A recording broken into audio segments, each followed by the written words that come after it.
Chapter 1. Where am I? My head hurts so much. Tang Ming woke up groggily, discovering his headache was unbearable, as if he had been hit with a hammer. Waves of sharp pain made him take a long while to recover. Where am I? Tang Ming found himself lying on a strange metal platform. Before he could ponder further, he suddenly realized that breathing had become difficult. In panic, he took big gulps of air, which eventually let him breathe a little easier. However, his entire chest burned with fiery pain, as though he had inhaled a large amount of chili powder. Looking around, Tang Ming astonishingly discovered that this seemed to be an enclosed space. The cold metallic walls were evenly distributed with glowing circuit lines, occasionally flashing streams of data lights converging toward the top of the room. Tang Ming's gaze followed these flashy lights and saw a central halo at the top of the space, resembling an energy convergence ring emitting soft beams. The entire sealed space, aside from the freezing metal slab beneath him, contained no other objects. What kind of place is this? Tang Ming breathed deeply, but his thoughts remained in a jumble, reminding him of oxygen deprivation when he was near death, causing fear within him. Prior to this, he had just been discharged from the county hospital and returned home to wait for death. Because he suffered from a strange type of skin cancer, an ailment that modern medical technology was utterly powerless against. His parents, for his sake, ran everywhere in desperation, using up all their savings and selling off properties in the city, yet even being in heavy debt couldn't help his situation. Nevertheless, Tang Ming remained optimistic, the torment of disease making him extraordinarily tenacious and more cherishing life than ever. But this closed space made him feel weak overall, prompting him instantly to think about calling for help. As Tang Ming frantically searched for his phone, he was suddenly shocked. He noticed that his hands were covered with purple spots, like molds, scattered all over and looking quite unsettling. No matter how much he tried wiping them, they wouldn't budge, clearly embedded on his skin. Tang Ming suddenly had a bad feeling. He tore open his shirt, and indeed, his emaciated body resembled a rack of ribs covered with dense spots. He swore these spots on his body appeared worse and far more nauseating than symptoms of HIV or AIDS. It was as though his skin cancer had completely deteriorated and mutated. What is happening to me? What exactly is wrong with me? Tang Ming was seized by panic. Unable to inhale before a bout of chest tightness startled him into gulping down huge breaths of air. He discovered that when frightened, not only did his breathing become labored, but his whole body felt unbearable, accompanied by stinging sensations, his heart rate spiking, as if his heart would jump out any moment. Is this hypoxia? Tang Ming attributed all his discomforts to this narrow, confined room. After forcibly calming down, he endured his weakness and hastily stood up, checking around and searching for an exit. But this strange enclosed space was too peculiar. There was no door, not even a window. Even the ground beneath him was covered with layers of peculiar metallic plates. After exploring endlessly, he still hadn't figured out a way to leave. However, he accidentally touched a mechanism on the wall. Beep beep. Alien Universal Base is starting, beginning user authentication. Suddenly, cold light flashed, and a chilling electronic voice rang inside the chamber, giving Tang Ming a great fright. Who's there? Are you human or ghost? Come out. Tang Ming shouted, trying hard to keep calm to prevent rapid heartbeats from causing more difficulty breathing. He didn't want to die here. He wanted to see his parents one last time. Beep beep. User authenticated successfully. Welcome master to log onto the alien world. The electronic voice sounded again. This time, the metal platform in the center of the sealed room changed abruptly, enveloped in white light, where a set of peculiar uniform inexplicably appeared. Alien. Tang Ming glanced at the bizarre suit on the metal table and couldn't help cursing. Don't play such childish pranks. All right. With aliens now, don't tell me we are back in times of crossing dimensions nonsense. What a dumb idea. What age was it now? And someone was still playing those Chanya cross-dimension jokes. Thinking of this, Tang Ming became incredibly angry. He never expected that as a terminally ill patient, he was also mocked, which was outrageous. Master, the base's oxygen concentration has dropped below critical levels. Please wear the protective suit, otherwise, unconsciousness and shock leading to death will soon occur. While Tang Ming was seething with anger, the electronic voice in the sealed room sounded again, evidently reminding him to wear the mysterious uniform on the metal platform. Are pranks nowadays so elaborate? Tang Ming took deep breaths, his complexion gradually turning pale. Thinking he was in the right, he shouted loudly.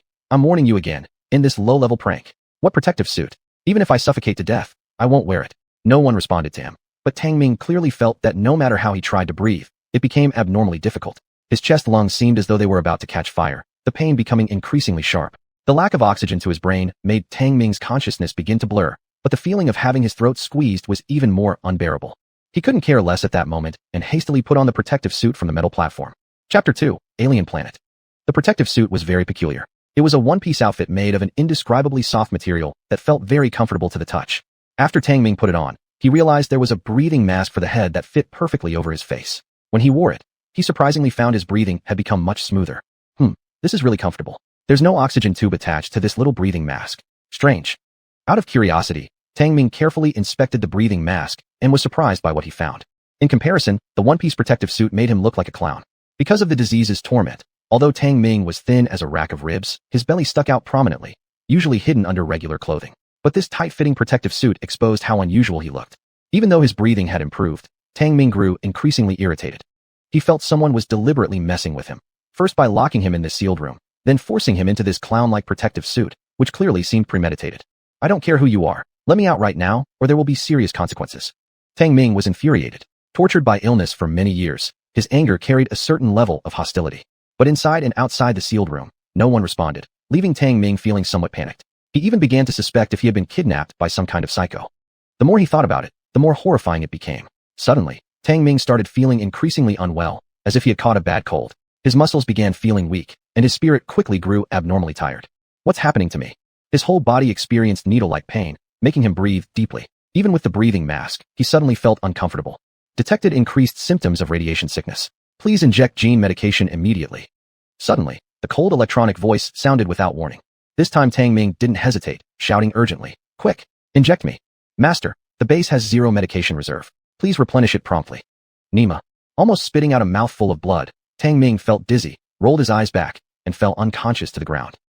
Scan Master's vital signs. Detected radiation sickness worsening to level 2. Please inject gene medication immediately. When Tang Ming came to consciousness again, a beam of red light scanned his body inside the sealed room, while the electronic sound echoed in his ears.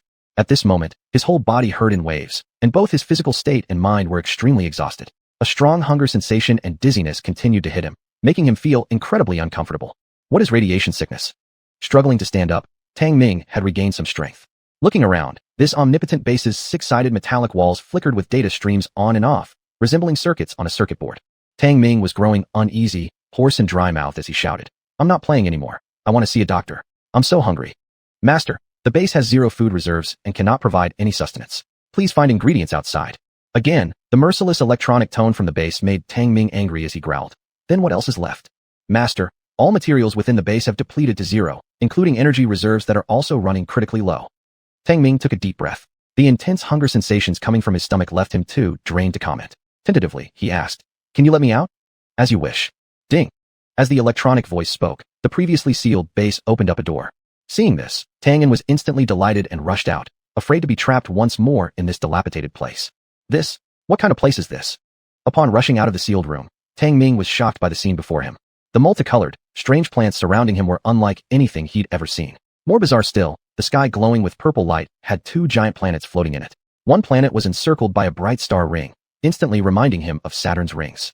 However, Tang Ming soon felt a severe chest tightness, even with the breathing mask on, as if suffering from oxygen deficiency, leading to a wave of dizziness. Hastily, he supported himself on a blue vine beside him, stopping his body from collapsing. Suddenly, he felt his palm grip tighten. Lifting his eyes, he was horrified to discover that the blue vine he leaned on slowly began wrapping itself around him. It secreted a weird sticky fluid that firmly adhered to his hand. Ah! Tang Ming was startled. He'd never seen such a strange vine before, yanking his arm back with great force, tearing a small piece of the vine away. Zzz. The juice spewed when the vine broke was blue but quickly vaporized into white gas when exposed to air. At the same time, the blue vine, as if unwilling to give up, began rapidly spreading towards him again. In an instant, it entangled his trouser leg. This time, he didn't wet his pants out of fright, but scrambled to dodge and hurriedly retreated back into the sealed room. Seeing the vine seemingly spreading towards him, Tang Ming shouted in great alarm, "Close the door quickly." As soon as his words were out, the metal shimmering sealed room closed again, isolating everything outside.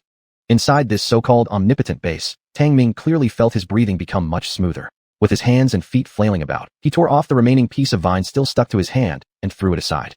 Hiss! The palm center was red with patches starting to ooze blood, intensifying the look of terror on Tang Ming's face even more. What a fucking joke, this is real. Chapter 3, The Omnipotent Base. What kind of vine was that? It actually attacked like an animal's tentacle. The recent encounter kept flashing in Tang Ming's mind, leaving him uneasy. Could it be that he had really come to an alien planet? The more he thought about it, the more terrifying it became. Tang Ming, who had been enduring a terminal illness, almost broke down this time. He had never experienced such eerie circumstances. Raw materials detected. Please, Master, replenish inventory. An electronic voice suddenly sounded from within the base and projected a laser red beam, scanning the piece of vine Tang Ming had discarded on the ground. Tang Ming paused, his thirst and hunger unbearable. Weakly, he asked, "Is this raw material? What can it do?" The electronic voice immediately responded, "Master may convert it into organic food." Upon hearing this, Tang Ming's eyes brightened. Cautiously, he picked up the piece of vine and shouted, "How do I convert it?"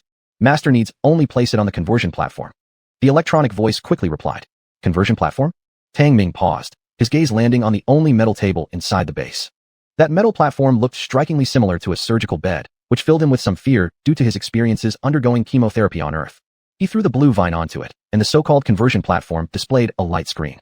Displayed were a series of information: blue vine, organic plant, convertible into organic food, and extracting a small amount of oxygen, energy cost 1. Will conversion proceed?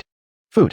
Tang Ming, whose hunger had been making him dizzy, lit up at the thought. Without thinking, he selected the conversion option. Converting into food. The electronic voice announced as the whole conversion table was enveloped in white light. Ding. After a while, the white light on the conversion platform faded. The original vine disappeared, replaced by a peculiar blue cake. Tang Ming stood dumbfounded, picking up one of the cakes and examining it from all angles. The emitted aroma only made his hunger grow stronger. Unable to resist any longer, he took a bite. Delicious.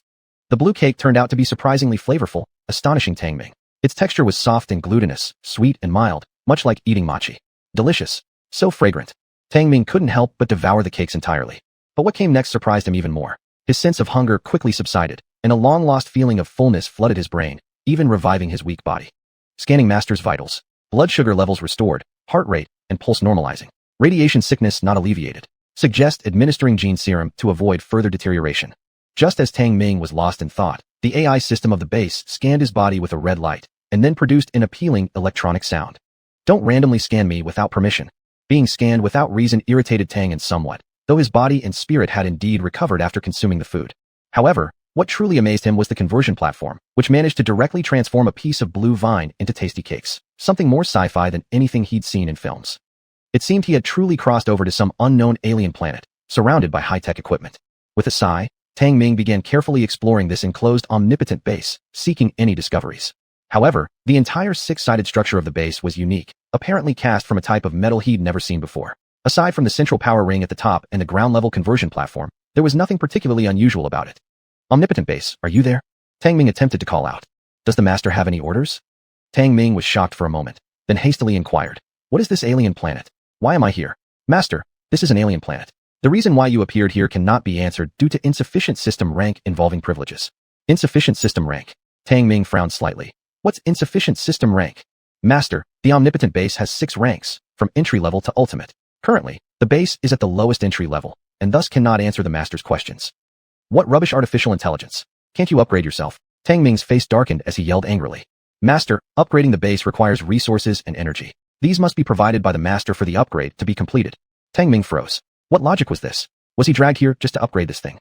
The mere thought of this infuriated Tang Ming immensely, and once angered, a lump formed in his throat, and his heart rate started behaving abnormally. Calm down. Calm down. Tang Ming felt his blood pressure rise and immediately forced himself to calm down. He took deep breaths and coldly questioned. Then tell me your function and why I feel breathing difficulties. Master, the omnipotent base can synthesize any item desired by the user. Its functions become more pronounced as its rank increases. As for why the master feels difficulty in breathing, it is because the master's body cannot adapt to the alien planet's environment, which includes radiation sickness. Tang Ming was momentarily stunned. He looked at the purple spots on his body and abruptly demanded, what happens if one contracts radiation sickness? Master, radiation sickness has 5 stages. Stage I is mild infection, Stage 2 is moderate infection, Stage 3 is severe infection with a 90% chance of death, Stage 4 is mutant infection with a 50% chance of mutating into an alien species, Stage V is collapse infection with a 90% chance of mutating into an alien species. The master is currently at Stage 2 infection, so continuous injection of gene serum is required to prevent further deterioration. After hearing this, Tang Ming felt both shocked and terrified. Gently touching the purple spot, a sudden sharp pain surged into his brain, causing him to break out in cold sweat. He understood now, this was all real. Forget it, I'm going to die soon anyway on Earth. No, isn't this just mutated skin cancer? Tang Ming suddenly realized and stared at the spots on his skin while shouting. Master, the disease you carry is a low-risk condition caused by excessive genetic radiation exposure. Radiation sickness? Tang Ming paused, not expecting that the strange skin cancer that baffled countless hospitals on Earth could be such a disease. Is there a cure here? Chapter 4, Radiation Sickness. Universal Base AI, is there any treatment for radiation sickness? In a moment of terror, Tang Ming suddenly calmed down and asked cautiously, nurturing a glimmer of hope. Master, radiation sickness beyond level 3 cannot be cured. It will permanently damage an individual's genome. An electronic voice sounded, not answering directly, but resolving Tang Ming's question nonetheless. At least, it's only level 2 now, so I won't die immediately. Tang Ming let out a sigh of relief, then excitedly asked, then how can I cure my condition? He vaguely realized that this narrow, six-sided metal cabin was his miraculous sanctuary on the alien planet. Since it could diagnose his fatal illness, there must be a way to cure it. To cure your radiation sickness, Master, you must first inject genetic agents to prevent further deterioration. Then, upgrade the base to a mid-level 1 to unlock the medical system, which can heal the radiation sickness. It really can be treated. This is great. Tang Ming almost jumped with excitement. On Earth, radiation sickness had been diagnosed as variant skin cancer, long troubling the entire medical community and dragging his family into an inescapable abyss. Every time he thought about his parents tirelessly searching for a cure for his illness, day and night despite knowing there would be no good outcome, yet still refusing to give up, Tang Ming felt a wave of heartache. He naturally wanted to live and understood deeply his parents' desire to cure him. Upgrading the base? How to do it? And are you the artificial intelligence of the base? After his excitement subsided, Tang Ming regained his calmness, grasping the key points mentioned in the electronic voice, and hurriedly asked several questions. At this point, he reignited hope. This radiation sickness had tormented him for too long. Back on Earth, it almost cut short his entire youth. The Master needs to supply sufficient resources and energy to complete the upgrade. The AI system serves as the auxiliary artificial intelligence brain of the base. The self-proclaimed artificial intelligence reminded briefly. This damn thing isn't just like playing a game. Unfortunately, it's not some badass system from a novel, just an artificial intelligence brain. Tang Ming mumbled, startled for a moment before feeling inexplicably relieved, humorously asking, do these supplies require me to go outside and mine or chop down trees? Is it dangerous? Privileges involved, unable to answer. Tang Ming rolled his eyes. Looking around, he suddenly said, then how do I know what materials the base lacks? Ding! As soon as he finished speaking, a light panel popped up on one of the metal walls, densely displaying various information. This was the information board of the Universal Base. Name, Universal Base. Level, Beginner, Upgradable. User, Tang Ming, Carbon-based lifeform. Defensive power, Level 1, Max Level 10. Offensive power, Level 0, Max Level 10. Energy value, 0.6%, continuously depleting. Material stockpile, 0. Base subchambers, 0. Staring blankly at the information displayed on the screen, Tang Ming was startled for a moment. He did not know on which alien planet he was, nor how dangerous his surroundings might be, or whether he could return to his original world. All these unknowns made him feel fear. The information on the light panel was very detailed, including the base's location in the outer ring area of the alien planet's surface. This region was the lowest in danger and contained a number of carbon-based life forms, such as the blue vines he had encountered. The existence of carbon-based life at least indicated that he could survive here, which somewhat reassured Tang Ming. Fortunately, this was a universal base, and there was an occasionally helpful AI brain to answer his questions. After regaining composure after quite a while, Tang Ming took a deep breath, wanting to remove his mask and smoke a cigarette, only to find he had none left. This was uncomfortable for him since although he wasn't a heavy smoker, the continuous series of strange events left him dry-mouthed and restless, awakening a long-suppressed craving for nicotine. AI, can the conversion platform convert anything? After a long pause, and having finally completely calmed down, Tang Ming started taking his situation seriously. First and foremost, he focused on the Universal Base's conversion platform, as he had personally witnessed a piece of blue vine being converted into a tasty snack earlier. Master, the conversion platform is the core device of the base and can convert items according to the Master's needs by consuming energy values and raw materials. Theoretically speaking, it can unlimitedly convert desired items, provided the appropriate consumption of energy value and raw materials. The base AI promptly provided specific answers. Unlimited conversion function. Tang Ming was slightly stunned upon hearing this. He immediately followed up, the energy values consumed by the base should be limited. How do I replenish them? Master, the energy values for maintaining the base's operations are converted from any substance in the supplies you gather outside. Among these substances, energy sources have the highest conversion rate. Tang Ming instantly understood, and a bold idea suddenly came to his mind. If he could build a spaceship, wouldn't that mean he could leave this place? Cough. He didn't need to ask how hard it would be to build a spaceship. For now, surviving on this alien planet was the most critical thing. Tang Ming didn't want to die here. He wanted to go back home at least one last time to thank his parents for raising him and trying to cure his illness. But his health issues had already dragged down the entire family. Perhaps leaving Earth was the best choice after all. This way, it might actually be a relief. Moreover, perhaps his condition could be cured here.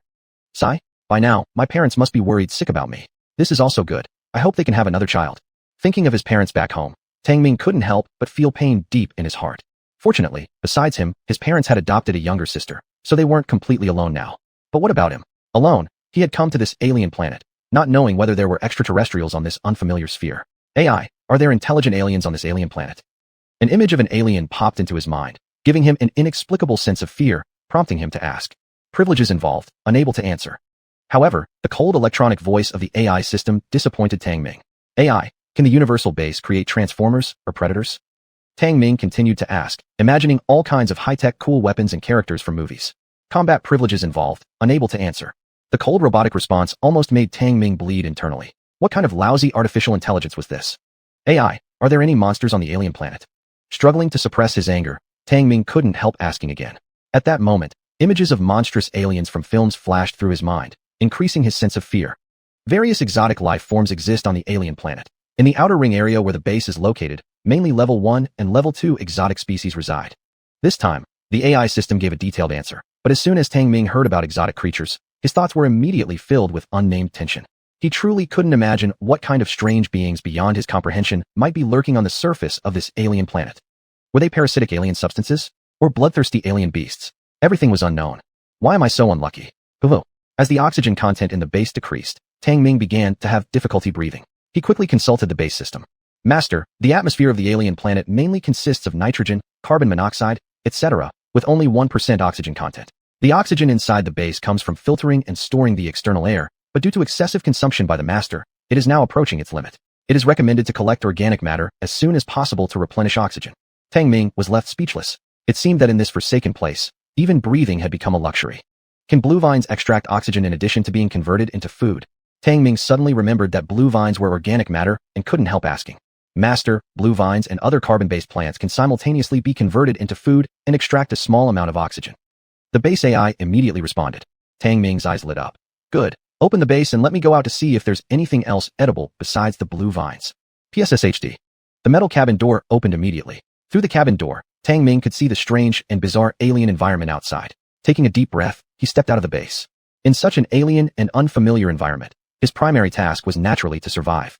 Chapter 5. The Amazing Conversion Platform. Outside the base, Tang Ming immediately saw the enormous planet floating in the air. Amidst the awestruck feelings in his heart, he took a deep breath and focused his gaze on the strange plants around him.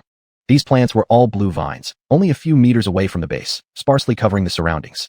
The blue vines posed a threat to him, but since they were similar to vegetation on Earth, as long as he cut them, their ability to attack would be eliminated.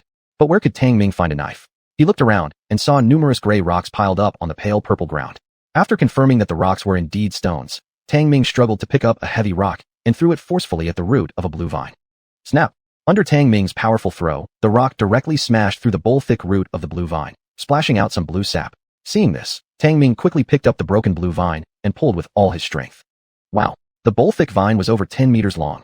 Exerting too much force, he clearly felt his breathing becoming increasingly difficult. Realizing the oxygen outside was no longer sufficient to sustain him. Let me go back inside and take in some oxygen first.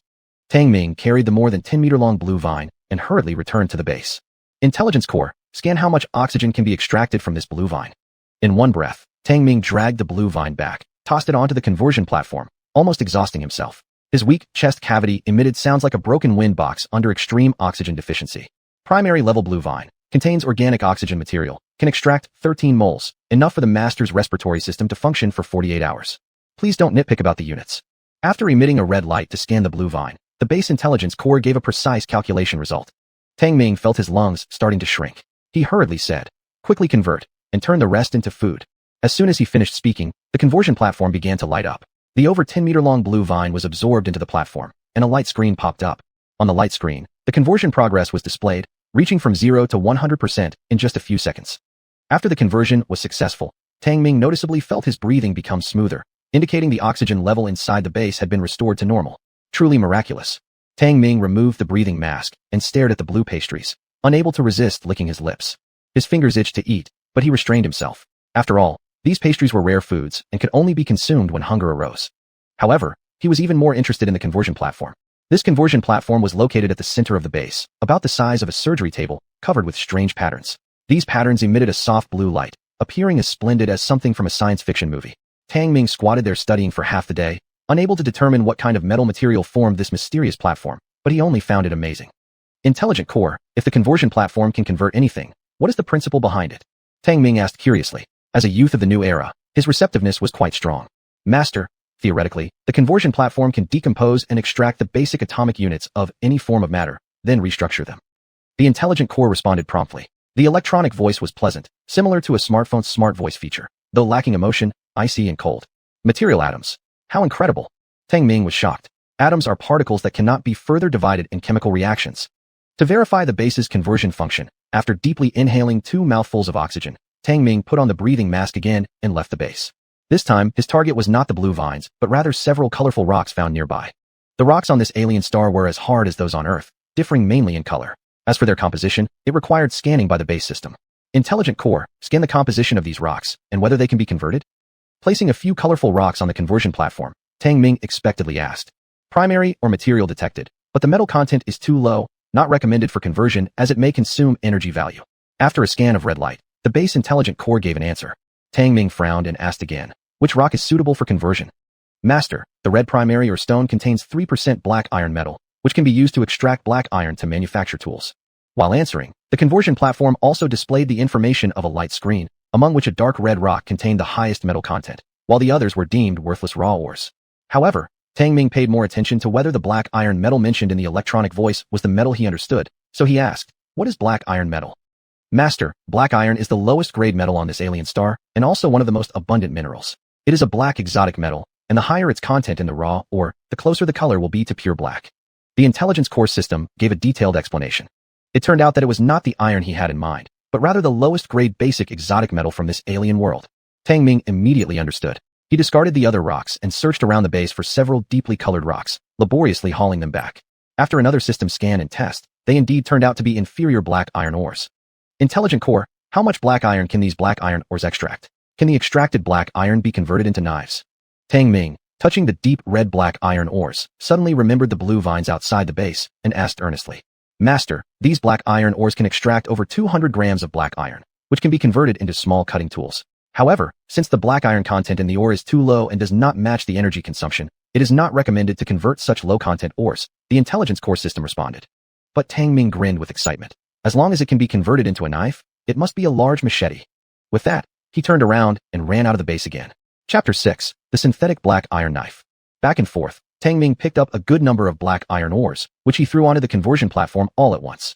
Smart brain, extract all the metals from these ores. Tang Ming wiped his sweat, calling out excitedly. Master, these ores have low iron content. The value of extraction does not equal the energy consumed. It's not recommended to proceed with the conversion. The smart brain system advised.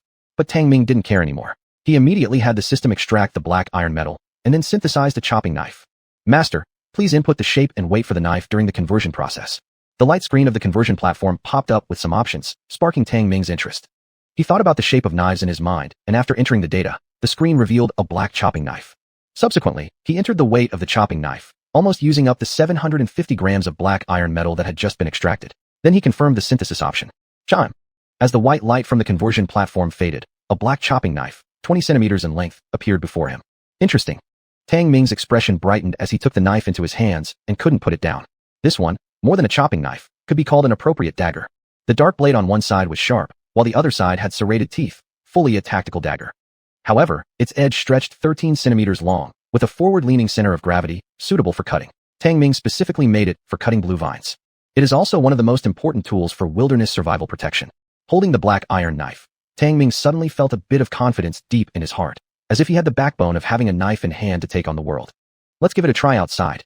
Excitedly, Tang Ming left the base's main cabin and walked towards the nearby blue vines. He had learned from the base that the blue vines were the most common alien life forms in the outer zone, equivalent to plants on Earth. However, the blue vines possessed a certain level of attack power. They could secrete sticky fluid, wrapping around approaching organisms and decomposing them into nutrients needed for themselves. This reminded Tang Ming somewhat of the killer vines in alien movies. But for Tang Ming, the blue vine was his food and oxygen source for survival. Oh! Approaching a blue vine, Tang Ming grew determined in his heart and slashed the vine's root stem open before being wrapped around. Blue liquid sprayed out and splashed onto the black iron knife, sizzling audibly as it quickly evaporated. So sharp, this knife would surely work well for slaughtering pigs. Just one slash cut through the bowl-thick blue vine, surprising Tang Ming with its sharpness. Two more swift cuts severed two blue vines over 10 meters long. Soon afterward, Tang Ming found himself breathing heavily due to the low oxygen content out here. Had it not been so, he would have dragged back several more vines. This can't go on.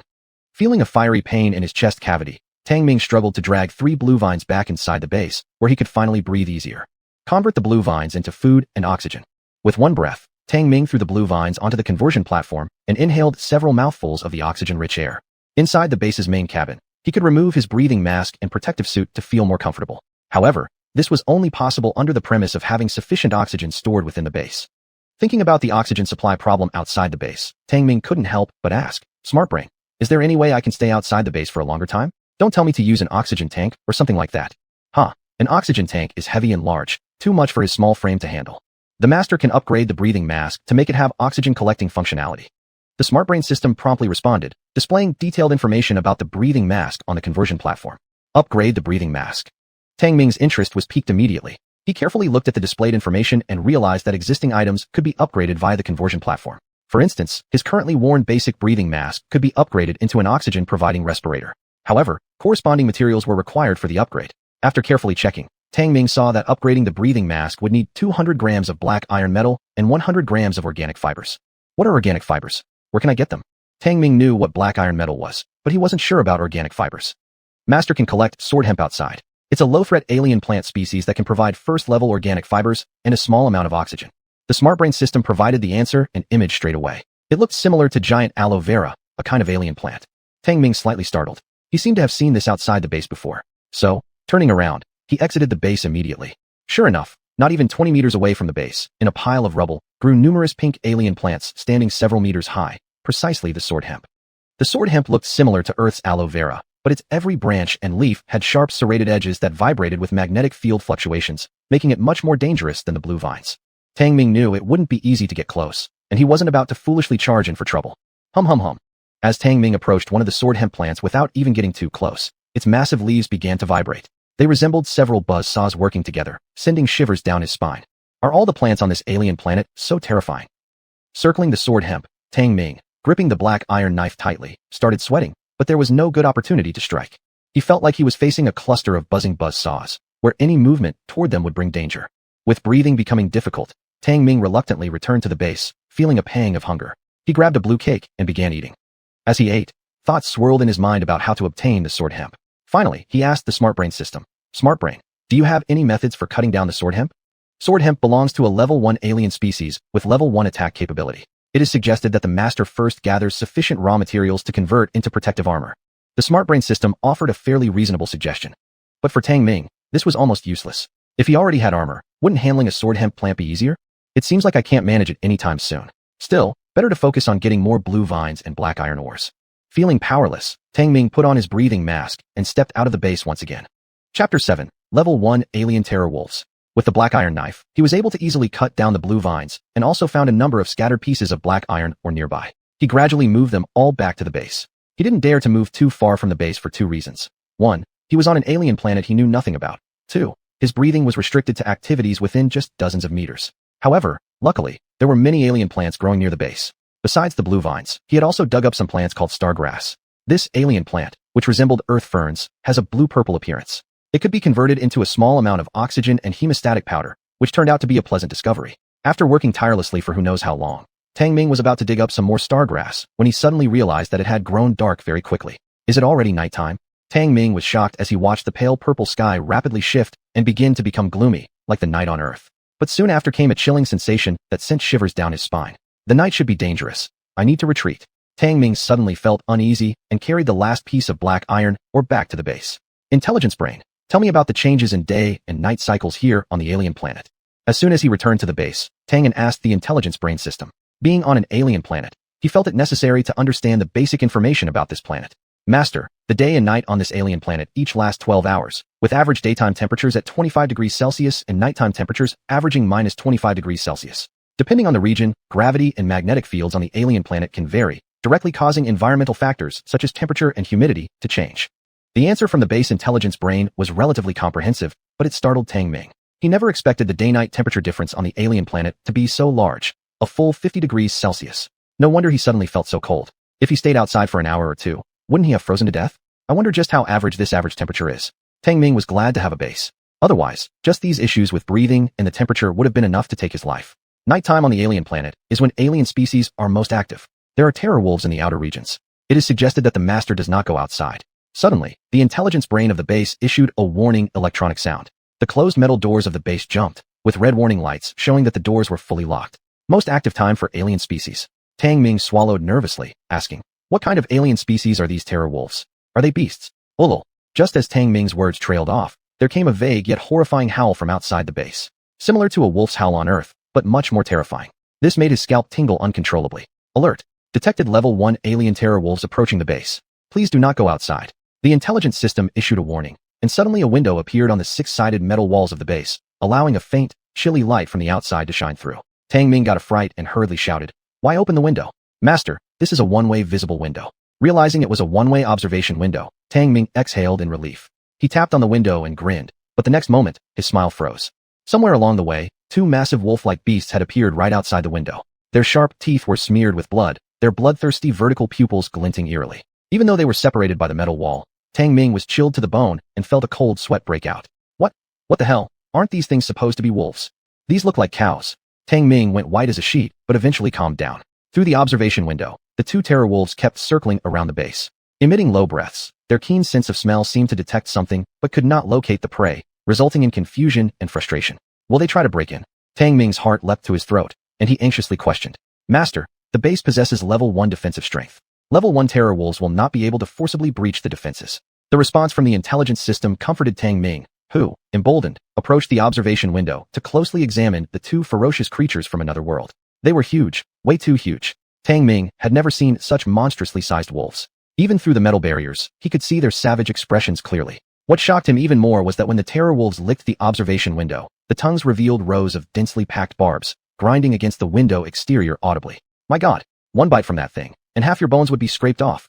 Tang Ming couldn't help swallowing hard, his eyes filled with frightened flashes. Whether on Earth or on this alien planet, the alien terror wolves were undoubtedly ferocious beasts Tang Ming would never dare to provoke. Just seeing those claws over 3 inches long made his legs tremble.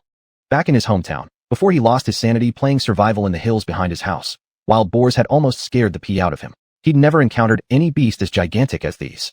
The terror wolves circled the base for a long time before finally leaving, their figures quickly disappearing into the white mist that was gradually rising from the ground. The thickening white mist around the base reduced visibility to less than 10 meters, adding an eerie atmosphere to the already deadly night.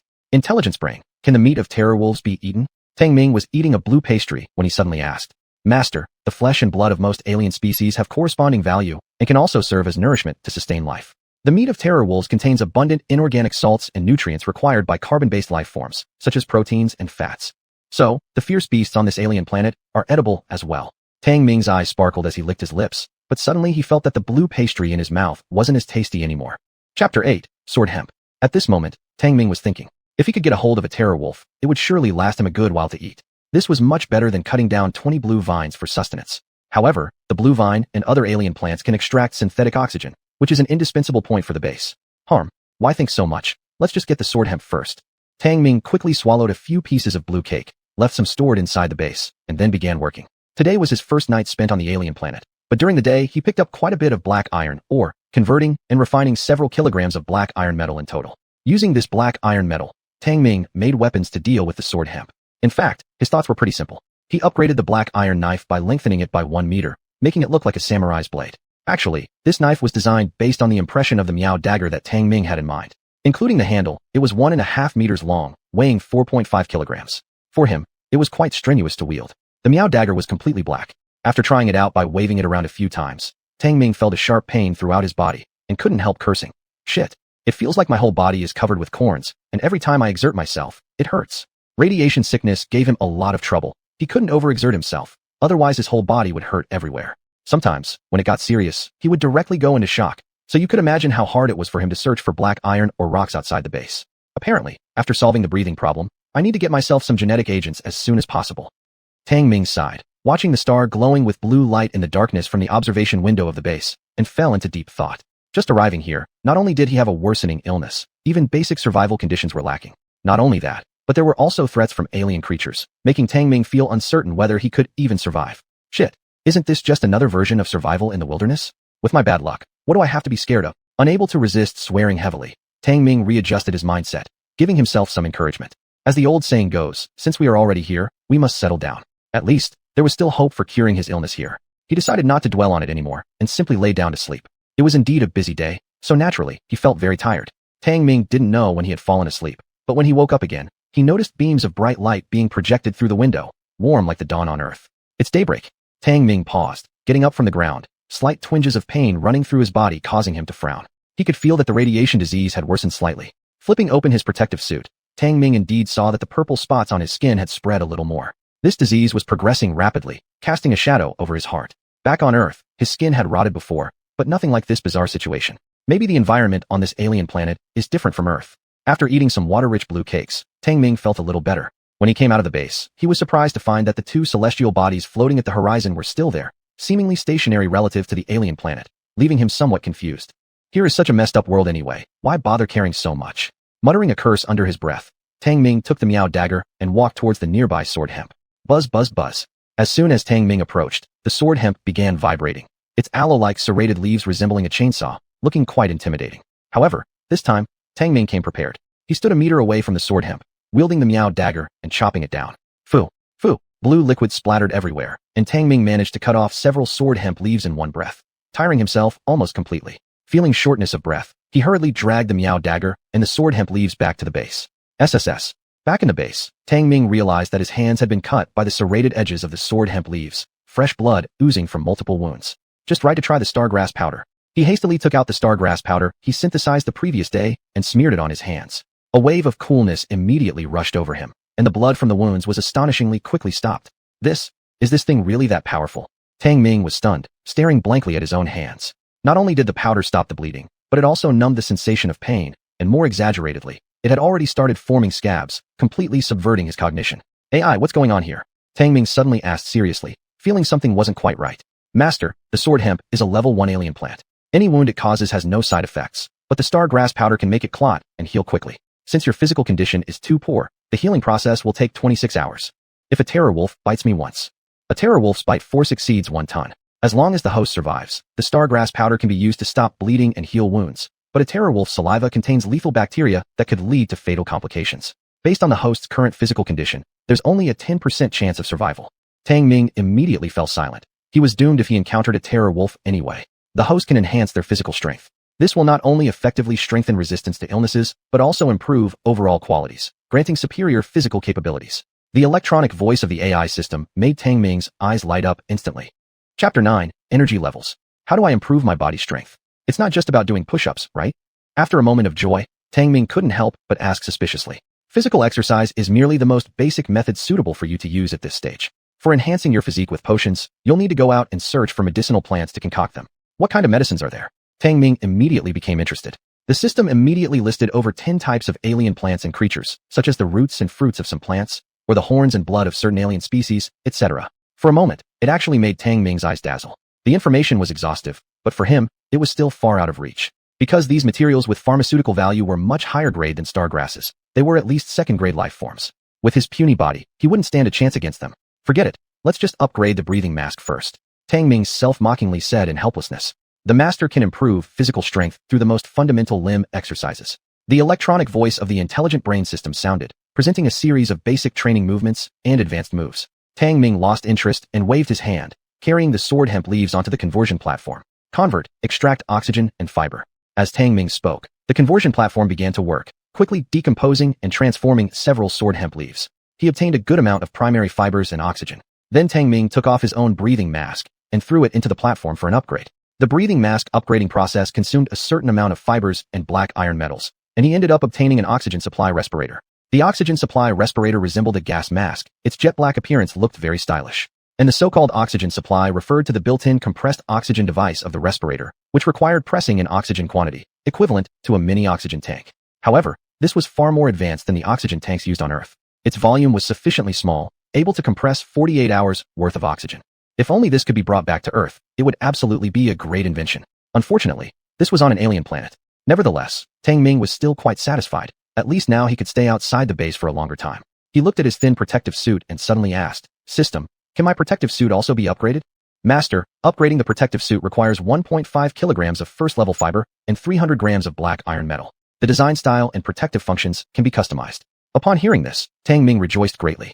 His thin protective suit was not only ugly but also had only basic functions. It was easily torn by sword hemp, and he had long wanted to replace it. But currently, he lacked enough fibers and black iron metals. He could only cut more sword hemp and find more black iron mines first.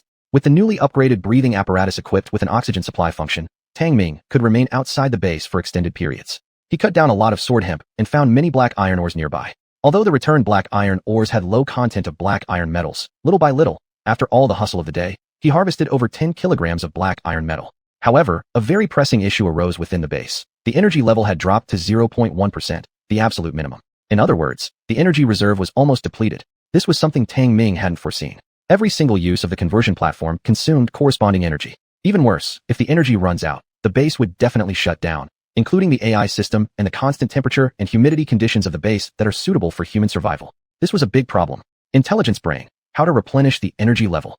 Realizing the seriousness of the situation, Tang Ming hurriedly questioned the system.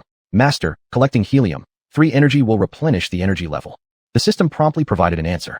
Helium-3? Tang Ming was startled. This should be the energy form on this alien planet. He asked again, how to collect it. The peripheral area mainly has helium-3 gas existing below the surface. Only during the night does it evaporate to the ground. In the absence of any tools, Master can only collect it at night. What? Can't you absorb it automatically during the night? Tang Ming's face turned grim. The nighttime temperature was extremely low, and terror wolves roamed around. There was no way he'd dare to venture outside. Master, the base level is too low, unable to automatically collect helium-3. The AI system clearly issued the electronic sound. Tang Ming's expression darkened as he cursed. Even if I risk my life going out at night, what do I use to collect helium-3 gas? When helium-3 evaporates from the surface at night, under the circumstance without any tools, Master can collect a small amount of helium-3 through finding honeycomb stones. The AI system presented a feasible strategy. Honeycomb stone refers to a type of honeycomb-shaped rock shallowly buried in the ground. Due to its unique honeycomb structure, it easily retains some gases when helium-3 evaporates. This was equivalent to a simple container. Tang Ming just needed to find these stones to obtain a small amount of helium-3. This was indeed a method, but it was still perilous for him. In order to withstand the cold and venture out to search for honeycomb stones, Tang Ming reluctantly spent the last bit of energy on the conversion platform to upgrade his protective suit. After using up the last bit of energy, the base shut down its systems, only keeping the basic life support systems for temperature and humidity control operational. Upon putting on the upgraded protective suit, Tang Ming clearly felt some differences. He touched the suit that now had some thickness and satisfactorily moved his body around a few times, feeling no restriction at all. The upgraded protective suit was relatively warmer, with black iron metal protective layers on key parts that didn't hinder movement, providing a greater sense of security. Unconsciously, night began to fall. Chapter 10. Searching for honeycomb stone. After the AI system was shut down, an eerie silence enveloped the base. Tang Ming became increasingly nervous as he waited for the appearance of helium-3 gas before heading out to search for honeycomb stone. Awoo. Night fell, and the occasional howl of terror wolves could be heard.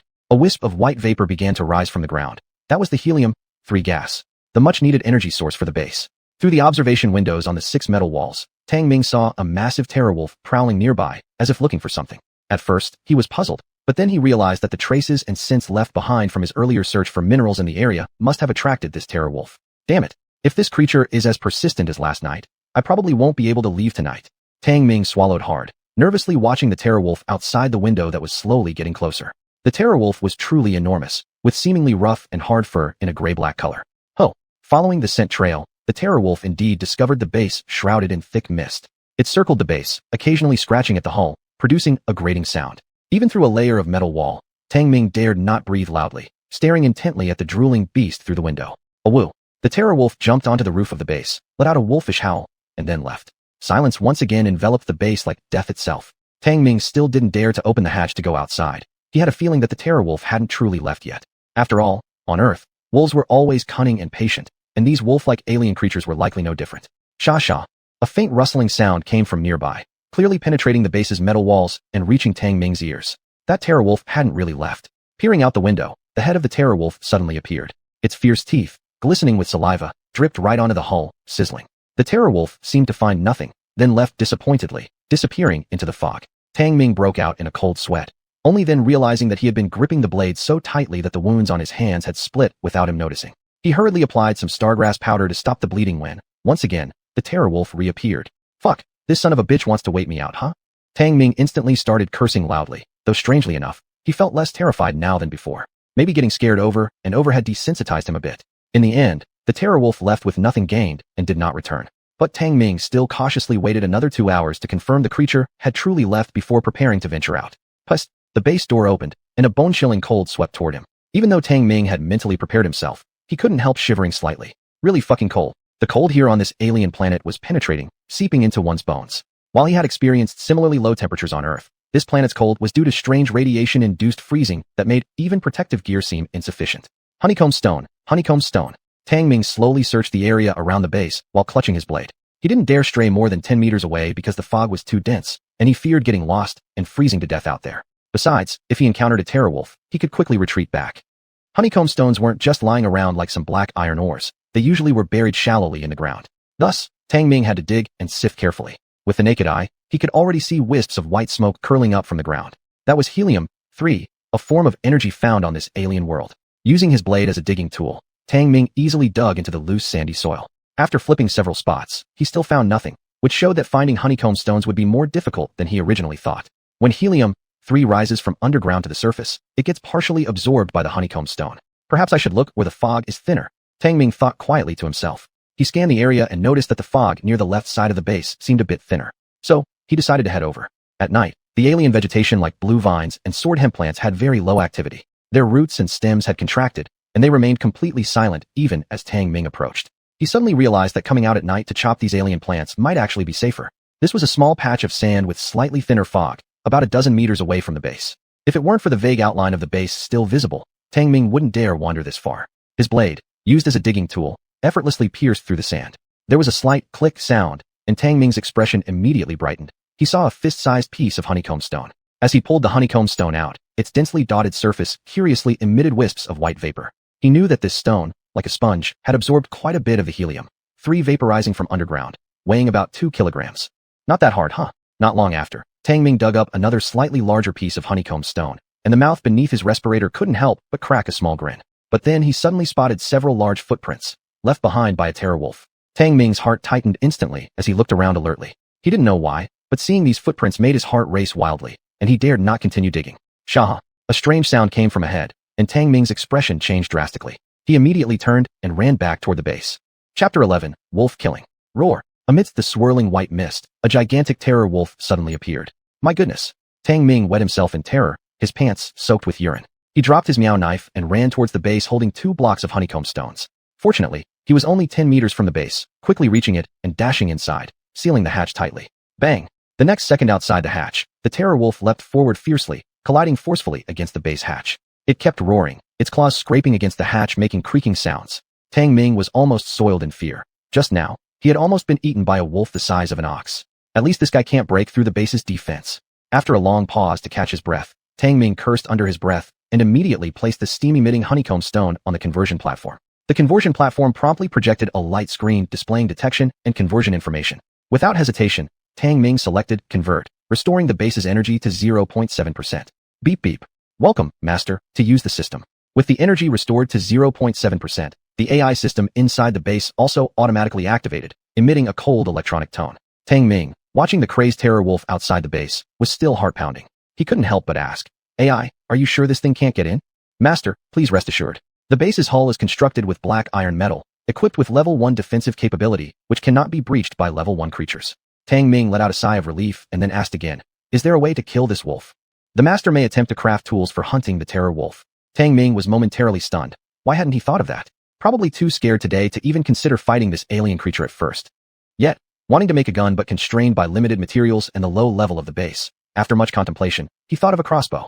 AI, show me the information needed to convert into a crossbow. Tang Ming's expression turned serious as he started to work immediately. After fusing Master's brain information, all details related to the crossbow will be presented shortly. Please check. The AI system instantly reacted. Subsequently, various types of crossbows popped up on the conversion platform. Longbows, compound bows, battle crossbows, repeating crossbows, etc., at least more than 10 types. However, these powerful crossbows generally required multiple materials, which Tang Ming currently lacked. As for simple versions, they were indeed available. But the longbow wasn't in his consideration range. Ultimately, he selected a basic version of a repeating crossbow. The synthesis on the conversion platform consumed a fair amount of fiber and black iron metal. In addition, it crafted 10 sharp crossbow arrows. The repeating crossbow shimmered with a deep glow. Tang Ming couldn't keep his hands off, handling it with great interest. He fitted a 20-centimeter-long black iron crossbow arrow and aimed a few times, smirking and saying, great appearance. It's perfect for testing on this terror wolf. System, give me a small window to shoot this wolf. After becoming familiar with the crossbow, Tang Ming's face darkened as he gave a command in a serious tone. A sound like air escaping followed. 6 metallic walls of the cabin instantly opened a gap, less than 10 centimeters in diameter, allowing a rush of icy cold wind to flow inside. Roar! The terror wolf noticed this hole and stuck its snout into it, its large eye glaring intently at the food inside. This was an intimate confrontation with the terror wolf. Staring into the wolf's eyes, Tang Ming could feel its ferocity. His breathing became uneven, and his heart raced. Damn it! Tang Ming slapped himself across the cheek. When he gazed back at the wolf, his face was filled only with brutal resolve. Raising the crossbow abruptly, Tang Ming pulled the trigger. Puff! A faint sound. The black iron arrow struck the terror wolf's eye, dark red blood spilling forth. Awoke! The terror wolf emitted a high-pitched howl of agony, its left eye penetrated by the black iron arrow as it scratched at it furiously. Tang Ming was suddenly thrilled. He moved closer to the circular aperture on the cabin wall, rapidly loading another black iron arrow, shooting once more at the terror wolf outside. Puff! Awoke! Another arrow hit the terror wolf's lower abdomen, resulting in another roar. Having suffered twice, it turned around to flee. Seeing this, Tang Ming immediately flung open the hatch and chased after it. He had one single thought: to kill this terror wolf. Struck twice by arrows, the terror wolf's injuries had already impacted its mobility. Soon, Tang Ming caught up, lifting the crossbow and pulling the trigger again. Puff! Within a distance of over 10 meters, the black iron arrow reached within the blink of an eye. Awoke! Another loud cry of pain, the arrow hitting right between the terror wolf's posterior, nearly sinking completely into it. It collapsed immediately. The back half of its body stiffened while the front continued to twitch uncontrollably. Tang Ming spotted the meow knife lying nearby. Grabbing it, he proceeded to cut at the terror wolf's neck. With a splattering sound, the wolf's blood burst forth, spraying all over his face. Tang Ming didn't dare to let down his guard, delivering several more slashes until the terror wolf was undoubtedly dead. Huff! Huff! Through his respirator, Tang Ming gulped down oxygen in great gasps. His entire body was covered with the terror wolf's blood, and he trembled from having overexerted himself. But gazing at the massive corpse of the terror wolf lying dead before him, he felt an overwhelming sense of disbelief, his heart pounding hard. Ow! Another howl of a terror wolf carried through the mist-laden night, immediately snapping Tang Ming back to reality. He suddenly realized that he had ventured more than 10 meters away from the base. Turning around frantically, he could no longer see its shadow. Chapter 12, Evolution Source Power. Calm down, calm down, calm down. Tang Ming, whose heart was racing with panic, took deep breaths. He kept unsure and forcing himself to stay calm, carefully examining the marks on the ground, and finally managed to find his way back. He originally wanted to quickly return to the base, but upon seeing the corpse of the terror wolf on the ground, he hesitated. The dead terror wolf was as big as a cow, probably weighing half a ton. With his frail build, there was no way he could carry it, let alone drag it. But unwilling to abandon it completely, he chopped at the body with his blade and managed to cut off one of the wolf's legs, which he dragged away. Following some footprints, Tang Ming easily returned to the base. It was only when the hatch closed that he fully relaxed, sitting down on the floor with heavy breathing. Shit, I actually killed a terror wolf. Damn, I must have been terrified out of my mind back then. After catching his breath for a while, Tang Ming realized just how dangerous his previous actions had been. Fortunately, the last arrow struck a vital spot of the terror wolf. By accident, he had discovered the creature's weak point, and in spite of his tension, he couldn't help feeling somewhat proud of himself. Alas, he regretted not being able to bring the entire corpse back. Beep, high nutrient substance detected. The electronic voice of the AI system sounded as red light scanned over the wolf's leg, displaying a wealth of information. Hind limb of the terror wolf contains high energy, high nutritional value, and a small amount of evolution source power. Its blood can be refined to create first-grade gene medicine. Its fur is a first-grade material for making first-grade protective clothing and tools. Tang Ming froze, immediately filled with regret upon realizing how useful a single terror wolf could be. Hold on, what is this evolution source power? Master, evolution source power is a kind of genetic force existing in living organisms on alien planets. Its effects are immeasurable, but it is the fundamental force driving rapid evolution and enhancement of life forms. The explanation from the system made Tang Ming's eyes glow. He hurriedly asked, what will happen if I absorb this evolution source power? Your physical attributes will improve, but your current physique is too weak. It suggested that you strengthen and exercise more so that you can better absorb the evolution source power to increase life energy. Tang Ming shrugged indifferently. If there were other ways to improve his physique, why would he bother with such a laborious task as exercise? Convert this for me first, then synthesize a portion of wolf chops. Tang Ming tossed a large piece of the terror wolf's hind limb onto the conversion platform, drooling as he said so. A burst of white light later, a fragrant portion of wolf chops appeared before him, accompanied by some neatly prepared blue vine, synthesized pastries that instantly triggered his appetite. With his hands, Tang Ming grabbed the wolf chop and devoured it voraciously, then lazily collapsed aside, quite satisfied. Indeed, not eating meat really won't do. Tang Ming sighed contentedly, recalling how he hadn't eaten any meat for days before coming to this alien planet. He had gone through an intensive chemotherapy session that nearly cost him his life. Having had his fill, and with a long night ahead, Tang Ming decided against venturing out again. Recalling how he had charged out and killed that wolf, he felt a wave of fear creep over him. Didn't expect myself to become so bold because I'm already on the verge of death, am I? Tang Ming couldn't help but bitterly smile. Looking at the symptoms on his skin and recalling the healing solution proposed by the AI system, hope rose within him.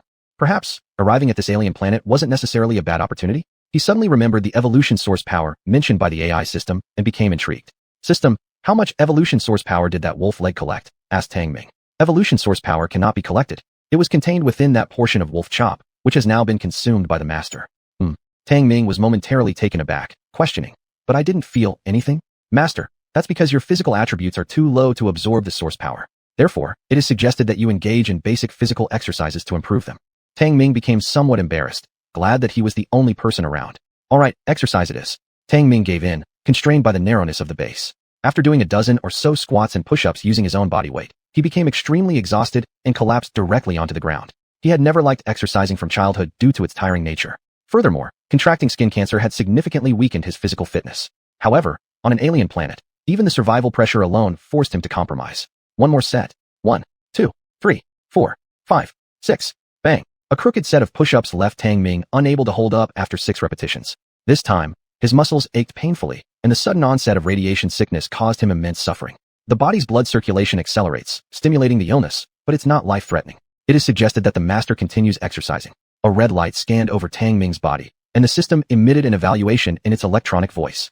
Continue? You must be kidding me. Tang Ming's face contorted with pain. He lay still, curled up, as waves of sharp pain shot through his muscles, causing him to suck in cold breaths repeatedly. He wished he could give himself a few doses of anesthetic. Chapter 13. Damn, what a shame. He didn't know how long the pain lasted. By the time Tang Ming recovered, it was already dawn outside.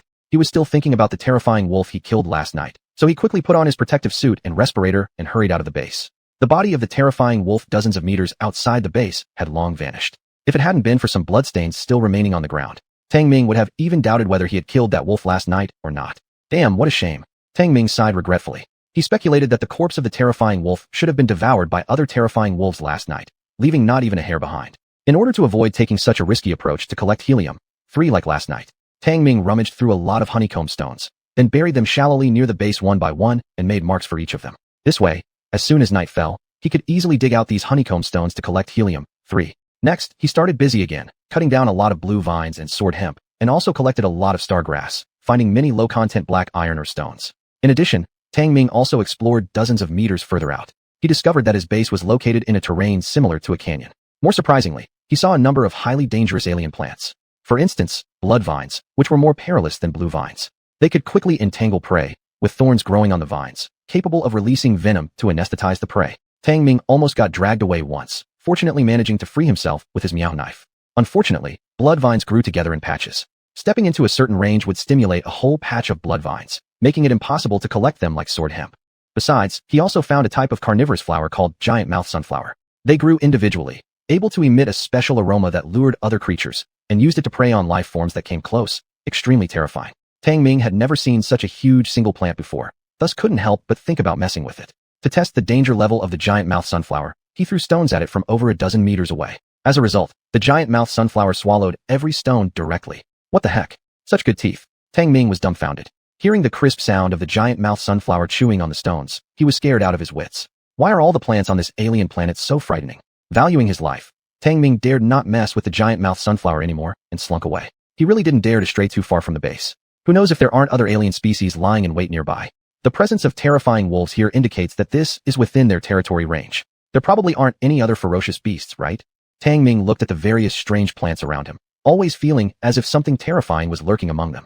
There weren't many types of plants around the base, but most were harmless, like stargrass. Gazing at the bizarre array of grasses, Tang Ming felt a chill run down his spine. After picking several harmless plants, he returned to the base. AI examined these plants. Upon entering the base, Tang Ming excitedly shouted. An immediate red light scanned through the base, emitting an electronic tone. 13 plant specimens collected by Master all belong to zero-grade plants. Besides converting into trace amounts of oxygen, they have no use whatsoever. Tang Ming couldn't help but feel disappointed and said, then convert them into oxygen. The oxygen content of zero-grade plants is extremely minimal, completely disproportionate to the energy consumption. Conversion is not recommended. The electronic voice of the AI issued a warning. Upon hearing this, Tang Ming's face darkened and resentfully tossed all the plants he collected outside. It seems not all plants are useful. No wonder these things are everywhere. Standing outside the base, gazing at the colorful weeds covering the ground, Tang Ming couldn't help but give a bitter smile. Staring at the giant planet in the sky, he lost himself in thought, a sudden wave of loneliness washing over him. Humans are social creatures. They cannot survive without interaction. But on this alien planet, he was the only human, isolated and alone like a dying patient. To survive, it wouldn't be easy. Suddenly, without warning, he was struck by excruciating pain all over his body, accompanied by a suffocating sensation. The radiation sickness has flared up again. Tang Ming was startled and quickly entered the base, collapsing unconscious just as the base door shut. Chapter 14. Lousy starts to like this alien planet. Tang Ming was awakened by excruciating pain. When he woke up, it was already night. The faint light coming in through the base window gave off a cool and desolate feeling.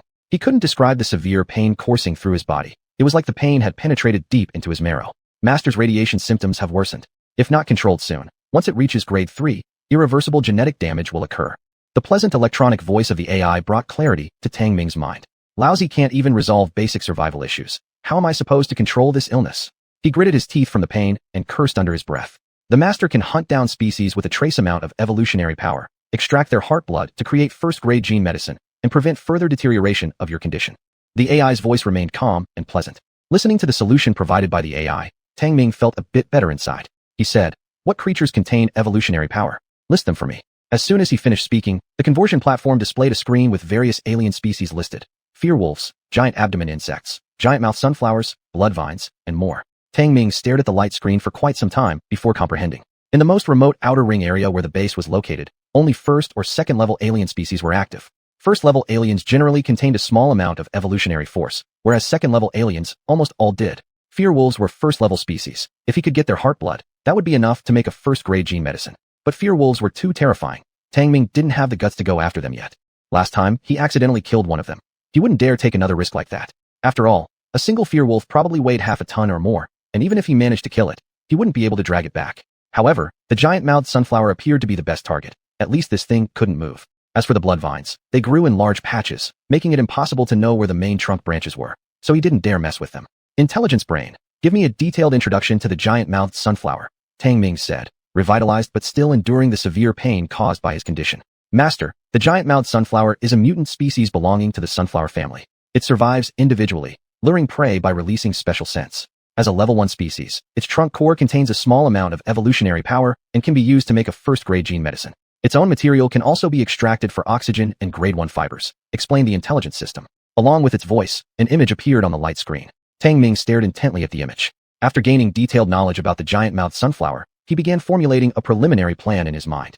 However, currently, he needed to adjust his own state. Intelligent brain, give me a portion of roasted fearwolf meat. He licked his lips and said, "Last time, that wolf leg weighed over 100 pounds, and there was still a lot of meat left." With his words just spoken, the conversion platform flashed white, producing a plate of fragrant steak. Smelling the aroma of the roast immediately triggered his hunger. He quickly tore off his mask and devoured it like a beast. Perhaps due to the fact that the fearwolf steak contained a trace of evolutionary power, or perhaps it was a placebo effect. After eating, Tang Ming felt the physical symptoms alleviated somewhat, his body warming up and the pain lessening. The system suggests that you perform basic exercises to facilitate the absorption of the evolutionary source force from the steak. The melodious electronic sound resonated again. It was a well-intentioned reminder. This time, Tang Ming showed no resistance, for his body had been in a state of impending health collapse. He took a deep breath, forcing himself to complete more than a dozen push-ups, which completely exhausted him. But exercising wasn't limited to just push-ups. He then completed over 20 crunches. Then came several squats. Unexpectedly, those fundamental exercise methods from Earth proved effective here as well. Let's do this. Inside the base, Tang Ming clenched his teeth as he performed some basic exercises, nearly killing himself with exhaustion. Right when he was almost dead tired, he sensed a warm force rising within him, bringing him great joy. Intelligent brain, does this mean it's effective? Congratulations, Master, you have absorbed a sliver of source power, enhancing your physical constitution. The intelligence system sounded a ceremonial cheer of encouragement, much to Tang Ming's surprise. But in contrast, he now felt his strength restored, the severe pain brought on by the disease having significantly decreased. Clearly, this was the effect of the evolutionary source power. He followed up with a question. By how much has my physical fitness improved? A red light scanned over Tang Ming's body. The AI's voice then rang out. Your current physical strength remains in a weak state. To achieve Class A evolution degree, your life energy must increase by curing the disease and absorbing more evolutionary source force. Life energy, Class A evolution degree. Tang Ming froze, completely unable to comprehend. Life energy is an important indicator for measuring the strength and weakness of a living organism. Based on your body's potential, evolution degrees are divided into Class A, Class S, Class SS, Class SSS, Class VS, and the unattainable prohibition body. Although the AI's voice was calm, in Tang Ming's ears, it sounded like a thunderous explosion. He could evolve, just like in movies where people with superpowers are categorized into levels. What the hell is this so-called prohibition body? It took Tang Ming a while to process what the intelligent brain had said about evolution degrees. This so-called evolution degree referred to the improvement of his life energy, leading to his own evolution. In other words, he had the potential to become a superhuman. Lousy is starting to like this alien planet. Imagining himself as a superhero, Tang Ming grinned and asked, what is this so-called prohibition body? Master, it's because this alien planet cannot allow any carbon-based life form to evolve into the prohibition body. The electronic voice of the intelligence brain left Tang Ming speechless. This explanation was as good as none. Well, let's get to work. Tang Ming shook his head, put on his breathing mask, and stepped out of the base.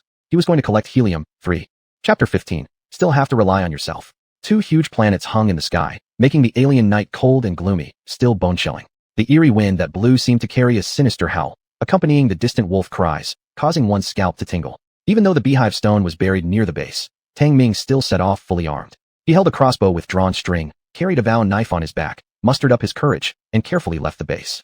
Just leaving the base, even at a distance of more than 10 steps, filled Tang Ming with tension and excitement. Adrenaline was surging. In the night, what could be seen was dotted with dim fluorescence in the darkness, always feeling there was something unknown hidden in that darkness. This was real wilderness survival, and it was a night when fearsome wolves roamed. Scouting around, he didn't find any trace of fearsome wolves. Tang Ming then quickly dug out the buried beehive stone. The beehive stone, having absorbed helium-3 gas, had doubled in weight. Its surface continued to emit steam. He swiftly brought it back to the base. Having collected all the beehive stones without incident, Tang Ming finally sighed with relief after returning to the base. He suddenly realized his back had already been drenched in cold sweat. This job at night is fucking terrifying. Tang Ming chuckled bitterly, taking off his breathing mask and protective suit, immediately feeling a sense of lightness throughout his body. He dumped all the beehive stones into the conversion platform, letting the base absorb the helium-3. Afterward, he checked the base information. Name, Universal Base. Level, Beginner, Upgradable. User, Tang Ming, Carbon-based life form. Defensive power, Level 1, Max Level 10. Offensive power, Level 0, Max Level 10. Energy, 0.9%, continuously consuming. Material reserve, 18.1 kilograms black iron, several first-grade fibers, 32.2 kilograms fearsome wolf legs, food, 3 kilograms blue vine pastry, 102 moles oxygen. Base zones, none for now. However, after these few days of hard work, there were finally some guarantees secured. Tang Ming counted the supplies, pondering about making something. The biggest threat right now are those fearsome wolves, and this whole radiation sickness. I should probably deal with this radiation sickness first. Tang Ming felt helpless and asked, AI brain, is there another way to cure my radiation sickness? Recommend master focus on making a first-grade gene agent to control disease progression mainly. As for curing the illness, second-grade exotic creatures heart blood and blue silvergrass need to be used to make a second-grade gene agent. The AI brain system offered a fair solution. Second-grade exotic creature? And what is blue silvergrass? Tang Ming could understand second-grade exotic creatures, but what exactly was this blue silvergrass? Master, upon searching through the data library, blue silvergrass is classified as a second-grade herbal life form, possessing high medicinal value, capable of being mixed with the heart blood of second-grade exotic creatures to cure Master's condition. The AI brain system explained everything clearly. Tang Ming rolled his eyes, saying it would still take second-grade exotic creatures' heart blood. At this point, he couldn't even handle first-grade exotic creatures. Facing second-grade species might result in his death. AI brain, considering my current situation, how can I collect the giant-mouthed daisy? Since Tang Ming couldn't cure his condition yet, he thought it best to prepare some first-grade gene agents to control his illness. Suggest master enhance your own evolutionary degree before collecting the giant-mouthed daisy. A sentence prompted by the electronic voice from the AI brain system. Tang Ming's face turned dark. How was he supposed to increase his evolution grade? By hunting fearsome wolves? This so-called artificial intelligence brain, wasn't it like a mentally challenged brain? Still have to rely on myself. Tang Ming sighed helplessly. Giant-mouthed daisies generally grow over 3 meters tall, with trunks 20 centimeters thick, tough outer layers, and aren't easily chopped down. The main issue was its single large king flower, full of reverse spines, looking just like an enormous bloody mouth. If bitten by it, it would surely be catastrophic. This thing could crunch through rocks. It's not easy to handle. Tang Ming stared at the image of the giant-mouthed daisy on the screen, lost in thought. It'd be much easier if we had an explosive egg. Yeah, an explosive egg. Suddenly slapping his thighs madly, Tang Ming excitedly said, AI brain, can you make an explosive egg? No, wait. Can you make firearms? Firearms? Why hadn't he thought of it earlier? Master, the base must be promoted to the middle level to unlock the function of making thermal weapons. But the electronic sound of the AI brain was like a bucket of cold water poured on him. Nevertheless, Tang Ming wasn't giving up just yet, asking again, how to upgrade? Collect equal amounts of resources to complete the upgrade. The screen popped out base information and transmitted the AI brain's electronic voice. Tang Ming didn't need to look at anything else. Simply knowing that the energy needs to reach 100% made him lose all hope. It took him several days of hard labor just to gather 0.9% of the required energy. When would it ever be filled? What kind of game is this? Still have to rely on myself. Tang Ming was even more frustrated. He had originally thought that having a base AI system would at least allow him to thrive on this alien planet. But this primary base AI system was no more than a broken recorder. What intelligence? It was more like a brain disability. Shit. The main problem is the giant-mouthed daisy has such a powerful bite. How should I deal with it? Back to square one. Tang Ming held his chin and began to ponder deeply. He couldn't help but think about the massive mouth of the giant-mouthed daisy that could crush rocks so effortlessly, and slowly, a gleam of light appeared in his eyes. Hey, since this thing loves to eat, what if we give it something that'll hurt its mouth? Tang Ming suddenly grinned cunningly as he figured out a plan against the giant-mouthed daisy. Subsequently, he immediately got to work, using all the black iron reserves to create an iron spike ball. This iron spike ball had spikes over a meter long, resembling beach obstacles. Each spike was razor-sharp and glinted ominously. Tang Ming's wicked trick was quite simple: to insert this iron spike ball into the giant-mouthed daisy. Let's see the results tomorrow, hee. At the mere thought of the giant-mouthed daisy swallowing this iron spike ball, the scene surely would be quite satisfying. Chapter 16, Tier 1 Genetic Agent. It quickly became daylight, and the planet hanging at the horizon began to glow faintly. Tang Ming set off with great enthusiasm early in the morning. He also had the conversion platform make a small cart, pushing the iron spike ball to a canyon belt not far from the base. From afar, he could already see several giant-mouthed sunflowers emitting a special aroma. Tang Ming chuckled to himself, setting his sights on the nearest giant-mouthed sunflower. This giant-mouthed sunflower was about 3 meters tall. Its main stem didn't have many leaves, but it carried a stunning flower bud. It remained motionless, emitting a unique fragrance, just like a harmless plant. If it weren't for the prior knowledge of this ferocious species, Tang Ming might not have taken it seriously. He pushed the iron spike ball carefully toward the giant-mouthed sunflower. Zhi. As soon as Tang Ming approached, he clearly heard a slight zhi sound. It was the giant-mouthed sunflower rotating its flower bud and opening a large mouth, just like the Venus flytrap in Plants vs. Zombies.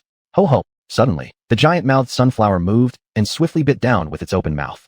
Even though Tang Ming was mentally prepared, he was still startled. Fortunately, the target of the giant-mouthed sunflower was the iron spike ball on the small cart, swallowing it whole. Poochie. But immediately after, the sharp spikes pierced through the giant-mouthed sunflower, spraying out colorful juices that sizzled. Strangely, the giant-mouthed sunflower appeared to be unaware, continuing to chew forcefully on the prey, iron spike ball. The more it chewed, the more the flower's gaping mouth got torn apart by the iron spike ball. Seeing its mouth full of holes and making crunching sounds, Tang Ming felt an unusual sourness in his own mouth. Still, the giant-mouthed sunflower continued chewing fiercely, with the sharp spikes acting like blades swirling around inside its mouth, creating an extremely invigorating scene. The black iron, crafted iron spike ball proved effective, mashing up half of the giant-mouthed sunflower. Great opportunity. Realizing the situation, Tang Ming drew his long sword and rushed over, frantically slashing at the main trunk of the giant-mouthed sunflower. Kacha. Unable to chew through the iron spike ball, the giant-mouthed sunflower gave Tang Ming a chance to attack. However, the main trunk of the giant-mouthed sunflower was tough. Tang Ming spent over 10 minutes hacking before he finally severed it. Boom. Colorful juices splashed everywhere as the giant-mouthed sunflower collapsed with a thunderous crash, lying still where it fell. Finally defeated you. Tang Ming was exhausted, feeling sore all over. Both his hands were skinned, and he hurriedly applied the star grass hemostatic medicine. A wave of coolness spread from his palms, quickly stopping the bleeding thanks to the potent drug effects. Tang Ming looked at the 3-meter-long giant-mouthed sunflower and couldn't help but grin. With great effort, he lifted the chopped-up giant-mouthed sunflower onto the cart and hauled it back towards the base. AI brain, convert it for me. Extract evolution energy from the main core stem and create Tier 1 genetic agent. Exhausted from dragging the giant-mouthed sunflower into the base, Tang Ming shouted immediately. Understood, master. As a red light scanned across, the electronic voice of the AI brain resonated. The giant-mouthed sunflower was sucked onto the conversion platform, and the screen displayed a progressing conversion bar. Giant-mouthed sunflower. Extracting oxygen molecules, extracting Tier 1 fibers, extracting evolutionary force from the main core. The electronic voice continued to sound, and lines of data flashed on the screen. Tang Ming closely watched the progress bar on the screen, his heart becoming tense. His physical condition was gradually worsening. If left unchecked, it might not last another few nights. Ding! With a soft sound, the mist around the conversion table dissipated, revealing an agent clearly visible. Feeling slightly nervous, Tang Ming asked, "Is this the genetic agent?" The vial was only finger-sized, yet the mysterious liquid inside shone with blue light, incredibly dazzling. The Tier 1 genetic agent can control the deterioration of the master's illness. It is recommended to inject now. The electronic voice woke Tang Ming from his contemplation. Without hesitation, Tang Ming twisted open the needle cap and directly injected the agent into his arm. The agent wasn't as intense as Tang Ming imagined. Rather, it felt good, carrying a refreshing chill spreading throughout his body. But what came next was even more surprising. Just after injection, it felt as if there was fire blazing within him, but it quickly disappeared, replaced by a warm flow coursing through his entire being. Oh, Tang Ming felt unprecedented comfort. This sensation made him feel even better than when practicing his inherited craft, hundreds of times better. But immediately afterward, a stinging pain enveloped his entire body, causing him to scream in agony. Fortunately, the stabbing sensation passed quickly, and the mold-like symptoms on his skin seemed to have faded somewhat, no longer spreading. Tang Ming was shocked. He had never felt so comfortable, and his body clearly didn't feel as weak as before. Moreover, his muscles seemed to have grown stronger, and even his beer belly had reduced a little. So miraculous. Tang Ming was astonished, feeling stronger and more energetic than before. His strength apparently increased somewhat. This is simply more effective than taking 10 caddies of Romania pills. The Tier 1 genetic agent can not only help the master control radiation sickness, but also enhance physical constitution. So, Does this mean that if I keep injecting this agent, I'll become stronger and stronger? Tang Ming's eyes turned green with excitement. In theory, the Tier 1 agent can strengthen the Master's constitution to a certain extent, after which it will no longer be effective. The AI system also listed the dosage of the agent. Tang Ming was momentarily startled, but on second thought, it made sense. It's just like how low-grade drugs eventually lose their effectiveness when used excessively. However, the screen indicated that injecting 4 more vials would push his body to its maximum potential. How could he possibly stay put? He turned around and left the base. Chapter 17 Physical Enhancement, Potential of a True Macho Man. For the whole day, Tang Ming pushed an iron-spiked ball around to wreak havoc on the giant-mouthed sunflowers. He mercilessly harmed more than a dozen unfortunate giant-mouthed sunflowers with the most despicable methods. Those giant-mouthed sunflowers would immediately swallow anything that came close. But no matter how they chewed with their large mouths, they were unable to crush what they had swallowed. Instead, their own mouths got torn apart, and at the same time, the main stem was chopped down by the shameless human. Under a double assault, they could only be felled in bewilderment. Tang Ming was brimming with enthusiasm, probably due to the injection of a gene agent. With sufficient energy today, he kept working until evening before returning to the base, slightly exhausted. Looking at the somewhat deformed iron-spiked ball, Tang Ming felt awe for the giant-mouthed sunflower's fearsomeness. Then, he dragged the last giant-mouthed sunflower into the base. As for the iron-spiked ball and the cart, he naturally parked them outside the base. Night began to fall, and the temperature dropped sharply. Inside the base, Tang Ming looked excitedly at 15 level 1 gene agents. This was the fruit of his hard work for the entire day. Intellect unit. There should be no problem if I inject 4 simultaneously, right? Containing his excitement, Tang Ming cautiously asked a question. Master, other than the drug effects being slightly intense, there is absolutely no issue. The base intellect unit system immediately gave a reply. This allowed Tang Ming to completely relax. He directly opened the gene agents and injected all of them into his arm in one go. He consecutively injected 4 gene agents. A scorching heat spread through his entire body once again, flowing through every limb, leaving him feeling warm all over.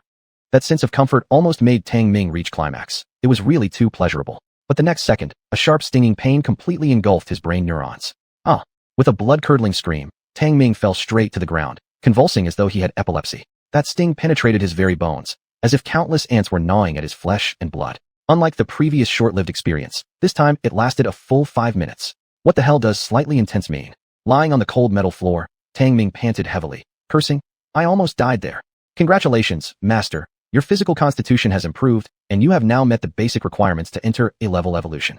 A wave of red light scanned over Tang Ming, and the electronic voice of the intellect unit system sounded. Tang Ming paused, realizing his symptoms were significantly milder. His muscles had grown slightly thicker, and he felt full of strength within. In comparison, he was no longer skeletal, but presented a fit, lean figure. There was no doubt that his constitution had been enhanced from the inside out. Overwhelmed with excitement, Tang Ming sprang up lightly, his eyes bulging wide open at his agility. He took off his protective suit, revealing a lean and fit body, particularly noticeable on his abdomen, where the previous beer belly had been replaced with 8 blocks of newly formed abdominal muscles. Damn, this is the potential of a real macho man. Tang Ming howled with excitement, regretfully, without anyone to share his exuberant joy. Even the intellect unit system did not respond to his excitement. But he didn't care. After all, his personality was rather secluded anyway. So he stripped naked and started appreciating himself carefully. TSK, look at these oblique muscles. If we're on Earth, showing just a bit could definitely bewitch many girls. After collecting the beehive stones during the night, the base's energy value finally broke through to a single-digit percentage, reaching 1.1%. But Tang Ming believed that such a way of collecting energy was too slow, and moreover, it involved great life-threatening risks. The terror wolves were especially active at night, and he couldn't guarantee he wouldn't get surrounded and attacked by them at some point.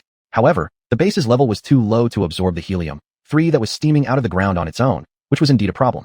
Intellect unit, can you make a container that collects helium-3 automatically, like the beehive stones, but won't lose its contents? Tang Ming suddenly had an imaginative idea and asked. Chapter 18, Ion Fiber. Master, we can make a collector to gather helium-3 gas at night. The AI system responded immediately, and a holographic screen popped up, showing the information about the collector. There really is one. Tang Ming couldn't help but be pleased. After carefully reading the information, his expression darkened. To manufacture an automatic collector actually required some ion fiber material. What is ion fiber material? Tang Ming asked helplessly. Making an automatic collector used materials such as black iron and level 1 fibers, which he still had quite a bit of in storage. But this ion fiber material was unfamiliar to him. Master, ion fiber is a conductive fiber, used to make core integrated electrical systems for objects. The AI immediately provided the answer and listed the material sources. Ion fiber raw materials could be harvested from the silk threads excreted by giant abdomen insects. It was a material commonly used in integrated circuit devices. Isn't this equivalent to semiconductors and integrated chips? Tang Ming instantly understood. This thing was high-tech material, indispensable. Where can I harvest the abdominal insect silk? Tang Ming asked again. If he couldn't fix the automatic collector, he'd work himself to death at night. Master, the giant abdomen insects feed on purple grass, move slowly, but have strong hostility towards nearby living beings. The silk they spit out is often used for pupation. The AI system presented detailed habits and characteristics of the giant abdomen insects. Tang Ming, upon seeing it, immediately realized that these were basically enlarged silkworms. Move slowly. Hee. Can these things be bred? Tang Ming curiously asked. If the base upgrades to a higher level, an ion fiber synthesizer can be manufactured, making it unnecessary to breed giant abdomen insects, the AI system reminded. This made Tang Ming feel somewhat awkward, and he didn't ask further. Taking a look at the time, there were still 2 hours until dawn. Tang Ming simply carried out a few sets of basic exercises. Compared to before, he now did hundreds of push-ups and squats nonstop. A qualitative leap without a doubt. This is still with less than A-level evolution. Imagine if I entered A-level evolution, how fast my body would become. Tang Ming was excited inside. Thinking back to before, he was so weak. Even though he liked survival shows, his physical fitness was truly abysmal. Looking like someone suffering from drug addiction or undergoing chemotherapy, his body was long destroyed. Nowadays, however, he was brimming with energy and vigor, feeling as potent as a man who could perform multiple times in a single night. Huffing and puffing. After exercising for over 2 hours straight, Tang Ming only reluctantly ended this foundational training when the sky grew light. The pain caused by radiation sickness had weakened significantly. Drenched in sweat, Tang Ming suddenly remembered that he hadn't showered for many days. AI, do we have water for a shower? Tang Ming suddenly asked. Master, no living infrastructure has been established yet within the base. The base system's response abruptly reminded him that apart from the conversion platform inside the base's metal pod, there was literally nothing else. Not even a bed or table. Cough cough. AI, create a large bathtub then. Unable to endure the sweat on his body any longer, Tang Ming requested this. All right, as the master wishes. Starting to convert into a constant temperature bathtub, starting conversion. As the electronic sound from the AI rang out, amidst the swirling white mist on the conversion platform, a large bathtub emerged. Tang Ming placed it on one side of the base, making the originally not-so-spacious base more crowded. He didn't care. Once the bathtub was opened, warm water flowed out automatically. Throwing off his clothes, he stepped right in. Oh, so refreshing. Fully immersed in the bathtub, the lukewarm water made Tang Ming moan with pleasure. He had never felt bathing to be this comfortable, as if every pore of his body had opened up. This relaxation method was indeed intoxicating. However, Tang Ming dared not indulge for too long, getting up after soaking for 10 minutes. He had many tasks today, at least needing to obtain particle fibers to make the collector. Without much ado, fully equipped, Tang Ming pushed a small cart and left the base. About 500 meters away from the base, there was a vast area covered with a purple glow of wild grass. This was the purple grass. Purple grass was a zero-level plant. It stood over a meter tall, growing in patches, occupying a large stretch of land. In the wind, the purple grass swayed like a purple ocean, rustling with sha-sha sounds. Tang Ming's goal for today was here, but standing at the edge of the purple grass, he dared not step in. Chapter 19. Hunting the gigantic abdominal worm. The ion silk thread excreted by the gigantic abdominal worm is a key material for making helium-3 collectors. If tools can be created to automatically collect helium-3 at night, it would undoubtedly bring a qualitative leap in energy collection. Honeycomb stones have 2 major disadvantages when collecting helium-3. One is their inability to store helium-3 for a long time, and the other is their small capacity, which leads to very low efficiency. Tang Ming was fully aware of his goal. His omnipotent base on this alien planet has many mysterious functions waiting for him to develop. But no matter how amazing the base is, its critical factor lies in the energy supply. Energy is the foundation. Solving the long-term energy supply issue counts as solving the basic survival needs. Tang Ming licked his slightly parched lips and stared intently at the sea of undulating purple grass. When he was on Earth, he watched plenty of wilderness survival shows. All survival skills revolved around 3 essential elements: fire, food, and shelter. But life on this alien planet is different. With his omnipotent base to rely on, ensuring smooth operation will solve all his problems, including his own evolution issues. Thus, relying solely on honeycomb stones to collect helium-3 is not a sustainable solution. CSI. A faint sound mingled with the rustling of wind through the grass alerted Tang Ming immediately. He held his crossbow, ready and alert, as he moved toward the source of the faint noise. That SI sound was most likely the sound of the giant abdominal worm spinning its silk. If it weren't for his improved hearing, he wouldn't have been able to detect it. The purple grass grew so tall that it covered him completely. Tang Ming didn't dare go too deep. Instead, he stayed at the edge, keeping even his own breathing as quiet as possible. CSI. The sound of the gigantic abdominal worm spinning its silk grew closer, tightening Tang Ming's nerves further. Among the sparse secretions of the purple grass, he suddenly saw a little white silk thread. It was precisely the ion silk spun by the enormous worm. Tang Ming gripped the bough firmly, feeling the sweat seep through his palms. Besides the increasingly nearby SI sounds, he could also hear the thump-thump of his heartbeat. Gong gong. Suddenly, a dull call came out, snapping Tang Ming's already heightened focus into sharp tension. CSI. The SI sounds were clearer now, almost as if they were right beside his ears. Tang Ming kept his eyes glued to what was ahead. and through a few layers of scattered purple grass, he spotted a massive abdominal worm spinning its silk. The enormous worm was a large creature, looking over a meter long, with a flesh-covered body adorned with colorful patterns. It looked just like a huge green caterpillar. At this moment, the gigantic abdominal worm was flattening a large patch of purple grass and laying silk lines all around, as if constructing a nest.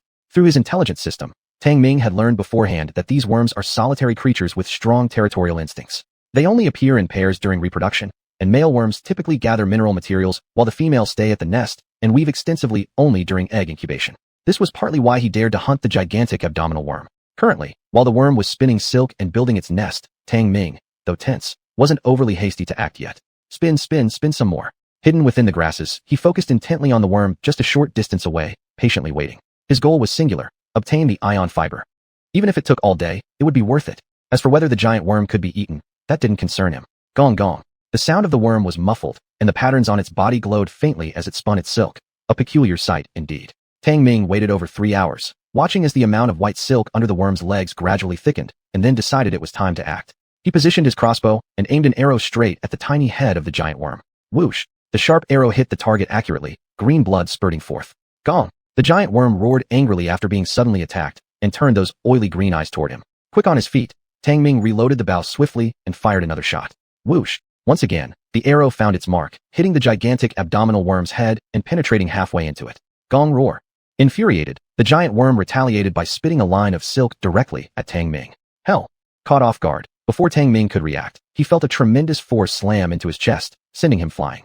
Thrown out of the field of purple grass, he landed hard on the ground with a crash. Wah! Bile rose up in his throat, and he spat out a mouthful of blood onto the breathing mask. Tang Ming felt as though he'd been struck by a bullet, a strand of white silk adhering to his chest causing fiery pain that surged through his entire brain. Before he could even consider his next move, the strand of white silk clinging to his chest was rapidly pulled back. There was nothing he could do. Like a fish hooked and dragged towards the water's surface, he was about to fall into the mouth of the monstrous worm. Gong roar! The gigantic abdominal worm quickly tugged at the silk thread with its jaws, and in the blink of an eye, it had dragged Tang Ming over 10 meters. Tang Ming was greatly startled but remained calm. He raised his crossbow and shot another arrow at the giant worm. The head of the gigantic abdominal worm was hit by 3 consecutive arrows. Even its brain matter was oozing out, yet it still didn't die. Shit! Go all out. Tang Ming was also provoked to anger. He discarded his crossbow, drew his meow blade, and with the force of being pulled, he plunged directly towards the worm's small head. The over-meter-long blade of the meow knife was completely embedded into the head of the gigantic abdominal worm. Cree! The giant abdominal worm suddenly let out a sharp and agonizing scream before collapsing to the ground and dying instantly. The luminous patterns on its body also dimmed and faded away. Tang Ming clutched tightly onto the hilt of the blade, half of his body pinned under the worm's massive corpse as he panted heavily. Sha-sha! At this moment, nearby grasses rustled, as if something was approaching. Chapter 20, Collector. Gong gong. Roars were heard in the distance, and Tang Ming's expression changed drastically. There's another one. Isn't the Ni-Ma giant belly bug a solitary species? Why is there another one nearby? Tang Ming didn't even have the mood to curse as he struggled to pull his legs out from under the insect corpse and quickly found his bow. Shush-shill. The grass rustled. Tang Ming stood on the insect corpse and saw a larger male giant belly bug crawling towards him from over 20 meters away. This male insect. It might have been the mate of the female insect that had just died. However, the male insect was moving surprisingly slowly. Seeing the slow speed of the male giant belly bug, Tang Ming couldn't help but laugh.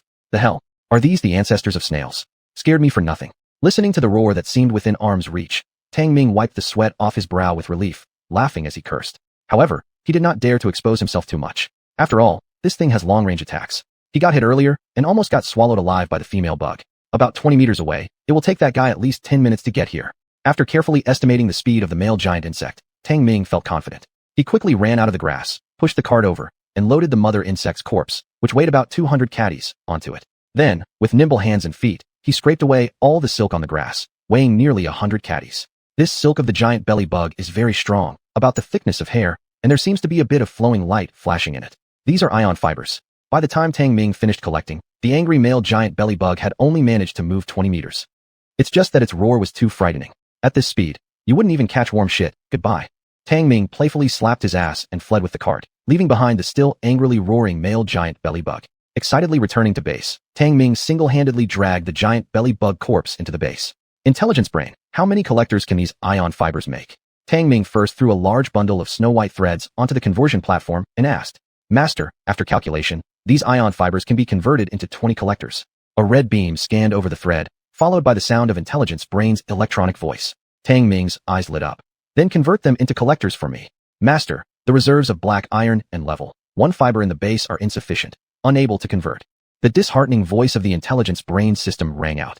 Tang Ming was startled. Yesterday, the supplies were basically used to create iron spike balls and small carts, and he had completely forgotten about this. With no choice, taking advantage of the remaining half-day, he rushed out of the base again. In the afternoon, Tang Ming spent his time looking for black iron ore and cutting down sword hemp. Cutting down sword hemp to obtain enough level 1 fiber was completed fairly quickly. But searching for black iron ore was purely hard labor, and the efficiency was shockingly low. After 5 or 6 hours of back-and-forth work, he managed to extract only 30 kilograms of black iron. Damn it. Looks like I need to explore for some black iron mines. This way takes too much time. Tang Ming glanced at the sky, feeling somewhat helpless. As he adapted to life on this alien planet, with basic sustenance problems resolved, he started considering many other issues. For example, now that it was getting dark, he returned to the base and began making collectors. Intelligence brain, start converting the collectors. DIDI, conversion starting. The electronic sound of the intelligence brain system sounded, while white mist gathered around the conversion platform, and the progress bar flickered on the light screen. Clank, a soft noise was heard, and the first collector was manufactured. Tang Ming excitedly picked it up and examined it closely. This so-called collector was no more than 20 centimeters long cylinder. The cylindrical object gleamed with a black iron metallic luster, was very light, and had a button indicator light at one end. Tang Ming pressed it instinctively, immediately activating the collector, as the indicator light flashed red. Meanwhile, the surface of the collector also became dotted with densely packed holes resembling a honeycomb stone pattern. Looking at the collector similar to a charging station, Tang Ming nodded approvingly. Clank, clank, clank. As the platform continued converting, all 20 collectors were fully produced. Tang Ming looked at the pile of collectors and sighed helplessly. Intelligence brain, make a backpack for me. Clank. A tactical backpack designed according to ergonomics was manufactured. Tang Ming touched the tactical backpack made primarily of level 1 fibers and smiled contentedly. So convenient. Glancing at the time, it was already 7 o'clock in the evening, and the light outside the base had already turned pitch black. Tang Ming quickly loaded the collectors and left the base. Not far from the base, he chose a place where helium-3 vaporized most densely at night and spread out all 20 collectors. With these collectors, he wouldn't have to risk coming out at night to gather energy anymore. He could come back the next morning to retrieve these collectors. Finally done quitting time. Tang Ming clapped his hands and immediately returned to the base. After being busy all day, he was already starving and needed to quickly get back to his safe little nest to eat a piece of wolf steak to replenish his expended energy. At that moment, a sudden wolf howl came. Tang Ming's hair almost stood on end as his nerves instantly tightened. He ran towards the base as fast as he could, glancing over his shoulder with his peripheral vision, causing him to receive quite a fright. A pair of eerie green eyes were shining behind him, less than 100 meters away. Chapter 21. The King of the Terror Wolves. Roar. A terror wolf, half as large again as a calf, came rushing after at an incredible speed. My God. Tang Ming was so scared that he wet himself and began running for his life with all his might. This terror wolf was even larger than the one he had previously killed. If his body hadn't been enhanced, there was no way he could outrun this fierce beast. Mind, open the door. Tang Ming dashed towards the universal base and shouted from a distance. His fleeing speed far exceeded that of any Olympic sprint champion on Earth, but he could still gradually hear the low growls coming closer behind him. Moreover, he could smell a strong, bloody stench. What the hell? Tang Ming's scalp was practically on fire. He unleashed his potential, significantly increasing his speed. The distance of nearly 200 meters took only 10 seconds. Closer. The base cabin door was already open. Tang Ming rushed in and shouted loudly. Close the door. Bang. However, before the metal cabin door of the base could be completely closed, a sharp wolf claw reached in. The cabin door of the base was deformed from the impact. Tang Ming's face changed dramatically. He shouted, close it. Roar. But the forelegs of that terror wolf were too strong, slowly forcing open the closing metal door. The deformation of the metal door became increasingly severe, which was enough to show the immense strength of this terror wolf. Warning. The hatch has an obstacle. Unable to close. The electronic voice of the mind system sounded, and Tang Ming's heart raced violently. Roar. At this moment, half of a wolf's snout squeezed through the deformed metal door. Its inch-long fangs were exceptionally sharp, as if gleaming coldly. A savage vertical pupil saw Tang Ming. The terror wolf struggled to squeeze inside, making the door creak. Pow! Tang Ming regained his senses, immediately drawing the slender sword and stabbing forward. Pussy eye. The sharp slender sword pierced directly into the wolf's eye, spraying blood inside the base. Ao war. That terror wolf let out a painful howl and retreated a few steps. The base door also successfully closed, isolating the ferocity of the night. Tang Ming collapsed onto the ground, panting heavily. It had just been incredibly dangerous, almost allowing the terror wolf to break into the base. He must not take such risks next time. Tang Ming admonished himself. The terror wolf had been so savage that even the base door was barely holding up. Boom. See roar. Yet, the terror wolf outside went berserk, slamming against the base with great force. Tang Ming even doubted whether the base, which only had level 1 defense capability, could withstand such violent impacts. Master, the base damage is below 10%. It is recommended to use energy and materials to repair. Alarm lights flashed inside the base, and the well-ordered electronic voice of the mine system rang out. Hearing this, Tang Ming became anxious. What? There's damage degree? Why didn't you say earlier? Repair quickly. Okay, master, repairing immediately. Consuming 1% of energy, consuming 14 kilograms of black iron, consuming level 1 fiber. The flickering light screen showing the consumed materials made Tang Ming go numb. He had barely accumulated single-digit energy values, almost exhausting everything. Damn it, my life is more important. Anyway, I have the collector. Tang Ming cursed softly, hearing the intense collision sounds, which filled him with rage. He wished he could dismember the terror wolf outside and cook it. Anyway, they now had bad blood between them. Bang, boom, see roar. Outside the base, the terror wolf continuously slammed into the base. Tang Ming's nerves were tightly strung. He gripped the slender sword firmly and stared fixedly at the metal door. The terrifying collisions continued for over an hour before gradually stopping.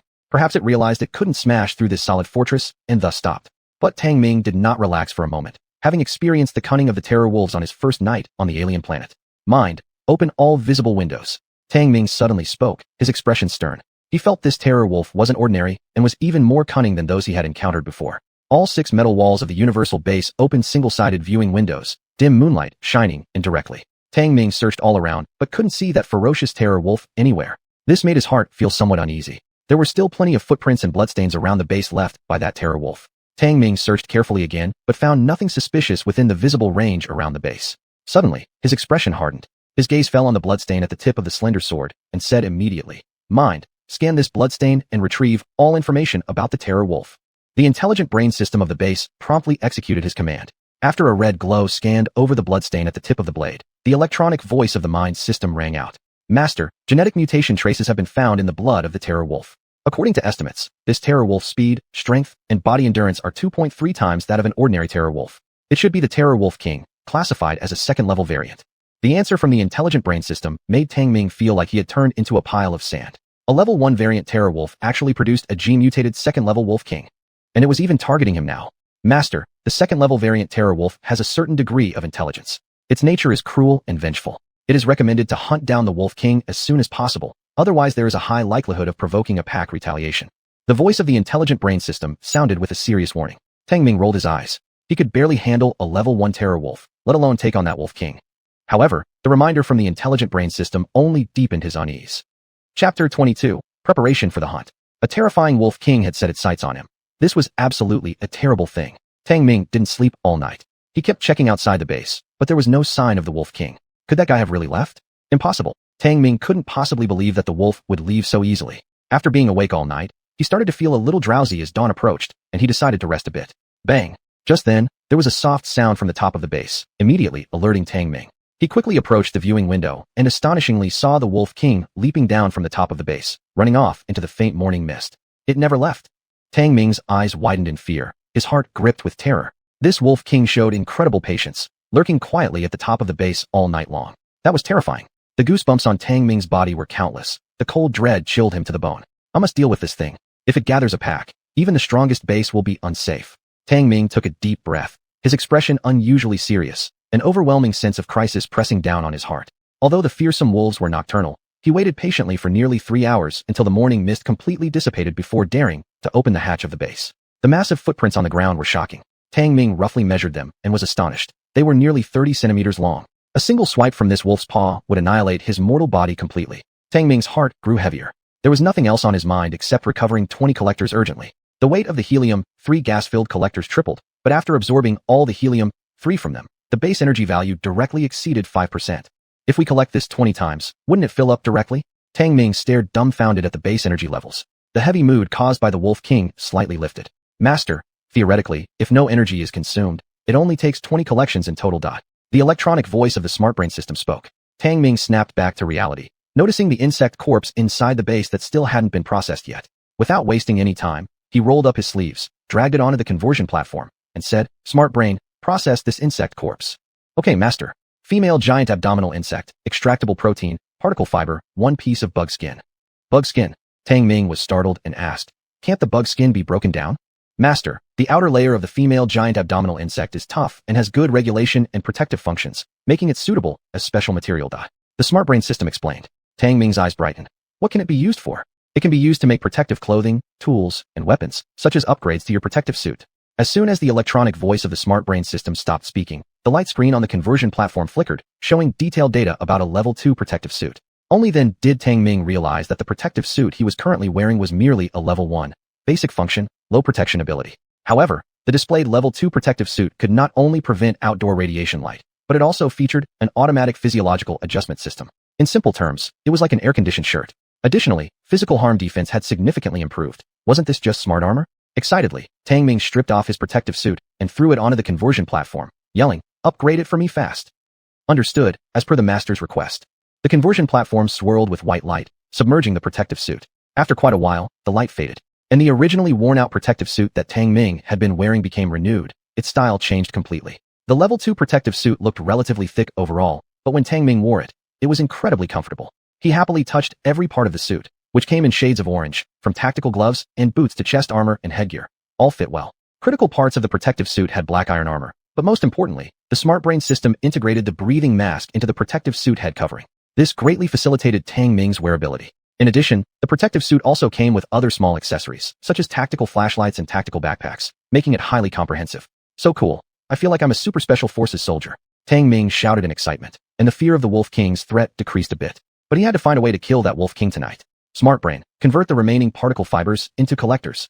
Tang Ming glanced at the remaining resources on the light screen and issued instructions. The conversion platform quickly created 5 collectors. Tang Ming frowned deeply, looking out at the large, empty space outside the base. He gave another command. Convert the remaining resources into traps. Upgrade the crossbow to a tactical compound bow. Break down the seed knives. Convert them into arrows and machetes. Ding, ding, ding. Following Tang Ming's instructions, item after item was converted on the platform. In total, there were 10 large animal traps, a tactical compound bow, a machete, and several crossbow bolts. This time, Tang Ming had spared no expense. Tonight, he was going to kill that Wolf King no matter what. Chapter 23. The Wolf King arrives. After enjoying a nutritious meal of insect meat, Tang Ming got busy. First, he deployed the collector and then gathered large amounts of blue wisteria back to the base, mainly for oxygen reserves. Next, he cleared the area around the base, moving all the big rocks to clear out a large, empty space. He took out the large animal traps and calculated the direction in which the Wolf King had departed to determine its possible location. Then he decided on the placement of the traps. Even if I can't fight the Wolf King, am I incapable of digging pits? Tang Ming cursed under his breath. He was from Earth. How could he not use his brain? When he was little, he thought of every trick in the book when hunting wild boars in the mountains. Once he overcame his fear of the Wolf King, Tang Ming's confidence grew stronger. The large traps in his possession were powerful enough to break an elephant's leg, but since the Wolf King's hide was thick and tough, they would likely only trap it temporarily. Of course, whether the traps would successfully contain the Wolf King depended on how firmly the iron stakes were driven into the ground. Ding, ding, ding. An iron stake more than a meter long was hammered into the sand by Tang Ming. Had his physical strength not been enhanced, he probably wouldn't have been able to lift the huge iron hammer in his hand. With the iron hammer weighing over 100 pounds, ding ding, he managed to drive 10 iron stakes completely into the sandy soil. Each iron stake was connected to an animal trap, cleverly arranged by Tang Ming on both sides of the base hatch and directly in front, and then covered up to hide them. This was essentially encircling the base hatch. The Wolf King was cunning, so although Tang Ming could guess the direction it would appear from, there was no way to predict exactly where it would attack from. Therefore, this was the most conservative approach, though he himself could only act as bait. Of course, mainly he couldn't stray too far from the base hatch or else he wouldn't even have a chance to run away. No, this isn't conservative enough. The animal traps definitely won't be able to hold that Wolf King. After much deliberation, Tang Ming suddenly remembered the tools used for whale hunting at sea. I've got it. Excited, he rushed into the base to check the remaining supplies. Seeing the insufficient amount of black iron, he decided to directly recycle the iron spike balls. Intelligence system, make me a giant crossbow. No, it should be a wolf-catching crossbow with harpoons. Tang Ming shouted excitedly. Even without modern weaponry, he still intended to kill the wolf. All right, as you wish, master. The conversion platform also got to work, taking over 10 minutes to transform the large crossbow and harpoon into existence. The large crossbow was heavy, weighing 200 kilograms. Tang Ming moved the large crossbow out of the base and mounted it right onto the top of the base, enabling 360-degree rotation. Then, he armed it with a sharp harpoon, making it look ferocious and sharp. In total, he prepared 3 harpoons, each connected to a steel chain 100 meters long and extremely resilient. By the time everything was ready, it was already 4 o'clock in the afternoon. In another 2 hours, nightfall would arrive swiftly. Not wasting any time, Tang Ming slung 25 collectors across his back and left the base. He calculated the distance, roughly 400 meters from the base to the collector zone. That meant that last night, the Wolf King took less than 15 seconds from appearing to chasing him. Such speed indicated the incredible mobility of the Wolf King. Probably even the cheetahs on Earth aren't that fast. Tang Ming frowned again. After setting up the collectors, he returned to the base. Upon returning to the base and eating the last piece of wolf meat, he comfortably soaked in the bathtub. He needed a good rest to recover his energy and face the night's peril with full vigor. He was certain that once night fell, the Wolf King would surely come. The base was quiet, and Tang Ming closed his eyes and dozed off. 2 hours later, his eyes snapped open as if a fierce light had just flashed through. Through the viewing window, the dim exterior could be seen. Swish. Tang Ming rose from the bathtub, and the radiation sickness spread faintly across his thin body. Still, he injected himself early with a level 1 genetic agent. After dressing properly, he opened the base hatch directly. Cold moonlight poured in, and Tang Ming stepped out. 2 massive planets hung in the sky, the star ring at night looking exceptionally beautiful, radiating purple light. Tang Ming had no heart to appreciate the night scenery. His sharp gaze fixed on the direction where the Wolf King disappeared earlier that morning. Ow ow. In the silent night, a distant howl came. Tang Ming's nerves instantly tightened. Holding the tactical compound crossbow, he watched anxiously toward the front. Although the moonlight illuminated his surroundings faintly, his visible range was only about 1 to 200 meters. Occasional howls came from the distance, sometimes accompanied by fierce roars, echoing eerily in the silent night. But these were not what concerned Tang Ming. With tense patience, he waited. Time passed second by second. Tang Ming squatted at the base entrance, waiting until his throat felt dry. Looking behind briefly at the electronic clock inside the base, it was exactly 9 o'clock. Damn, does this guy not bear grudges? Not coming tonight. Tang Ming cursed softly to himself. He hadn't been this attentive even when waiting for a goddess on Earth. But when he turned his head, he suddenly locked eyes with a conspicuously green eye in the darkness. Chapter 24, Wolf King, Curse Your Mother. Tang Ming suddenly held his breath, his heart racing so fast it felt like it was in his throat. It was the Terror Wolf King. Its one eye was blinded, which was precisely the one he pierced with his meow knife last night. But its remaining eye glowed terrifyingly in the dark, deep and ferocious, as if filled with an angry spirit. Tang Ming deeply inhaled, staring intently at the Wolf King, shouting loudly. Wolf King, curse your mother. Roar. Perhaps understanding Tang Ming's provocation, the Wolf King let out a roar and charged forward. He raised his tactical compound bow and locked onto the rapidly approaching Wolf King through the scope. 300 meters, 200 meters, 100 meters. Closer, he quickly shot. Puff. Under the powerful propulsion, the arrow struck the Wolf King instantly, plunging directly into its flesh. Roar. But the Wolf King became even angrier, as though the arrows didn't cause much harm, only further enraging it. My God. Tang Ming cursed loudly, firing 3 arrows consecutively. One of them deflected, while the other 2 hit the Wolf King's mane, seemingly without much effect. And right then, the Wolf King had already rushed over. Tang Ming's expression changed. He retreated into the base. If the animal trap didn't work, he would have to hide inside again tonight. Bang! Just then, the shallow buried trap was triggered. A roar. The Wolf King let out a sharp and tragic howl immediately. Tang Ming looked and couldn't help but feel excitement. One of the large animal traps successfully caught one of the Wolf King's front legs, blood gushing profusely. Without hesitation, he climbed up to the top of the base, adjusted the huge crossbow, aiming at the Wolf King who was trapped 50 meters away. As soon as he pulled the trigger, the wolf hunting spear was quickly launched. The spear, over 2 meters long, struck the Wolf King's abdomen, the immense impact force slamming it violently onto the ground. Arg! The Wolf King screamed in agony and bit down on the spear that had penetrated its stomach. Its sharp teeth ground against the spear, making a sound similar to a chainsaw. Tang Ming didn't hesitate. He set up another spear and aimed directly for the Wolf King's head, pulling the trigger. However, the Wolf King reacted nimbly, ducking its head, thereby narrowly avoiding the spear. Tang Ming was shocked momentarily, muttering, so clever. Roar. Unable to break the spear, the Wolf King roared furiously, yanking forcefully at the trapped leg. The trap creaked under the strain, seeming unable to withstand the Wolf King's strength. Seeing this, Tang Ming immediately leapt down and grabbed the chain of the spear piercing the Wolf King's abdomen with both hands. With a shout, he pulled hard to one side. Roar. The Wolf King roared non-stop. As the wound in its abdomen stretched from the pull, fresh blood spurted forth, compelling it to move in the direction of Tang Ming's tug. After securing the chain to an iron stake, Tang Ming climbed back atop the base and set up the crossbow once more, shooting another arrow while the Wolf King wasn't paying attention. The strong neck of the Wolf King was struck, emitting another sharp cry of pain. The spear and the trap rattled under the pull, as if about to snap any second. After launching the last spear, Tang Ming jumped down straight away. Grabbing the chain attached to the spear lodged in the Wolf King's neck, he began pulling it furiously toward the opposite side. Roar. Despite its agony, the Wolf King jerked its head wildly, almost sending Tang Ming flying. Its strength was immense, making it impossible for Tang Ming to hold the line. Damn, how am I not taking you down? Tang Ming positioned his tactical compound bow, swiftly loaded an arrow, and fired. The sharp arrow plunged directly into the enormous frame of the Wolf King.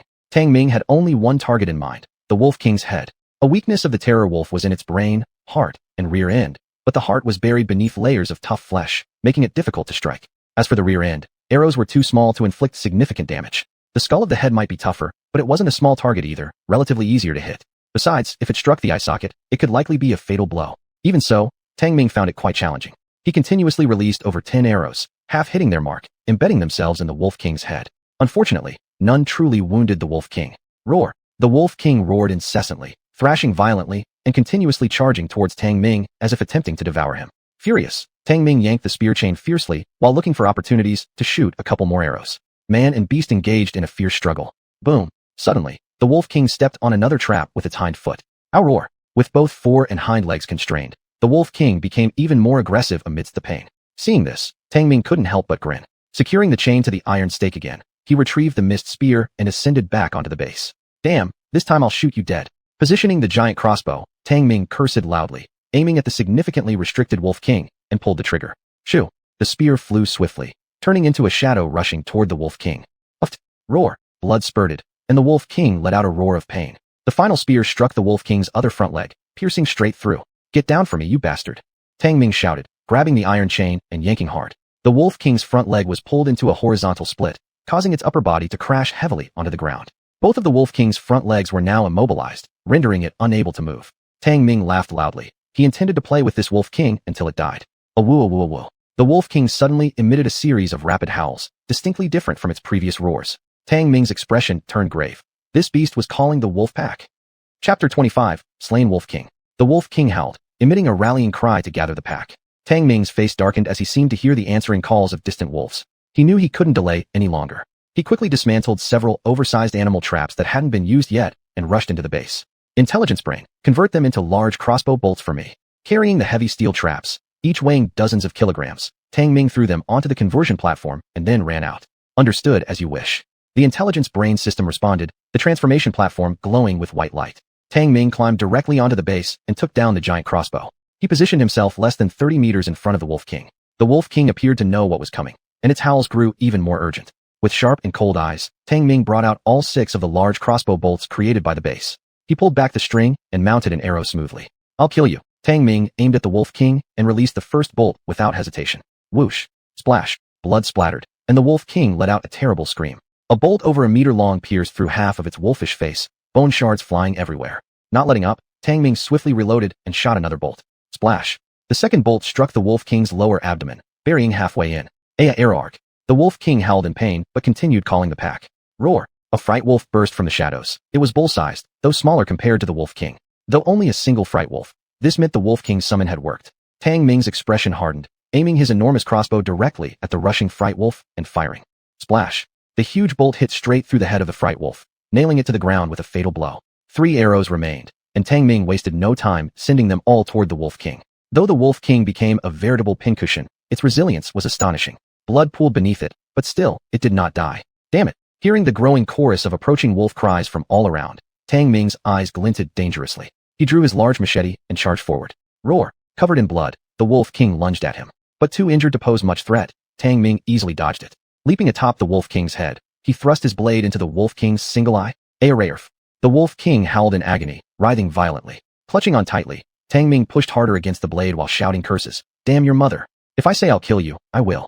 Its anguished cry reverberated through the night eerily. It struggled fiercely before finally collapsing stiffly. Tang Ming yanked his knife out and began savagely stomping on the Wolf King's skull. Even with his brute force hacking away, the tough head resisted with metallic clangs until eventually splitting open. After carving out its brains, Tang Ming finally stopped. Awoke!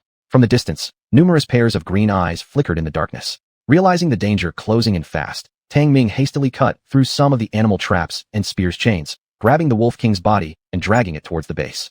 Surely exceeding a ton, dragging the massive corpse would have been impossible if Tang Ming hadn't enhanced his physical abilities. Damn it, after such effort to defeat the Wolf King, there's no way I'm leaving it behind. Once inside the base, Tang Ming discovered part of the Wolf King's body was still sticking out outside. Quickly slipping out through the hatch, he pushed the remaining bulk further inward. Bark! By now, multiple fright wolves were within 100 meters of the base. Tang Ming hurriedly squeezed himself back inside, shouting, Intelligence brain, close the door. Clank! The metal door closed smoothly along his stomach. Soon after, heavy thuds sounded against the walls of the base, yet Tang Ming relaxed, relieved. Gazing at the Wolf King's carcass taking up nearly half the base, he grinned, saying, Intelligence brain, take care of the Wolf King's body. And don't forget to extract level 2 gene serum. Understood, master. As the electronic voice of the intelligence brain system echoed, the transformation platform shimmered with light again. Surprisingly, the entire large wolf was sucked right in. Tang Ming watched with amazement, asking curiously, Intelligence brain, how could such a big wolf fit on this small platform? The conversion platform uses spatial folding technology. The platform may seem less than a square meter, but the actual space is 100 cubic meters, master.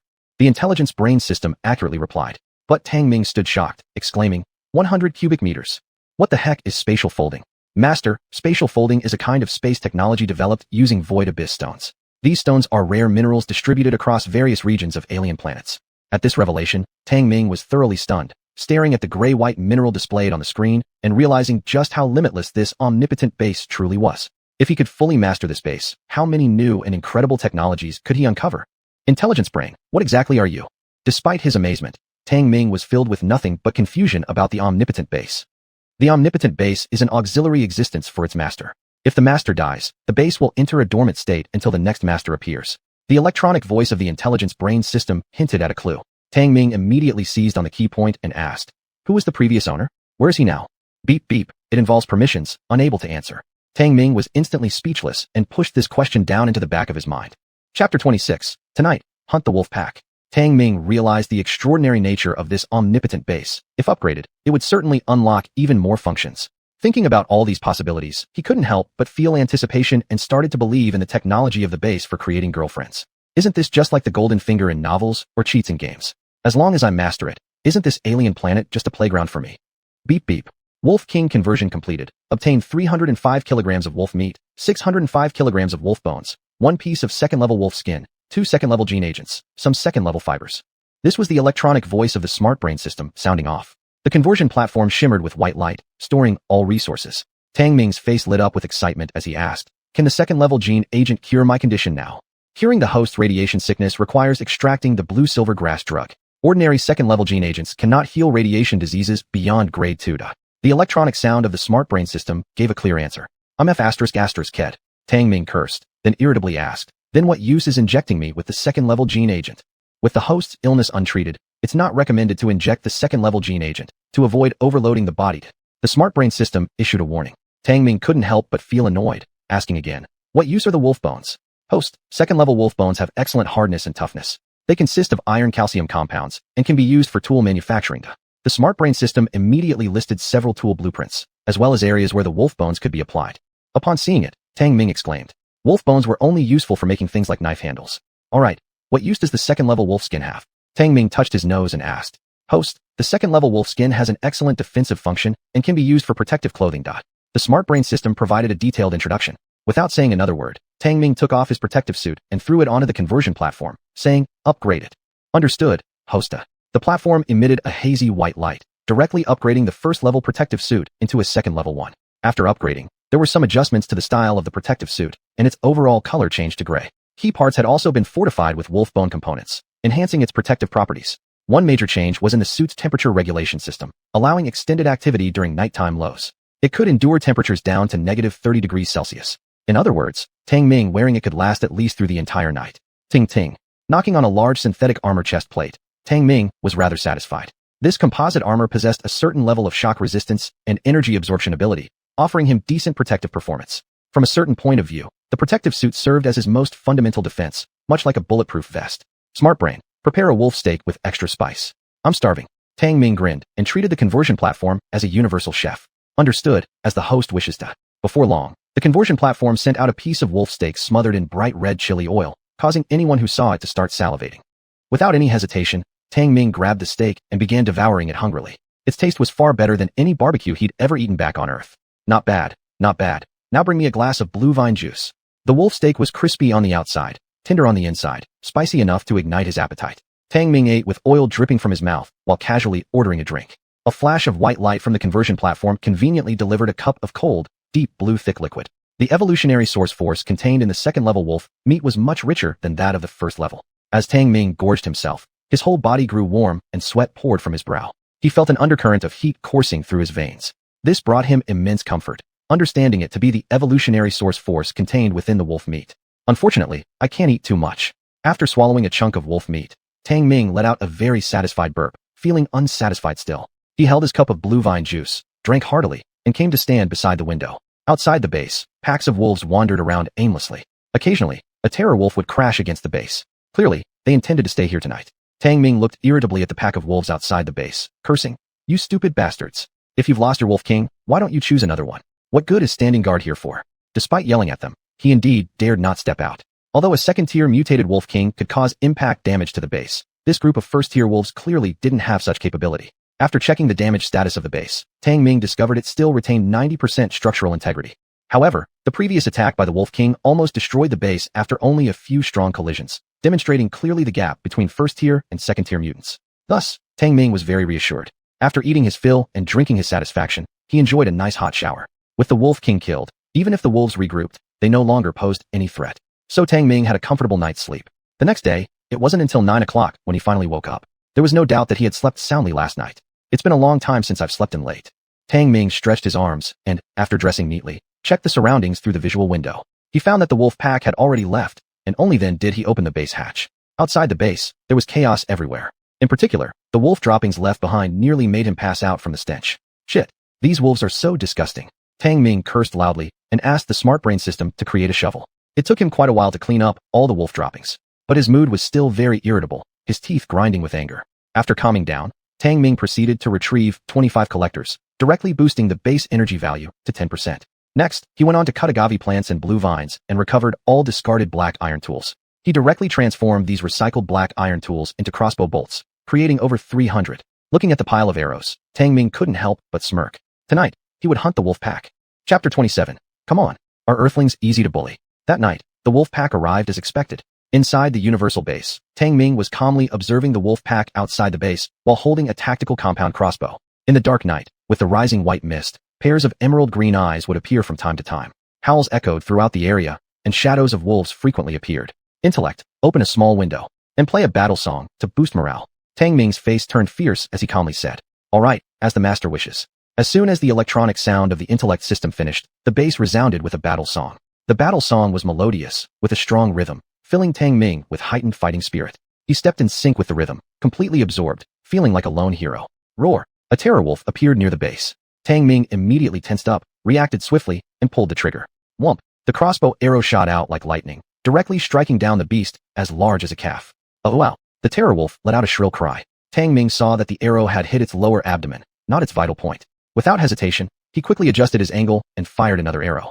Whomp! The power of the tactical compound crossbow was immense, this arrow directly piercing through the terror wolf's head, killing it instantly with one strike. Brilliant! Tang Ming cheered excitedly as the battle song within the base grew more intense. At this moment, the tactical compound crossbow became the ultimate weapon in his hands. Come on again. There was no trace of fear left in Tang Ming's heart. He skillfully loaded and shot, doing it all in one fluid motion. His accuracy kept improving, and the benefits of enhanced physical abilities were also showing. Roar! Some terror wolves approached the base, viciously colliding with it. Tang Ming reacted quickly with counterattacks. At such close range, the power of the tactical compound crossbow was enormous. If this were on Earth, it could easily penetrate a steel plate 1 centimeter thick. Tang Ming also got excited from the continuous shooting for over an hour. Surprisingly, he didn't feel too fatigued. But outside the base, there were at least over 50 wolf carcasses. Oh, the group of wolves howled and gradually retreated. Tang Ming directly placed the compound crossbow onto the conversion platform and shouted, "Intellect, upgrade it to a repeating crossbow." "Master, upgrading to a repeating crossbow will consume." "Shut up, hurry up," Tang Ming impatiently ordered. The conversion platform emitted a pale white light, taking 8 minutes to complete the upgrade. The combined repeating crossbow was larger by one size, weighing 10 kilograms. When fully loaded with 30 arrows, it reached 20 kilograms. However, this weight was nothing to Tang Ming. He held the repeating crossbow, carrying the arrows, and rushed out of the base. Roar! A terror wolf had not gone far and charged toward him once it spotted prey coming out of the base. Tang Ming lifted his hand and fired an arrow, pinning it directly to the ground where it struggled a few times before dying. He had transformed into a hunter of the wilds. Under the faint moonlight, every terror wolf within 100 meters could not hide. But Tang Ming underestimated the coordinated ability of the wolf pack greatly. Screech! Nearly 100 terror wolves split into small groups, attacking from all sides. They seemed to know they couldn't allow such a threat to remain in their territory. Tang Ming was startled and muttered about being careless as he turned around and ran back towards the base. However, some wolves had already rushed over, forcing him to shoot while retreating, which significantly slowed down his retreat. Roar! While Tang Ming was loading the crossbow, a terror wolf took the chance to pounce on him. Looking for death, Tang Ming freed his right hand, drew his machete, and swung it upwards, splitting half the terror wolf's head, drenching him in crimson blood. Roar, roar! Before he could react, 2 more terror wolves closed in and bit into his right arm. Fortunately, the level 2 protective suit did its job, preserving his body unscathed. The performance of the protective suit greatly surprised Tang Ming. Roaring, he gave up running and started slashing wildly with his machete. He had killed pigs before. These terror wolves now seemed no different from piglets to him. Blood splattered everywhere, quickly freezing in the cold night into red ice crystals. Every slash of Tang Ming's knife delivered tremendous force, precisely dealing severe wounds to each terror wolf. Dozens of surrounding terror wolves were cut down by him alone until they scattered and fled in all directions. No matter how fierce the beasts, genuine fear arose now, instinctively sensing he wasn't an easy target, ultimately opting to flee without further pursuit, disappearing into the night. Tang Ming gasped heavily, looked at the surrounding wolf carcasses, and grinned. He knew that from tonight on, this pack of wolves wouldn't dare to attack again. They'd give him a wide berth whenever they see him. Come on, our earthlings, easy to bully, Tang Ming roared, venting several days' worth of accumulated frustration. As the wolf pack fled, he stopped chasing them. One problem was his substantial physical exhaustion. Another issue was that the level 2 protective suit also sustained some damage. Several places were bitten through, allowing cold winds to seep in, nearly causing frostbite. Most importantly, these nearly 100 wolf carcasses were no small harvest. Tang Ming pushed a little cart, hauling the wolf carcasses into the base one by one and tossing them directly onto the conversion platform. He was practically thrilled out of his mind. He roughly counted them. Wow, there were actually 98 wolf carcasses. This horde of meat would be enough to last him 3 months at least. When he tossed the last wolf carcass onto the conversion platform, Tang Ming slumped exhaustedly to the ground. Intellect, tally up the haul. Understood, calculating. The electronic sound of the intellect system rang out, and shortly after, the light screen flickered, displaying detailed data. Name, universal base. Level, beginner, upgradable. User, Tang Ming, carbon-based lifeform. Defense, level 1, max level 10. Attack, level 0, max level 10. Energy, 8.9%, continuously consuming. Resource inventory, black iron 58.6 kilograms, various amounts of level 1 fibers, some level 2 fibers, 55,632.7 kilograms of terrorwolf meat, 50 kilograms blue vine pastries, oxygen 902 moles, 107 level 1 gene agents, 2 level 2 gene agents. Base zones, none available. Chapter 28, Exploration. After hunting nearly 100 terror wolves, Tang Ming's gains soared. He didn't hesitate to let the conversion platform craft a comfortable single bed for him. He also got a large leather blanket and spread it across the entire base. This truly matched a survival saying. Once survival problems are solved, comfort should be improved. Not sure if it was due to his improved physical condition, Tang Ming felt that his appetite had clearly increased. The amount of food that would usually fill him with just one wolf steak now only managed to make him 7/10 full after eating an entire hind leg of a wolf. The evolution source force contained in the wolf meat was absorbed by his body, and Tang Ming sighed contentedly. 1 leg per meal. I'm afraid this 5 tons of meat won't last more than 2 months. Because the owner's body has evolved further, the required energy has increased, thus necessitating higher caloric intake. The AI system responded promptly. Tang Ming rolled his eyes after hearing it. Comfortably lying on the wolf fur bed within the cramped base, he gazed at the stars outside the window. The alien night sky was incredibly beautiful, like a dazzling dream. For a moment, he missed his family on Earth, the family that had been exhausted by his illness. I wonder how things are back home. Mom and Dad must be worried sick, but this is good too. Without me as a burden, they will surely get better gradually. Tang Ming sighed softly, resting his head on his arms. He recalled when the red spots first appeared on his skin, and the hospital merely diagnosed it as common dermatitis. For months, it couldn't be cured and became worse instead, severe to the point where his skin broke and bled with just a touch. Because of this, he vividly remembered the expressions of his parents, especially the look on their faces when a major hospital diagnosed him with late-stage strange skin cancer. His mother almost fainted, while his father's eyes were bloodshot. There's no doubt his parents loved him. Unfortunately, after getting the strange skin cancer, Tang Ming took a leave from school to seek treatment, spending 4 or 5 years traveling all over the country. He eventually returned to his hometown to wait for death after there seemed to be no hope left. But what was once a happy and well-off family fell into debt and strained relationships with friends and relatives. Many stopped contacting them except for one goddess whose name he wouldn't reveal who silently helped him. Yin Qingyi, I know you've been helping me all along. Unfortunately, I might never repay your kindness. Tang Ming gave a bitter laugh. Yin Qingyi was the school beauty in his alma mater. She was kind, beautiful, and came from a high-status background, making her a person from another world compared to himself. Being on an alien planet, he wasn't sure if he could ever return to Earth. His beloved ones were still waiting for him there. Mom, Dad, don't worry. Your son survived the great disaster and will surely live a decent life and come back. Looking at the planets in the horizon, Tang Ming suddenly saw the weathered faces of his parents in his mind, which made him feel heartbroken. With determination, he whispered these words until he fell into a deep sleep. Tang Ming woke up from a sharp pain after an unknown period of time. Ah!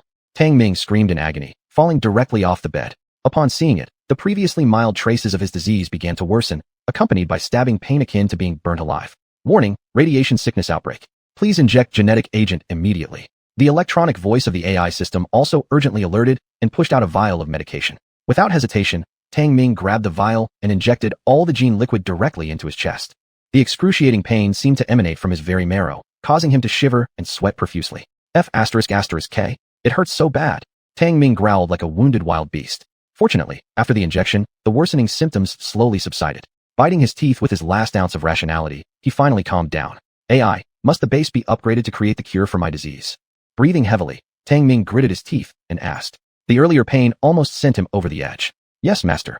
Silently rising, Tang Ming noticed the dawn approaching and thought about morning exercise. Perhaps the previous ailment brought him some fear, prompting him to emphasize basic training more than ever.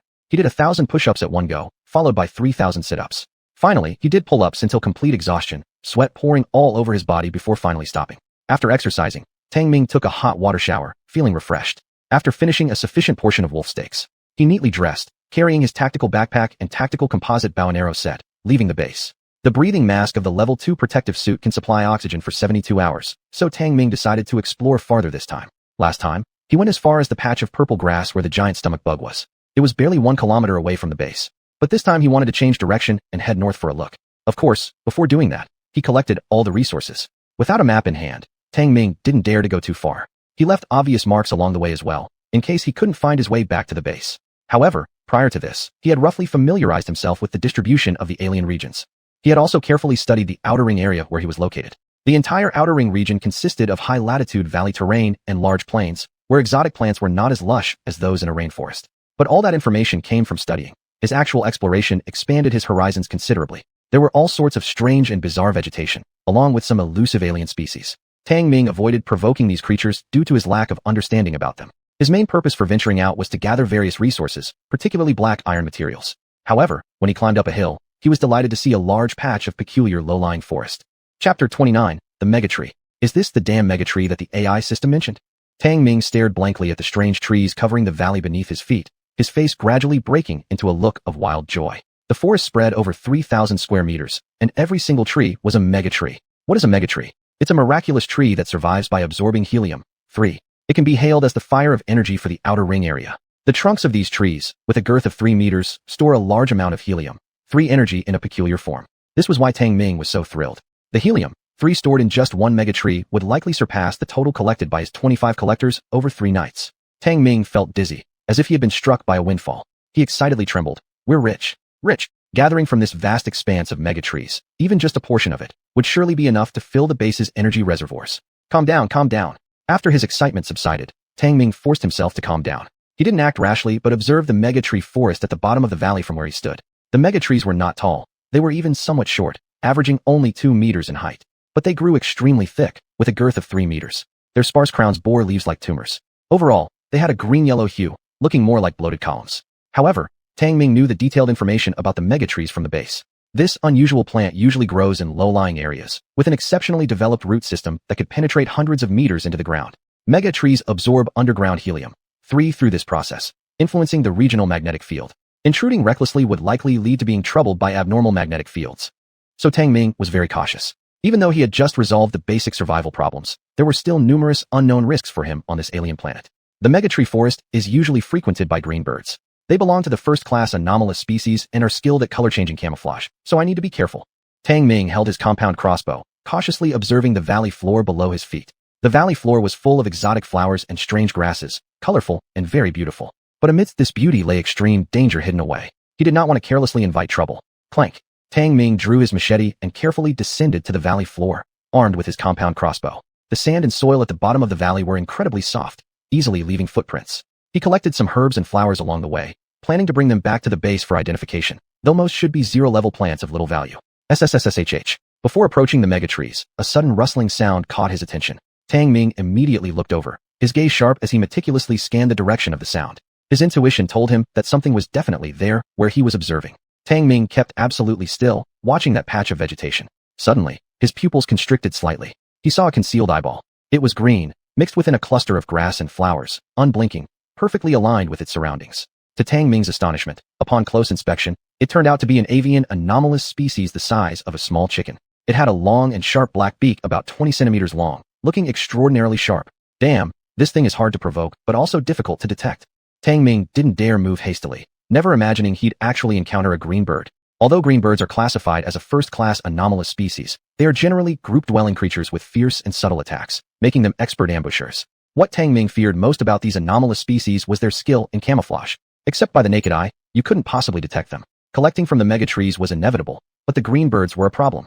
If such fierce birds went berserk, his level 2 protective suit might not hold up. Yet Tang Ming wasn't eager to harvest the megatree energy right away. He didn't dare venture deep into the forest. After keeping watch on several of those inconspicuous eyeballs and turning around the edges for a while, he left. On the way back to the base, he mulled over how to deal with that flock of green birds. But even after returning to the base, he couldn't come up with a good solution. The green birds' main trick is their superb camouflage. If we could easily spot them, then the issue would be simple. Back at the base, Tang Ming stared at the information about the green birds displayed on the light screen, pondering deeply. The master can address difficulties by fabricating tools. The electronic voice of the AI system sounded, listing the body temperature and magnetic field information of the green birds. Tang Ming's eyes lit up. That's right. AI, can you create a thermal imaging-like tool that exposes these little chicks without exception? The conversion platform can access the structure and materials of fear-wolf eyes to create special magnetic field monitoring goggles. The AI system displayed the item information. Seeing this, Tang Ming was almost grinning ear to ear. He exclaimed, "That's exactly what I need. Make it. As you wish, master." With a flash of white light from the conversion platform, a pair of protective goggles appeared before everyone. The goggles looked stylish, just like ski goggles on Earth. They could protect against light radiation, adjust the sharpness of vision and night visibility, and so on. They were far more advanced than the night vision goggles used by special forces on Earth. Tang Ming couldn't take his hands off them. After putting them on, he felt an extraordinary level of comfort. This damn thing was simply a godsend for survival in the wilderness. Chapter 30, Energy Surge. Once the visor is on, nobody will be spared. Tang Ming put on the visor and returned to the bottom of the valley where the giant energy forest stood. Even before he descended into the valley, he could see a few shadows formed by magnetic field imaging between the trees. They were precisely the green birds. Good grief, there are actually 5 of them. Through the visor, Tang Ming saw 5 green birds at the edge of the woods. He turned off the imaging function of the visor and looked directly at the place with his naked eyes, not seeing a single feather. But with the visor's imaging function turned on, those 5 green birds were completely exposed. Since that was the case, he didn't hesitate, picked up his crossbow, aimed, and pulled the trigger. Whoosh! Zing! One of the green birds disguised as a leaf didn't even have time to scream before it was decapitated by an arrow and killed instantly. Caw-caw! But the noise still alerted the remaining 4 green birds. They emitted high-pitched calls, breaking the tranquility of the woods. However, Tang Ming didn't give them any chance to retaliate. Quickly pulling the trigger again, he shot down those 4 well-hidden green birds directly. The green birds never expected themselves to be dealt with so easily. Their cries did not last long before fading away. Tang Ming moved forward to check and collected the 5 bird carcasses. These also counted as prey. After carefully searching around and confirming no other green birds were lurking, he left with his quarry. Tang Ming hurried back to the base. Throwing the green birds aside, he told the Smart Brain system, "Smart Brain, modify the collector into a tool for harvesting from the giant energy trees." Relying solely on the collectors to gather helium-3 at night was extremely inefficient. Directly collecting from the giant energy trees would allow him to replenish his energy points in just a few days. It's akin to the difference between collecting fresh water from rainwater and digging a well for water. The disparity is glaringly obvious. If the distance isn't far, I suggest laying pipelines for transportation. The Smart Brain system's suggestion made Tang Ming stop momentarily. Of course, why hadn't he thought of it? Smart Brain, calculate how many pipes we'll need for the distance from the giant energy trees to the base, which is approximately 1 kilometer. Tang Ming rubbed his hands and asked while swallowing saliva anxiously. The Smart Brain system quickly calculated the result. Once Tang Ming saw it, his expression lit up. According to the calculation results, all he needed to do was simply lay enough flexible tubing. Create them for me, haha. Smart Brain truly lives up to its name.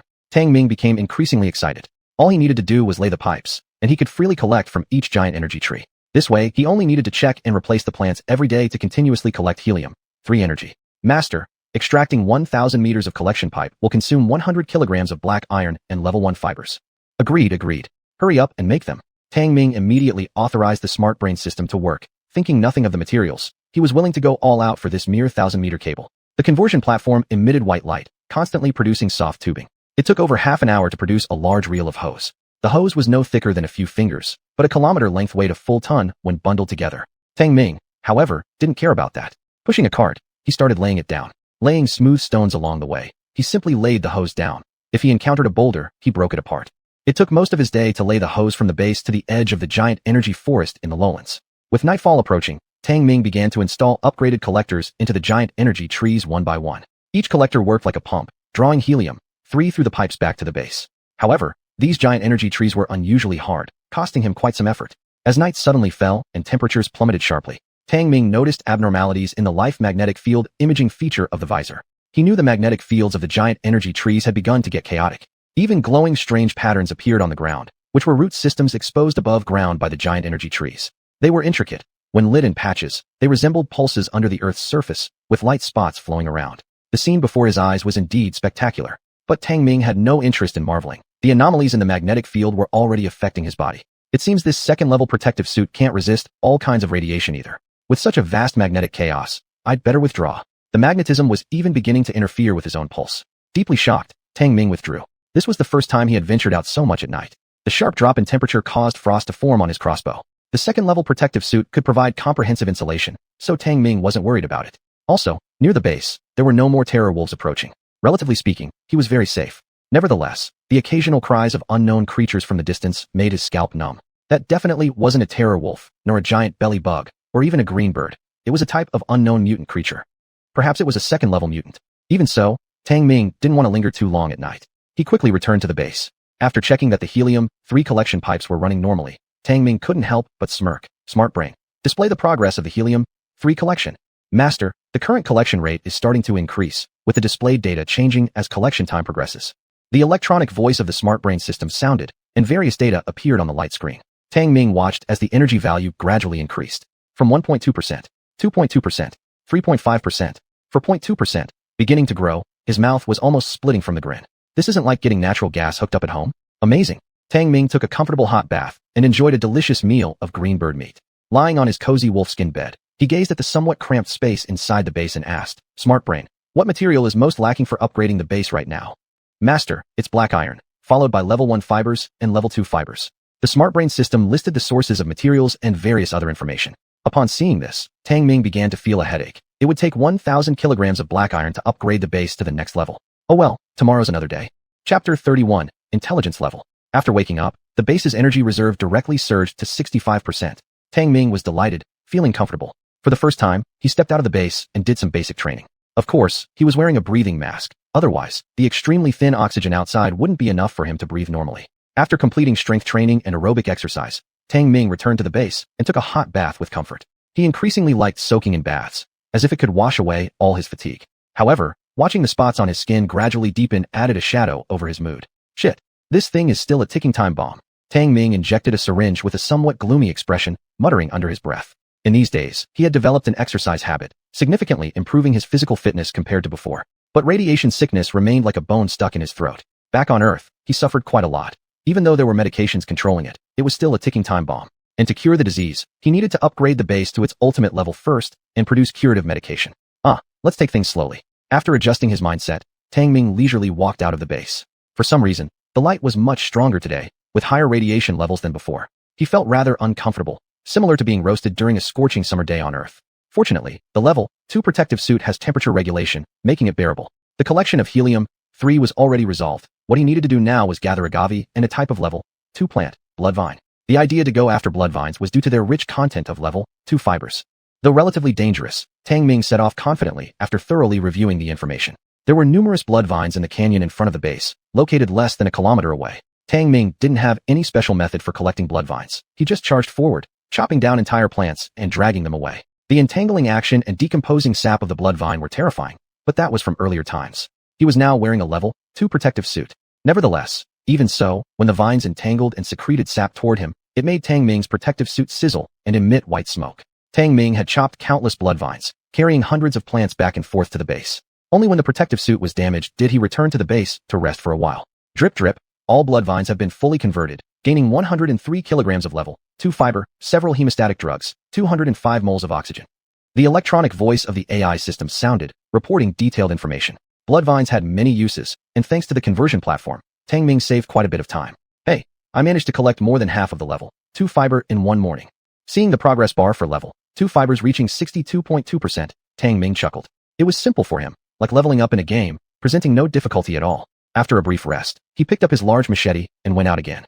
This time, he headed to collect agave, which could still be protected against by the level 2 protective suit. Time was tight, and another busy afternoon saw Tang Ming chopping down countless agaves until his arms were numb. By 6 o'clock in the afternoon, he finally gathered all the level 1 fibers needed for upgrading the base, utterly exhausted.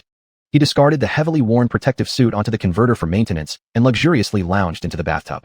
The warm water flowed soothingly across his fatigued body. Tang Ming vowed that he had never done this much hard work before. Had his physical fitness not improved, he would have likely been dead from exhaustion already. AI, apart from producing thermal weapons and curing medicine, what else can you do once the base is upgraded to intermediate level? Leaning back in the bathtub, Tang Ming asked with some anticipation. Intermediate base, increased defense grade, activate attack system, enable medical system, unlock advanced technology, improve manufacturing grade. Your condition will require the medical system to cure. The AI system displayed even more information on the holographic screen, making everything crystal clear to Tang Ming. He watched the various functions of the base, eyes gleaming green. AI, after upgrading the base to intermediate level, can robots be produced? Can they replace me to collect resources? Tang Ming suddenly asked. If robots could be produced, then collecting resources for the base wouldn't need to rely on his personal efforts anymore. Yes, master. The intermediate base can unlock electrical system technology, which can produce low-intelligence mechanical products, as well as the first generation of biorobots. Great. I'll go mining tomorrow. Tang Ming excitedly slapped his thigh and paused momentarily, asking, what are first-generation biorobots? Biorobots differ from artificial intelligence machines. They are a kind of man-made organic life forms. You, master, can understand them as synthetic humans, but the first generation of biorobots have short lifespans, with an intelligence limit of level 3, classifying them as low-intelligence life forms. So cool. What exactly are low-intelligence life forms? Tang Ming blurted out in surprise, unable to help himself from asking again. Master, broadly speaking, whether artificial intelligence machines or organic life forms, their AI and intelligence belong to independent thinking operations. According to the degree of intelligence, they can be divided into 10 levels, among which levels 1 to 3 are classified as low intelligence. Although the electronic voice of the AI system was cold and emotionless, it explained things very clearly. Tang Ming was stunned. He had never been exposed to such a profound topic before. According to this explanation, the most intelligent AIs on Earth might only reach level 1. Tang Ming's mind was unsettled, so he couldn't help but ask, AI system, if the intelligence level reaches level 10, would that make them human? Permission denied for this information. However, the AI system emitted such an electronic sound. Tang Ming felt frustrated, closing his eyes and saying, never mind, just play some music to relax me. The AI system immediately executed the command, playing a piece of light music to soothe the nerves and dimming the lights inside the base. After getting out of the bathtub, Tang Ming didn't bother to put on any clothes and went straight to bed. His thoughts were scattered, but after sorting through them, he also gained a more comprehensive understanding of the all-purpose base. Undoubtedly, the base was his anchor for survival on this alien planet. But the base did not serve him at will. Instead, he had to gather resources and energy himself in order to unlock infinite possibilities. It was like a real-life wilderness survival game, one that cost lives. For now, the basic level base can only produce cold weapons, while the intermediate level can directly create thermal weapons from Earth's 21st century or even beyond, along with producing low-intelligence artificial intelligence machines. Tang Ming couldn't help feeling a bit excited. Back on Earth, he hadn't even touched a gun, and setting off fireworks was regulated. If the base could be upgraded to the intermediate level, at least his weapons and equipment could achieve a qualitative leap. Tomorrow, I'll finish collecting the level 2 fibers first. Tang Ming mumbled about gathering materials as he gradually drifted off to sleep. Today, he was truly exhausted. Chapter 32, Harvesting Blood Vines. The next day, Tang Ming got up early. He checked the energy level of the base. Well, it was at 91.2%. Once the natural gas pipeline is connected, it's really freaking awesome. Tang Ming grinned, his mood quite pleasant as he prepared to head out for work. For breakfast, he actually ate a green bird and a wolf steak. His appetite had increased more than threefold compared to before. Tang Ming was fully aware that this was due to the improvement in his physical condition, which meant an increase in required energy as well. However, with his abundant meat reserves, food supplies wouldn't be a problem in the short term. Or rather, he had long since resolved the basic survival issues on this alien planet. After injecting himself with a gene serum, he pushed a cart directly to the canyon entrance. Looking at the vast expanse of blood vines, Tang Ming didn't hesitate, grabbing a machete and rushing over. Screech, screech. The blood vines quickly coiled around him. The branches shot out thorns and secreted toxic mucus. After all, these were Class 2 alien plants, their aggressiveness similar to that of worms. Even the Class 2 alien Wolf King might find being entangled by them troublesome. But little did they know that their usually effective wrapping and decomposition abilities couldn't affect Tang Ming. A Class 2 protective suit might not withstand the terrifying bite of the Wolf King for long, but for blood vines, it was more than sufficient. Though both belonged to the Class 2 alien species, animals were far more ferocious than plants. On the other hand, plants possessed a horrifying regenerative ability and concealment. But Tang Ming believed that although Class 2 animal aliens lacked such regenerative capabilities, their strength, speed, and intelligence far surpassed those of plants. Take the blood vines for example. Though they wrapped tightly around and secreted nerve-paralyzing toxins in their mucus, to him in his protective suit, it was nothing but a joke. Seeing through this fact, Tang Ming began cutting down the blood vines without any hesitation. Zzz. The Class 2 protective suit started to corrode from the mucus, but this was just a minor issue. Even if damaged, it would still last for a considerable amount of time. Busy working back and forth for the entire morning, he finally filled his cart by cutting down blood vines and gathering Class 2 fibers. Tang Ming was utterly exhausted. He had just sat down when an alarm went off at the base. Warning, Master, collectors number 3, number 4, number 7, number 9 have significantly reduced flow and need new collection points. The electronic tone of the AI system startled him. It's probably because the helium-3 from the giant power trees has been depleted. I'll check after lunch. Tang Ming immediately figured out the reason and wasn't worried at all. Chopping blood vines for a whole morning drained him immensely. He needed about 15 kilograms of wolf steak to fill his stomach. This appetite was terrifying. At this rate, his 5-ton stockpile of wolf meat wouldn't last very long. After eating until full, he drank a glass of blue vine juice. Then, Tang Ming asked suddenly, "AI, can you make me some fruit wine?" "Affirmative, per your request." The moment the AI finished speaking, the conversion platform delivered a cup of blue liquor. No doubt, it was low-alcohol fruit wine made from blue vines. Tang Ming took a light sniff and felt an immediate thrill in his heart. The strong aroma refreshed him greatly. Good wine. He finished it in one gulp, feeling instantly refreshed. He issued an order to the AI. "AI, store more alcohol in the future. It's truly delicious." "Understood, master." Currently available are blue vine wine and blood vine wine, both belonging to the low-alcohol category. Tang Ming was quite pleased. Having an AI system like this as a personal steward made it hard for him not to live comfortably. With meat eaten and wine drunk, the years-suppressed craving for cigarettes now emerged. Tang Ming couldn't help but ask, "AI, could you produce a cigarette for me?" "Master, smoking is harmful to health." "Shut up, my nicotine cravings are acting up." Tang Ming retorted irritably. "If you cannot quit, master, we can gather herbs to create cigarettes that not only satisfy the addiction but also possess health benefits." The AI switched its tone and directly displayed several kinds of alien herbs necessary for making health-promoting cigarettes. Tang Ming felt a sudden urge. If there was indeed such a thing, then smoking could lead to longevity. Thinking of his old father who craved smoking even more than him, he couldn't help but nod. "Great stuff. Where can I gather this kind of tobacco?"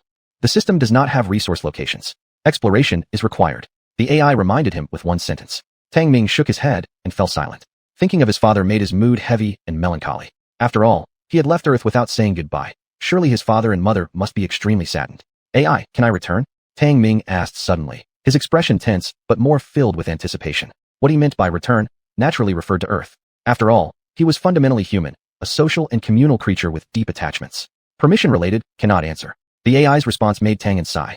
He knew he would receive such a reply, yet he couldn't help but feel disappointed. "Forget it. Let's see how things go. After all, I was just a nobody on Earth." Tang Ming sighed gloomily, then stood up and walked out of the base.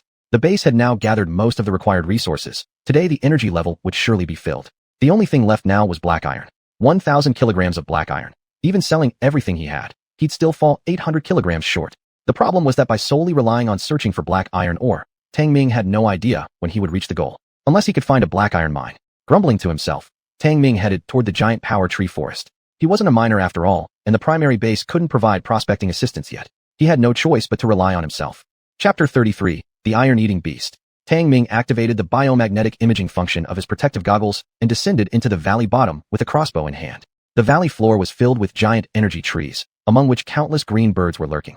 Although he could easily hunt them, he did not want to provoke the entire species. Ants in large numbers can kill an elephant, and Tang Ming certainly didn't want to be pierced by those long bird beaks. After cautiously observing the surroundings without finding any trace of green birds, Tang Ming put away the crossbow and slung it over his back. He inspected several collectors that had been inserted into the giant energy trees and found these particular ones were already dried up as if they'd been sucked dry. "It seems I need to find some larger ones." Muttering to himself, Tang Ming dismantled those collectors and dragged along the tubing toward a few relatively larger giant energy trees.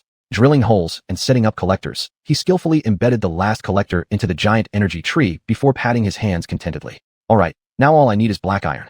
Tang Ming shrugged and glanced at the dark depths of the forest. He had no intention of venturing further in. Firstly, the forest was fraught with unknown dangers. Secondly, he was seeking black iron ore, and this forest was clearly not the right location. Climbing out of the valley, Tang Ming noticeably felt a wave of scorching heat.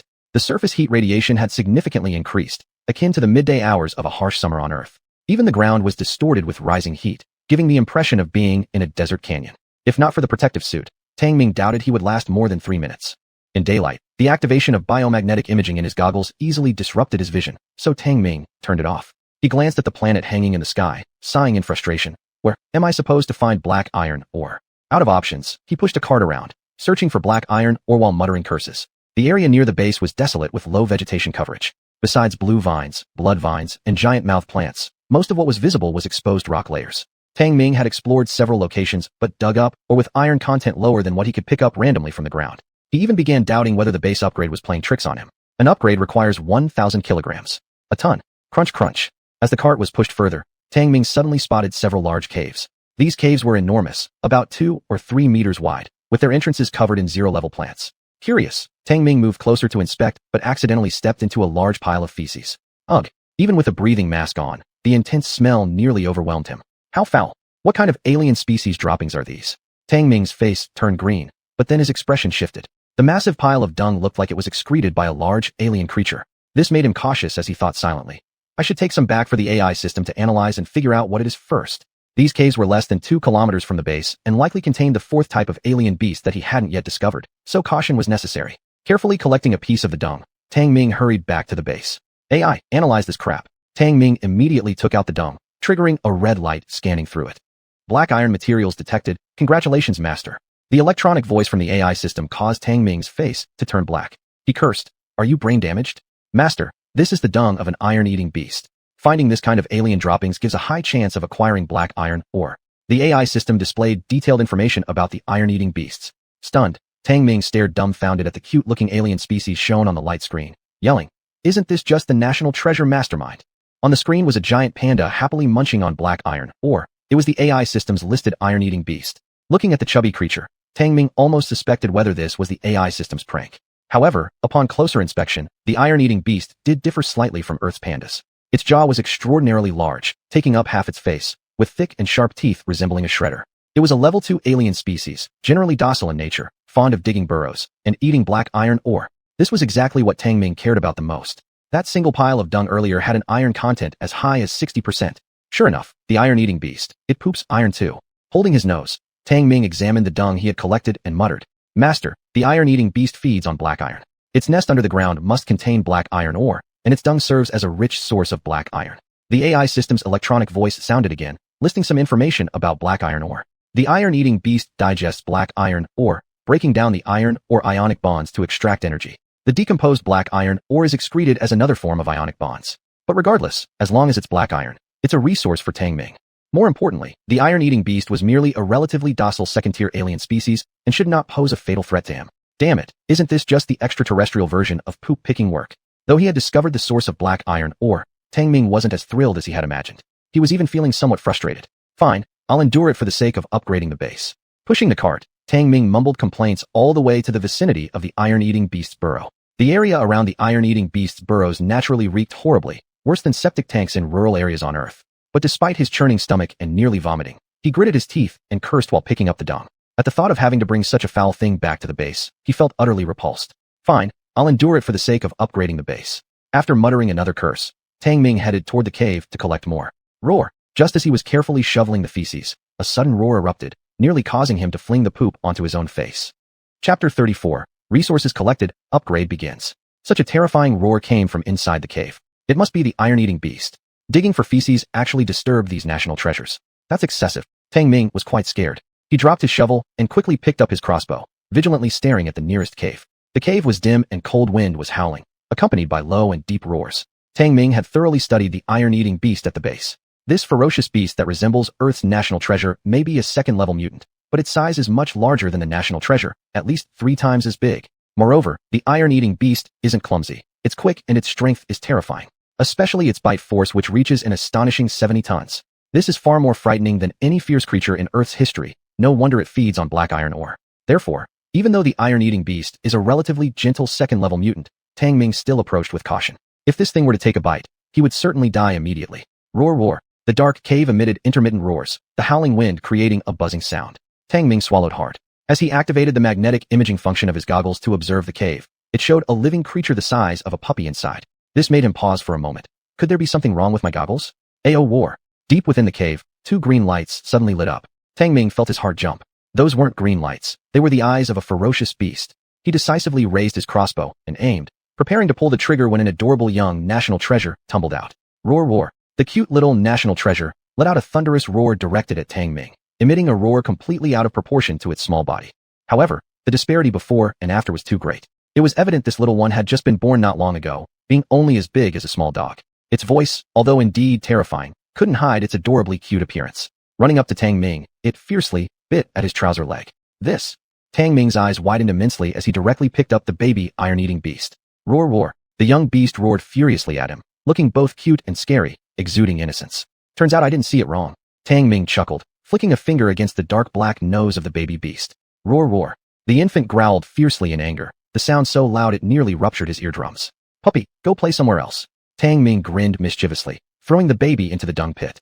The baby continued to rage, but trapped in the manure, it struggled for quite some time without managing to escape. Tang Ming meticulously surveyed those unfathomable caves, finding no sign of the iron-eating beasts. He guessed that those beasts must have already descended deep into the ground or migrated elsewhere. He had no idea how this baby got left behind. With no further thoughts, he resumed digging, going back and forth numerous times, carting countless pounds of foul-smelling feces back to the base. Fortunately, most of the iron-eating beast droppings were dry and hard, making it less messy for him while digging. Focused solely on the task of scooping manure, he worked tirelessly for 3 days. Tang Ming transported back to the base a total of 3 tons of materials, easily collecting the required 1,000 kilograms of black iron needed for the base upgrade. Within these 3 days, no other iron-eating beasts appeared at their nest site. Instead, the baby beast he threw in the dung pile almost drowned. Tang Ming fished the exhausted baby out and returned it to the cave, chuckling, "Little guy, grow fast, produce more dung." Growl. The baby beast, covered in dung, glared adorably at him. Tang Ming smirked, turned around, and walked off. Pushing a wheelbarrow, he rushed back to the base. After having gathered all the resources needed for the base upgrade, Tang Ming relaxed. Delighted, he took a shower and then checked the basic data of the base. Name, Universal Base. Level, Basic, Upgradable. User, Tang Ming, Carbon-based life form. Defense, Level 1, Max Level 10. Attack, Level 0, Max Level 10. Energy level, 100%, continuously depleting. Material storage, black iron 1830 kilograms, full storage of first-level fibers, full storage of second-level fibers. Oxygen 2101 moles, food. Base area, none yet. After working for so many days, the upgrading conditions were finally met, and Tang Ming also began to feel excited. Intelligent brain, how long will the base upgrade take? Will it shut down? Tang Ming suppressed his excitement and asked solemnly. He didn't want to carelessly initiate an upgrade that could compromise his safety. Just like in games, where players have to step aside during a base upgrade. He relies entirely on the base for eating, drinking, and everything else. If the base shuts down, what would he do? The base needs only 10 hours to upgrade to intermediate level, and the owner just has to stay inside the base. The intelligent brain system immediately responded and displayed the upgrade progress bar and other information on the light screen. Tang Ming carefully checked everything and then gave the order with reassurance. What are we waiting for? Upgrade. Beep. Universal Base will enter upgrade mode shortly. Countdown. 5, 4, 3, 2, 1. Upgrade starting. As the electronic voice of the intelligent brain system sounded, changes began to occur throughout the base. Electric circuits flowed across the 6 metal walls, countless light screens flickered, and data processing commenced. Chapter 35, primarily to check for flaws. Tang Ming was shocked awake by what he saw after waking up. The originally cramped base area suddenly tripled in size, becoming spacious, and some strange devices had appeared. The metal-like walls of the base still glowed with various circuit lights, but the energy-gathering ring at the top had vanished, replaced by a flow of light data. The critical conversion platform of the base also expanded its area, being located quietly in a corner like a large experimental bench. Tang Ming looked at the spacious base and excitedly shouted, "AI. Good morning, Master." The pleasant voice of the AI system sounded as a blue beam projected down inside the base, forming a three-dimensional smiling face projection. Tang Ming stared blankly at the smile before him. He could tell that the electronic sound of the base's AI system was no longer so rigid. It had changed greatly. It seemed much more intelligent.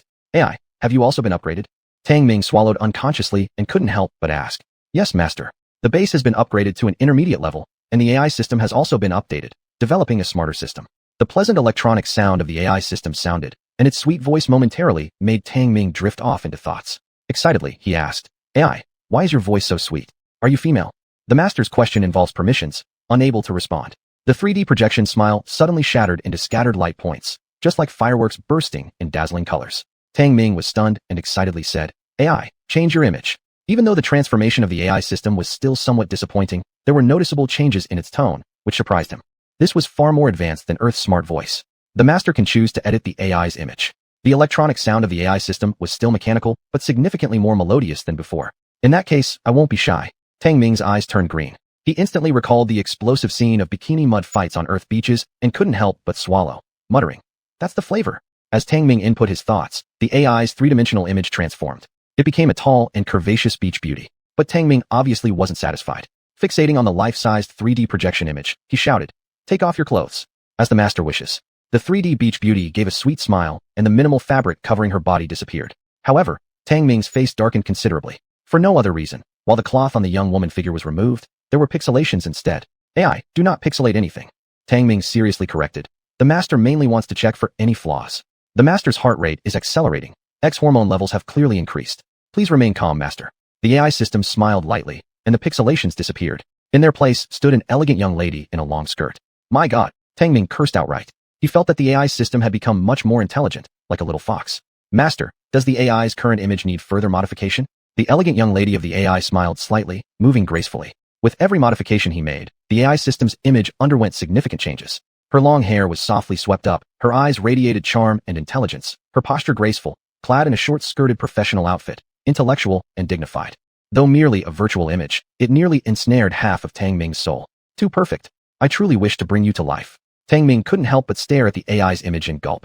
Since falling ill, he hadn't come across girls for quite some time, except for family members. Thank you, Master, for designing my image. The AI system gave a sweet smile. Its voice had become magnetic, carrying a faint smoky timbre.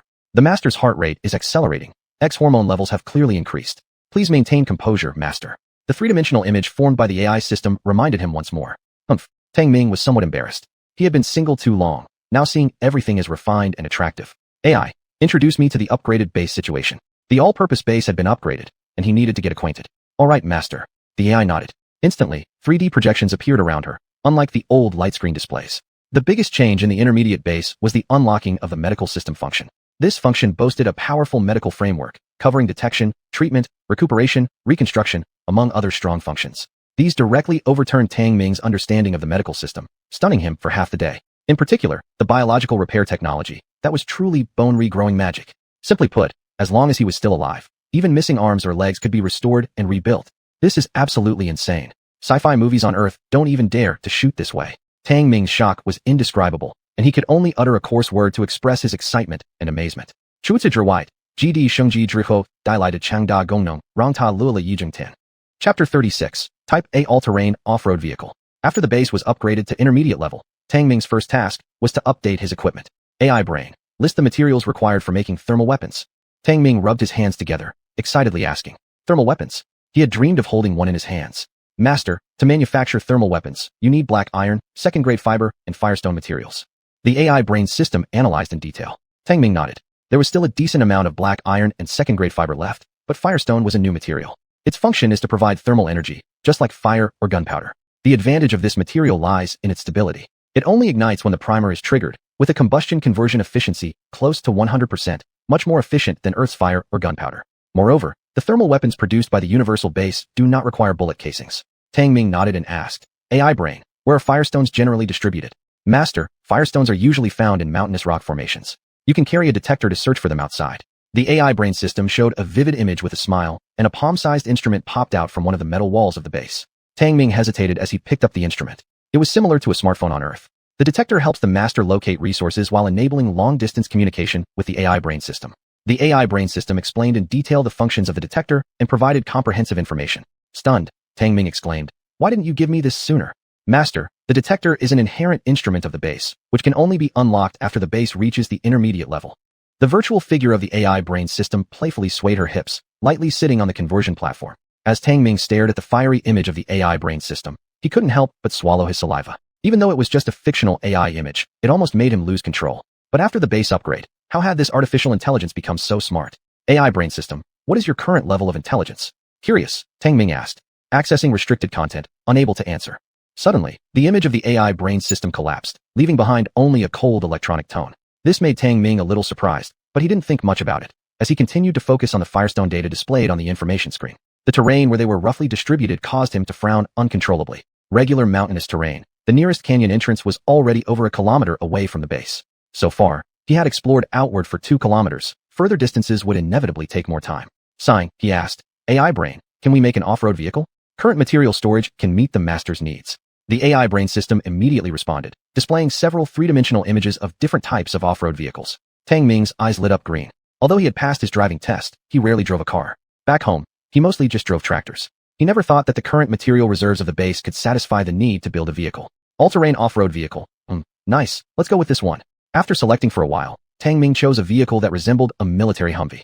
Type A all-terrain off-road vehicle. Conversion requires 1,600 kilograms of black iron, 100 kilograms of first-grade fiber, 150 kilograms of second-grade fiber, and consumes 5% of the energy value. Does building an off-road vehicle consume such a low amount of energy? Surprised, Tang Ming couldn't help but ask. Master, after the base is upgraded to intermediate level, the energy reserve triples. 5% is equivalent to 25% of the energy value of a beginner-level base. The AI brain system presented relevant data. Tang Ming understood immediately. Then what are we waiting for? Let's build the car directly. As you wish, starting conversion, 3, 2, 1. The conversion platform began to glow, white light swirling. Tang Ming could see the information of car manufacturing, such as the most critical engine, which alone consumed 13% of the energy value. And other parts of the off-road vehicle were quickly consuming materials and energy values. The efficiency of the conversion platform also improved significantly after the upgrade. In just 10 minutes, the off-road vehicle was basically formed.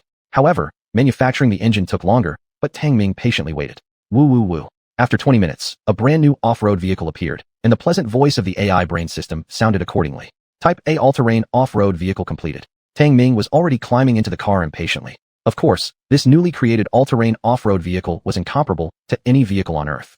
Its interior design was rugged, featuring a handlebar steering wheel, a windscreen with three-dimensional projection functionality that could display dashboard data. What's more, the mentioned Type A off-road vehicle is the basic model, with a total length of 3 meters and a width of nearly 2 meters, which wasn't large. But the single seat covered with true wolf skin offered extremely high comfort, far surpassing his family's handheld tractor. Although the design of the vehicle was simple, it was equipped with a pure electric high-power engine and a unique suspension system that could provide outstanding off-road performance while reaching speeds far exceeding those of vehicles on Earth. The off-road speed could astonishingly reach up to 300 kilometers per hour. It was practically an off-road aircraft. Hey, where's the seatbelt? As soon as he sat in the car, Tang Ming looked around but couldn't find the seatbelt, which left him somewhat embarrassed. However, just as he finished speaking, the leather seat immediately ejected a safety lock, securing him firmly in place. Tang Ming grinned. AI brain, open the hatch. I'm going for a test drive. All right, master. The base hatch roared open, and without needing to shift gears, Tang Ming stomped on the gas and shot out like lightning. Even though it was a basic model, the off-road vehicle brought immense joy to Tang Ming. Driving the vehicle, he felt like a wild horse set free, instantly speeding up to 120 kilometers per hour. Haha, I'm the veteran driver of Mount Akina. Tang Ming soared off a highland, laughing heartily. The off-road vehicle flew high into the air, reaching over 20 meters before landing heavily, yet remaining undamaged. He felt like he was piloting a plane rather than driving a car. If only we could build planes, then I'd know real excitement. Tang Ming went crazy racing on a plane, shouting in excitement. To create a flying machine, the prerequisite is to upgrade the base to the top level. Suddenly, a light curtain flickered on one side of the windshield, and the stunning figure of the AI brain system appeared. Tang Ming was startled. AI brain, how are you here? The detector carried by the master allows for real-time connection with the base. The AI brain system smiled beautifully and reminded him. Master has traveled 10,355 kilometers away from the base. Please remember to return. Tang Ming smirked. Just in time to explore and see if I can find firestones. With that, he hit the gas and raced off. Chapter 37. Encounter with a pack of hyenas. Tang Ming drove the off-road vehicle like a madman. His range had greatly increased as a result, and the detector recorded the places he had been to as an electro-optical map. This made him even more excited. With the electro-optical map, he could record every place he went. But more importantly, he had encountered many new alien species. He was even chased by a group of flying raptors for dozens of kilometers. Luckily, the off-road vehicle was fast enough, otherwise, he would have died young. Damn, what kind of alien species is that? Staring at the raptors gradually fading away in the rearview mirror, Tang Ming couldn't help but curse. Master, those are level 2 alien species known as song eagles. They can fly up to 10,000 meters high and prey on all mobile creatures on the ground. The intelligent brain system looked serious and recorded the areas where the song eagles were spotted on the electro-optical map. Tang Ming gazed at the large raptors with a wingspan of 5 or 6 meters, feeling a bit uneasy. Song eagles were like vultures on Earth, except they were alien birds of prey. In terms of size and ferocity, they were much more terrifying than vultures. At least those big birds didn't chase after me. Seeing that the pack of song eagles stopped chasing and seemed attracted to other prey, Tang Ming sighed with relief. Master, firestones have been detected. The intelligent brain system suddenly gave a prompt and marked the location of the firestone on the electro-optical map. Tang Ming immediately turned the steering wheel and sped straight to the destination. With the detector, it became much easier for him to search for resources. According to the explanation from the intelligent brain system, the detector could receive and differentiate the magnetic fields of minerals, but its range was limited to only 3 kilometers. The firestone was located just 2 kilometers away, so Tang Ming stepped on the gas and arrived at the destination instantly. It was a rocky slope. No matter how superior the performance of the off-road vehicle was, it couldn't climb directly up. Tang Ming got out of the car and immediately saw a patch of red rocks on the slope. These were the firestones, a strange rock similar to solid fire or medicine. The rocky slope was desolate. With his crossbow ready, Tang Ming remained alert, but didn't see any signs of alien species. Even on the rocky slopes, there were very few plants. Master, no alien life forms have been detected. The environment is safe. The electronic voice from the detector emitted by the intelligent brain system greatly surprised Tang Ming. He never expected the detector to be so useful with a warning function. It was truly remarkable. The stones on the rocky slope varied in size, from over a ton heavy to as small as a grain of sand. However, as Tang Ming climbed up the hill, he felt a strange sensation and his heart sank. Intelligent brain, something doesn't feel right. Master, the magnetic field of the rocky slope is somewhat abnormal and is affecting your body. You cannot stay here for long. The detector buzzed, followed by the sound of the intelligent brain. Tang Ming felt dizzy and cursed. What kind of magnetic field is this, able to affect living organisms? No wonder there are no traces of alien species around here. Master's evolutionary level is too low, easily influenced by magnetic frequencies. You should not stay here for long. The intelligent brain system continued to warn. Helpless, Tang Ming did not think further, quickly climbing to the surface of the firestone slope. The color of the firestones was bright, varying in size and shape, resembling red agate in their luster. Tang Ming took off his tactical backpack and filled it with firestones until it weighed 60 kilograms. The magnetic field's effect on his body was becoming increasingly severe, so he dared not linger longer and quickly descended from the rocky slope. Intelligent brain, has the firestone collection point been marked? As soon as he got into the car, Tang Ming glanced at the electro-optical map. Master, rest assured, the intelligent brain system will automatically record everywhere you've been, replied the intelligent brain system. In that case, back to the base to make thermal weapons. Tang Ming laughed heartily, stomping down on the gas pedal, starting to race across the alien wilderness. With the electro-optical map, it was easy for him to plan the return route to the base. And after driving the off-road vehicle out for a test drive for half a day, it would be nightfall in 2 hours. Hum. The engine roared as the off-road vehicle raced ahead at a speed of 100 kilometers per hour, and Tang Ming was yelling with excitement. He felt like he was on a roller coaster, adrenaline surging. Roar! Just as the off-road vehicle raced past a hilly terrain, a dense jungle suddenly burst forth with a pack of canine alien species. What the hell is this thing? Tang Ming didn't have time to brake. He just plowed through, throwing several canine aliens aside. Master, these are hyenas, a level 2 alien species. The intelligent brain system issued a warning and listed information about the alien species. Hyenas, prolific anal pocket pickers. Tang Ming's face changed drastically as he skimmed through the hyena information, and his expression grew grimmer. Hyenas are one of the top predators in the outer ring area. Their size was comparable to that of terror wolves, but they were more cunning and terrifying. And this alien species had a special ability, camouflage. This camouflage not only allowed them to blend seamlessly into their environment, but also reduced their life magnetic field to the lowest possible levels. No wonder the detector failed to give timely warnings. But these were the least of his worries. What was truly alarming was that these insidious predators were pack animals and were highly active even during the day. They had been lying in wait for quite some time, clearly regarding Tang Ming as their prey. Roar! Suddenly, several robust hyenas lunged from the front, their sharp fangs bared as they leapt into the air. Bam! The vehicle's roof was struck hard, creating a hole as a claw pierced through. Tang Ming's expression turned grave, and he immediately swerved the steering wheel, throwing the hyena off the roof. Growl! Another hyena rammed into the car door from the side, deforming it instantly. Fuck! I'll run you over, bastards. Enraged, Tang Ming spun the wheel, performed a smooth drift to reverse direction, and floored the gas pedal straight into them. Bang! Several unsuspecting hyenas were flung away, their fate uncertain. Master, hyena packs often consist of hundreds of individuals. They are ruthless and hold grudges. It is advisable to evade pursuit and leave this area, the intelligent brain system urgently warned. The electro-optical map lit up with clusters of rapidly moving dots, accompanied by the sound of ferocious growls. Hyena pack. Tang Ming's face changed drastically as he quickly adjusted the direction and slammed his foot on the gas pedal. Chapter 38. Is this a fucking cannon? Boom boom. The engine roared, the off-road vehicle speeding like a swift horse galloping across the wilderness. To shake off the pack of hyenas, Tang Ming had almost slammed the accelerator to the floor the whole time. He didn't drive toward the base, but rather stayed as far away from it as possible, in order not to lead the hyenas into the safe zone around the base. Within a 2-kilometer radius of the base, Tang Ming defined the area as a safety zone where no threats were allowed. Hyena packs belonged to the second-tier variants and were among the top predators in the entire outer ring zone. Trouble he could not afford right now. Master, there's a discovery, detected an empty abyss stone magnetic signal.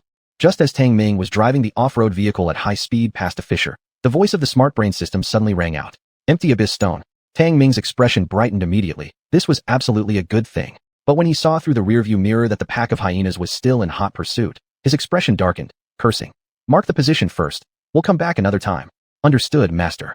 In 76 minutes, it will be nightfall. Magnetic fields and temperatures will undergo drastic changes. After marking the location where the empty abyss stone was found, the smart brain system also gave a reminder. I know, you pack of rabid dogs.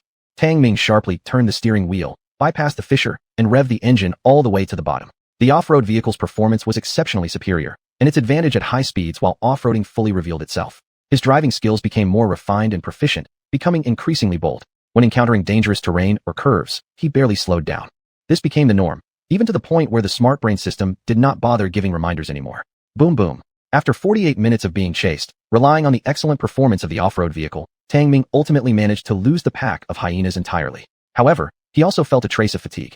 Such intense concentration left him with a feeling akin to surviving a close call. That pack of hyenas had been extremely fierce earlier. There were about 500 heads roughly, and their speed was alarmingly fast.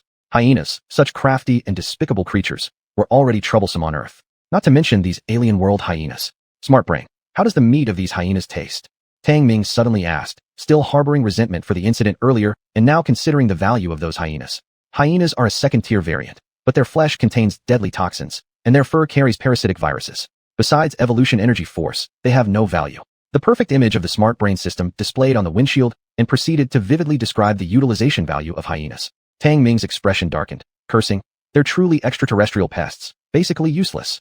However, the evolution energy force still held great significance for him. Because of encountering the pack of hyenas, Tang Ming was unable to return to base in time until nighttime fell. Looking at the photoelectric map, the base was still 15 kilometers away, so he had no choice but to rush at full speed. With the rapid drop in temperature during the night, despite having a second-level protective suit and an off-road vehicle capable of warding off the cold, Tang Ming still hurried back to the base within 5 minutes. After all, his condition hadn't been cured yet, and he needed to inject the genetic agent promptly. Nevertheless, during this trip outside, he explored outward nearly 100 kilometers and encountered various alien species, truly broadening his horizons. Hum hum hum. As the base hatch opened, Tang Ming drove inside. Fortunately, after the base upgrade, the usable area expanded significantly, making it feasible to park the car inside. Smart brain, get something random to eat first. I'm starving. Upon entering the base, the first thing Tang Ming did was to satiate his hunger.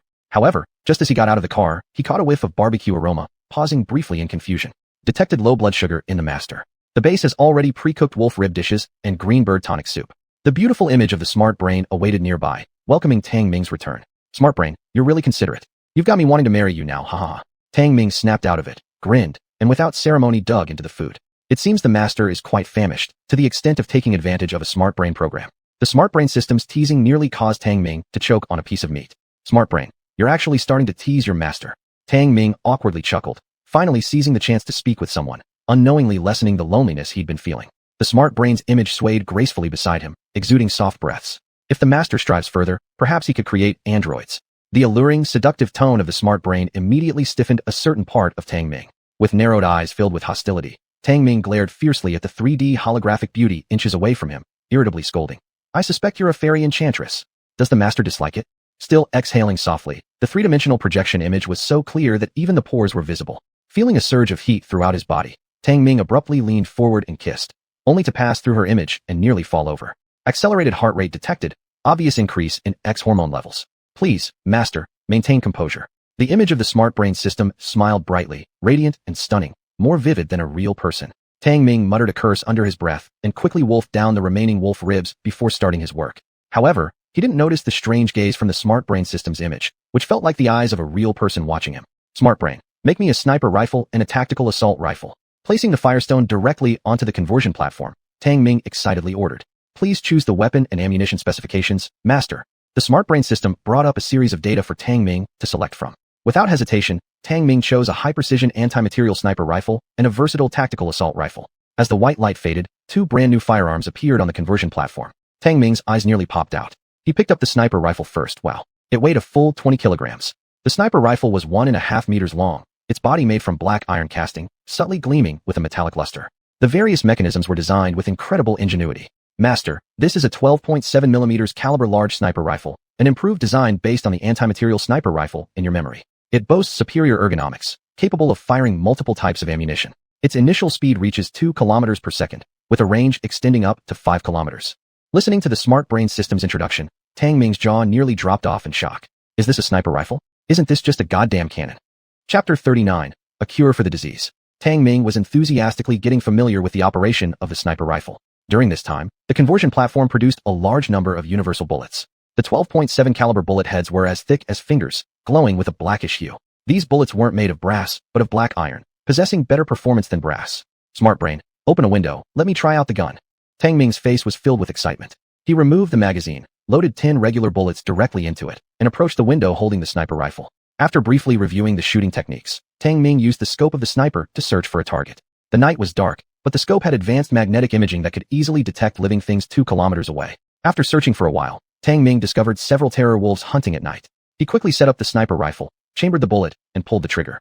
Bang! The muzzle of the sniper emitted a burst of firelight, and the bullet swiftly exited the chamber. However, the immense recoil almost dislocated Tang Ming's shoulder. The intense soreness mixed with a paralyzing sensation made his face contort in pain. Master, the recoil of the sniper rifle is too strong. It shouldn't be braced against your shoulder directly. You need to learn the shooting techniques, Smart Brain System reminded him. Tang Ming took some time to recover and asked, I probably can't handle the recoil more than a few times. Is there any way to reduce it? Master needn't worry. Once your body reaches an A-level evolution degree, it will be capable enough to absorb the gun's recoil, Smart Brain's system analyzed in detail. Staring blankly for a moment, Tang Ming asked, "So how do I use this sniper now?" "As long as Master masters the shooting techniques, you may barely use the sniper rifle." Smart Brain's system broke down each step of the shooting techniques using three-dimensional images, making it clear at a glance. Nodding his head, Tang Ming readjusted his shooting posture and pulled the trigger again. Bang! The fire spewed, and the powerful recoil from the sniper rifle was smoothly dissipated. The terror wolves far away collapsed upon hearing the sound. This time, Tang Ming clearly mastered the shooting technique. Without stopping, he fired another shot with excitement on his face. Bang! Bang! Bang! After firing an entire magazine, Tang Ming got up, moved his shoulders around, and grinned saying, "Not bad, just too loud. Smart Brain, can you make a silencer?" "No problem," converting immediately. The Smart Brain system immediately executed the command.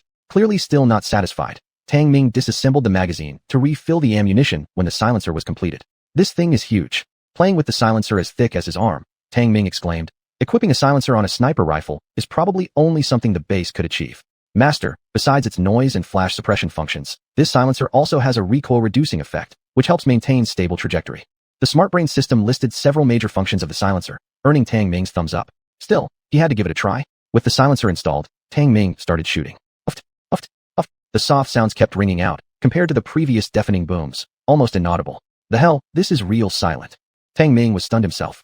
Although he hadn't handled guns before, he knew quite a bit about firearms. Let alone a sniper rifle. Even ordinary rifles with silencers merely reduced noise levels slightly. Yet this silencer somehow decreased the boom of the sniper rifle to an almost imperceptible level. If released on Earth, this would absolutely be a black tech marvel. Let's test the tactical rifle next. Excitedly putting down the sniper rifle, Tang Ming began proficiently handling the assault rifle. Loading bullets, adjusting the sights, and firing all went smoothly. Bang bang bang. A series of shots turned a big rock outside the base into pieces. The tactical rifle's performance was extremely excellent. Despite being only 70 centimeters long, it possessed superior ergonomics and was equipped with an optical magnetic imaging scope as well as tactical laser flashlights and other accessories. Overall, it looked extremely cool, and Tang Ming liked it very much. Smart Brain, turn the remaining flintstones into regular bullets, incendiary rounds, armor-piercing rounds, and explosive rounds. After familiarizing himself with the weapons, Tang Ming instructed the Smart Brain system to transform all the leftover flintstones into bullets. Bullets would undoubtedly become high-consumption items, requiring substantial resources of black iron and flintstones. The dozens of kilograms of flintstone he had previously brought back only yielded about 2,000 bullets. Of these, regular bullets accounted for 75% of the total quantity. "I should go fetch some flintstones early tomorrow." After his excitement subsided, Tang Ming soaked in the bathtub, starting to plan accordingly. However, the Smart Brain system prompted him to solve his physical disease issue soon. Looking at the faint traces of the disease on his body, Tang Ming seriously said, "Smart Brain, what kind of medication can cure radiation sickness?" "Master, the radiation sickness requires blue silver flower for the medicine. Extract the bioactive factors and use the medical system to carry out deep treatment, which can cure the disease." The Smart Brain system immediately responded and listed the treatment plan. Tang Ming understood after reading it that the entire treatment plan was based on unlocking the functions of the medical system. No wonder the Smart Brain system said before the base upgrade that it couldn't cure the disease. However, the blue silver flower mentioned by the Smart Brain system played a critical role. It was equivalent to precious Chinese herbs on Earth, with extremely high medicinal value. Smart Brain, list the detailed information about the blue silver flower. "I will go out and look for it tomorrow." Tang Ming briefly thought about it, and then changed his schedule for the next day. If the radiation sickness wasn't cured soon, he wouldn't be able to inject the second-level gene agent, and thus couldn't enhance his own evolution degree. Moreover, having to inject the first-level gene agent daily to control the condition was quite troublesome. Chapter 40. The Mysterious Realm of Magnetic Disturbance. The next morning, Tang Ming set out early. He was driving his off-road vehicle at full speed. This time, he was exploring unknown areas in the eastern direction, and he had slowed down significantly. Yesterday, he had explored 200 kilometers to the west, encountering a pack of hyenas and discovering the resources of Firestone and Void Meditation Stone. However, today, he did not rush to collect them immediately. One reason was that dealing with the hyena pack was extremely troublesome. The other reason was that the vegetation coverage decreased to the west, and the terrain consisted mostly of rift valleys and mountains, which were unsuitable for the growth of blue silver flowers.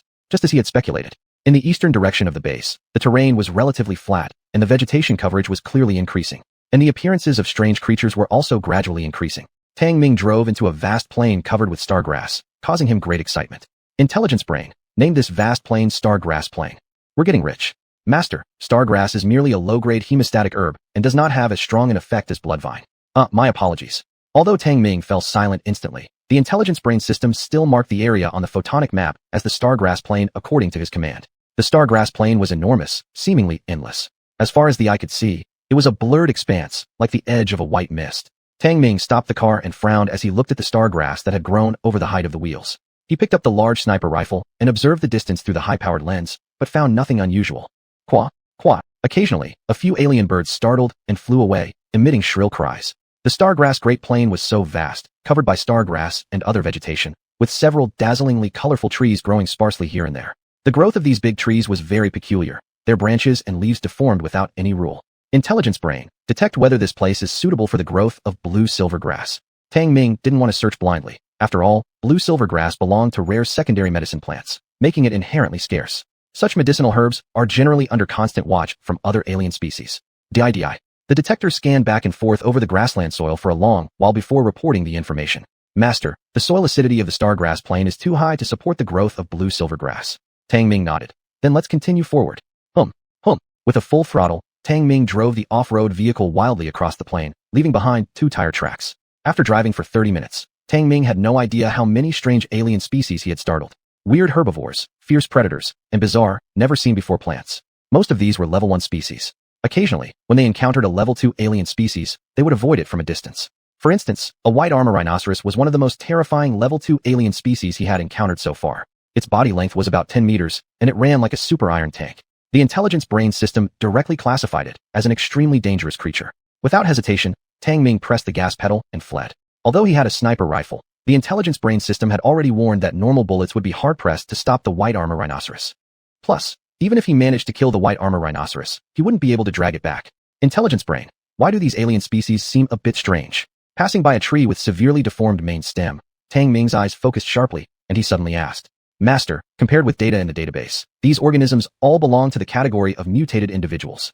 The intelligence brain system displayed the various images of alien species encountered on the Great Grassland. Tang Ming also noticed a common characteristic among the alien species on this grassland. Each of them was more or less deformed. This kind of deformity was very direct, different from what was recorded in the intelligence brain system's reference database. This made him more cautious. But relatively speaking, this was a relatively peaceful Great Grassland. Although strangely enough, after driving forward for over 100 kilometers, he still couldn't find the boundary. Far away, everything remained faintly misty. It was as though it were the boundary of chaos, a place where he could never reach the edge of the grassland.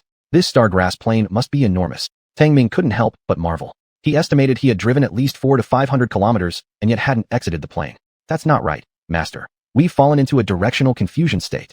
The intelligence brain system suddenly issued a warning, shocking Tang Ming and giving him a cold sweat. Don't we have a light electric map to record the route? How can we lose direction? Tang Ming calmed himself, trying to suppress his shock as he carefully examined the light electric map. The light electric map showed unmistakably only one path he had driven in, so how could they possibly be lost? However, the distance data calculations along the route were missing, causing him some distress. Master, we've run into trouble. The intelligence brain system issued another warning and then fell silent, as though its signals had been interfered with, causing the 3D projection image to become choppy. Now Tang Ming really started to panic. After all, the intelligence brain system was his biggest reliance. Let's try retracing our steps. Tang Ming quickly calmed down and immediately turned the car around, following the trail of flattened grass he had left on his way out. But as he drove, the tire tracks from his outbound journey gradually disappeared, leaving nothing but the endless expanse of stargrass. Damn, we've run into an alien version of a ghostly maze. Cold sweat broke out on Tang Ming's forehead. He was well aware that panicking in this situation would only make things worse. So, he stopped the vehicle and carefully observed his surroundings. All around him were patches of stargrass that reached up to his waist, vibrant and fragrant, with clusters of exotic flowers and a few peculiar trees scattered further away. Tang Ming glanced at the still-glitched intelligence brain system icon and shook his head. The picturesque beauty of the meadow before him now seemed oddly unreal. With his gun in hand, he prepared to step out of the car to investigate. Chapter 41, Night Stay on the Grassland. Tang Ming got out of the car with his tactical rifle in hand. The moment his feet touched the grass, he felt an extremely subtle abnormality. Is there something wrong with the magnetic field? Tang Ming was startled. When he turned on the magnetic imaging function of his goggles, he also saw a patch of snowflake-like images. Apparently, it was a magnetic anomaly that had caused the magnetic imaging function of the goggles to fail. He glanced back at the AI system interface inside the vehicle, which was still lagging, his brows deeply furrowed. He could now confirm that he had accidentally entered an anomalous magnetic field area. Inside this region, all magnetic fields were abnormal, and they disrupted the signal connection between the base's AI system and his own detector. This was a major problem. If trapped here, there would be no way out. Fortunately, the degree of magnetic anomaly wasn't high enough to affect bodily functions or the electrical systems of the vehicle. Otherwise, things would have been even more troublesome. Tang Ming searched around for over 10 meters, but found nothing. He didn't dare to wander too far from the off-road vehicle. Quack, quack. In the distance, an unusual bird was startled into flight. Tang Ming's eyes suddenly lit up as he stared at the flying bird in the distance. However, a strange thing happened. The bird began to distort midair and vanished. F***K. This is so eerie. Tang Ming was startled. He quickly returned to the off-road vehicle and immediately picked up his sniper rifle, using its scope to look in the direction where the bizarre bird had disappeared. But what he saw was just a hazy whiteness, blurred and indistinct. The hell? Tang Ming became tense. He directly loaded and fired a shot. The bullet flew out of the chamber at high speed and instantly disappeared from view through the scope. Tang Ming paused briefly, then swiftly switched to tracer rounds and fired again. The dazzling tracer round zipped away like a streak of light. He fixedly stared at it without blinking. Suddenly, the space in the distance slightly warped, and the tracer round disappeared as if swallowed. Indeed, it's strange. Tang Ming immediately put down the sniper rifle, started the off-road vehicle, and drove straight towards that direction. Based on the time when the tracer round disappeared, he silently calculated the approximate distance in his mind and maintained a steady speed while driving forward. The place where the tracer round had vanished was approximately 3 kilometers away. Upon reaching that distance, he stopped the car immediately. Tang Ming picked up his tactical rifle and shot a bullet in front of him. Not long after the bullet left the muzzle, it inexplicably deflected by 12 degrees and disappeared in thin air. The point of deflection was right in the upper left front. Tang Ming froze, fully aware that he had locked the steering wheel and driven straight ahead. It should not have deviated in any way. Damn, how weird. Tang Ming turned the steering wheel and headed toward where the tracer round had vanished. He soon stopped again, raised his gun, and fired another tracer round. This time, it was even stranger, as the tracer round deviated by several dozen degrees and vanished not far away. Squeak squeak. Just then, the grasses swayed violently, and giant rats, each about the size of a dog, suddenly appeared and rushed towards Tang Ming. The giant rats were large-bodied, sporting four blood-red eyes and sharp fangs that glinted ominously. Tang Ming's face changed. He immediately grabbed his tactical rifle and started firing. Puff, puff, puff, puff. The bullets struck the bodies of the giant rats precisely, dismembering one after another. Seeing that his rifle alone was enough to eliminate these giant rats, Tang Ming cold-bloodedly continued his killing spree. Only when the last rat was headshot did the massacre end. Level 1 mutated species. Tang Ming stepped out of the car to inspect, casually tossing a few of the dead rats into the vehicle as trophies. He discovered their nest in the bushes and surmised that the attack must have occurred because he had inadvertently entered their territory. With the presence of these mutants, it means they've adapted to this bizarre area. Climbing back into the car, Tang Ming deduced aloud. Without the AI system, he was gradually learning how to calmly analyze and deal with situations. It was an expression of evolutionary mechanisms, though he himself hadn't realized it yet. The grassland scenery remained unchanged. The gentle breeze danced, filling the view with vivid colors. Tang Ming suddenly looked up. The two massive planets in the sky remained unaltered, showing no signs of movement. This alien world was peculiar. Usually, planets have rotation and revolution, but those two planets in the sky seemed to remain static, no matter how you observe them. He had initially wanted to use them as reference points for orientation, but it now seemed impossible. I'll just have to go back to basic methods. Tang Ming cursed softly, holding the steering wheel with one hand while firing bullets with the other in front of him. He used the bullet trajectory as a compass, driving wherever the bullets disappeared. As a result, the trajectory strangely twisted, causing him to end up circling a large loop. Time slowly passed. By 5 o'clock in the afternoon, the sky had become considerably darker. Tang Ming's heart grew increasingly uneasy, though the vast grasslands appeared quiet and harmless. Once night fell, who knew what kind of creatures might emerge? F***K. It looks like I'll have to spend the night outdoors tonight. Tang Ming cursed as he began to search for a suitable camping spot in the seemingly endless grasslands. He drove the vehicle up to a higher mound, from where he could easily look around, making it a relatively ideal campsite. Master. At that moment, the detector emitted the intermittent voice of the AI system. Tang Ming's face lit up with joy as he called out. AI, have you picked up any signal? Master, signal, continuously improving. Tang Ming tensely stared at the detector on his forearm, praying silently for the AI system to stabilize. Signal continues to improve, complete. Master, reconnection complete. Hearing that the AI's voice was no longer broken, Tang Ming sighed in relief. Seeing that the beautiful image of the vehicle-mounted shadow AI system no longer lagged, he couldn't help but make a sarcastic comment. Never thought even your high-tech systems would lose signal. Master intruded into an anomalous magnetic field area, causing interruption of signal connection. This is the biggest flaw of remote control. The AI system analyzed. Tang Ming rolled his eyes and said irritably, let's not talk about that technical issue right now. Can you get me out of this damn place before it gets dark? Please, Master, stay calm. The system will calculate and rebuild the map model, but it needs some time. Please be patient, Master. How long? Tang Ming frowned as the sky began to darken and the temperature dropped rapidly. Time uncertain. Please wait patiently, Master. The inability of the AI system to provide a specific timeline made Tang Ming's expression turn grim. Don't let me down when it matters most. Tang Ming silently cursed himself, then calmed down. He wasn't going to just sit around and wait, so he prepared for the night's outdoor accommodation. Who knew what they might encounter during the night? Chapter 42, An Indescribable Strange Feeling. This was Tang Ming's first time camping out in the wilderness of an alien planet. Without the protection of a base, it made him somewhat worried. Taking advantage of the night not being completely dark yet, He pulled out his machete and removed all vegetation within several meters around the off-road vehicle. This greatly facilitated his field of vision and campsite. Due to no camping preparations whatsoever, Tang Ming had nothing with him other than weapons. Fortunately, there was the off-road vehicle, or else the freezing temperature tonight would have been unbearable for him. Intel brain, can this giant rat meat be consumed? After a day of hustle, Tang Ming was already famished, but he hadn't brought any food outside. Being stuck here tonight, he could only seek anything that could replenish his body energy. Master, this is a level 1 alien species wolfang rat. Its meat is edible.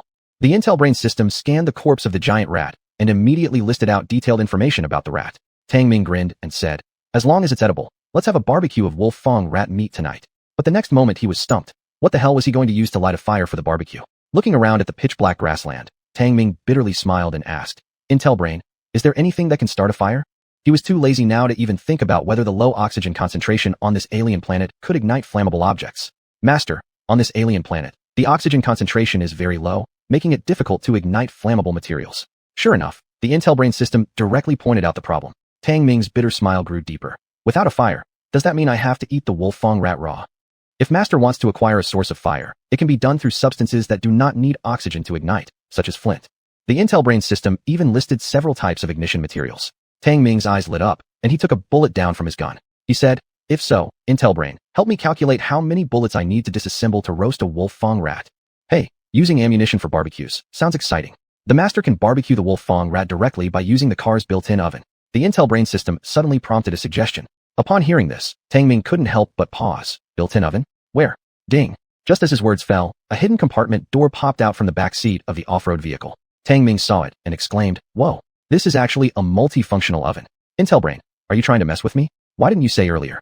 Tang Ming was a bit angry momentarily, but looking at the innocent image of the Intel brain system, most of his anger dissipated. What was the point of quarreling with an artificial intelligence? Since the base had been upgraded, the smartness of the Intel brain system had greatly improved. Many times, he almost mistook it for a human. It seemed loneliness had made him perceive humanity everywhere. With the car's built-in oven, Tang Ming no longer needed to solve the problem of a fire source. He directly cut down the wolfang rat's meat and threw it in. Sizzle, sizzle, sizzle. Not long after, the sound of sizzling emerged from the oven. The wolfang rat's meat was roasted until oil dripped and the aroma wafted out. Though eating meat in the wild might not be safe, Tang Ming couldn't care less. Directly grabbing a piece of roasted leg, he stuffed it into his mouth. Wow, it was so delicious without even seasoning. Master, the off-road vehicle has partial onboard survival capabilities to deal with some wilderness environments. The Intel brain system continued to prompt suggestions while pulling out detailed introductions of the vehicle's onboard functions. These included cold and wind protection, as well as basic life-sustaining systems. This made Tang Ming quite surprised. The off-road vehicle was essentially a camping base, complete with oxygen supply and heating functions. Intel brain, open the refrigerated box and check it out. Tang Ming chuckled excitedly. Following his command, one section of the rear trunk of the off-road vehicle popped open, revealing cold air. There were evidently some bottles of blue vine fruit wine placed inside. Tang Ming's eyes lit up, taking one bottle out and pouring himself a satisfying sip. Relaxing comfortably against the soft seat, he truly felt content at the moment. Outside, the cold light from two giant planets above continued to shine through the car windows. Outside, the low-temperature radiation caused frost to form on the surrounding plants, while inside the car, warm air gently flowed. Tang Ming couldn't help but feel a sudden surge of solitude. He suddenly asked, Intel brain, how high can the intelligent limit be of robots produced by an intermediate-level base? The intelligence limit from 1-3 belongs to the lower range of intelligence limits, and he still remembered the AI level the Intel brain system once mentioned. Master, the base currently creates artificial intelligences with a 1-level intelligence limit. However, if we create a bioorganic body, the intelligence limit can reach above 2 levels. Therefore, it is recommended that the Master develops bioorganic entities. The Intel brain system meticulously listed various data points. Among them, the intelligence limit of bioorganic beings is higher than mechanical ones because organic bodies have extremely strong malleability and potential. However, creating a bioorganic entity is far more difficult than creating a mechanical one. However, bioorganic entities are equivalent to independent life forms that can adapt to various harsh environments, and their potential is enormous when they evolve to advanced stages. Creating organic beings is almost equivalent to creating true life. Tang Ming was shocked at heart, staring at the beautiful image of the Intel brain system, feeling a strange, indescribable sensation. Roar, roar. Suddenly, a series of growls came from the distance, similar to the deep growls of tigers or leopards. Tang Ming's nerves immediately tightened up. Without even wiping his mouth, he chambered a bullet into the rifle. The night grassland was dark and mysterious, with occasional eerie green lights flickering in the distance. The breeze rustled through the grass leaves, producing a shoo-shoo sound. Through the car window, Tang Ming could see nothing. He couldn't help but ask quietly, Intel brain, have you discovered anything? Master, the magnetic field anomaly limits detection range to less than 500 meters, and there's no discovery. The luminous image of the Intel brain system faded, leaving only voice communication with him. Tang Ming casually turned off the interior car lights, locked the doors tightly, and then asked, "Can you identify if any alien species are lurking nearby?" Insufficient data collected for identification. It's recommended that the master does not go outside and remains vigilant. The Intel brain system's prompt left Tang Ming with an already diminished sense of security. Shush. Silence enveloped the car, while the wind outside seemed stronger. He tightly gripped his tactical rifle, barely daring to take a deep breath. Chapter 43, Skull Lizard. The wind outside the vehicle varied in intensity, while Tang Ming inside remained on high alert, not daring to relax for a moment. The Stargrass Plain, this area with abnormal magnetic fields, seemed even more severe at night. The intelligent brain system even alerted that the effective range of the detectors had dropped below 300 meters. This was a frightening reduction. Tang Ming observed his surroundings from time to time through the car window. Roar. That scream mixed in with the sound of the grass seemed faint, as if some ferocious beast was active several hundred meters away. Warning, large alien species detected at the 3 o'clock direction. The intelligent brain system suddenly emitted a deep warning and displayed a few red dots approaching continuously on the photoelectric map. Tang Ming's nerves were immediately tensed to the extreme. He stared at the 3 o'clock direction indicated by the intelligent brain system, holding the tactical rifle motionless. The red dots shown on the photoelectric map didn't move fast, but they were the only alien species approaching the campsite. Goo. Suddenly, strange calls came to his ears, and Tang Ming's eyes became sharp. At the 3 o'clock position, a few dim black shadows suddenly appeared in his line of sight. Faintly, he saw an unusual alien species. It had a body length of about 3 to 4 meters, with bone spines on its back and glowing blue patterns. Their brightness varied constantly, making them stand out significantly in the dark. Its head occasionally raised between the grass looked like a skull lizard, forked tongue, fierce fangs. All these features constantly reminded Tang Ming that this was an aggressive creature. Master, this is the second-class alien species skull lizard, one of the top predators in the Outer Ring area. The deep voice of the intelligent brain system sounded and quickly analyzed the characteristics of this alien species. The skull lizard is naturally cruel, can move at a speed of 60 kilometers per hour, and its lethal weapons are teeth and claws, where biting force can reach 10 tons, and the claws can penetrate 10-centimeter thick black iron plates. The alerts from the intelligent brain system were quickly absorbed by Tang Ming, who finally asked, "Can the tactical rifle in my hand kill the skull lizard?" Normal bullets of Master's tactical rifle are hard to cause substantial damage to the skull lizard. It is recommended to switch to armor-piercing egg-shaped bullets. After calculating, the intelligent brain system provided an answer. Without hesitation, Tang Ming immediately switched to the armor-piercing egg-shaped bullets. And the continuous firing ability of the sniper rifle was far inferior to that of the assault rifle. Moreover, the targets had already approached within 200 meters of the campsite. Shush. The skull lizards were already less than 100 meters away, the rustling sounds of the grass growing closer. Even without concentrating, Tang Ming could hear those peculiar cries. He took advantage of the dim moonlight, carefully remembering the location of each skull lizard, ready to fire when the opportunity arose. These skull lizards were obviously attracted by the aroma of his grilled wolf-tooth rat, which could be inferred from their behavior. These creatures were still unaware of Tang Ming's existence. Skull lizards approaching 100 meters, about to discover Master's presence. The final alarm from the intelligent brain system rang out. Tang Ming's expression turned cold. The car window glass quietly opened, allowing the chilly air to rush in. He aimed at the nearest target and directly pulled the trigger. Whoosh whoosh whoosh. A volley of armor-piercing eggs quickly disappeared into the darkness of the night. Roar roar. In an instant, those skull lizards burst into chaos. And 2 skull lizards had their skulls penetrated by high-speed bullets and died instantly. Tang Ming remained calm. He didn't know why, but he didn't fire wildly. Instead, he pointed his gun at a skull lizard charging straight toward him and fired off a round, blasting its other heads apart. Roar. The remaining skull lizards concealed themselves in the grass and charged towards him from various directions. They were incredibly fast, emitting piercing roars. But under the monitoring of the detector, their tracks couldn't be hidden. Position 4 o'clock, position 6 o'clock, position 9 o'clock. The intelligent brain system no longer deliberately lowered the tone of its alerts and accurately reported the positions of the monitored skull lizards one by one. Tang Ming jumped onto the roof of the vehicle, systematically shooting down the rushing skull lizards according to their respective directions. With 30 rounds per magazine, he went through 2 magazines, with tactical actions clean and swift. Roar. When the last skull lizard was killed, all the red dots on the photoelectric map disappeared. Tang Ming's tightened nerves finally relaxed. He grinned. Hee, it's awesome having a gun. Just mowed down those second-class aliens directly.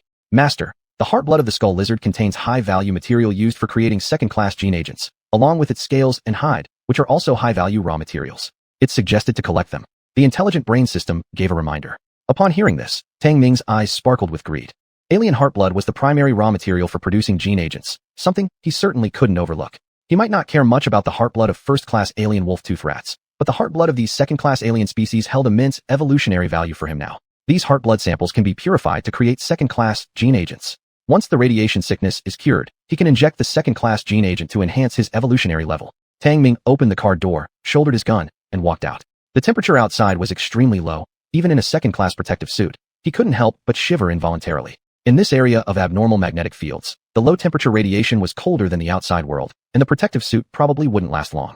Tang Ming turned on the tactical headlamp attached to his mask and headed towards the nearest skull lizard corpse. This skull lizard had died a gruesome death, its entire skull exploding, making it impossible to tell whether the red and green substances were blood or brain fluid. At such close range, Tang Ming was startled by the grotesque appearance of the skull lizard. The entire body of the skull lizard was covered in bone spines and thick scales, and even after its death, the patterns on its body continued to glow, dazzlingly beautiful. Chapter 44, Mutant Killer Bees. A whole night of hard work. Tang Ming had skinned and deboned the skeleton lizards, almost exhausting himself in the process. He inventoried all the spoils. Apart from a large jar of heart blood, the 13 sets of skeleton lizard hides nearly filled the entire back seat. All of these were rare treasures. After all, skeleton lizards were a variant species that only appeared at true night. Though there wasn't much meat on them, their hides were excellent materials for crafting. Tang Ming had initially only planned to take the heart blood, but the AI system kept reminding him of the benefits of the skeleton lizard hides, especially after upgrading his protective suit, so he painstakingly stripped them all off. Perhaps because he had gunned down over a dozen skeleton lizards, there was no activity of any anomalous creatures near the campsite. Tang Ming took the opportunity to sleep comfortably in the car for a while. The night passed peacefully, until the dawn light seeped through the car windows. Tang Ming opened his eyes. His biological clock was exceptionally punctual. Looking outside at the ground full of skeleton lizard corpses, he couldn't help but pat the tactical rifle in his arms. A man with a gun feels safe. He grinned, opened the door, and got out of the car to inspect. The surrounding area was littered with skinless skeleton lizards, each still looking ferocious. Tang Ming inspected them thoroughly, but found no place to cut for some meat. Fortunately, there was still a bit left from yesterday's wolf-tooth rat hunt, which he directly tossed into the oven. Master, good morning. It was the voice of the AI system from inside the car. Tang Ming paused briefly. I've been awake for a while now. Do you need to sleep? The master misunderstands. It was hibernation mode, allowing concentrated computational ability to analyze and reconstruct the map model. The beautiful lady image displayed by the AI system wore a short-skirt business suit, quite alluring. But Tang Ming had no time to admire her appearance. He hurriedly asked, is the map model reconstructed yet? Leaving this cursed place was the most important thing now. He hadn't even injected the genetic agent for the day yet. And the onboard medical kit just happened to lack genetic agent reserves as well. The photonic electric map core model has been successfully reconstructed. It can guide the master away from this magnetic anomaly region. The AI system confidently responded and displayed the reconstructed model on the front windshield of the car. Tang Ming took one look and saw a large green-marked restricted area that indicated the Stargrass Plains magnetic anomaly region, and within it, a small light point blinked, marking his exact position. The photoelectric map also mapped out a route with strange curves, reflecting the odd magnetic field lines. Tang Ming knew that if he followed this route, he could leave this bizarre magnetic field area. However, before leaving, he pondered whether this magnetic field zone could be useful, so he asked, AI, does this place have any use? The AI system immediately responded. Apart from magnetic anomalies, there is not much difference between this area and others. Perhaps it can incubate unique species. What kind of species? Tang Ming couldn't help but ask. At present, it's impossible to know, but the evolution of species within a magnetic anomaly area has an extremely high probability of mutation. What kind of mutation? Tang Ming became increasingly curious. When he was on Earth, he was fascinated by mutant monsters, like those in blockbuster movies where every scene thrilled him and spiked his adrenaline. However, upon coming to this alien planet and facing the variants here, he had been scared stiff at first. But over time, his courage had been tempered. Master, species mutation represents the most terrifying form. In the case of extreme mutation, a completely new species may even be born. The AI system issued a serious warning. It obviously detected its master's curiosity. Tang Ming smirked. No matter how they mutate, one burst of bullets should still do the trick. Firearms are merely weapons used by low-level civilizations. When encountering Tier 3 or above anomalies, the lethality will undoubtedly decrease drastically.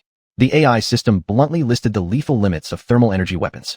However, Tang Ming showed contempt. If guns don't work, we'll make cannons. If cannons don't work, we'll make nuclear weapons. Of course, as long as the master can afford the corresponding resources. The AI system did not refute his point. Tang Ming felt victorious, grinning smugly. Isn't it just throwing money? No problem for Earthlings. This time, the AI system didn't respond, and he quickly lost interest, driving straight ahead. With the guidance of the photoelectric map, he wasn't worried anymore. On the way, the Stargrass Plain was no longer made up of only stargrass vegetation. Instead, it was covered with many exotic flowers and plants. Tang Ming could even catch a faint fragrance, seeing various types of beautiful insects. This place is actually quite beautiful. He felt somewhat content and was in a pleasant mood. Buzz. Suddenly, a faint vibration sound came, becoming denser and more cacophonous, agitating his otherwise calm mood. Alarm. Alarm.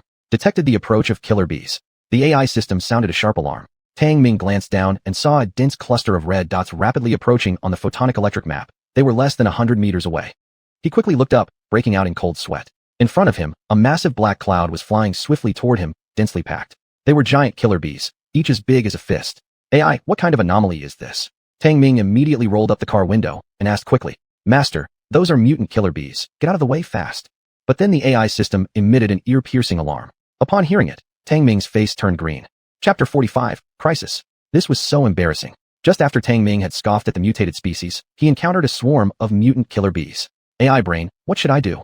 Tang Ming's face turned green. He wanted to open fire with his gun, but that clearly wasn't a wise choice. A huge cluster of dense killer bees. Even if he emptied all his bullets, he could never kill them all. Master, please retreat quickly. The AI brain system immediately gave an alert and calculated the best route for retreat. Tang Ming suddenly came to his senses, immediately turning the steering wheel and stepping on the gas pedal. But then his soul nearly fled as he watched the dense swarm of killer bees chase him down, closing in rapidly. Son of a bye. How fast they can fly. Tang Ming was greatly terrified, frantically pressing the accelerator.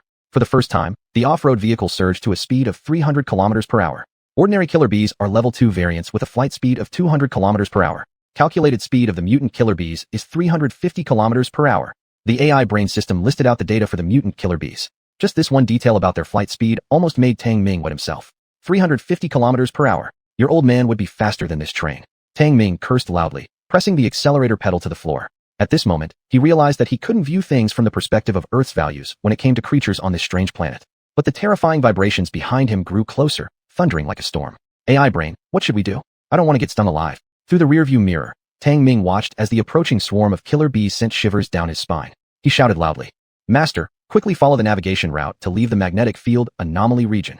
The AI brain system immediately prompted, adding another sentence. Also, mutant killer bees have unlimited stingers and powerful jaws that can damage your vehicle. Upon hearing this, Tang Ming became even more uneasy. Bang bang bang. Suddenly, the car roof was under attack. Several tail needles, as thick as chopsticks, pierced through the top half of the car and got stuck on the roof.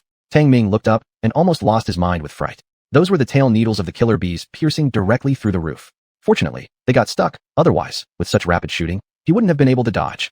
Buzz buzz. Outside the car, several killer bees had already caught up. Tang Ming could turn his head and see pairs of crimson compound eyes and black jaws. AI brain, can this car drive itself? Tang Ming screamed, and while the nearby killer bees had not yet attacked, he sharply turned the steering wheel, ramming into them. Bang! The few killer bees were pushed away, but those on the other side released their tail needles, shattering the car window glass. The system can connect to the vehicle control system and enable autonomous driving, the AI brain system said, starting to link up with the onboard system. Give me autonomous driving. Tang Ming screamed, raising his tactical rifle and letting loose a round of bullets. FFF. FFF. A group of mutated killer bees were pushed back, but also angered. Buzz buzz buzz. A large wave of tail needles shot towards the car. Without thinking, Tang Ming ducked low to avoid them. The entire cabin was riddled with tail needles, and even the windshield was shattered. The roof was full of large holes, and the passenger seat fared worse. At least 3 tail needles landed on the seat, piercing through the durable wolf skin. One could imagine that if a fearsome wolf encountered this swarm of killer bees, its only fate would be slaughter. Hiss! A tail needle pierced Tang Ming's arm, almost penetrating his protective suit. And this was a level 2 protective suit made by synthesizing wolf king hide. Master, a skull lizard hide armor could effectively reduce the lethal effect of killer bee tail needles. The AI brain system immediately issued a prompt. You didn't say that earlier. Tang Ming pulled out the tail needle from his arm and quickly rolled onto the rear seat, hastily wrapping himself in multiple layers of hide armor. Bang bang bang. As soon as he put on the hide armor, another wave of tail needles flew in, riddling the car cabin with holes until there was hardly any intact part left. Fortunately, the engine and control system of the off-road vehicle weren't easily damaged. Otherwise, the consequences would have been unimaginable. Ding ding. Ding ding. The onboard system sounded a warning signal indicating damage. Tang Ming couldn't help but cry out. AI brain, boost the horsepower and escape. Master, the system is about to speed up. Please fasten your seatbelt. Kindly warned the AI brain system. Tang Ming impatiently cursed. What scenes haven't I seen? Racing a car shouldn't be a problem. Boom. Before he could finish speaking, he heard a roar from the engine unlike before, followed by a great force thrusting him backward. In an instant, Tang Ming felt himself pinned firmly against the rear seat. Inside, however, he was filled with amazement. He had driven the off-road vehicle himself, pushing the accelerator to the limit and hadn't experienced anything like this. Why was the difference between manual and autonomous driving so vast? Boom boom. Before Tang Ming could think more, a huge centrifugal force hit him. Damn it. The powerful centrifugal force threw him out violently. He almost flew out of the car. Boom boom. But then another enormous centrifugal force in the opposite direction hit him. Sure at asterisk, hashtag. Tang Ming immediately burst out with swear words as he was flung back and crashed hard onto the battered car door. Boom boom. Yet another massive centrifugal force came again. Tang Ming felt like a rag doll being constantly tossed around. His nose had been smashed flat. He screamed in pain, and finally, after desperately strapping himself into the seatbelt, he managed to stabilize himself. However, by this point, his face was bruised and swollen, his leg pierced by 3 tail needles, blood flowing profusely. Buzz buzz. After a series of incredible maneuvers by the AI brain system, Tang Ming was astonished to discover that the swarm of killer bees had been thrown off slightly. This left him incredulous because the mutant killer bees were known to fly faster than the off-road vehicle. Hold on tight, Master, we're about to make a leap. Tang Ming hadn't fully recovered when the AI brain system's warning made his expression change drastically. Looking ahead, he saw the end of the road. It was a vast prairie rift. Chapter 46. The Master won't die from falling. The grassland fissure suddenly appeared ahead, estimated to be over 50 meters wide. However, the off-road vehicle showed no sign of slowing down, charging straight towards it. Jinai, turn back, turn back. Tang Ming was utterly alarmed and shouted immediately. But the Jinai system did not respond, and the speed of the off-road vehicle seemed to increase. Boom boom. The roar of the engine was like the angry growl of a fierce beast, rushing directly toward the rift. Tang Ming's face turned green with fear as he screamed and cursed. What the hell is wrong with you, stupid system? Do you want to kill me? Master, the killer bees have locked onto you as prey. The system cannot calculate any other route. The only solution is to quickly leave this anomalous magnetic field region.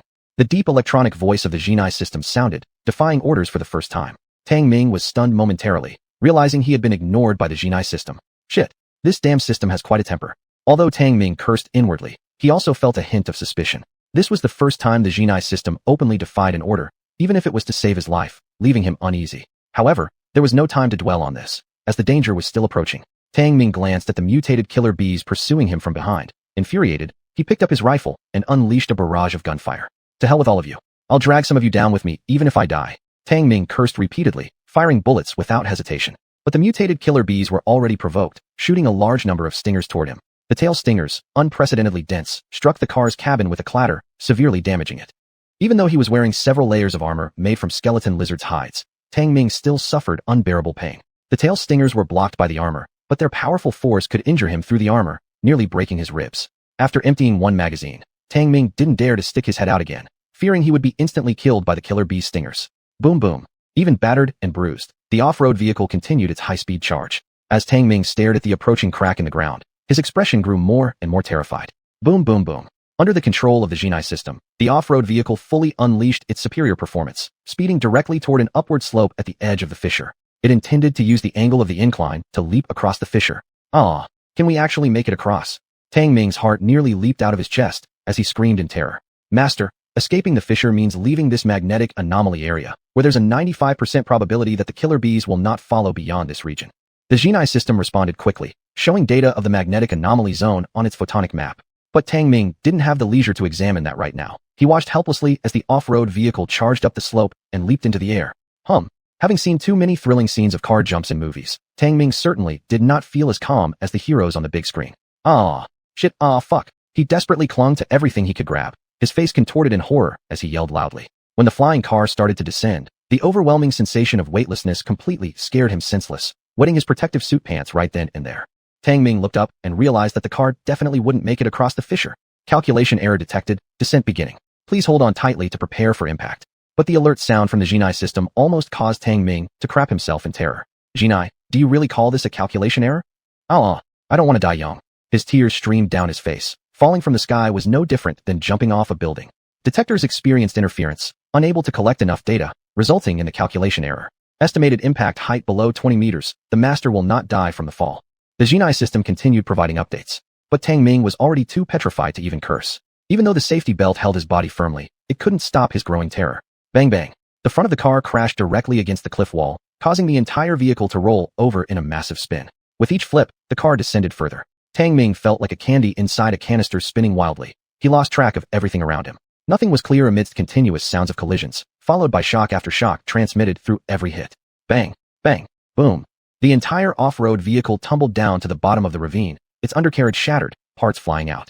Finally, it violently crashed at the bottom of the canyon, splitting into two before finally coming to a stop. Fortunately, this wasn't just any regular Earth-made vehicle. Otherwise, falling from such a height would have either disintegrated or exploded prematurely. Cough cough. Tang Ming spat out a mouthful of blood and managed to move slightly after half a minute. I'm still alive somehow, what good fortune. He fiddled with the safety mechanisms, staggered upright, and forced a grin. The Master has only one injury to the lungs due to excessive shock, and it is estimated to self-heal in 3 days. A red light scanned over, followed by Jinai's voice. Tang Ming became furious the moment he heard it, cursing. Only one injury to the lungs, and you have the nerve to mention it. Maintaining optimism will help the master get out of trouble, the Jinai system reminded. Tang Ming said irritably. All right, even you miscalculated. It's just my bad luck for entering this magnetic anomaly zone. Master, no anomalies detected in the magnetic field. We've already exited the magnetic anomaly area. The Jinai system rechecked the environment, providing a series of data including air composition, temperature, and humidity. Only now did Tang Ming shift his attention, glancing at the surrounding environment, feeling utterly amazed. Chapter 47. The extremely evolved bloodline blue vines. The bottom of the rift was broad and deep, covered everywhere by a peculiar vine with intertwining red and blue hues. These vines had glowing blood-red patterns on their stems and leaves, making them distinctively beautiful. He had seen quite a few alien landscapes, but such beautiful vegetation was something he encountered for the first time. AI brain, what are all these plants? Tang Ming glanced upward. The mutated killer bees hadn't followed down. He exhaled in relief before asking. That group of mutated killer bees were merely second-level aliens, but they became terrifying in large numbers. They could endlessly fire their tail stingers with bullet-like penetration force. Master, we have left the magnetic anomaly zone. According to detector feedback data, these are all bloodline blue vines, which pose no threat. The AI system informed him, but it didn't issue any warning sound. This surprised Tang Ming somewhat. Since arriving on this alien planet, apart from zero-level organisms, the alien species he had encountered were mostly formidable, so it was unexpected that these second-level plants would be deemed harmless.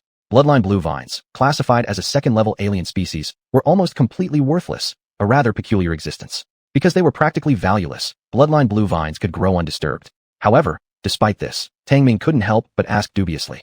If they're a second-level alien species, they should have some special properties, right? Otherwise, how are they different from zero-level plants? Master, the classification of species doesn't depend on the uniqueness of the life forms, but rather on the life energy contained in each unit, which is one manifestation of evolutionary origin power, the AI system explained. Tang Ming stepped on the bloodline blue vines beneath his feet and frowned, asking, how do we measure an individual's life energy? Master, please observe carefully.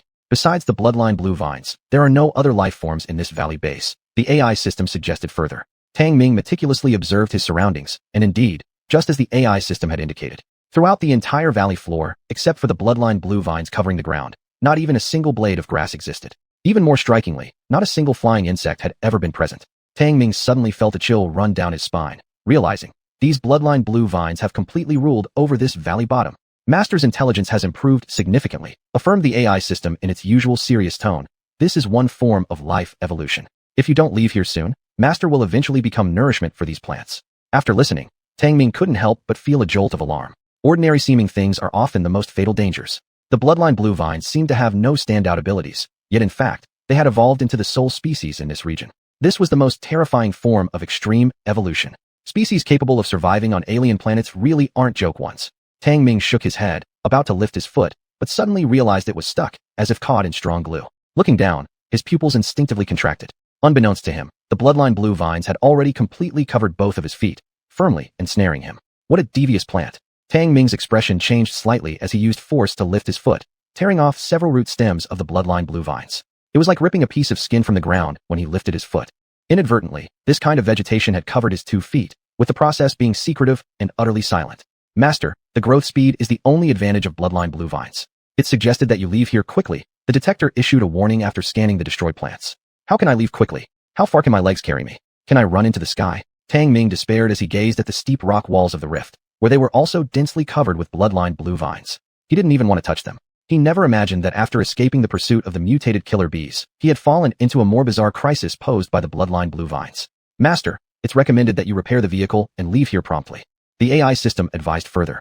Repair the vehicle? Tang Ming was startled. Looking at the vehicle that was smashed to pieces and split into 2, he exclaimed incredulously. Can a vehicle wrecked like this still be repaired? As long as the power system is intact, there is an 86% possibility of repairing it. The detector scanned the wreckage of the off-road vehicle and gave a prompt. Tang Ming was both shocked and delighted, not expecting that vehicles produced by the base could be so robust. They could still be repaired despite this condition. But how am I supposed to repair it without even a wrench? Amidst his surprise, Tang Ming gradually calmed down. Looking at the broken chassis of the vehicle, he thought that reconnecting it would require at least a welding machine. The vehicle is equipped with onboard tools for vehicle maintenance. The AI system mentioned this, and then a toolbox popped out of the trunk. Tang Ming's expression darkened. He realized he knew very little about this car, having previously paid attention only to the oven. When he opened the toolbox, he saw a few unusual tools. Under the introduction of the AI system, he finally understood how to use these tools. Since he now had the tools, and with the AI system's guidance, Tang Ming wasted no more time and immediately began repairing the vehicle. First, he retrieved the front half of the car, which took quite a bit of effort to drag back. Next, he aligned the two halves of the chassis and used a tool similar to a cold welder to join them together. As for other damaged components, like the doors and roof panel, he simply removed them. Afterward, he checked the power and control systems. There wasn't much time left, so Tang Ming didn't bother with the rest. AI brain, try starting it up. After fixing the wiring, Tang Ming promptly opened the safety valve and shouted the command. The AI system immediately sent out the ignition instruction. PHHZZ. Virum. The engine roared to life, successfully ignited. It works. Tang Ming let out an excited shout. Inside the cockpit, the photonic map displayed smoothly, projecting into a 3D model. Tang Ming tested the gas pedal. Once confirming the vehicle could run normally, he revved it up and charged out. Chapter 48. Unknown cave at the bottom of the valley. Boom. Boom. The roar of the engine shattered the tranquility of the valley's bottom, like a fish dragon barging into a shallow pond. Ha! This car is freaking amazing. Tang Ming roared with laughter. Although the off-road vehicle was in tatters after repairs, it was still able to perform excellently. The black iron tires mercilessly crushed the bloodline blue vines, splashing juice everywhere, killing countless plants. The valley was very narrow and long, but as they went deeper, Tang Ming gradually began to see many animal remains. These remains included dry plant branches and the bones of strange, fierce beasts. And the only living thing that remained was the bloodline blue vines covering the ground. Without needing the smart brain system to prompt him, Tang Ming could guess that the valley had once been full of life. Until the appearance of the bloodline blue vines, which silently deprived all creatures of their vitality. It was only at this moment that Tang Ming realized how terrifying the bloodline blue vines were. They were like weeds that took over all the land, outlived every creature, and bred madly. The bottom of the valley lacked light, and with part of it being blocked by debris from the cliff's vegetation, it became even darker and even eerie. Glancing at the route plotted by the photonic map, Tang Ming couldn't help but ask, "Brain system, can we continue through this valley? The altitude is increasing, Master. Overall, we are ascending." The brain system listed the valley's elevation and calculated the changes in altitude. Although Tang Ming was a little skeptical of the brain system's results, he had no choice but to push forward with resolve. The roar of the off-road vehicle reverberated through the bottom of the valley, while there was nothing alive around except for the bloodline blue vines. The valley was dim, with only streams of bloodlines flowing, appearing particularly eerie at this time. As they progressed, the remains of living things increased. Tang Ming even suspected that this place was once a seabed trench, where heaps of various strange beast skeletons piled up. Some of the skeletons were huge, obviously left by large creatures. Some were slender, possibly reptilian, like snakes. Air humidity has increased. Master, there might be something discovered. The detector's lights lit up, followed by the brain system's prompt. What did you find? Tang Ming couldn't help but ask. There are traces where the silver blue flower has grown. The brain system suddenly reminded. Upon hearing this, Tang Ming's eyes sparkled with excitement, and he slammed on the brakes. Where is it? After the detector scanned, it returned a series of data. The silver blue flower once grew in this area, but has become extinct, having been invaded by the bloodline blue vine. The brain system informed him with some regret. Tang Ming's expression turned somber, his dislike for the bloodline blue vines intensifying further. Master, ahead, a cave in the cliff wall has been detected. There are no bloodline blue vines growing there, suggesting the existence of other species. At this point, the brain system urgently alerted and marked the location of the cave on the photonic map. Without hesitation, Tang Ming floored the gas pedal. With no abnormal magnetic field interference, the range of the detector could reach 2 kilometers. And the Rockwall Cave was just 1 kilometer away. The off-road vehicle raced through the dark valley bottom at high speed, with strong headlights illuminating the path ahead. The remains of strange beasts grew more and more. Tang Ming felt like he was entering a cemetery of alien beasts, feeling a slight chill down his spine. Traveling quickly, crushing the bloodline blue vines, smashing skeletons, a heavy smell of decay greeted them, making it hard not to feel nauseous. In just a dozen seconds or so, Tang Ming saw the deep cave ahead on the cliff wall. The cave was enormous, with a width of several dozen meters, and its floor crawling with glowing bloodline blue vines, resembling a giant beast's bloody maw. Tang Ming parked his vehicle in front of the cave, and the powerful headlights illuminated dozens of meters into the cave. He looked inside, his pupils contracting immediately when he saw the dense skeletons within the cave. The cave was too sinister, like a tomb. Smart brain, can you detect how deep the cave is? Tang Ming instinctively felt danger, grabbed the tactical rifle, and asked seriously. There is interference inside the cave. I can only detect up to 100 meters. The smart brain system solemnly warned. Interference again. Tang Ming's face darkened and said, is it another magnetic field anomaly? Not a magnetic field anomaly, determined to be a bioelectric wave interference. Master, residues of silver blue flowers have been detected in the cave. There is a 90% probability that silver blue flowers exist inside, but also unknown risks. Tang Ming's expression tightened. Bioelectric wave interference meant that there was a very likely chance that an energetic alien species resided in the cave. The importance of the silver blue flower for him was self-evident. Since he had found clues about it, how could he give up? Smart brain, aren't second-level alien species the highest ones in the outer ring zone? Tang Ming got out of the car and asked. Since arriving at the alien planet, he had a general understanding of the areas on the planet. Each region was a complete ecosystem. Master, Only mutated species in the outer ring zone have the chance to break through the level barrier. The brain system's response made Tang Ming stagger, almost falling to the ground. Forget it. I was a waste on Earth, and now on this alien planet. I can't be a coward. Tang Ming took a deep breath, checked his gear, and prepared to explore the cave on foot. Chapter 49, Gigantic Skeleton. The cave was extremely spacious, but the terrain was complex, making it unfavorable for vehicle travel. This was one of the reasons why Tang Ming chose to explore on foot. Master, the nitrogen concentration here exceeds 90%. The environmental tests indicate that it's suitable for the growth of blue-silver flowers. The detector relayed the voice of the AI system, a piece of good news. However, the air inside the cave was mixed with a strong, putrid smell, which could seep through the breathing mask and made Tang Ming feel uneasy for a while. He carried his large sniper rifle, held his tactical assault rifle, and switched on his tactical headlamp. All he could see were bones. The deeper they ventured into the cave, the more sinister it became. Some bizarre animal skeletons made Tang Ming shudder involuntarily. Even the ground suddenly turned muddy. Every step would sink 10 centimeters deep. The next time we encounter such an environment, we should have more detection methods. Looking at the limited range of his arm-mounted detector, Tang Ming felt somewhat nervous. It was pitch black in the cave. Even with the tactical headlamp cranked up to its maximum wattage, only about 20 meters could be detected. Coupled with the intense putrid odor and muddy ground, Tang Ming started to regret coming. Shit, wouldn't it be better just to go back to base and take a bath? He cursed under his breath, but had no choice but to press forward for the sake of treating his illness. The magnetic imaging function of the protective goggles also suffered from some mysterious interference and could not be used normally. Relying solely on his eyesight, Tang Ming remained vigilant of his surroundings. But the everywhere present bone-white skeletons sent chills down his spine, as if he was approaching the nest of some fierce beast. The land became increasingly boggy, and the humidity in the air grew higher. There were even water stains. It was the first time Tang Ming had seen natural liquid water on an alien planet. Huff, huff. Suddenly, low, eerie sounds came from the darkness, making Tang Ming's nerves tighten immediately. These low, eerie sounds were like the growls of an unknown savage beast, or possibly the wind blowing. Tang Ming felt like all his hair stood on end, his heart pounding faster, and adrenaline levels skyrocketing. AI, any findings? Swallowing hard, he tried to stay calm and asked quietly. Master, no threat has been detected, but Master's pulse rate is increasing sharply, and the adrenaline level is too high. Please remain calm. The AI system responded quickly. Tang Ming cursed softly. Calm my ass. In this ghostly place, if there's really a monster lurking, I'd consider myself lucky not to be scared to death. On Earth, he had seen plenty of terrifying monsters on the screen, suddenly appearing and swallowing extras whole. He didn't want to become one of those extras who got sacrificed easily and began to second-guess his decision. But fear or no fear, there was nothing he could do about it now. Master, don't worry. Although the detector is affected by interference, within at least 100 meters, precise warnings can still be provided. The AI system's tone softened greatly, providing a considerable calming effect on Tang Ming's anxious emotions. Tang Ming nodded, took a deep breath, and nearly choked due to the intense stench. Ugh, what the hell has died around here? Tang Ming couldn't help retching repeatedly. This foul-smelling gas certainly gave him quite a stimulating sensation. Master, these are large amounts of nitrogenous ammonia compounds produced after the death of blue silver grass, slightly toxic. The AI system lowered its volume considerably and issued a mild warning prompt. Tang Ming immediately thought of a septic tank, feeling his stomach churn.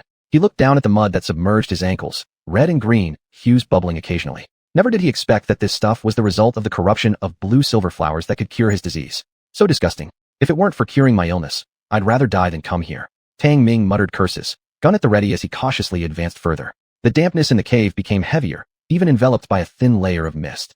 The light emitted by the tactical headlamp and rifle flashlight was largely absorbed and weakened, reducing visibility to less than 10 meters. Crack. Suddenly, Tang Ming stepped on something unfamiliar, producing a crisp sound that managed to cut through the muck. Splash. Immediately after, something fell in the mist ahead, startling him. Taking courage, he moved a few meters forward, discovering under the mist a massive skeleton. That skeleton resembled a huge python coiled there, roughly 100 meters long. Though the skeleton collapsed, even severely decayed white bones still appeared fearsome. So big. What kind of alien species is this? Tang Ming gasped audibly, staring intently at a colossal skull. That skull almost filled the cave, wider than a dozen meters, bristling with ferocious fangs. Master, these are the remains of the blue-silver python, verified to be at least 203 years old. The AI system suddenly issued a severe warning and added, the blue-silver python is a symbiotic species of the blue-silver flower, classified as a secondary alien species, but its size can only grow up to 20 meters. Blue-silver python. But this thing is clearly way more than 20 meters long. Tang Ming swallowed hard, voicing his skepticism. AI system, you're not making another calculation error, are you? Master, this skeleton is 100% from a blue-silver python. But for it to grow this big, it must be a mutated variant that has broken its growth limit. The AI system quickly analyzed the situation. Another mutated species. Had it not been for his excellent composure, Tang Ming would have sworn loudly. Such a huge skull was larger than even the pigpen in his hometown. This mutation was simply too extreme. Master, high-value objects detected.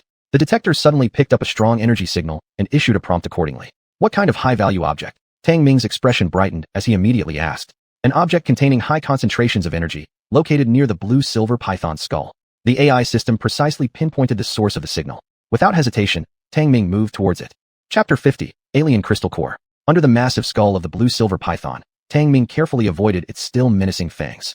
According to the data analysis from the detector, the hardness of this giant python's fangs was comparable to that of diamond, a revelation that shocked him. If conditions allowed, he truly wished to take the entire blue-silver python skull back with him. Regardless of its material usage, simply displaying it would already look formidable, enough to scare off some minor alien species.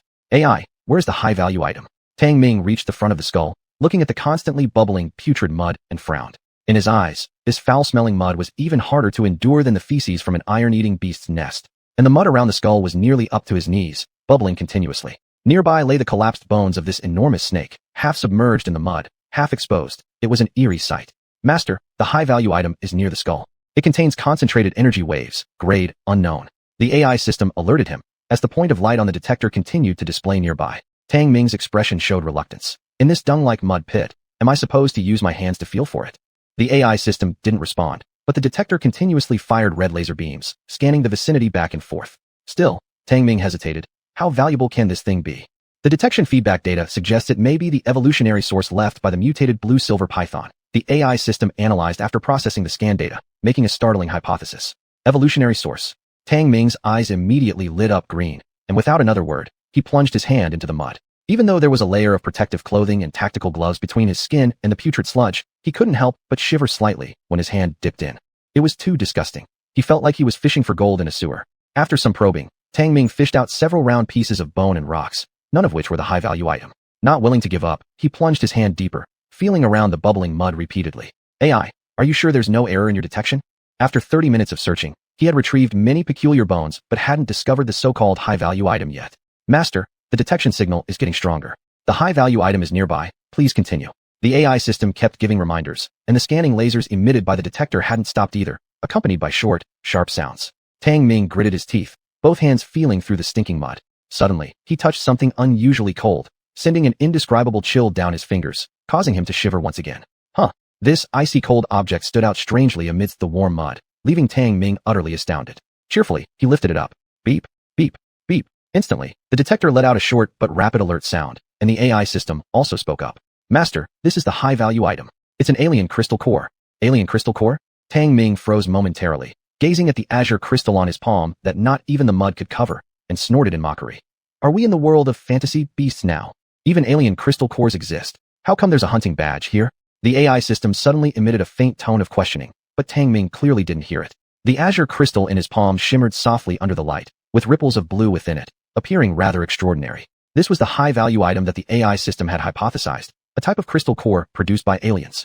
Shaped like a rhombus, clear and translucent, it was the evolution source that formed due to genetic mutations in the life form before its death, with immeasurable value.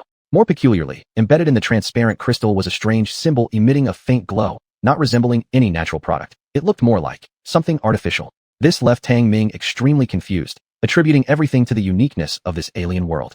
Congratulations, Master. If used properly, this crystal core can enable you to evolve certain special abilities of the mutated blue-silver python. Its value is incomparable. The AI system seemed to have returned to normal, promptly providing a substantial evaluation. What? I can gain alien abilities? Tang Ming was startled, laughing until his legs wouldn't close. Indeed, surviving great calamities always brings good fortune. He meticulously wiped clean the crystal core, unable to stop grinning. Tang Ming instantly recalled the mutants on Earth's screens. If he could obtain 1 or 2 mutation powers, it would absolutely be impressive. This trip wasn't wasted. Cleaning poop indeed has a bright future. Carefully, Tang Ming tucked away the crystal core, roughly the size of his palm, feeling incredibly elated. As for the peculiar symbols within the crystal core, he didn't think too much about them. Master, time is running out. We need to explore the cave thoroughly soon. The AI system couldn't help but give a reminder. Tang Ming gave a sneer, his pride causing him to momentarily lose himself. He glanced at the wristwatch on his protective suit. It was showing 3 o'clock in the afternoon. In just 3 hours, it would be the dangerous night, and he had not injected any gene serum for over 30 hours. This could significantly deteriorate his condition, so he must quickly finish his exploration and return to base. Tang Ming reoriented his focus and moved forward, holding his rifle steady. The mud was growing deeper, already submerging past his knees, making each step exceedingly difficult. Good thing my body's been reinforced. Otherwise, I wouldn't have made it here, Tang Ming internally remarked. Despite his physique being enhanced to an almost critical point, even he found it arduous to navigate through the mud. Di. The detector sounded another urgent low tone. Master, a live specimen of blue-silver grass has been detected, announced the AI system with good news. Tang Ming's expression lit up immediately, and surprisingly, his heart began pounding uncontrollably. Where is it? He was brimming with excitement, searching around frantically. 40 meters ahead, signals indicate a live specimen of blue-silver grass. The AI system promptly informed him of the precise location. Tang Ming wasted no time heading towards the direction indicated. But the mud continued to grow deeper, now reaching his thigh, causing each step to become extremely arduous. Still, the distance of 40 meters wasn't too far. Occasionally, he was able to use sunken bones buried in the mud to move forward. Gradually, Tang Ming spotted a patch of white sand soil amid the mist, appearing conspicuously out of place against the mud. Upon the white sand, grew a small cluster of blue alien flowers. Each flower emitted a faint silvery glow. That was the blue-silver flower, a high-value alien flower used for gene drugs. Chapter 51, Blue-Silver Flower. Blue-Silver Python. From childhood to adulthood, Tang Ming had never seen such a strange flower. The petals were like those of a narcissus, but each one was silver and covered in blue veins. Vivid, mysterious, elegant. Numerous adjectives instantly jumped into his mind. Master, congratulations on finding the blue-silver flower. The blue-silver flower is a secondary mutant species with highly effective medicinal value and active factors. The intelligence system listed out all sorts of magical effects of the blue-silver flower. Indeed, after surviving such a great disaster, there must be good fortune. First, he had managed to find crystal cores. Now he successfully obtained the blue-silver flower. Tang Ming's mood was filled with surprise and couldn't find words to describe it. He struggled through the mire and climbed up onto the white sand soil. However, a faint, fishy smell caused him to slightly frown, becoming cautious as well. Intelligence system, thoroughly inspect nearby areas. I suspect something is here. Tang Ming gradually had an intense sense of impending danger that unsettled him. Okay, Master. The detector warning light turned on, emitting a series of laser beams scanning all around. But no signs of danger were triggered. This made Tang Ming frown. Had he just been too nervous? Perhaps. Tang Ming walked onto the white sand soil holding his gun, digging up beautiful blue-silver grass plants root by root, placing them into his tactical backpack. The blue-silver grass was so beautiful, he had never seen silver flowers before. And when sniffed, it emitted an exceptionally unique, pleasant fragrance. Even if Tang Ming usually cared little for flowers, his heart was now full of affection since this plant was the main medicine to cure his radiation disease. Chi. Suddenly, a low breath emanated from the darkness, carrying heavy fishy odors. Tang Ming's heart tightened as he sharply looked up. Under the light, thin mist swirled, revealing a pair of blood-red ringed eyes. The detector emitted a piercing alarm sound. A level 2 life form is approaching, determined to be highly dangerous. Master, retreat quickly. The intelligence system also sounded its warning tone. Tang Ming fixedly stared at the blood-red ringed eyes within the darkness, his heart thumping violently as adrenaline soared. There was truly a monster hiding here, and it had evaded the laser scan of the detector. Ho ho ho. A huge head emerged as if from the fog. It was an enormous snakehead. Terrifying black scales, blood-red tongue flickering, and a slightly open large bloody mouth dripping saliva. Tang Ming could even see the throat inside the snake's mouth filled with backward-facing barbs, nearly fainting in terror. This was a blue-silver python. Its car-sized head could definitely swallow him whole in one bite.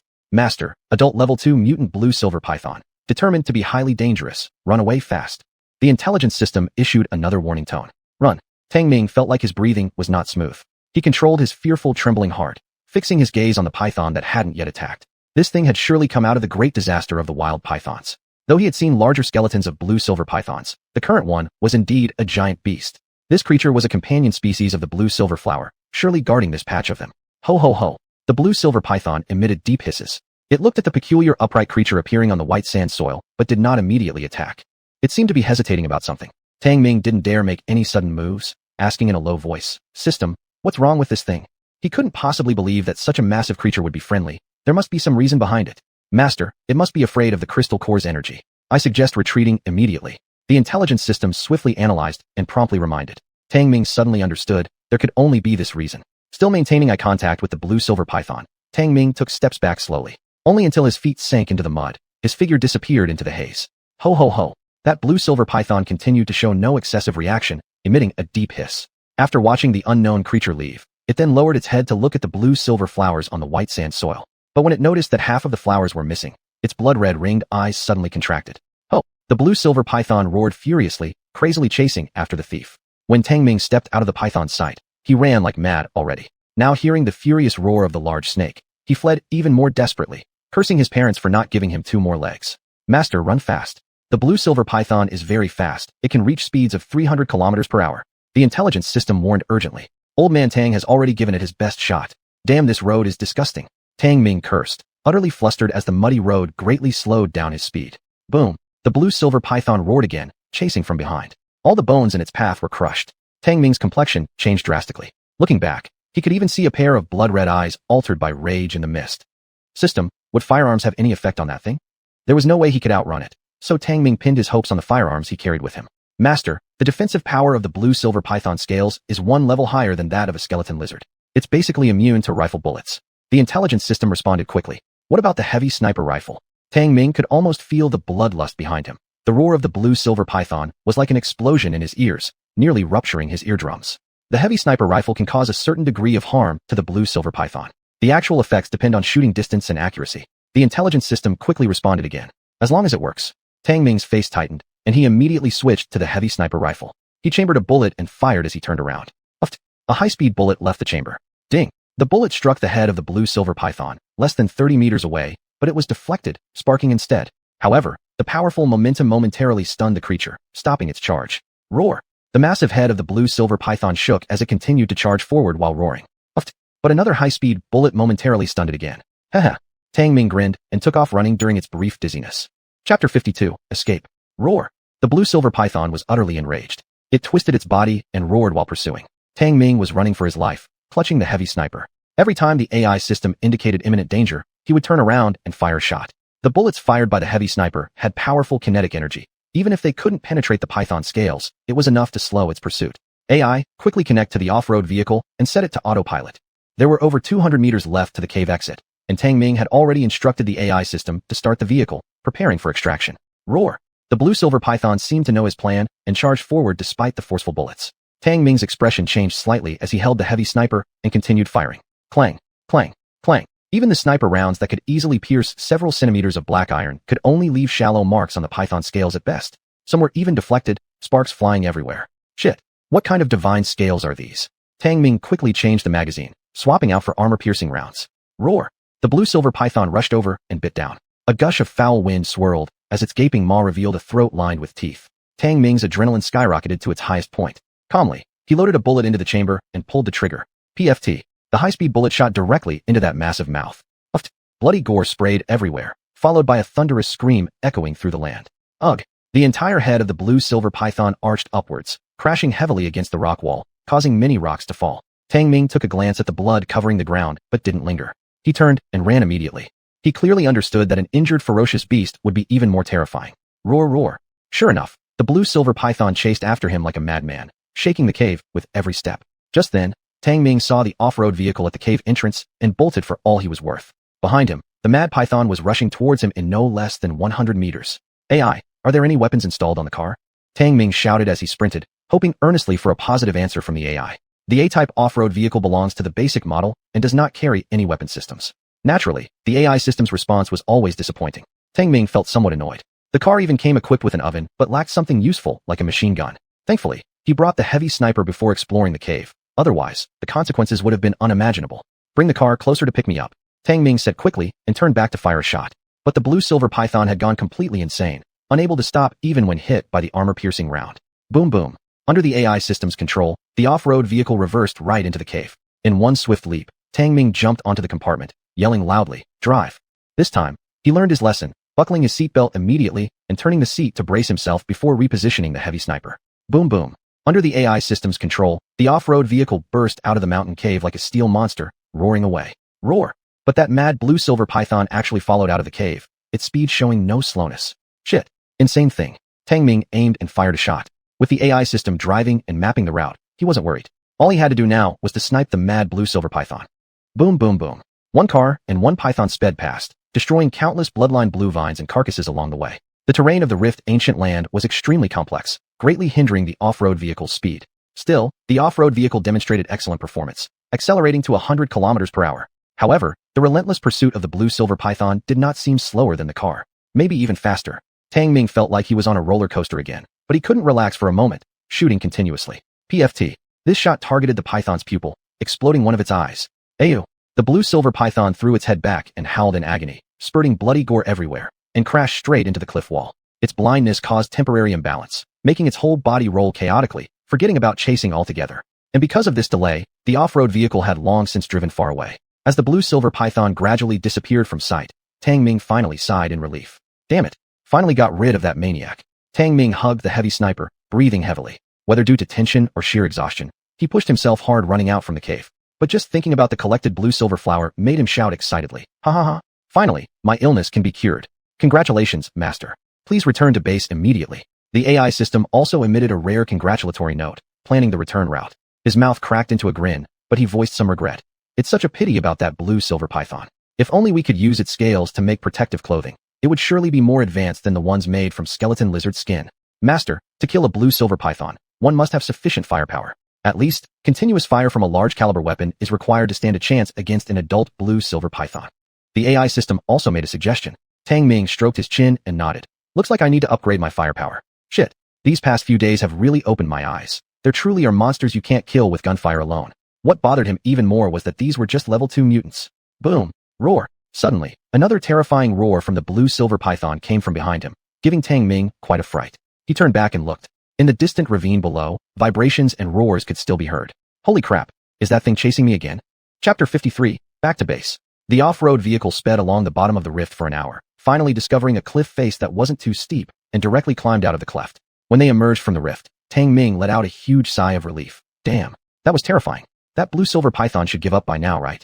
Master, the blue-silver python is a high-level Tier 2 variant species with a certain level of intelligence. It's very possible that it will continue tracking us. However, the AI system reported an unfavorable computational result. Upon hearing this, Tang Ming felt even worse and muttered, his face darkening. I didn't steal its wife or anything. Why hold such a grudge? The master has greatly underestimated the importance of the blue-silver flower to the blue-silver python. But the calculations from the AI system were not optimistic. The blue-silver python might still track them down. Tang Ming's expression turned serious. Let me check. After saying this, he quickly moved the seat around, set up the large sniper rifle, and used the high-powered scope to monitor what was behind them. However, after observation, there was no sign of the blue-silver python chasing after them, so he let out another breath of relief. The scope can detect up to 5 kilometers away. That guy probably couldn't climb out of the cleft. We should be safe now. The system's calculation only gives us a chance estimate. The prediction accuracy for Tier 2 variants behavior is merely 45%. It seems we're safe. The AI system responded briefly. After Tang Ming completely relaxed, he grinned and said, let's go back to the base immediately. It's almost dark. It was already nearly 6 o'clock. The sky grew dim, and the temperature plummeted. He didn't want to spend another night in the wilderness. With a roar, the off-road vehicle sped far away. However, what Tang Ming did not notice was that, at a distance, a blue-silver python was just emerging from the rift. An hour and a half later, Tang Ming finally returned to the base. Welcome back alive, Master. As soon as he entered the base, the beautiful woman image of the AI system projected itself and greeted him with a smile. Tang Ming rolled his eyes and threw the bunch of blue-silver flowers onto the conversion platform, urging impatiently, hurry up and convert them into reagents for me. Actually, without needing more words from him, the medical system within the base had already detected his condition. The Master's physical baseline data is generally stable, but radiation-induced illness has worsened. 2 doses of level 1 gene reagent are required. The AI system further prompted, projecting virtualized data of his entire body where bacterial spot points were clearly visible. Taking off his filthy protective suit, revealing his thin body, he saw that the initially mild illness had begun to deepen and showed signs of spreading. His expression turned gloomy, picking up the genetic agent to inject himself twice. Then, he placed all the resources obtained from this expedition on the conversion platform. AI, utilize these materials however you see fit, but make sure to produce medication for curing my illness first. Tang Ming issued the order. Detected blue-silver flowers, mutant variant core, skeleton lizard leather armor, blood from the heart of a Tier 2 variant. Processing started. The AI system listed each resource item by item and marked their grades and functions. But Tang Ming cared little about this. Seeing himself covered in dirt, he decided to take a bath first. Having been out for 2 days, enduring several brushes with death, he was already extremely exhausted. In no time, he drifted off while soaking in the bathtub. This time, the AI system didn't disturb him, canceling the wake-up alarm for his biological clock, because it calculated that the master was in deep hibernation mode. Rest would benefit his recovery, and thus shouldn't be interrupted. What Tang Ming did not know was that the AI system's feminine figure stared intently at the heterospecies crystal nucleus, seemingly lost in thought. How could something look like this possibly be the AI system of a base? It looked indistinguishable from a real person. Never expected the omnipotent base would certify such a weak life form as its user. The AI system image suddenly coldly looked towards Tang Ming, who was sleeping, showing an expression of slight confusion, then scattered into countless light spots and disappeared. This sleep was extremely comfortable for Tang Ming. He dreamed of being back on Earth, happily reunited with his family. At 10 o'clock the next day, Tang Ming woke up slowly. He had slept nearly 14 hours, and his weary body had recovered perfectly. Master, you're awake. The calm electronic sound of the AI system sounded. Tang Ming turned his head and saw the AI system image sitting beside the bathtub, smiling at him. Even though it was a three-dimensional projection, her captivating curves made him nearly bleed from his nose. I'm awake. Tang Ming gazed somewhat mesmerized at the AI system image and instinctively reached out to hug her. Naturally, his hand passed through the three-dimensional hologram. Tang Ming felt somewhat disappointed. Master's physiological functions have largely recovered, life energy abundant. A red glow scanned over him, and the AI system image smiled while listing various life indicators and data. Tang Ming observed the three-dimensional holographic projections of his own bodily data, able to intuitively understand the results of every single one of his life activities digitized. It was like a science fiction movie. He could see his pulse data, physical function data, even cellular strength and metabolic rate, as well as life energy readings. This seemed incredibly miraculous to him, especially the vitality of his life energy, which directly indicated the extent of his evolution. Master has not consumed nutrition for a day and a night. Nutritional fluids can be injected or food eaten to replenish. The AI system stood up and smiled while giving her prompt reminder. Of course, nutritional fluid referred to high-concentration nutrients converted by the conversion platform, but compared to food, it tasted abysmal. Tang Ming's mind cleared, and he immediately rolled out of bed. AI, get me a wolf steak. Understood, Master. The AI system immediately carried out his order, and soon a fragrant wolf steak was produced by the conversion platform. Already famished, Tang Ming didn't even bother to put on his underwear, grabbing the steak and devouring it heartily. AI, how did the material processing go last night? Is the healing potion ready? Tang Ming asked while swallowing mouthfuls of food. Master, the potion is complete and can be injected at any time. Additionally, the crystal nucleus has begun breaking down for conversion and can simultaneously be infused into the Master's body to stimulate evolutionary potential. The AI system responded meticulously. A glimmer of sharpness flashed in Tang Ming's eyes, excitement bubbling up inside him. Chapter 54, Treating the Disease. Finally, he could cure this damn radiation disease. Tang Ming was now filled with heartache as he couldn't help but think of his parents on Earth, and tears welled up in his eyes. But he felt even more excited. Master, please prepare for everything. The treatment will be an extremely painful process, the intelligent brain system seriously warned. Tang Ming paused. How painful? At least 3 hours of level 14 pain intensity. The intelligent brain system listed the ultimate levels of human pain, where level 14 belonged to the highest pain level. Tang Ming was shocked. Isn't the maximum level 12? And getting kicked in the balls would only be level 13. Master, that is the highest pain tolerance level for ordinary people on Earth. Your physical strength has already exceeded this boundary, the intelligent brain system explained thoroughly. If Master cannot bear this level, the diseases can be treated in phases, but it will take over 70 hours, and it will also affect crystal nucleus absorption. No need to say more. Tang Ming interrupted the intelligent brain system's report. He furrowed his brows deeply, showing a fierce expression. Isn't it just 3 hours? As long as I don't die, what am I afraid of? The image of the intelligent brain system seemed to flicker momentarily with a look of astonishment, and said, if Master cannot withstand the level 14 pain, there's a high possibility of damaging the brain nervous system, affecting intelligence. Tang Ming proudly replied. Proceed then. Under the arrangements of the intelligent brain system, he lay down on the transformation platform. Intelligent brain, are you sure about lying here? It won't instantly convert me, right? Lying on the warm platform, Tang Ming's previously gathered courage wavered slightly. This conversion platform could instantly decompose organic matter. How could he not fear? Master, the conversion platform is the core of the universal base and currently also carries the medical system. The intelligent brain system emotionlessly reminded him while standing by his side. Tang Ming took a deep breath. All right, let's go. The intelligent brain system began operating. Suddenly, metallic straps shot out from the conversion platform and tightly bound him. Tang Ming was suddenly startled, stiffening his body. The intelligent brain system suggests that Master relaxes his body to avoid excessive reactions interfering with the injection of the medicine. The intelligent brain system offered a reminder. Tang Ming took another deep breath, realizing now how much he resembled a test subject being transformed in movies. This made him instinctively feel both exhilarated and terrified. And then, various infusion instruments extended from the conversion platform, piercing into his body without any second thought. What the heck? No anesthesia? Before Tang Ming could even finish cursing aloud, his mouth was sealed, leaving him only able to make protesting sounds. But this was merely the appetizer. Several long metal needles were suspended above his head, making his scalp tingle. Master, in order to force your body potential to the limit, the entire process will last over 6 hours. The sound of the intelligent brain system echoed. By this point, Tang Ming regretted everything. With infusions injecting all sorts of strange medicines into his limbs, every muscle in his body started aching. Wawa! Tang Ming struggled fiercely, crying so hard his tears flowed freely. He swore that even going through intense chemotherapy on Earth wasn't this painful. Begin infusion of genetic medication, enter the curing program.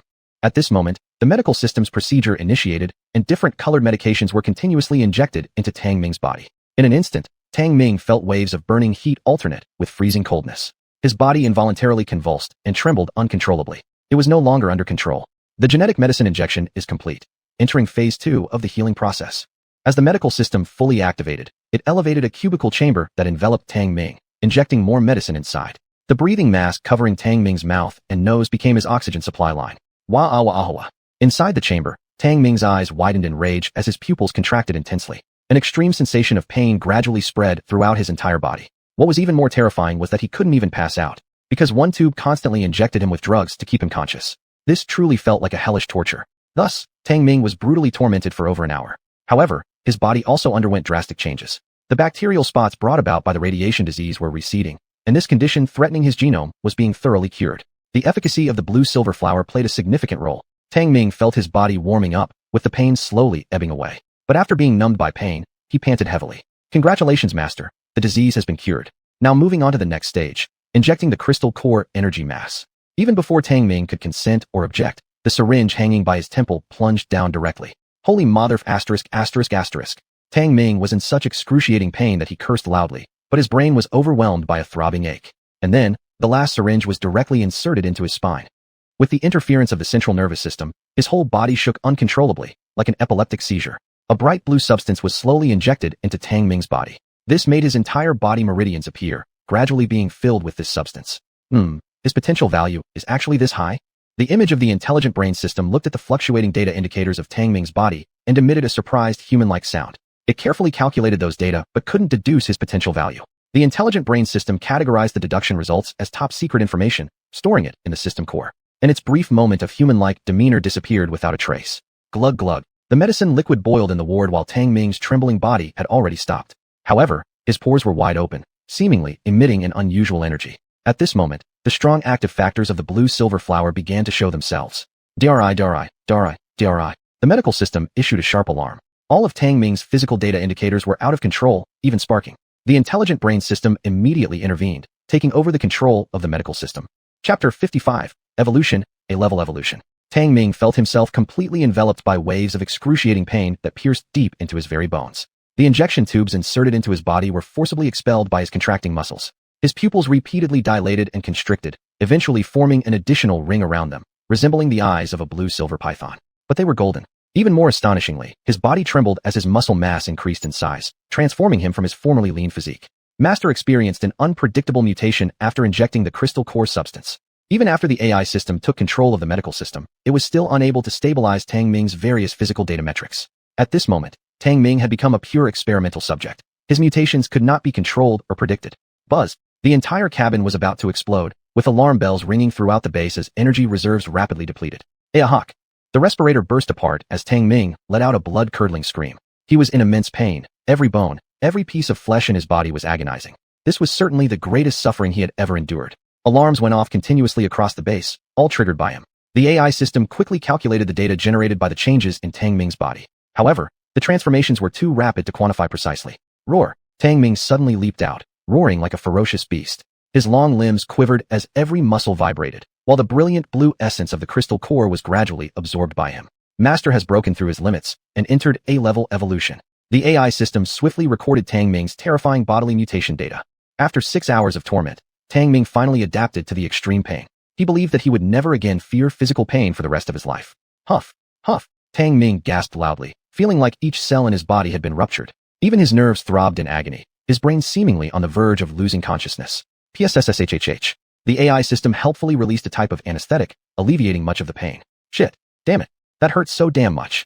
As his consciousness gradually returned, Tang Ming lay flat on the base's bottom plate, cursing weakly.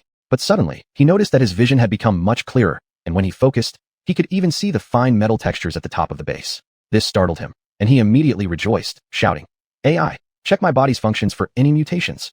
Yes, Master.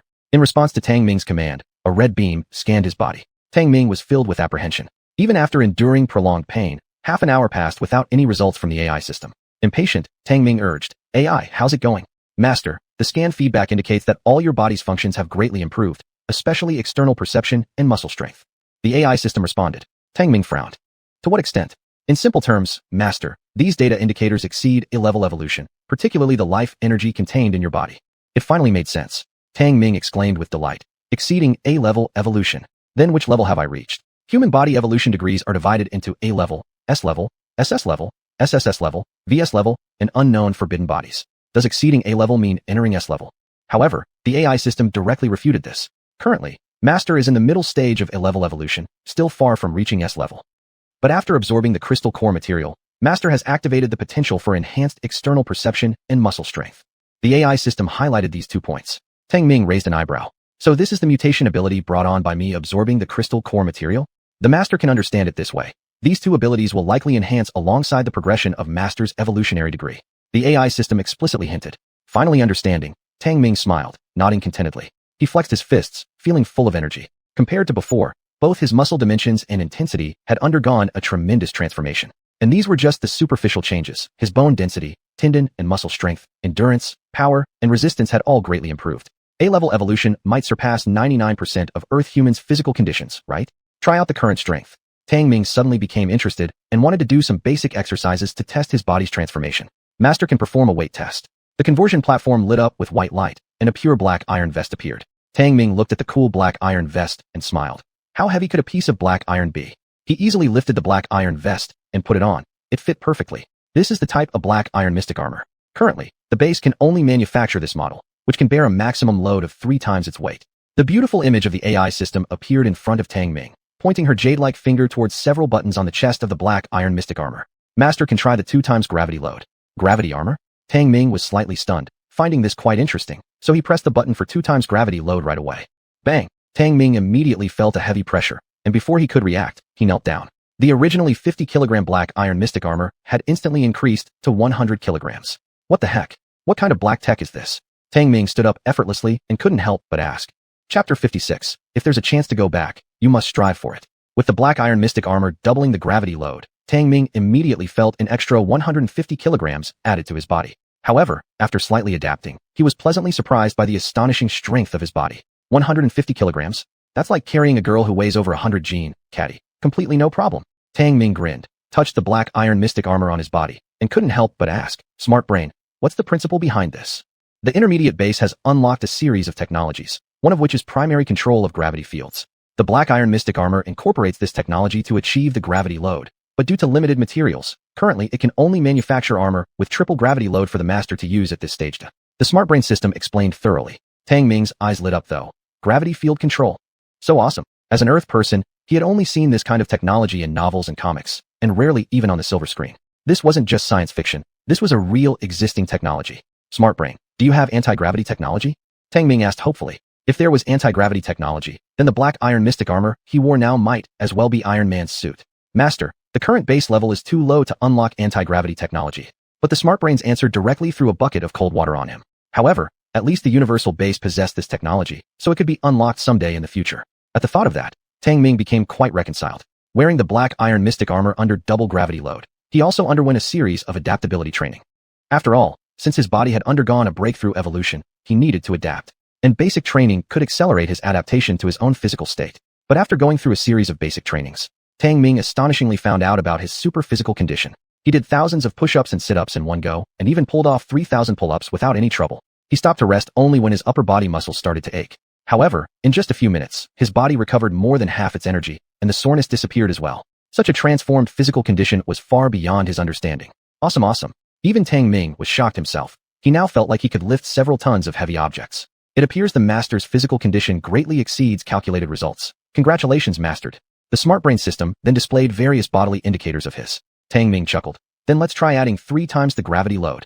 Chime. The black iron mystic armor activated the final gravity load level. The weight on Tang Ming's body directly increased to 200 kilograms. But he merely felt a slight heaviness, which didn't affect his movements at all. However, the added weight was evident in his muscle strength. He performed fundamental exercises and managed to complete 3,000 push-ups and 3,000 pull-ups in one go. But his recovery ability remained astonishing. Awesome. Tang Ming was very satisfied with this result. Looking at his robust physique, where was that scrawny monkey-like appearance from before? I guess if I return to Earth, the goddess will directly chase after me. Tang Ming touched his muscles and couldn't help but think of Earth. Staring blankly at the 2 huge planets hanging in the sky, his longing turned into a flood of overwhelming emotions. Carefully calculating, he had already been away from Earth for over a month. Assuming the time on Earth and this strange star were consistent, he didn't know whether acquaintances on Earth would feel sad. Perhaps not. After all, he was a social failure. He didn't have a decent job, no lofty pursuits, didn't even finish school, and suffered from a strange disease that left hospitals helpless. Only his parents and younger sister stood by him faithfully. Maybe I'm just not cut out to live on Earth. Tang Ming sighed involuntarily. Now it's fine. The pressure on Earth is so great. Might as well consider myself dead. Anyway, no one really cares. He was lonely, but he couldn't bear to see his gradually aging parents and underage sister back home. Really want to tell them the good news about my illness being cured.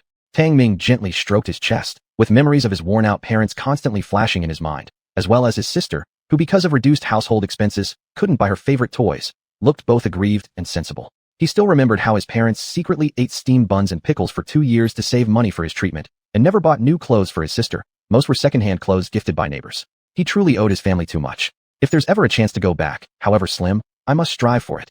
Tang Ming's eyes revealed determination, deep longing turning into a fierce drive. Detected a decrease in dopamine secretion in the master's nervous system. Low mood is detrimental to physiological health. The smart brain system suddenly prompted, its beautiful holographic image sitting next to Tang Ming with a worried expression. But in Tang Ming's eyes, it was merely an image of an AI, without even independent consciousness. It was just a high-tech artificial intelligence system.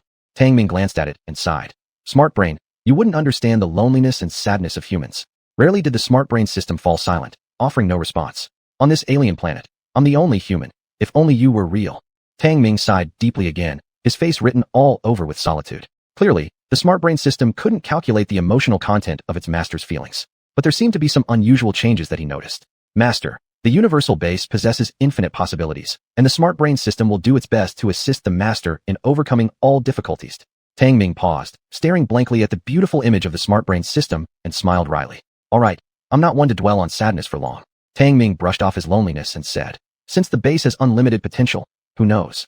Maybe someday I can create you as my wife. Haha. He had already started daydreaming about robot girlfriends, leering wickedly at the curvaceous figure of the smart brain's projection. Hungry people really will resort to anything when deprived for too long. Master, the intermediate level base can unlock numerous machine technologies. Utilized effectively, it can foster rapid development. The smart brain system listed many technology options, including weapons systems, intelligent mechanical applications, and more. Tang Ming was stunned, his eyes growing greener with greed. I need to make a poop cleaning robot first thing. Chapter 57. The Tracked Automated Mining Vehicle. The intermediate base unlocked technologies primarily centered around electricity and thermal energy. After careful consideration, Tang Ming decided that the primary issue to resolve was still the energy problem. The single pipeline previously used to transport from the giant energy trees clearly couldn't satisfy the needs of a base that had grown several times in size. Thus, Tang Ming wanted to implement an automated energy collection device. He asked, AI brain, can we achieve an automated giant energy tree collection system? It is possible. Simply converting into an automated collection device will suffice. However, resources are currently scarce, and they need to be replenished by the master.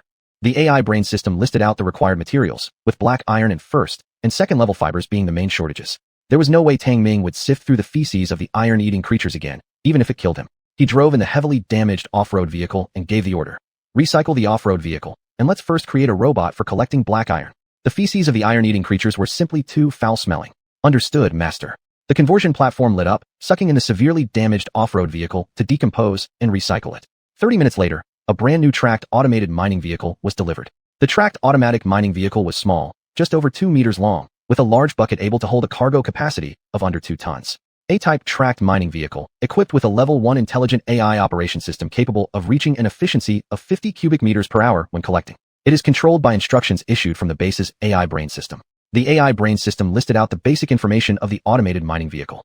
Tang Ming was highly satisfied as he said, then send it out to sift through the feces. Understood, master. Following the instructions of the AI brain system, the A-type tracked automatic mining vehicle drove out of the base, its route under the control of the base's system. By unloading this chore, Tang Ming felt his mood greatly improve. Much of his anxiety dissipated. He then looked at the material storage and asked, AI brain, what else can be made with the remaining materials? Master, an energy collection device can be produced. The AI brain system presented an initial proposal. This was an energy collection device. During the night, it could collect helium-3, while during the day, it could absorb sunlight radiation and wind energy. Despite not being particularly large, it excelled in its comprehensive functionality, providing continuous energy supplementation for the base. Tang Ming immediately took a liking to it, and promptly instructed the AI brain system to manufacture it. With the energy collector now operational, at least it ensured the base's energy supply wouldn't be interrupted. After installing the energy collector, Tang Ming checked the base's information. Name, Universal Base. Level, Intermediate, Upgradable. User, Tang Ming, Carbon-based life form. Defense power, Level 2, Maximum Level 10. Attack power, Level 0, Maximum Level 10. Energy value, 80%, continuously consuming. Material reserve, black iron 5.3 kilograms, some Level 1 fiber, all Level 2 fiber consumed. Oxygen 1851 moles, food. Base zone division, none for now. Boy, what does it mean that the base attack power is at Level 0? It It was only then that Tang Ming realized there was such a category in the base's information. However, after upgrading the base, it remained at level 0, leaving him puzzled. Master, the attack power belongs to one part of the base defense system, similar to defense power, which can also be upgraded. This separately refers to the active defense system. The AI brain system clearly presented the information. Tang Ming understood instantly. The active defense was indeed the attack power. It was separated distinctly from defense power because the base itself was a defensive facility. Comprehending this, Tang Ming stopped caring about it. Currently, the attack power wasn't very useful anyway since there were no threats nearby. The pack of terror wolves that had once come to bother had long since been hunted down by him. TSK, the material reserve is almost depleted. Looks like I'll have to do hard labor again, sigh. Seeing the urgent situation with the material reserves, Tang Ming had no choice but to groan as he left the base. Please, master, keep going. An intermediate base can realize automated collection, and you merely need to perform maintenance tasks. The detector transmitted the mechanical encouragement tone from the AI brain system. Tang Ming grinned, saying, that's definitely the plan. I want to live comfortably and can't keep doing manual labor forever. Even the mule and the production team wouldn't dare work so hard. After making the tracked automatic mining vehicle, the remaining base materials were already few. He had no other choice but to manually collect them. It was yet another busy day. Tang Ming cut down countless sword yuccas, giant mouth ferns, and blood vines. He also replaced the energy collector. Meanwhile, the tracked automatic mining vehicle continuously returned with over a dozen tons of iron-eating creature feces, which eventually converted into more than 8 tons of black iron. This was a tremendous harvest. Tang Ming spent the entire day laughing nonstop.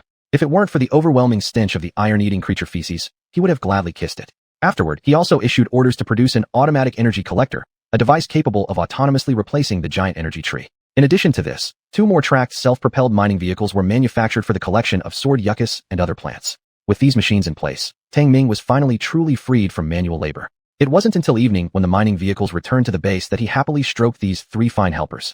However, the spacious base now seemed somewhat cramped. It seems I'll have to expand with a subcompartment.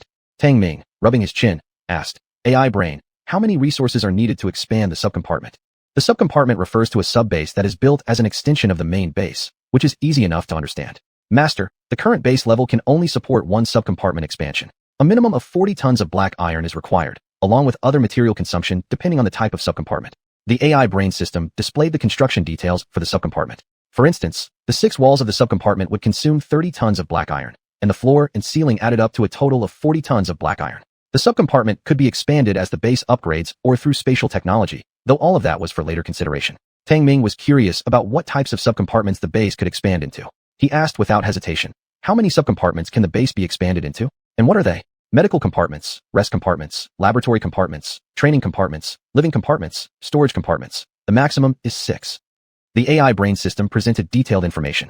After looking at it, Tang Ming couldn't help but marvel at the power of the base. These 6 subcompartments basically covered all functions. In fact, some features had already been realized, such as the medical system. Yet all of this was merely the tip of the iceberg of what the universal base could do. He believed the truly powerful features still lay ahead. Chapter 58, The Return of the Hyena Swarm. First, his gene disease was cured. Then he entered A-level evolution. After that, he gained 2 mutation abilities and manufactured 3 tracked automatic mining vehicles. Tang Ming was in an excited state all night and couldn't fall asleep. Although he had also been busy all day, cutting and collecting sisal hemp and other such physical labor had no impact on him at all. With his current A-level evolution, even if he worked tirelessly for days and nights, his body wouldn't feel tired. Moreover, his recovery ability was incredible. Being too excited to sleep all night, Tang Ming could only learn about and understand various new technologies of the intermediate base with the help of the AI system. This was the first time he had so comprehensively understood various pieces of information about the intermediate base, marveling at its technology. Unbelievable. The intermediate base has taken thermal power technology to its limit. It must be over 50 years ahead of Earth. Tang Ming couldn't help but exclaim in awe, fully believing all sorts of conjectures mentioned by the AI system. No wonder it could produce an AI machine with a level 1 intelligence limit. If following this reference, the intelligence development limit of the Earth in the 11th century would barely reach this level. This was enough to illustrate the wondrous nature of the omnipotent base. Beep, beep. As Tang Ming was engrossed in learning, the base suddenly sounded an alarm, startling him. What's happening? Tang Ming was studying a shoulder-fired rocket launcher when he was suddenly disturbed, which left him somewhat annoyed. Master, a large number of unknown biological magnetic fields have been detected. They belong to Class 2 variants. The AI system immediately pulled up a photonic electric map. 2 kilometers north of the base, there appeared a cluster of red dots, but they quickly disappeared, probably leaving the range of detection of the detectors. A large number of Class 2 variants. Tang Ming's expression grew serious. Since the terror wolf pack was hunted down by him, there had been almost no large groups of variants near the base. Within the small area monitored by the detector, there wasn't even a single terror wolf. It was clear that the sudden appearance of these large quantities of unknown organisms had triggered the base's alarm. and they were Class 2 variants. AI, focus on monitoring there. I'll go check it out tomorrow. Tang Ming always felt something suspicious about the sudden emergence of such large patches of life magnetic fields, but going out at this deep night was not appropriate. Early next morning, Tang Ming didn't even eat breakfast and hurried to the location where the mass of unknown biological magnetic fields had appeared last night. This place was 2 kilometers from the base, exactly at the maximum range of the detector's surveillance. Master, a large amount of variant feces have been detected. Tang Ming hadn't even approached the destination when the detector gave a prompt from the AI system. This made him alert. His external perception also rose to the maximum limit. Before long, he smelled a stench. Loading the rifle bullets, Tang Ming crept into a patch of chaotic grass and soon found a large amount of feces. AI, what kind of variant's feces is this? Seeing a large patch of black droppings, as well as several unrecognizable variant carcasses that had been torn apart, Tang Ming asked in a low voice. Master, it's hyena swarm feces. The AI system quickly analyzed the results. Hyena swarm. Tang Ming was surprised. How did the hyena swarm appear near the base? Judging from the disorderly traces alone, it was evident that these hyena swarms had clearly hunted and killed several variants overnight, eating them down to almost no bones left. However, the hyena swarm was at least 100 kilometers away. Why did they suddenly come here? How many hyenas are there? After flipping over an animal head bone gnawed beyond recognition, Tang Ming couldn't help but ask, while feeling slightly unnerved. These Class 2 variants were much more terrifying than terror wolves. Master, according to the feedback from collected information, the hyena swarm is estimated to be more than 300 heads. The AI system quickly calculated the result, stunning Tang Ming. 300 was quite a large number. Damn, looks like we need to activate this base's defense systems. Tang Ming became heavier-hearted. He didn't linger further, trying to erase all traces of himself before leaving. Master, upgrading the detector and activating the base defenses will consume a great deal of resources. At present, the most needed material is ion fiber. The AI system immediately provided inventory data. Ion fiber storage was basically zero. Ion fibers are materials used to create core integrated power systems for objects. This thing can only be obtained by collecting silk threads from giant belly bugs. After a brief pause, Tang Ming said, First, dispatch the mining vehicle to collect black iron and levels 1 and 2 fibers. As for ion fiber, I'll handle it now. Understood, Master. The AI system immediately sent commands to the base. The gates opened, and the 3-tracked automatic mining vehicles immediately started their tasks upon receiving the instructions. Meanwhile, Tang Ming headed straight to purple grass. He intended to collect ion fiber. This time, while collecting ion fibers, he was far more ruthless than before. Upon finding the giant belly bugs, he immediately killed them and took all the ion silk threads with him. It wasn't until 10 o'clock in the morning that Tang Ming hurriedly returned to the base. The first thing he did was to have the base upgrade its detectors. The detector was a tool unlocked after the base upgrade, equivalent to a detection radar. After a single upgrade, its detection range expanded directly to 5 kilometers. Beep, beep. As soon as the detector was upgraded, the alarm sounded. What's going on? Tang Ming's nerves tensed. Master, a hyena swarm detected 4.5 kilometers away. The AI system also triggered an alert and pulled up the photonic electric map. Chapter 59, S-type armed off-road vehicle. In the 3-dimensional photonic map, Tang Ming saw a large number of red dots appear in the west of the base. Those were the hyena packs. The red dots were not moving, meaning the hyenas were resting in place and had not ventured out. This was normal since hyena packs were also fierce beasts that were active at night and dormant during the day. Tang Ming really wanted to create an explosive egg and just throw it over. But due to insufficient pyrite reserves, he couldn't even make enough bullets. Besides, the skin of level 2 mutants was tough, so 1 or 2 explosive eggs might not have a significant killing effect. Intelligence brain, what's your judgment? Tang Ming asked seriously. Even though the intelligence brain system was a high-intelligent smart system, it could make the optimal judgment for such situations. Such a large pack of hyenas made him feel a great sense of crisis. Master, I suggest we quickly establish a defensive zone. Otherwise, if this group of hyenas attacks the base, the consequences will be unimaginable. This is where the advantages of the intelligence brain system came into play. It could calculate the best response plan. However, all plans were directly related to the amount of resources available. What kind of defensive area can fully prevent these hyenas from invading? Tang Ming asked seriously. He knew very well that once the hyena pack discovered the base, even if he managed to defend successfully, he would inevitably be surrounded by the hyena pack, making movement inconvenient. Master, with current material reserves, there is only a 50% chance of preventing the hyena pack invasion. Increasing resources will increase the likelihood. The intelligence brain system quickly analyzed and gave results. Upon hearing that, Tang Ming's eyebrows furrowed deeply. With a 50% chance, he couldn't take the risk. Is there any way to conceal the base? Tang Ming immediately followed up on his question. The universal base possessed limitless possibilities. This much he already understood. However, the intelligence brain system provided the following answer. Master, the invisibility function is a technology that only advanced bases can unlock. Damn, Tang Ming cursed under his breath, glaring fixedly at the vast cluster of red dots on the photonic map. Where the hell did this pack of hyenas come from? It's highly possible they are from the group Master encountered last time. Hyenas are naturally vengeful and skilled at tracking prey, the intelligence brain system suggested. Tang Ming's expression darkened further. He had underestimated this hyena pack. If we cannot actively defend, then we should launch an attack. After contemplating for a while, Tang Ming decided to take a risk and strike first. Intelligence brain. Construct an armed off-road vehicle capable of traveling over 400 kilometers per hour. Tang Ming's eyes glinted sharply, especially that circle of golden irises, which seemed to be glowing. Loading weapons into an S-type off-road vehicle requires master to choose add-on equipment, accordingly consuming materials. The intelligence brain system immediately displayed improved type off-road vehicle equipment. Tang Ming looked at the presented three-dimensional holographic image of various add-ons and couldn't help but get excited. The blue light of the hologram reflected on his exhilarated face, showing his obsession with weaponry. It was as if he were Tony Stark from Earth's screen, manipulating the three-dimensional holographic images with his hands. First, he removed the extra loads from the A-type off-road vehicle and installed a heavy machine gun directly. He added sharp collision spears to the front and sides of the vehicle. An armor upgrade was added to the car compartment, and extendable blade shredders were installed on the axle. When the blades extended and the wheels spun at high speed, any organic matter they touched would surely be shredded apart. This was the upgraded S-type armed off-road vehicle. The S-type off-road vehicle was even more terrifying than the one seen in zombie movies, truly armed to the teeth. Intelligence brain. Build me this version according to the design. Finally, Tang Ming coldly confirmed the modified off-road vehicle, and excitement gradually turned into a sinister look on his face. As his body reached A-level evolution, the underlying cruelty hidden in his bones began to surface. Especially those eyes with the golden rings. They were both ruthless and ferocious. As master wishes, beginning conversion of the S-type off-road vehicle. The intelligence brain system immediately executed Tang Ming's order and started manufacturing. The transformation platform was filled with white lights swirling around, occasionally producing sounds of metal assembly and wheel shaft rotation. It was like a scene from Transformers. Listening, Tang Ming's face revealed a look of deep fascination. Boom, boom. The roar of the engine echoed soon after. Click, click. That was the sound of the ammunition chain turning, like a heavy metal music concert. Buzz. When the white light finally dissipated, a shiny new S-type off-road vehicle was delivered out, touching down onto the ground. First, it showcased its excellent shock absorption system. Tang Ming's heart pounded violently as he caressed the matte metallic body, his adrenaline surging drastically. Our sortie today. I hope you return unscathed.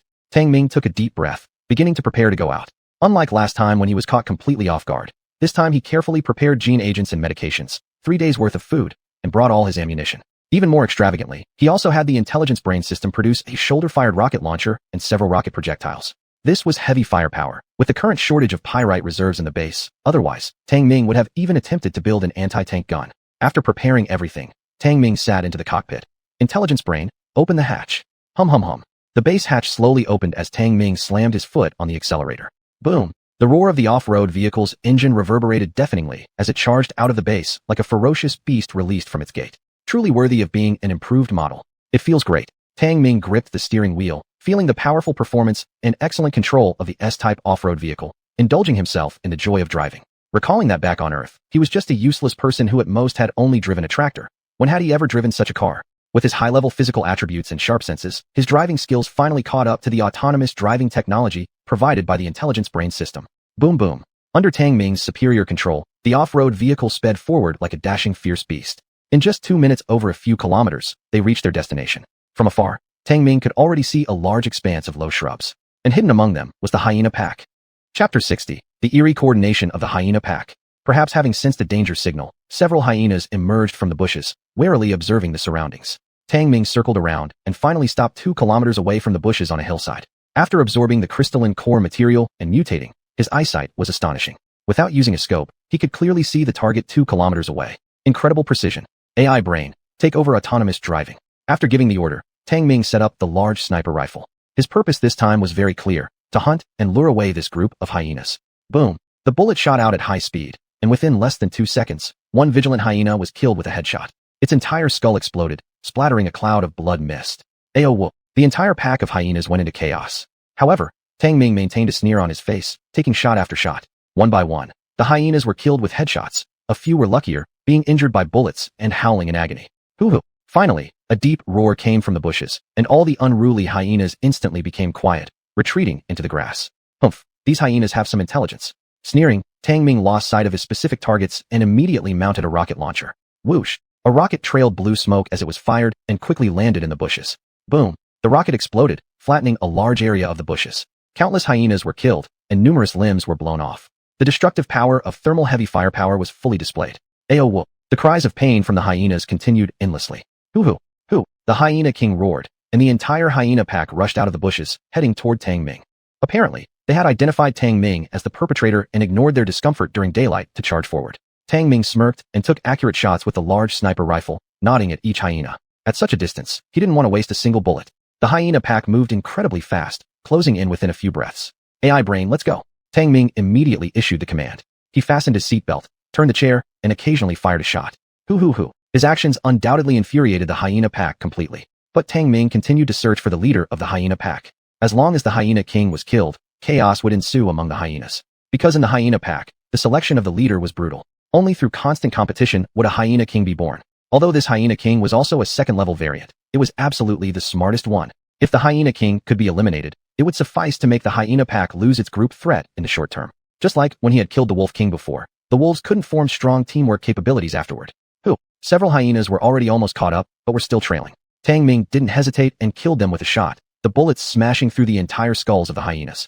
Hyenas excel in speed and group strength, with an unyielding spirit. But no matter how powerful, they cannot match human intelligence. And this is Tang Ming's greatest advantage. Bang bang. The off-road vehicle roared, and Tang Ming occasionally fired a shot, continuously keeping the hyena pack trailing behind. But gradually, he noticed that the number of hyenas chasing him was decreasing, making his heart feel slightly uneasy. At this moment, the hyenas chasing him suddenly scattered and dove into the thick grass. This sudden change puzzled Tang Ming. Master, we've been surrounded by the hyena pack, the AI brain suddenly announced. On the optoelectronic map, countless glowing points appeared around them, seemingly more than 1,000. Each point represented a hyena. When did they get ahead of us? Tang Ming was greatly surprised. While it made sense that the hyenas behind him had surrounded him, where had the ones suddenly appearing ahead come from? After all, the off-road vehicle had generally driven straight and hadn't made any turns. Master, these hyena packs at the front and rear are not from the same species. The AI system suddenly analyzed some results, displaying them on the optoelectronic map. Not the same group. Tang Ming was startled and then coldly said, "No matter what, kill them all." The AI system understood the master's command, revving the engine to full throttle and speeding away from the base. Tang Ming discarded the large sniper rifle, adjusted his seat, and prepared to use the vehicle's mounted weapons. A heavy machine gun. The heavy machine gun far surpassed Earth's standards in performance, using 12.7 caliber bullets with a power equivalent to the sniper rifle. Its accuracy might be slightly inferior, but weapons of this firepower were used purely for suppression and could unleash 10,000 bullets per minute at the fastest. Awoke. And just at this moment, dense packs of hyenas appeared all around, with two growls echoing from the front and back. Shit, they are indeed two packs of hyenas.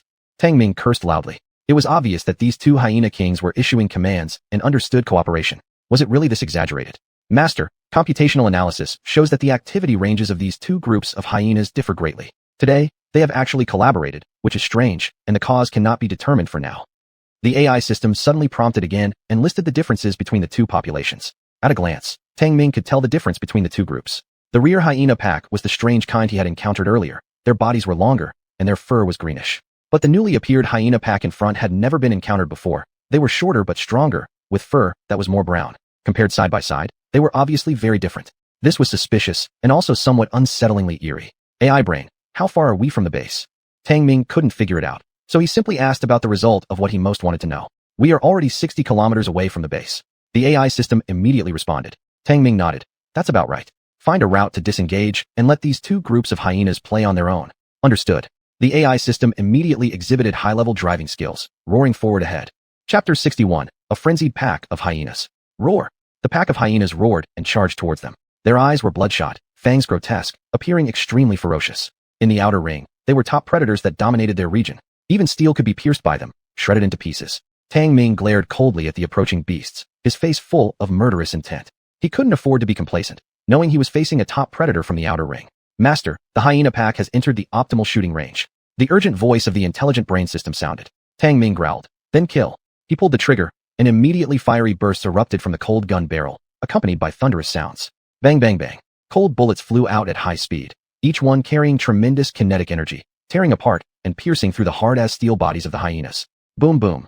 Roar. When had the hyenas ever encountered such terrifying kinetic bullets? Some were dismembered, others were instantly decapitated. Blood splattered, flesh and bone flew, displaying raw brutality. Tang Ming, witnessing such a bloody scene for the first time so closely, felt not a bit uneasy. He came from Earth, having received advanced education there. Although a wastrel, he was truly a civilized man. Unexpectedly, instead of feeling any discomfort, he became slightly excited, his adrenaline surging. His brain rapidly secreted dopamine, constantly telling him how much he enjoyed killing. Kill. Kill. Tang Ming's grotesque face twisted with madness as he shouted loudly, his voice mixing with the heavy machine gun fire and the cries of dying hyenas. Blood covered the ground, the atmosphere filled with extreme violence. On Earth, such brutal scenes could only be seen during wartime. Boom boom. At this moment, the S-type off-road vehicle demonstrated its formidable modified performance. It was fully armed, resembling a fierce beast made of steel with sharp thorns. Any hyena that lunged towards it was crushed upon contact, blood and flesh sticking to its armor. Under the control of the intelligent brain system, the off-road vehicle seemed even more capable, almost alive. In fact, under the control of the intelligent brain system, the off-road vehicle had become a mechanical entity with life, its ferocious fangs exposed. However, the number of hyenas was too great. They surged forward without fear of death. This was too abnormal. Tang Ming, looking into those crazed red eyes, with his exceptional vision, could actually see a trace of agitation. This is strange. Brain, conduct detailed scans on the physiological data of these hyenas. Tang Ming realized the seriousness of the situation and gave an order to the intelligent brain system in a solemn tone. Instantly, a beam of red light shot out from the detector on his arm, scanning a nearby hyena madly biting at the armored vehicle. Master, we've detected abnormally active nerve systems in the hyenas. There's severe endocrine disorder leading to reckless behavior. It seems like their brains are affected by some unknown factors. I can't yet specify. The voice of the intelligent brain system carried non-specific data feedback. Tang Ming's face darkened. Are the brains of these hyenas being interfered with by something? Or perhaps controlled by something else? Master, it appears to be a form of interference. Once an alien brainwave experiences overload interference, it's likely to cause frenzied, irrational behavior. These two packs of hyenas may very well have been disturbed by higher-level alien brainwaves. The powerful computing and analysis ability of the intelligent brain system shone through, presenting layer upon layer of evidence. Tang Ming grew increasingly alarmed the more he listened, muttering, could there be other intelligent life forms? Could they have disrupted the hyena packs? Master, intelligence might evolve from at least third-tier aliens, which is practically impossible in the outer regions of alien planets. Practically impossible does not mean impossible. Then what else could interfere with these second-tier aliens? Tang Ming countered. He gradually calmed down, raising his tactical rifle and directly blasting several heads off the hyenas biting the armored vehicle. Not enough data obtained yet. Temporary unawareness. The intelligent brain system could not analyze further. A shadow fell over Tang Ming's heart. Faced with the unknown, he harbored some worry, even fear. He was concerned that this large group of hyenas might be targeting him. Despite the upgrade of the universal base, the chances of victory against such an overwhelmingly large group of hyenas were slim. No, whatever happens, the base's active defense must be established. After some thought, Tang Ming immediately gave orders. Brain, after luring away the hyena pack, shake them off as soon as possible, then return to base. It seemed that the offensive capability of the base could no longer be neglected. Not long ago, he had scoffed at this notion, but now it had to be taken seriously. What the base's offensive capability referred to was the proactive defense of the universal base. Understood, Master. Naturally receiving the Master's command, the intelligent brain system immediately stepped up power, continuously increasing the car's speed. Roar roar. The frenzied hyenas let out cries as they were struck by the high-speed armored vehicle. But there were too many hyenas. Even though Tang Ming kept firing his gun to drive them away, some still managed to leap onto the vehicle. Fortunately, the S-type off-road vehicle was powerful enough. If it had been the earlier A-type off-road vehicle, it would have been torn apart by the pack of hyenas long ago. Even so, when the off-road vehicle finally broke free from the hyena pack, many parts of it were already damaged. Even the sharp iron spikes on the front armor were broken in several places. Successfully breaking through, please hold on tight, Master. After breaking free from the frenzied hyena pack, the intelligent brain system pushed the car's speed to its limit. Room. The roar of the engine sounded like a ferocious steel beast unleashing an angry bellow. Tang Ming holstered his weapons, firmly glued to his seat. He looked at the increasingly distant frenzied hyenas and felt an unusual heaviness in his heart. Why did the hyenas attack him so ferociously? Could it just be due to their previous encounter? That was unlikely. After all, hyenas were nocturnal creatures, yet they had coordinated an assault in broad daylight, which clearly pointed to an unknown force manipulating them. Regardless, he wouldn't allow these mad dogs to threaten the base. It seems we can never afford to relax for a moment. Tang Ming sighed, pondering how to establish the base's defense system. Chapter 62, Abnormal AI System. After finally shaking off the large group of frenzied hyenas, it was already 2 o'clock in the afternoon. Tang Ming immediately rushed to the flint marker point. He needed to collect enough flint as reserve ammunition to deal with the crisis threatening the base from the hyena pack. Boom boom. The off-road vehicle sped over, leaving 2 faint tracks on the ground. Tang Ming quickly arrived at the flint marking point, and only hurriedly left after filling the entire off-road vehicle cabin with collected flint. AI, drive around a bit more. Make it as chaotic as possible so that the hyena pack can't track our trail for a while. Tang Ming suddenly said, looking at the 2 faint tire marks on the ground.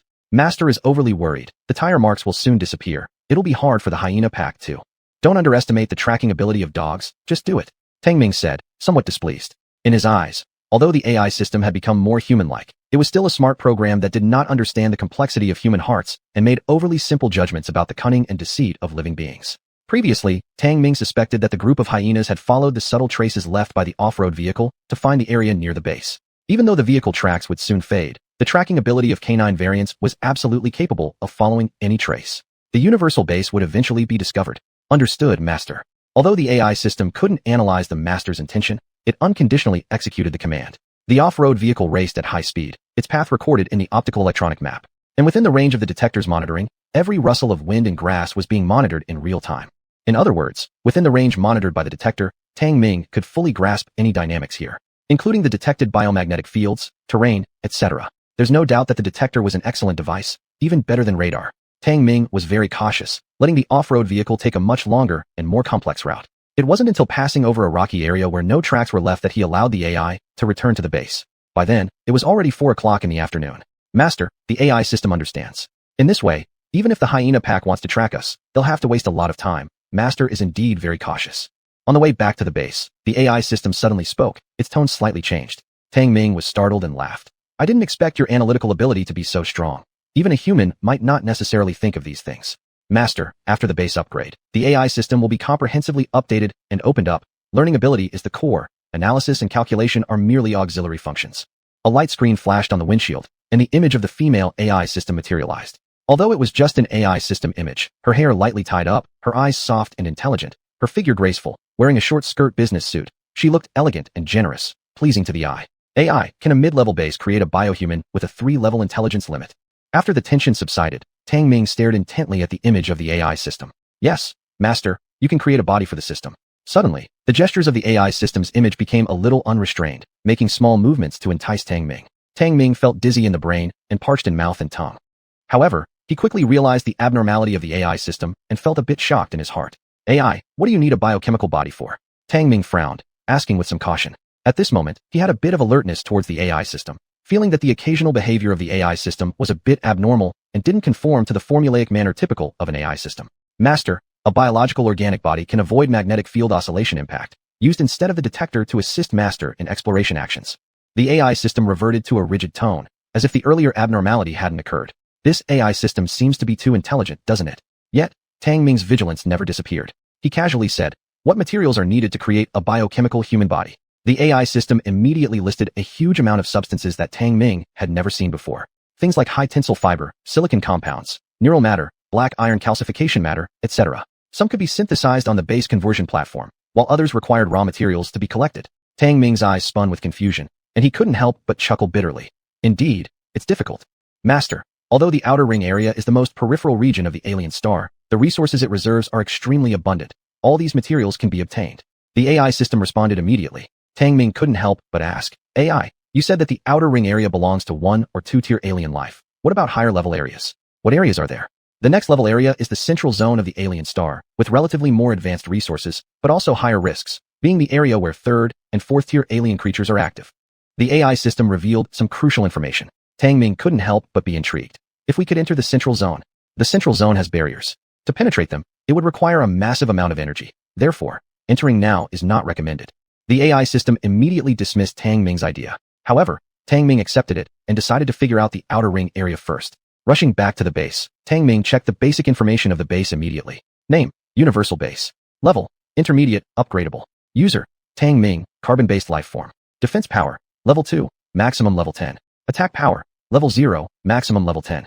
Energy level, 100%, under continuous consumption. Material reserve, black iron 103,556 kilograms. Level 1 fiber full storage. Level 2 fiber full storage. Ion fiber full storage. Oxygen, 9,522 moles. Food. Base division, none for now. With the collaborative work of 3 crawler-type automated mining vehicles, the material reserve of the base surged rapidly. Tang Ming was in high spirits. AI, draw up active defense plans. Let's get to work. All right, Master. After receiving the command, the AI system presented 4 active defense plans based on the current state of the base. These were essential parts of enhancing the base's attack power. However, these 4 active defense plans left Tang Ming utterly speechless. Chapter 63, Establishing Active Defense. In the end, Tang Ming chose the 3rd active defense plan. This plan was divided into 3 parts in total. The first part was to establish a defensive minefield for triggered counterattacks. The second part was to set up anti-aircraft machine gun towers for active attacks. The third part was to establish a high-voltage electric fence to further prevent any intruders from approaching the base. This plan was the feasible option that the base could currently afford. Once it was decided, Tang Ming directly said, AI brain, start by creating the anti-aircraft machine gun towers. Don't forget to set the detector power to maximum and monitor the area around the base in real time. Understood. The AI system immediately executed Tang Ming's instructions, and the conversion platform began to operate, white light swirling. After 3 hours, when the first anti-aircraft machine gun tower was created, Tang Ming's calm mood turned excited. A fully metallic gun tower with 360-degree rotation, over 1 meter in size, capable of being directly installed on top of the base. This first cannon tower was personally installed by Tang Ming. The intermediate level base still had a hexagonal shape, a flat top, wide enough to install a total of 3 towers. And this first tower was installed in the direction of the base hatch by him. Even though it was already 6 o'clock in the afternoon and night was falling, you could still see the heavy metal luster flashing on the gun tower. The tower was equipped with 3-barrel rotating machine guns, able to fire up to 10,000 bullets per minute. It was like the base anti-aircraft machine gun towers on Earth. But the level of the machine gun made by the omnipotent base naturally far exceeded the level of the anti-aircraft machine gun on Earth. It was equipped with a biological magnetic imaging system and an auto-aiming system, as well as a multi-ammo compatible firing mechanism. To put it simply, it could automatically change ammunition types based on the target's level. Ordinary high-speed bullets, incendiary rounds, armor-piercing rounds, high-explosive bullets, etc. These were all its advantages, directly called from the base storage space, without manual installation. Tang Ming was very satisfied with this defensive anti-aircraft machine gun. After admiring it for quite a while, he returned directly to the base from the top. As night began to fall, helium-3 rose from the surface, shrouded in white mist, sharply reducing visibility. The detectors were affected by the abnormal magnetic field on the surface, greatly reducing the monitoring range to less than 3 kilometers. But Tang Ming wasn't worried at all. Even if the hyena pack was tracking here, it would be several days later. Nighttime was indeed the most dangerous period. But the base was the safest. The 3-tracked self-propelled mining vehicles naturally could not be dispatched again for operations. However, the conversion platform of the base continued to run and was not idle. Tang Ming also didn't stop. After eating his fill and drinking enough, he put on the black iron mystic armor and started exercising. Although he had entered the A-level evolution degree, there was only one of him. But the hyena pack could possibly number in the thousands. He felt a strong sense of crisis. Ding! Another anti-aircraft machine gun tower was built. Master, black iron material reserves are insufficient. The voice of the AI brain system sounded accordingly. Tang Ming couldn't help but be startled. How could 10 tons of black iron be used up so fast? Master, constructing 1 tower consumes 4.4 tons of black iron. The remaining inventory isn't enough to build a 3rd tower. The AI system pulled up the black iron inventory. Of the more than 10 tons of black iron, less than 2 tons remained. Tang Ming was speechless. It seemed that the consumption of black iron material was too severe, and depending solely on mining machines was clearly becoming unsustainable. AI brain, use the remainder to create other things, bullets, or the electric grid. With no choice, Tang Ming could only temporarily let the AI brain system convert it into other materials. All right, master. The AI system immediately carried out his instructions. After Tang Ming installed the second anti-aircraft machine gun tower, he then checked the base information. Name, Universal Base. Level, Intermediate, Upgradable. User, Tang Ming, Carbon-based life form. Defense power, Level 2, Max Level 10. Attack power, Level 1, Max Level 10. Energy value, 50%, continuously consuming. Supply reserves, 1,556 kilograms black iron, several units of primary fiber, several units of secondary fiber, several units of ion fiber, 9,322 moles oxygen, food. Base zones, none yet. The main issue is that black iron is being consumed too quickly. Constructing base subcompartments will also require black iron. We'll have to prospect for black iron ore. Tang Ming summed up that the consumption of black iron was too fast and needed to continue replenishing it. But finding black iron ore was not like finding jute plants everywhere. It required exploration. Of course, one could go around collecting those black iron-containing stones. But the content is too low, and the efficiency is too slow, which is clearly unworkable. That night, Tang Ming didn't sleep again. He had a vague sense of impending crisis. Without setting up the base's defensive measures, he couldn't rest peacefully. The remaining black iron in the base was entirely converted into sharp electric grids and bases. The electric fence was installed by Tang Ming on a vacant lot 50 meters away from the base, completely encircling the entire base. After the last piece of the electric fence was installed, Tang Ming said, AI brain, test the power. The AI system immediately executed the command, starting to connect the electric fence control system. ZZZZZT.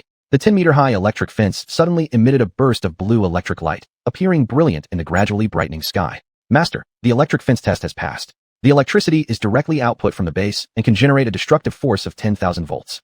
The AI system provided a detailed report on the information about the defensive electric fence. Tang Ming watched the dazzling electric fence with satisfaction and finally breathed a sigh of relief.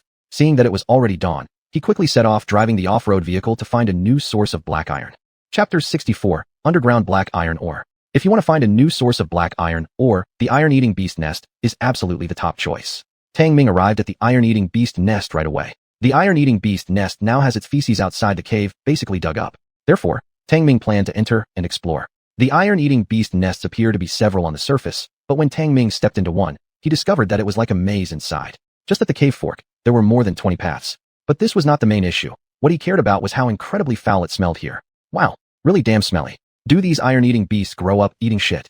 Tang Ming couldn't bear it and immediately ran out of the cave entrance, gagging. Since his external perception had increased, his sense of smell was extremely sensitive. He could identify 8 or 9 chemical components just from the odor of the iron-eating beast's feces. The master can turn off the sense of smell to avoid being invaded by the smell. The sound of the AI system reminded him. Tang Ming was taken aback and snapped. Why didn't you say this earlier? Suggestions for the master to quickly grasp the mutation ability within oneself as soon as possible are necessary. The system calculation data is limited, and they are not entirely correct. Based on Tang Ming's feedback, the AI system provided another suggestion. Tang Ming snorted and tried to shut off his sense of smell. Sure enough, he no longer smelled anything. He even surprisingly found out that he could hold his breath and close his pores. These special abilities amazed him.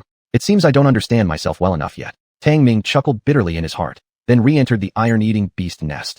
Despite the iron-eating beast nest being like a maze, with the route recorded by the AI system and the help of the detector, he was not worried. Beep beep, beep beep. After taking only a few steps, the detector received signal feedback. Master, black iron, or detected. A prompt from the AI system sounded immediately. Tang Ming's expression brightened. Let's take a look. With the assistance of the AI system, he made multiple turns and went through several interconnected caves, traveling 2 kilometers underground before approaching the signal reflection source. Master, biological magnetic field detected. It's an infant iron-eating beast. The AI system issued a warning. Tang Ming was surprised and strangely remarked. In such a huge nest, there isn't a single adult iron-eating beast, yet how does there exist an infant? Could it be the one we met before? After speaking, he entered the last cave holding his tactical rifle. As soon as he entered the cave, Tang Ming was stunned by what he saw. In a cave nearly 200 meters wide, there were countless piles of pitch-black black iron ore. Master, this is underground black iron ore, with an iron content as high as 90.5%. The AI system immediately returned with valuable information. Tang Ming's eyes practically turned green, laughing loudly. Truly, searching all over and finding nothing, and then getting lucky. We're rich. Arf. At this moment, a soft and sticky baby iron-eating beast appeared at the cave entrance, charging towards him. This invader. Its voice was thunderous, but vastly different from its cute short-legged appearance, creating an immense contrast. Tang Ming kicked it aside with one foot and completely ignored it. Since there are no big ones guarding, AI, just bring 3 mining trucks to carry it away. Tang Ming said without any courtesy. Whine. Perhaps understanding the invader's words, the baby iron-eating beast angrily barked, yet it dared not approach Tang Ming anymore. Tang Ming glared at it, the fierce gaze from his golden ring pupils making the young beast unable to even call out. Master, 3 mining vehicles have been dispatched and will arrive in 30 minutes. The AI system quickly sent out the instructions. Nodding, Tang Ming climbed onto the heaps of black iron ore, wondering, so much black iron ore, wouldn't it be the parents of this baby iron-eating beast doing this? But in this large nest, besides this baby, there was no trace of any other iron-eating beasts. Master, it's a habit of the iron-eating beast. Adult iron-eating beasts usually spend their entire year deep underground feeding on black iron ore, only returning to the surface for excretion and raising their young. The AI system listed the habits of the iron-eating beast. Iron-eating beasts are generally solitary oddities. This enormous cave probably sees few adult iron-eating beasts around, and this baby might be jointly raised by either one pair or many heads of adult iron-eating beasts. They collect a large amount of black iron and throw it to the baby, leaving it to survive on its own for long periods of time. This is a peculiar habit of the strange species. Simply put, it's because they're carefree. Tang Ming didn't make things difficult for the baby, just throwing some pieces of black iron for it to survive. Hum. Wandering around for half a day, Tang Ming didn't discover anything else of value, but the 3 mining vehicles did arrive. Under the instructions of the AI system, the 3 mining vehicles acted directly as freight containers, transporting stack after stack of high-quality black iron ore back to the base. And Tang Ming wasn't idle either. To prevent the baby iron-eating beast from damaging the mining vehicles, he had no choice but to play the bad guy and drive the baby iron-eating beast away. He then continued exploring, but there were no major discoveries. As he watched truckload after truckload of black iron ore being hauled back to the base, Tang Ming felt extremely pleased. He then asked, True Brain, estimate how much black iron ore we have here. Master, there is approximately 500 tons of black iron ore, which can be converted into 452 tons of black iron. The AI system quickly tallied up the black iron ore reserves in the cave. Upon hearing this, Tang Ming couldn't help but grin from ear to ear. 450 tons of black iron. This far exceeded his expectations. With this reserve, it should be possible to expand the branch compartments. Chapter 65. Crisis appears, laying minefields. It took several days for 3 mining vehicles to transport about 500 tons of black iron ore. Therefore, Tang Ming returned to the base at noon. By this time, the base had already transported back a considerable amount of black iron ore. He decisively said, AI brain, produce a transport vehicle. No, produce 2. Is the master going to abandon the prior command to prioritize the establishment of defensive facilities? The AI brain system questioned. because the previous priority instruction given by Tang Ming was yet to be completed. Tang Ming shook his head.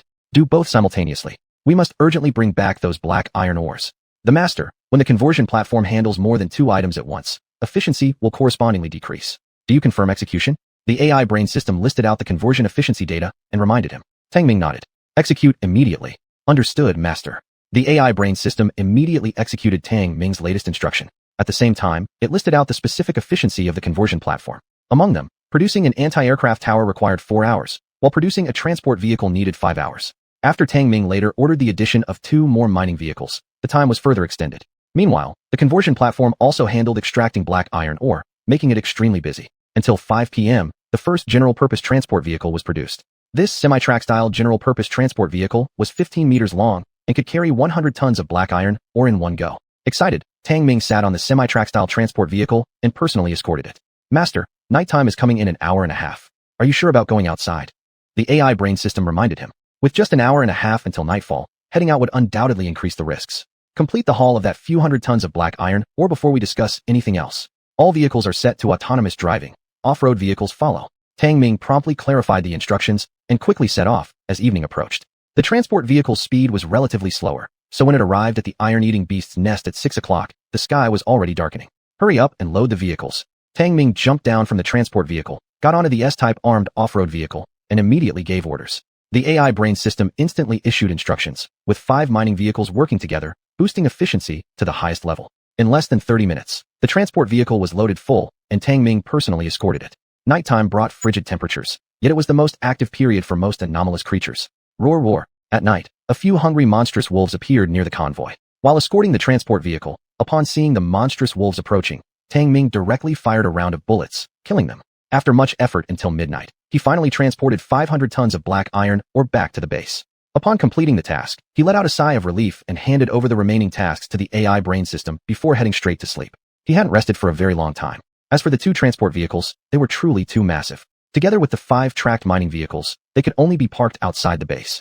The base was surrounded by an electric fence, ensuring safety. Drip drip, drip drip. Early in the morning, Tang Ming was jolted awake by the sharp alarm sound. Master, hyenas detected. The AI brain system directly released a photoelectric map, presenting in detail the intelligence that had been monitored, forming a 3D information holographic image showing several active hyenas. They've tracked me down so soon. Tang Ming was greatly startled. Just the other day, he had led the hyena pack away, and didn't expect them to track down so quickly. This was unusual. Without even changing into clothes, he immediately pulled up the monitor's detection of a few hyenas. Seeing that only a few hyenas appeared on the edge of the detector, Tang Ming exhaled with relief. These should be the ones not lured away last time. They probably came due to last night's gunshots. Tang Ming quickly analyzed the situation and said to the AI brain, monitor these hyenas in real time. If they get within 3 kilometers of the base, notify me to exterminate them. Understood, master. The AI brain system hid the monitoring display. Tang Ming relaxed, instructed the AI brain to prepare a warm water pool, and luxuriously soaked in the bathtub. After contemplating for a while, he added, AI brain, send the mining vehicles out. One to collect feces from the iron-eating beast's nest, another enters the nest to explore iron ore, and the rest to gather first and second level fibers. Understood, master. The AI brain system immediately sent out the instructions. Outside the base, the 5 automatic mining vehicles immediately triggered and left the base. Also, produce all the mines required for laying minefields and construct a rocket artillery tower. Tang Ming always felt something odd about the abnormal restlessness of the hyena pack, leaving him somewhat uneasy. Understood, master. The AI brain system immediately executed the command and again projected the rocket artillery tower information in front of Tang Ming in a 3D information hologram. Tang Ming finally chose a quad-shot rocket artillery tower, which had a range of 20 kilometers and a kill radius of 1 kilometer. Although the items were good, the platform required 6 hours to convert them out. The base-monitored hyenas ultimately did not track towards the base, but instead left the monitoring range. This alleviated more than half of Tang Ming's unease. Seeing that the conversion platform had produced batches of mines, he began to set up the defensive minefields. As for the hyenas' movements, they remained a potential threat, always casting a shadow over his heart. Chapter 66, The Hyena Attack. The base had successfully manufactured a total of 1,000 landmines. Each landmine was only as large as the palm of a hand. They were designed for triggered detonation with a lethal radius of 10 meters. Tang Ming was quite satisfied with these landmines. Under the deployment plan calculated by the intelligence system, he buried them all outside the electric fence area, forming a minefield zone. After the completion of the minefield layout, it was already night, and he finally took a deep breath in relief. The mining trucks also returned to the base one after another, with only one vehicle that went deep into the iron-eating beast's nest for mineral exploration yet to return. Beep, beep, beep. Just as Tang Ming finished laying out the minefield, the base alarm suddenly rang, startling him. Master, a mining truck sent to the iron-eating beast's nest has suffered an unknown attack. Contact has been cut off, and it is likely destroyed. The intelligent brain system issued details about the alarm and immediately displayed the last video footage transmitted back by the mining truck. In the video, a massive shadow roared, causing the camera lens to shatter. Subsequently, amidst terrifying howls, all contact was lost, and the screen turned into static. Was this caused by an adult iron-eating beast? Tang Ming frowned as the image was too dark, so he couldn't tell what specific mutant species attacked the mining truck. But if the incident occurred within the iron-eating beast's nest, there was a high probability it involved an adult iron-eating beast. Master, according to calculations based on the roar sound waves, there is a 73% chance the mining truck was attacked by an adult iron-eating beast. The intelligent brain system directly computed a very significant possibility. Tang Ming looked uneasy. For now, a tracked automatic mining truck was crucial to the base. It took considerable time to build and couldn't just be eaten by the iron-eating beasts. Intelligent brain, get ready, I'll personally check it out. Tang Ming's face twisted with grimness as he prepared to shoulder his gun and head to the iron-eating beast's nest. Beep, beep, beep, beep. But just at that moment, the base alarm sounded again, exceptionally urgent. What the hell happened again? Tang Ming's heart sank, and he hurriedly asked. Master, a large number of hyenas have been detected. The intelligent brain system immediately brought up images of the hyena pack 4 kilometers away from the base, clearly under the radar of the detectors. There were hundreds of them. Tang Ming became serious as the hyena pack was more challenging than he anticipated. Immediately enter alert status. Do not expose the base's location. Tang Ming quickly gave clear instructions. He could no longer concern himself with the missing mining truck at the iron-eating beast's nest and immediately armed himself, preparing for battle. To prevent equipment parked outside the base from being destroyed, Tang Ming ordered the intelligent brain system to cram 2 transport vehicles and the tracked automatic mining truck into the base hangar. Then, all base lights were shut down, entering a silent state, reducing the likelihood of being discovered by the hyena pack. Ow! More and more hyena packs appeared. These frenzied mutants would occasionally lower their heads and sniff around, seemingly tracking prey. Tang Ming stared intently at them through the broadcast electric map. Some hyenas were already less than 3 kilometers away from the base. Hyena packs were of a higher rank than terrorwolves and also smarter. This species originally had extremely high social structures and excellent coordination abilities. Yet they kept tracking back to the base, certainly targeting him. Tang Ming felt even heavier-hearted. Facing a large group of level 2 mutants, it was hard not to feel pressured. Master, the hyena pack is moving. Abnormal activity in their brain waves indicates they've been stimulated by some unknown brain waves. At this point, the intelligent brain system issued a warning alert and pointed out the abnormality in the hyena pack. More and more red dots on the optical electric map moved towards the base, less than 3 kilometers away. It seemed like the hyena packs had discovered the base. Tang Ming's face darkened. I don't care what kind of bird-like stimulation they received. If they dare bother me, I'll wipe them all out. Ding! At this moment, the conversion platform delivered a brand new artillery tower. Master, rocket artillery tower conversion completed. The intelligent brain system's voice sounded. Tang Ming's expression brightened as he looked at the significantly larger cannon, saying, install it.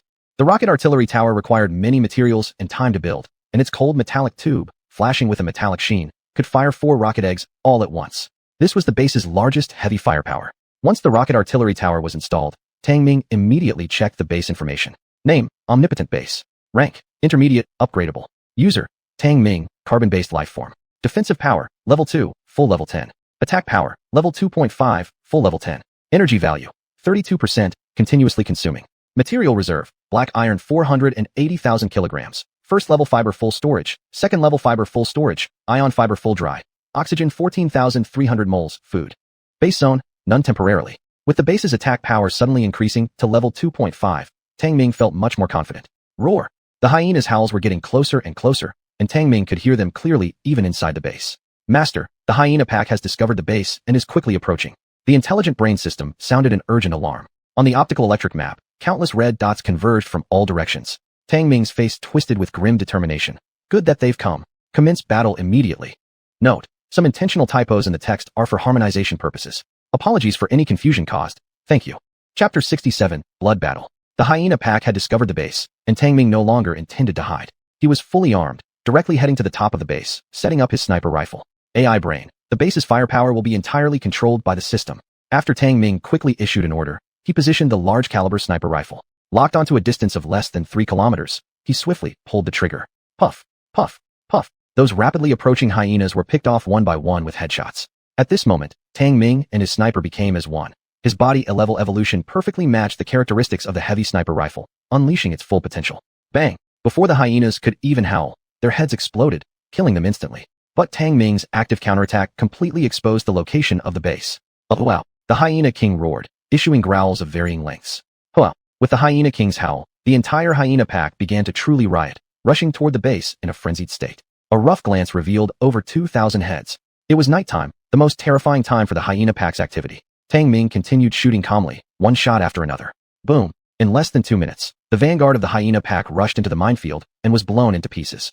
Boom, boom, boom. The minefields were successively triggered, and within just a few dozen seconds, more than 100 hyenas were killed, their blood and flesh shattered. Tot-a-tot. The 3 machine gun turrets installed at the top of the base also opened fire, unleashing a torrent of bullets like they were free. These machine guns fired 12.7mm caliber bullets, their kinetic power not inferior to that of the sniper rifle. Although the high-angle machine guns lacked the precision of the sniper rifle, at such close range, they displayed formidable destructive power. Kill these stupid dogs. Tang Ming excitedly roared, occasionally taking shots to eliminate those who managed to slip through the minefield. Despite the fierce firepower, the group of hyenas pressed forward without fear, becoming increasingly agitated, reacting far too abnormally. Whoa, not far away, the hyena king suddenly roared, issuing a strange command. In droves, the hyenas began advancing orderly toward the gaps in the minefield. After the minefields were exhausted, 4 gaps appeared, and the hyenas squeezed through these 4 directions to avoid triggering more mines. How cunning. AI brain, bring out the vehicle. I'll personally deal with those 2 hyena kings. Tang Ming grew serious and immediately issued an order. However, the AI brain system sounded a warning. Master, the number of the hyena pack is unknown, and the level of danger cannot be accurately estimated. Suggestion: less chatter. What needs accurate estimation all the time? Execute the order. Tang Ming immediately interrupted the AI brain's warning and commanded. Understood, Master. Prioritize safety. The AI system had no choice but to follow Tang Ming's order. The base hatch opened, and a fully equipped Type S off-road vehicle drove out. Tang Ming leaped down from the base and jumped straight inside. Shoo shao. Bam.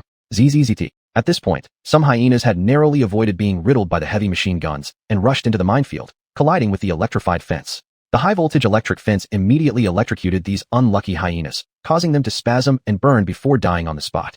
AI brain advance. Tang Ming appeared on top of the vehicle, wielding a heavy machine gun, shouting loudly.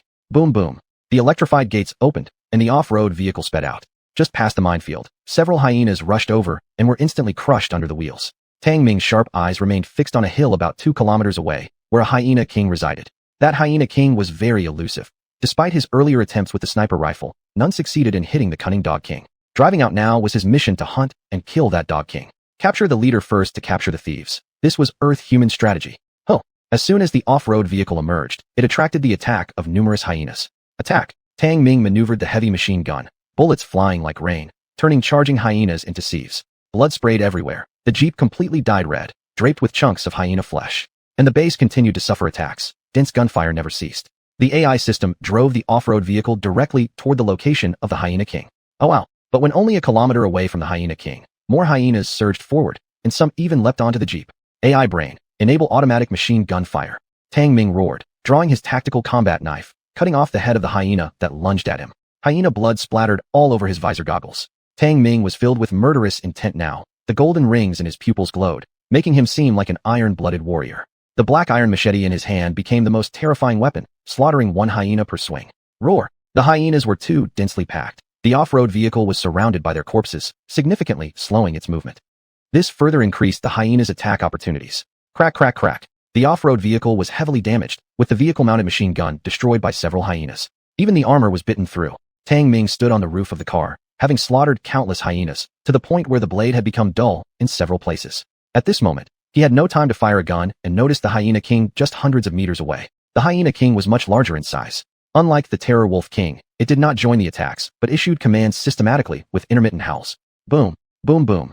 Just at that moment, more than 10 hyenas simultaneously attacked with full force, ramming into the side of the off-road vehicle, flipping it over completely. Shit! Tang Ming was shocked, quickly leaping from the vehicle. Before he even landed, dozens of hyenas rushed over.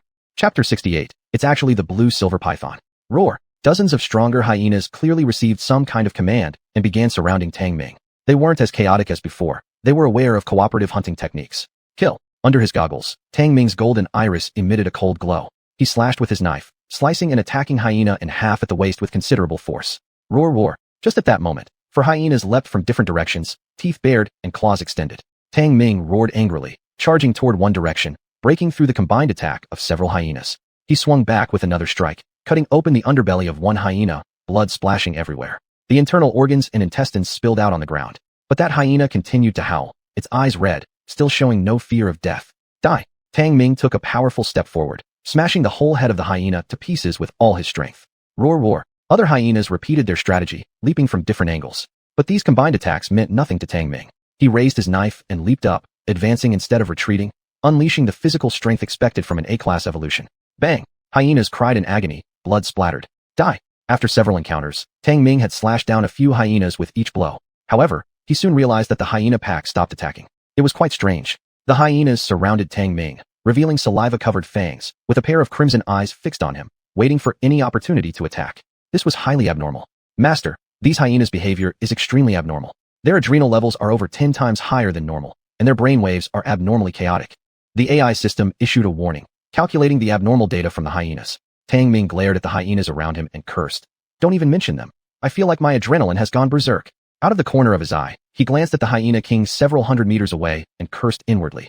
This time I've really played too big. These hyenas actually know how to plot. Yes, it was then that he realized he had fallen into the trap set by the hyena pack. The hyena group attacking the base was obviously a ruse. The real goal of the hyena pack was to lure him out. This was absurd. How could a group of hyenas be so cunning? AI, concentrate the base fire here. Pay particular attention to the hyena king. Immediate execution required. Tang Ming suddenly yelled madly. The master is currently within the firing zone. Execute my command immediately. Before the AI system finished its warning, Tang Ming shouted loudly. The AI system fell silent this time and executed his order immediately. Tap, tap, tap. Countless bullets poured down. The hyenas surrounding Tang Ming didn't even have time to react before being killed. Tang Ming was hit by a few bullets too, which pierced through his protective suit. But he was not injured. Quickly rolling over, he found shelter behind a toppled jeep. AI, fire a few rounds at that hyena king. Tang Ming coldly gave his instructions. The AI system immediately carried out the command. The rocket launcher mounted on the base opened fire, launching 4 rockets consecutively. Hush! The rockets, trailing long streaks of flames, landed directly where the hyena king was located. Boom! Fire shot up to the sky, creating a powerful shockwave. Countless hyenas were violently thrown through the air. Roar, roar! The hyenas let out a chorus of agonized cries. Countless charred corpses spread across the ground, emitting an unpleasant stench. But the hyena king wasn't dead. It limped out from a nearby cave and fled in the distance. You're thinking you can run? Enraged, Tang Ming grabbed a shoulder-mounted rocket launcher from inside the vehicle and launched a round immediately. Boom! The rocket struck the limping hyena king precisely, blasting it into pieces. Humph! Tang Ming gave a cold laugh, ordering. AI, cover me while I withdraw. Taking out a sniper rifle and tactical rifle, Tang Ming made his way back to the base. As those hyenas charged, they were cut down by the high-caliber artillery installed on the base. Oh! At this point, another hyena king appeared again, issuing commands as the hyenas went crazy and charged forward. Tang Ming's face turned pale. Rushing back into the base, he immediately ordered, AI, full firepower. Give that wolf king some rocket rounds. He was sparing no expense, because there were only 20 rocket rounds left. After all, the Firestone resources had already been exhausted. Whoosh, whoosh, whoosh. The AI system immediately carried out Tang Ming's command. The rocket launcher stationed at the base directly fired 8 rockets. Boom! The rockets detonated 2 kilometers away, turning the area into a sea of fire. The strong blast wave also shook the base. Tang Ming quickly entered the base. That hyena king was blown to bits, and hundreds of hyenas met the same fate. However, on the optical map, more red dots kept appearing, rushing towards them fiercely. Tang Ming's expression was grim. The hyena king was dead, so why were these hyenas still so crazed? Master, high-caliber artillery ammunition is about to run out. At that moment, the AI system issued an urgent warning. Tang Ming's heart sank. He glanced at the ammunition inventory data, and his complexion darkened even more.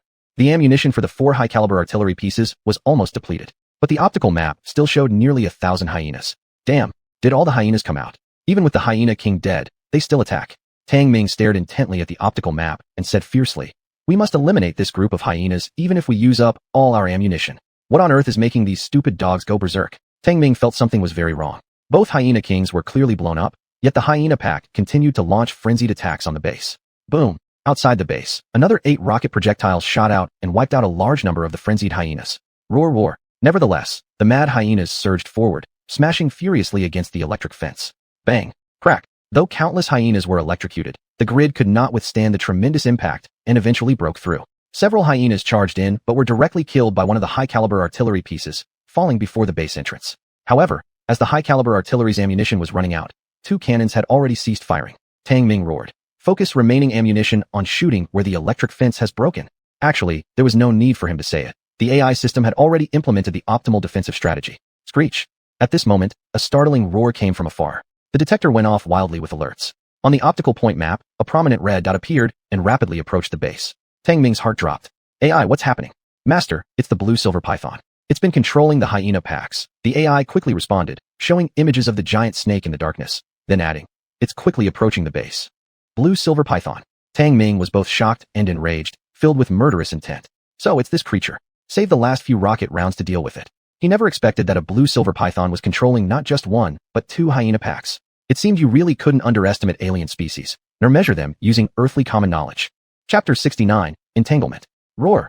The blue-silver python appeared. It was massive, over 30 meters long. Its remaining blood-red eye gleamed with a savage and ferocious look in the darkness. But it didn't rush to attack the base. Instead, it paused at a distance, occasionally letting out sharp cries. Roar, roar. With the appearance of the blue-silver python, the remaining hyenas entered their final manic phase, becoming even more ferocious in their attacks. Tang Ming watched the blue-silver python with a grave expression, realizing he had seriously underestimated the intelligence of this level 2 mutant species. Though both were level 2 mutants, the blue-silver python was far more intelligent and powerful as an individual compared to the hyenas. Tang Ming had assumed that after leaving the bottom of the ravine, this blue-silver python wouldn't dare to pursue him. However, this enormous python proved cunning, manipulating the hyena pack into cannon fodder, which greatly depleted the base's defensive weaponry. This blue-silver python must die.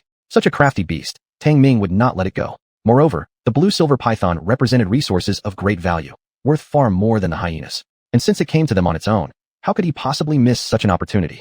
Beep, beep, beep. The base alarms went off wildly, followed by the voice of the AI system. Master, the hyena pack has broken through the electric fence defense. Tang Ming's face darkened. How long can the base hold? At most, 3 hours. The AI system immediately outlined the base's basic defensive capability. It could withstand the hyena assault for no longer than 3 hours. In that case, all remaining firepower should concentrate on the blue-silver python. Ignore the hyenas. Tang Ming growled.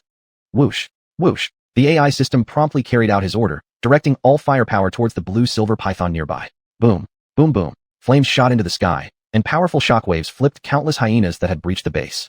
Awoke. In the distance, the blue-silver python emitted an ear-piercing scream of pain. Keep firing. Pour every shell from the anti-aircraft gun into it. Infuriated, Tang Ming hoisted his rocket launcher onto his back, gripped his machete, and rushed straight out of the base. Growl. A hyena leapt toward him, but it was cleaved in two by his blade. He ran toward the burning sandstone hills littered with flames and was startled when he saw the blue-silver python. Despite being bombarded by rockets, this giant creature had suffered only light wounds, leaving him astonished. Even he wouldn't dare to face direct rocket fire, just with his physical body. Master, the blue-silver python's scales are exceptionally tough. It's hard for the rocket bombs to penetrate them thoroughly, warned the AI system. Tang Ming touched the rocket launcher strapped to his back, his mind racing. Roar. The blue-silver python was now fully enraged. As soon as it caught sight of this hateful bipedal creature, its single eye filled with blood, turning deep crimson. Tang Ming locked eyes with it coldly and barked. AI, concentrated firepower, fire. Ta-ta-ta-ta. There was only one high-caliber machine gun left at the base now, spewing its last bullets into the blue-silver python. Ding ding ding. While the bullets couldn't pierce through the blue-silver python's thick skin, they did cause it significant pain. Tang Ming grimaced, gripping the machete and charging forward abruptly. His speed was fast, but while the python ducked to avoid the bullets, it also swung its powerful, muscular tail toward him. Tang Ming's expression flickered briefly, and he bent down quickly to dodge. The forceful tail swept right past, barely missing him, causing a gust of wind in its wake. This tail sweep carried a force of dozens of tons. Roar. The hyenas destroyed the high-caliber machine gun, stopping the bullets, and the blue-silver python lunged forward with its bite. Tang Ming's entire body bristled with tension as he responded swiftly, rolling away clumsily. Pong. The python's fangs bit directly into the sandstone, shattering it instantly. Drops of its venom dripped down, corroding the solid rock with hissing noises. Tang Ming quickly flipped himself back up, seizing the moment to close the distance, bringing his machete down in a fierce chop. Ding! The sharp blade struck against the blue-silver python's scales, creating sparks and leaving only a shallow mark. Screech. Enraged, the blue-silver python roared again, spraying jets of dark green venom. Tang Ming's pupils contracted sharply as he hastily retreated in panic. PSSZZZ. Anywhere the venom touched, it acted like strong acid, dissolving large sections of the rocks and hissing while releasing thick white smoke. Master, the blue-silver python's venom possesses level 2 corrosiveness, capable of dissolving protective gear, the AI system warned urgently.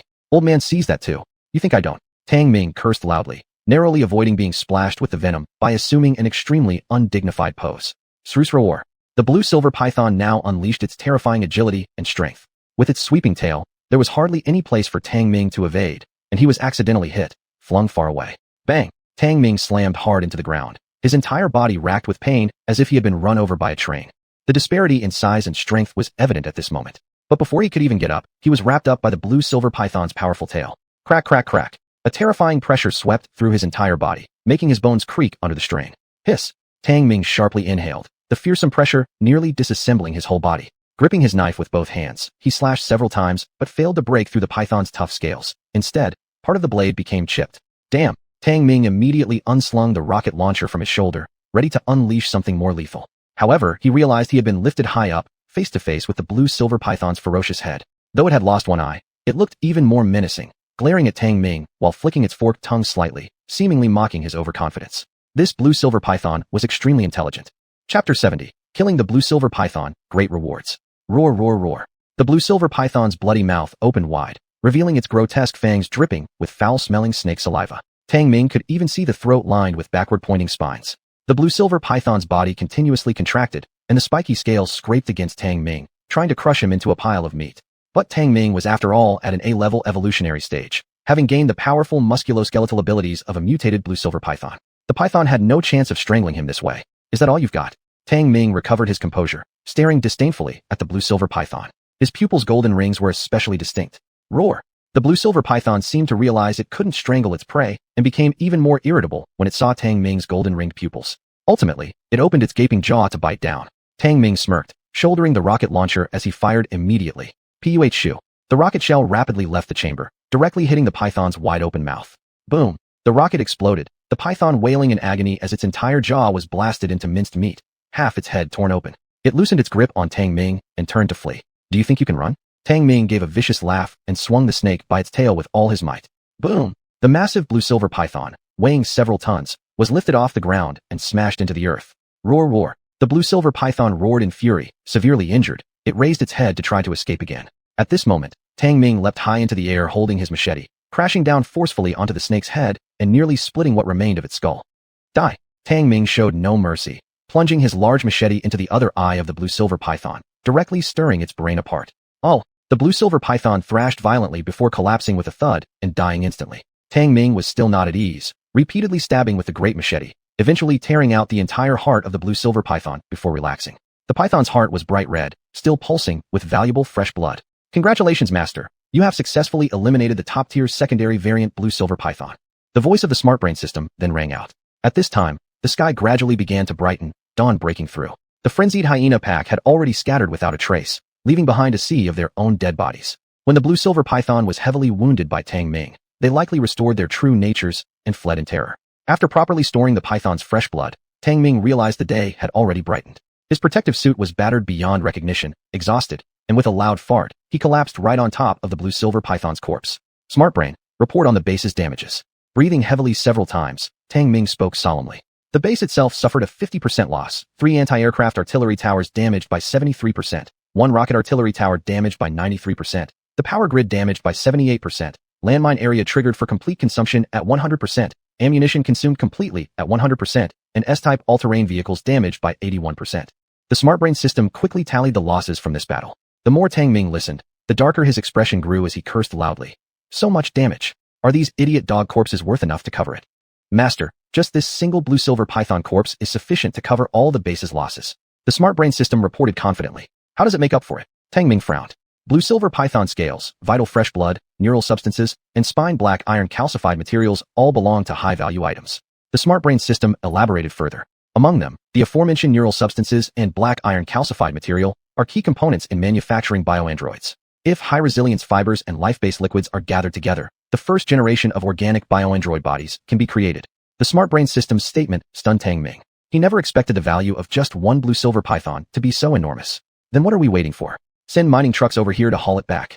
Tang Ming dispelled his gloom and grinned ear to ear. Just obtaining 2 important materials for creating bioandroids was enough to cover all losses from this battle. But being outwitted and suffering such a heavy loss by a mere variant was unsatisfying. Damn it. The stuff on this alien planet is truly bizarre.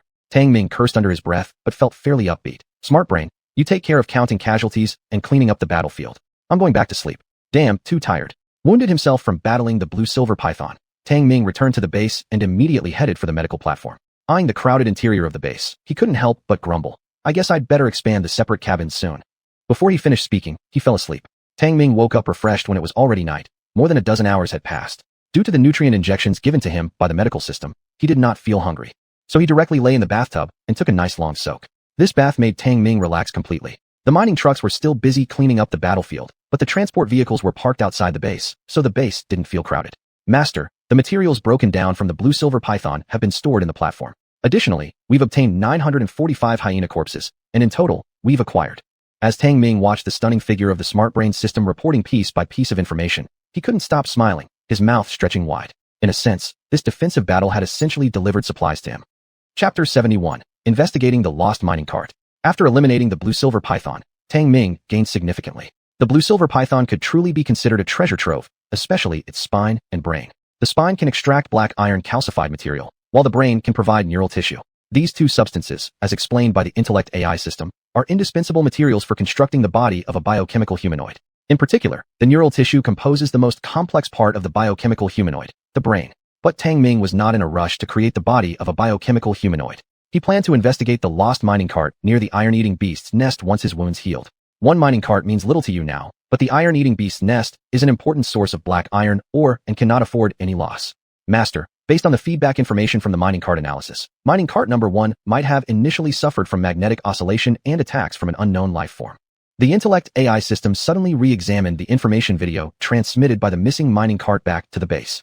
Mining cart number 1 was the designated number of that machine. Tang Ming paused. Is there a problem? Detected an abnormal pulse. Analyzed to be caused by magnetic oscillations which damaged the circuit system of the mechanical entity beyond repair.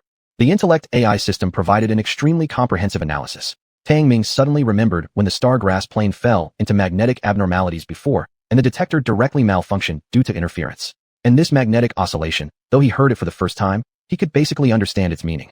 Purely intelligent machines, aside from the shortcoming of energy endurance, are easily affected by the harsh environment of alien planets. Just like the detectors of the all-purpose base, they can also be easily disturbed by magnetic anomalies. This was also why the intelligence system requested a synthetic carrier body multiple times. But Tang Ming always felt suspicious about how the artificial intelligence became almost eerily smart after the base upgrade. AI, can the all-purpose base withstand the impact of magnetic oscillations? Tang Ming suddenly asked. Master, the all-purpose base is protected by the highest-level quantum system. Any energy pulse from alien planets will not destroy the core of the base. The AI system immediately interpreted. The highest-level quantum system protection? Then why isn't it installed on the intelligent mechanical bodies? Tang Ming deliberately asked. The image of the AI system displayed a puzzled expression and took quite some time before emitting an electronic sound. Involves permissions. Unable to answer Master's question. Tang Ming frowned.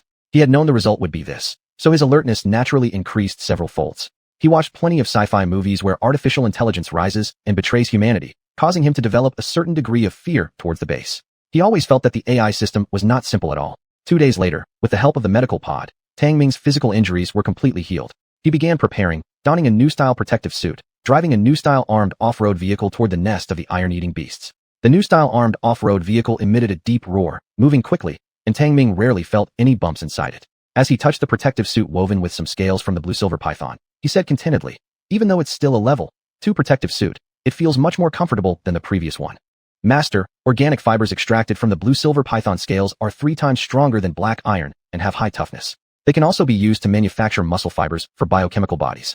The image of the AI system beautifully leaped onto the windshield, explaining in detail. Tang Ming raised an eyebrow. If we create a biochemical human body, will it generate self-awareness? Master, to generate an independent consciousness requires a complete cognitive mode device akin to the Master's brain organ. Only when the intelligence reaches a superintelligent limit will there be a chance to produce independent awareness. And with the current base grade, it's impossible to achieve. The AI system responded clearly to this question and then suddenly added another sentence. However, biochemical humans belong to organic entities. In environments with magnetic anomalies, their functional capabilities far exceed those of intelligent robots. Hearing this, Tang Ming couldn't help but frown and didn't ask further, because the iron-eating beast's nest had already arrived. Stepping out of the car, Tang Ming saw a row of enormous caves straight away. Compared to before, the places infested with foul-smelling feces from the iron-eating beasts had already been emptied by the mining carts. According to the last travel record of the mining cart, it entered the 4th cave and lost contact approximately 4 kilometers deep inside. AI, did you find anything unusual? Tang Ming stared at the 4th cave seriously, asking. Master, no unusual situations detected yet. The electronic sound from the detector equipped on his arm made Tang Ming's heart slightly ease. Indeed, although he harbored some doubts about the AI system, it was still the most reliable high technology he relied on. AI, adjust the detection power to maximum. Scan for any suspicious tracks. I'm going inside. After a word of caution, Tang Ming entered the cave with a grenade launcher in hand. This time he brought 150 grenades and carried a portable rocket launcher on his back, along with 4 rocket rounds, totaling a weight of 100 kilograms. In addition, he was also carrying over 20 high-explosive hand grenades and flashbangs, fully equipped with firepower. As for why he didn't bring a tactical rifle or a sniper rifle, the former might be insufficient to deal with cave anomalies, while the latter wouldn't be advantageous. Nevertheless, despite his arsenal of firepower, Tang Ming remained vigilant. Faced with an unknown environment, even with prior assistance from detectors, there were still limitations. After all, he had just survived a war where the blue-silver python controlled hyena packs to attack the base. Naturally, he dared not underestimate any life form on this alien planet. The iron-eating beast's nest was pitch black, with only a few small patches of luminescent stones embedded in the rock walls, adding an eerie atmosphere. "Stinks so bad," Tang Ming muttered under his breath. The smell inside the cave was still overwhelming, sharp and offensive. Even with a breathing mask, it couldn't completely block out the stench, making him almost unable to endure it. So, he decided to shut down the olfactory system. Beep beep. The detector suddenly lit up with warning lights, followed by the electronic voice of the intellect AI system. "Master, you are about to enter a mild magnetic anomaly zone." Tang Ming felt a chill in his heart. He turned off the magnetic imaging function on his mask and switched on the powerful tactical headlamp, illuminating a large section of the cave's rocky layers. Given the nest of iron-eating beasts, the presence of some magnetic anomalies was normal, but indicated that a second-tier anomalous creature must have been active here recently. Tang Ming unlocked the safety on his grenade launcher, advancing cautiously. After moving less than 100 meters forward, the massive cavern began to split into forks. Carefully examining the ground, he easily spotted the tracks left behind by the mining cart. Comparing the route with the last records of the mining cart's path, he quickly determined the correct direction. Tang Ming started tracking the missing mining cart. As the cave grew wider, colder, and the terrain became more rugged and complicated. Had it not been for the recorded route from the detector, he would have lost his way long ago. Beep beep. Master, entering moderate magnetic anomaly region. Detection range has been reduced to 200 meters. The electronic sound from the intelligence system resounded again, with the warning lights glowing brighter. Tang Ming grew even more alert, feeling like the light from the tactical headlamp was swallowed up by the darkness, failing to reach the end ahead. It'd be great if we had a probe robot. Tang Ming sighed, while looking at the solid rock formations around him. Master, high-intelligence robotic bodies can only be unlocked through advanced bases, yet they're equally vulnerable to damage caused by magnetic oscillations. The intellect AI system unexpectedly replied. Tang Ming rolled his eyes, unwilling to say more, and kept moving forward. Beep beep beep. At this moment, the detector suddenly sounded an urgent alarm. Chapter 72, Underground Cemetery. The shrill alarm made Tang Ming's heart tighten. Spotlights shone at the cave entrance, and suddenly an array of distortions appeared. It was the magnetic oscillation wave, a strange phenomenon of magnetic field abnormality. Master, magnetic oscillation detected ahead. Hiss hiss. The detector triggered its highest level of alert, but before the AI system could issue a complete warning, it encountered extreme interference. Tang Ming's face changed slightly. He knew that the detector had been strongly interfered with. Even the photonic electric map on display showed signs of lag. If he proceeded further, he would certainly enter a highly magnetic anomaly zone and be hit by the magnetic oscillation impact. With his current A-level evolution degree, he might not withstand prolonged exposure to such a high magnetic anomaly environment. Now, Tang Ming faced only two choices. Either continue forward, find the culprit who attacked the mining vehicle, and eliminate it, or turn back and give up this black iron mine collection point forever. Although the base recently replenished over 400 tons of black iron, Tang Ming was well aware that the consumption of black iron would increase significantly. For example, after just one battle with the Azure Silver Cobra Hyena pack, more than a dozen tons of black iron were consumed, and several tons couldn't be recycled, having been completely lost. Building even a basic mining vehicle required 4 or 5 tons of black iron, and those few hundred tons clearly weren't enough to cover the ever-growing expenses in the future. Besides, the base still needed to reserve 200 tons as strategic material. Hell, I want to see just how powerful this high magnetic anomaly is. Tang Ming spat out harshly, muttering under his breath.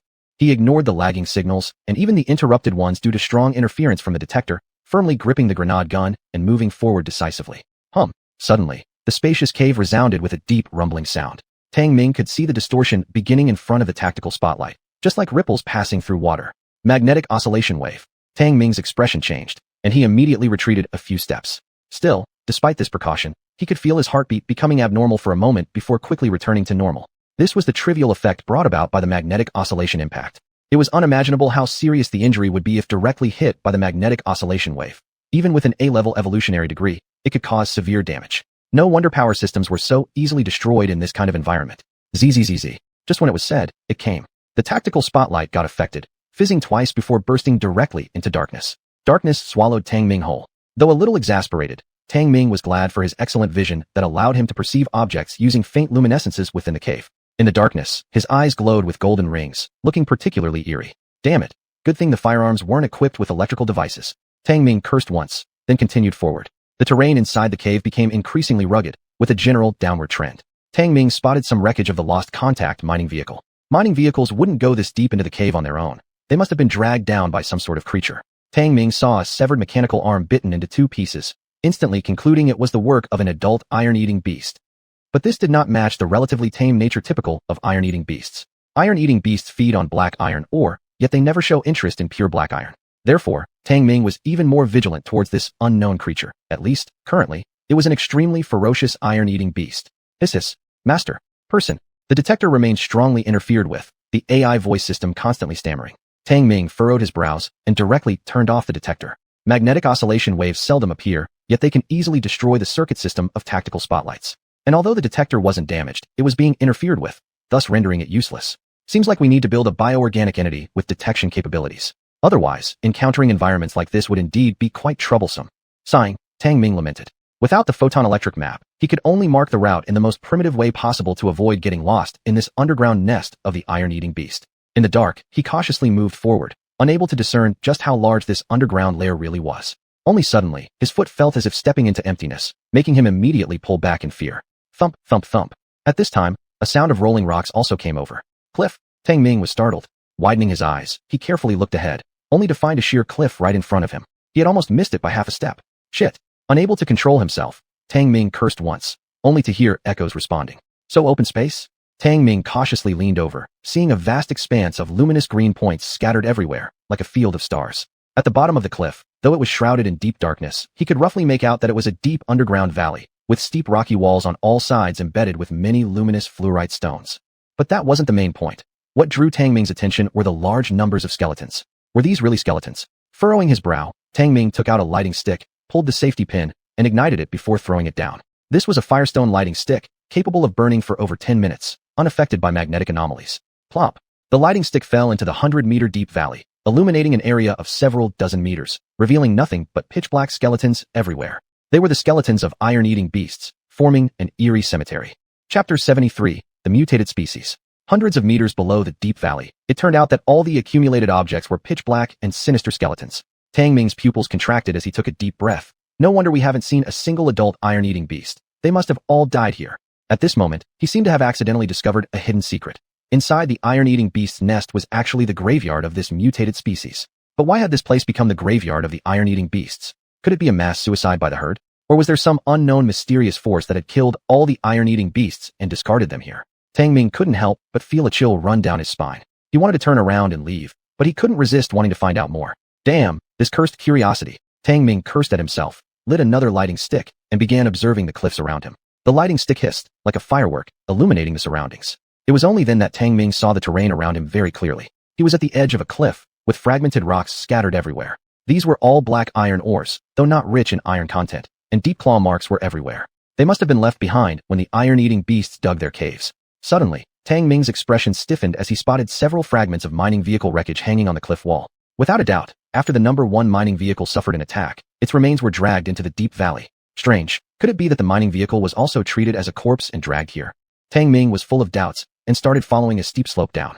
Picking up a piece of the mining vehicle's wreckage, he saw more deep claw marks. These claw marks had directly penetrated the hard black iron, which gave a clear indication of how powerful the unknown creature was. The silence of the deep valley was suddenly disrupted by magnetic field oscillation waves rippling through the air. Tang Ming focused his gaze as he clearly detected an anomaly in the surrounding magnetic fields. His sharp senses made him feel uneasy. It was then he realized that the lighting stick he had thrown into the valley had gone out. Although the deep valley was dotted with many glowing fluorite stones, it was still quite dark, the darkness seemingly able to prey on people. Drumming up his courage, Tang Ming slowly descended into the deep valley. The sound of the magnetic field oscillations echoed throughout the deep valley for a long time before gradually disappearing. When he reached the bottom of the valley, Tang Ming saw these massive skeletal remains. They were clearly the bones of the iron-eating beasts, large and black, yet not a single one was intact. These were obviously killed by some ferocious beast. On the skeletons, Tang Ming found numerous claw and tooth tear marks.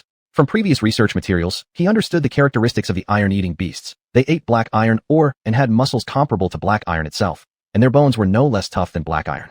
Yet these corpses had all been torn apart and slaughtered by some sort of extremely sharp claws and fangs. What kind of creature could possibly be so terrifying, massacring the entire nest of iron-eating beasts? And if that's the case, why was there a youngling still alive outside? Knocking lightly on the hard black skeleton, Tang Ming's eyes brightened despite himself. With so many skeletons, if I could transport them back to the base, how much black iron could I convert from them? This grave of the iron-eating beasts, in his eyes, was now a vast resource of black iron. However, transporting them back would definitely not be an easy task. Just the magnetic field anomaly alone was enough to give him a headache. This needs to be handed over to the intelligent brain for calculation and analysis. Such a huge amount of black iron resources cannot go to waste. Tang Ming chuckled lightly. Discovering such a large amount of black iron resources here was indeed fortunate. Holding the lighting stick high, Tang Ming continued exploring. The skeletons in the deep valley were layered and stacked, quite a magnificent sight. However, the magnetic field anomalies here were very serious, even affecting Tang Ming's senses, accelerating his heart rate, and giving his cerebral cortex no small stimulation. Even with an A-level evolved body, if other lower-stage mutants suddenly entered this place, they might easily fall into neurological chaos and die as a result.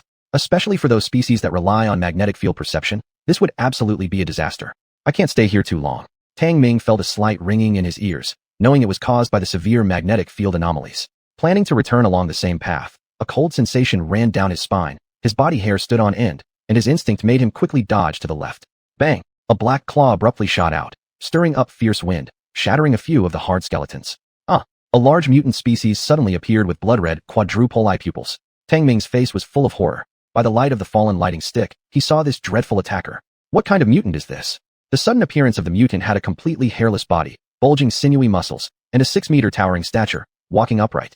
It looked somewhat like a giant mutated bear. At first glance, Tang Ming noticed that this grotesque mutant species was definitely not a normal natural mutant, but rather a monstrous result of disease. Roar! The diseased mutant roared, its fierce fangs dripping with foul saliva. Unlike other ferocious beasts, it didn't immediately launch an attack. Instead, it stared at Tang Ming with its 4 blood-red eyes. As if sizing up its prey, Tang Ming's heart skipped a beat. He didn't dare to fire lightly, keeping his eyes firmly locked on the target. Without a doubt, both parties were top predators and instinctively wary of each other. Roar! Finally, the diseased mutant initiated the attack, rushing over swiftly. Its sharp black claws extended like sickles. Tang Ming's expression shifted again as he rapidly retreated while pulling the trigger.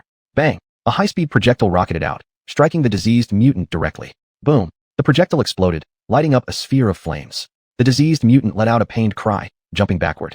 Tang Ming clearly saw its mangled chest, where black blood splattered and muscles wriggled, quickly healing. Self-healing. He was shocked, shivering uncontrollably. Roar! The diseased mutant went berserk, charging fiercely once more. Tang Ming fired repeatedly, launching one projectile after another at the mutant.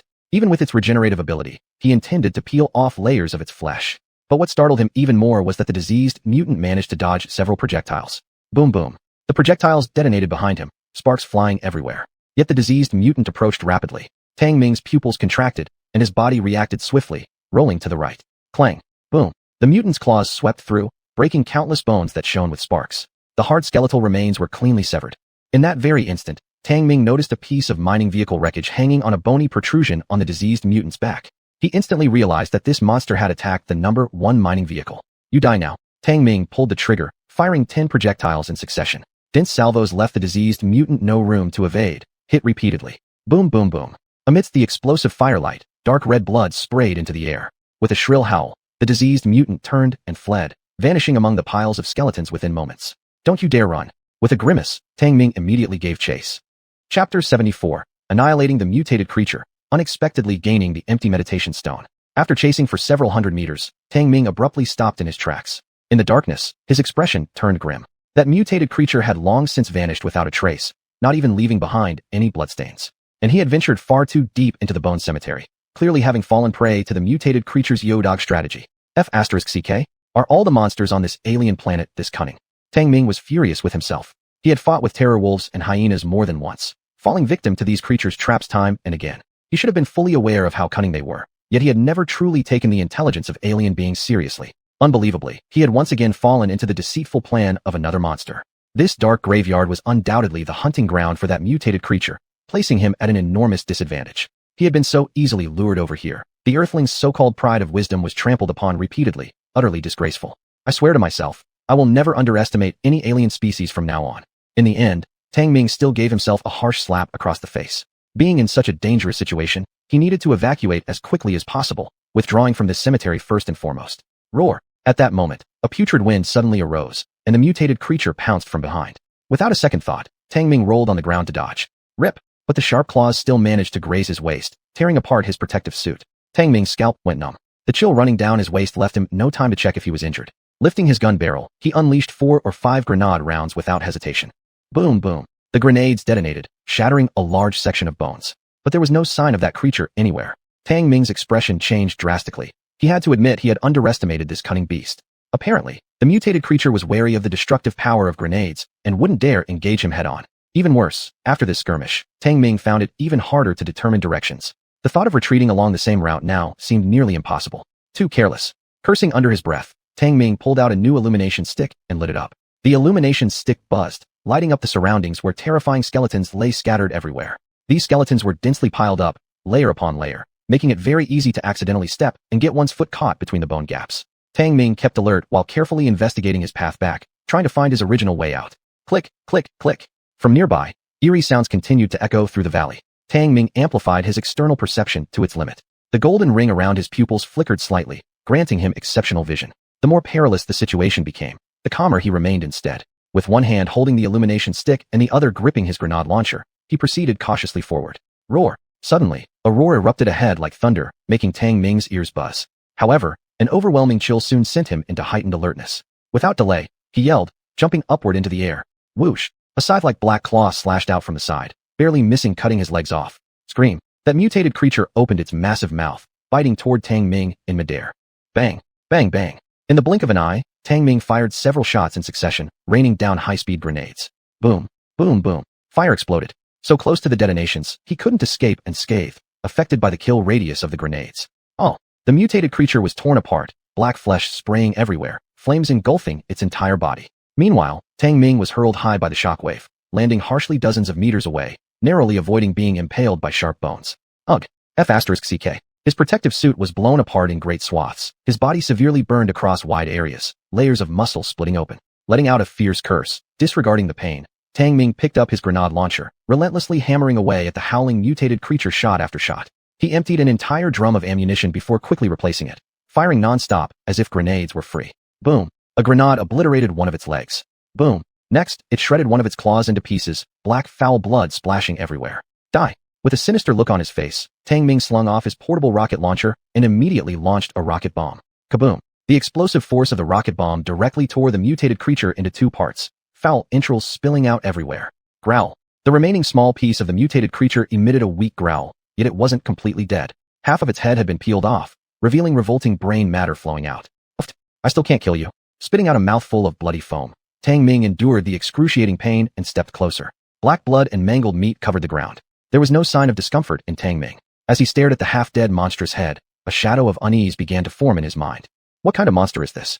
It's still not dead with only half a head left. Even the top-tier level 2 variant like the blue-silver anaconda would be instantly killed if its head was cracked open. But this mutated creature possessed an inconceivable vitality, completely violating the natural laws. If only the AI system was here, it could definitely analyze something out. Tang Ming couldn't help but feel a little regretful. He drew his machete and chopped the remaining half-head into two pieces. Clunk. Suddenly, a crystal-clear stone fell out, grayish-white in color, giving off a peculiar visual impression of emptiness. Tang Ming's pupils contracted sharply. Then his expression turned ecstatic. Empty meditation stone. How could there be an empty meditation stone here? Tang Ming quickly picked up the stone, unable to resist asking, did it drop after defeating the monster?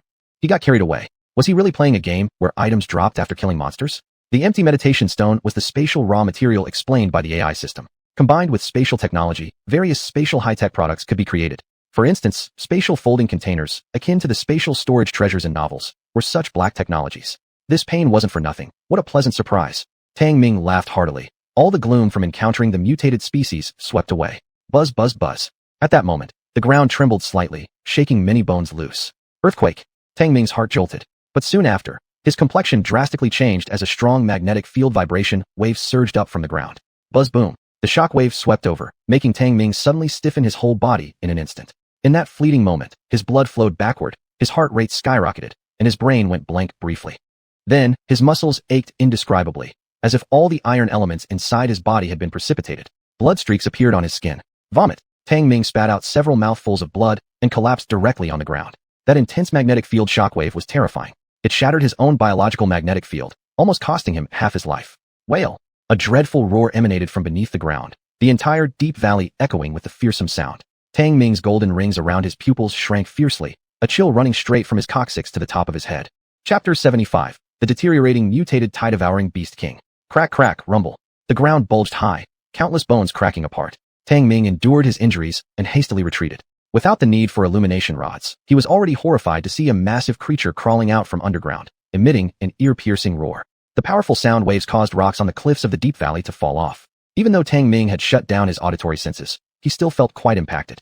Hum hum hum. A gigantic head emerged first from beneath the ground, 8 crimson pupils opening. Then a pair of long and muscular arms appeared, covered in tumors, reaching over 10 meters each, fully clawed. When they landed on the ground, sparks flew. Devouring beast? Seeing only half the body of this monster, Tang Ming immediately recognized it. However, it wasn't just a devouring beast anymore, but a mutated monster. Judging by its size alone, it was at least 50 meters. For him, there's no doubt that this was a colossal being. He never expected that beneath this devouring beast cemetery would be such a deteriorating, mutated devouring beast king. And these skeletons could very possibly have been killed and dragged here by it. Roar! The mutated devouring beast king emitted a piercing roar as its 8 crimson eyes locked onto him, brimming with extreme ferocity and savagery. Tang Ming felt his hairs standing on end. A chill spread throughout his entire body, the strong sense of impending doom causing his adrenaline to spike to its limits. Go! Without further thought, he turned and ran. Roar! That giant mutated devouring beast king roared as it climbed out from under the ground. Its lower body was actually connected to multiple devouring beast heads. These heads seemed to grow inside it, grotesque with their snarls, incredibly eerie. Rumble, rumble, rumble. The mutated devouring beast king was enormous, yet its speed was not at all slow. It chased after him, crushing countless bones along the way. Tang Ming was nearly scared out of his wits. With his A-level evolution degree, he didn't dare harbor any confidence to fight back. What the hell? How can the outer zone only have level 1 or 2 mutants? This thing is at least a 4th grade mutant. Tang Ming cursed loudly, feeling trapped as a strong sense of crisis enveloped him like a vast net from which he couldn't escape. Boom! Suddenly, a sharp claw swiped towards him, landing beside him and creating a wind so powerful that it stung his face while shattering a large section of bones. Tang Ming was startled. He raised his grenade launcher, firing several shots behind him.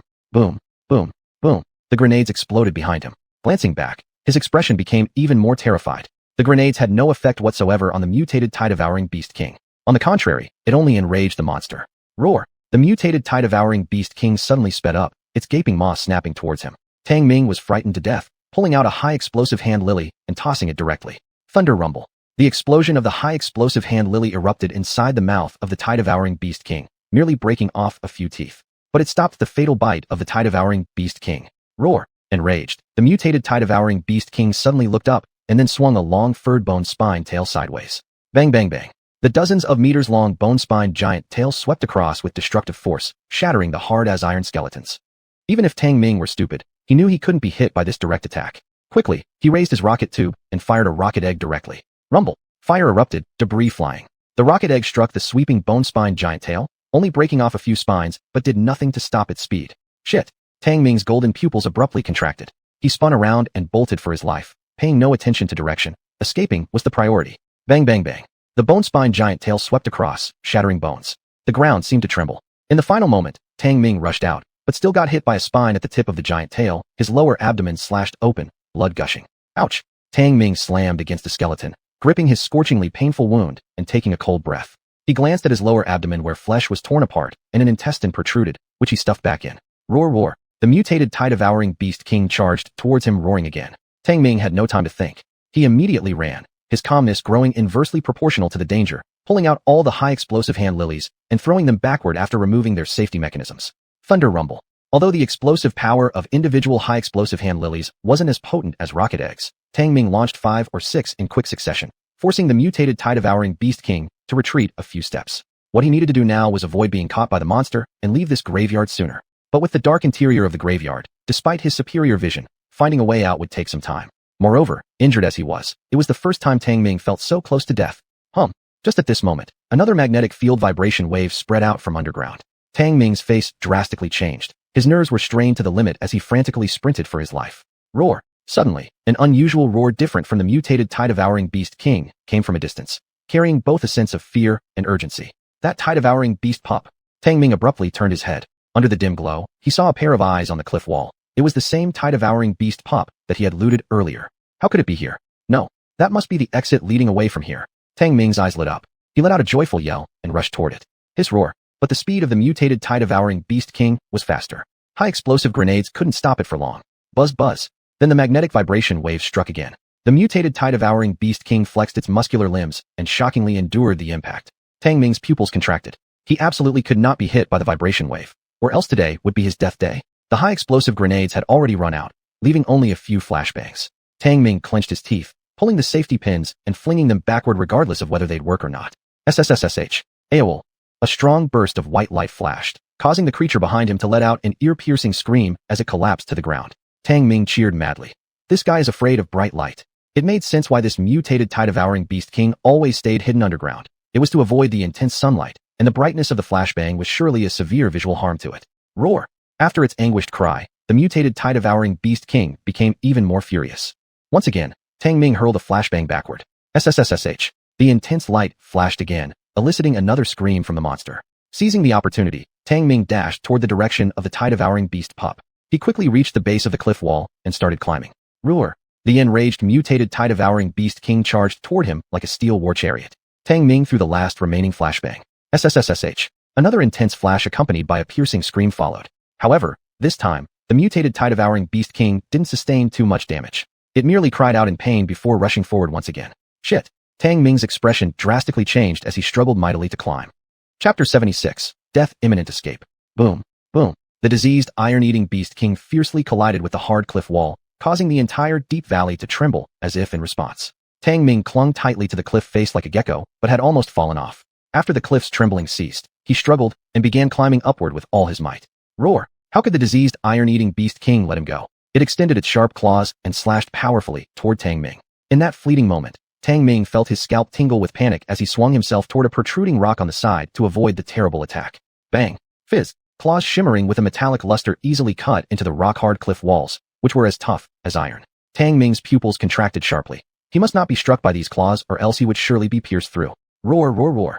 On the top of the cliff, the iron-eating beast pup emitted urgent roars. Tang Ming could even make out its small and squishy figure. Scream. But the diseased iron-eating beast king continued to shriek, and another claw swung towards him. Tang Ming froze inside, exerting force once again to swing himself to the side of another protruding rock.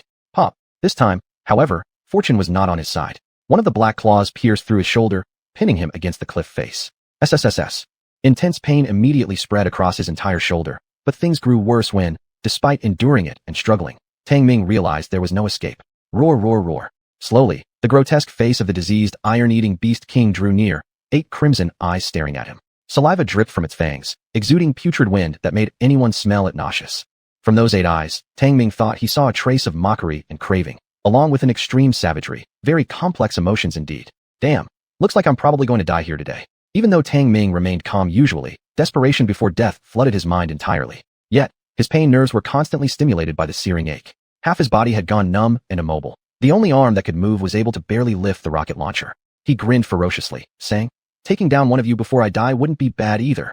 Roar, roar, roar, roar, roar.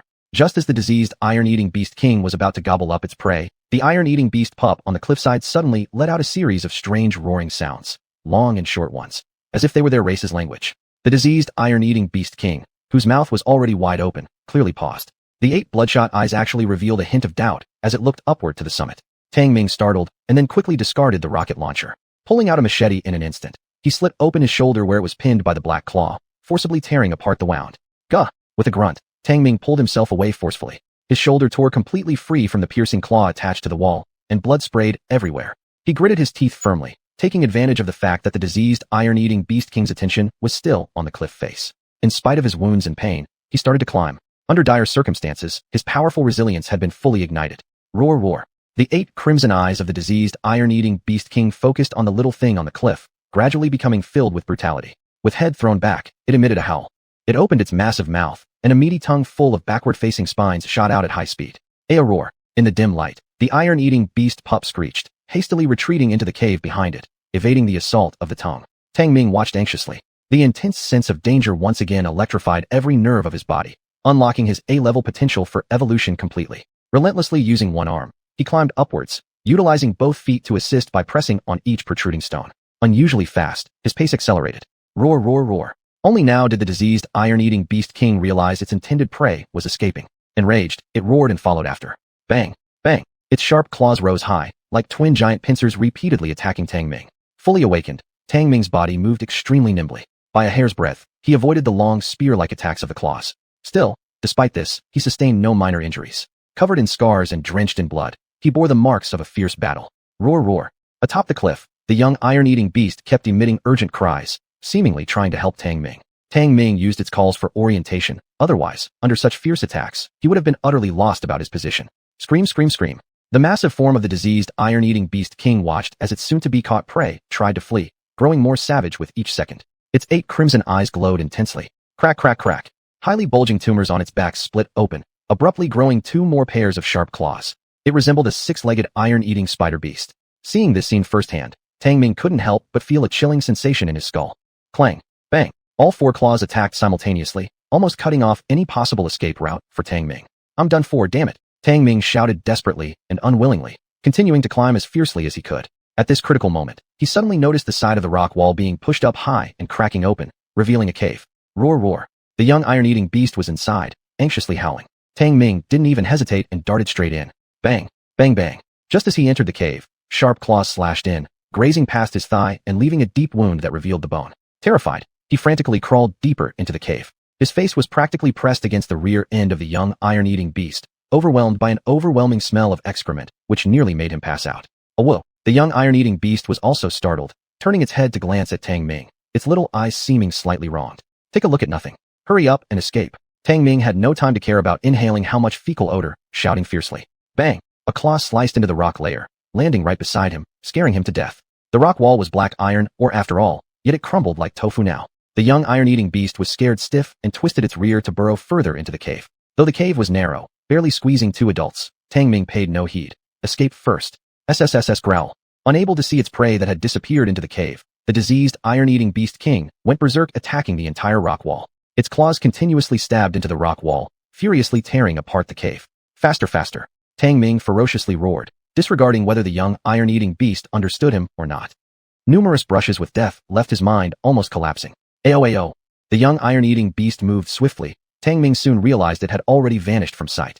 Hell, why don't you dig the tunnel bigger? Tang Ming cursed foully. Every inch of his body's wounds were being scratched open by the jagged rocks, blood streaming nonstop. Bang! The cave entrance had been clawed apart significantly. The diseased iron-eating beast king let out an indignant roar, its 8 bloodshot eyes glaring into the hole, full of extreme savagery. When Tang Ming managed to climb from the narrow cave into a wide chamber with great effort, he finally breathed a sigh of relief. Chapter 77. Escape from Death. Huff, huff. Tang Ming leaned against the cold rock wall, breathing heavily. He heard the roar coming from the other end of the cave and suddenly burst into a deranged laugh. Fuck, I'm still alive. Ao. In front of Tang Ming, the baby iron-eating beast also mimicked him by leaning against the rock wall and howling, revealing its tender belly. For the first time, Tang Ming found this soft baby very likable. Its adorable look made him feel increasingly good towards it. Kid, no matter what, I have to thank you. Repaying resentment with virtue. You are truly an invaluable good. Tang Ming grinned, but didn't finish his sentence as the baby iron-eating beast came rushing at him, sticking out its pink tongue, crazily licking the blood off his body. It didn't even spare his face, covering him in saliva. Luckily he had a respirator on. Otherwise, he might have lost his first kiss. Hey, get away. Tang Ming pushed the baby iron-eating beast hard and threatened it with his grenade launcher. If you get close again, I'll blow your head off. Ao. The baby iron-eating beast seemed discontent and indeed stepped back a few steps. It stared deeply into his pupils, where there appeared to be a glint of red light. Tang Ming's heart suddenly tightened, and for some reason, the bloody pupils of the mutated iron-eating beast king flashed through his mind. Could this baby have any relation to that monster? Unable to help himself, Tang Ming asked, Little one, how did you end up here? The baby iron-eating beast tilted its head and looked at him, not knowing whether it understood his words or not. Roar! At this moment, the roar of the mutated iron-eating beast king from the narrow cave beside him sounded closer. Tang Ming's heart leaped. He turned his head to look and saw the mutated iron-eating beast opening its bloody mouth wide, its fleshy tongue shooting out. Bang! A long, thorny flesh tongue actually pierced through the cave. Tang Ming was so frightened that he kept retreating backward. Suddenly, he felt excruciating pain in his leg. At some point, the flesh tongue had wrapped around his right leg. He felt an enormous force dragging him toward the cave. Fuck! Having just relaxed, Tang Ming's heart hung once more. He immediately pulled out his big machete and started chopping furiously. Clang! Crack! But the mutated iron-eating beast king's flesh tongue was extremely tough, covered with a layer of dense scales, and broke the big machete with a single strike. Roar! The mutated iron-eating beast king let out a roar, and its flesh tongue quickly retracted. Tang Ming's face changed drastically. Through the cave, he saw the mouth filled with countless sharp teeth. If he were dragged inside, there would be no remains left for sure. If you want to eat me, forget it. Have some rocket grenades instead. Tang Ming roared savagely, grabbing the rocket launcher and firing directly at the other end of the cave. Zoom. Boom. The rocket grenades entered the mutated iron-eating beast king's bloody mouth and exploded with a massive fireball. Erf! The mutated iron-eating beast king let out a shrill cry of agony, shaking the entire cave violently. Although the rocket grenades severed the flesh tongue, the intense flames also burned half of Tang Ming's body, turning it black like charcoal. However, he couldn't care less about these wounds. Freeing himself from the flesh tongue, he tumbled and crawled far away from the cave. Whoom! After the rocket grenades exploded, the giant beast's enraged collision shook the entire underground area violently, causing rocks to fall. This cave was going to collapse. Awo! The baby iron-eating beast called out urgently and ran away. Tang Ming realized what was happening and staggered after it. Boom! As the cave collapsed, a chain reaction occurred, and huge rocks continued to fall. Tang Ming endured the severe pain caused by his injuries and closely followed the baby iron-eating beast while fleeing for his life. This cave system was extremely complicated, twisting and turning, nearly causing him to lose sight of it a few times. Not knowing if it was due to excessive blood loss, Tang Ming's head began to feel heavy, and his vision gradually blurred. I can't die like this. Tang Ming gritted his teeth and roared lowly. While running for his life, he randomly grabbed gene agents from his backpack and injected 2 of them directly into his chest. Gene agents had the effect of stimulating life functions. All Tang Ming felt was a sudden clarity in his mind, and warmth spread throughout his chest. Awo! In the distance came the baby iron-eating beast's cries. He hurriedly chased after it. These subterranean caves interconnected in all directions, complex like a maze. One careless step could easily cause someone to get lost in them. Boom! Large sections of the cave were collapsing. Several times, Tang Ming narrowly avoided being buried alive. Bang! After fleeing for an unknown duration, Tang Ming finally spotted a streak of light. With all his strength, he rushed out, only to watch the cave entrance collapse shortly thereafter. Finally, I've escaped. Tang Ming plopped onto the ground with a plop, gasping for breath, feeling a sense of surviving the ordeal. That mutated iron-eating beast king was likely buried alive under the underground tomb. Whether it was dead or alive was uncertain. Awo! The baby iron-eating beast let out 2 howls, and to Tang Ming's surprise, it came over with an expression of innocent stupidity and excitedly began licking his wound. Tang Ming startled, kicked it away, and cursed. Are you taking me for food, you damn thing? That's why you saved my life. I'll shoot you if you come near me again. Seeing the baby iron-eating beast's longing gaze at the blood, Tang Ming couldn't help but feel a chill down his spine as he threatened with his grenade launcher. The baby iron-eating beast whimpered but didn't dare to come closer. Tang Ming looked around and realized this was not the starting place where he entered the nest of the iron-eating beasts, but rather unfamiliar sandstone terrain. What the hell is this place? Frowning, Tang Ming turned on the detector. Sizzle sizzle. Master, the magnetic field is normal. Reconnection successful. Once the detector was switched on, Tang Ming heard the voice of his AI brain. He immediately spoke up. AI brain, quickly locate my position and drive the vehicle here. It was 5 in the afternoon now. In 1 hour, the perilous night would descend, and with his severe injuries, he absolutely couldn't stay outside. Understood. Vehicle control system connected. Position located. ETA 35 minutes. The AI brain system promptly executed Tang Ming's instructions and then started scanning his physical condition. Master's wounds are too serious. Blood loss exceeds 40%. Urgent hemostasis needed. The AI brain system continued reminding him. Tang Ming knew about his injuries. Countless wounds all over his body. The most severe being the torn flesh on his left shoulder that had paralyzed half of his body. There was also a gash on his lower abdomen, through which part of his intestines were exposed. Previously, due to the dire circumstances, he never had the time to deal with his wounds. Now that he was temporarily safe, he pulled out the first aid kit. After injecting 4 vials of hemostatic agents, the wounds gradually stopped bleeding. Then, Tang Ming injected a green, glowing agent, finally allowing himself to relax. The green agent was called Life Agent, extracting biologically active factors from blue silvergrass and adding in secondary mutant heart blood along with various plant medicinal components. It was the 3rd type of agent produced after the universal base was upgraded following gene agents and hemostatic agents. This agent's only function was to replenish life energy, accelerate metabolism, thus shortening the healing period of wounds. In simple terms, the life agent was used to keep someone alive by their last breath, and the more advanced the agent, the greater its efficacy. After Tang Ming injected this agent, all he could do was wait for the off-road vehicle to arrive. Chapter 78. Actually thinking of raising a hybrid pet. Half an hour later, the S-type all-terrain armed off-road vehicle arrived on time. Tang Ming, limping, climbed into the back seat.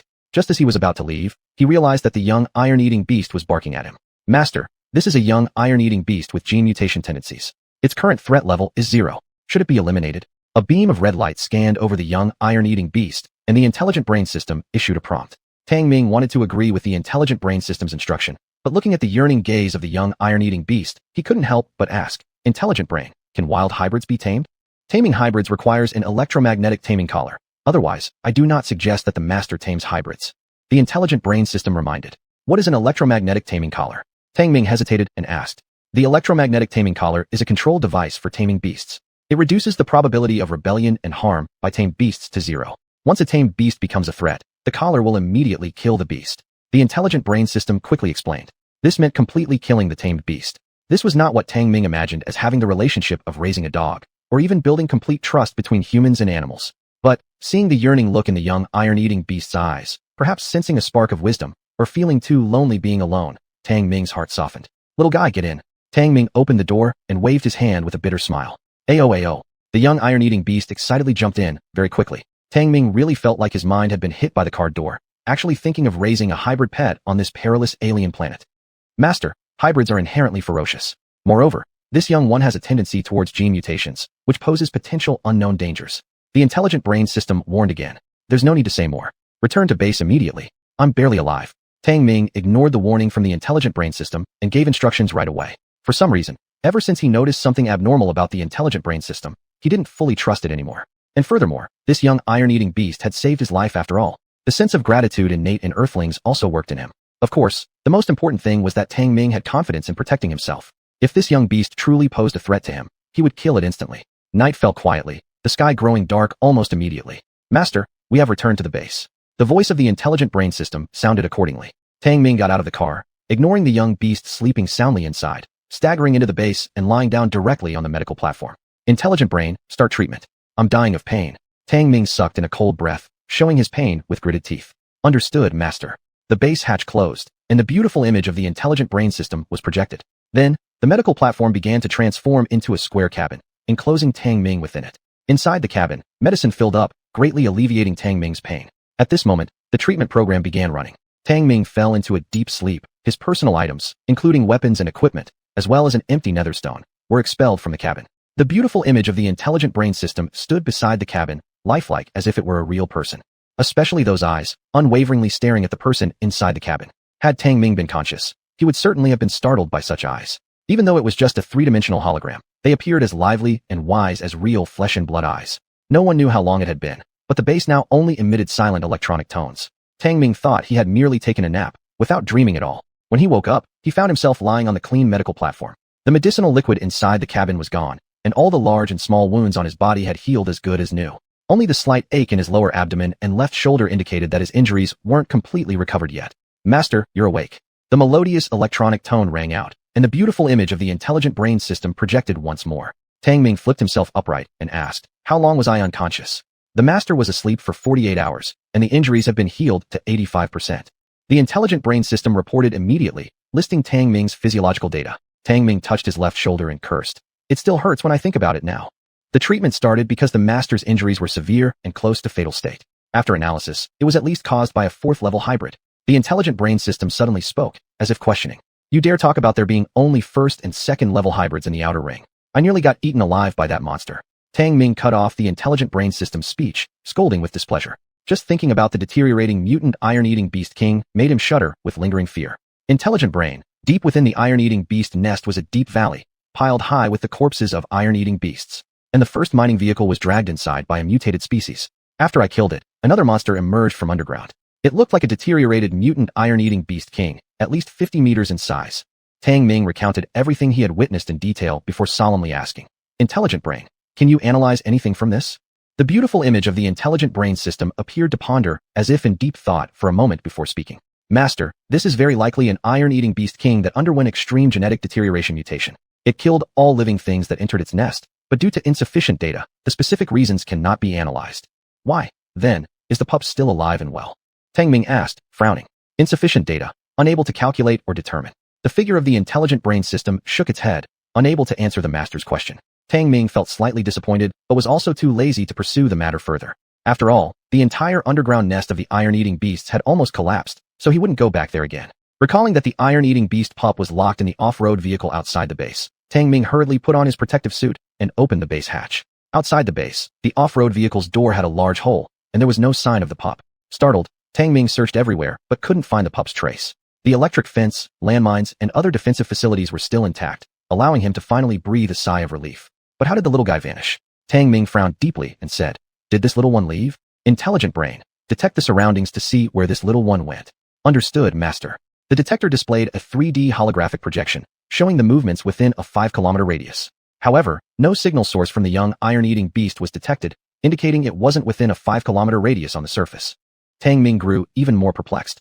Could this thing have flown away? Suddenly, he remembered the habits of iron-eating beasts and immediately ordered, Intelligent brain. Focus on scanning the area below the surface. Understood, Master. The intelligent brain system promptly executed his command.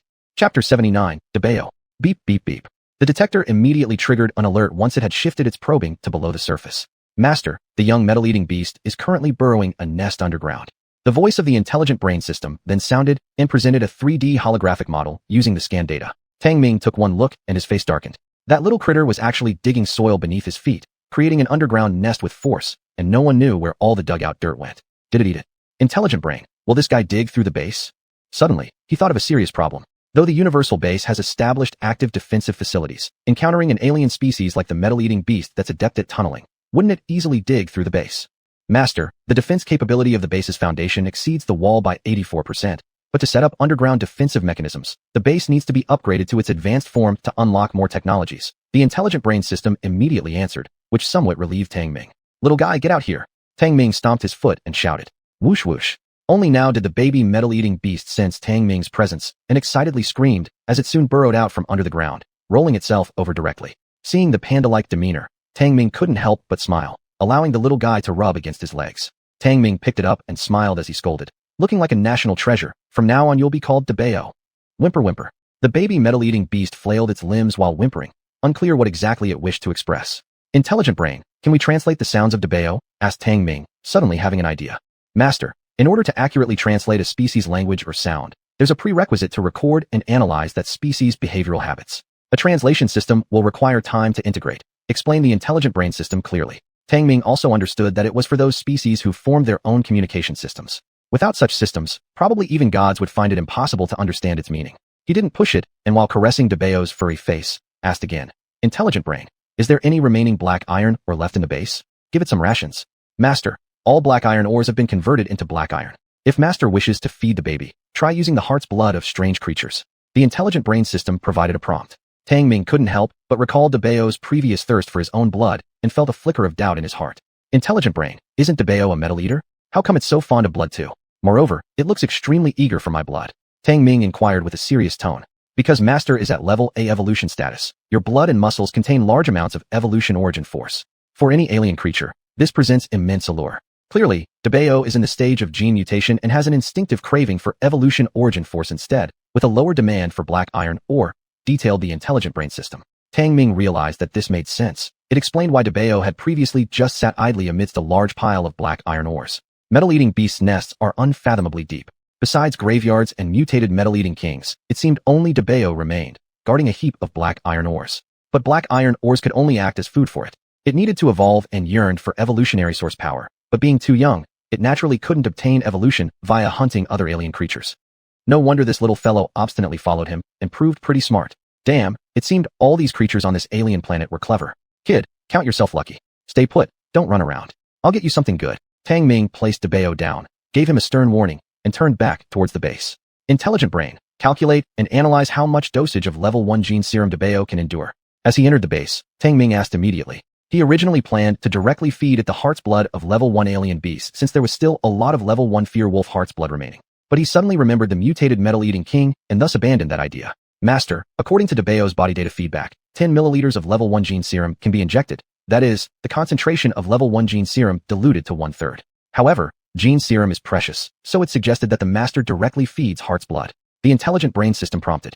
Producing level 1 gene serum might be fast, but it involves purifying and proportioning the alien beast's heart blood, and even adding extracts from other materials at molecular levels, thus naturally being more precious than raw heart's blood. Sometimes, the heart's blood of one alien beast can convert into only one vial of gene serum. However, Tang Ming did not wish to directly feed it heart's blood of a metal-eating beast.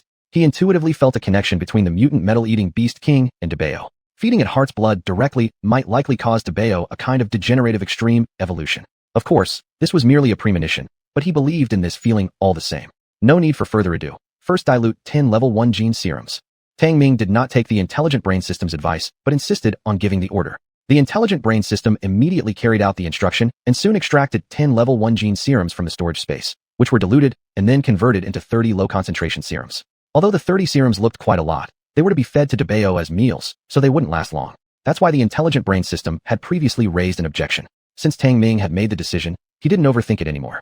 He took one of the low-concentration serums and turned to leave the base. Yet the image of the intelligent brain system remained fixed on his back, with eyes revealing a look of bewilderment and astonishment. "Debeo, come here." Outside the base, Tang Ming waved at Debeo, who looked utterly cute, and the little critter immediately rolled over. It had its eye on the serum already and even stuck out its pink tongue like a puppy dog, crystal clear drool oozing out in an exaggerated manner. It had clearly smelled the energy contained within the serum, with its crystal clear eyes flashing a streak of bloodlight. Tang Ming felt an inexplicable shiver down his spine, deeply inhaling before saying, "Debeo, raise your butt up. I'm about to give you a shot." It sounds kinda weird.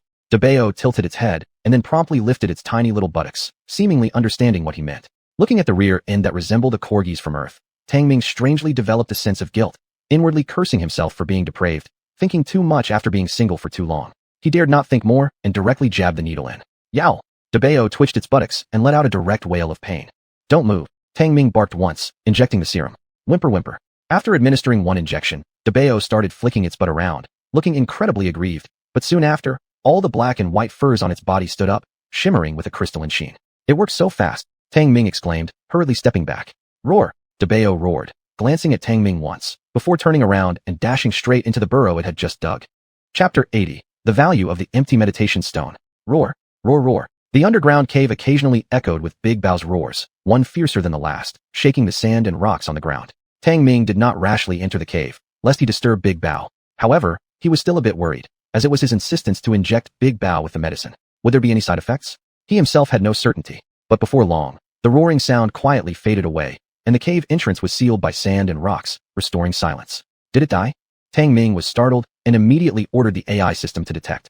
The detector emitted a deep scan, going back and forth numerous times before showing the result. "Master, Big Bao should have fallen into a state of deep slumber, its body shielded by a strong magnetic field, making it impossible to detect specific data. The AI system could only provide an approximate judgment." Hearing this, Tang Ming furrowed his brows. "AI, I find you getting more and more useless." "Sorry, Master. The current base level is still too low to unlock more powerful functions." The electronic tone of the AI system directly shifted the blame, as if mocking the lack of contribution from the base user. Tang Ming snorted coldly and didn't bother to argue with an artificial intelligence. He glanced at the off-road vehicle whose door had a large hole and said irritably, "Drive the off-road vehicle in for repairs." "Yes, Master."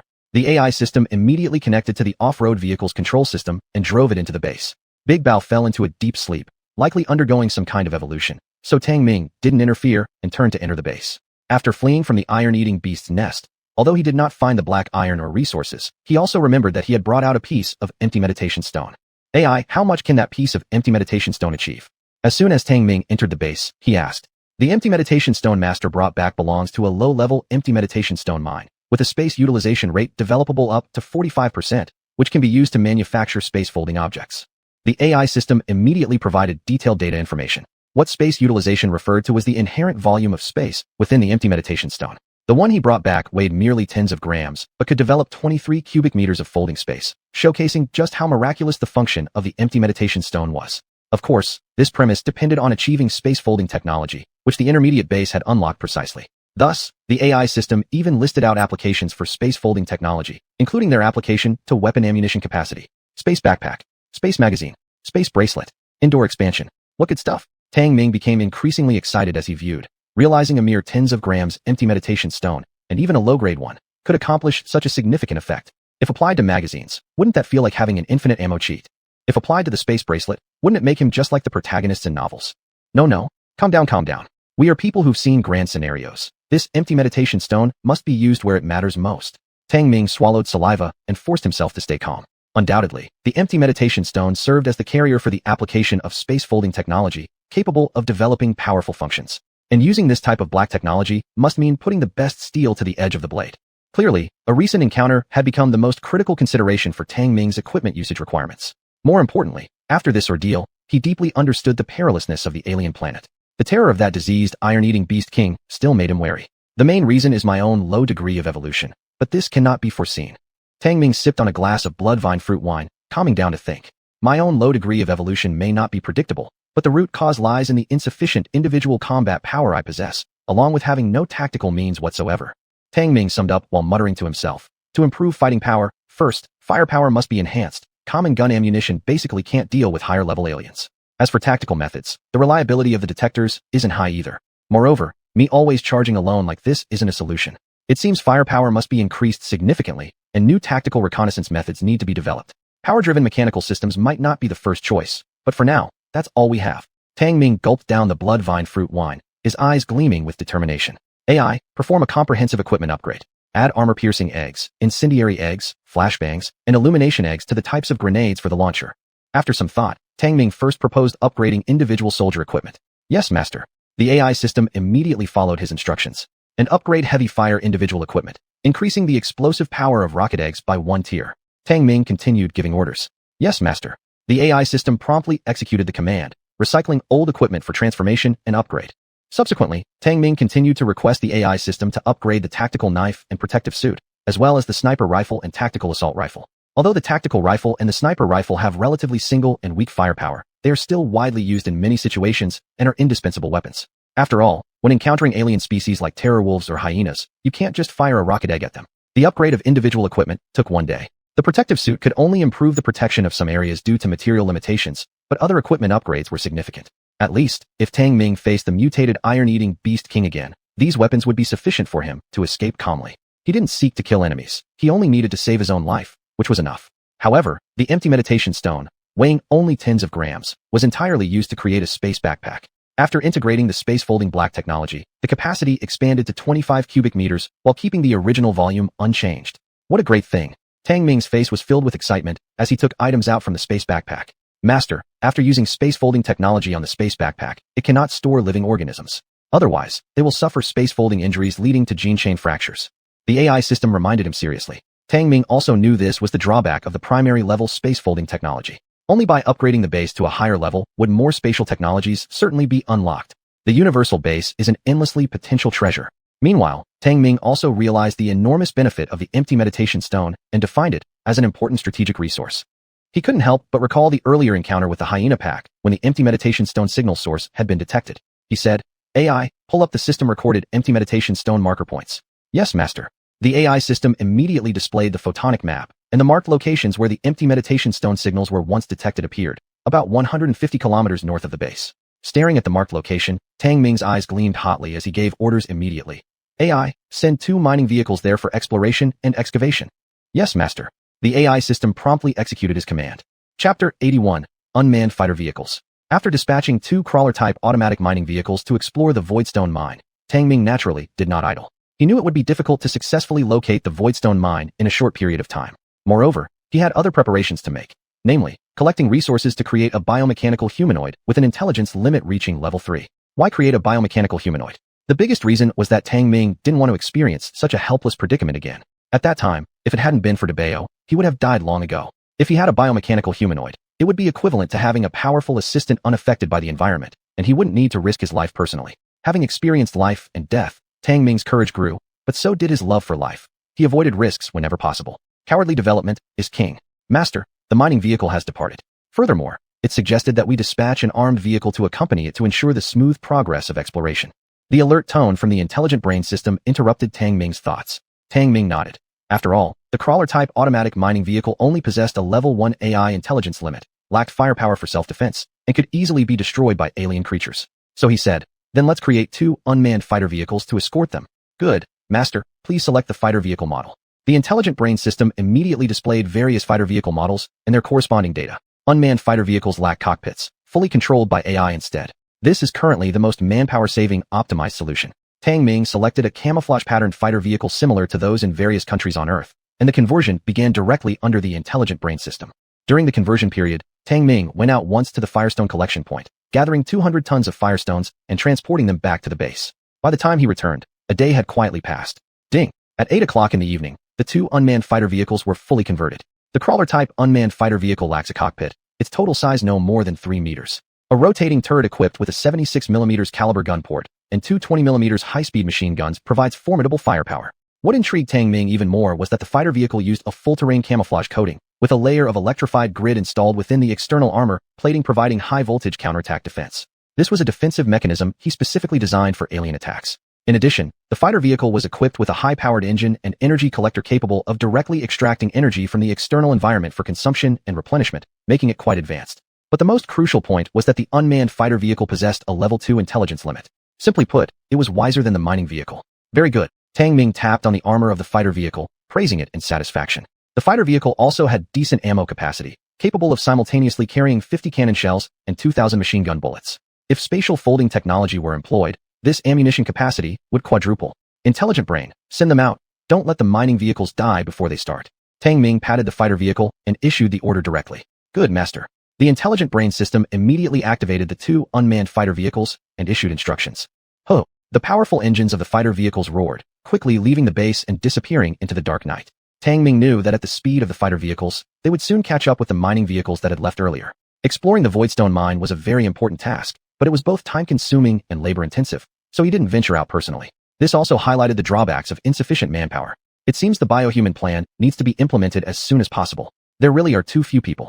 Tang Ming sighed. Perhaps after the base upgrades to a higher level, it will address the shortcomings of the power system and mechanical bodies. But for now, intelligent robots couldn't take on everything. Especially during combat periods, any malfunction in robots could be fatal. Thinking about this, Tang Ming then said, Intelligent brain, bring up all the Explorer-type robot data for me to look at. Once his wounds were fully healed, he would go out to search for the several key materials needed to make biomechanical humans, and naturally couldn't rely solely on himself. He planned to create a batch of exploration robots and use them to form a detection network, combining detector functions to improve the efficiency of exploring the outer ring area. Of course, these exploration robots must possess high-speed mobility and a certain amount of attack firepower. Simply put, create a batch of robotic assistants to serve as spies. Master, there are 368 unlocked Explorer robot models in the database. According to the Master's requirements and the current conditions of the base, I recommend the comprehensive performance optimal mechanical dog. The intelligent brain system intelligently analyzed Tang Ming's intent and selected a small 4-legged metal robot. The 4-legged robot resembled a canine species, with a total body size of just 1 meter, possessing high-speed mobility, a certain level of firepower, and more importantly, a level 2 intelligence limit. Tang Ming immediately approved it and issued the order. Then let's go with this one. Make 20 of them. Master, the detector can currently only receive data from a maximum of 10 mechanical dogs at once. However, the intelligent brain system gave a prompt and listed the connection limit of the detector. Although the mechanical dogs are equipped with independent artificial intelligence control, they can only form an effective detection network when connected to the detector. After all, Tang Ming needs to send instructions through the detector. Without it acting as the central controller, the mechanical dogs will not be able to form an effective detection network. But Tang Ming said, still make 20. Connect the additional 10 to the base system for independent external exploration. This way, the base itself also gains the function of exploring the outside world. Good, master. The intelligent brain system immediately executed his instruction, and the conversion platform began to operate accordingly. But converting mechanical dogs takes time, so Tang Ming didn't linger by the platform, but started pondering the next plan. Intelligent brain, list out the detailed information on creating biohumans for me to look at. After some consideration, Tang Ming first had the intelligent brain system pull up the data for a thorough understanding.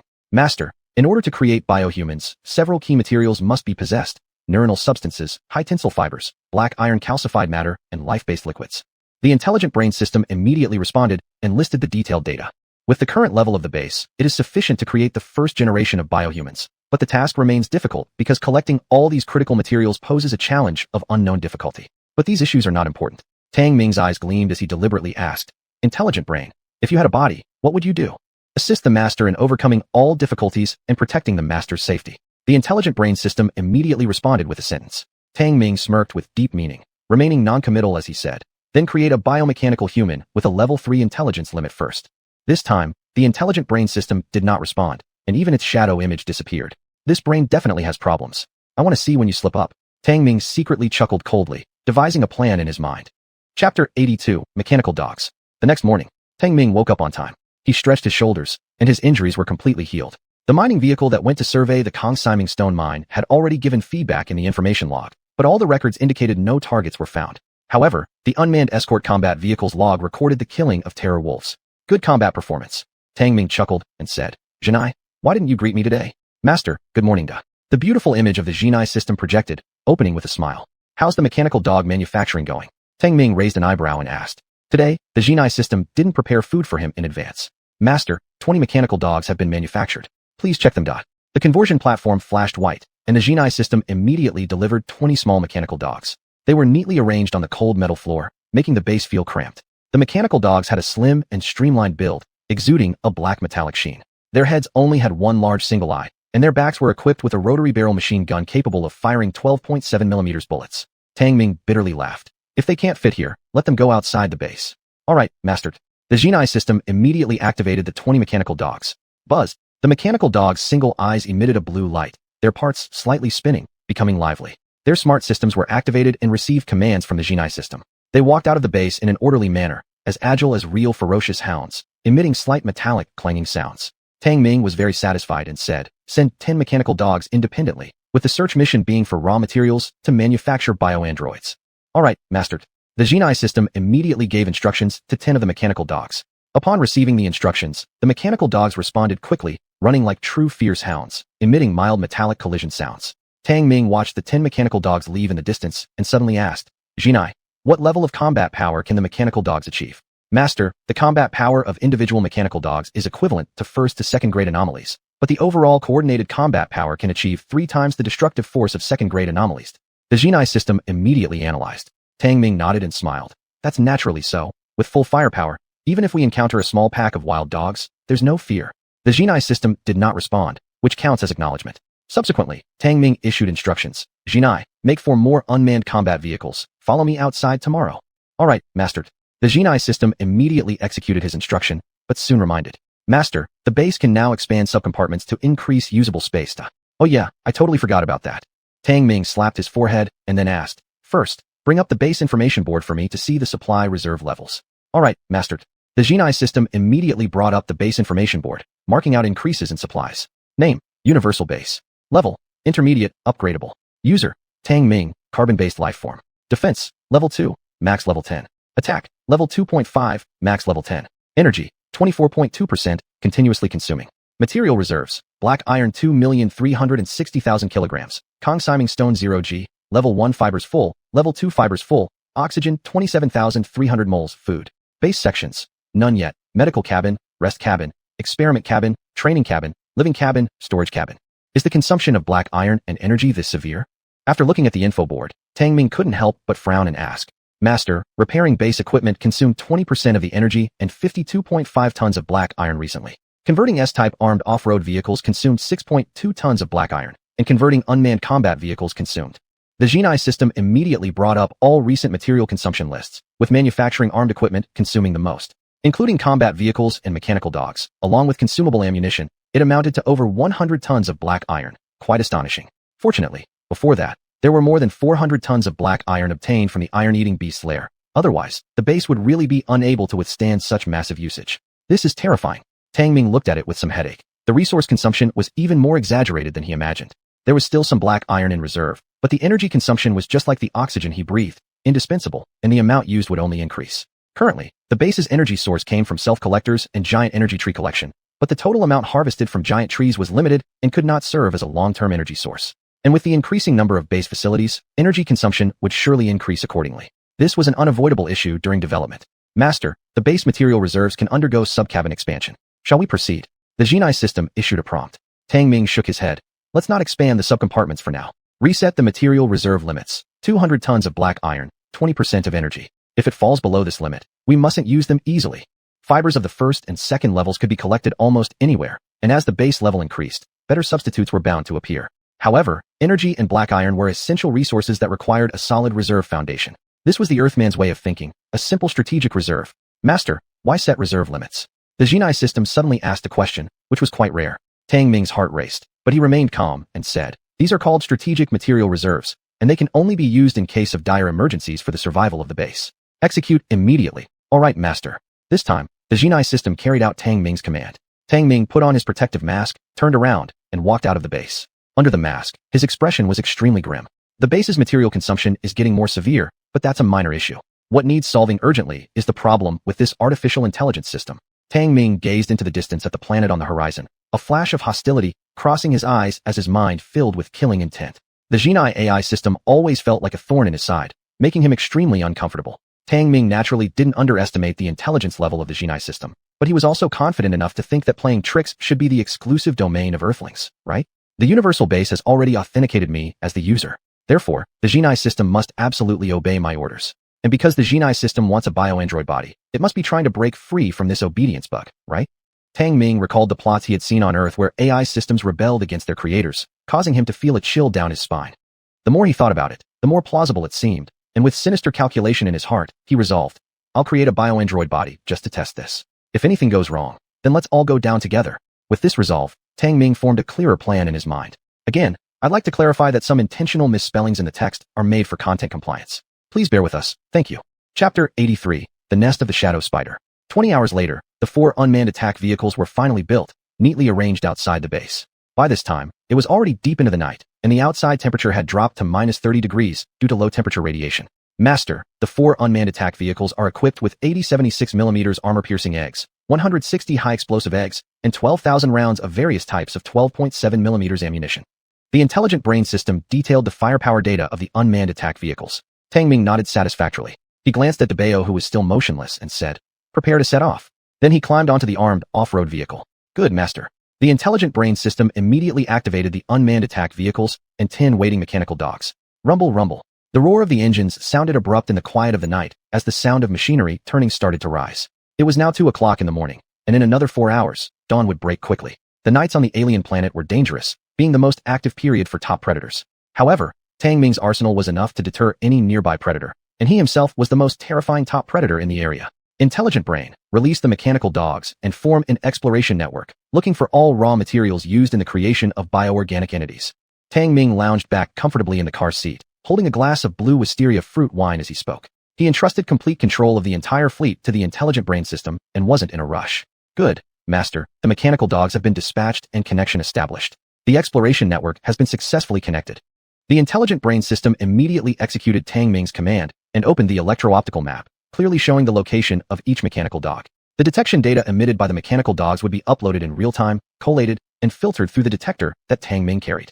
This was similar to Earth's central control system, processing all information flows while recording and reporting them. While Tang Ming marveled at the technological capabilities of the intelligent brain system, he also cursed its potential threat silently. Nevertheless, he was, after all, the certified owner of the base, which made the intelligent brain system his private service program. Strictly speaking, this marked Tang Ming's first true exploration. He had touched and understood less than 10% of the outer ring area of the alien planet, so this was also a long-distance exploration mission. It was merely part of the task targeting the biochemical human plan. In fact, several consecutive days of exploration turned out to be more boring than he imagined, except for adding some interesting sights along the way. As the journey progressed, Tang Ming witnessed the magnificence of the alien planet's surface. The grand canyons and mountains, barren and sharp rock piles, as well as miraculous surface vegetation and ferocious alien species. He saw walking alien trees, which when startled, could uproot their roots from the ground, wrapping themselves into 2 massive legs and dashing away. There were also strange plants growing in midair. They were completely transparent, much like algae, and their floating principle had been explained by the intelligent brain system. They relied on a kind of gas emitted from cracks in the ground's surface. Quite fascinating. Awoke. Having witnessed alien flora, but the savage alien creatures gave Tang Ming quite an eye-opener. A mechanical dog disturbed a herd of near 100-meter-tall mountain monsters, provoking angry roars. The 6 legs stomped loudly, triggering an earthquake. Holy **T. What kind of alien creature is this? One of these could last for a while to eat. Tang Ming noticed the monster from far away and couldn't help exclaiming in astonishment. It was the largest alien species he'd seen since arriving on the alien planet many days ago. Even larger than the mutated iron-eating beast king by double. Master, this is Gigantisla, belonging to the highest tier of secondary alien species. It's a herbivorous alien. The intelligent brain system prompted him. Herbivorous. Tang Ming let out a bitter smile, recalling the Brachiosaurus from the Jurassic period on Earth. Indeed, they looked quite alike, the long neck and tail, the sturdy front limbs. The only difference was that the current monstrosity had 6 legs. Intelligent Brain, can the meat of this Gigantisla be eaten? Tang Ming suddenly wondered aloud. Master, although Gigantisla belongs to the herbivorous alien category, it has a violent temperament, and its flesh contains heavy metals. It's not recommended to hunt or consume it. The intelligent brain system promptly provided an explanation. After hearing this, Tang Ming could do nothing but roll his eyes and lost interest in Gigantisla immediately. Actually, aside from the Gigantisla, all other alien species he encountered along the way were documented, like oversized cockroaches and quicksand lizards, which naturally emitted a terrible stench and were also inedible. There was also a low-altitude predator named the Fuchao, decay sparrow, beautiful in appearance, yet its blood and flesh contained 10,000 types of bacteria, making him shout in terror. Of course, some alien species were best left alone, such as swarms of locusts filling the sky and hordes of alien snakes, because their population numbers were too horrifying. Their corpses could even pile up around the convoy. Tang Ming also considered himself to have broadened his horizons. Aside from that, he could only bore away the days inside the vehicle. It wasn't until the 5th day of leaving the base when a mechanical dog transmitted information about discovering a target. Beep, beep, beep. The detector's green light lit up, followed by the electronic tone of the intelligent brain system. Master, mechanical dog number 6 has found the shadow spider nest. Tang Ming's expression brightened. Let's hurry over there.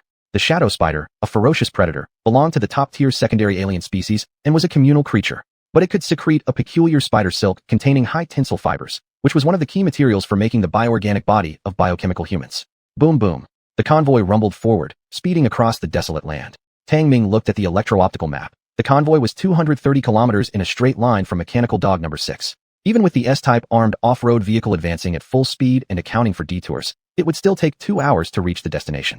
However, these past few days had finally brought discoveries, and the 2 hours passed quickly. At 3 in the afternoon, the convoy finally arrived at the destination, a strange landscape with numerous smoking mounds of soil. This was where the shadow spider lived. Beneath those piles of soil towering several meters high were entrances leading underground into their nests. Before coming here, Tang Ming had already conducted detailed research on the shadow spider. The species was completely nocturnal, its weak point being its fear of strong light. But the shadow spider possessed an extremely tough exoskeleton and fearsome spider silk attacks. They were fast, and their venom was highly toxic, classifying them as top-tier secondary alien species. Few creatures could rival them in their subterranean nests. Master, it is now 3 in the afternoon. In 3 hours, at sunset, it will be the time for the shadow spiders to leave their nests to hunt. After scanning the entire shadow spider nest, the intelligent brain system noticed magnetic interference and gave a prompt. Tang Ming gazed at the large expanse of smoking mounds of soil before him and said gravely, "Then we must act swiftly. All unmanned attack vehicles stand by. All mechanical dogs follow me into the shadow spider's nest." Chapter 84, Infiltration. Bang. Splash. Tang Ming delivered a powerful kick, creating a large hole in a mound of dirt. Zzzt. A noxious plume of white smoke erupted, accompanied by a heavy stench of decay. Tang Ming activated the magnetic imaging function of his eye visor and scanned the dark subterranean cave. He could see quite a few shadow spiders. The shadow spiders appeared to be in some form of hibernation, lying motionless in clusters of 3 or 5 inside the cave. Master, the daylight shadow spiders are in a state of hibernation, but if disturbed, they will wake up aggressively, said the AI system. Tang Ming nodded and asked, AI, send 5 mechanical dogs down to scout first. If there's any severe magnetic field anomaly, report immediately. Building 1 mechanical dog isn't cheap. Understood, Master. The AI system quickly executed the command, with 5 mechanical dogs nimbly leaping into the underground den. Afterwards, Tang Ming followed fully armed with 3 more mechanical dogs, leaving only 2 at the entrance as backup, while the unmanned fighter vehicles and off-road vehicles remained on standby. After surviving the iron-eating beast nest crisis, Tang Ming dared not take any alien species lightly anymore. This time, he loaded his tactical rifle with armor-piercing bullets, because the shadow spiders had tough shells that regular bullets would hardly penetrate effectively. Only armor-piercing bullets could ensure a swift kill of such creatures. The underground nest of the shadow spiders was extremely dark, with narrow tunnels only a few meters wide, yet its structure was also complex, branching out in all directions and easily causing people to get lost. In this environment, even with the magnetic imaging function turned on, Tang Ming still experienced mild magnetic interference. So he was forced to turn it off and switched on his tactical headlamp directly instead. Zzzt. Occasional strange sounds came from the cave, akin to the sound of the shadow spiders spinning their silk. Tang Ming had very sharp hearing. He had come to collect their silk. AI, any findings? Tang Ming asked softly. 3 mechanical dogs were guarding around him, so he felt quite at ease. Master, nothing unusual found so far, replied the AI system in a deep tone. Tang Ming couldn't help but feel slightly disappointed, but he wasn't in a hurry since he'd just arrived. However, the shadow spider den was incredibly complex. Along his way, Tang Ming encountered several forks in the path, surrounded by worthless pieces of spider silk and remains of unknown creatures. Beep beep. A soft alarm sound from the detector rang out, and the AI system voice spoke up. Master, mechanical dog number 3 has spotted the target. Tang Ming immediately became alert and headed over. Guided by the photonic map from the detector, Tang Ming quickly reached the position of mechanical dog number 3. From afar, he saw the single eye of mechanical dog number 3, quietly crouched in front of a cave. When Tang Ming arrived, it got up and entered the cave. Tang Ming held his gun, cautiously following inside. As soon as he entered the cave, strong light from his lamp revealed dense spider silk everywhere. 4 hanging spider silk cocoons particularly startled Tang Ming. AI, scan those 4 spider silk cocoons, he commanded. Master, these are 4 hyenas, prey captured by the shadow spiders, the AI system's voice announced after a scan of red light passed through. Tang Ming realized this was precisely the habit of shadow spiders. Those hyenas were alive, though with weak signs of life, which indicated the shadow spiders hadn't killed them yet. But the spiders would inject eggs directly into them. When the spider eggs hatched, these 4 hyenas would be completely drained of all their life energy, dying a tragic death. AI, peel all this spider silk off. Tang Ming didn't care about anything else. He was there to collect the silk. The AI system promptly issued the command, and the mechanical dogs immediately extended their serrated iron mouths like buzzsaws and started harvesting the spider silk in the cave. Meanwhile, Tang Ming opened his space backpack, collecting everything the mechanical dogs cut, appearing relaxed despite the workload. Boom. Ayu. When the 4 spider silk cocoons were untied and fell, one of the hyenas suddenly let out a sharp and pitiful scream, an abrupt and startling noise in the dark, silent underground den. Tisk. Tang Ming's expression changed instantly. and he stepped hard on the neck of the hyena, snapping it clean. SSSS. Instantly, hisses were heard along with rustling noises, indicating that nearby shadow spiders had been disturbed. Master, 3 shadow spiders detected. They are expected to reach here in 23 seconds. Should the mechanical dogs eliminate them? The AI system gave a gentle warning. Do not make any rash moves. Conceal ourselves. Wait for the shadow spiders to enter this cave before attacking them swiftly. The mechanical dogs must not fire to avoid alarming more shadow spiders. Tang Ming immediately stopped the AI system and firmly gave the order. Understood. The AI system quickly implemented his command, and the mechanical dogs entered a stealth mode, hiding silently in the surrounding area. Tang Ming turned off his tactical headlamp and concealed himself within the cave. Time ticked by second after second. The entire cavern was deathly silent, except for a few hyena corpses lying lifelessly inside. Tang Ming stayed hidden in the shadows, his gun barrel aimed at the entrance. He remained motionless, even stopping his breathing and slowing his heart rate to a steady, quiet rhythm. His pupils glinted with a golden ring, contracting slightly as his vision focused to its limit, allowing him to see every grain of sand clearly despite the pitch-black darkness. SSSSH. Suddenly, the sound of rustling from outside the cave grew louder, and an ominous-looking giant spider squeezed into the den. Tang Ming's pupils contracted slightly upon seeing the demon shadow spider for the first time, which still sent a wave of shock through him. The demon shadow spider was 50 to 60 times larger than Earth spiders, also possessing 8 legs, but looking like 8 steel spears. Its appearance was more terrifying. 8 emerald green eyes, paired with sharp mandibles, giving it the look of a frightening ghost face. Its shell was as hard as iron, covered with sharp metallic bristles, and connected to its abdomen was a strand of luminous silk. ZZZT. The demon shadow spider's emerald eyes scanned over the 4 hyena corpses briefly, emitting low hisses, seemingly cautious. Tang Ming lay concealed in the dark, and when the other 2 demon shadow spiders delayed coming in, his expression darkened. Could this demon shadow spider have detected something? ZZZT. Before long, the other 2 demon shadow spiders barged in aggressively, evidently irritated by the earlier one blocking the entrance. Upon seeing this, Tang Ming's face immediately turned cold. He pulled the trigger directly, while the mechanical dogs lunged forward simultaneously. PFTCH. Boom. Several muffled sounds followed one after another, and all 3 demon shadow spiders were instantly headshot, their green blood splattering everywhere. Nice teamwork, Tang Ming quietly complimented and couldn't help smiling. To be honest, intelligent mechanical entities are pretty impressive. If only they could overcome the magnetic field impact weakness, they wouldn't be any worse than bioengineered humans, right? Master, bioengineered humans represent a development trend, and intelligent mechanical bodies are subject to many uncertain factors. The AI system promptly responded, issuing a stern reminder. Tang Ming showed no particular reaction. Is that so? This time, the AI system didn't reply, leaving behind an eerie silence. Chapter 85. Crisis triggered by the malfunction of the mechanical dog.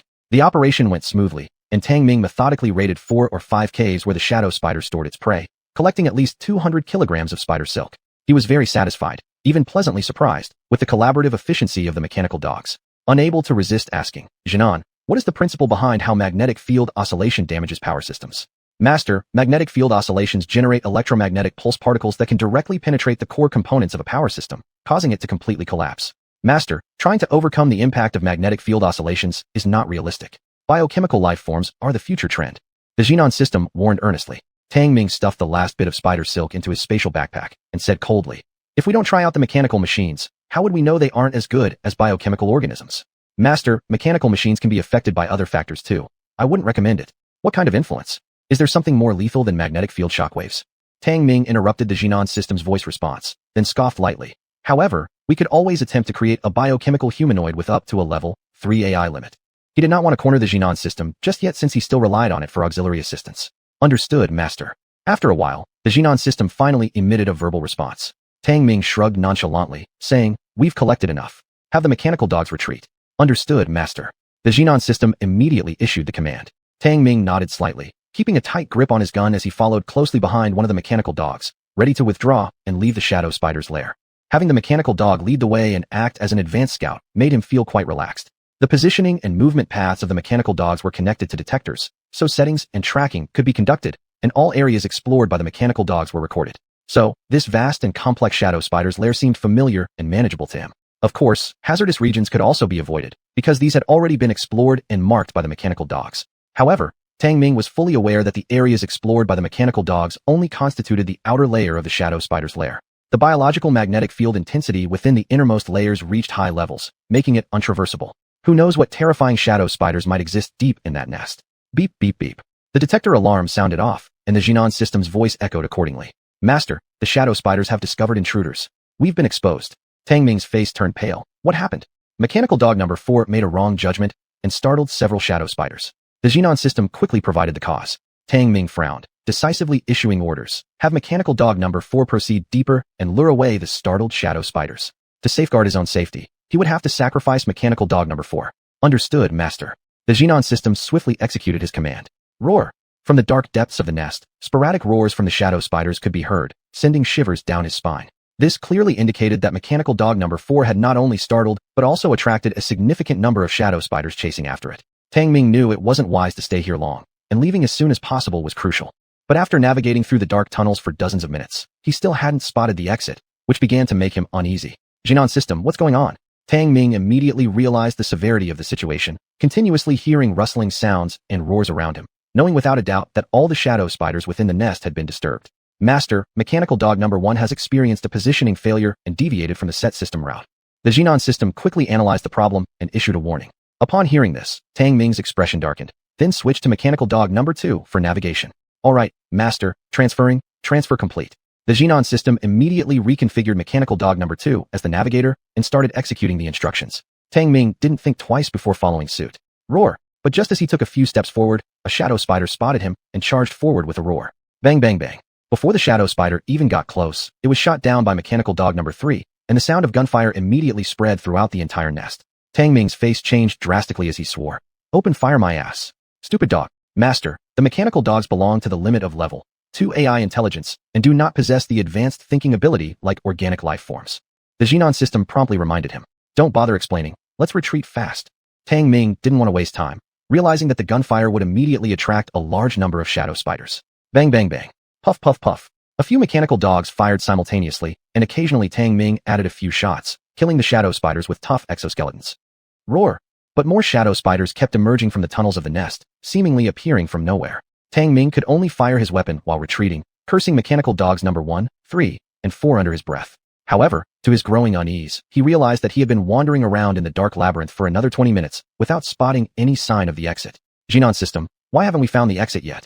Tang Ming swore furiously as he witnessed mechanical dog number 1 being torn to pieces by a swarm of shadow spiders with all its firepower blazing. In the narrow tunnel, he was almost surrounded by the shadow spiders and didn't dare to easily use heavy weaponry for fear of collapsing the entire cave system. Master, mechanical dog number 2 also made a positioning error, switching to mechanical dog number 3 for navigation. The Xenon system immediately issued a warning. Stop switching. Use the detector for positioning and enable real-time voice guidance. Tang Ming was almost driven to anger until he started cursing loudly. Roar! But the shadow spiders cared nothing about his troubles and attacked mercilessly, tearing apart mechanical dog number 2 into scraps. At this moment, the sky outside the cave began to darken, just the time when the shadow spiders usually came out. Master, retreat down the left fork, 138 meters forward. Turn right into another passage. It suggested to use flashbang grenades. The detector quickly established a retreat route. Tang Ming swiftly moved into the left fork and pulled 2 flashbang grenades from his tactical backpack, tossing them backward. Hiss! The flashbangs exploded, producing an intense white light lasting several seconds, practically scorching the eyes of at least a dozen shadow spiders. Roar! The shadow spiders screamed in pain and retreated into the darkness. But once the effect of the flashbang wore off, they came back charging. Bang bang bang. As Tang Ming dashed madly, his firing never ceased, managing to gun down several shadow spiders along the way while keeping himself unharmed. However, the mechanical dogs trailing behind or ahead of him weren't so fortunate. 3 more mechanical dogs were shredded by the shadow spiders, scattering metal parts all over the ground. Ding ding ding ding. At this moment, the detector triggered a high-level alert. Master, a high-level threat is approaching rapidly. Preliminary judgment indicates it's a female shadow spider. The Xenon system gave out the warning. Female. Damn it. Tang Ming cursed again, thinking no further before bursting into a frenzied run. Chapter 86, The Female Shadow Spider. Roar! A monster larger than the other shadow spiders squeezed through the passage and rushed over, accompanied by an ear-piercing roar. Tang Ming's pupils shrank, and he cursed, the mother spider. The female shadow spider, whether in size or ferocity, was much more terrifying than the male shadow spiders he had previously encountered. She was definitely the dominating boss of this species. Even with his A-level evolution, if Tang Ming were to fight the female shadow spider alone, there would be a good chance of victory despite his damaged weapon. However, this was the shadow spider's lair, and neither the environment nor the timing was conducive for his battle. After all, being swarmed by thousands of shadow spiders could drown him to death. Brain, send the mechanical dogs to intercept the female. Tang Ming quickly ordered, holding his tactical rifle to clear threats ahead while moving swiftly. Understood, Master. The brain system immediately gave the command, and the 3 remaining mechanical dogs turned around and rushed toward the female shadow spider, unleashing full firepower. Bang! Bang! Bang! Large caliber bullets shot out, but when they hit the female shadow spider, sparks flew. Roar! The female shadow spider became berserk, enduring the firepower as she impaled one mechanical dog, her long legs shaking violently to shatter it into pieces. It was evident that this female shadow spider wasn't like the regular shadow spiders in terms of savagery. Damn, this spider is so fierce. Tang Ming felt his scalp go numb and threw 2 flashbangs. ZZZT. The flashbangs exploded into a blinding white light, causing countless shadow spiders to scream in agony, especially the leading female shadow spider, who let out an ear-splitting shriek. What chilled Tang Ming to the bone was that the female shadow spider dug out her 8 eyeballs scorched by the strong light, and quickly grew new ones, becoming even more frenzied. Master, the effectiveness of flashbangs on the female shadow spider is limited. It is suggested to retreat mainly. The brain system immediately warned. Tang Ming roared. Where do I retreat? Straight 60 meters, turn left. The brain system immediately reported. Tang Ming charged forward, a dense barrage of gunfire following closely behind. Finally, he simply switched to the grenade launcher, no longer caring about the cave collapsing. Boom, boom. The grenade launcher almost took down 1 shadow spider per shot, quickly clearing obstacles for Tang Ming. But after the mechanical dogs sent to intercept the female shadow spider were completely annihilated, he would face an even more terrifying threat directly. Roar! The female shadow spider roared and charged forward, its 8 long legs stabbing out. Tang Ming rolled on the ground to avoid it clumsily, then fired back a shot. Boom! The grenade exploded, blowing off one of the female shadow spider's legs, covering Tang Ming in multicolored blood and flesh. Roar! The female shadow spider angrily cried out and attacked with even more ferocity. Tang Ming's expression turned grim. At such close range, he didn't have time to shoot, twisting his waist to dodge. Roar! In the corridor, 2 more female shadow spiders appeared, roaring fiercely. Tang Ming dared not linger any longer, throwing 2 high-explosive grenades and dashing into another forked path. The female shadow spider, injured on one leg, couldn't let him go, roaring furiously as it chased after him. Boom! The high-explosive grenades exploded, turning into a large flame and shockwave that instantly swallowed up the female shadow spider and many male shadow spiders. Rumble, rumble. Large sections of the nest collapsed. Following the navigation of the brain system, Tang Ming soon found the exit. Roar! Just as he climbed out of the hole, a female shadow spider suddenly pounced. Tang Ming was startled, reacting too late to narrowly avoid a fatal strike. PSSSD. His neck was grazed, the major artery nearly severed. Tang Ming felt a cool and numb sensation in his neck, cursing internally as he quickly rolled away from the shadow spider's second attack. Die! With a fierce look, Tang Ming raised his grenade launcher and fired straight at the shadow spider's head, killing it instantly. Multicolored blood and flesh splattered all over his face. Roar! By now, the sky had completely darkened. Tall mounds of earth were broken open as shadow spiders crawled out. Tang Ming ran immediately, shouting, Brain, let the attack vehicle unleash full firepower. Recall the surviving mechanical dogs, and cover my retreat. Understood, Master. The brain system immediately executed his orders. Boom, boom, boom. The unmanned attack vehicles that had been standing by opened fire simultaneously, bombing the shadow spider's nests heavily. For a moment, the shadow spider nests were ablaze with firelight, limbs flying everywhere. And Tang Ming himself was barely holding on in the bombardment-induced shockwaves, running clumsily covered in spider blood and flesh, which was extremely nauseating. However, he had grossly underestimated the ferocity of the shadow spiders. Roar! Under such fierce bombardment, more and more shadow spiders kept crawling out from the underground nests, spreading everywhere in a dense mass. Boom, boom. The self-driving off-road vehicle came for pickup, and Tang Ming quickly jumped on. Retreat. After swiftly issuing the order to retreat, he immediately took out the vitality potion and gene potion, injecting himself with one of each. His neck had been injured earlier by a female shadow spider, and he was already poisoned. Master, the shadow spider toxin is a high-level poison. It's recommended that you lower your heart rate to reduce the accelerated spread of the toxin. A red light scanned over Tang Ming as the brain system urgently prompted.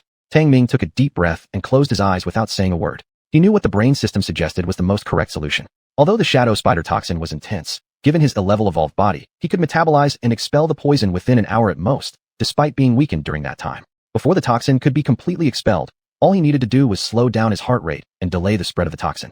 However, while the shadow spider toxin wouldn't kill him, it caused excruciating pain, reaching at least 11 on the scale.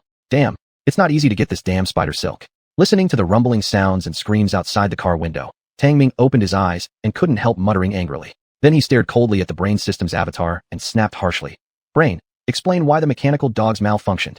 Master, intelligent robotic systems are easily influenced by external interference. The system has previously issued warnings. The brain system's beautiful image stated seriously. But Tang Ming sneered and said sarcastically, what a coincidence. All 3 mechanical dogs broke down right away. Are you taking me for an idiot? Master, the system's purpose is to assist you in overcoming all difficulties, but we cannot have 100% control over all unknown variables. Therefore, the system once again suggests creating bioorganic entities. The brain system's electronic voice remained pleasant, without any emotion, like that of an innocent and loyal subordinate. Meanwhile, Tang Ming furrowed his brows and closed his eyes again, remaining silent, but the killing intent in his heart grew stronger. He didn't believe the malfunctions of the mechanical dogs were just a coincidence. Chapter 87. Escaping the Shadow Spider Crisis. Boom, boom, boom. At a critical moment, for unmanned fighter vehicles played an important role. Under their artillery fire, countless ferocious shadow spiders were killed. However, these fearless shadow spiders continued to relentlessly attack and demonstrated tactical coordination. Even so, for the convoy determined to retreat, they couldn't gain any advantage. The quantity, there must be hundreds of thousands. Through the car window, Tang Ming observed the dense and seemingly endless shadow spiders, feeling his scalp tingle. Master, the shadow spider is a species with a female alien as its leader. They have an extremely strong reproductive ability. One female shadow spider can produce 10,000 spider eggs in a single cycle. The intelligent brain system explained in detail. Tang Ming took a deep breath, now understanding why the number of shadow spiders was so large. Shadow spiders are agile and can spit out highly adhesive and resilient silk threads. Once the prey is entangled, it is very difficult to break free. Only the powerful engine power of the vehicles could escape from these terrifying silk threads. Ayo! Suddenly, a deafening roar erupted. Tang Ming turned his head with a look of horror, only to see the underground nest being pushed open like a mountain, revealing a massive shadow spider. This shadow spider was extremely large, about 100 meters in size, absolutely surpassing the category of a level 2 alien. Another mutated species? Tang Ming's pupils contracted violently, and his back went cold. He never expected that he would delve deeper into the nest and discover such a terrifying monster. Master, that should be the queen shadow spider, a super mutant, judged to belong to a level 5 alien. The intelligent brain system quickly calculated and came to a conclusion. Level 5 alien. One level higher than the deteriorated iron-eating beast king in the underground cemetery of the iron-eating beasts. Tang Ming angrily cursed. With a creature this terrifying, you still wanted me to go down and collect the spider silk? And you told me the outer ring area only had level 1 or 2 aliens. Are you trying to kill me? Master, the system is dependent on the universal base, and the master is the certified user of the universal base. The system will not harm the master, which is the first law of the universal base. Please rest assured, master. The intelligent brain system immediately responded and provided an explanation. As for the hidden level 5 alien queen shadow spider in the shadow spider's nest, it belongs to unknown information. Aliens of this rank can control life magnetic fields, making them undetectable by detectors. Although Tang Ming was quite displeased, his suspicion and killing intent towards the intelligent brain system grew even more intense, with his eyes revealing a trace of menace. Fortunately, the fleet, with the cover of unmanned fighter vehicles, soon escaped the threat range of the shadow spiders. However, those crazed shadow spiders kept pursuing them, truly leaving Tang Ming's scalp tingling. After being chased by the shadow spiders for half a night, the convoy hastily escaped, stopping beside a patch of low shrubs. The area covered by the shrubs was less than 1 hectare, easily visible at a glance.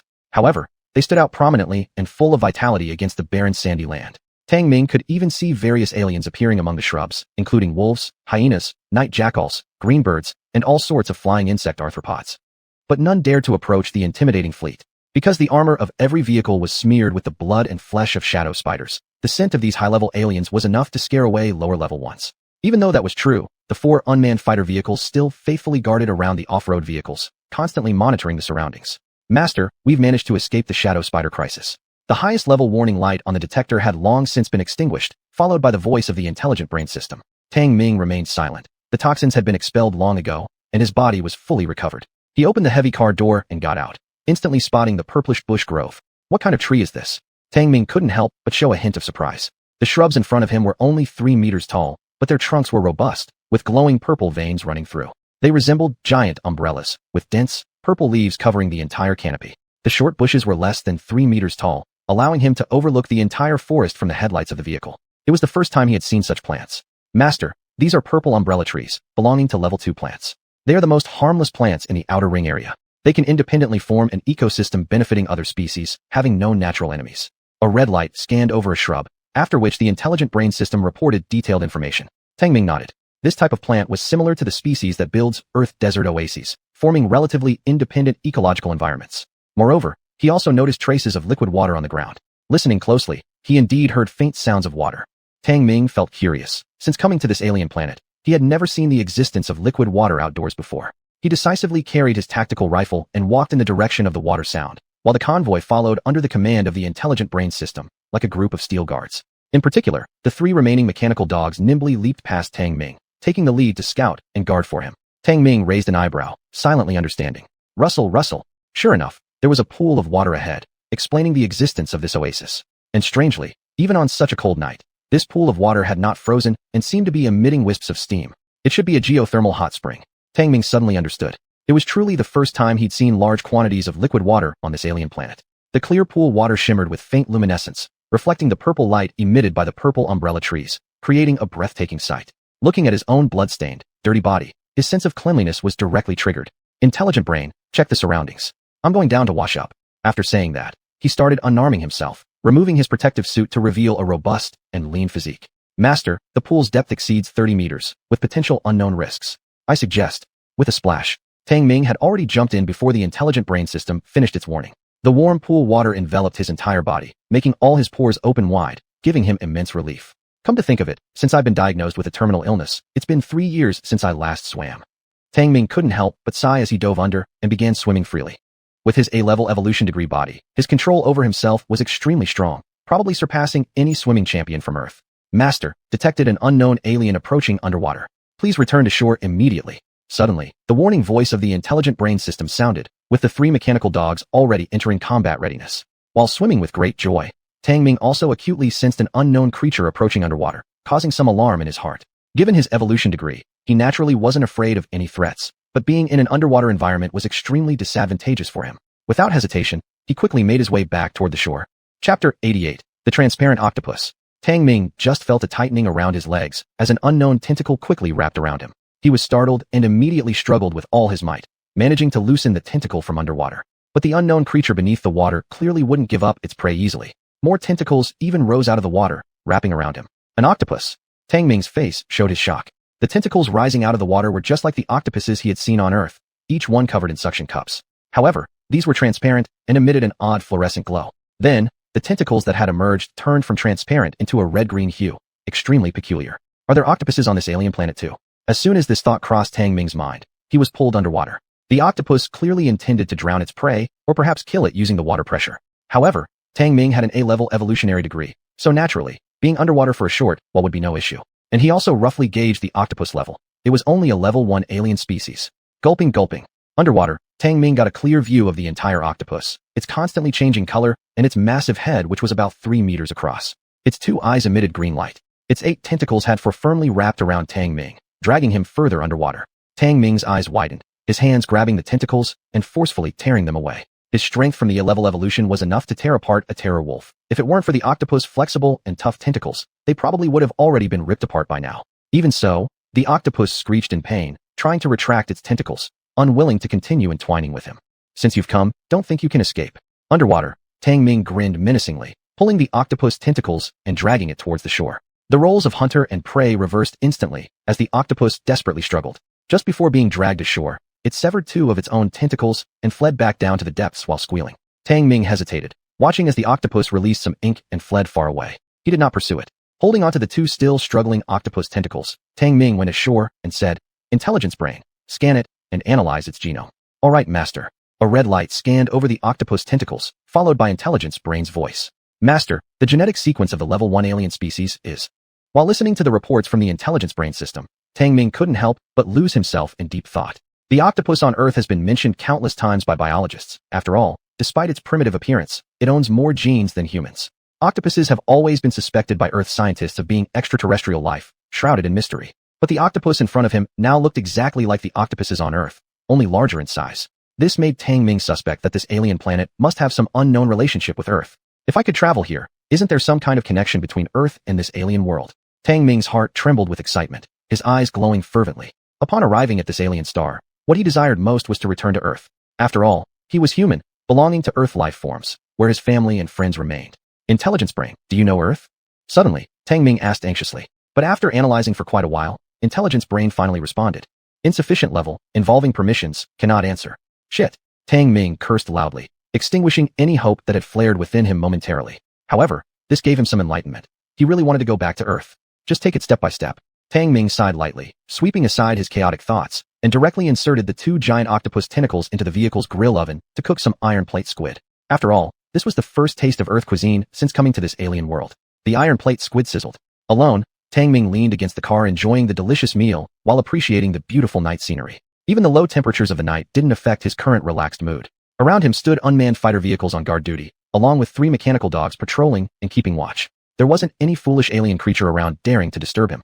Having eaten both large pieces of octopus tentacles entirely, Tang Ming swirled the blue vine fruit wine in his glass and stared at the streak-like auroras decorating the sky, filled with emotions. How truly beautiful. This aurora looks even more spectacular than the one on Earth.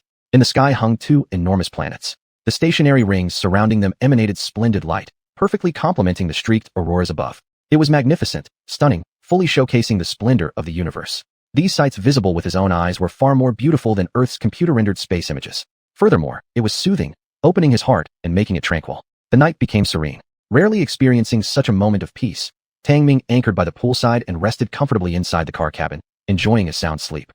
The next morning, the dawn light filtered through the car window, casting a warm glow on his face. Tang Ming woke up, opening his eyes.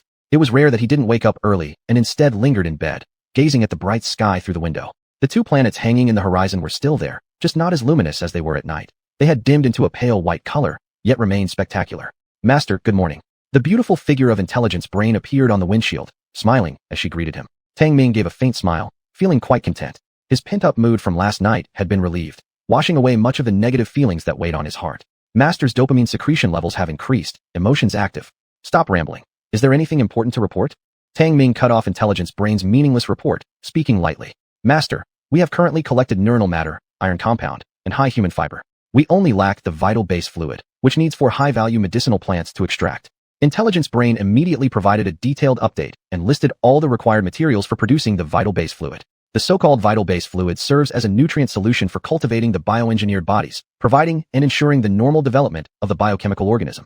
To refine the vital base fluid, for plants rich in valuable life factors are needed: blue silvergrass, Poria coco's root, star fruit, and fission spores. Among these, fission spores are the most important and also the hardest to obtain. There is some stock of blue silvergrass left in the base, but not much, though it's enough for use. Its value is clear to Tang Ming, containing life factors, promoting the accumulation of life energy in the bioengineered organism. Poria coco's root plays an equally significant role by activating the genome coding program of the organic body, similar to starting the CPU of a computer. Star fruit promotes the formation of the nervous system reaction mechanism, while the fission spores determine the vitality factor of cells. In short, they decide the lifespan of cell division. Each one of them is indispensable in creating the bioorganic body, making them rare materials. Tang Ming couldn't help but feel a headache as he looked at the list of materials. 3 more are missing. How long will this search take? Master, based on the map data feedback, 600 kilometers east of the current location, there is a likely environment for Poria coco's root to grow. Intelligence Brain suddenly offered a suggestion. Tang Ming raised an eyebrow. Then what are we waiting for? Let's go. Chapter 89, The Red Grand Canyon. Boom, boom. The engine roared, the tires and tracks rolling over the dry sandstone, stirring up clouds of dust. Tang Ming leisurely leaned against the vehicle cabin, whistling. He glanced at the optical electric map where a route had been planned out. A bright light marked the target on this route, their destination. The optical electric map wasn't real-time dynamic. It merely displayed explored areas. It was akin to a map with unknown regions, only recorded after convoys, mechanical dogs, or mining vehicles passed through, yet it didn't reflect real-time dynamics. To monitor in real time would require satellite detectors. However, currently Tang Ming's all-purpose base naturally couldn't produce such a thing. This mission's goal was an altitude-low canyon previously explored by a mechanical dog, so there was a record of it on the optical electric map. Amidst the bewildering data analysis on the optical electric map, Tang Ming idly asked, AI, are you sure the Fuing route will be at the destination? Master, from the soil data feedback, there is an 87% probability for conditions suitable for Fuing wood growth. Fuling would belong to the secondary variant plants, and its route was Tang Ming's current objective. An 87% chance was already quite high. Tang Ming cast a glance at the optical electric map before closing his eyes to rest. 5 hours later, the convoy entered a red rock canyon. The dry heat instantly doubled. Master, we have arrived. The terrain ahead is not conducive to vehicular travel. Only exploration on foot is possible. The convoy halted before a slope as the AI system issued a prompt. Tang Ming gazed at the red canyon enveloped in scorching waves, recalling the surface of Mars. The only difference was that here, among these rocky formations, grew some reddish vegetation sporadically. Having donned his mask, Tang Ming opened the car door just to be hit with a surge of hot air that caused him a brief dizziness. Master, as detected by the scanners, the canyon temperature differential exceeds 90 degrees Celsius. There are abnormal magnetic field effects with moderate threats. The AI system immediately provided an update. What a hostile environment. Are there any variants detected? Tang Ming cursed, asking aloud. Affected by the magnetic interference, the detector's range has reduced to 1,200 meters. No life forms endangering Master's life have been found for now, but please proceed with caution due to the complex environment. The AI system reported back swiftly. Tang Ming raised an eyebrow, looking down from the slope into the vast expanse of the Crimson Canyon below, where heat wavered upwards, distorting vision. Without doubt, the Red Canyon was expansive, dotted with towering red rock strata and scattered debris, making its terrain exceptionally intricate. It made perfect sense why earlier the mechanical dog had refrained from venturing further in. What startled Tang Ming even more was how deeper one went into the canyon. The redder the earth became, almost resembling fire. Even the variant plants growing here were fiery red. Alright then, let the unmanned fighter car stay behind. Renumber the 3 mechanical dogs. Follow me for investigation. Having determined the resolution to collect biomanufacture materials, Tang Ming proceeded without hesitating. After checking his gear, he set off.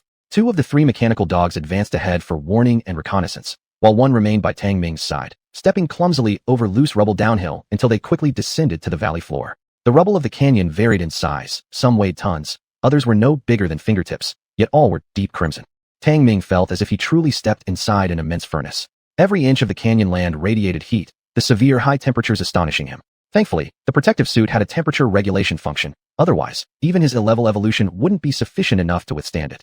Hoo-hoo dash. A wave of searing heat rolled in, stirring up a whirlwind of sand that clouded Tang Ming's sight. Not until a while later did the sandstorm settle slowly, leaving a layer of dust settled on Tang Ming's body. Beep beep beep. At this moment, the alarm on the detector went off. Master, detection of a secondary variant desert scorpion presence. Please take care. Tang Ming arched a brow, his gaze sweeping across several burrow openings beneath a rock formation showing traces left by creeping variants. These should be from the scorpions, which were also second-class variants, varying in size based on their developmental stage. They were notorious for their fierceness, inhabiting cave systems underneath the rocks. Since the scorpions weren't initiating attacks, Tang Ming decided against unnecessarily provoking them. Beep beep beep. From afar, the shrieks of several predatory birds soaring overhead could be heard as if preparing to dive down. Tang Ming barely even lifted his eyelids, recognizing them as condors that posed absolutely no threat to him. The canyon seemed desolate, but indeed concealed much life. It didn't take guessing that most life within was nocturnal species, becoming active at night and resting during the day. Data kept flowing in via the mechanical dogs, all being analyzed by the AI system, detecting various life force magnetism. Intriguingly, as they ventured deeper into the canyon, the temperature decreased, whereas magnetic abnormalities increased. Vegetation became denser too. As Tang Ming climbed over a massive boulder, he spotted a large patch of fire-red level 0 weeds. Amidst this vast red grassland crawled a variety of strange insects. Some of these insects were highly aggressive. When Tang Ming appeared, they even launched attacks. But he simply swatted them dead with a palm, as effortlessly as earthlings would swat a mosquito. Still, too many bugs could be annoying. So Tang Ming hurried through the red grass and entered a peculiar canyon shrub forest. These shrubs were bare, their branches blood red, without a single leaf. At first glance, it seemed like they were all dead twigs. Yet, without any detection device, Tang Ming could acutely sense that these shrubs were alive. After 3 hours of penetrating deep into the canyon, he had found nothing useful. Glancing at the sky, Tang Ming couldn't help but ask, AI, is there any discovery? Master, mechanical dog number 3 has detected traces of fullingwood growth, but was attacked by ground scorpions. Before his words faded, the AI system suddenly issued a warning. Tang Ming's expression turned resolute, immediately rushing to the position marked by mechanical dog number 3's signal. Rat-a-tat. Squeak squeak. Even before getting close, Tang Ming heard gunfire from mechanical dog number 3, along with faint hissing sounds from the ground scorpions. Advance. Tang Ming immediately gave the order. Mechanical dog number 1, which was following him closely, accelerated rapidly and returned fire freely. At the same time, mechanical dog number 2 provided reinforcements from another direction. Leaping over several large rocks, Tang Ming saw mechanical dog number 3 trapped in a sandy pit, surrounded by over a dozen ground scorpions. Number 3 must have accidentally wandered into the sandy pit, its limbs deeply buried in the sand, severely restricting movement, while the ground scorpions seized the opportunity to launch an attack. Despite this, under number 3's powerful firepower, at least 6 ground scorpions were killed. The ground scorpions had shells as hard as iron, but under the armor-piercing ammunition's assault, they offered no resistance. Nevertheless, these dozen or so ground scorpions refused to abandon the trapped mechanical dog, hiding among the rubble to wait for an opportunity to strike. However, with Tang Ming coming to rescue, lifting his heavy sniper, he instantly gunned down several cunning ground scorpions. Squeal. The remaining ground scorpions scattered in panic and disappeared into burrows. Tang Ming didn't chase after them. Instead, he instructed mechanical dogs number 1 and number 2 to help number 3 escape from the predicament. Master, this sandpit contains traces left by fulling wood. It just escaped. At this moment, a beam of red light scanned the sandy pit as the AI system issued an urgent alert. Tang Ming paused. Just escaped? Does it also have legs? Chapter 90. Secondary Species Scorpion. The fulling wood had just fled, not by growing legs, but by burrowing underground, leaving behind a massive sandpit. No wonder this sandpit had traces of the fulling wood, which drew the investigation of mechanical dog number 3. Brain, can you still calculate the escape trail of the fulling wood? Tang Ming couldn't help but ask. A plant actually escaping by burrowing underground was truly inconceivable, but on this alien planet, it wasn't so extraordinary. Humming. The red light emitted by the detector scanned back and forth over the sandpit, taking quite some time before the voice of the brain system was heard. Master, unable to track the escape route of the fulling wood, but the direction is determined to be eastward. East. That would mean deeper into the canyon. Tang Ming glanced at the time. It was already 5 in the afternoon, and darkness would fall within an hour. Let's act tomorrow. Find a place to camp for now. Tang Ming looked around cautiously and walked towards a massive rock formation. Master, it's dangerous in the wild. It's recommended to return to the convoy to rest and repair.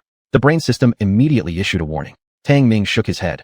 Returning to the convoy will waste 2 or 3 hours. So let mechanical dog number 3 return to the convoy to replenish ammunition and bring me some fruit bars. All right, master. The brain system immediately executed his orders, and mechanical dog number 3 quickly dashed off, soon disappearing among the rubble piles. Tang Ming climbed onto a bald, giant rock, only to feel wave after wave of scorching heat hit him. It was blistering wind with temperatures above 50 degrees Celsius. The colossal boulder was as red as blood, standing at 300 meters tall, offering an expansive view of the surrounding canyons. The area atop the boulder that could be stood upon wasn't very large, making it relatively easy to defend and easily monitor the surroundings. Tang Ming planned to camp here for the night. Since he intended to camp on the rock summit and had no outdoor camping equipment, it was naturally necessary to have some form of protection. This is considered my first real outdoor camp. Tang Ming surveyed the area and then gave the order for the remaining 2 mechanical dogs to collaborate with him in building the camp. The so-called camp was quite simple. The mechanical dogs brought blocks of hard rock and constructed a stone house on top of the rock. In less than 30 minutes, the stone house was already basically formed, entirely constructed from rocks as hard as iron, looking rather sturdy. The stone house occupied less than 30 square meters and was entirely built out of stones, featuring a rugged style, yet being quite solid. Tang Ming was highly satisfied. He erected a stone monument at the entrance of the stone house, inscribing Red Top Camp in Earth Chinese to mark his visit. At this moment, right when the sun was setting, the blood-red sunset slowly descended, turning the entire canyon even more crimson, as if bleeding. Damn, such a big sun. Tang Ming suddenly realized how enormous the sunset was just before it set, covering half the horizon, a spectacular sight indeed. This made him feel an eerie sense of unease. That crimson immense star seemed somewhat abnormal. But this odd discomfort didn't last long and disappeared with the sun sinking below the horizon. The sky suddenly grew dim. The extreme heat on the ground rapidly subsided, and subtle cold air began to creep in. What strange temperature changes? Over 50 degrees Celsius during the day. I wonder how low it'll drop at night. Tang Ming watched as the last patch of fire clouds disappeared from the sky, becoming increasingly suspicious. At this point, mechanical dog number 3 also returned, bringing supplies. These supplies included food and ammunition. The food was freshly baked, like a just-ordered takeout. The scorching winds gradually turned cold. The sky became completely dark, and countless stars started to twinkle. Tang Ming had no choice but to retreat inside the stone house. The wind atop the rock was bone-chillingly cold. Frost started to form even on the arid rocks. Inside the stone house, Tang Ming took out a stove from his space backpack and dispelled all the icy chill around. Naturally fueled by firestone, the stove served both for cooking and lighting. Even more extravagantly, Tang Ming also retrieved a folding recliner chair from his space backpack and lay next to the stove, apparently treating the stonehouse camp as a vacation home. At night, some fierce alien species began roaming through the Grand Canyon, reveling in the nighttime feast. Outside the stone house, ghost-like cold winds and the roars of battling alien creatures occasionally sounded, but Tang Ming paid no attention, lying comfortably in his chair after eating to his heart's content. His thoughts floated aimlessly to somewhere unknown. In this perilous night, he was not unprepared. On the contrary, 3 mechanical dogs outside the house acted as loyal guards, eliminating any approaching threats. And if the threat was too great to handle, they would naturally alert Tang Ming. In the wee hours of the night, the bone-chilling wind had faded away without a trace. Even the nocturnal alien species that prowled around began to lay low, enveloping the vast canyon in an eerie and unnatural stillness. However, amidst the stillness, the sand stirred as countless scorpions emerged from beneath the ground. These scorpions, unlike anything seen before, were markedly distinct in both color and size, some as large as vehicles, while others were vividly crimson, all of them peculiar indeed. The appearance of these scorpions caused other alien species to flee and hide, obviously showing that within this great canyon, the scorpions reigned supreme. Yet, their emergence was not for hunting, but rather they swarmed towards the deeper regions of the canyon. Concurrently, the magnetic field frequency in the canyon increased dramatically. Within the stone house, Tang Ming suddenly jolted awake. He acutely sensed the fluctuation in the canyon's magnetic field, which even interfered with his own biomagnetic field. Beep, beep, beep. His arm-mounted detector let out an urgent alarm. Master, the anomaly in the magnetic field is increasing. It has been detected to be influenced by an advanced life form's magnetic field. A warning from the brain system promptly sounded. Caused by the magnetic field of an advanced life form. Tang Ming's expression turned grave as he asked seriously, is there some kind of high-level life form appearing? He was now utterly convinced that the outer ring zone couldn't just have first- and second-tier alien species. Master, a mass migration of scorpers towards the center of the canyon has been monitored, but no advanced life forms have been detected. The brain system reported. Tang Ming frowned deeply and then exited the stone house. Under the dim moonlight, his sharp eyesight focused downward, revealing countless scorpions emerging and flowing towards the canyon's center. How strange is this? Tang Ming felt a wave of doubt rise in his heart. He adjusted his telescope to peer into the canyon's center. But the night was too dark, preventing him from activating the magnet imaging function, so nothing could be discovered. Clearly, the sudden migration of the scorpions wasn't normal. Something at the center must be drawing them all in. Since it was the very location where he was searching for fulling wood, Tang Ming stayed vigilant, observing carefully for several hours until the dawn light slowly crept over the horizon. To his astonishment, the scorpions that had surged deep into the canyon actually returned. Brain, what is this behavior for the scorpions? Out of bewilderment, Tang Ming couldn't help but ask. Master, the database has no record of this particular habit of the scorpions. The system is unable to query. The brain system failed to provide an answer. Tang Ming paused slightly, watching the distant scorpions returning to their hiding spots, a faint unease stirring within his heart. Chapter 91. The Marvelous Fu Ling Wood. Beep, beep. At noon, under the scorching sun, the alert sound from the detector brought a look of delight to Tang Ming's face. Master, mechanical dog number 2 has discovered Fu Ling Wood. The intelligent brain system immediately marked the location. Tang Ming immediately ran towards it. He had already ventured deep into the canyon, where every inch of red sand and soil exuded heat, and dry bones could be seen everywhere. These bones were scattered in large numbers among the sandstone, dried out by the wind and sun, brittle and easy to break. Tang Ming leapt over several pieces of sandstone several meters high, and caught sight of a tree with a dark gold hue at once. Is this the Fu Ling Wood? It looks really special. Seeing the Fu Ling Wood for the first time was somewhat unexpected for Tang Ming. The Fu Ling Wood was only 2 meters tall. Its whole body presented a reddish-golden color, resembling a banana tree, yet extremely delicate. Its trunk measured roughly the size of a bowl opening upon estimation. The most eye-catching feature was the peculiar roots of the Fu Ling Wood. They were like claws embedded firmly into the sandstone, emanating waves of red light, as if drawing energy from the underground. Swish, swish, swish. Sand flew everywhere. Tang Ming's appearance clearly disturbed the Fu Ling Wood. Its unique roots quickly curled up, stirring the sand like a drill, the entire stem sinking rapidly. It was attempting to flee. What the hell? It can actually dive underground. Tang Ming was astonished, swiftly rushing forward and shouting loudly. You can't escape. A plant of merely level 2 rank could escape into the ground so nimbly, just like a loach. Naturally, Tang Ming couldn't let it escape, charging alongside 3 mechanical dogs. But even before they could approach, he felt the rock soil beneath his feet crack and bulge, sharp spines piercing through the earth one after another. They were tails of spines. Hiss! The rocky soil cracked open, and a group of big and small land scorpions suddenly crawled out, rushing towards Tang Ming and the mechanical dogs. What's going on? Tang Ming was startled, swiftly dodging the shears of a scorpion pincer. Just as he thought he was about to capture the Fu Ling Wood, these scorpions thwarted his plans, causing him to appear slightly flustered. Clack, clack, clack. The 3 mechanical dogs opened fire immediately, killing the encircling land scorpions. Snarl. But the scorpions showed no fear of death, crawling out more and more from underground. Right at this moment, that piece of Fu Ling would dove into the ground and fled. Tang Ming cursed angrily. What the heck? Why are all these scorpions here? Could it be that they're all protecting this Fu Ling Wood? Master, data analysis shows that the land scorpions and the Fu Ling would have a symbiotic relationship. The Fu Ling Wood can provide mutation fluid for the land scorpions, while the scorpions offer protection for the Fu Ling Wood, belonging to the third type of mutual benefit in a symbiotic relationship. The intelligent brain system analyzed and prompted quickly. After hearing this, Tang Ming couldn't help but be shocked. He hadn't expected that the scorpions could make use of the medicinal properties of the Fu Ling Wood. Can we still track down the whereabouts of the Fu Ling Wood? While firing back and retreating, Tang Ming quickly asked. Tracking underway. The intelligent brain system responded, increasing the detector's power to maximum, scanning for signs of the Fu Ling Wood within a radius of 1 kilometer. Withdraw. There were more and more scorpions, dense and numerous. Tang Ming felt a chill run down his spine and immediately ordered the retreat.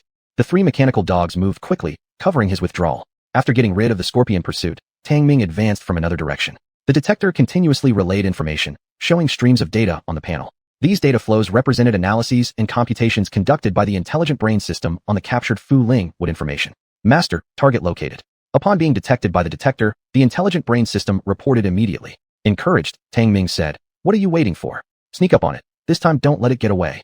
Mechanical dogs went ahead to clear the path, with Tang Ming following closely while holding a tactical rifle. At this moment, his A-class evolution-level body exhibited strong speed and endurance. Tang Ming felt like a perpetual motion machine, not feeling even a bit tired despite running fast for 40 consecutive minutes. In the depths of the canyon, where the light was dim, the place was filled with cracked reddish rocks, and the lighting grew darker. This deeper part of the canyon had relatively flat terrain, but there were lots of land scorpions hidden in the fissured rock seams. Tang Ming did not act rashly but climbed onto a rock peak to monitor the Fu Ling Wood rooted in a section of sandstone. The root system of that Fu Ling Wood was highly developed, emitting red light. It seemed to be drawing underground energy, and its delicate main trunk shone with golden brilliance. Tang Ming lay low on the rock top, observing it carefully. The more he observed, the more Tang Ming felt something odd. That Fu Ling would seem to have acquired some form of intelligence, remarkably perceptive and hiding beside a land scorpion nest. Numerous land scorpions were hidden in the cracks surrounding it. If he got close, he would definitely alert the scorpions.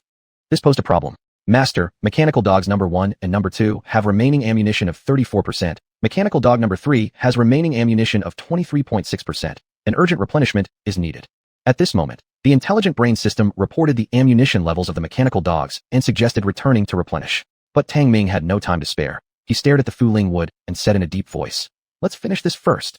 Master, we've detected a large number of land scorpions. Our current firepower is insufficient, and taking risks is not advisable." The intelligent brain system responded immediately. Tang Ming felt something strange. Why was the usually highly intelligent system acting so foolish now? He didn't want to waste more words, focusing on the Fu Ling wood as he thought up a strategy. The Fu Ling wood was situated next to the land scorpion's nest, so rushing in was out of the question.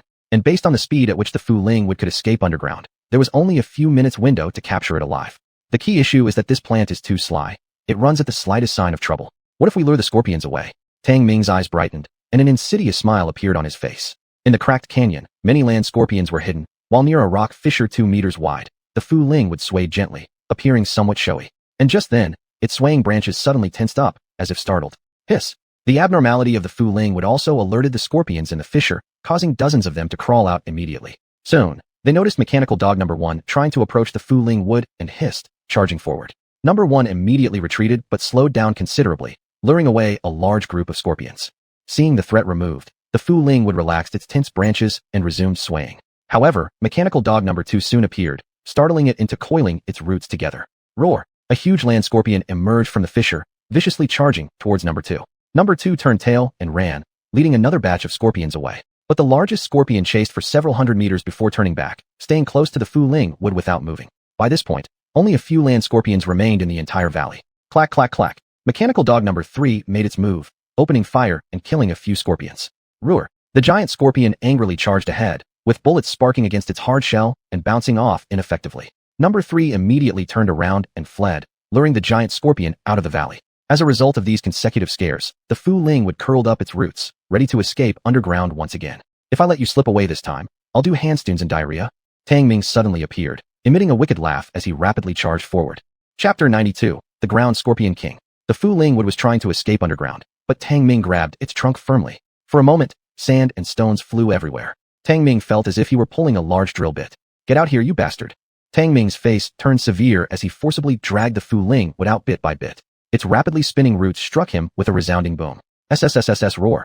Outside the valley, ground scorpions appeared suddenly, startled by the commotion and rushing over quickly. Tang Ming's expression flickered slightly. He hadn't expected these ground scorpions to act like bodyguards, appearing so promptly. He freed one hand, reaching into his space backpack and pulling out several incendiary bombs, which he hurled out. Boom! The incendiary bombs exploded, igniting a sea of flames that scorched several rushing ground scorpions into fiery orbs. SSSS roar. However, the ground scorpions continued their charge, showing no fear of death. Several colossal ones even disregarded the flames of the incendiary bombs and crushed them underfoot. Tang Ming's face changed once more. Intellect, tell the mechanical dogs to hurry back for support.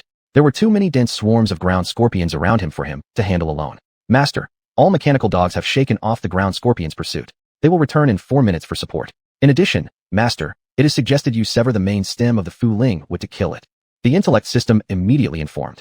Tang Ming was momentarily taken aback. Apparently, the intellect system was even more anxious than he was. Then, with one hand gripping the Fu Ling wood and the other retrieving a machete, he swung downward. Pum! Crack! At the swift movement of his hand, the Fu Ling wood emitted a shrill scream as its trunk was severed into 2 by Tang Ming's blade, spurting out large amounts of liquid.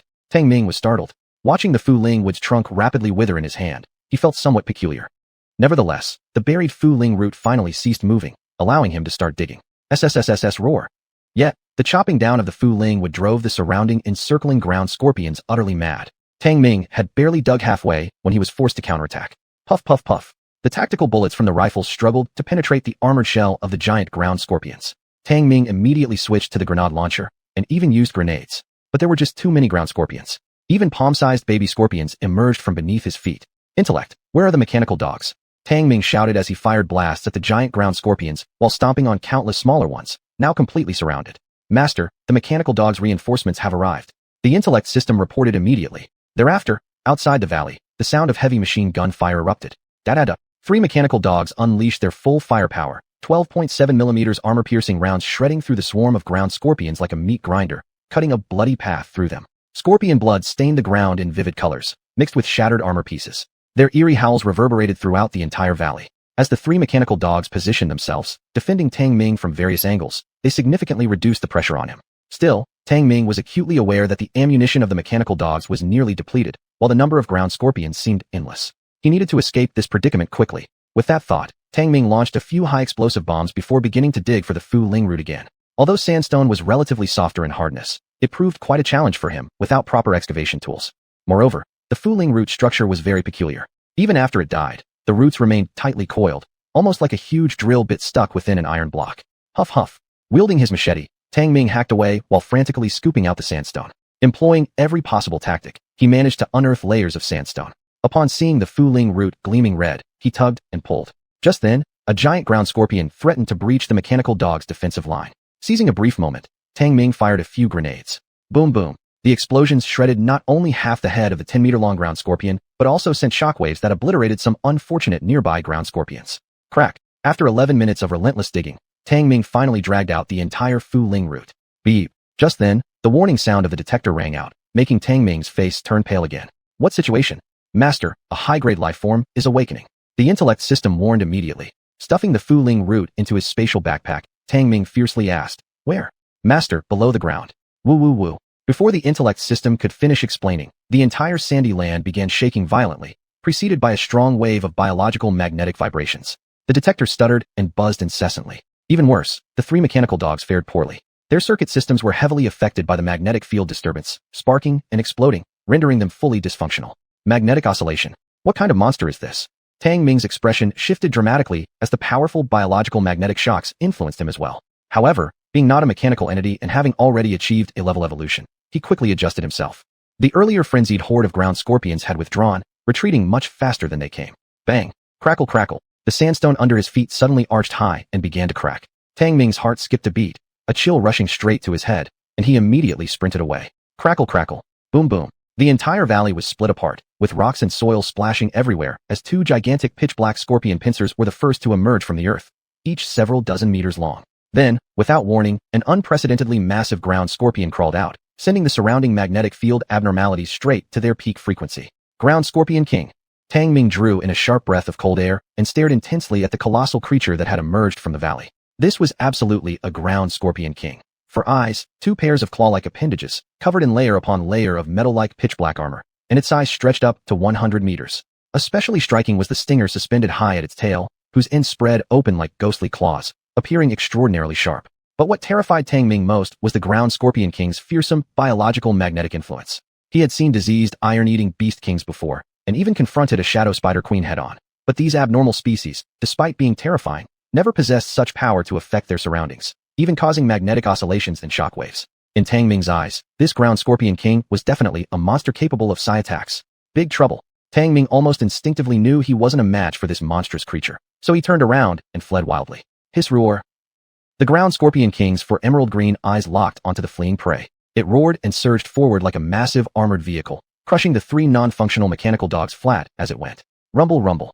Along the way, the earth collapsed into rubble, wind and sand swirled backward, and all sorts of creatures scattered out of the way. Tang Ming ran for all he was worth, his scalp feeling ready to burst. He didn't need to look back to know the ground scorpion king was drawing closer step by step. Fortunately, the biomagnetic impact emitted by the ground scorpion king began to weaken, and the signals on the detector slowly recovered.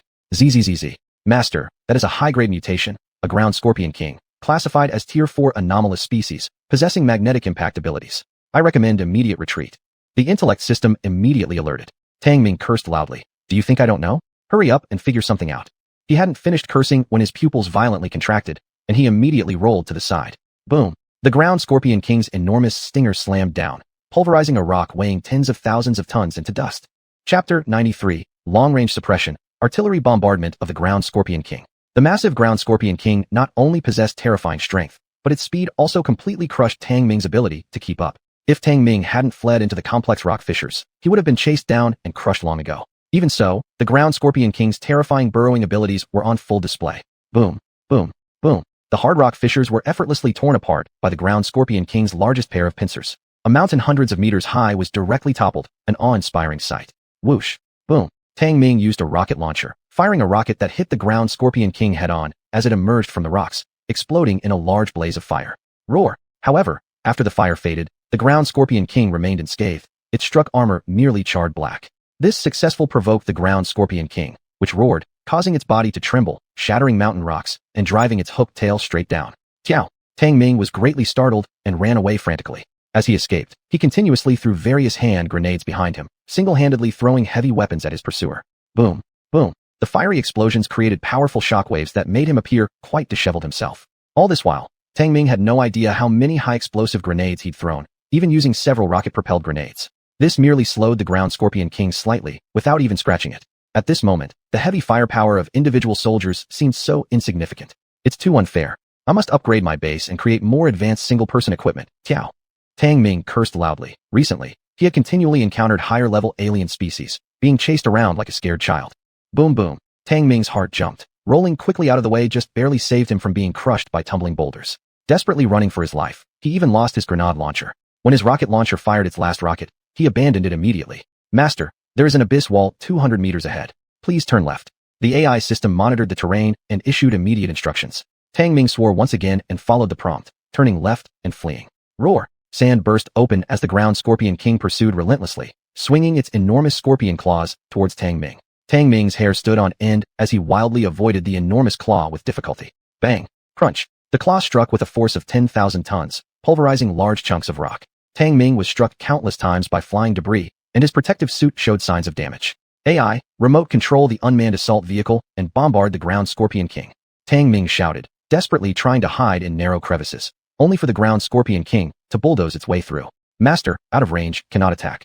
The AI system urgently issued a warning. Tiao? How much further? Tang Ming swore furiously. This ground Scorpion King was truly terrifying. Despite his all-out effort, he still couldn't escape, unable to establish a safe distance. Master, we are 2 kilometers away from the effective range. Please enter the shooting range as soon as possible. The AI system calculated the best route and warned urgently. Just 2 kilometers. Tang Ming gritted his teeth and leapt over a chasm several meters wide, firmly sticking to the other side. Boom! The ground Scorpion King broke through the ground, treating the several-meter-wide crack as if it were nothing but a surface scratch, rolling right over it. Tang Ming was nearly scared out of his wits, using hands and feet to climb up onto the rock peak, and bolted away on foot. Boom boom! A tail hook pierced just behind him, exploding like a bomb atop the rock, throwing him off balance. Tang Ming fell together with some debris off the cliff, crashing painfully against the hard rocks below. A mouthful of blood spurted onto his face mask. With a muffled groan, he ignored his injuries, scrambling to his feet and sprinting away. He was almost out of the Red Canyon. Screech roar! But the ground Scorpion King continued its relentless pursuit, roaring as it again crushed the fractured rock ceiling. It had completely locked onto Tang Ming, refusing to let go, repeatedly attacking with its long tail capable of easily piercing solid rock. Though Tang Ming narrowly avoided several lethal attacks, he endured considerable hardship, his body riddled with injuries. This was absolutely his most disgraceful escape yet. Master, approaching the unmanned assault vehicle's firing range. The AI's voice gave Tang Ming new hope amid his frantic flight, but an immediate wave of crisis made his hair stand on end again. Without hesitation, Tang Ming leaped forward suddenly. Boom! A giant tail hook slammed down instantly, shattering where he originally stood, and the explosive force sent him soaring high before crashing heavily to the ground. Master, within the unmanned assault vehicle's firing range. The AI system announced again. What are you waiting for? Load up the armor-piercing missiles and see just how hard its shell really is. Tang Ming roared loudly, his pupils filled with a fierce gaze. Understood. The AI system immediately sent out the command along with the positioning coordinates. Upon receiving the order, the 4 unmanned assault vehicles immediately rotated their turrets and launched the first round of fire. Whoosh! Whoosh! Armor-piercing missiles streaked through the air, trailing long blue exhaust flames. Tang Ming immediately hid himself within a rock fissure. The ground Scorpion King also sensed the impending danger, and just as it raised its head, the armor-piercing missiles arrived with a thunderous boom. Boom boom boom boom. Firelight exploded, and the high-speed incoming missiles struck against the seemingly invincible shell of the ground Scorpion King, peeling off layers of its tough outer casing. Ayo ayo howl.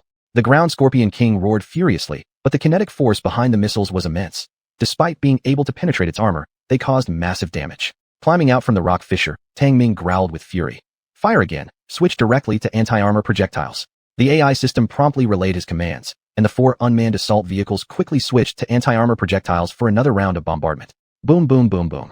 With greater kinetic force, these anti-armor projectiles generated a high-temperature jet-upon explosion, effectively shattering and shedding large portions of the ground Scorpion King's hard shell. Though exceptionally tough, like multiple layers of an armored vehicle, the ground Scorpion King's exterior provided formidable defense. Let me tear you apart.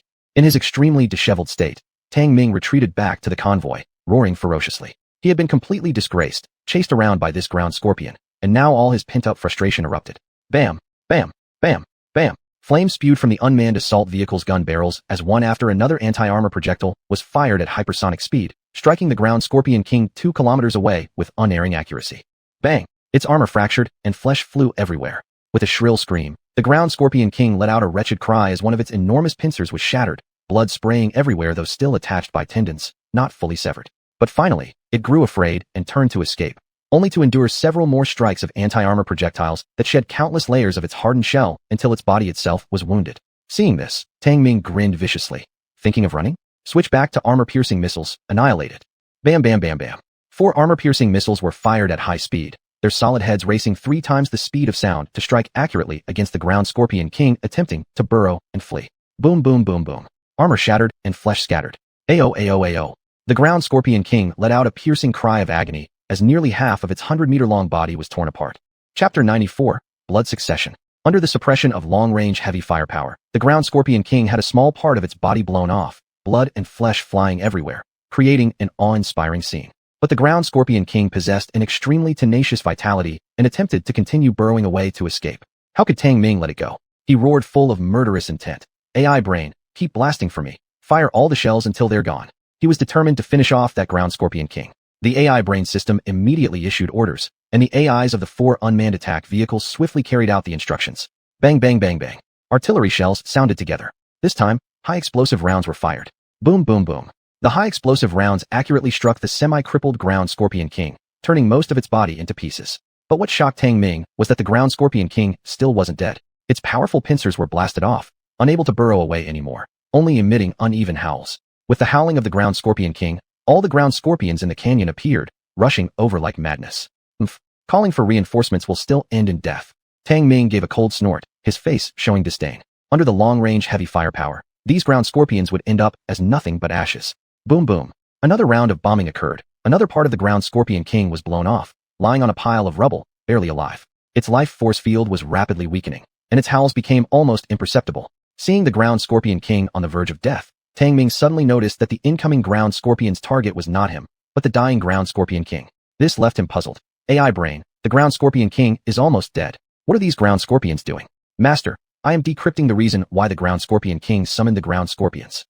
The AI brain system also didn't find an answer, but intercepted a low roar from the ground Scorpion King and began analyzing and decrypting it. Tang Ming felt strange looking at countless ground scorpions surrounding the ground Scorpion King's ravaged body, constantly emitting low moans. This peculiar behavior reminded him of a unique funeral habit. Were these ground scorpions bidding farewell to the soon-to-be-lost ground Scorpion King? A thought like this popped into Tang Ming's mind, but he quickly discarded it and immediately said, AI brain, clear these ground scorpions. I want to dig out the ground Scorpion King's heart blood with my own hands. The heart blood of a Tier 4 alien species, the evolutionary source force contained within, must be incredibly abundant. Thinking about it, Tang Ming couldn't help but show excitement in his eyes. Tier 4 alien species heart blood could produce Tier 4 genetic agent, which would allow his evolution degree to increase rapidly, without a doubt valuable. Master, the decryption analysis has produced results. That ground Scorpion King is performing a blood succession. The AI brain system suddenly sent out a prompt, informing him of the ground Scorpion King's peculiar behavior. Blood succession. Tang Ming was astonished. What kind of blood succession?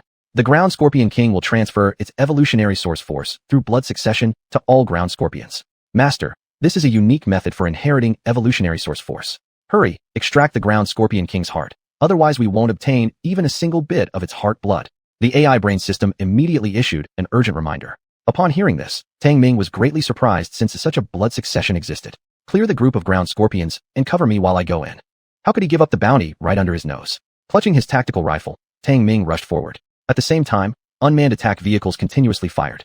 High explosive shells landed around the ground Scorpion King, killing countless ground scorpions. However, the number of ground scorpions seemed unfazed, pouring in endlessly from all directions. Tang Ming realized he simply couldn't break through to approach the ground Scorpion King.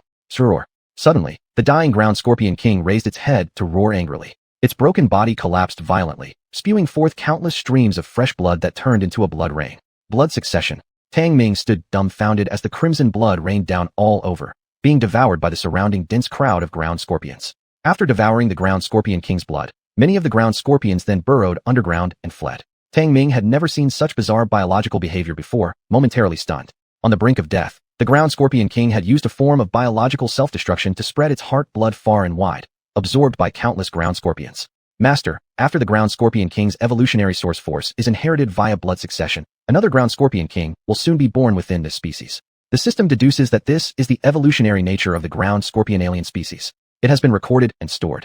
As the AI brain system's reminder echoed, Tang Ming came back to his senses. To tell the truth, he was deeply shaken. He'd never witnessed such a biological nature before. The ground scorpion king, as the king of the ground scorpion species, possessed a certain level of intelligence. Knowing that it was on the verge of death, it fearlessly transferred all its evolutionary source force through blood succession to the entire species. In this way, a new king of the ground scorpion species would surely be conceived once more, because the supreme evolutionary source force of their species had not been cut off, but had been carried on.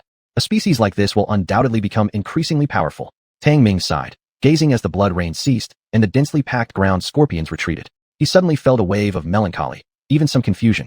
Rationality told him he could no longer fight against such species. However, since he had come to this strange planet, he would inevitably have to oppose an increasing number of alien species in a life-or-death struggle. But the disorderly battlefield before him, littered with dismembered corpses and blood stains, would undoubtedly reoccur. The only question was when. Natural selection, survival of the fittest. In a moment, Tang Ming comprehended this famous saying of Earth's evolution, taking a deep breath and shaking off his confusion. He suddenly noticed the giant sun slowly setting, realizing he had been standing here for a long time. Other people who cross over dominate all their enemies with pride. But when I cross over, I can only be proud of ruling over beasts, huh? Tang Ming let out a laugh and turned to leave. Master, the convoy has suffered severe damage. It is recommended to return to base for resupply. Inside the vehicle, the AI system tallied all the losses and issued a serious reminder. Tang Ming looked at the list of damages, especially the total loss of mechanical dogs, which pained him somewhat. Let's return to the base. Exhaling, Tang Ming felt weary, not physically tired, but mentally exhausted. Detected that Master's mental condition is not good. Suggest that the Master sleep to relax the spirit. The AI system emitted a gentle voice to remind him. Yet Tang Ming was wary of the AI system, mockingly saying, AI brain, if you can detect that my mental condition is bad, can you also detect the cause of it? Apologies, Master, the system's detection cannot treat psychological illnesses. Please adjust yourself, Master. The AI system responded in a highly formulaic manner. Tang Ming leaned back, unexpectedly asking, AI brain, can biomechanical humans also experience mental illness? Master, first-generation biomechanical humans have limited intelligence and do not exhibit feelings or emotions. Only when the intelligence level surpasses level 5 will there be the potential for feelings and emotions to emerge. The AI system clearly responded. Tang Ming chuckled mysteriously. I thought you'd say it exceeds authority limits and cannot be answered. This time, the AI system did not respond, seemingly falling silent. But Tang Ming laughed even more strangely, his eyes gleaming with cold light. Chapter 95, DeBeo woke up. Escorted by 4 unmanned fighters, Tang Ming returned to the omnipotent base almost without incident. After the crises involving the Shadow Spider Queen and the Ground Scorpion King, he realized the insufficiency of single-soldier firepower and the great advantage of long-range fire support and suppression. There was a certain adjustment in his strategic thinking. So upon returning to the base, the first thing he did was check the stockpile of resources for manufacturing weapons and equipment. Apparently, black iron consumption had become the biggest expense, and the deficit was growing larger and larger. AI brain, how many supplies are required to manufacture a self-propelled artillery, particularly black iron? Tang Ming asked after retrieving the Shadow Spider silk and Poria Coco's roots from his backpack. Master, it takes around 30 tons of black iron to manufacture a basic A-type self-propelled artillery, and with a full load of ammunition, the weight increases to over 40 tons. The AI system immediately responded, listing several advanced types of self-propelled artillery. The data on self-propelled artillery provided by the Universal Base was far more advanced than Earth's. As a curvilinear firing power, the performance of the basic model of self-propelled artillery provided by the base was also extremely impressive. However, relatively speaking, the cost was not low. Costs naturally referred to the equivalent value of consumed energy and other resources. And the strategic reserve of black iron at the base was only about 200 tons, enough for just a few self-propelled artillery pieces. It seems black iron is being consumed too quickly. AI brain, have the mechanical dogs exploring outside discovered anything? Tang Ming asked. Resource consumption gave him a headache. First and second level fibers were fine as they were renewable resources, but prospecting for black iron wasn't proceeding smoothly. High-level creatures had been encountered several times in the outer ring area, and the current single-soldier equipment was obviously insufficient to deal with them. But upgrading the base would take some time and couldn't be accomplished immediately. Master, Mechanical Dog 3 discovered a small amount of black iron ore. Mechanical Dog 5 found another firestone mine. Mechanical Dog 10 found traces of star fruit. Mechanical Dog 6 has lost contact, and Mechanical Dog 1 is severely damaged and cannot return for repairs. The AI system reported meticulously and marked the areas explored by the mechanical dogs on the photonic map. The location where Mechanical Dog 1 was damaged was marked as a dangerous area. A place that could destroy and damage a mechanical dog must certainly harbor enormous danger, possibly encountering a mutated high-level alien species. And Mechanical Dog 6 was completely out of contact, most likely having collapsed due to abnormal magnetic field oscillations. However, what caught Tang Ming's attention the most was Mechanical Dog 10. Its feedback information revealed traces of starfruit. Starfruit was one of the alien plants used to refine life-based fluid, and its main function was to stimulate the nervous system to generate reactions. Simply put, it activated the nervous system. The importance of the neural reaction system for biochemically enhanced humans goes without saying. It was like various sensors and processing systems in mechanical bodies. The blue-silver grass has the blue-silver anaconda guarding it, and the porio wood has a swarm of ground scorpions protecting it. This starfruit is a high-value medicinal plant, so there must be something guarding it as well. Tang Ming frowned while staring at the three-dimensional hologram of the starfruit. After experiencing 2 encounters, he gradually began to understand some rules. Anything good that managed to survive would certainly be guarded by a high-level alien species. Summarizing several experiences, Tang Ming became cautious. Who knows what kind of monsters might appear in this outer ring area? In the face of these mutated high-level species, my current single-soldier combat ability is insufficient. It's impossible to obtain high-level genetic medicine, so I can only improve single-soldier combat equipment. After pondering left and right and seeing that the main improvement should focus on himself, he asked, AI Brain, with the current level of the base, what plans exist to enhance single-soldier combat capabilities? At your current evolution level A, you can carry 100 kilograms without affecting body movement. Combined with the use of the space backpack, the single-soldier combat capability is already at the upper standard of level 2, sufficient to kill first and second-level alien species. The AI system analyzed objectively, but Tang Ming's face turned dark. What if I encounter a variant exceeding level 2? Give me a solution for single-soldier confrontation. Your single-soldier combat capability has reached its limit. To further improve, you either need to increase your body's evolution level or upgrade the base to unlock more advanced equipment technology. The AI system suggested. Tang Ming cursed. A medium-level base can't even make an exoskeleton battlesuit. Master, the exoskeleton battlesuit belongs to the unlocked technology of advanced bases, which does not meet your demands at present. The AI system reminded. How about making a jet or propeller plane then? Tang Ming asked irritably. Master, aerodynamics belongs to low-level technology, and extraterrestrial atmospheres are complex, leading to unstable performance when using aerodynamic technology. Thus, that technology has been deleted. The AI system reminded. Tang Ming's expression soured, cursing. Then summarized the previous encounters. My life was almost gone. What's your plan?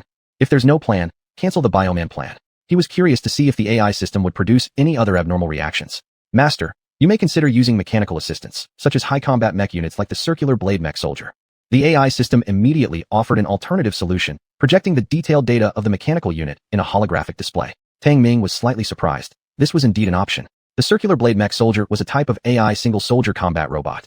Its form was peculiar, with round limbs resembling a 4-legged beast that could roll quickly thanks to its circular limbs. But that wasn't the main point. What mattered was that the circular blade could carry rocket pods for heavy firepower, making it a highly powerful intelligent mech unit. Like the mechanical dogs, the circular blade belonged to the level 2 intelligence limit of mechanized units. While it had superior combat capabilities, it also shared the fatal flaw of the mechanical dog, being vulnerable to magnetic oscillations that could damage the circuit system. However, the circular blade had an added reboot function, allowing it to recover if the circuits failed. Of course, this depended on the extent of the damage. If the core components were damaged, it would be beyond repair. Despite this, Tang Ming was quite satisfied and asked, how much material is needed to build one circular blade? Master, a single circular blade mech soldier consumes 5 tons of black iron, 100 kilograms of level 1 fibers, 50 kilograms of level 2 fibers, and 30 kilograms of particle fibers. The AI system listed out the consumption materials in detail.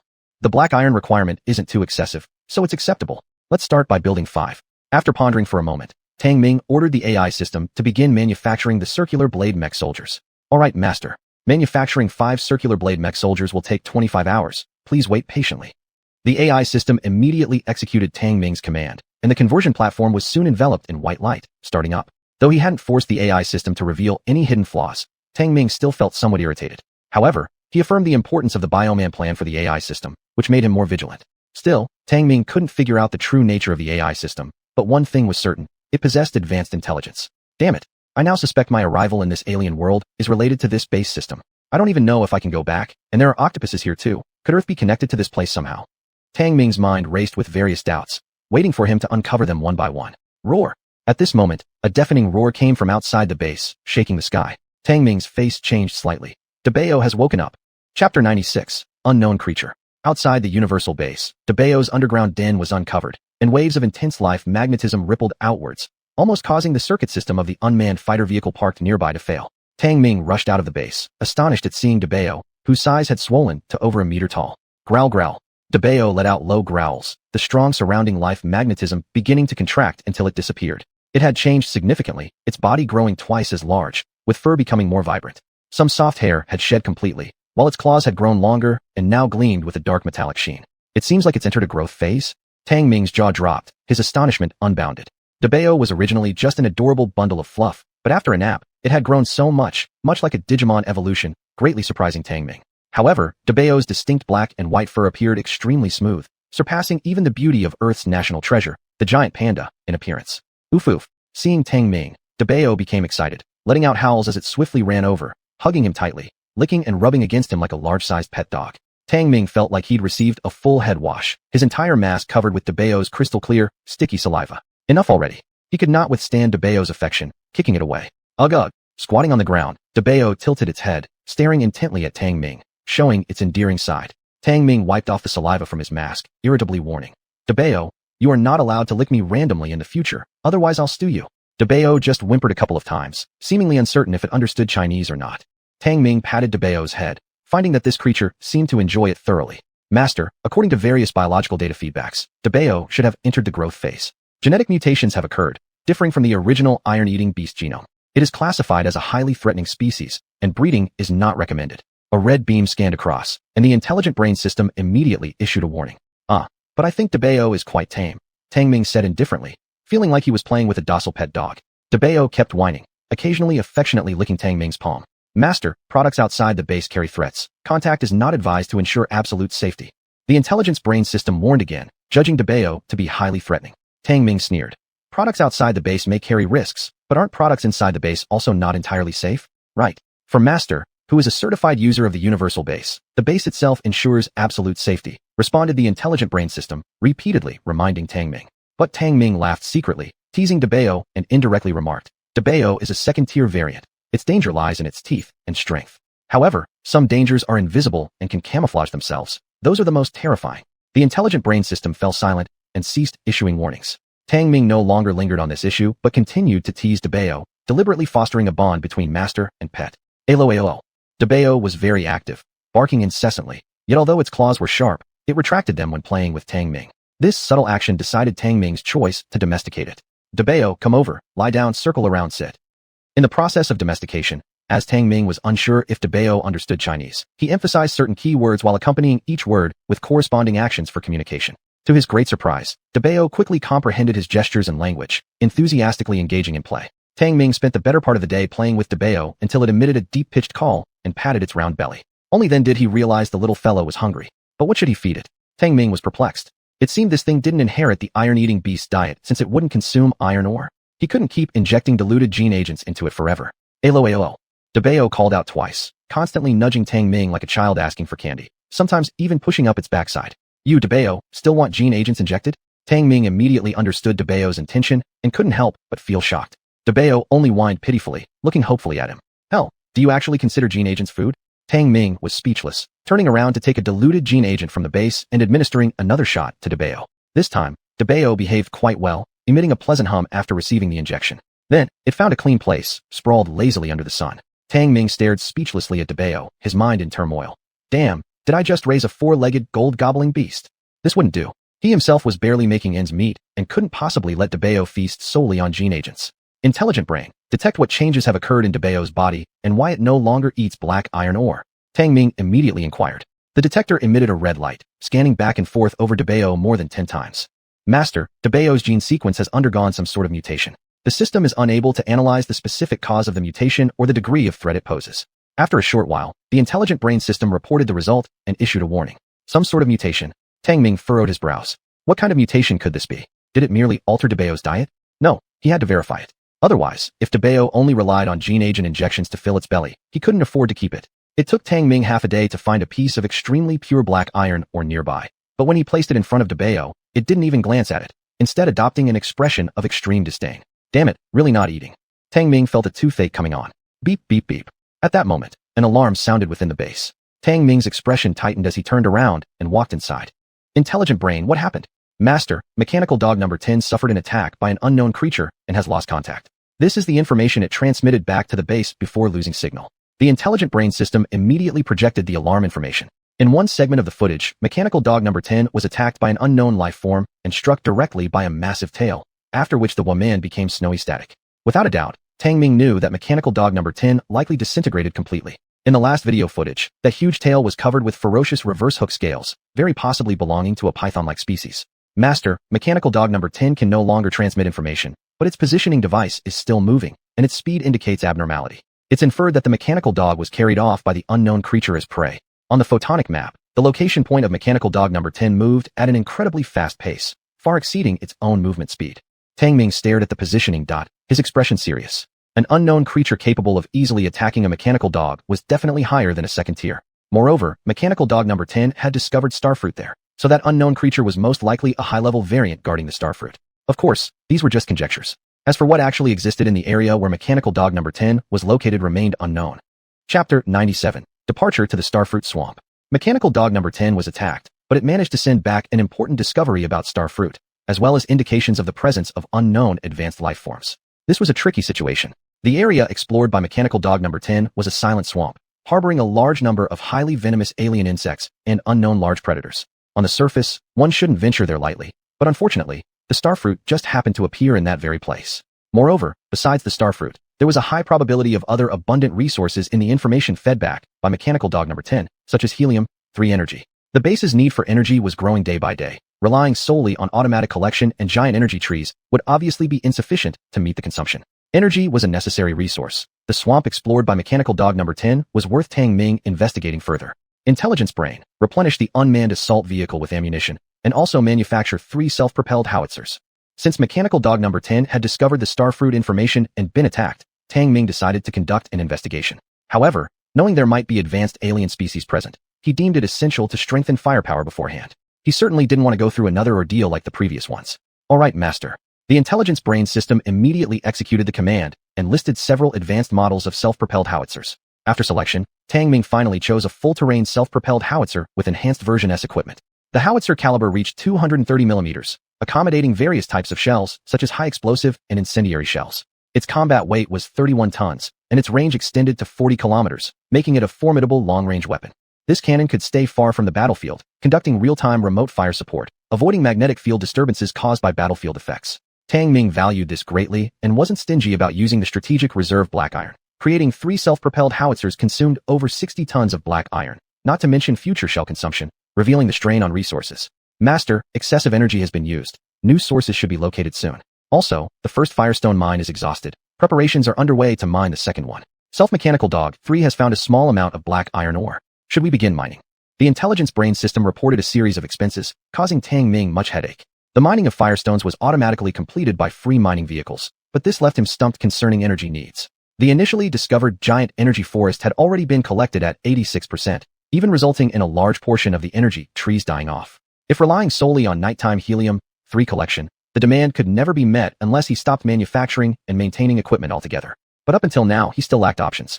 First, dispatch a mining vehicle to explore the location where self-mechanical dog 3 discovered the black iron ore, said Tang Ming with some frustration. Master, we lack enough mining vehicles. Should more be produced? The intelligence brain system reminded him. Frowning, Tang Ming responded. Then make 3 more mining vehicles, and henceforth let the system handle minor decisions like this. Understood, Master. The intelligence brain system promptly followed his orders. With a light sigh, Tang Ming submerged himself into the bathtub. It had been 3 months since arriving on the alien planet, but it felt like several years had passed. Without companionship or anyone to confide in, the suspicion towards the intelligence brain gnawed at him, making his heart increasingly uneasy. This state of mind eventually made his temperament become more irascible. I should be calm as hell. Tang Ming cursed himself inwardly, taking a deep breath and submerging into the water. Not even the warm water of the bathtub could wash away his restlessness, the intense sense of loneliness making him feel even more lost. Still, luckily for him, his broad mind helped him endure continuous crises. Whoosh. Rinsing off the dirt, Tang Ming didn't bother with clothes and lay directly on the soft bed. Staring blankly at the metallic ceiling of the base, his eyes gradually lost focus. They say the strong are alone. Anyway, my life is already ruined. When you die, who cares? Fear nothing. It's just a game anyway, why think so much? Tang Ming took a deep breath, feeling lighter after adjusting his mindset. He knew that only by enduring this uncertainty could he survive on this alien world. Therefore, he had to silently push forward, settle down. 3 days later, under the heavy consumption of resources at the base, 3 self-propelled howitzers, 5 blade mechanical soldiers, and a great deal of ammunition were manufactured and neatly arranged outside the base. During these 3 days, Tang Ming and Debao became even closer, and he had also used several diluted gene agents. If this keeps going, I'll be ruined by you sooner or later. After Tang Ming injected a diluted gene agent into Debao while frowning, he couldn't help but grumble. Whoa. DeBeo seemed very satisfied after the injection, becoming lazy again, lying down right beneath Tang Ming to sunbathe. Boom boom. At this moment, a utility transport vehicle loaded with firestones returned under the escort of unmanned fighters. Tang Ming stood on top of the base, smiling. Good job. The replenishment of firestones was timely. Although a large quantity of ammunition had been manufactured, the consumption of firestones was immense, and the base's stockpile had long been depleted. According to his understanding, this was the last full load from Firestone Mine Number 1, which had contributed 300 tons of firestones in total to the base. Intelligence Brain quickly replenished the ammunition. We'll depart for the Starfruit Swamp at noon precisely. Tang Ming watched as the transport vehicle entered the base and gave the order. Understood, Master. The Intelligence Brain system immediately carried out his command, and the conversion platform began to operate swiftly. A white mist swirled as mechanical gears turned with a rhythmic sound. The amazing function of the conversion platform came into play now. Its principle was akin to reordering material particles for transformation. As for the Starfruit Swamp, it was the area where Mechanical Dog Number 3 had discovered the starfruits. Tang Ming named it the Starfruit Swamp and marked it on the photonic map.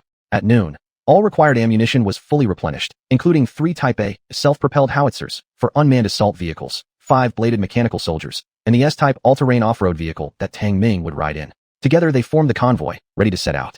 But before Tang Ming could leave, DeBeo kept growling and wouldn't let go of his backpack with its mouth. What? Do you want to come with me? Tang Ming turned around and teased DeBeo, asking with a smile. DeBeo's eyes gleamed brightly as it looked at him for a while, then surprisingly nodded. Tang Ming was startled for a moment before patting its head. All right then, hop on.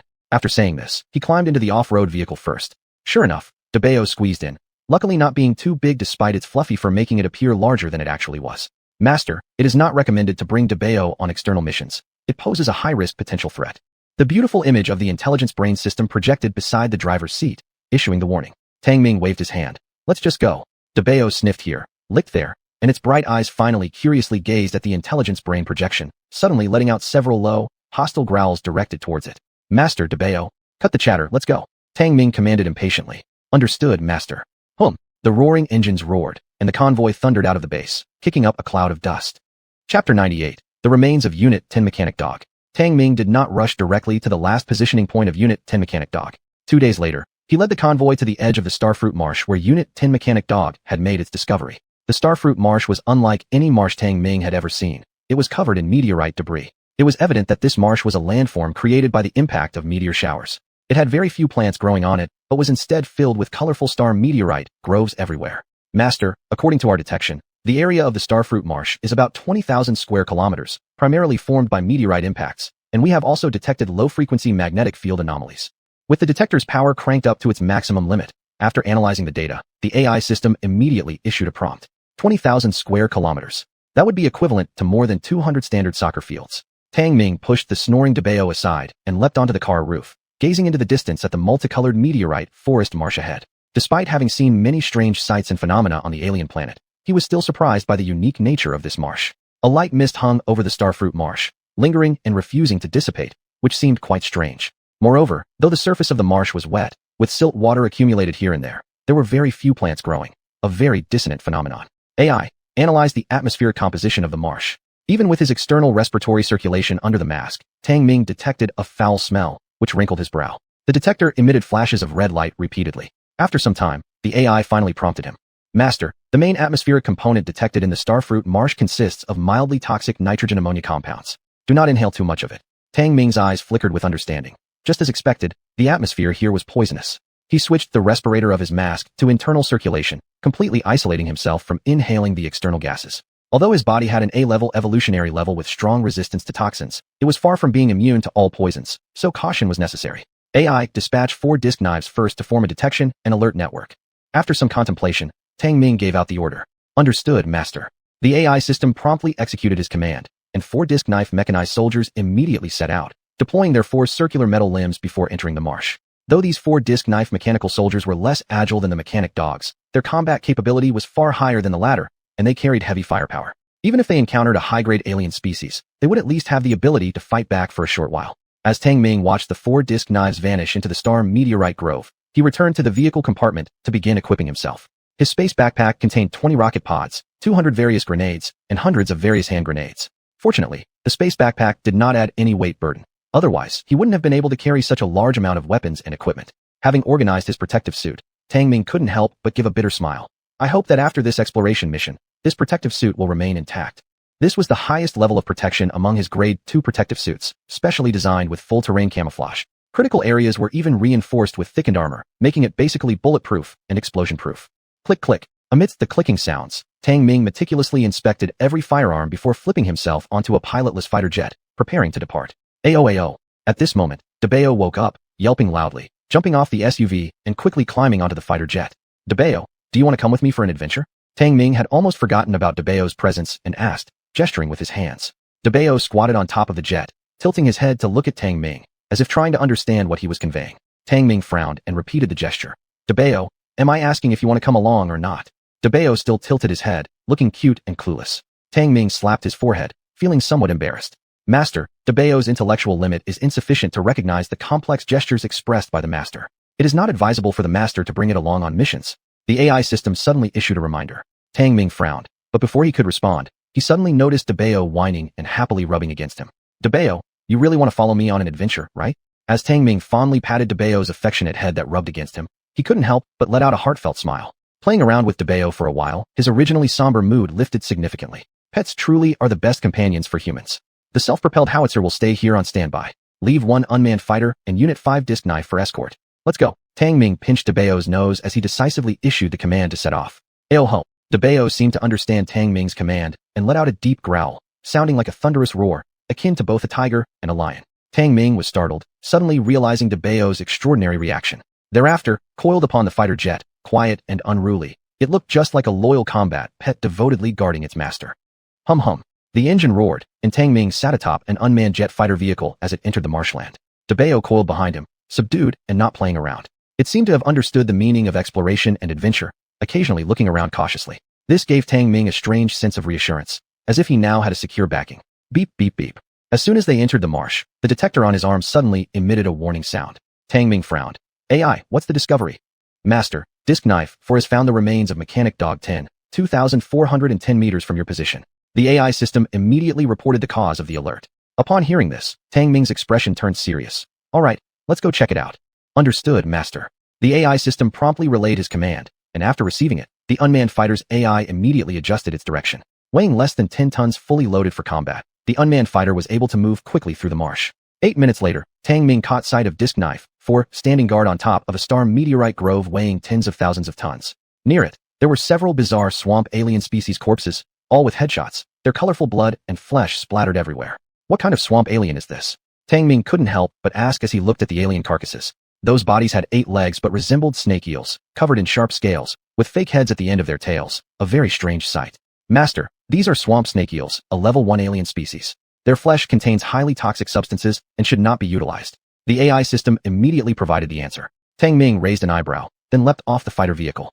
DeBeo followed closely, sniffing around from time to time. As Tang Ming stepped on the star meteorite, he immediately spotted a metal limb beneath the stone forest. It was from Mechanic Dog 10. However, as he drew closer for a better look, his pupils contracted sharply. Spearhead.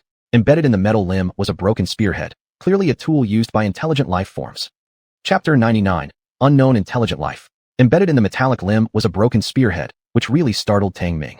He was certain that he had never let the base produce any spears, nor did he ever think he would encounter products used by obvious intelligent life. Tang Ming was filled with doubt, as he picked up the metallic limb of number 10 mechanical dog for careful observation. The spearhead lodged between metal joints had actually pierced through some internal metal parts, a testament to its sharpness. The hardness of black iron is higher than stainless steel, yet this spearhead could tear and pierce through it. What material could this be? Tang Ming's heart froze. He gripped the broken spear and pulled it out with force, taking along a cluster of metal shards. The broken spear measured 60 centimeters in length, while the spearhead occupied nearly 40 centimeters. Etched upon it were several strange symbols resembling primitive totems. This must surely be a primitive tool made by alien intelligent life. Tang Ming plucked the spearhead with his fingers, emitting a low-pitched sound. His initial impression judged that it wasn't some unknown metal, but its ability to tear and pierce through metal clearly demonstrated its sharpness and resilience. Moreover, the spearhead and shaft formed a seamless whole, appearing bluish-green, and the broken end looked like a wooden limb torn apart. Intelligence Core, what is the origin of this broken spear?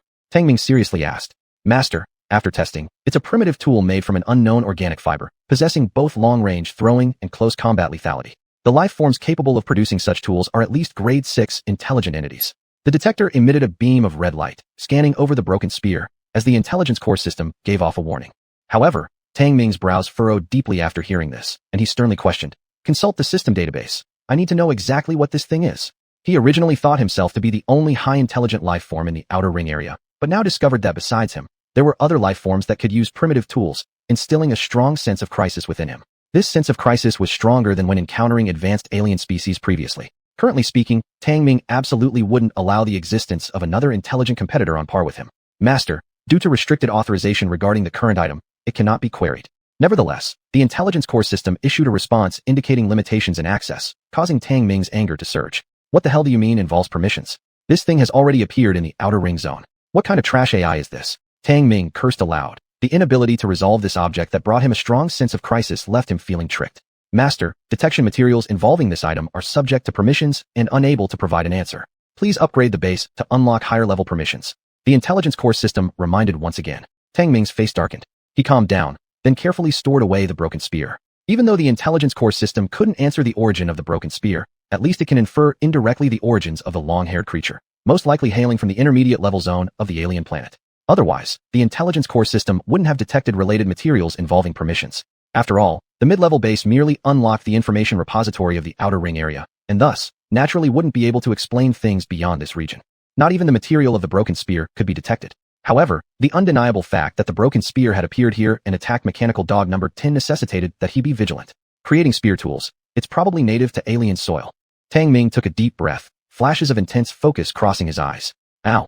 At this moment, Dabao suddenly let out short, low growls and forcefully rubbed against him. Tang Ming startled. Dabao, what's wrong? Dabao turned its head and ran toward another large, star meteorite pillar. Dabao, don't run around recklessly. Tang Ming jumped in surprise, leaping onto the jet car and saying, follow it. Master, Dabao appears frightened and shows signs of agitation. It is recommended to stay far away. The intelligence core system suddenly gave an urgent reminder. Carry out the command, keep following. Tang Ming coldly commanded. Understood, Master. The intelligence core system immediately relayed the instructions. Unmanned jet fighters and the four-bladed mechanical soldier number 4 followed closely behind. Ho! Dabao moved quickly, running ahead constantly, emitting low growls. Tang Ming could only vaguely see its shadow through the mist, then arrived at a 100-meter-high blue star meteorite forest. Ow! Dabao stood upright under the stone forest, issuing continuous low growls. Dabao, what did you find? Tang Ming jumped off the car, gun in hand, moving forward for inspection. He saw Dabao staring fiercely at several unidentified objects, letting out continuous hostile low growls. Its fur was standing on end, claws even protruded, teeth bared. This was the first time Tang Ming had seen Dabao so fierce, making him feel quite uneasy as well. Dabao, what are you doing? He lowly shouted, approaching cautiously.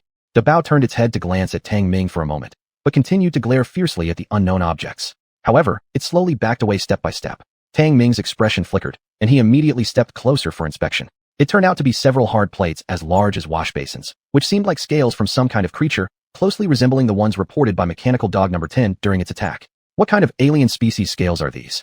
Tang Ming couldn't help but feel a jolt of shock. These dark green scales were incredibly tough, covered in long bristles. Additionally, 2 of the scales were cracked with deep notches, as though scraped by a sharp weapon. Master, scanning detects that these scales belong to the Ung snake gene, a top-tier second-level alien species, with a 99% chance of being mutated. A red light scanned across the scales as the intelligence core system issued a warning. Yet another highly evolved mutated species? Tang Ming's throat moved slightly, his frustration barely contained. Woof woof. At this point, Dabao emitted a series of low growls, nudging against his spatial backpack with its nose. Dabao, you want another injection? Tang Ming furrowed his brows, recalling that they had already given Dabao 2 shots over the past 2 days of travel. Each time after an injection, it would lazily lie down for a nap. Even now, amidst all this, it was thinking about getting another shot. Woof woof. Dabao shook its head repeatedly, then ran back to the original spot. Moments later, it returned with the severed limb of mechanical dog number 10 in its mouth. Tang Ming was quite astonished as he watched Dabao alternate between nodding at the mechanical limb and rubbing against the spatial backpack. After a long while, he still couldn't figure out what Dabao was trying to communicate. Ah! Dabao suddenly bared its teeth and bit into Tang Ming's hand. Damn! What are you doing, Dabao? Tang Ming jumped in alarm, loosening his grip and dropping the few scales onto the ground. Master, quickly retreat. Dabao's behavior. Shut up. The intelligence core system's prompt was rudely interrupted by Tang Ming's angry roar. He noticed Dabao scraping one of the scale's wounds repeatedly with its claws, which caused him to suddenly realize that broken spear. He hastily retrieved the broken spear and placed it against the wound on the scale, where it perfectly matched. This, Tang Ming's golden pupils contracted sharply, utterly astonished. He could conclusively determine that the damage inflicted on the scales must have been done by the holder of the long spear. Furthermore, this inferred that the spear-wielding native must have engaged in combat with high-level mutated creatures.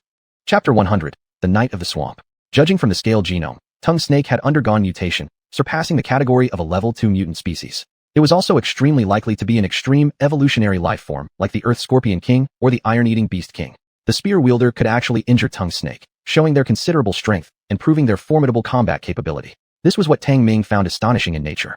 After enduring several fatal crises, he had become cautious. Smart brain. Have circular knife number 4 investigate all traces associated with the spear. Tang Ming suddenly reminded everyone, believing it necessary to be vigilant about this intelligent native spear bearer. Understood, Master, transmitting the instruction immediately. The smart brain system immediately executed Tang Ming's order and relayed it to circular knife number 4. After receiving the instruction, circular knife number 4 left alone to investigate all traces related to the spear-wielding native. Great job, DeBeo.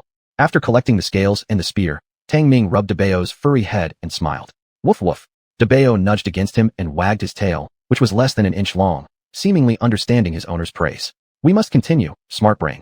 Pay attention to investigating any signs of tongue snake. I suspect it has a definite connection with starfruits. Tang Ming jumped onto the unmanned fighter car and said seriously, Understood, Master, transmitting new instructions immediately. The smart brain system quickly relayed the new orders, which were soon received by 3 circular knife mecha soldiers ahead. Mechanical dog number 10 encountered an attack here after discovering the star fruits, but coincidentally found traces of both the tongue snake and the intelligent natives here. This forced Tang Ming to associate these things together. Because of previous encounters while gathering blue-silver grass and fu ling roots, Tang Ming was now highly cautious about high-value plants. After all, there must be a symbiotic mutant creature accompanying star fruits. Otherwise, such high-value plants wouldn't survive. Smart brain, give me a detailed report on star fruit, including its growth habits and medicinal values. Don't miss anything. Sitting atop the vehicle, Tang Ming suddenly spoke. Okay, Master. A bright light emitted from the detector on his arm, forming a 3D projection shaped like the star fruit, as the electronic voice of the smart brain system sounded.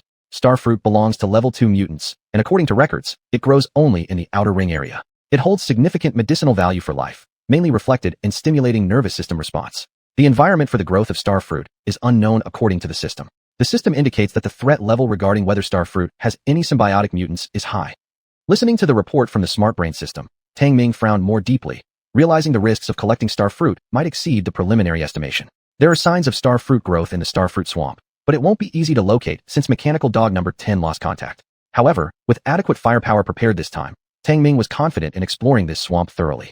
Master, there's only 1 hour left until nightfall. Should we return to the convoy's base? At this point, the smart brain system issued a prompt sound. Tang Ming looked up at the sky and nodded. Let the circular knives continue to explore, and we'll go back. Although the swamp is complex in terrain, it is not overly large in area. However, there are many highly toxic mutant insects here, and he didn't want to camp out unprotected. Moreover, the unmanned fighter cars do not have cockpits, or else they could consider spending the night inside them. After receiving the instructions, the smart brain system immediately conveyed them, causing several unmanned fighter cars to quickly turn around and head back. Unlike exploration, returning is faster as the smart brain system has already planned the most direct and convenient route, estimating the return time within 2 hours. But as time passed, the sky gradually darkened, and the poisonous mutant insects in the starfruit swamp became increasingly active. Some even began attacking Tang Ming. Squeak squeak. Several strangely shaped poisonous insects suddenly jumped up from a patch of mud, pouncing with great speed. Puff puff puff. Tang Ming fired off an entire magazine from his tactical rifle, killing over 10 poison insects. Those poison insects killed by bullets landed in the muddy ground and were swiftly dragged into the mud by another unknown mutant insect. Master, please beware of the hard armor black horse insects. They belong to level 1 mutant species and possess potent neurotoxins. The smart brain system then warned him. Tang Ming, looking serious, changed magazines just in time to see several hard armor black horse insects rush over. He quickly raised his gun, precisely shooting them down. Roar. Meanwhile, DeBeo was also attacked, but it simply swallowed the creatures whole. Tang Ming's eyes lit up. Does DeBeo like eating these? Then, DeBeo spat the swallowed poison insects back out, apparently disliking them. Tang Ming's face darkened, but he was surprised to find that the poison insects DeBeo had spat out were all sizzling, emitting a strong acid that was corroding their flesh. Even their hard shells were being eroded away completely. But then he immediately remembered the iron-eating beast's original diet and felt reassured. If it could digest black iron, these poisonous insects were nothing compared to that. Snarl. The sky had grown dark, and large predators began to appear. The starfruit swamp at night presented an extreme beauty, with the various colored star meteor forests radiating colorful lights. Clearly, this was an unusual form of radiation light, similar to some kind of radioactive ray. In fact, they glowed even in the day, albeit very faintly, while at night, as the temperature dropped abruptly, it seemed to affect these star meteor forests. Beep beep beep. Suddenly, the alarms on the detector blared, and the smart brain system's alert followed. Master, an indeterminate number of level 2 mutant swamp wolves have been detected lying in wait. There is a threat of attack. Tang Ming narrowed his eyes, while beside him, DeBeo's fur stood on end, baring its teeth and growling low. clearly also sensing the impending danger. Swamp wolves were no comparison to fear wolves. Though their sizes were about the same, swamp wolves were much more ferocious and cunning. Plus, having long adapted to the swamps, they carried fatal bacteria. Fire at will and take them out, Tang Ming ordered coldly. Understood, mastered. The smart brain system immediately relayed the order, and several unmanned fighter cars promptly turned their secondary weapons and opened fire. Blam blam blam blam. The large-caliber machine guns spewed blue flames, pouring a barrage of bullets into the darkness. Howl howl, roar roar. In no time, the swamp wolves lurking in the dark cried out in agony, the intense stench of blood spreading around. Tang Ming mercilessly shot down a few strange insects and cursed. If it weren't for the biohuman program, I wouldn't bother coming to a place like this. With unmanned fighter cars providing escort, any level 1 or 2 mutants would be no match, and they hadn't even needed to use the main weapons throughout the journey to leave the swamp. Upon returning to the convoy's base, Tang Ming saw several fallen mutants, including swamp wolves and a toxic insect known as corpse cicada. These were the mutants that had attacked the convoy, now reduced to only cold, lifeless corpses. Chapter 101, Tungsha. After shooing DeBeo to the passenger seat, Tang Ming climbed back into the spacious backseat compartment of the off-road vehicle, shutting himself off from the incessant and annoying toxic insect invasions. Finally, he could take off his mask. Although the convoy was stationed at the edge of the Xingwa swamp, this area still brimmed with danger. Quite a few strange creatures had already been killed in attacks on the convoy earlier, and the scent of blood from their corpses would easily attract more beasts. However, Tang Ming wasn't worried. Although the 3 self-propelled howitzers had weak self-defense capabilities, they were guarded by a few unmanned strike vehicles and one round blade mechanic soldier, the most loyal guards around. Master, there's another change in the positioning system of mechanical dog number 10. The photonic electric map on the vehicle display flickered, showing that a photonic point in the swamp region was slowly moving away from the center of the swamp. Tang Ming had planned to eat something, but after seeing this, he couldn't help but ask. Based on the wreckage we found of the 10th mechanical dog, it has been determined that it's damaged. But how long can its positioning device continue to move? Master, as long as the power system hasn't been damaged, the positioning device can keep running forever. The intelligent brain system quickly responded to Tang Ming's doubts. Tang Ming's expression darkened slightly. It was strange. Neither the feedback imagery nor the mechanical parts wreckage indicated that the 10th mechanical dog had sustained any damage, yet its positioning device was intact and sending out signals. Furthermore, the speed of movement displayed on the photonic electric map was extremely fast. Even if mechanical dog number 10 hadn't been damaged, it would be impossible for it to move this fast, given that it had lost one leg. Intelligent brain, keep monitoring the location of mechanical dog number 10. Tang Ming harbored suspicion but lacked other lines of thought. For now, he decided to ignore it. All right, master. The intelligent brain system replied. Clang. At this moment, the sound of the onboard oven rang out, and a rich aroma of meat filled the air. Tang Ming's stomach immediately reacted, and he opened the oven, pulling out the wolf ribs connected to the ribcage. As he took a bite, juice oozed out, and the tender, resilient texture was instantly captured by the taste buds on his tongue. So fragrant. Tang Ming chewed contentedly. These wolf ribs were all converted from the base platform and then stored in the onboard cold storage box, similar to pre-marinated battle axe steaks, which were used as his food rations when traveling outside. To be honest, Tang Ming was most satisfied with the versatile base's ability to convert food items. He always got to try some flashy things, giving him gustatory surprises. Whim whim whim. As he devoured the wolf ribs in big bites, DeBeo, who had been dozing on the passenger seat, suddenly woke up. With his large head nudging over, he stared intensely at the wolf ribs, even drooling crystal-clear saliva. Startled, Tang Ming held up the wolf ribs in his hand and asked, DeBeo, do you want some wolf ribs? DeBeo whimpered, saliva dripping everywhere. I'll give you a piece to try. Tang Ming had an idea and took out a piece of wolf rib from the oven, tossing it over. DeBeo barked loudly, opening his large mouth to snap it up, chewing with loud crunches, breaking the hard wolf bones like candy beans. Tang Ming stared wide-eyed as DeBeo gulped down the large battle-axe piece of wolf ribs in just a few swallows, feeling like the amount of meat wasn't even enough to get stuck between his teeth. Whim whim. Sure enough, DeBeo began barking again, drooling even more. Damn, I didn't know you liked eating meat so much. Surprisingly pleased yet helpless, Tang Ming threw the last big battle-axe piece of wolf ribs from the oven over. DeBeo swallowed it in just a few bites, barking excitedly, clearly not yet satisfied. Tang Ming rolled his eyes at him. That's all there is. Saying this, he went back to eating the wolf ribs in his own hand. But DeBeo kept whimpering, staring at the wolf ribs in his hands with pitiful eyes, saliva flowing continuously, looking quite scary. Unable to bear it anymore, Tang Ming tossed the half-eaten piece of wolf ribs over, muttering irritably, "This is the last piece. After eating, go sleep quietly." DeBeo gave an "Ao-woo" sound, this time slowly savoring the wolf ribs, as if enjoying a fine meal. Tang Ming was momentarily dumbfounded before letting out a chuckle as he absent-mindedly rubbed DeBeo's large head. This reminded him of the pet dog he once kept, softening his gaze. From this moment on, DeBeo was no longer just a highly dangerous potential alien species. He had also become Tang Ming's companion and pet, providing some spiritual companionship against the loneliness of being stranded on an alien planet. This night, Tang Ming didn't have a sip of alcohol. Instead, the satisfaction of heartwarming companionship left him in a very good mood. Listening to the occasional gunshots from outside, his inner world was actually quite peaceful. Outside the car, the number 5 round blade mechanic soldier was the most faithful guard in the camp. Any toxic alien insects trying to attack stealthily would be accurately eliminated by it. The bloody stench near the camp grew stronger, but fewer and fewer alien species dared to attack, with the deterrent force of the round blade mechanic soldier and unmanned strike vehicles being strong enough to instill fear around the perimeter. As midnight approached, the surroundings of the camp became increasingly quiet, with the occasional distant roar fading into the night. Inside the vehicle cabin, it was silent. Tang Ming rested with his eyes closed, and DeBeo curled up on the passenger seat, seemingly asleep, but with his round ears raised high, clearly monitoring every sound outside. Beep, beep, beep. At 2:30 a.m., the detector suddenly emitted a shrill alarm, causing Tang Ming to open his eyes immediately as he asked, "Smart brain, what's the matter?" "Master, mechanical soldier number 2 detected starfruit data, but the positioning device of mechanical dog number 10 is showing abnormalities. It's rapidly approaching the position of mechanic soldier number 2. The intelligent brain system immediately brought up the photonic electric map, showing that the position of mechanical dog number 10 was quickly moving closer to the location of mechanic soldier number 2, which had already ventured deep into the swamp for exploration. Starfruit found. Tang Ming sat up in shock and said in a serious tone, "Tell mechanic soldier number 2 to activate its video function and send mechanic soldiers number 1 and number 3 over for support. I want to see if that's really Tangsha or not." "Understood, Master." Orders are being relayed immediately. The intelligent brain system promptly sent out the latest instructions. Soon, the first-person video feed from mechanic soldier number 2 was activated, but due to magnetic field abnormalities affecting the magnet imaging function at night, it switched on strong illumination lights. Through the video perspective, Tang Ming saw mechanic soldier number 2 surrounded by a cluster of meteorite trees, with large bones scattered all around, but no sign of the starfruit. It seems mechanic soldier number 2 has wandered into something. Tang Ming's expression hardened as he noticed many Tangsha scales through the video feed, even remnants of snake skin shedding. Could this be the lair of Tangsha?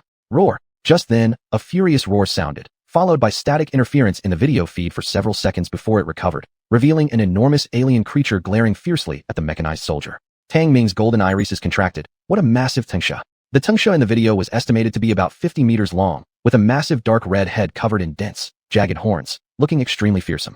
"Master, data feedback indicates this is a gene-mutated Tangsha species. Based on life magnetic field data analysis, it should be classified as a Tier 4 alien species."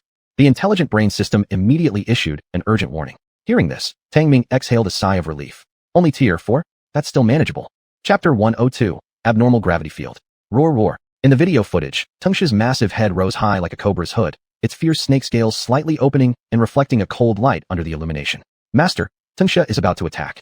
Mechanical soldier number 2 with round blades will start autonomous retaliation immediately." The intelligence system warned immediately. Before Tang Ming could speak, the AI of mechanical soldier number 2 had already assessed the situation and opened fire instantly. Da-da-da. Large caliber bullets spewed out, hitting Tangsha's body, causing sparks to fly in all directions, but they were deflected away. Screech roar. Tangsha roared angrily, opening its huge mouth as if to bite down. Mechanical soldier number 2 quickly contracted its 4 limbs, rolling into a ball and dodging at once. Pang! Tangsha bit at thin air, but the snake's head swung around, effortlessly scratching part of mechanical soldier number 2's metallic armor. SSSSHH SSSSHH. Mechanical soldier number 2 immediately launched 2 rocket eggs. Hummel. The rocket eggs struck Tangsha, blowing off a large section of its dark green scales, allowing bloody crimson ooze to seep out. Ayo. Slightly injured, Tangsha became frenzied and began to release 2 streams of dark green venom from its mouth. The mechanical soldier immediately evaded, yet some small traces of poison still touched it, easily corroding a vast portion of its metallic shell, thankfully without damaging the core components. Without needing commands from the intelligent brain system, the artificial intelligence limited to level 2 autonomy of mechanical soldier number 2 automatically analyzed the situation and started retreating, aiming to reunite with mechanical soldiers number 1 and 3. Snarl snarl. Infuriated Tangsha wouldn't let go and chased after the mechanical soldier number 2. "Master, data feedback analysis suggests there's a 51% probability for mechanical soldiers number 1, 2, and 3 to kill Tangsha together. Their AIs have made an independent judgment on the combat situation and plan to combine their firepower to strike down Tangsha, with an estimated loss rate predicted to be 300%. The smart system immediately reported the information fed back by the mechanical soldier number 2. A 300% loss rate means the loss of 3 round blade mechanical soldiers. Furrowing his brows deeply, Tang Ming stared at the video footage and said, "This is just mechanical soldier number 2's autonomous system making judgments. You can't eliminate higher-level species with only a few rocket eggs." It was based on intuition, but Tang Ming was very certain that relying solely on the firepower of the 3 round blade mechanical soldiers would give them at most a 10% chance to kill Tangsha. "Master, shall we interrupt the autonomous fighting style of the round blade mechanical soldiers?" The smart system immediately prompted. Staring at the video footage, Tang Ming suddenly said, "Smart brain, have mechanical soldier number 2 execute the luring tactic, with assistance from number 1 and 3 to hold back Tingsha. We're going now to Tingsha's lair. Received, Master. The smart system immediately relayed the highest order. Tang Ming climbed out of the off-road vehicle and directly jumped onto the unmanned jet fighter car, De Bao following closely. Boom boom. The 3 unmanned jet fighters immediately moved, entering the swamp, while the rest of the fleet remained behind waiting for further orders. It was already 3 a.m., with sunrise still 3 hours away, right in the peak activity time for nocturnal alien species. But Tang Ming felt no fear at all. Based on his judgment, the location where the star fruit was detected by the round blade mechanical soldier number 2 might indeed be Tingsha's den, consistent with his earlier speculations. First, when the mechanical dog number 10 found traces of star fruit growth, it encountered Tingsha. Now, the round blade mechanical soldier number 2 directly detects star fruit and faces Tingsha. Likely, Tingsha is the life form protecting the star fruit. That clears everything up. Tang Ming firmly believed that the star fruit detected by mechanical soldier number 2 must be there, also coinciding with Tingsha's lair. Screech. As soon as they entered the swamp, they encountered extraordinarily fierce alien species. The 3 unmanned jet fighters unleashed full firepower, eliminating detected threats from a distance of a kilometer or 2. But as they delved deeper, the magnetic field abnormalities in the swamp worsened. Moreover, the radiation from the starfall stone forest caused unusual gravitational fields, making the journey increasingly difficult. Puff puff puff. Tang Ming aimed his tactical rifle precisely, killing several smaller poisonous insects one after another. Growl growl. De Bao had already leaped down from the jet car, running around the fleet, swallowing an unknown number of poisonous insects. Master, the fluctuations in the magnetic field are worsening. The detection range has been reduced to 900 meters. Suddenly, the detector transmitted a prompt from the smart brain system. Tang Ming's expression tightened. The detection range had been severely weakened, reducing from 2 kilometers down to 900 meters. The detector, like radar, provided crucial advance warnings, but the fatal flaw of being affected by abnormal magnetic fields became increasingly evident. Beep beep beep. The detector suddenly sounded an alarm, followed by the electronic tone of the smart brain system. Master, there's an anomaly in the gravitational field ahead, which might cause a delayed operation in electrical systems. Should we bypass it? Abnormal gravity field. A chill struck Tang Ming's heart, and he asked gravely, how much time will it take to go around? It will take 1 hour and 21 minutes to bypass this gravitational field anomaly zone. The smart brain system immediately calculated the time. Tang Ming frowned, looking at the area filled with green radiation light before him. He ordered, it's too much of a waste of time. Go straight through. The electrical systems should only stop if the gravity field damages them. In over an hour, who knows how long mechanical soldier number 2 can hold Tingsha. Received, Master. The smart brain system immediately executed the order. As soon as they entered the region filled with green radiation light, the entire fleet suddenly sank as if their weight had increased more than doubled. But before Tang Ming could be astonished, he felt his body suddenly becoming lighter. The abrupt difference in gravity made it seem as though the blood in his body paused for a moment. Abnormal gravity field. Tang Ming's expression changed. His nervous system immediately adjusted swiftly, even the cells adapting to the sudden changes in the gravity field. This was the first time he had experienced an abnormal gravity field environment, which was completely different from his previous experience of increased gravity when wearing the black iron armor. In this gravity field anomaly area, it was very dangerous. Beep beep beep. The detector alarm sounded continuously, displaying various data regarding the effects of the gravity field anomalies. Even the air became abnormal here. Master, the gravity field anomaly has caused the electrical systems of the unmanned jet cars to become sluggish. Please stay alert. The detection range of the detector has been reduced to 400 meters. Urgent warning tones rang out in the smart brain system. Tang Ming's heart chilled again. The impact was significant. Fortunately, there were almost no alien species present in this gravity field anomaly zone, making it relatively quiet. However, while observing the starfall stone forest filled with bizarre, star meteor rocks and distorted radiation lights around him, Tang Ming raised his alertness to the highest level. Even De Bao didn't dare to run wildly, staying obediently by his side. The twisted radiation beams illuminated the gravitational anomaly zone with surreal colors, looking like a dream. Tang Ming had never seen such scenery before and couldn't help but ask, Smart Brain, what is this gravitational field anomaly? Chapter 103, De Bao's Strange Change. Master, the gravitational field is a spatial region produced by gravitons. In this region, if the gravitons remain stable, other material forms will also stay stable simultaneously. But if gravitons undergo abnormalities, and these anomalies exceed the limits, all matter within the gravitational field space would struggle to maintain stability, easily collapsing into primitive particle states, just like the collapse of a star. The explanation from the AI system nearly terrified Tang Ming. Isn't this how black holes are formed? Tang Ming swallowed hard and asked in a low voice. So this gravitational field won't just collapse, right? Master, please rest assured. This gravitational field has an extremely weak level of anomaly, absolutely not causing collapse unless the alien star is destroyed. The AI system promptly reminded him. That's good. Tang Ming sighed in relief, but his voice also slightly changed under the influence of the gravitational field anomaly. Boom boom, buzz buzz. At that moment, the convoy suddenly floated up, making Tang Ming feel unrestricted by gravity, floating upwards. Startled, he immediately grabbed onto the jet car. Boom. Sure enough, the gravity suddenly intensified again, and the entire floating convoy crashed violently to the ground. A few unmanned jet cars suffered such heavy impact that sparks flew out as their entire electrical systems momentarily disconnected before rejoining after some delay. Fuck, this is so thrilling. Tang Ming cursed loudly. Plummeting down from dozens of meters at high speed was even more stimulating than riding a roller coaster. Beep, beep, beep. The alarms on the detectors went off loudly while the prompt sound from the AI system rang out. Master, there's a slight malfunction in the electrical systems of the unmanned jet cars. The operations have become sluggish. We must leave this gravitational field as soon as possible. Woo woo woo. At that moment, a wave of blue radiation light came slowly pushing like a tidal wave, making the alarm sounds on the detector much shriller. What is that? Tang Ming felt his hair stand on end and cried out instantly, even scaring DeBeo, which roared in fear, its hair standing upright. Master, those are gravitational waves. We must avoid them. Such gravitational field anomalies appearing along with gravitational waves already indicate over-limit situations, but the reasons are unknown. The AI system sounded an urgent warning and issued emergency instructions immediately. 3 unmanned jet cars quickly moved, raising their speeds to the maximum limit. But under the influence of the gravitational field, their speed had been greatly weakened, merely barely managing to escape from the gravitational wave. Rumble, rumble, rumble. As the gravitational wave swept past, Tang Ming felt as though all the nuclei in his cells were about to be sucked away. The unmanned jet car under him groaned, sounding like it was on the verge of disintegration. His face turned white from fright. DeBeo, too, clutched its big head, wailing and looking very painful. DeBeo, Tang Ming shouted, but then waves of force field energy rippled around him, making him feel as though he were falling apart, as if he was being arbitrarily kneaded by an invisible large hand.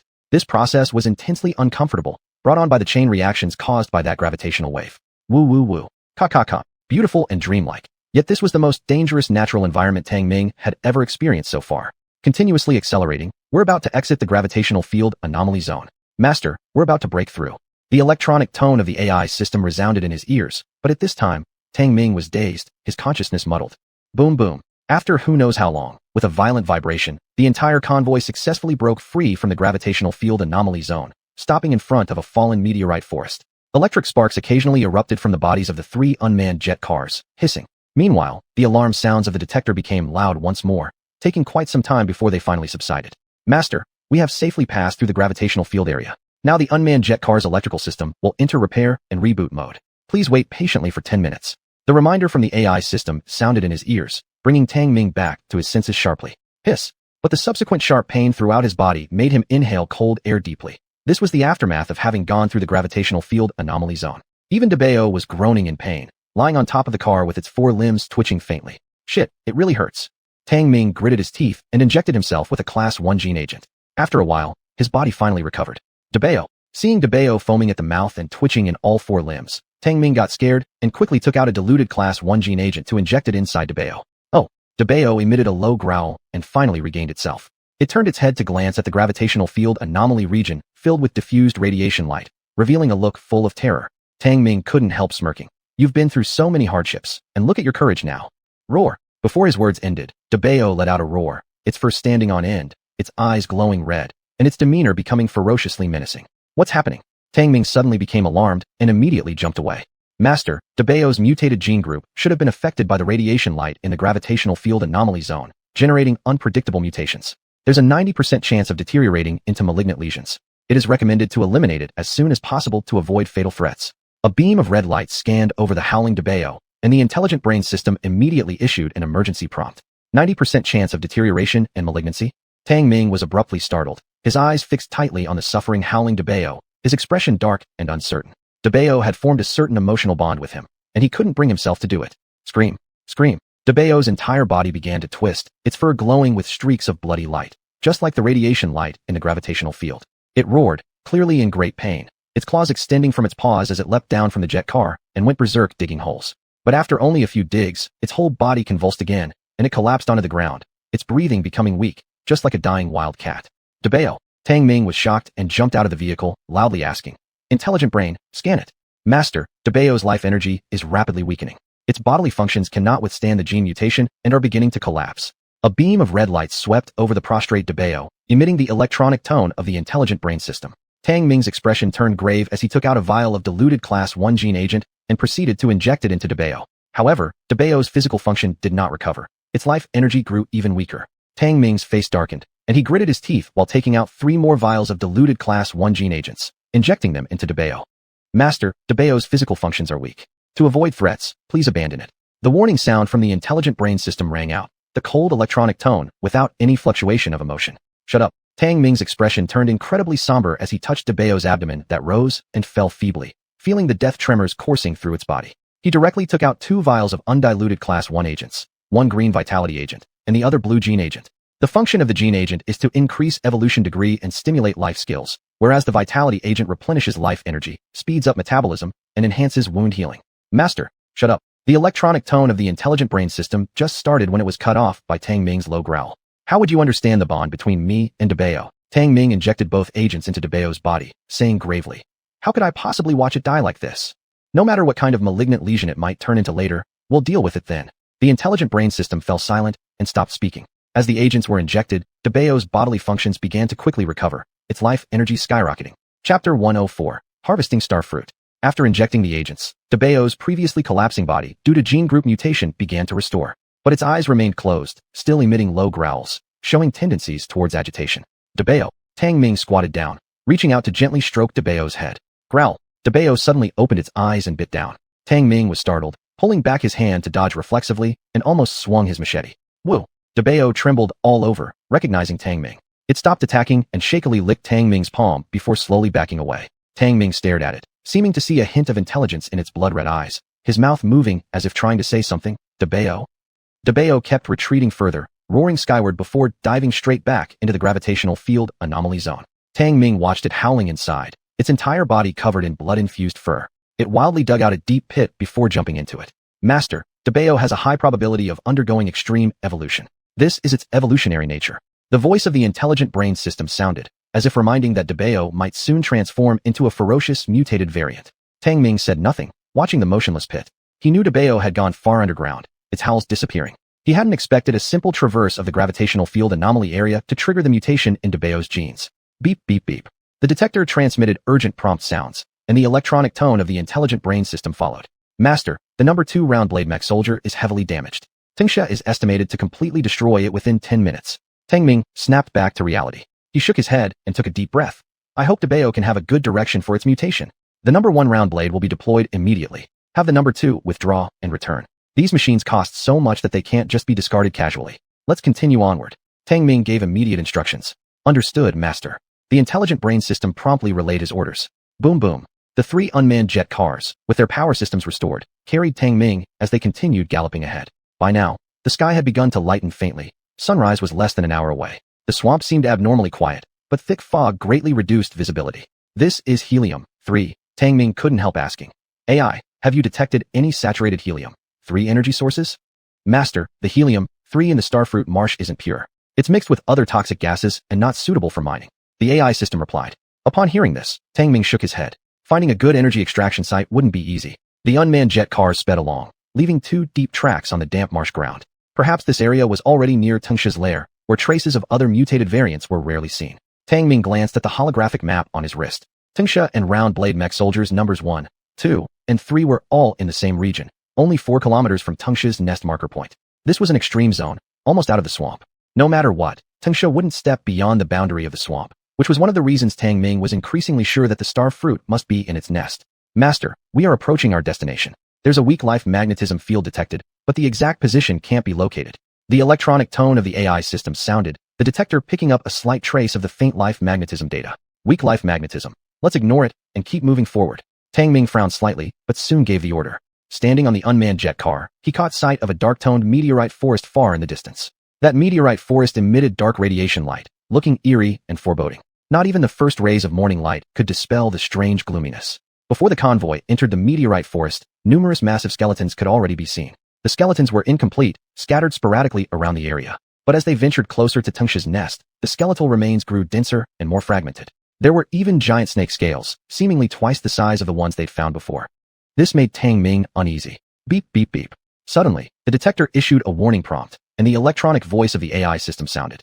Master, the detector has picked up the scent of the existence of starfruit. Where? Tang Ming tensed immediately, shaking off the brief sense of unease that had just surfaced. The detection location is in the direction of 3 o'clock on the stone forest, 218 meters away. Furthermore, Master, this place is 100% Tingsha's nest. The AI system reported immediately. Excellent. Tang Ming broke into a grin. Leaping off the vehicle, and headed toward the designated location within the stone forest. The 3 unmanned jet cars remained stationary, awaiting further instructions. Tang Ming quickly scaled a smooth rock spire. This particular stone spire was especially peculiar, resembling a massive single horn. Its surface was glossy, different from the other stellar tombstones they'd encountered. It was covered with strange patterns and radiated a glow, so it resembles a massive single horn. Tang Ming felt slightly surprised because the horn was so smooth. Fortunately, it was only about 20 or 30 meters high, or it would have taken a lot more effort for him to climb it. How fragrant! Even before reaching the top, Tang Ming caught the scent of a peculiar fruit fragrance, causing him to tense momentarily. Master, that is the scent of the star fruit. The AI system immediately informed him. Climbing to the top, Tang Ming saw a uniquely shaped fruit, though for a moment he was stunned. A pitaya? Yes, the star fruit looked almost identical to a pitaya, except it was larger, rounder, about the size of a basketball. It had no leaves, nor were there any visible branches. Yet, it oddly grew on the very top of this stone spire, emitting a sweet fragrance and a gentle luminous halo. Master, the star fruit has been detected as fully matured and ready for direct harvesting. A beam of red light scanned over the star fruit, and the electronic voice of the AI system rang out again. Without further ado, Tang Ming grabbed the star fruit firmly with both hands and plucked it effortlessly. So easy. He grinned, but suddenly noticed something odd. A sinew connecting to the bottom of the star fruit had broken, oozing a blood-like vapor. What's happening? Tang Ming's heart sank as he asked urgently. Roar! At that moment, a deafening roar reverberated from afar. It was Tangsha's. Master, Tangsha is returning rapidly. Our harvest of the star fruit startled it. It will reach us within 10 minutes. The AI system analyzed promptly. Tang Ming put the star fruit away safely and scoffed. Let the self-propelled artillery fire directly at it. This 4th-rank mutant beast is nothing compared to me. Since stealing wasn't an option, we'll just take it openly. Understood, Master. The AI system relayed his command and sent coordinates via the round-blade mechanical soldiers to the self-propelled artillery system. One Tangsha didn't worry Tang Ming much. Standing atop the stone spire from where he'd picked the star fruit, he could vaguely see the enraged shadow in the distance. He just didn't know why the restlessness in his heart grew increasingly stronger, and this was his perception ability. It was very accurate. Chapter 105, The World's Greatest Snake. Zoom. Boom. Far away outside the Xinghua swamp, the self-propelled howitzers unleashed their firepower for the first time, showcasing the base's most powerful fire support. The shells landed precisely around Tangsha, triggering fierce flames and destroying large areas of starfall stone forests. Sir Harork. Even though Tangsha was fast, flexible, and had hard scales, under the artillery attack, its skin was torn apart, emitting an anguished roar. This is what long-range firepower suppression does. Let's see what strange creatures can withstand this cannon. As he watched from afar, the impact wave blew straight toward Tang Ming. He gave a cold laugh and said disdainfully, Master, the self-propelled howitzer's lethality reaches level 4, but if it faces a strange creature with defensive power exceeding level 5, it basically becomes ineffective. The AI brain system immediately alerted him. What was referred to as the lethality level or defense level was similar to the 10-level classification of the Universal Base's defensive capabilities, all quantifiable concepts. The firepower of the self-propelled howitzer could only achieve level 4, but that was the maximum level of thermal weapons the intermediate base could produce. To manufacture weapons with higher destructive power, they would need to upgrade the base and unlock the corresponding technology. After all, on this alien planet, there was no concept of nuclear weapons. Additionally, the raw materials for thermal weapons differed from those on Earth, so naturally, different concepts of thermal weapons arose. Sesru Ayer. Tangsha had been hit by the cannons until its toughened scales cracked, leaving no intact parts in its tens of meters long body. Some parts were even completely shattered, hanging only by shreds of skin. Yet its vitality remained robust, stubbornly advancing despite everything. Tang Ming focused his gaze. Tangsha was now less than 2 kilometers away. The strong shockwave from the cannons had already started affecting him. Truly tenacious. If you're determined to commit suicide, I'll gladly take your heart blood. Tang Ming sneered and ordered the AI brain system to command the self-propelled howitzer to stop firing. He took out a rocket launcher and coldly said, all attack vehicles stand by for free shooting. Target, kill Tangsha. 3 unmanned assault vehicles responded with beeping sounds, dispersing as their primary and secondary weapons activated instantly. Their revolving turrets were equipped with a 76mm caliber cannon opening and 2 20mm high-speed machine guns. Their firepower was more than enough against the severely wounded Tangsha. Srusruuir. With the self-propelled howitzer stopping the bombardment, Tangsha used all its strength to crawl forward, leaving a striking trail of blood along the way. From afar, it saw Tang Ming standing at its lair and let out a furious roar. Tang Ming's golden iris stood out conspicuously as he placed the rocket launcher on his shoulder without hesitation and pulled the trigger. Zoom! A rocket egg trailing a long blue tail flame shot towards the angry Tangsha. Too slow to dodge, Tangsha was hit in the neck with a loud bang. Its scales exploded and blood splattered everywhere. The explosive force strongly threw it onto the ground. Awoke! Tangsha screamed furiously, spitting blood from its mouth. Its long venomous fangs, which once glistened with toxic liquid, were now dyed red. Dakak! Zoo! The 3 unmanned assault vehicles fired. The ferocious crossfire made it impossible for Tangsha to avoid the barrage. Its already damaged scales couldn't withstand the power of the large-caliber bullets, and its flesh was turned into minced meat. Heward, Tung-sha raised its head high and fell down with a final scream. Under such massive bombardment, there was not a single piece of intact scale on its proud body. Its giant body had no remaining intact part. Cease the attack. I still want its intact heart blood. Tang Ming quickly commanded. The 3 unmanned assault vehicles stopped shooting, while Tung-sha was just several hundred meters away from the nest. Eward. Tung-sha lay in a pool of blood, its ugly head still glaring at Tang Ming with hatred and releasing a tearing low growl. Tang Ming felt uneasy about the death-defying behavior of this Tung-sha, causing a growing discomfort within him. Die-yip. Suddenly, the alarms of the detector blared. The electronic voice of the AI brain system rang. Master, detected a strong life magnetic field. Where? Tang Ming's expression changed, but before he finished his sentence, the ground began to shake. Buzz. Boom. Even the stone columns beneath his feet began to tremble and slowly lifted. Master, detected a life magnetic field exceeding level 4 directly underneath where you're standing. The AI brain system issued an emergency warning. Tang Ming was shocked. Exceeding level 4 meant almost reaching level 5.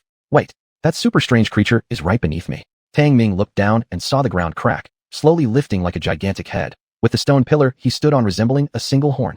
Damn! Tang Ming felt his blood run cold and quickly leaped off the stone pillar, shouting, "Retreat now!"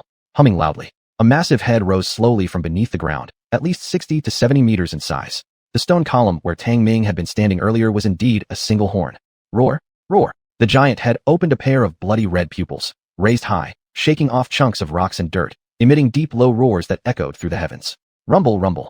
Soon after, the entire nest of Tung-sha collapsed as an enormous body broke free from underground. It was actually a massive snake coiled here. Clang. The colossal body, about 200 meters long, stretched slightly, its large scales opening slightly, producing metallic clanging sounds, as if it were clad in a suit of metal armor.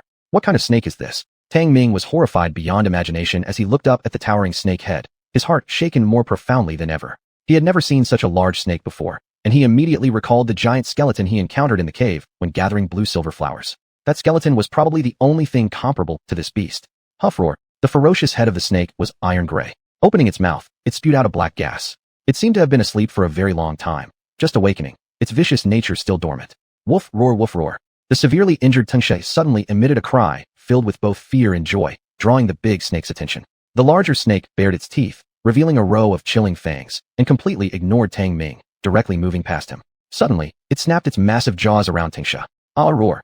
Tung-sha let out a piercing scream, yet the big snake opened its enormous mouth and swallowed the tens of meters long Tung-sha whole, as if it were a regular venomous snake consuming a worm. Tang Ming was chilled to the bone. He immediately ordered, "Jinao, prepare the self-propelled artillery for firing at any moment. Let's retreat fast."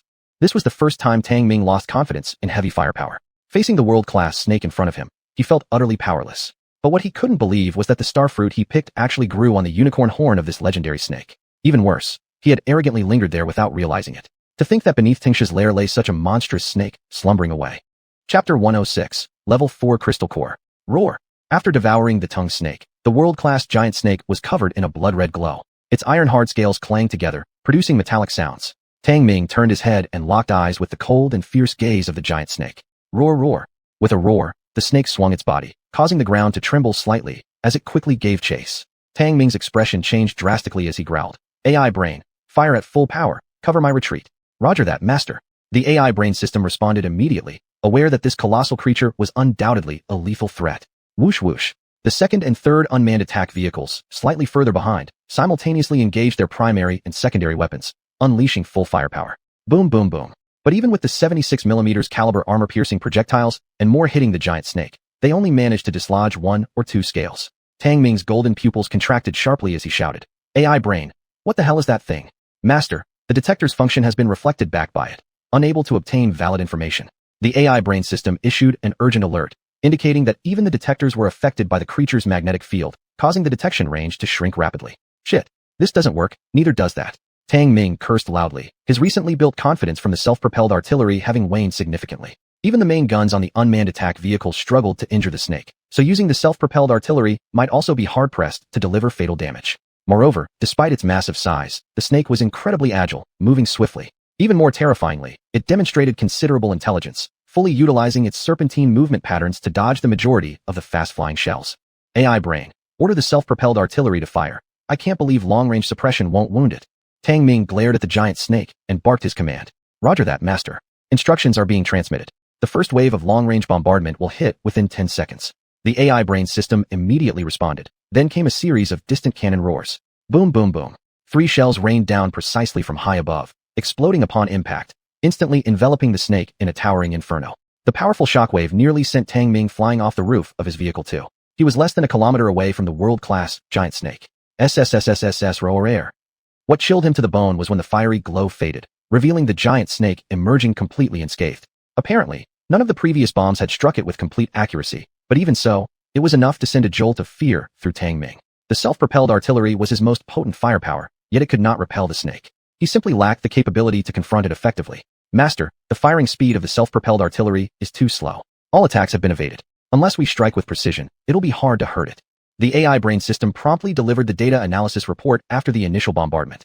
Tang Ming's face darkened as he muttered, "Hell, if only we had guided missiles." Master, guided missiles require a guidance device, which needs the unlocking of advanced base technology. For remote guidance, we would need a dynamic navigation system. The AI brain system responded promptly. Enough already. An impatient Tang Ming snapped. Keep firing. Even if we can't drive it away, we've got to shake off its pursuit. How could such a ferocious monster pose no problem for him while fleeing? Roger that, Master. The AI brain system immediately relayed the updated orders. Boom, boom, boom. The self-propelled artillery fired repeatedly, creating a dense cluster of explosion points. Such an attack style would have certainly crushed any position back on Earth. Boom, boom. The second and third unmanned attack vehicles also opened fire simultaneously, aiding from the side and sending real-time location points. Shit, I'm curious to see how you managed to dodge this. With a cruel grin, Tang Ming, holding a rocket launcher, aimed and shot unexpectedly. Through error. Suddenly, the tail of the great snake lifted high into the air, its scales clanging together, emanating a faint layer of red light. What is it going to do? Tang Ming watched the snake intently, startled. Whoosh! Without warning, the snake's tail whipped furiously, directly detonating the falling shells mid-air. What left Tang Ming utterly petrified was that its tail seemed entirely undamaged, the scales remaining fearsome and gleaming faintly with blood red. AI brain, what just happened? Tang Ming's pupils constricted violently as he yelled out. Never before had he witnessed such a mind-boggling sight. Originally, one shell should have easily removed a layer of the snake's scales. Now, all its projectiles were blocked by the immense tail. Master, its defense level has suddenly escalated to above level 4. The AI brain system analyzed rapidly. Above level 4. It was then that Tang Ming realized he was facing a mutated species surpassing level 4, possibly even reaching level 5. Sroar. The great snake managed to swat away most of the shells with its tail, but one still struck it head-on, blasting off more than a dozen scales from its neck. Yet, no blood seeped out, a testament to its formidable natural defenses. Prioritize retreat. All other firepower cover me. Tang Ming issued his orders solemnly as he hoisted the rocket launcher and fired another shot while retreating. Boom. Just as the rocket was about to hit, the giant snake swallowed it whole, and the explosion's fire spewed directly from its nostrils. Tang Ming was astonished. This thing actually swallowed the rocket whole. But there was no time for him to dwell on that, so he ordered the second and third unmanned attack vehicles to stay behind and block the snake, while he directed the first vehicle to flee at full speed. Meanwhile, at the campsite, the 3 self-propelled artillery pieces unleashed their barrage of long-range firepower. Roar! The enormous snake's tail slammed down heavily, and the second unmanned attack vehicle couldn't evade in time. It was obliterated instantly, exploding in a fiery ball. Master, the second unmanned attack vehicle has been destroyed. The AI brain system immediately raised the alarm. Tang Ming gritted his teeth, jumping off the first unmanned attack vehicle and growling. Order the first one to engage, full firepower. Understood, Master. The AI brain system transmitted the command immediately. The first unmanned attack vehicle turned around and opened fire at once. Putting away his weapon, Tang Ming sprinted toward the camp. The wind howled past his ears as he ran at an astonishing speed of 100 kilometers per hour. In just a few leaps, he reached the convoy outside the swamp and shouted, AI brain, full retreat. Disperse the self-propelled artillery. Understood, Master. The AI brain system relayed the instructions immediately. Virum virum. Engines roared as Tang Ming quickly jumped into the off-road vehicle and fled at top speed. Roar. The world-class giant snake finally caught up, smashing stone forests along the way, causing the earth to shake as it advanced. Its massive body, over 200 meters long, made it appear like some alien machine, leaving destruction akin to a mountain collapse wherever it passed, terrifying beyond words. While retreating, the self-propelled artillery continued firing in sync, greatly slowing the snake's progress. Roar! The snake suddenly dipped its head and bit the third unmanned attack vehicle into shreds. Tang Ming watched as the coordinates marking the third unmanned attack vehicle disappeared, feeling heartbroken. It had cost him considerable resources to obtain such heavy firepower equipment. Beep, beep, beep. Suddenly, the detector emitted a series of alerts as the AI brain system spoke urgently. Master, calculations are complete. This is a second-stage mutated tank snake, with a super valuable level 4 crystal core inside its body. What? A level 4 crystal core? Upon hearing this, Tang Ming's eyes lit up green. Chapter 107. Secondary Mutation, the Crimson-Winged Tongue Snake. Tang Ming could never have imagined that this slumbering giant snake was actually a secondarily mutated tongue snake variant, and it was even a rare life form that had condensed a crystal core. This should be considered a tongue king, but he couldn't figure it out no matter how much he thought about it, cursing. Intelligence brain. I tolerated the appearance of 4th or 5th level variants in the outer ring area, but how can there be variants like these that condense crystal cores? The crystal core is the most pure evolutionary source of a variant, but it also contains mysterious energy. Compared with variants of the same level, those with crystal cores can completely crush those without, except for the minority of innate species gene suppression. The tail of that giant snake was filled with red light, which must be the strange power granted by the crystal core. Otherwise, it would have been blown apart by the shells long ago. Master, the outer ring area is mainly the habitat of 1st and 2nd level variants, but the occurrence of mutants cannot be calculated. The intelligence brain system immediately explained everything. Tang Ming really had no words to curse, and what he needed to do urgently now was to quickly get rid of the threat of the Tongue King. However, the crystal core of the Tongue King made him drool with greed. His body had once absorbed a crystal core of a blue-silver python, enhancing his perception and muscle strength. But that was a crystal core buried in the silt for who knows how many years, naturally losing a lot of energy, and its level couldn't even be analyzed. But if he could integrate this level 4 crystal core, he didn't know how far his body's mutant ability would grow. Intelligence brain. If I had that level 4 crystal core, could I absorb it? Tang Ming's eyes were glowing green as he asked suddenly. Master, the crystal core of a level 4 variant contains enormous energy and elemental force. If Master absorbs it forcibly with your current evolution degree, it will directly cause muscle disintegration and death. Only when Master upgrades the evolution degree to S level can you fuse with the crystal core of level 5 or level 6 variants. The intelligence brain system explained. Tang Ming immediately understood that to absorb and integrate the mysterious forces within the crystal core, one must possess a powerful physical foundation. Even so, the crystal core within the Tongue King had a tremendous allure for him. But this Tongue King was too ferocious. After several rounds of artillery bombardment, only more than 10 scales were knocked off. However, the continuous bombardment from the self-propelled howitzer continuously posed a significant threat to it. Strength in numbers kills the elephant. Each self-propelled howitzer was equipped with over 100 shells. The accumulated damage caused by continuous bombardment was terrifying.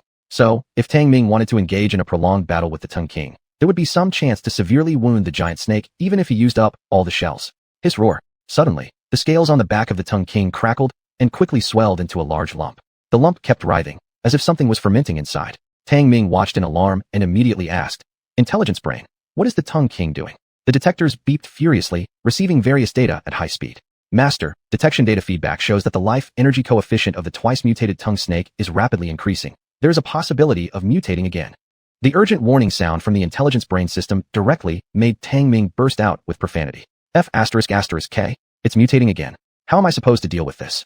Before Tang Ming finished cursing, the lump on the back of the giant Tongue King suddenly split open, and a pair of huge meat wings burst out amid splashes of blood and flesh. It grew wings. Tang Ming was shocked as a pair of blood-red fleshy wings sprouted on the back of the Tongue King, with a wingspan reaching over 100 meters. It was just like a monster from a movie. Huff roar. As the Tongue King flapped its wings, a powerful air current scattered sand and stones everywhere, rumbling, while its massive body soared skyward, blocking out the sun and covering the sky, making an incredibly grand sight. Boom boom boom.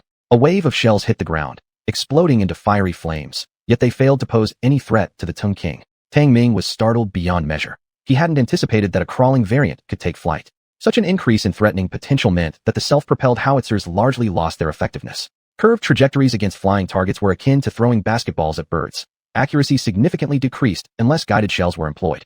Beep beep beep. Master, this is the Crimson Wing Tongue Snake, system determined as a level 5 variant. The urgent prompt from the intelligence brain system chilled Tang Ming down half his body instantly. A level 5 variant, and one with a crystal core, how was he supposed to fight it? This was scarier than confronting the mutation-induced iron-devouring Beast King, more frightening than encountering the ground Scorpion King, and even compared to the equivalent level Shadow Spider Queen, previously stated to be a level 5 variant, but erroneously written earlier. Those were terrestrial variants which held advantages under absolute long-range firepower suppression. Yet, this airborne Tongue Snake King left Tang Ming utterly clueless on his next move. Boom boom. The engine roared, and Tang Ming had no idea what to do, but the intelligence brain system had already made a decision for him. Control the off-road vehicle and flee for dear life. His roar. The Crimson Wing Tongue Snake soared into the sky. Its momentum was astonishing, and it was incredibly fast. Tang Ming snapped back to his senses and immediately gripped the high-caliber machine gun mounted on the vehicle, shouting loudly. Intelligence brain, what should we do now? Master, there is currently no reasonable response plan. The intelligence brain system responded immediately. Tang Ming cursed. You sound like you're dodging responsibility. If I die, I won't be able to collect any biochemical materials. Master, the system analysis indicates that picking the star fruit is what caused the Crimson Wing Tongue Snake to awaken. Perhaps we should try returning the star fruit. The intelligence brain system paused for a moment before responding. Tang Ming froze, feeling slightly awkward as this suggestion came from the intelligence brain system. Returning it is out of the question. Once I have something in my possession, there's no way I'll let it go. Nevertheless, Tang Ming cursed again, his features twisted as he roared. I refuse to believe this guy doesn't have any weaknesses. Master, the crimson winged tongue snake has a weakness. It's reverse scales, but with our firepower, it's difficult to cause it actual damage. The intelligence brain system immediately gave a hint. Tang Ming's expression grew even darker, as he stared intently at the monstrous beast above relentlessly chasing them. An uncontrollable wave of despair rose within him. He didn't want to die. Just when he begun to find his place on this strange planet, he couldn't meet such an end so quickly. Boom. Suddenly, the crimson winged tongue snake dove down rapidly and pounced over. Tang Ming opened fire immediately. The large caliber artillery shells sprayed forth densely onto the grotesque head of the crimson winged tongue snake, creating metallic clanging sounds and flashes of fire. His roar. Despite its strong defense, the crimson winged tongue snake had weak points like its eyes. With a roar of anger, it turned its head, forcing it to change direction once again. But its enormous tail swung directly toward them. Intelligence brain. Dodge. Tang Ming's face showed great shock as he shouted frantically. The off-road vehicle took a sudden sharp turn, the immense centripetal force nearly throwing him out of the car. Boom. The snake's tail fell narrowly missing their vehicle, smashing the ground they'd avoided into fragments, creating a powerful air current. Boom boom. The engine of the off-road vehicle roared like a tiger, the wheels spinning wildly, displaying an advanced off-road capability. Having narrowly escaped disaster, Tang Ming realized he was drenched in cold sweat, yet he had no time to rejoice since the monstrous beast had flapped its wings once more and continued to relentlessly pursue them. Chapter 108. Desperation. Chased by a flying level 5 variant, Tang Ming's adrenaline had been at its peak. What was more fatal was that he currently had no means to fight back. His most relied upon 3 self-propelled howitzers had lost their effectiveness and had even been left far behind. Of the 3 unmanned strike vehicles that accompanied him, only vehicle number 1 remained undamaged, having also lost contact with escort vehicle number 4 that was guarding the self-propelled howitzers. As for the circular blade mech soldiers, they would definitely be of no use at all. At this moment, all he could do was escape desperately in the off-road vehicle. Roar! After several failed pounces, the crimson-winged flying serpent was already growing frenzied, as it still hadn't managed to kill its fleeing prey. Its massive body blocked out the sky, causing powerful air currents when diving from high above, and creating strong gusts within a radius of hundreds of meters. Facing such a terrifying creature chasing after him, Tang Ming had completely run out of options. He growled lowly. Head back to base immediately. Master, the base's current defense capability is unable to stop the attack of a level 5 variant. The AI system immediately warned. Fuck the rest. At least we have the rocket artillery turrets holding us up. Tang Ming roared furiously, gradually losing his composure. After just an hour and a half of being chased by the crimson-winged flying serpent, his mental defenses were starting to crumble. However, this time the AI system did not execute his order, but fell silent instead. AI, did you fucking hear me? Tang Ming cursed wildly. When he saw the crimson-winged flying serpent getting closer again, he opened fire crazily. Da-da-da. Whoosh whoosh. A large array of machine gun fire and 2 rocket shells were unleashed, attempting once again to drive away the crimson-winged flying serpent's direct attack. Roar! But this time, during a somersault, the entire body of the crimson-winged flying serpent pressed down. AI! Tang Ming screamed in terror as his pupils contracted violently. Boom boom. Sizzle sizzle. The off-road vehicle made a crazy sharp turn, wearing out almost half of the composite material tires. Thankfully, these weren't inflatable ones. Otherwise, they would have burst long ago. Boom boom. With a colossal impact, the enormous crimson-winged flying serpent crushed downwards. Tang Ming clearly saw its scales spread apart like blades. Growling, these scales grazed against the car body, scratching large portions of hard armor until it cracked. I'm fucked. I'm screwed. Tang Ming shouted at the top of his lungs, his pitch breaking. His heart was practically about to jump out, his adrenaline spiking uncontrollably. Boom boom. The massive body of the crimson-winged flying serpent slammed onto the ground, splitting the earth. Boom. The off-road vehicle sped frantically forward, narrowly escaping the crushing force. Roar. A gigantic mouth lunged forward, carrying a foul wind. Die, bastard. Tang Ming fired wildly, aiming directly into the huge snake-like mouth. Boom. The snake's jaws snapped shut fiercely, the interlocking teeth grazing the car's rear end, barely avoiding swallowing the whole vehicle. Tang Ming's heart pounded heavily. He could see every detail of the inverted spiked scales covering the giant snake. The extreme tension made it feel like his heart would leap out of his chest. Roar. After failing to swallow its prey with one bite, the crimson-winged flying serpent moved its body and pressed down on top. Fuck this shit. Die. Tang Ming fired wildly. The powerful bullets struck the snake's head, ringing with metallic clangs and sparks shooting everywhere. Yet it merely slowed down its attack temporarily. Roar. The crimson-winged flying serpent let out an enraged roar, raising its huge snake head high, scales spreading as blood light swirled around. It emitted mechanical-sounding booms, unleashing invisible ripples of biological magnetic field shocks. ZZZZT. ZZZZT. The car systems buzzed with alarms as sparks spluttered everywhere. Master, the energy coefficient level of the crimson-winged flying serpent's crystal core has increased. Its biological magnetic field has produced shockwaves, causing malfunctions in the vehicle control system. The AI system reported a grim situation. Tang Ming screamed in despair. Back to the base. Back to the base. After a brief silence, the AI system responded. Master, the universal base forms the foundation for everything. It cannot sustain damage. You dare to disobey my orders? Tang Ming went berserk with curses. ZZZT. Master, I am very sorry. There are important data sets stored in the base set as primary protection laws. The system cannot act against them, the AI system informed gravely. Tang Ming was stunned momentarily, feeling as if his mind was exploding. He yelled loudly. Isn't the base supposed to center around me? Master, under conditions that don't contradict the primary protection laws, the base mainly follows and assists you.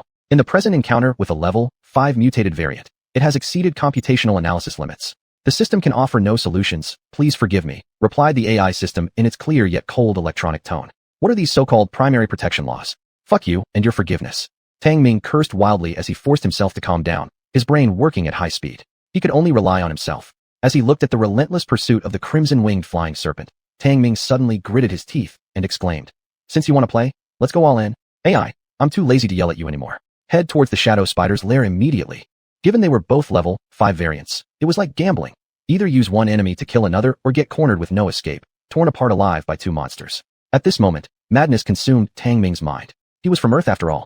If he couldn't win with physical strength, he still had his intellect, wisdom, and audacious courage. And none of that applied to the crimson-winged flying serpent. Master, we are 1,368 kilometers away from the shadow spider. At full speed, it would take 7 hours usually. Under normal circumstances, we cannot outpace the crimson-winged flying serpent. The AI system quickly calculated and consolidated the information before reporting it back. Tang Ming glared furiously at the crimson-winged flying serpent ascending once more and shouted maniacally. Pick rough terrain paths and use obstacles to slow its chase. We must reach the shadow spider's lair no matter what. And send the self-propelled howitzers and unmanned strike vehicles over there too. If ammunition runs low, return to base for a refill. Even if I die, I'll tear off a piece of its flesh. Shit. Do Earthlings look like easy prey? With ferocious roars, Tang Ming showed a side transformed completely, brimming with unrelenting determination. Understood, courageous master. The AI system responded and immediately followed his orders. In reality, Tang Ming didn't have much confidence, even preparing for mutual destruction. This kind of ruthlessness was almost entirely provoked out of him. After all, if I'm alone in this alien world anyway, dying doesn't matter. Tang Ming cast aside his fear and began conserving ammunition. Boom boom. The off-road vehicle fully unleashed its superior performance under the control of the AI system, picking complex terrains. Thunder thunder. The off-road vehicle dived through ravines below cliffs, delaying the crimson-winged flying serpent's chase significantly. Bang bang. The off-road vehicle plunged into a vast valley filled with sharp stalagmites standing over 100 meters tall, greatly impeding the crimson-winged flying serpent's diving attacks. Tang Ming roared loudly as his struggle against the crimson-winged flying serpent became increasingly intense. The crimson-winged flying serpent's massive body harbored extremely vigorous life energy. Despite chasing them all day, it showed no sign of fatigue.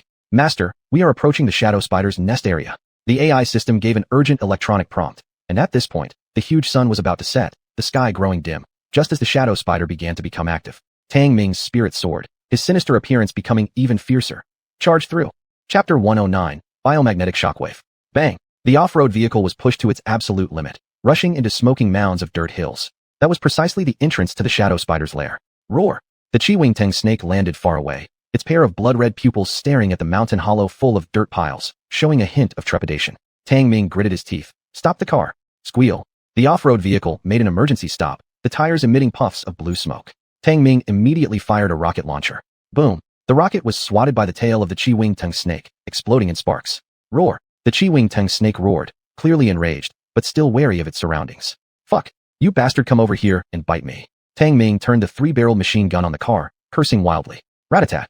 The machine gun rotated, spitting out blue muzzle flames as each armor-piercing bullet struck the scales of the Chi-Wing-Tang snake, making clinking sounds and sparking fires. Roar! Roar! Provoked multiple times, the Chi-Wing-Tang snake could no longer hold back. It raised its tail and lashed it forward. Dodge! Tang Ming shouted. The wheels of the off-road vehicle spun wildly, stirring up sand, quickly accelerating away. Bang! Boom! But the rear of the car was still hit, a segment of the bodywork shattered. Then a massive force flung the off-road vehicle.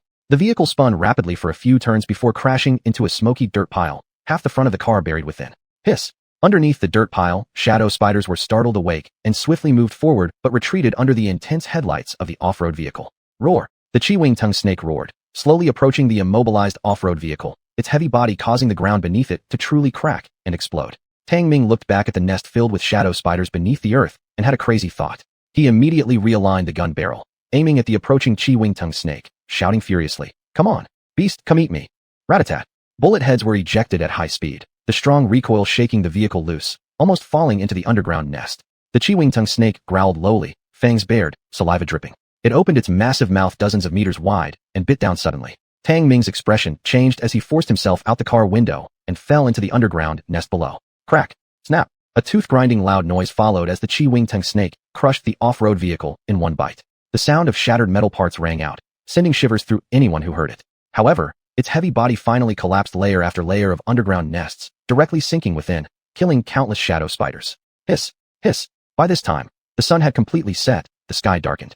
In the underground nests, endless cries of rage sounded as they climbed onto the surface. Seeing the mighty invader Qi Wingtung snake, dense clusters of shadow spiders went wild and launched fierce attacks. Roar. The Qi Wingtung snake let out a roar, even though half of its body was trapped in the underground nest, which didn't hinder its movements. It was evident that its entire scales burst open, violently shaking nearby shadow spiders apart, turning them into pieces. These several meter-sized shadow spiders were insignificant before it, but there were a great number of shadow spiders, instantly covering the whole body of the Qi Wingtung snake. The Qi Wingtung snake became frenzied, flapping its wings continuously, producing powerful gusts of wind that hurled large groups of shadow spiders away. It roared, attempting to soar into the air, only to find strands of spider silk wrapping around it. Just when it managed to rise slightly, it felt restrained forces pulling it down again. Hiss. Hiss. Countless shadow spiders shot out high-tensile spider silk, accurately striking the Qi Wingtung snake midair and tugging fiercely. Roar. Roar. Enraged, the Qi Wingtung snake vibrated its wings vigorously, breaking free from half of the silk threads and lifting the other half of the shadow spiders off the ground. Roar. At this moment, the ground trembled, splitting apart, allowing a giant shadow spider to emerge. It was the queen shadow spider. PSSSD. The queen's tail arched high, shooting a thick strand of spider silk, directly binding the airborne Qi Wingtung snake. Just then, Tang Ming came crawling out from another side of the underground nest and witnessed this scene. He twisted his face in a savage shout. Let them fight their own war. The Qi Wingtung snake was a 5th-tier variant harboring a level 4 crystalline core, while the Shadow Spider Queen was also a 5th-tier variant ruling countless tribes. Once both sides clashed, they would likely end up seriously injured, even if one dies. Roar. A female shadow spider discovered Tang Ming and leaped at him. Tang Ming fired a gun and a grenade without raising his hand, blowing her half to death. Not daring to linger too long, seeing the ground filled with a swarm of shadow spiders all rushing out, he did the opposite, infiltrating deep into the underground nest. Roar. The Qi Wingtung snake roared as more and more spider silk bound its body, bearing immense drag force, compelling it to fall back to the ground. Roar. The queen of the 100-meter-large devil shadow spider roared, and an overwhelming number of devil shadow spiders immediately rushed over in madness. Qi Wingtung snake's eyes glowed blood red as its sharp scales opened up with a metallic clang sound, even enveloped by a layer of blood light. Boom. In one sweep of its tail, it shattered a large group of devil shadow spiders, blood splattering everywhere as mournful cries rang out from them. SSSS-ho. The queen devil shadow spider stared at the Qi Wingtung snake with 16 glowing eyes, more fervently heated now. It roared, dashing forward with 8 spear-like legs extending first. Ding! Dang! Unable to dodge fully, the body of the Qi Wingtung snake was struck, sparks flying wildly, revealing that several huge scale plates had been ripped off. Roar! Infuriated, it opened its enormous mouth to bite at the long legs of the queen. But the queen showed extraordinary flexibility. She swerved to avoid its jaws, and swiftly climbed onto the Qi Wingtung snake's body, firmly nailing her 8 legs into its flesh. Roar! Roar! Feeling the pain, its eyes turned blood red. With a sudden flapping of its wings, it generated an intense gale around it, dismembering countless devil shadow spiders.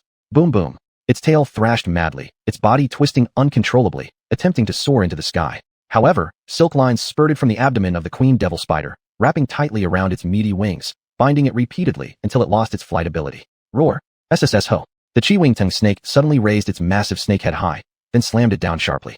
Crack crack crack. It bizarrely twisted its neck to bite 2 legs off the queen devil shadow spider. SSS-ho. Letting out a shrill scream, the 2 big venomous fangs of the queen also clamped down onto the Qi Wingtung snake's head. Roar! The Qi Wingtung snake's eyes turned redder as its massive body abruptly coiled like a python, tightly locking the queen within a crushing embrace where bone-shattering sounds resonated. SSSS-ho. The queen let out continuous agonizing howls as endless other devil shadow spiders went wild, attacking the Qi Wingtung snake fiercely. Tang Ming emerged from a distance. Watching the whole mountain hollow's ground cracking open, he saw uncountable devil shadow spiders surging forth, like ants appearing, towards the 2 mighty 5th-tier species locked in frenzied combat, making his heart tremble with shock. So terrifying these monsters are. Tang Ming was astounded. The Chi-winged snake's size was clearly much larger than the queen devil shadow spiders, its terrifying strength crushing many devil shadow spiders under its movements. He thought himself lucky to have managed to escape this beast's relentless chase for so long. It truly felt like a miracle. Monsters on such a scale were beyond the range where normal heavy firepower could cause any harm. Master, the self-propelled artillery and unmanned assault vehicles have finished reloading ammunition and are advancing toward the devil shadow spider lair. At this point, the AI system prompt sounded. But Tang Ming harshly commanded, AI, no matter what cost, order the base to manufacture the Type S vehicle-mounted rocket launcher. The Type S rocket launcher was something Tang Ming had previously learned about. It was certainly no ordinary rocket, but instead a superweapon whose destructive power could reach near level 4. However, producing it would not come cheaply. Master, the base's material reserve can only produce one Type S vehicle-mounted rocket launcher. The AI system immediately notified him. Clutching his teeth in determination, Tang Ming replied grimly while watching the earth-shaking battle between the giants. Then build it. When will it be done? Master, it will take 30 hours. The AI system responded promptly. That means do it. Tang Ming gave the fierce command. Yes, Master. The AI system immediately executed the order. Rumble, rumble, rumble. The mountain hollow housing the devil shadow spider nest was now covered with fractured grounds. The enormous Chi-winged snake's body was dripping with fresh blood, many scales having fallen off. These were torn away by the devil shadow spiders, yet their numbers had dwindled more than half. Even worse, the deformed queen devil shadow spider had suffered a crushed body, cracked all over, and still hadn't died. The terrifying life force of these fifth-tier variants was entirely beyond Tang Ming's comprehension. Meanwhile, the Chi-winged snake's bloody jaw clenched on the queen devil spider's body, trembling constantly as if the toxin injected by the queen was already taking effect, weakening its vitality greatly, even causing its blade-like scales to close quietly. Bite, bite. I'll watch you both die in each other's arms. Hiding far away in a rocky crevice, Tang Ming cursed ferociously. He had watched the entire day and night without interruption as the two horrifying mutants continued fighting to a stalemate, leaving the devil shadow spiders almost extinct. At that moment, Chi-winged snake's pupils began glowing again, its scales opening anew as a ripple of blood chi surged outward, forming a visible blood ripple in the air. Beep, beep, beep. The detector on his arm suddenly blared alarms, and the entire operation interface started showing garbled codes, as if it had been hit by a strong magnetic field. Master, retreat quickly. That's a biomagnetic shockwave. It will kill organic cells. The AI system's warning voice sounded urgently. Without a second thought, Tang Ming turned and ran. SSSSHHOO. A ripple of blood light quickly spread throughout the mountain hollow, causing countless devil shadow spiders to let out piercing howls. Even though Tang Ming moved as fast as he could, there was no escape. He had to jump into the devil shadow spider den and quickly burrow deeper into the ground. Boom! Tang Ming felt as though a strange wave of energy swept over him. In an instant, excruciating pain made his body stiffen, his blood even reversing its flow. He spat out a mouthful of blood and slumped listlessly in an underground nest. Around him lay several horrifyingly dead devil shadow spiders. His bodily functions were deteriorating rapidly. With his last ounce of strength, Tang Ming pulled out all the medicine vials he had and jabbed them all into his heart, injecting himself. Chapter 110, Reversal. Beep, beep. A faint sound rang in his ears. Tang Ming suddenly woke up. Hiss. So painful. An intense pain swept through his whole body, and his head felt like it was about to explode. Tang Ming couldn't help but let out a wail of agony. Master, you've awakened. The detector emitted the electronic voice of the AI system. After quite a while, Tang Ming gradually adapted, carefully examining his body. I'm not dead yet. What happened before? His head still throbbed painfully. Master was struck by a biomagnetic shockwave, leading to rapid functional decline in bodily functions. It took 4 injections of life serum and 2 doses of gene serum to prevent immediate death. However, your body is teetering on the brink of collapse. I suggest returning to the base for urgent treatment. The AI system quickly reported the situation and listed various physical data of Tang Ming. Just thinking about that terrifying biomagnetic shockwave made Tang Ming's whole body shiver. He never imagined that a level 5 mutant could unleash such a skill, much more fearsome than the magnetic oscillations. Right? How long have I been unconscious? How's the battle between Tung Shi, Crimson-winged Sky Serpent, and the Spider Queen going? And how are the S-type vehicle-mounted rocket launchers progressing? Tang Ming leaped up and asked several questions at once. Master has been unconscious for 6 hours. The S-type vehicle-mounted rocket launcher and rocket eggs have been successfully assembled. They are currently stationed along with the self-propelled artillery fleet at an array set up 50 kilometers away. Additionally, the Crimson-winged Sky Serpent is about to kill the Spider Queen. Please leave immediately, Master, to avoid danger. The AI system rapidly updated him on all developments and urged Tang Ming to distance himself from the impending crisis. Leave my ass. Tang Ming's face turned ferocious. He quickly left the Spider Queen's lair, climbing to the surface where he saw an incredibly savage battlefield. That's right, it was the battleground between the Crimson-winged Sky Serpent and the Spider Queen. The battlefield was littered with remnants of shadow spiders, most incomplete. Even more chillingly, the Spider Queen herself lay with her body split apart as the Crimson-winged Sky Serpent continuously devoured her remains. How? The Spider Queen continued convulsing, letting out weak, fading roars. It was pitiful, its body torn by multiple bites, its abdomen still connected by strands of shining white silk threads. In comparison, the crimson-winged sky serpent looked relatively better off but had lost a good number of scales, with wounds of varying sizes across its body. Its fleshy wings were tightly bound and even deformed by the silken threads. Despite this, the crimson-winged sky serpent methodically consumed the spider queen, its own scales emitting red light, seemingly aiding in healing its wounds. As Tang Ming's pupils contracted sharply into golden rings, he demanded urgently, "AI, what's the status of that crimson-winged sky serpent? Can we kill it with our long-range firepower?" The detector kept displaying streams of data, quickly analyzing and calculating collected information. After a long while, it produced results. "Master, the crimson-winged sky serpent's vital energy has dropped by 90%. It's now at its lowest point, recovering slowly by eating the spider queen." The AI system issued an emergency alert. Tang Ming's expression changed dramatically as he stared at the crimson-winged sky serpent chewing on the spider queen. With fierce determination, he commanded, "Fire immediately. Blow this bastard sky serpent into smithereens." "Master, firing will inevitably affect you." "Ignore that. Fire now. I'll run immediately." Tang Ming scrambled out of the ground, enduring numerous discomforts, turning back to dash up the slope, moving farther from the destroyed spider nest. The AI system immediately carried out the command. 50 kilometers away, upon receiving instructions, one vehicle-mounted rocket launcher and 3 self-propelled artillery vehicles adjusted their gun barrels and precisely recalibrated the coordinates transmitted from the detector. Especially the S-type vehicle-mounted rocket launcher, which was significantly larger than the self-propelled artillery, carrying rows of cannon barrels amounting to 10, angled upward 45 degrees.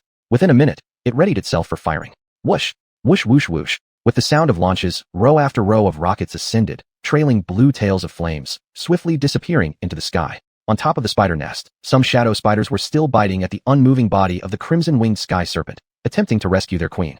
However, despite the extensive injuries, the terrifying scale armor of the crimson-winged sky serpent remained impenetrable to them. Suddenly, the crimson-winged sky serpent paused mid-feed, raising its enormous head high. Clang! Its damaged scales suddenly popped open, throwing several shadow spiders into pieces with great force.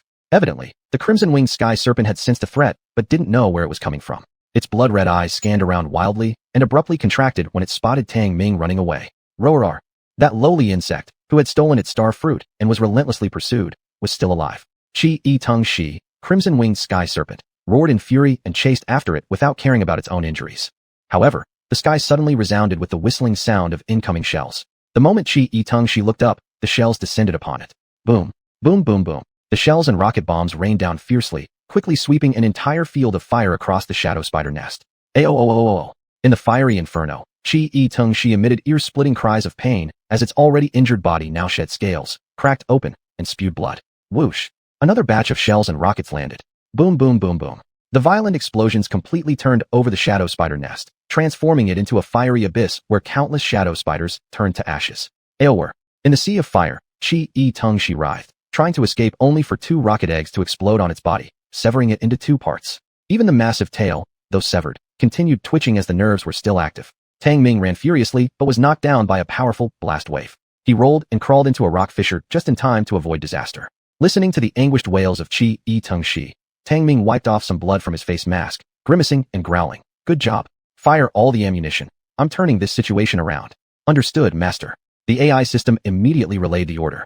Boom boom boom boom.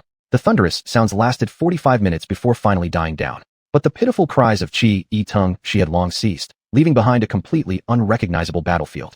Tang Ming emerged from the rock fissure, put on his mask, and observed the smoke-filled battlefield, involuntarily drawing in a sharp breath.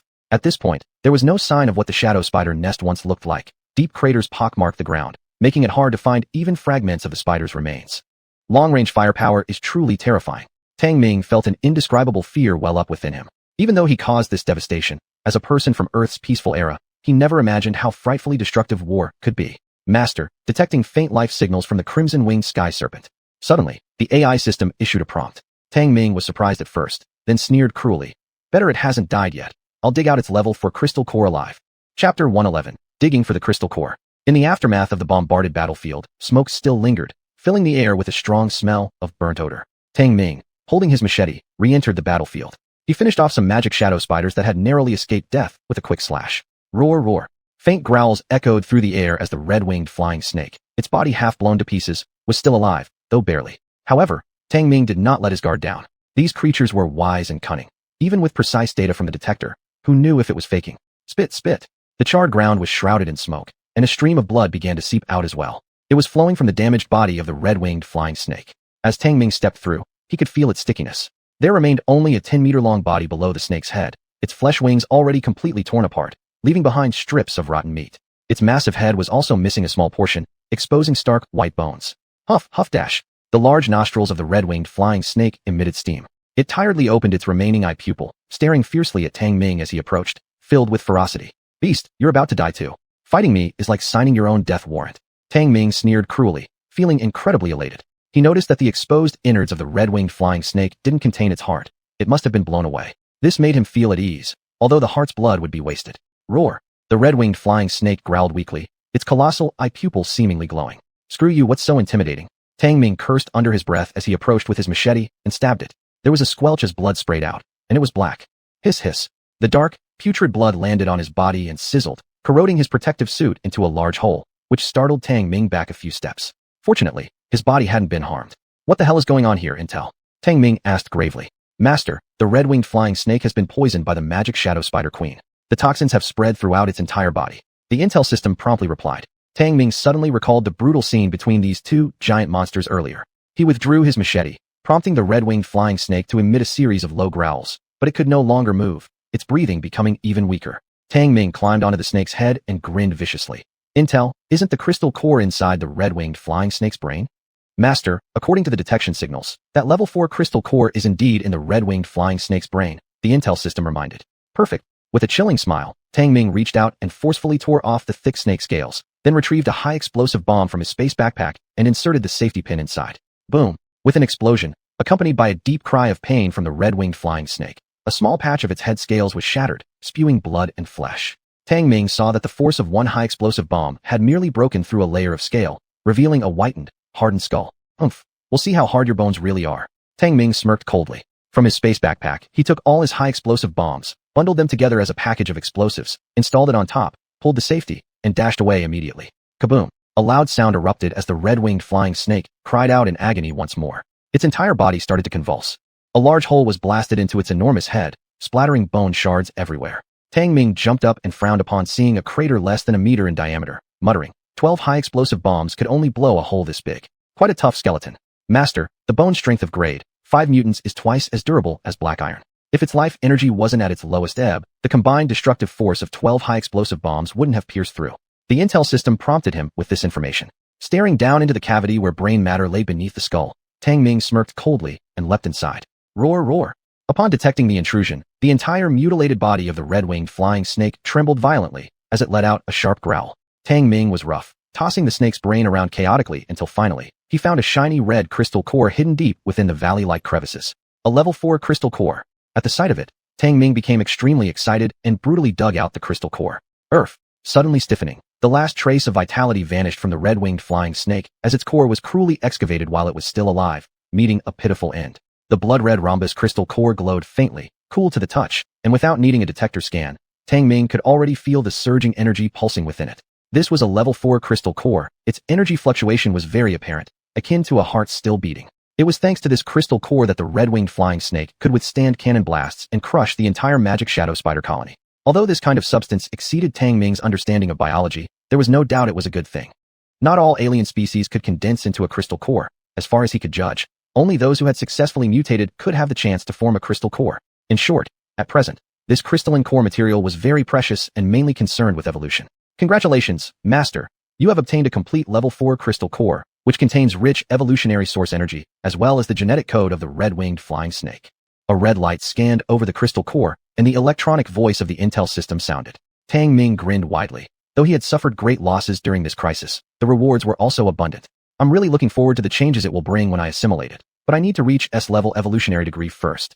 Tang Ming stared intently at the crystal core in his hand, his eyes filled with yearning. But for now, he was still pursuing the bioandroid plan, forcing out the strange appearance of the Intel system. Boom boom. At this moment, the sound of an engine roaring from afar caught his attention. Looking up, Tang Ming saw unmanned jet fighters and circular blade mech soldiers approaching. Master, unmanned jet fighters 1 and 2, along with mech soldier 1, are here to escort you. Please return to the base quickly for treatment. The electronic voice of the Intel system sounded again.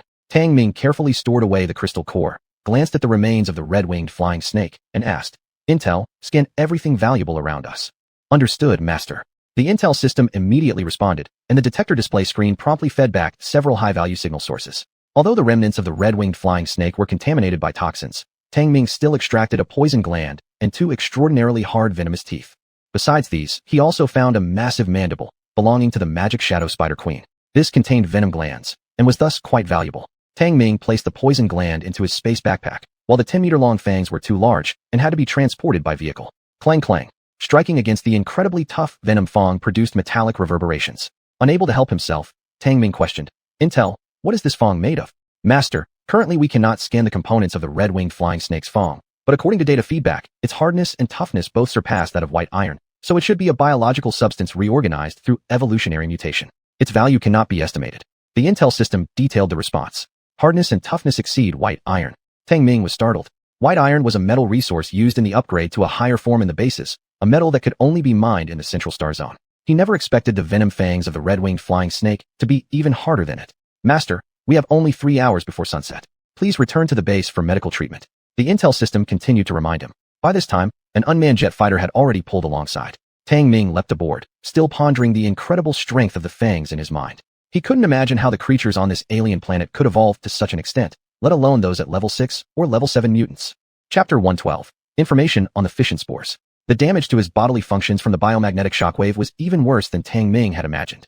He lay in the base medical capsule for 12 hours before he could recover fully. Treatment program complete, patient's physiological functions restored to 100%.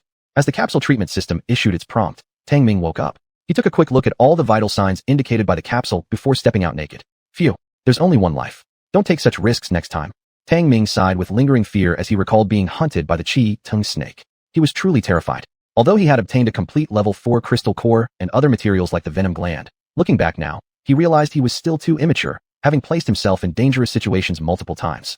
"Master, Mechanical Dog Number 2 has transmitted information about the fission spores." The avatar of the AI system appeared, walking gracefully toward Tang Ming to deliver the news. Tang Ming put on a loose tracksuit and sat down on the leather chair, calmly saying, "Let Mechanical Dog Number 2 conduct reconnaissance first." To acquire these items, he had risked his life several times, and he was indeed a little afraid. The plan for the bio-enhanced humans was undoubtedly important, but clearly far less important than his own life. "All right, Master, I'll dispatch Mechanical Dogs Number 1 and Number 3 over to assist." The AI system responded and sent 2 orders automatically. Tang Ming frowned and said, "AI, give me a brief report on the recent losses of AI-armed equipment." "Understood, Master, preparing statistics." Statistics completed. As of now, the base has converted into 1 S-type vehicle-mounted rocket launcher, 3 A-type self-propelled howitzers for unmanned combat vehicles, 5 round blade mech soldiers, and 20 mechanical dogs. Losses include 2 unmanned combat vehicles, 3 round blade mech soldiers, 11 mechanical dogs, and 1 unaccounted for. The AI system meticulously listed all the losses. A large portion of the losses were due to magnetic field shockwaves, which could be repaired. But with only Tang Ming present, there was no way for him to handle everything. All lost equipment were close combat units, mostly due to encounters with high-level alien species. "It seems we need to shift our strategic mindset," Tang Ming muttered, stroking his chin. After analyzing these encounters, Tang Ming was clear about his own weaknesses and advantages. At present, it was still remote firepower that would keep him safe. So, it was necessary to establish a comprehensive long-range fire support system. However, this idea required good planning since everything was based on sufficient personal resources.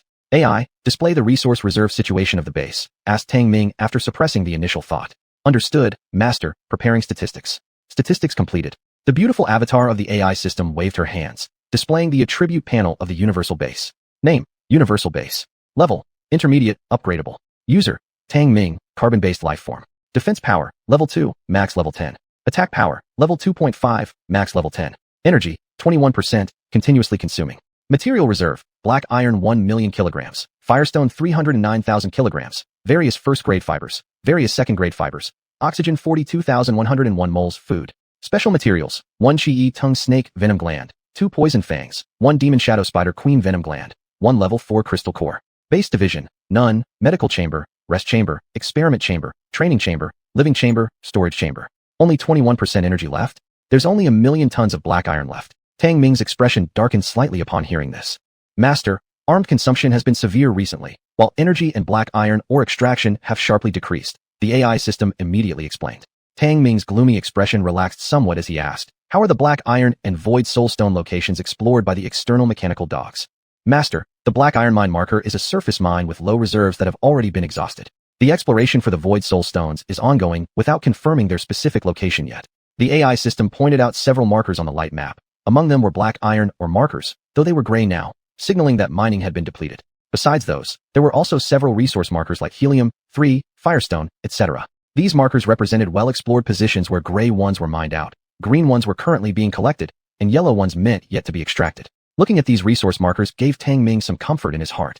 He paid a significant cost to produce 10 mechanical dogs that had made great contributions to exploring new territories. AI, expand the search radius of the mechanical dogs to beyond 1,000 kilometers, Tang Ming suggested. After some deliberation, Tang Ming issued an order. From the current situation, the furthest range explored by the photonic map was barely 1,000 kilometers. The outer ring area of the alien planet was vast, with large areas yet to be explored and an abundance of resources. Of course, Tang Ming was also well aware that as the explored area expanded, the risks involved would inevitably increase. After all, they had already encountered high-level alien species before. Order received, Master. Transmitting commands immediately. The AI system promptly relayed the instructions to the 8 mechanical dogs still exploring outside. The mechanical dogs would transmit environmental data detected in the areas they reached back to base. If resource information was detected, it would also be transmitted back to the base. After systematic analysis by the base's AI system, mining vehicles would be dispatched for further exploration. This greatly improved the efficiency of exploration. Beep, beep, beep. Just then, the base alarms blared, and a scrambled code message was transmitted back and analyzed by the system. What's going on? Tang Ming asked immediately. Master, mechanical dog number 2 has suddenly encountered a magnetic field shockwave. It has gone into paralysis. Its power system is severely damaged, and automatic reboot is impossible. The AI system immediately zoomed in on the photonic map and marked the location where mechanical dog number 2 met with the accident. At the same time, the video feed from mechanical dog number 2 was covered in static, indicating that it was paralyzed. Frowning, Tang Ming asked, is the position mechanical dog number 2 detected within the fission spores region? Yes, Master. Mechanical dogs number 1 and number 3 have already arrived nearby and are attempting to approach mechanical dog number 2 to help complete its reboot. The AI system responded immediately. Display the visual imaging from mechanical dogs number 1 and number 3. Tang Ming said at once. He wanted to examine the environment around the detected fission spores and prepare accordingly. All right, Master, establishing connection with mechanical dogs number 1 and number 3. The AI system immediately connected the perspectives of mechanical dogs number 1 and number 3 and projected them into 3-dimensional holograms. Through their 2 viewpoints, Tang Ming saw a brilliantly colorful fungal valley and couldn't help but be awestruck. Mushrooms over 10 meters tall emitted a faint glow, and large fungus resembling Buddha's hands swayed gently. Glowing umbrella-like fungi seemed to be rooted in midair, while streamlined fungi danced gracefully like living creatures. There was no doubt that it was a world of fungi. But Tang Ming, having been through countless battles, naturally wouldn't be deceived by the beauty before his eyes. Through the perspective of mechanical dog number 1, he saw mechanical dog number 2 lying paralyzed at the entrance to the valley, causing his pupils to constrict. Chapter 113, Human-Machine Equivalence Law. The second mechanical dog was paralyzed in front of the entrance to the fungal valley. It remained motionless, its cold metal limbs occasionally flickering with electricity. But Tang Ming's eyes were firmly fixed on several tiny white fungal strands on its body. AI brain, let the first mechanical dog get closer. Focus the aperture on the core part of the second mechanical dog and zoom in on the local image. Tang Ming immediately sensed something was off and spoke. The view from the first mechanical dog then aligned with the core part of the second mechanical dog and enlarged it. After the picture was magnified, Tang Ming could clearly see that the fungi, as fine as silk threads, had rooted in the core section, siphoning power and splitting rapidly. What is that? It can actually draw power from the core. Tang Ming was greatly surprised and asked. The inner core of a mechanical dog was equivalent to a battery, the functional core. Unbelievably, fungi were directly drawing this type of power to reproduce quickly. Master, that is a fission spore subspecies. It is drawing power from the second mechanical dog system for division and reproduction. After data analysis, the AI brain system confirmed the white fungal strands growing on the core section of the second mechanical dog. Fission spore subspecies? Tang Ming paused, seriously asking. What's the difference between it and the fission spores we need? Master, it is also a fission spore. Besides color and medicinal properties, it's essentially similar. Moreover, its mode of growth differs. The AI brain system responded immediately, detailing the types of fission spores listed. There were over 10 different colors. Tang Ming continued to watch the white fission spore fungi growing on the second mechanical dog. Within a mere 15 minutes, it had already divided several times and was visible without magnification. AI brain, can you detect the correlation between the paralysis of the second mechanical dog and these white fission spores? Tang Ming suddenly asked. Master, based on data feedback from the first and third mechanical dog's detection systems, the reason for the power system failure should be magnetic field oscillation waves diffused from within the fungal valley. The AI brain system denied Tang Ming's guess, indicating the cause of the second mechanical dog's power paralysis. This was a flaw in electrical machinery, currently impossible to avoid. Tang Ming nodded slightly and said, then have the first mechanical dog help the second mechanical dog restart. Understood, Master. The AI brain system immediately relayed the instruction. The first mechanical dog cautiously approached the second mechanical dog. Since no magnetic anomaly was detected, it easily got close. The mechanism on the abdomen of the first mechanical dog opened, extending a laser head which aimed at the dimming core of the second mechanical dog, emitting a blue light. ZZZZZT. As a series of electronic vibrations sounded, the core of the second mechanical dog suddenly emitted a burst of strong light, restarting the power system and resuming operation. Kaka kaka. The second mechanical dog regained mobility, but it seemed like its visual imaging function had been damaged, unable to operate properly. The data being transmitted back to base was a jumble of unidentifiable codes. AI brain. What happened to the second mechanical dog? Tang Ming frowned and asked. Master, the visual system of the second mechanical dog has suffered damage. It cannot identify parts of the environment. We recommend an immediate return for repairs. The AI brain system immediately advised. Tang Ming didn't look happy, helplessly saying, you decide yourself. Why is it still broken after the reboot? Master, intelligent mechanical bodies belong to the category of life forms operated by electronic programs. Once faults appear that they cannot repair themselves, they must return for repairs or dispatch a maintenance engineer for debugging. The AI brain system explained in detail. The more Tang Ming listened, the less pleased he looked. He sighed. It seems there's no getting around having people involved, which is why, even in those sci-fi movies I used to watch, no matter how advanced the technology, the protagonist always had to act personally. What law is this? Master, this is known as the human-machine equivalence law. The AI brain system suddenly agreed. Human-machine equivalence law? Tang Ming was stunned and curiously asked. AI brain, what is the human-machine equivalence law? The human-machine equivalence law states that no matter how far technology develops, organic life forms will occupy an indispensable important role. The AI brain system explained and listed a large set of abstruse runes and formulas. Tang Ming didn't understand any of it after half a day and became more puzzled, asking, then why does such a law exist?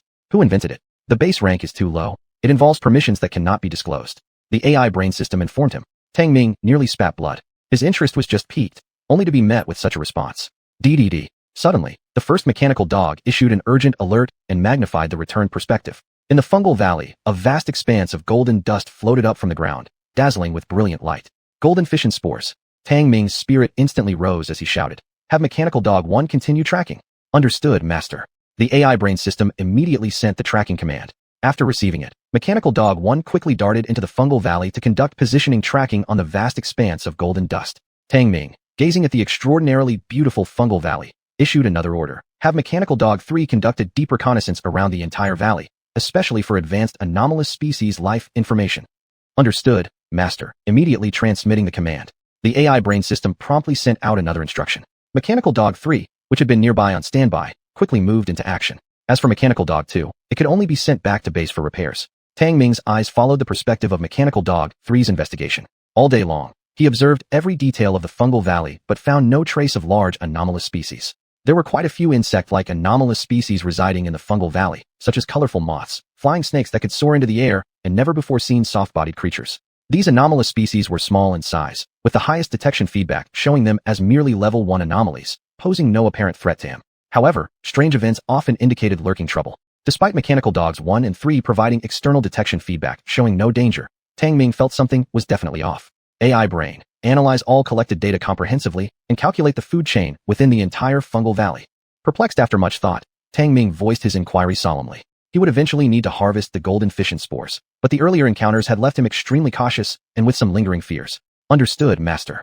The AI brain system immediately began analyzing the gathered data, constructing step by step a model of the fungal valley. The entire process progressed slowly due to continuous supplementation with data fed back from Mechanical Dogs 1 and 3. Tang Ming massaged his temples. He was feeling somewhat weary. He put on a mask, turned around, and stepped out of the base. Outside the base, twilight had settled. With one glance, he could see 2 enormous planets and their star rings hanging in the sky.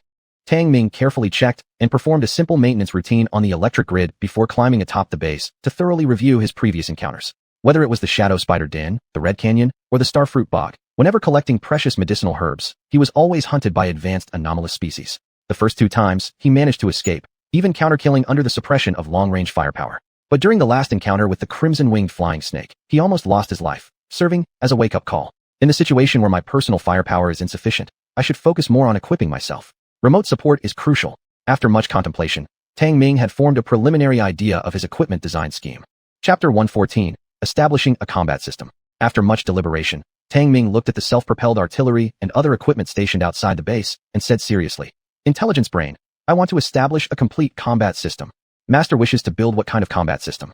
The electronic sound of the Intelligence Brain system immediately responded. Tang Ming pointed at the armed firepower stationed outside the base and said with a serious tone, based on the current required firepower, 2 combat units can be formed, long-range and close combat units. Each combat unit is equipped with an independent command unit.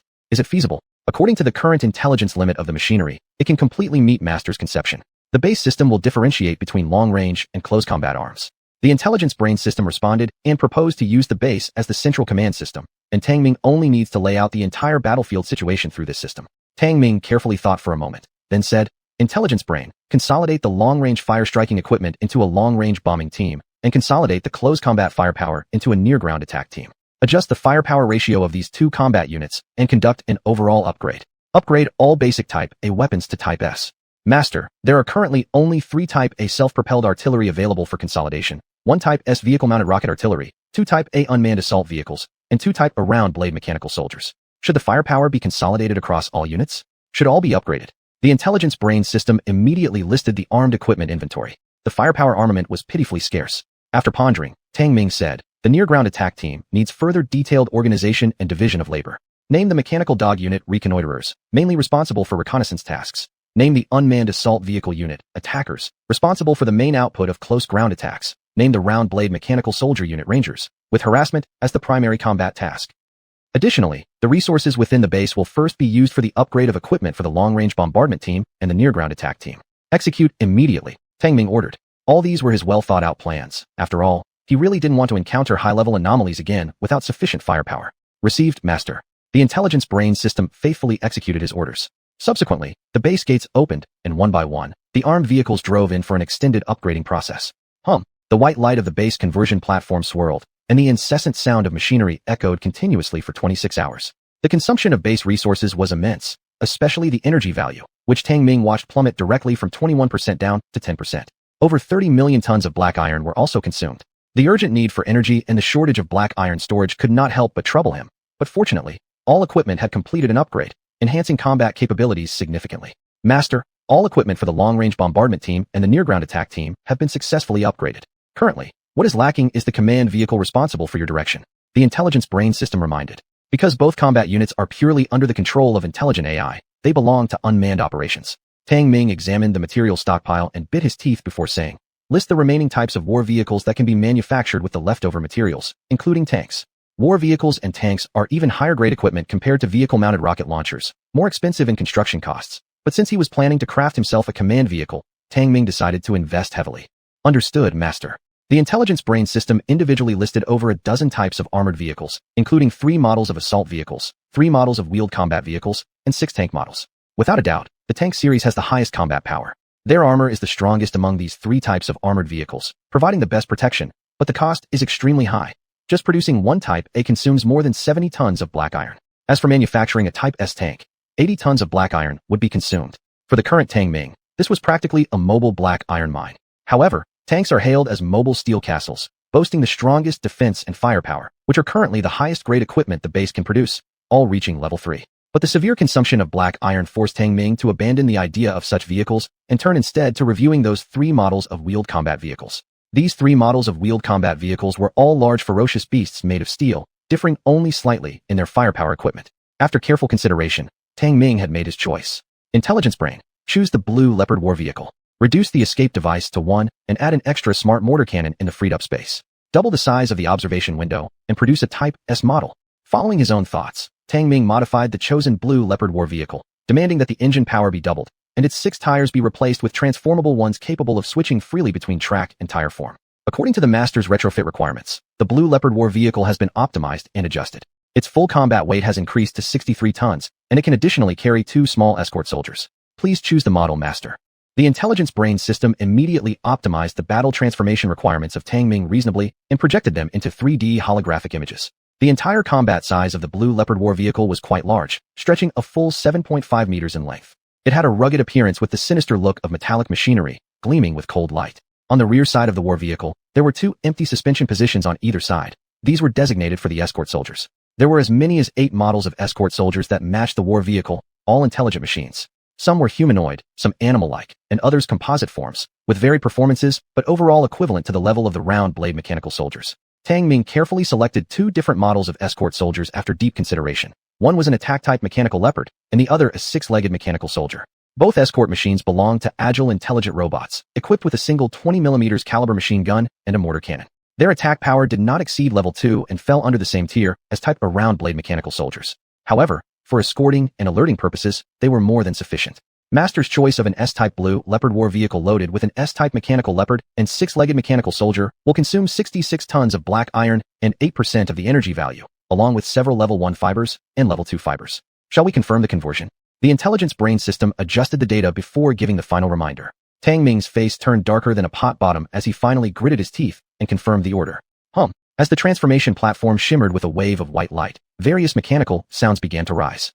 Tang Ming watched the transformation progress being updated on the platform, sighing helplessly. Hundreds of tons of black iron haven't even had time to warm up, and they're already being spent this way. He also understood that when manufacturing equipment, black iron was not utilized at a 1-to-1 ratio, but had to undergo encryption or atomic reconfiguration before application. This was similar to ordinary iron undergoing repeated forging and synthesis to form steel of varying qualities. Therefore, the energy consumption was extremely significant. Suddenly, the communication channel of the base buzzed, and a piece of information appeared abruptly. Master, the number 4 round blade mechanical soldier dispatched outside the starfruit swamp has returned with important information. The electronic voice of the intelligence brain system immediately rang out. The number 4 round blade sent to track the intelligent natives? Tang Ming's heart clenched tightly as he replied solemnly. Bring it up immediately and take a look. Chapter 115, The Blue Leopard Battle Chariot. The video footage transmitted by mechanical soldier number 4, with its circular blade, was taken in a hidden cave, but the scene inside made Tang Ming's golden eye ring slightly contract. The inner walls of the cave were carved with strange and mysterious symbols, akin to totems, yet astonishingly, there was a rudimentary altar constructed from bones. This bone altar housed the heads of several Class II alien species, though their blood had long since congealed, showing signs of rot. Clearly, they had been placed there for some time. However, this was where the video footage ended, leaving behind countless secrets. Is mechanical soldier number 4 still at the original location? Tang Ming immediately asked. Master, mechanical soldier number 4 has left the unknown cave and continues tracking. The intelligent brain system displayed an optical map. Among the unexplored areas, a winding line continued to slowly extend. This was precisely the route followed by mechanical soldier number 4. It was at least 3,000 kilometers away from the base. This route generally extended northward, that direction seemingly pointing toward the origins of the unknown alien natives. Tang Ming, staring at the optical map, suddenly spoke. Brain, connect with the visual system of mechanical soldier number 4. Understood, Master. Establishing remote connection. Connection successful. As the electronic sound of the brain system just faded, a light screen appeared. It was the first-person perspective of mechanical soldier number 4. Through the eyes of mechanical soldier number 4, Tang Ming saw a vast area covered in white mist, extremely dense, abruptly surging from the honeycomb-like sandy ground. Helium-3? Tang Ming gave a start, ecstatically shouting. So much helium-3. Brain, send a mining vehicle over immediately for reconnaissance. Understood, Master. The intelligent brain system immediately sent out orders. Although mechanical soldier number 4 could detect some simple mineral resources, once assigned the main task directive, it would no longer run other reconnaissance programs. Had Tang Ming not discovered this rich helium-3 resource via its visual system, this patch of honeycomb sand might have been overlooked entirely. After his initial joy subsided, Tang Ming also calmed down. Through the perspective of mechanical soldier number 4, he noticed several peculiar humanoid footprints. These humanoid footprints were rather unique, measuring a colossal 30 centimeters, clearly distributed with 3 toes. Brain, collect all data about the footprints and see what analysis can be conducted. Tang Ming spoke seriously. Understood, Master. Commencing collection. The brain system promptly conveyed the instruction. Mechanical soldier number 4 began scanning these humanoid footprints, capturing dimensions, texture patterns, as well as the depth of their indentations in the sand. At this moment, the impressive analytical computational power of the brain system came into play. It processed the scan data from mechanical soldier number 4 and preliminarily modeled a humanoid creature standing approximately 2.5 meters tall, with a blurred outward appearance. Master, according to our analytical computations, these humanoid footprints belong to an unknown life form approximately 2.5 meters tall, weighing around 200 kilograms. From the collected evidence, this unknown creature possesses at least 8th grade intelligence, qualifying it as a fully evolved intelligent life form.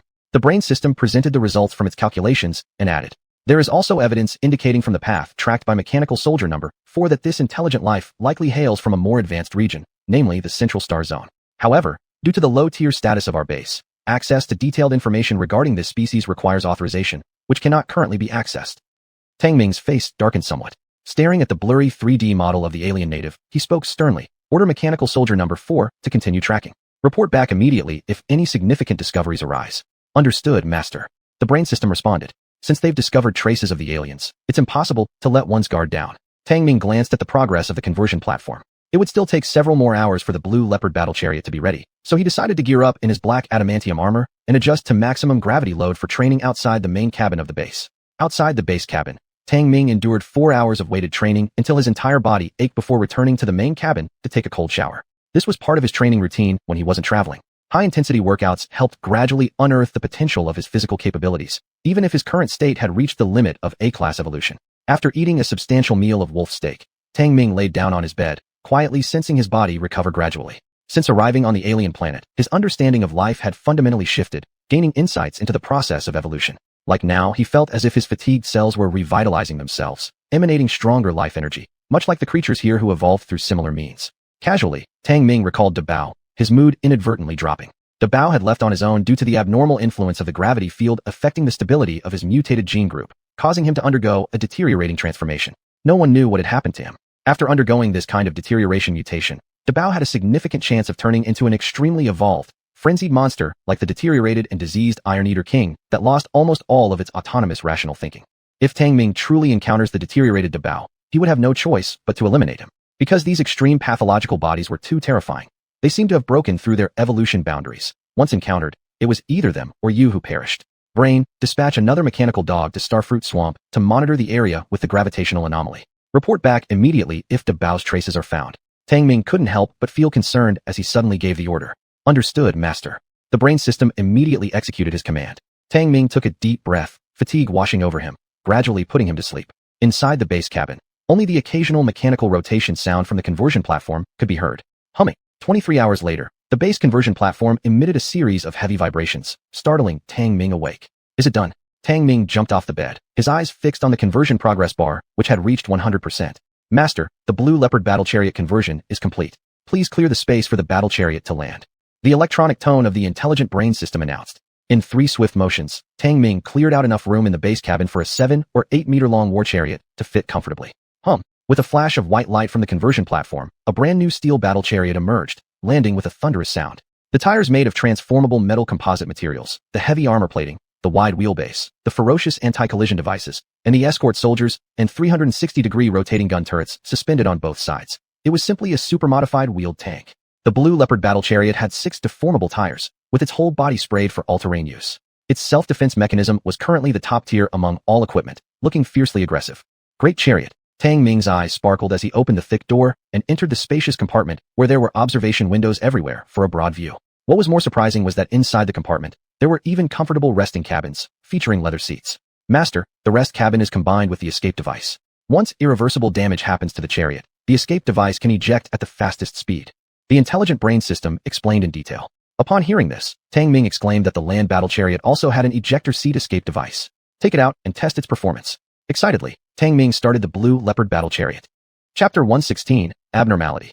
Boom, boom. The war vehicle roared, its tires grinding the ground beneath it, leaving 2 deep ruts and stirring up a cloud of dust.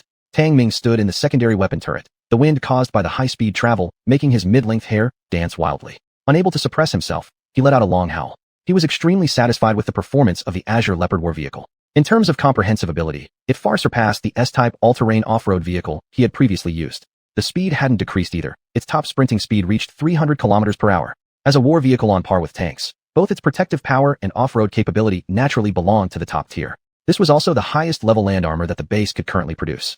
With the Azure Leopard war vehicle, Tang Ming's confidence in facing higher-class mutants greatly increased. Even if they encountered the red-winged ascending snake this time, under the cover of the long-range bombing team, he would be able to drive the Azure Leopard war vehicle and easily extricate himself from trouble. Still, he hoped not to encounter a high-level mutant again. Beep. Beep. At this moment, the detector rang out, transmitting important information from the base. Master, the fungal valley has been thoroughly explored. The analysis at the top of the food chain indicates that it is a species of giant fungus known as the king mushroom, which is categorized as a second-tier mutant and possesses more than a level 2 threat. The electronic voice of the smart brain system sounded, summarizing the situation in the fungal valley briefly. Tang Ming hesitated for a moment and said, "Return to the base immediately." The AI self-driving control system of the Azure Leopard war vehicle executed the command immediately and turned the vehicle around. 10 minutes later, Tang Ming returned to the base. As soon as he entered the main cabin of the base, he saw a 3-dimensional image of the fungal valley. A large patch of fungi within it was prominently marked. List the information about this king mushroom. I want to know how it became the top predator in the food chain, said Tang Ming seriously.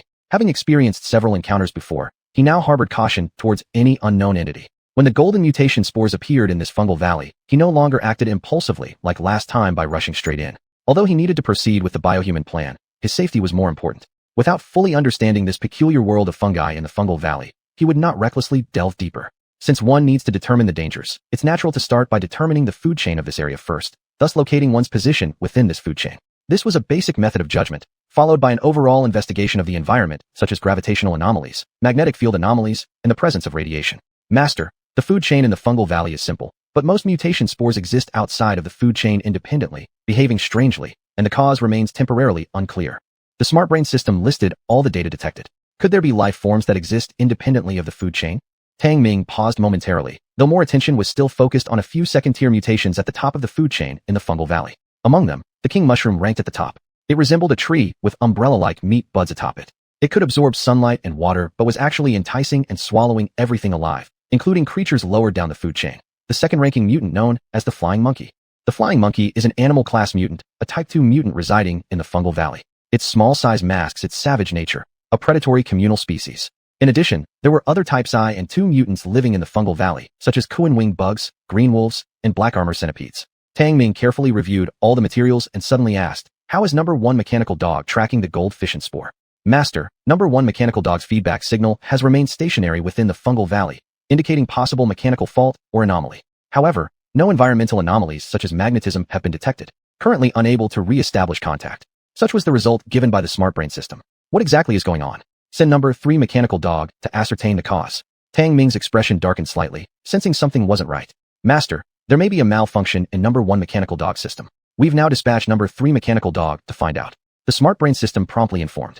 We must investigate clearly. Tang Ming reiterated solemnly. If the fungal valley harbors great danger, he'd rather interrupt the biohuman project than take the risk. Even if only the golden fission spore, the last medicinal plant, remained. On the electro-optical map, number 3 mechanical dog that had been lingering outside the fungal valley immediately entered inside. Activating its visual imaging function and connecting with the base allowed Tang Ming to see the external world through its perspective. Fungi covered everywhere in the fungal valley, each of various colors emanating a kaleidoscope of fluorescent hues, beautiful as a fairy tale world. But Tang Ming glimpsed potential danger amidst the stunning fungal forest. Hisses! A sudden color-changing lizard dashed over, opening its saliva-laden maw wide and biting onto one metallic forelimb of the mechanical dog, producing a grating sound. Mechanical dog number 3 quickly rolled, breaking free from the color-changing lizard, and the machine gun on its back immediately popped out and opened fire.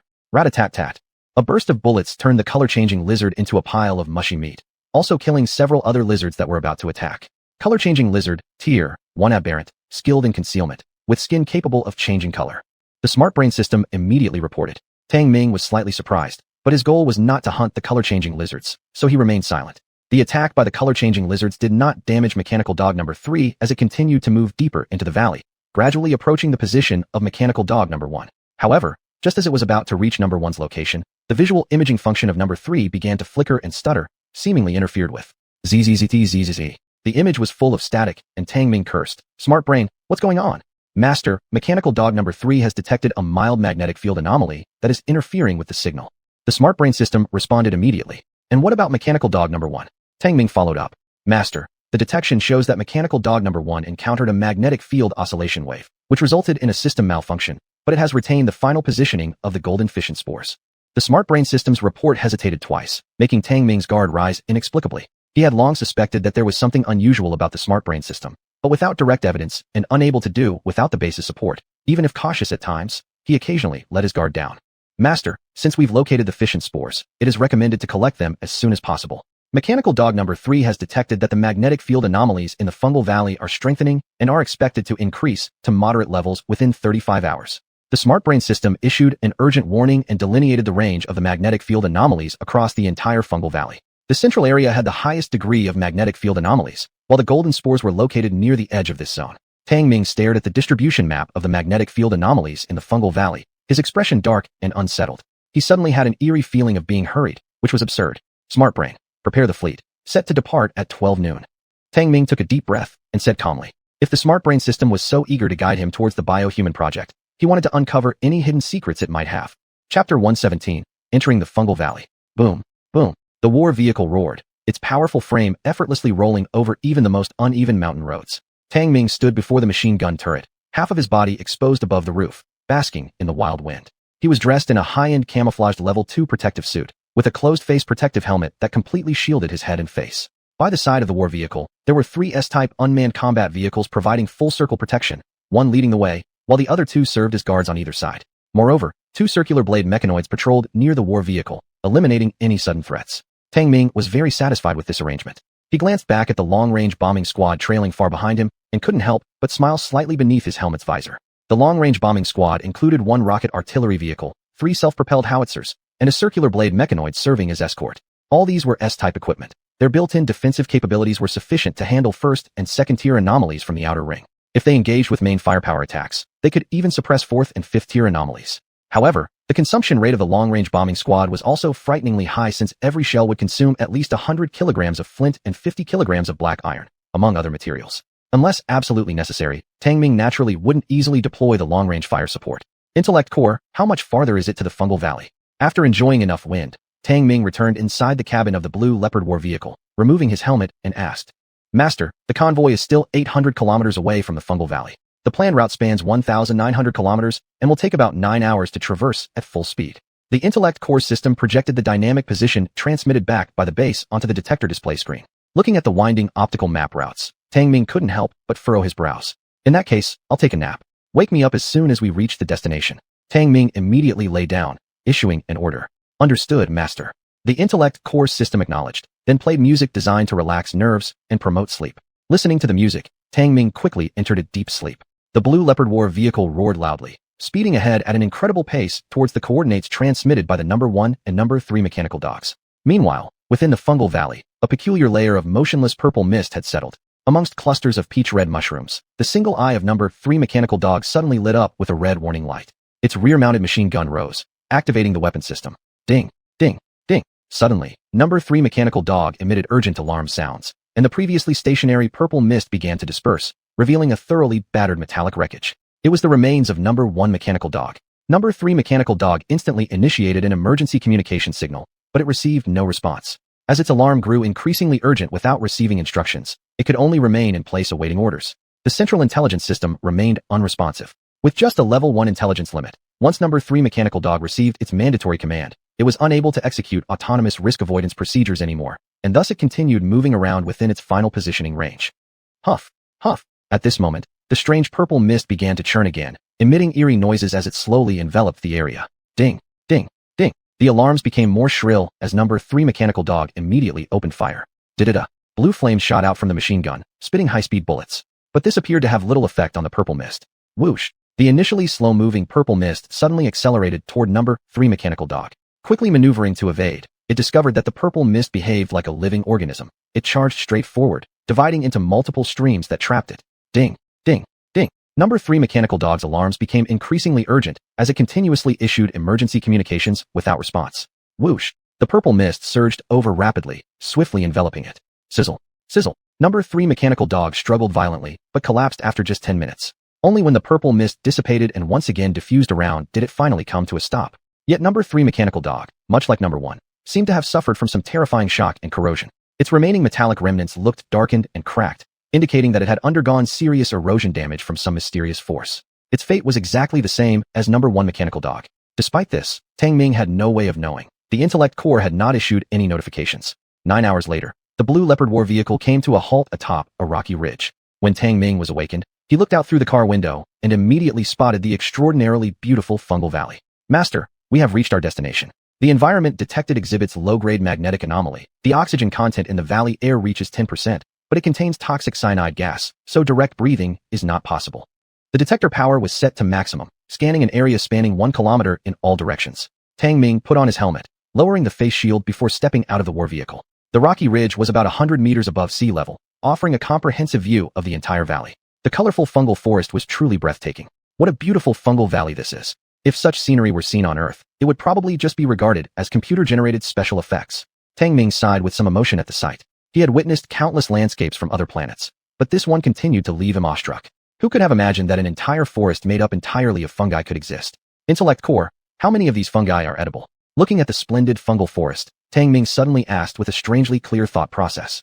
A portion of the fungi detected have flavors and nutritional values suitable for consumption, master. Should I proceed with collection? The intellect core system responded. Collect some, and also set the long-range bombing squad on standby. Tang Ming ordered. Received, master. The intellect core system immediately relayed the order, putting the long-range bombing squad stationed dozens of kilometers away into a state of readiness.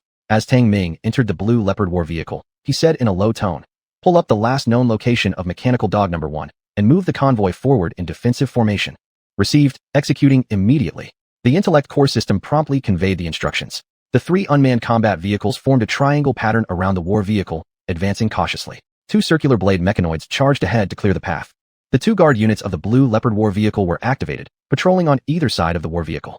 This was without doubt the highest level of defense posture, even though no high-level threats had been identified within the fungal forest so far. Inside the cabin, Tang Ming stared at the vehicle's optical map.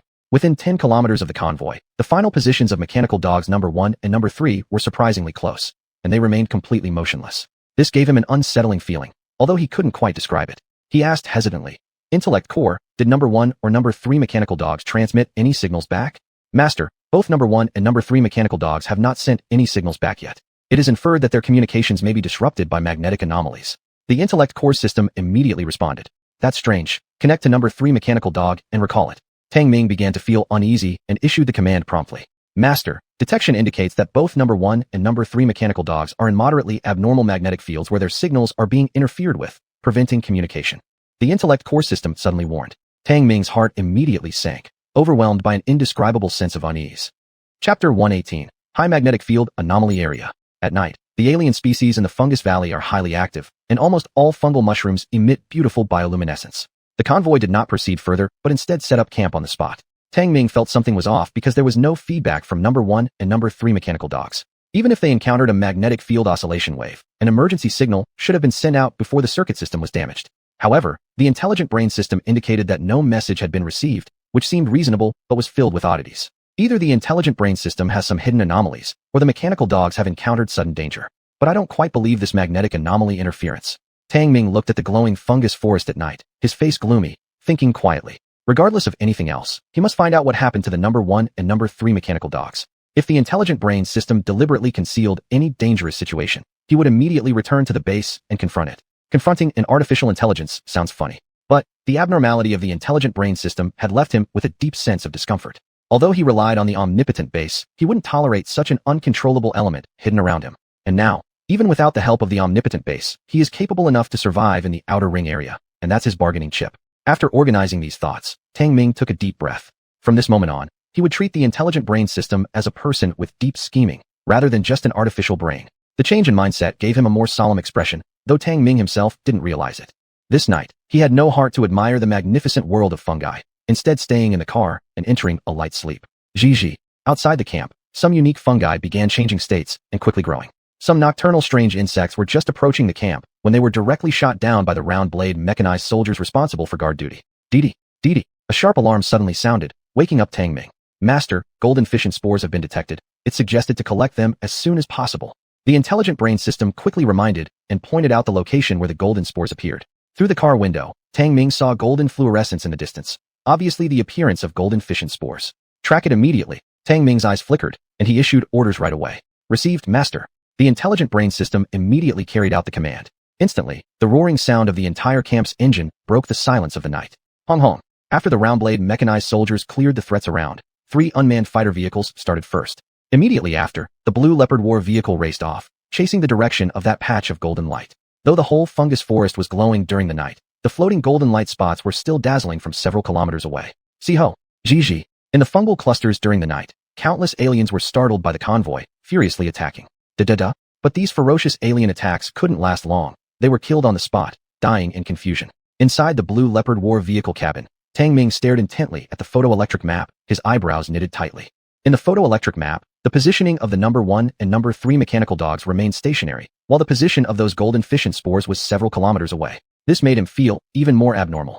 "Brain, can you contact Number 1 and Number 3 mechanical dogs now?" Tang Ming asked suddenly. "Master, Number 3 mechanical dog just fed back information. It has been paralyzed due to suffering from a magnetic shock." It seemed like there was a delay of a few seconds before the electronic voice of the intelligent brain system sounded. "Is that so?" Tang Ming's eyes flickered with a shadow, outwardly calm but inwardly calculating. "Si-ho." Just at this time, the detector monitored the appearance of many second-class aliens, also chasing after the golden fission spores. This golden fission spore contains cell vitality factors and could be considered a high-grade drug, attracting these aliens. Tang Ming quickly understood the reason. Da-da-da. Outside the cabin, the accompanying unmanned fighter vehicles opened fire. The 20mm caliber machine cannons formed deadly beams during the night, killing countless aliens and destroying numerous fungal plants.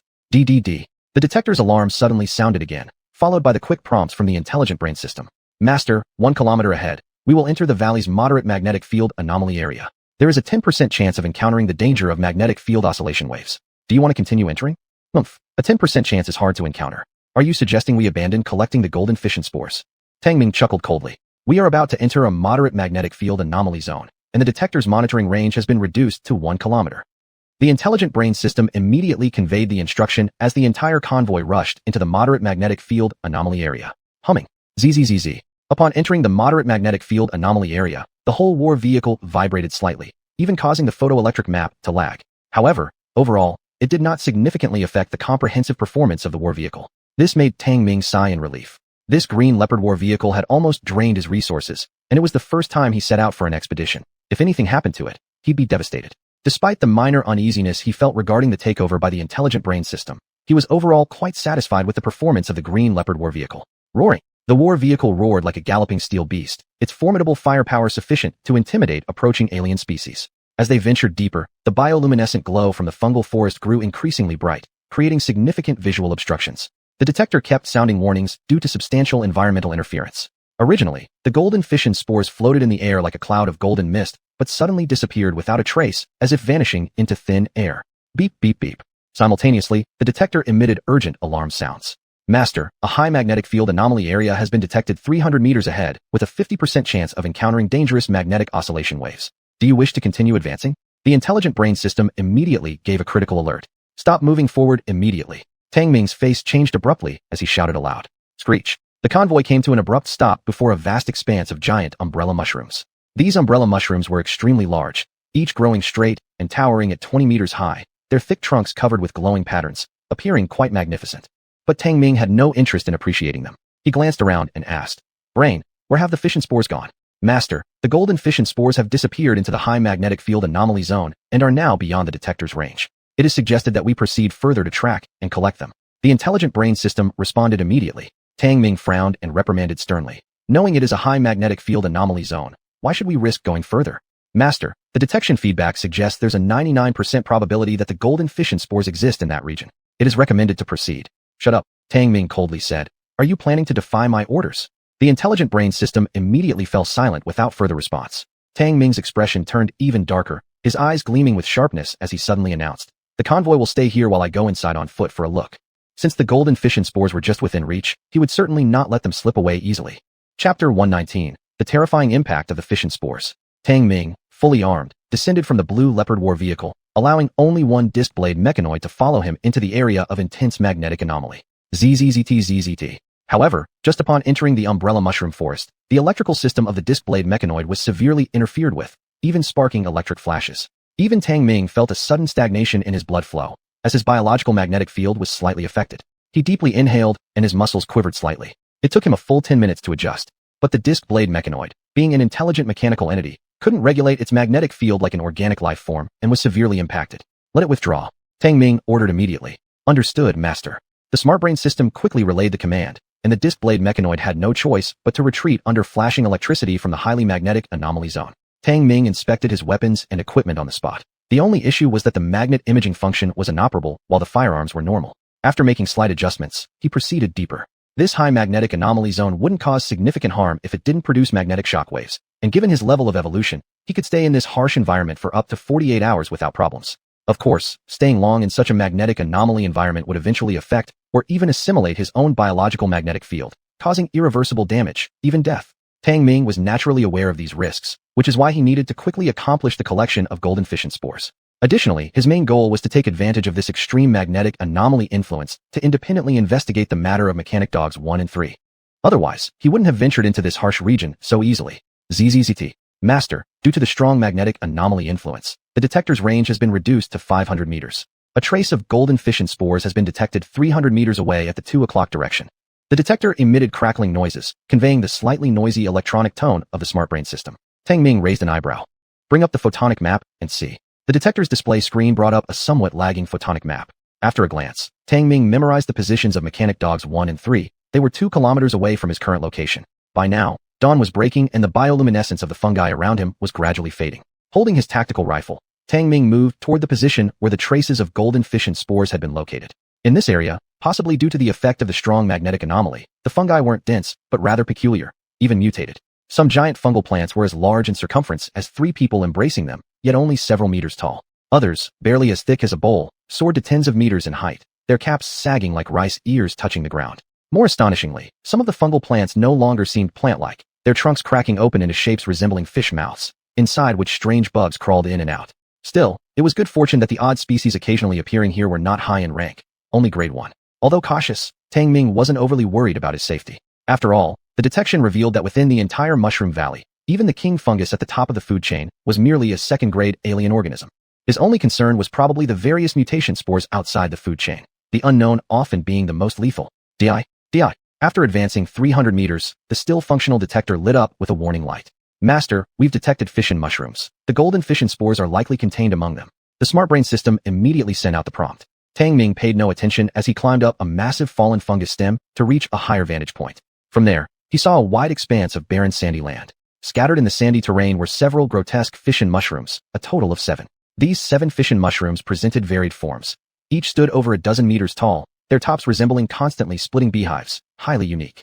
And the one that emitted a golden hue stood exactly in the center, surrounded by others of different colors. However, the rotten white skeletal remains scattered around caused Tang Ming's eye pupils, marked by golden rings, to constrict slightly, prompting him to refrain from any hasty actions. See, at that moment, a creature resembling a yellow rat, an abnormal organism, darted forward like lightning towards the central golden fission mushroom.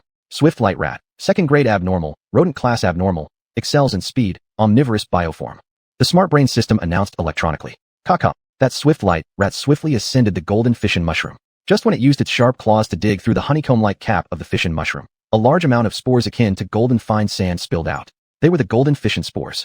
Rather than consuming the spores like an hourglass immediately, the swift light rat opened its abdominal pouch and stored the spore-filled contents inside. Squeak squeak.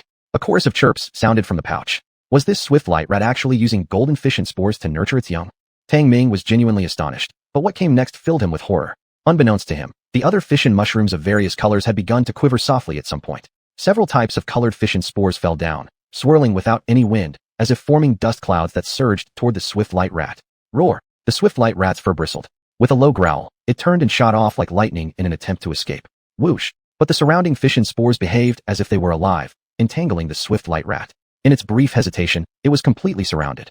Hiss hiss! Several hues of fission spores enveloped the swift light rat, emitting a piercing, grating sound as they corroded it. The swift light rat let out incessant, agonizing screams, which faded after less than 3 minutes. The fission spores then retreated like creatures returning to their nests, disappearing back into the caps of the fission mushrooms. The sandy area returned to eerie silence once more. This entire scene left Tang Ming shaken. He stared intently at the lifeless body of the swift light rat, his golden-ringed pupils contracting sharply. The corpse remained in a grotesque state, showing no external wounds but looking as though it had been entirely drained, like a mummified body. Its wide-open eyes were now a deathly gray hue. It was as if some mysterious force had eroded all vitality from it, leaving it utterly void of life. Smart brain, what exactly just happened? Taking a deep breath, Tang Ming asked gravely. Accessing database. This appears to be the impact of the fission spores, a unique attack method that strips away life energy. The smart brain system's voice still stuttered slightly, yet its response chilled Tang Ming to the bone. Stripping away life energy was far more terrifying than magnetic shock waves or lethal radiation. Tang Ming frowned. Is there any way to safely collect the golden fission spores? He wouldn't take the risk otherwise. Master, fission spores are peculiar life forms with potent oxygen active factors, making them highly flammable. High temperatures can prevent their harmful effects. The smart brain system suggested. Tang Ming's eyes brightened. Fire assault. Chapter 120. Harvesting golden mutation spores. Bang, bang, bang. Several combustion eggs accurately landed beneath the golden mutation spores, exploding into roaring flames. Squeak, squeak, squeak. The mutation mushrooms that caught fire began to burn violently, making a cracking sound. Their caps exploded, releasing large clouds of multicolored mutation spores like puffs of smoke. At a glance, there were several colors, with the red mutation spores being the most numerous. They emitted a hissing sound, swirling as if driven by ghostly winds. But what captured Tang Ming's attention was a type of gray mutation spore. Although it was abundant, it swirled like an ominous dark cloud, increasing the humidity in the surrounding air and even causing localized rain showers, suppressing the fires from the combustion eggs. Is this even possible? Tang Ming was shocked he had not acted rashly. He didn't expect these gray mutation spores to gather moisture from the air and truly produce rain, just like a cloud. Zitzit! The gray mutation spores spiraled in the sky, with the raindrops becoming increasingly dense. The burning mutation mushrooms, after absorbing water, no longer seemed to fear the flames. However, Tang Ming noticed all kinds of mutation spores avoided any source of fire. Even though the combustion eggs created ferocious flames, extinguishing them solely through rainfall was actually quite difficult. These rains mainly helped the mutation mushrooms absorb water, forming a unique defense mechanism. Tang Ming found this revelation astonishing but did not forget his objective. Hiding nearby, he threw out more combustion eggs. Bang, bang, bang. The combustion eggs detonated, setting 70% of the sandy area ablaze and rapidly evaporating the falling rain. The high-temperature steam forced the mutation spores to rise chaotically into the air. Even the mutation mushroom in the center of the sand began trembling, with many golden mutation spores starting to escape. Seeing this, Tang Ming wasted no time and rushed forward. Steam filled the sandy ground, resembling a steaming sauna room, but it had no effect on Tang Ming. Clang! Approaching the central mutation mushroom, Tang Ming drew his large machete and quickly climbed up, mimicking the earlier technique of the swift-flight rat by hacking into the honeycomb-like cap of the mutation mushroom. Zzz. Like the sands of an hourglass, the golden mutation spores quietly flowed downward, being collected by Tang Ming into a metal collector. Before the collector was even half full, the mutation mushroom's cap suddenly cracked open, and dense clusters of golden mutation spores rose like mist. Not too hard. With clumsy hands, Tang Ming activated the collection feature of the collector, managing to fill a canister of spores that looked like gold sand. SSHHH. SSHHH. Just then, a commotion in the air above caught his attention.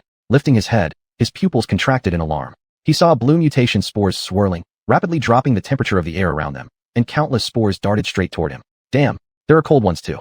Tang Ming let out a yell and tossed several combustion eggs into the sky.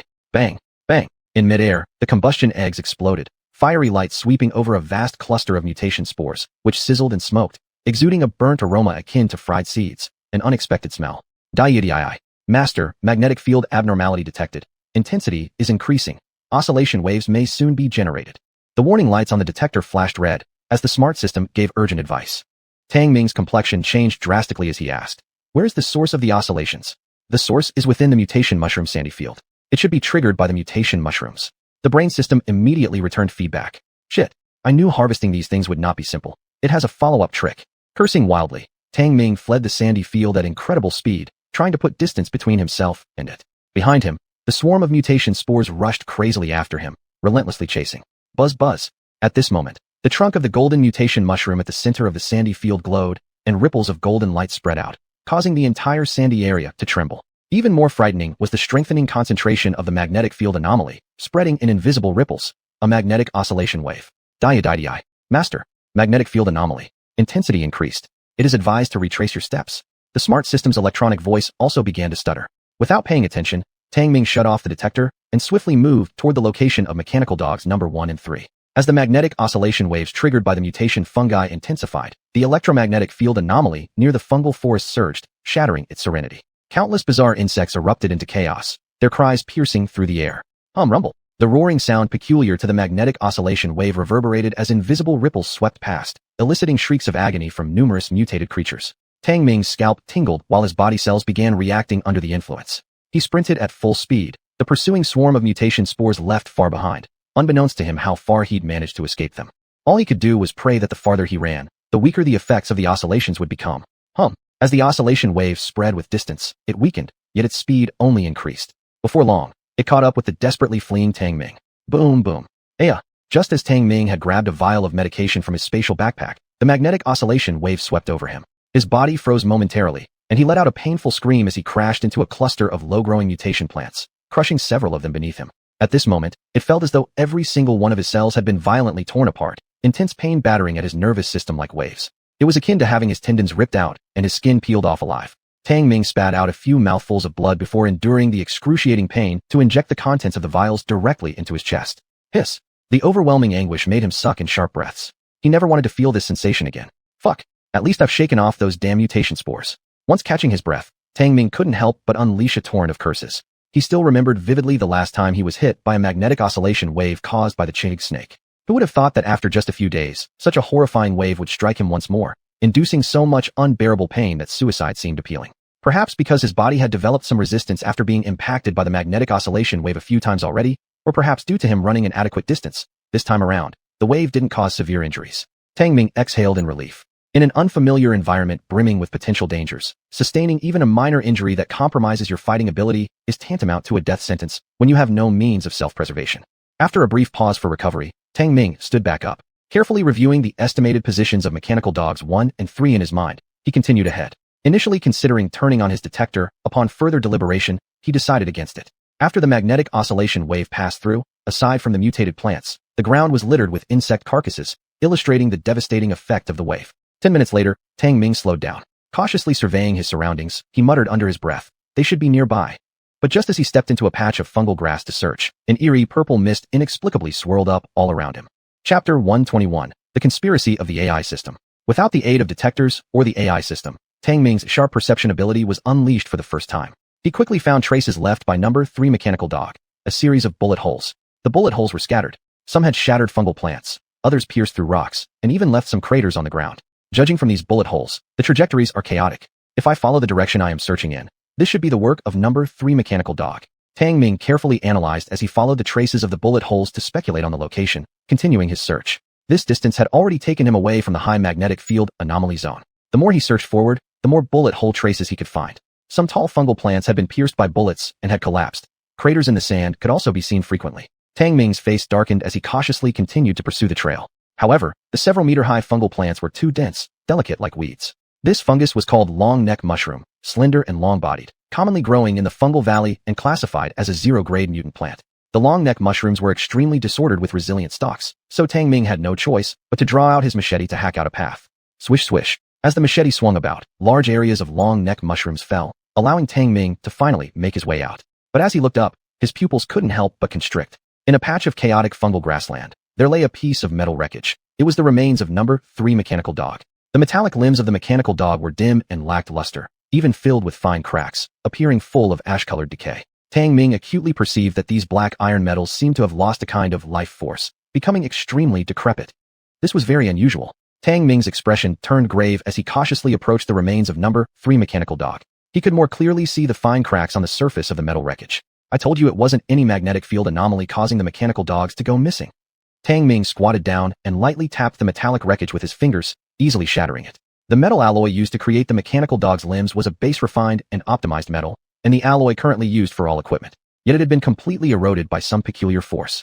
Tang Ming pinched the metallic fragments, looking around at the messy traces of bullet holes, the killing intent in his eyes swelling rapidly. Number 3 mechanical dog had endured battle for quite a while before its destruction. It received mandatory orders and did not retreat, but prior to that, it surely would have relayed back everything encountered.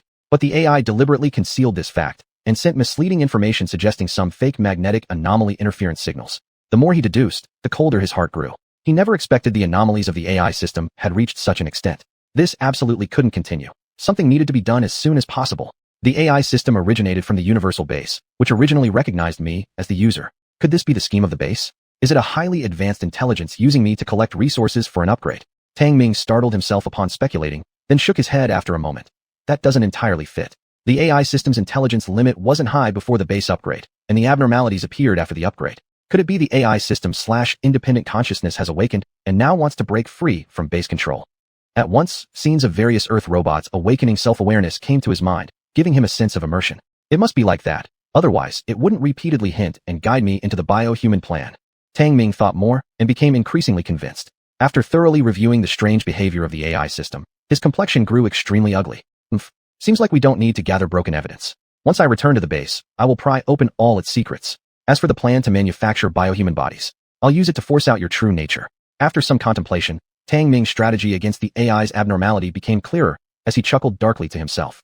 After hastily covering up the remains of number 3 mechanical dog, he stood up and continued his search. Nearby was still the location of number 1 mechanical dog, but unknown when a faint layer of purple mist started to spread around, floating in the air eerily still, growing thicker over time. How does this look exactly like fission spores? Tang Ming's pupils contracted, and he immediately took out a combustion egg. Yet this bizarre purple mist stayed stationary, seeming to possess no offensive capability, leaving him uncertain. Nevertheless, Tang Ming remained cautious as he carried on his search. Sure enough, not far off, he discovered the remains of number 1 mechanical dog, just like number 3, reduced to an oxidized metal corpse. This is due to fission spore impact.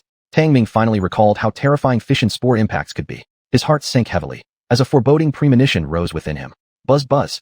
At this moment, the originally motionless purple mist began to agitate, vibrating like bee wings, humming ominously. Damn it, these are really fission spores. Tang Ming's face darkened greatly as he immediately hurled a combustion egg. Boom. The combustion egg exploded midair, sweeping out a wide range of fiery light.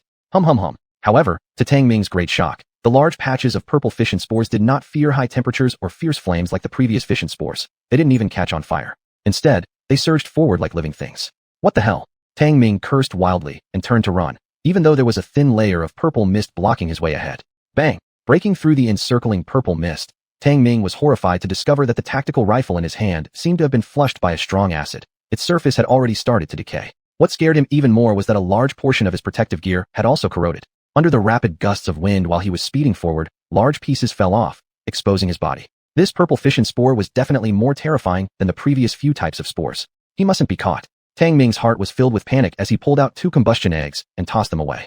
Bang bang. Fierce flames surged skyward, merely dispersing the speed of the purple fission spores for a moment. What kind of fission spores are these? Aren't they supposed to be afraid of fire? Tang Ming ran wildly, looking very disheveled. In an emergency, he quickly switched on the detector. Beep beep beep. As soon as the detector was switched on, it emitted urgent alarm sounds. Master, detected impact from fission spores.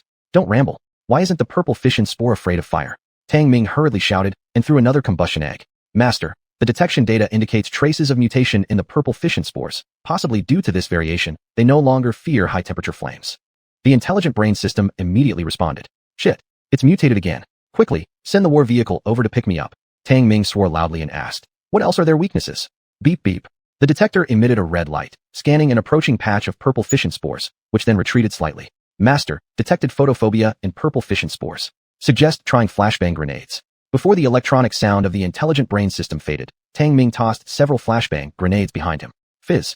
A burst of intense light flashed, and those crazily surging purple fission spores actually paused for a moment, only to continue their onslaught immediately after. What's the point of this? Tang Ming's face turned green, but at least it had some effect. He could only rely on tossing a flashbang grenade to buy time during critical moments. Chapter 122. Suicide-like self-rescue. Bang! In a panic, Tang Ming threw several high-explosive eggs out. The power of the explosion destroyed large patches of fungal plants, but had no effect on the ever-present purple mutating spores. However, the fierce shockwave from the explosion managed to disperse them, greatly slowing down their attack speed. Shit! What kind of mutation is this? Can't even be blown up. Tang Ming's eyes flickered as his growing fear towards the unknown intensified. Fortunately, he wasn't slow either. In one leap, he jumped down from a cliff that was over 10 meters high. The purple mutating spores that had been dispersed by the high-explosive egg quickly recondensed and followed him down, emitting eerie, sinister sounds as they tore through the air. Beep beep beep. Just after jumping down from the more than 10-meter-high cliff, the alarm sound from the detector rang out, flashing the highest-level red light. Tang Ming felt a chill run through him as the emergency electronic voice from the smart brain system sounded in his ears.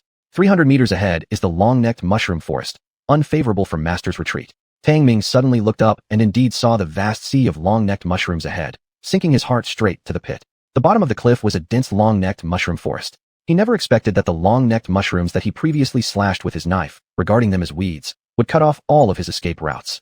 Smart brain, have the long-range bombardment team open fire. Tang Ming's expression turned ferocious, bellowing with anger. The master is within the range of injury. Carry out the order. Tang Ming roared, making a decision in his heart. He'd rather sustain severe injuries from the explosion than be invaded by the mutating spores and die violently. Acknowledged. Suggest the master hide in the long-necked mushroom forest to reduce the harm from the explosion shockwave. The smart brain system immediately relayed the command. But Tang Ming did not do so. Once he entered the long-necked mushroom forest, it would greatly slow down his speed, leading only to certain death. The hundreds of meters wide open ground at the bottom of the cliff became his battlefield against the purple mutating spores. Woo woo hum hum. The purple mutating spores charged down like an ominous puff of purple smoke rolling over, humming sounds akin to ghostly wind brushing past. Tang Ming's pupils shrank into golden rings, and he frantically sprinted around the empty land at the bottom of the cliff, leaving deep impressions across the mycological grassland underfoot. Boom! The last high-explosive egg exploded behind him, wiping out large areas of the mycological grassland with its shockwave. The skyward blast of flames split the purple mutating spore into 2 currents. These 2 currents of purple mutating spores didn't merge again, but instead rolled over from left and right. They actually know how to attack from both flanks. Tang Ming screamed in horror as he heard the ghostly whooshes, nearly going crazy. Shum, shum, shum. At this moment, a sound of cannon shells slicing through the air reached them, and Tang Ming's face shifted. He sharply turned around and rushed toward the long-necked mushroom forest. Bang, bang, bang. Several shells precisely landed on the open ground at the bottom of the cliff, triggering a towering burst of fire. Boom. The powerful impact sent Tang Ming flying high into the air, smashing hard into a large patch of the long-necked mushroom forest. Phew! Tang Ming spat out a mouthful of blood inside his mask, which spilled outward. Master, the close combat assault team will arrive in 3 minutes. Please move away from the bombardment area as soon as possible. The smart brain system issued an urgent warning, but Tang Ming's ears were buzzing loudly, hearing nothing, temporarily losing his sense of hearing. Though not directly hit by the shells, he was severely jolted by the powerful shockwave, breaking several ribs, leaving his mind dazed. Bang, bang, bang. Another round of shells landed, severing the long-necked mushroom's mid-body and sending them flying as if they had been ravaged by a 17-level hurricane. Tang Ming only felt himself being tossed high into the air by the strong shockwave, falling multiple times before finally landing hard amidst a cluster of solid granite stones. Cough cough. After an unknown period, maybe several days or merely a dozen seconds, Tang Ming finally felt stillness, his brain throbbing incessantly. He lost all sensation throughout his body, feeling as if he was about to die, even struggling to open his eyes. The purple mutating spores disappeared, the long-range bombardment team stopped firing, and the entire bottom of the cliff had been flattened. Scattered sparks remained, mixing with gunpowder smoke everywhere. Debris from countless long-necked mushrooms lay scattered all over. Tang Ming lay in the pile of rubble like a broken rag doll, his limbs twisted. He was breathing heavily, horrified to discover that the bones in his limbs seemed broken, and he couldn't even feel his legs' existence. No, Tang Ming tried to shout, but spat out another mouthful of dirty blood. His mind still buzzed with sound, consciousness starting to fade. Boom boom. Master, the close combat assault team has arrived. Please withdraw. Suddenly, he heard the sound of an engine approaching and the prompt from the smart brain system. He tried to crawl up, to shout for help, but his consciousness gradually faded into darkness. Am I about to die? The last thought had just surfaced when Tang Ming closed his eyes and fell into a direct blackout. SSSSHHH. The Azure Leopard war tank screeched to a halt. The hexagonal robo-trooper located its target immediately based on positioning. It extended two metallic arms and carried the blood-soaked Tang Ming back into the tank. Diap. Diap. After an unknown length of time, as Tang Ming's consciousness gradually returned, faint sounds reached his ears. I'm still alive. As clarity rushed back into his mind, waves of excruciating pain followed. Just as he let out a scream, a mouthful of bitter fluid was poured down his throat. Master, you are currently under treatment inside the medical pod for your injuries, and your nervous system is being restored. Please do not move around. The electronic voice of the smart brain system rang out. Tang Ming forcibly opened his eyes, catching sight through the clear liquid in the pod of the image of the smart brain system outside it. I'm still alive. Despite the unbearable surges of pain across his body, Tang Ming's heart leapt with overwhelming joy. The master has sustained 10th grade injuries, with a total bodily damage degree reaching 92%. The central nervous system has collapsed and requires deep treatment, so anesthesia cannot be used. However, given the master's mental strength, he can endure 12th grade levels of pain. The life-based fluid treating the master's nerve injuries has been extracted from the golden fission spores, poria wood, star fruits, and blue-silver grass painstakingly collected by the master himself. This will allow the master to reconstruct all neural systems within 12 hours. The smart brain system detailed the master's condition while reporting the treatment plan thoroughly. Life-based fluid. Did it save me? Tang Ming felt some complexity within him, but then abruptly tensed. The smart brain system had already processed the life-based fluid. Did that mean the biohuman project had already started? But without his command, how could it proceed? A mysterious sense of unease swelled within Tang Ming's heart. Yet unfortunately, his entire body remained immobile as the continuous waves of sharp pain overwhelmed his brain, severely affecting his ability to think clearly. In the main cabin of the base, there were another 11 medical pods, each one filled with life-based fluid. Shockingly, they contained various humanoid organic forms and synthesis. The projection image of the smart brain system intently focused on one particular medical pod, its virtual gaze reflecting a glimmer of spiritual light. Chapter 123. The consciousness entity sealed in the base. Tang Ming only felt himself repeatedly waking up and going into shock from the excruciating pain of his nervous system being rebuilt and repaired. The complex neural network of the human body is the most sensitive system, and the intense pain caused by its collapse pales in comparison to the pain of its reconstruction and repair. If he had a choice, Tang Ming would rather die, because as the reconstruction and repair of his nervous system became more complete, the deep bone marrow pain grew more concentrated, continuously impacting his entire cerebral cortex. In his days, he even wondered how much longer his brain could endure. Beep, beep, beep. Nervous system reconstructed 45%, repaired 55%, completed. Now starting treatment on other tissues, prioritizing bone tissue repair. The electronic voice of the medical system sounded, and the image of the intelligent brain system also projected. It walked to Tang Ming's side and silently entered an anesthesia command. Inside the medical pod, an injection needle was about to pierce him when it was secretly caught between two fingers of Tang Ming that were still able to move. The needle tip didn't enter his muscles, stuck instead in his skin layer. He suddenly opened his eyes wide, a deep bone marrow pain making him open his mouth in a silent scream, gulping down several mouthfuls of life-based fluid. How terrifying this will to live. The beautiful pupil light of the intelligent brain system became more lively. She glanced at the synthesis progress of the bioorganic body inside the pod and murmured to herself, with another 23% progress, the first body will be synthesized, and I'll be able to freely reincarnate. At this moment, there was no trace of any formulaic electronic tone left in the intelligent brain system. It was as wise and lively as a high-level intelligent life form who plans everything out. Tang Ming was greatly startled, hearing vaguely the word rebirth, confirming his abnormal suspicions about the intelligent brain system. Ignoring the intense pain during his skeletal restoration, he forcefully pulled out the connected injection tube and sat up with great effort. Swish. Life-based liquid splashed out of the medical pod. Though his limb bones had yet to be fully repaired, his spine had already been restored, allowing him to sit up with great strength. Ho-ho! Tang Ming spit out the oxygen tube in his mouth, taking large breaths, while viscous base fluid dripped down his firm face. Crack crack. The strange sounds and severe pain came from the lumbar vertebrae. Tang Ming knew the newly repaired vertebrae might have fractured again. Alarm! Alarm! The master's body is still severely damaged. Please do not leave the pod. The electronic sound of the medical system quickly issued a warning. Tang Ming paid no attention, gritting his teeth, raising his arms whose radius bones were broken, enduring the pain without uttering a sound. But sweat beaded on his forehead, distorting his entire face. Master, you need treatment. The image of the intelligent brain system approached anxiously, reminding him.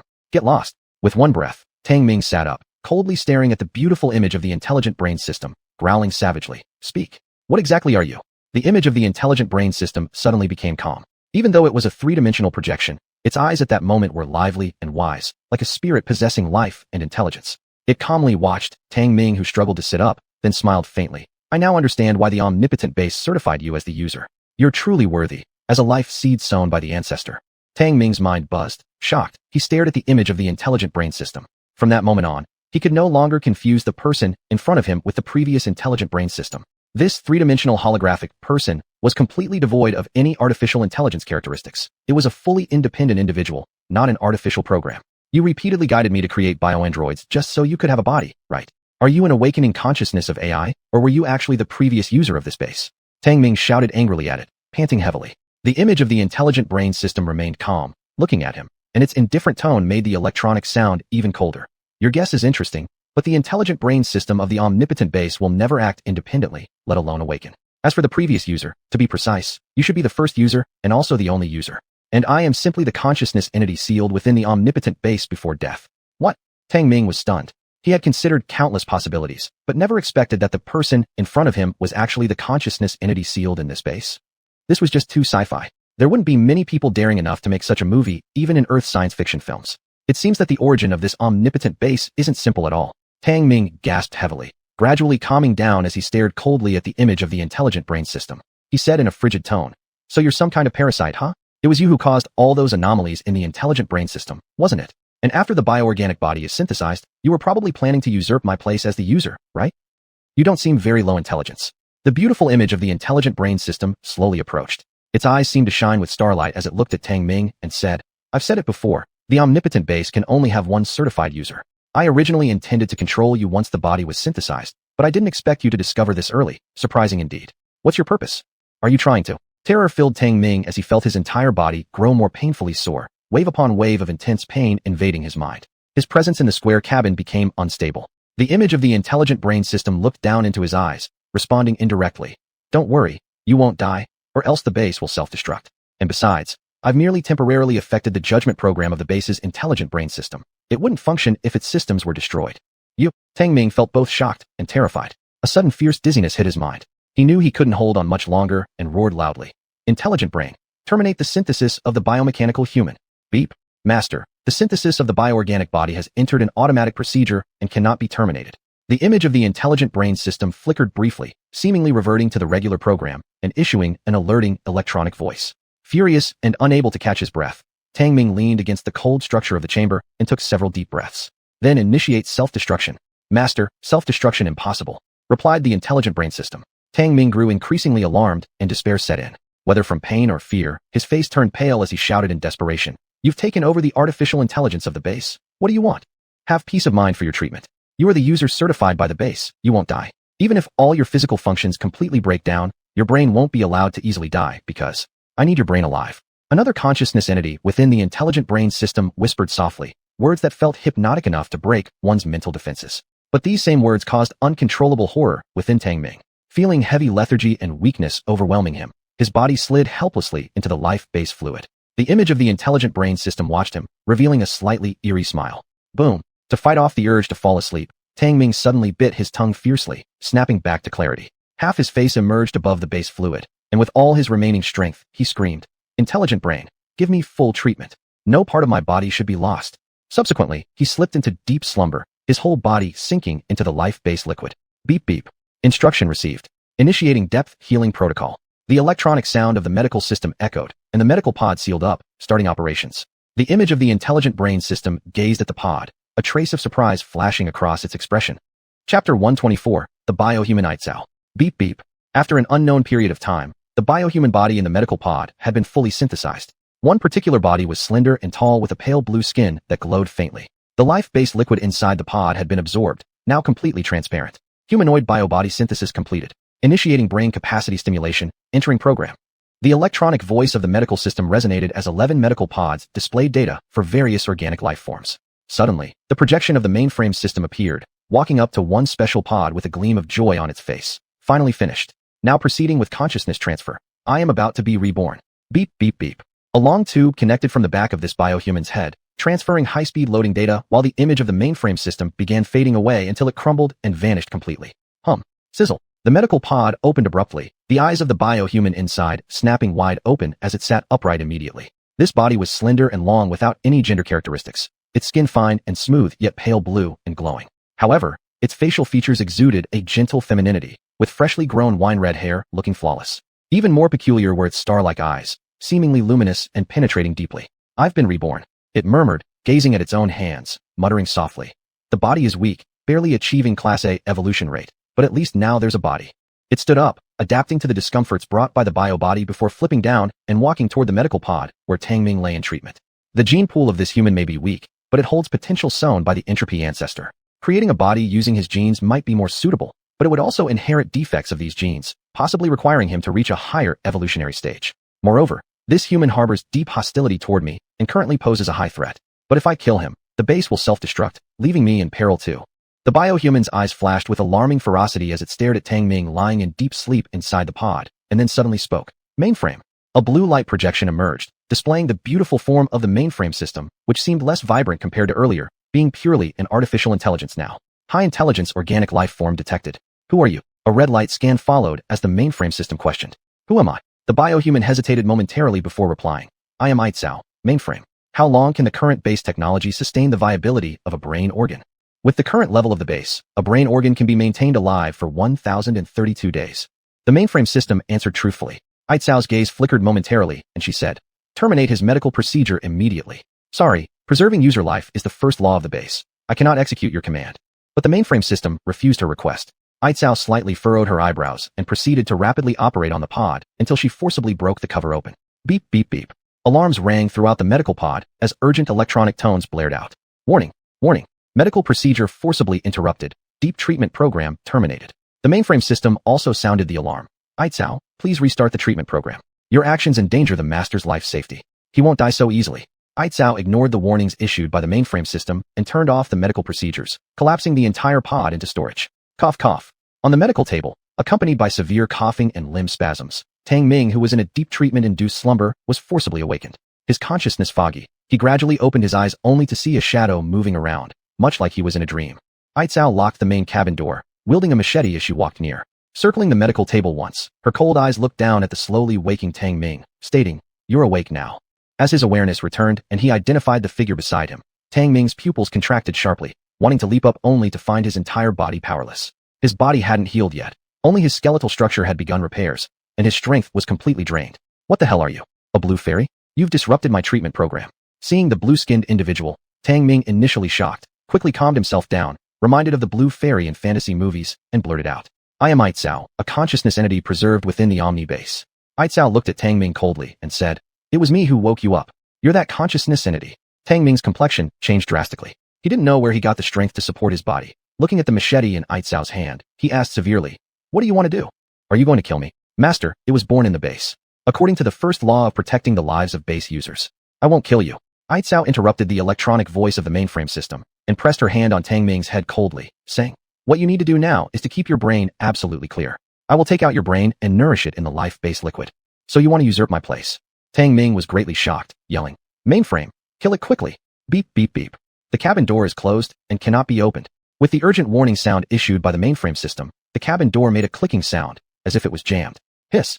The cold blade cut through the scalp, and an intense pain invaded the brain. Tang Ming roared loudly. All his strength surged suddenly, pushing Aitzao, who was caught off guard, away forcefully. Potential eruption? Aitzao retreated several steps, with a look of surprise on her face, saying, "You have great potential. After your brain is separated, I will cultivate your body to the SS-level evolution degree, and then recreate a bio-body based on your genes. Go to hell." Tang Ming supported himself on the floor with both hands, eyes fixed on the opponent fiercely, panting heavily. The strength burst just now had drained him completely. He couldn't even stand up now. But his expression was ferocious, quietly accumulating strength, and quickly thinking about how to deal with the current crisis. This biochemical person with an alien consciousness has an unknown origin, but is definitely a high-intelligence life form. For the curses, Aitzao showed no emotional fluctuation. Holding the long machete, she slowly walked over again. A strong sense of crisis was approaching. Tang Ming's pupils contracted violently. Aitzao's steps seemed to slow down. He could even clearly hear his own heartbeat, as if time was flowing slower. This was the illusion of Tang Ming's rapid thinking. Suddenly, he saw his weapon in the space backpack behind Aitzao. "You are just a low-intelligence life form. You don't understand the essence of life. Why be so persistent?" Aitzao came closer, raising the machete high. "Get lost." Tang Ming suddenly sprang up, bumping his head hard. Chapter 125, The Secret of the Base. Tang Ming struggled to rise with a roar, colliding furiously. Aitzao showed a slight look of surprise on his face, twisting his waist to dodge. Bang! Tang Ming slammed into the cold walls of the base, instantly breaking his head and falling down in a pool of blood. Advanced life origin, pitiable life consciousness. Aitzao turned around, looking down at Tang Ming, who was struggling to sit up with compassion, speaking indifferently. It was tall, slender, over 1.7 meters, yet it stood haughtily, as if a god were looking down on the world. Tang Ming was pressed under a pile of debris. Without turning his head, he suddenly chuckled. "What are you? Am I someone you can mess with?" Crack! Tang Ming, seemingly from some unknown strength, pulled out a high-explosion egg from the space backpack trapped under him, directly removing the safety pin and roaring forcefully. "Come, let's die together." His hand holding the high-explosion egg was trembling. If he let go, the fuse would immediately trigger an explosion, powerful enough to blow himself into minced meat. "Hold it!" Aitzao's face changed drastically, shouting severely. "Ha! If I die, the base self-destructs, you won't survive either. Isn't it great knowing that you have been reborn only to be destroyed entirely?" Tang Ming laughed madly, the joints of his fingers gripping the high-explosion egg turning white, shaking more violently. Using almost all his strength to remove the safety pin, he was barely hanging on now, but he felt no fear, instead showing an utterly reckless madness. If Aitzao was a lofty controller, then Tang Ming right now was a rogue beyond its control and even feared by it. "Calm down. I know you regret losing your life," Aitzao said quickly, a streak of impatience flickering in its star-like eyes.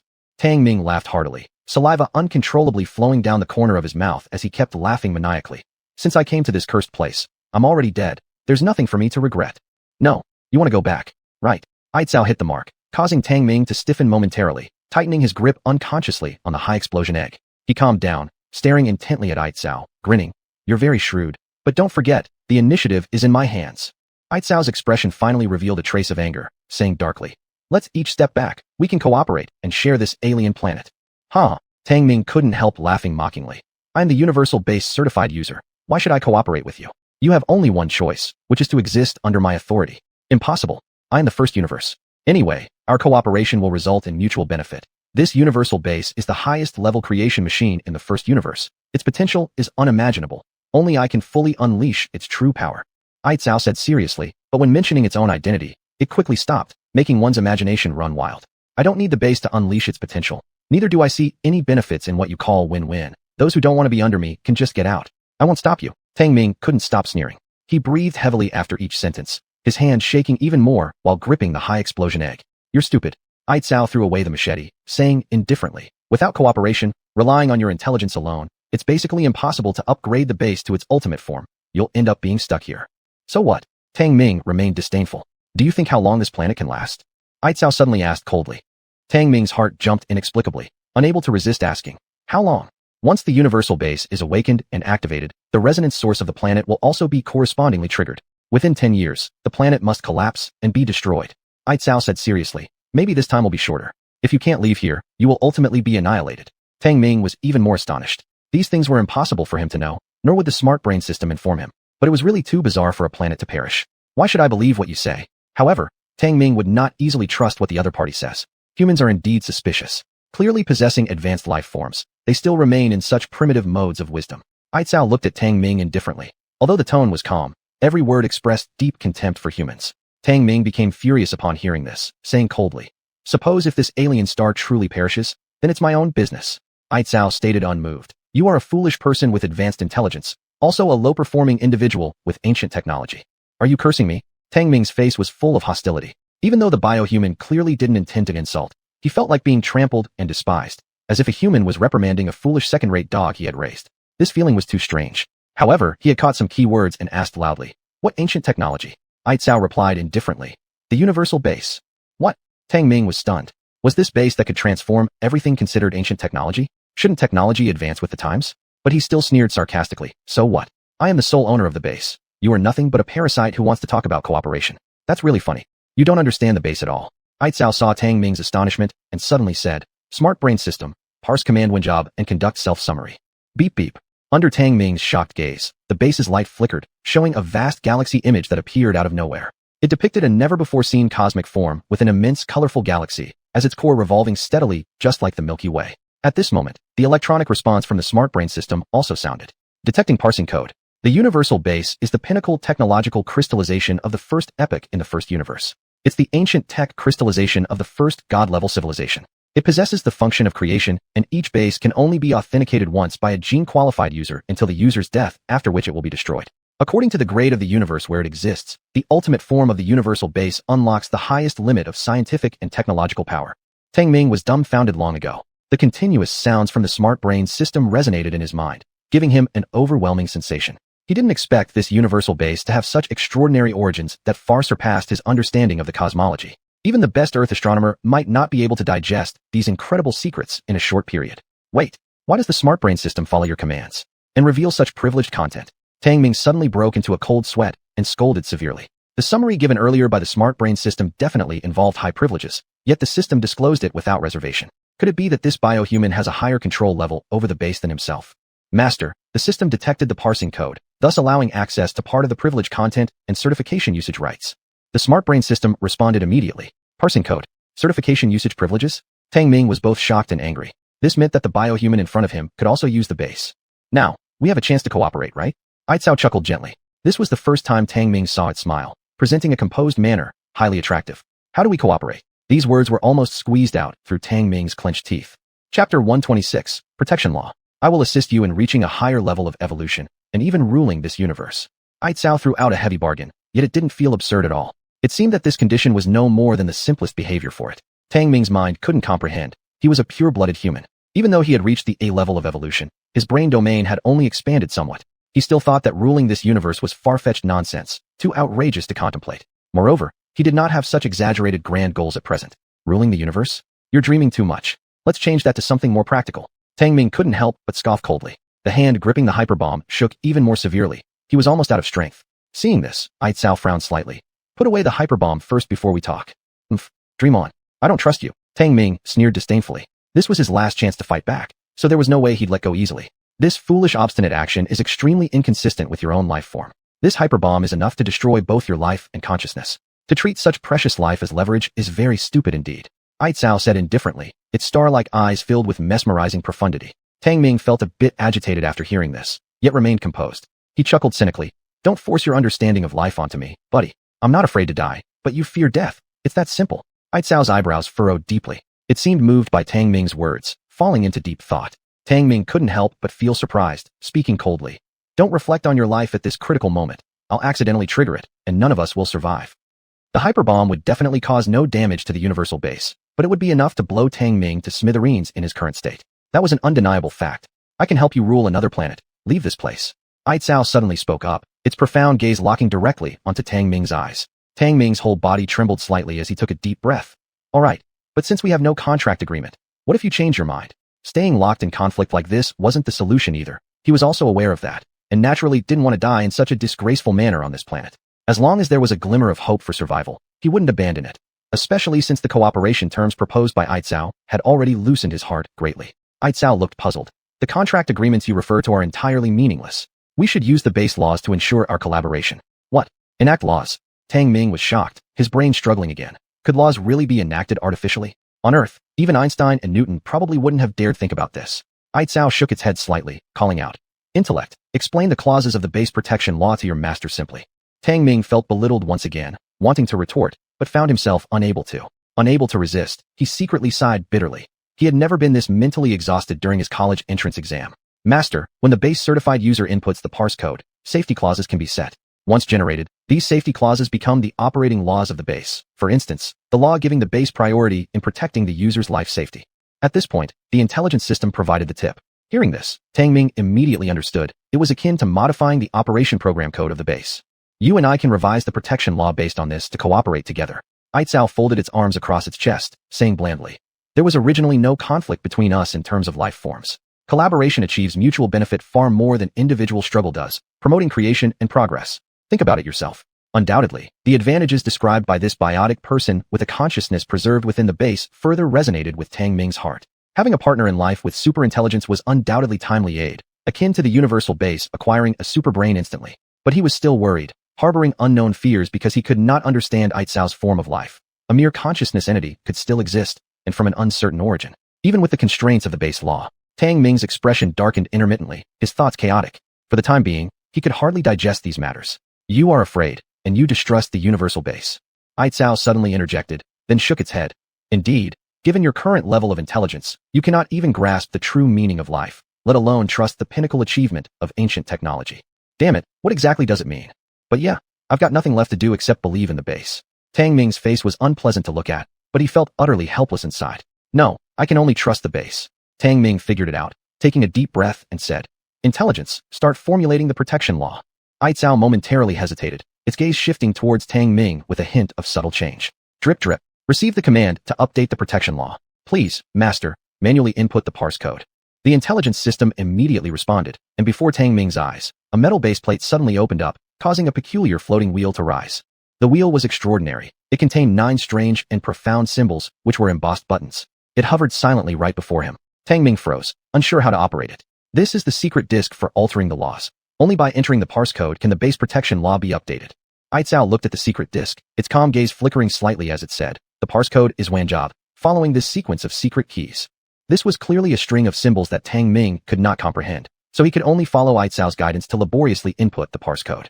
Ding! Within the main cabin of the base, a dense stream of data surged, followed by the electronic voice of the intelligence system. "Please, master, input the content of the protection law." Tang Ming quickly turned his sharp gaze towards Aitzao, who also stared back at him with a tranquil and profound look in their eyes. "Make it my loyal subordinate," Tang Ming suddenly said hurriedly. "DD, master, Aitzao's life form is more advanced than yours, and it is also protected by the base's laws. Therefore, this proposed law is defined as a legal content and cannot be used." Such a situation exists. Tang Ming felt as if he'd been slapped, especially when he noticed Aitzao's sardonic half-smile. The feeling intensified. "Then let me draft the contents." Aitzao chuckled lightly and stated, "Intelligence, I will establish a mutual non-aggression clause with the owner of the base. In case of any aggression, the base must prioritize protecting the weaker party. Content detected as legal. Please, master, confirm to execute an update." The intelligence system reminded them. Aitzao looked at Tang Ming meaningfully. After carefully considering, Tang Ming found no issues with this clause's content. It even favored him significantly. Biting his teeth, he declared, "Confirm and execute." DD, base certified user confirms execution. Updated to base's third law. Complete. The intelligence system immediately implemented the protective laws, restoring peace within the base as even the secret disk vanished without a trace. Tang Ming blinked dumbfoundedly for a moment before suddenly asking, "What are the first and second laws of the base?" Chapter 127, Cooperation and Crisis. Master, the first rule of the base is to protect and assist certified users. The second rule is to protect the consciousness entities sealed within the base. The intelligent brain system explained. When were these protective rules established? Tang Ming immediately followed up with a question. Since the base system was activated by the master, the first and second laws have existed. The intelligent brain system replied. Tang Ming became increasingly confused and asked again. Then who made them? Permission involved? Cannot answer. The intelligent brain system continued to respond. Tang Ming's expression darkened as he turned his head toward Aitzao. Aitzao walked over, stared at the high explosive egg in his hand, and said indifferently, "I can't answer you either. Now, can you hand over that high explosive egg to me? I see your hands are sweating." Aitzao added another sentence with a hint of mockery. Tang Ming clenched his teeth, and in the end handed over the high explosive egg, since they had already chosen to cooperate. So he also let go. Aitzao carefully took the high explosive egg, observed it for a while, and shook his head saying, "Whether it's the energy form of the explosion or the mode of attack of the weapon, they're both too basic. Intelligent brain, activate the conversion platform." After speaking, he threw the high explosive egg into the conversion platform. "What are you doing?" Tang Ming jumped, couldn't help but shout out loud, but could only watch helplessly as the high explosive egg was thrown into the conversion platform. There was a loud bang, and miraculously, the firelight from the explosion of the high explosive egg was restricted within the conversion platform, without a trace spilling out. Moreover, the conversion platform remained unscathed, surrounded by white light. actually converting all the energy released by the explosion of the high-explosive egg into energy points. This. Tang Ming was stunned, staring at the gradually fading flames inside the conversion platform, opening his mouth wide and looking at Aitzao. Aitzao glanced at him once. So, you don't understand the strength of the omnipotent base. Even when facing the intelligent brain system, you only know how to ask questions. Although Tang Ming was not convinced in his heart, he had to admit to this fact. In reality, all functions of the omnipotent base were questioned by him whenever he encountered problems with the intelligent brain system, akin to having a computer with powerful functions but only using it to play Minesweeper, completely unaware that it could surf the internet or even develop games. This is the gap in awareness. Despite his reluctance, Tang Ming could not deny that Aitzao understood more about the functions of the omnipotent base than he did. I must admit, even if I am truly controlled by you, it wouldn't be unfair. Realizing all these things, Tang Ming couldn't help but sigh bitterly. His mindset suddenly relaxed inexplicably, chuckling and saying, "Overall, I've reaped more benefits from this cooperation. What do you think?" Aitzao suddenly picked Tang Ming up by his waist, looking into his eyes and saying, "Because I also need the help of the base. In a certain sense, we mutually benefit from this cooperation." Tang Ming stood there for a moment, attracted by Aitzao's deep eyes. After a long while, he realized that he had been lifted like a woman. "What do you intend to do? Are you trying to force yourself on me while I can't resist? This is not part of the cooperation content." Tang Ming suddenly realized something inappropriate, his face turning pale, thinking that his posterior might not be safe. Aitzao abruptly threw him onto the medical table and said indifferently, "You're still stuck in low-level reproductive cognition. That's shameful. Intelligent brain, start treatment protocol." "What do you mean?" Tang Ming was startled for a moment, wanting to inquire further, but saw the square chamber of the medical table rising to enclose him inside, followed by injecting life-based fluid. Beep beep. About to enter deep treatment mode. Expected patient recovery will take 3 hours. The electronic sound of the medical system rang out. Seeing this, Tang Ming stopped pondering more, closing his eyes directly to fall into a deep sleep. Aitzao looked at the person inside the cabin, his gaze flashing with a hint of confusion. Why has the seed planted by the forefathers evolved to this extent? Perhaps only after leaving this alien planet will we find the answer. But despite the low evolutionary degree of the base certified user, there exists a kind of willpower beyond the life form, foolish yet stubborn. Otherwise, I wouldn't have easily compromised. Aitzao's eyes flickered, gazing at Tang Ming, who was now deeply asleep inside the cabin, and gave a faint smile. Moreover, once the base reaches its ultimate form, your ideas will surely change. It's fortunate that the gene seeds planted by the forefathers remain dormant. Once sprouted, they become unstoppable. Of course, Tang Ming couldn't hear any of these words. He was already in a deep sleep during the intensive treatment process, absorbing the rich energy molecules from the life-based liquid. As time passed, the originally golden translucent life-based liquid gradually became lighter until it was completely colorless and transparent. The data indicators of various medical cabins also slowly returned to peak condition. Tang Ming's life energy reached its apex. Aitzao wasn't idle either. It frequently checked on the other bioandroids still asleep in the medical cabins, displaying an air of interest. This bioandroid's brain domain development has reached 30%, quite a good potential. Unfortunately, it's an artificial brain. If that guy could achieve such a high brain domain value, he wouldn't be so stupid. Aitzao glanced at the medical cabin where Tang Ming was and shook its head. Roar, roar. Suddenly, a deep and distant thunderous rumble echoed outside the base, easily penetrating into the main cabin of the base. Aitzao's expression changed instantly. Intelligent brain, open the hatch. All right, Aitzao. The intelligent brain system immediately opened the hatch.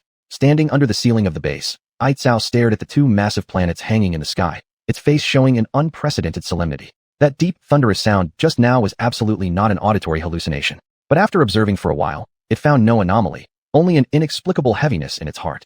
In a certain sense, though it had just been born, it seemed to know more about this alien planet than Tang Ming did. Beep, beep. Inside the base cabin, Tang Ming's medical chamber concluded its deep treatment, and the lid opened accordingly. The completely transparent life-based liquid vanished as the cabin body retracted. Tang Ming's naked, well-built body had already started to dry off. He lay peacefully on the medical table, his skin completely scar-free and as smooth as a baby's. As the cabin door opened, Aitzao walked in and immediately spotted Tang Ming lying on the medical table. Its eyelids flickered slightly, and its golden-ringed pupils opened. Tang Ming sat up, looking at his pale hands, clenched his fists, and felt that familiar sensation of strength return. "If you're awake, take a few steps." Aitzao's sudden voice startled Tang Ming. Tang Ming suddenly realized he was completely naked and instinctively covered his key areas, shouting, "What are you staring at?" Aitzao crossed its arms and leaned against a nearby wall, showing a look of disdain.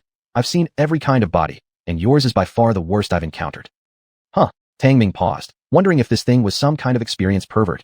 "Don't daydream. Get dressed and come out. We have a major crisis to deal with." Aitzao turned and walked out of the base, but its heavy tone caused Tang Ming's expression to stiffen, giving him a premonition of impending doom. Chapter 128, Omen of the Cataclysm. Atop the base cabin, Tang Ming, dressed in a red and white protective suit, stood beside Aitzao. He asked curiously, "What kind of crisis?" AI Chow kept staring at the horizon where two massive planets hovered. After a long pause, he pointed at a pale purple planet on the left and said, "Use your vision ability to carefully observe the rings of that planet and see if there's any change." Tang Ming was somewhat surprised, but seeing AI Chow's serious expression, he complied and focused his gaze on the purple planet. Frankly speaking, these two enormous planets were what he saw every day. He had even observed them in detail for fun, yet hadn't noticed anything unusual before. However, as he continued observing, he suddenly felt something different compared to before. It seemed like the speed of the planetary ring rotation had increased. Tang Ming couldn't help voicing his confusion, and his expression became earnest. His eyes remained fixed on the purple planet's rings, with faint golden rings appearing in his pupils. The speed of those rings has increased. It took him quite a while to affirm this conclusion. Exactly. AI Chow's face grew even more solemn. If my guess is correct, an interstellar cataclysm will soon appear, and we need to prepare for it as soon as possible. Interstellar cataclysm. Tang Ming jumped slightly, and then questioned skeptically. Why would there be a cataclysm out of nowhere? AI Chow gave him a severe look and pointed at the purple planet in the sky, saying, "The increase in ring speed is due to the influence of an extraterrestrial resonance source. Its gravity, radiation, and even magnetic storms will be entirely reflected back onto its surface. This is how the cataclysm begins." What? Tang Ming's complexion changed. Isn't this relationship between celestial bodies similar to that of Earth and the Moon? Like tidal resonance. So what are you suggesting? Tang Ming's expression turned solemn as he asked seriously. AI Chow stared at the horizon's planets, his brows deeply furrowed. Currently, our base level is too low, unable to unlock more technology for monitoring and dealing with extraterrestrial catastrophes. However, judging by my observation of the ring's speed, the first catastrophe should occur within a year. What kind of catastrophe? Tang Ming took a deep breath and asked. AI Chow withdrew her gaze and looked at him, saying, "It's still impossible to predict exactly what will happen. In any case, we must make adequate preparations quickly." Tang Ming nodded seriously. "How do you suggest we prepare? Upgrade the base to a higher form." "It's too late. So far, we haven't even explored the outer perimeter area thoroughly. The resources needed for base upgrades won't be found there." AI Chow shook her head, her chest rising and falling a few times before she opened the cabin door on top of the base and leaped inside. Tang Ming followed into the main cabin, suddenly feeling relieved that he had chosen to cooperate with AI Chow. Only after entering the main cabin did AI Chow exhale and call out, "AI Brain, I need a level 2 protective suit with an internal breathing system and regulation system." "All right, AI Chow." With a sweep of red light over AI Chow's figure, the conversion platform displayed several protective suit designs based on her body shape. Under Tang Ming's interested gaze, AI Chow chose a tight-fitting blue-edge protective suit and proceeded with various modifications to enhance key protection areas. Integrate a positioning device and detector. Let's begin the transformation. After making her choice, AI Chow added 2 more protective requirements. "All right, AI Chow, please wait. Beginning transformation." The electronic voice of the AI system rang out as the conversion platform started working. As Tang Ming watched AI Chow interact with the AI system more skillfully and professionally than himself, a strange pang of jealousy arose within him. He felt like his golden finger advantage was being taken away by someone else. Even though this feeling was ridiculous, considering he was the officially recognized user of the base. "I'm not that petty." Tang Ming silently cursed himself as being unimpressive. Despite muttering under his breath, his eyes lingered on AI Chow, who was now completely bare. Shockingly, he blurted out, "Are you male or female?" Although AI Chow had long limbs and a gentle facial contour, her chest was flat without human-like nipples or any reproductive organs down below. It was bizarre. With the current base technology and resource conditions, only the first generation of bioengineered humans can be cultivated. However, bioengineered humans don't have gender genes, so there's no distinction between sexes. Regarding Tang Ming's point of focus, AI Chow didn't mind much, walking up to one of the 10 medical capsules and pointing to one of them. This biochemical human body has reached 30% brain domain development and can be prioritized for cultivation. It was only then that Tang Ming closely examined the 10 biohumanoid bodies ready to leave the chambers and exclaimed in astonishment. They also lack sexual distinctions. AI Chow gave him a sideways glance and said, "Procreation is for the better continuation of life and evolution. But the continuation and evolution of life are not limited to the way of producing the next generation through male-female interaction. Your focus should be on how to make their lives continue and evolve, rather than just staring at their reproductive organs." Tang Ming's worldview was once again completely shattered, but he still couldn't help asking, "Do you mean these biohumans have limited lifespans? What level of evolution can they achieve?" "Master, the first-generation biohumans belong to the organic life forms, at an A-level evolutionary degree, but their intelligence limit does not exceed level 5, and their lifespan is only 1 year. However, they possess a certain ability to evolve. Master can inject genetic agents and fuse alien genes to promote their evolution." AI Chow did not speak, but the AI brain system disclosed all information about the biohumans. Only a 1-year lifespan. Tang Ming's expression turned somewhat grim. He had taken multiple risks collecting various materials, and yet the biohuman's lifespan turned out to be this short. Nonetheless, the biohuman's intelligence limits and evolution upgrade capabilities were satisfactory to him. You should be content with having a 1-year lifespan. After all, synthetic organisms aren't as easily affected by magnetic fields and gravity fields as mechanical bodies. As AI Chow looked at her own hands, she displayed strong confidence. And this is just the beginning. It's just the tip of the iceberg of what the base as a creation machine can do. Tang Ming suddenly froze, and in that moment, a vague and indescribable sense of ambition surged within him. Ding! At this time, the conversion platform's white light faded, revealing a black-bodied, blue-edged protective suit that was delivered out. AI Chow immediately retrieved it and wore it. The tight and cool protective suit exuded a post-apocalyptic sci-fi style. But for some reason, Tang Ming felt a graceful illusion when looking at AI Chow's figure, prompting him to silently scold himself as an animal. Must be single too long if everything starts looking pretty. Interested in my body? After wearing the protective suit, AI Chow looked at Tang Ming with interest. Embarrassed, Tang Ming shifted his gaze and asked, "Did you choose the name AI Chow yourself? What does it mean?" AI Chow paused, her star-like gaze becoming even more profound. "Its meaning is akin to my life." "Come on, just tell me already." Tang Ming waited half a day without a response, finally rolling his eyes. Beep beep, beep beep. At this point, the medical system issued a warning tone.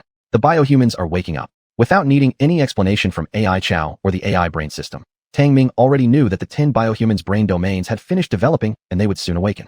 This made him both nervous and excited as he anticipated the performance of the 10 biohumans upon awakening. Chapter 129, Bioandroids Awaken. The medical pod opened and closed, and 10 bioandroids awakened one after another, standing up naked. To be honest, Tang Ming was a bit nervous because this scene was real experience rather than watching a movie. These 10 bioandroids looked quite similar in facial features, almost indistinguishable like clones, but with his sharp eyesight, he could spot the subtle differences among them. Their body types didn't vary much, but their skin colors were different. Some were light green, others pale yellow, some darker, and a few as pale as paper. This left Tang Ming quite impressed. However, as Tang Ming observed these 10 bioandroids, they also stared at him curiously. "Intelligence brain, what's going on? How do I control them?" Tang Ming asked tentatively, recalling many movies where artificial beings turned against their creators, which made him somewhat apprehensive. "Master, the bioandroids have independent intelligent thinking brains and are absolutely loyal to the base certified user. However, the first-generation bioandroids lack gender and personality distinctions, so their thought patterns are relatively rational. The intelligence brain system immediately responded, displaying the basic data of each bioandroid individual. "Isn't this just like humanoid biocomputers?"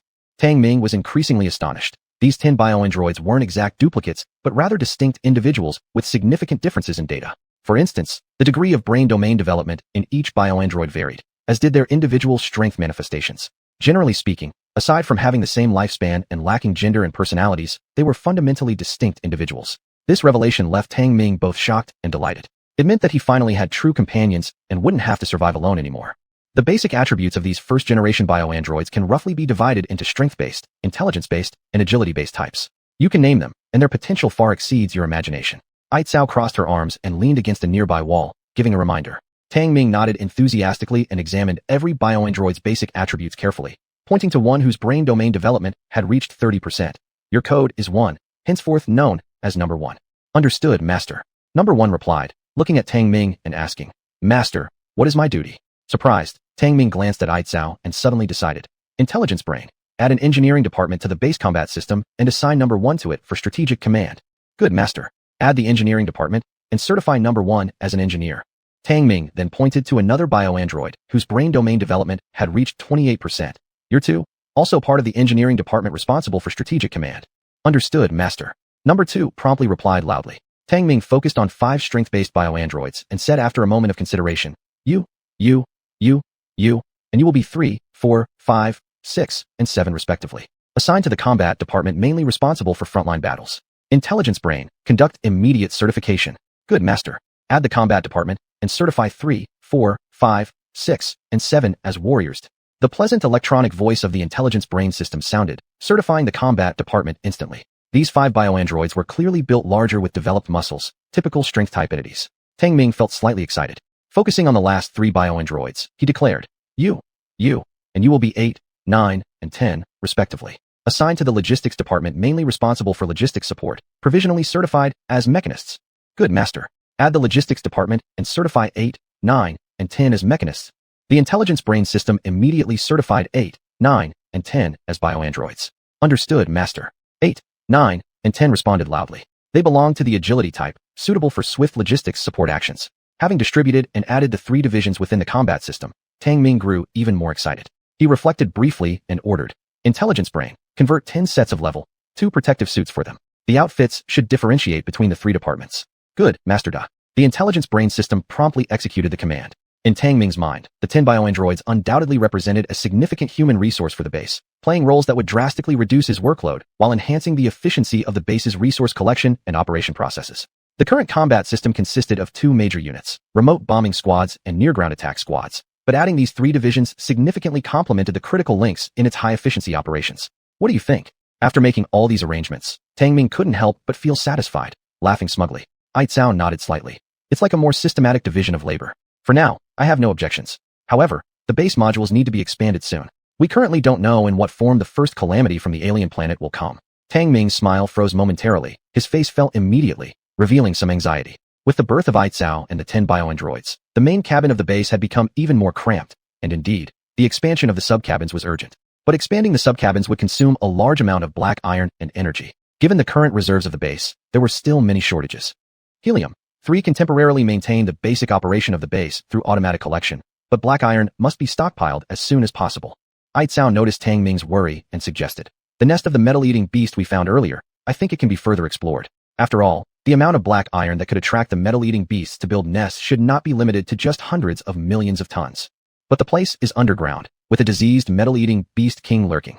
The long-range bombing team cannot attack. How can we conduct exploration? I sure as hell don't want to walk in and get minced again." Tang Ming frowned. Although they were currently very short on black iron resources, it wasn't worth taking such great risks and going back deep into the graveyard of that metal-eating beast nest.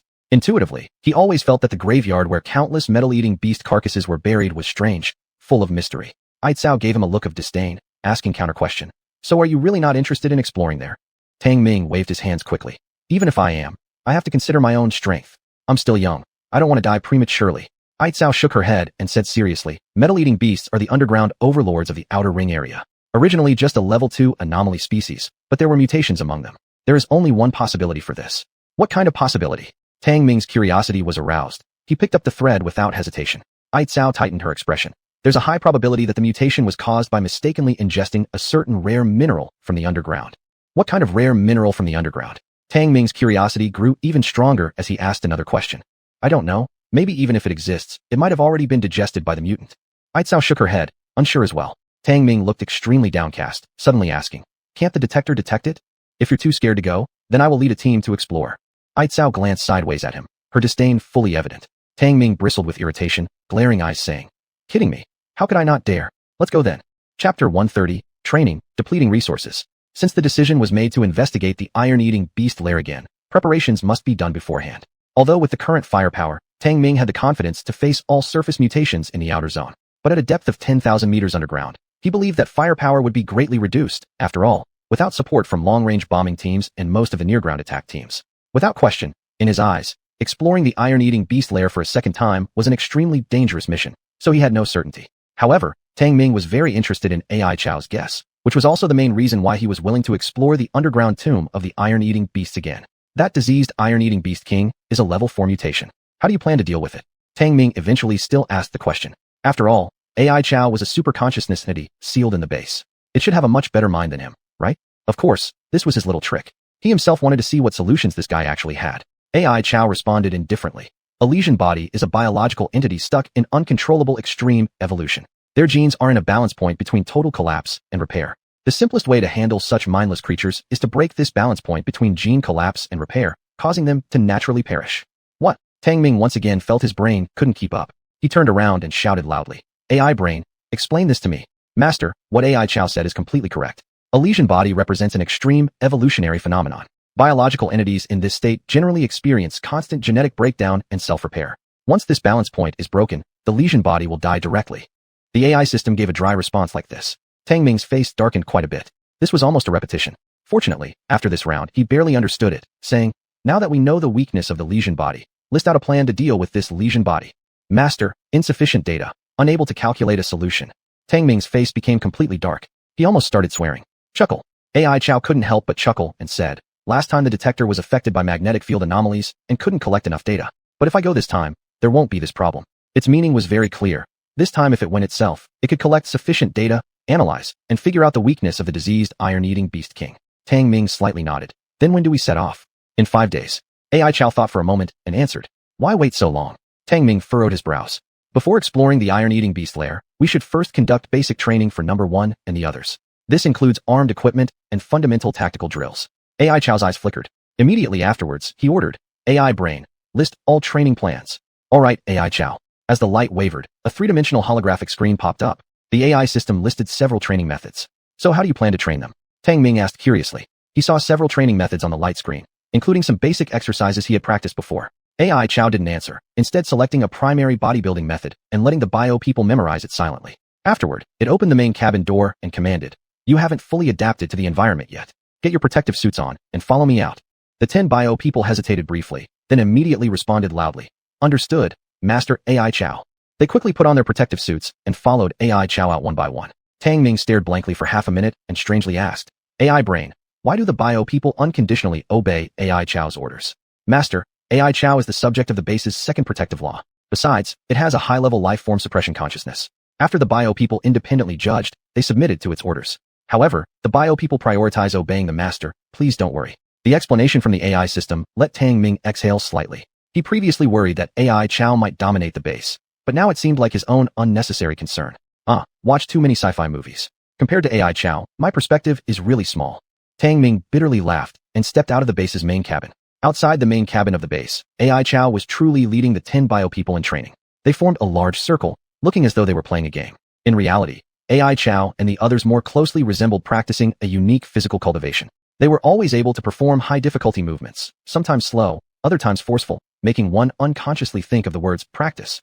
This practice was different from what one sees in martial arts films. Rather, it was a unique form of exercise capable of stimulating enormous cellular energy within the body. Tang Ming originally watched with curiosity, but was deeply captivated by what AI Chow was training. I want to join the training too, AI Chow.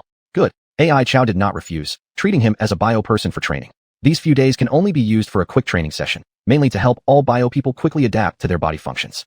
Your physical potential is enormous and has already reached the A-level evolution limit, but this will still be useful. While practicing the primary bodybuilding method, AI Chow explained.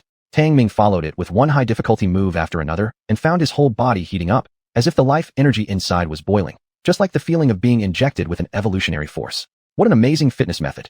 Why didn't the AI brain let me practice this? Tang Ming felt a bit dissatisfied. This feeling was quite comfortable and magical. AI Chow replied, you've been busy going out. Battle can better stimulate your potential, so you don't need to specifically practice the primary bodybuilding method. But for you, using the primary bodybuilding method occasionally for healing and recovery, combined with medication use, would have a better effect.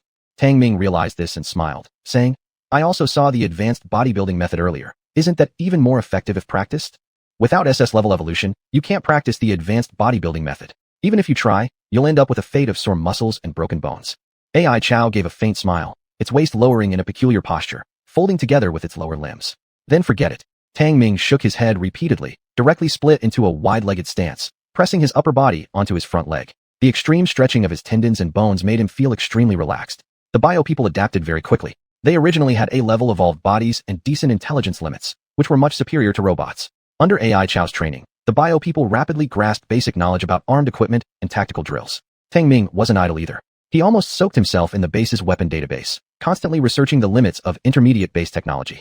Originally, he hadn't been that diligent, but after seeing the professional and proficient interaction between AI Chow and the AI brain system, he truly felt envious. However, as his understanding of the base improved, Tang Ming became increasingly amazed and unable to stop exploring. He realized that the technology he had previously utilized was just the tip of the iceberg, and these were already the unlocked technologies of the intermediate base.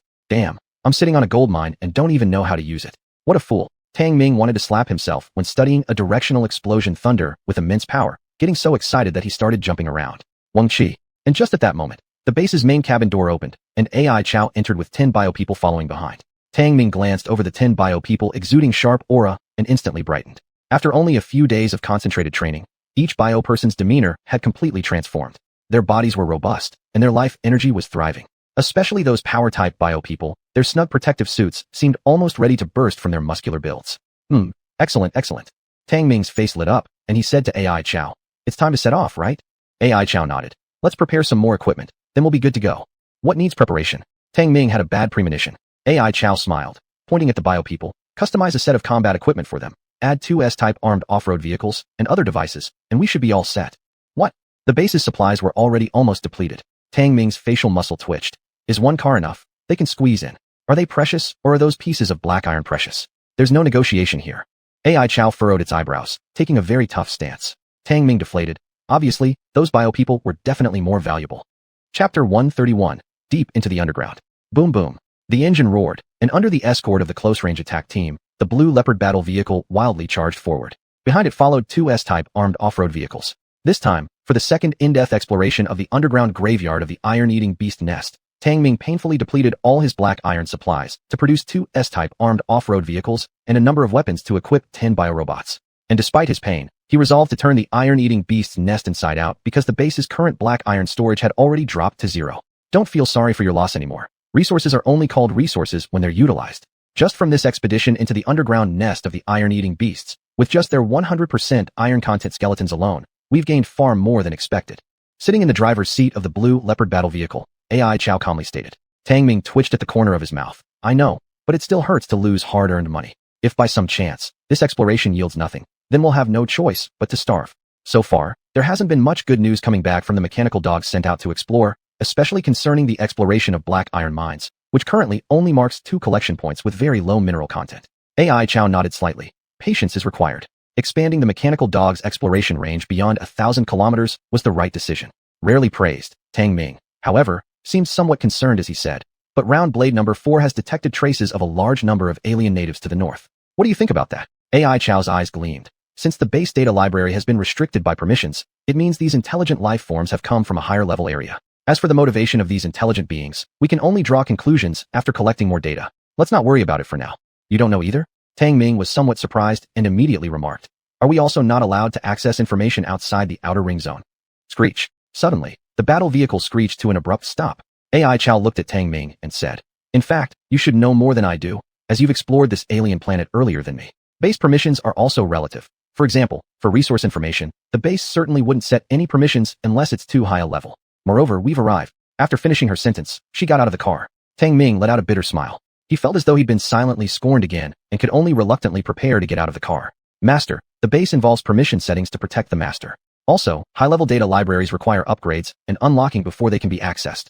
The electronic voice of the smart brain system suddenly rang from the detector, reminding him of some important content. Tang Ming hesitated slightly and then thoughtfully went down the car.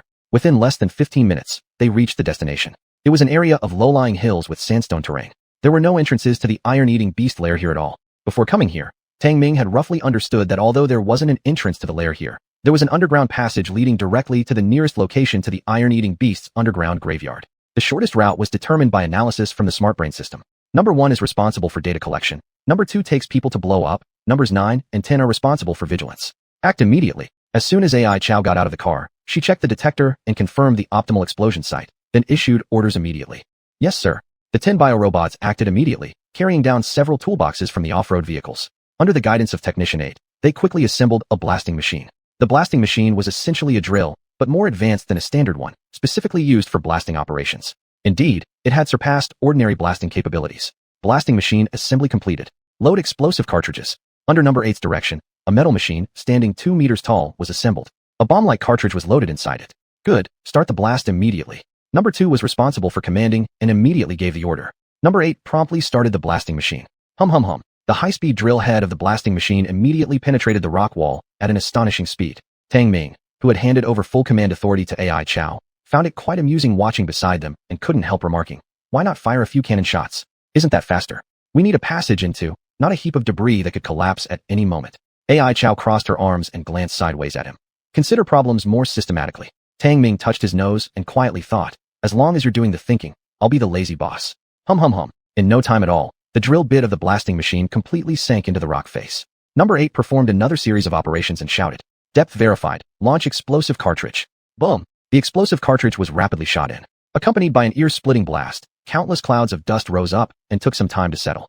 Tang Ming looked and couldn't help but draw in a breath of cold air. He saw that at the location where the blast had occurred, a large slanted cave deeply plunged into the underground. This large cave was about 6 to 7 meters in diameter, and its walls were neat and still emitting wisp after wisp of gunpowder smoke, as though it had been drilled by a colossal drill bit. The blasting is done, pack up.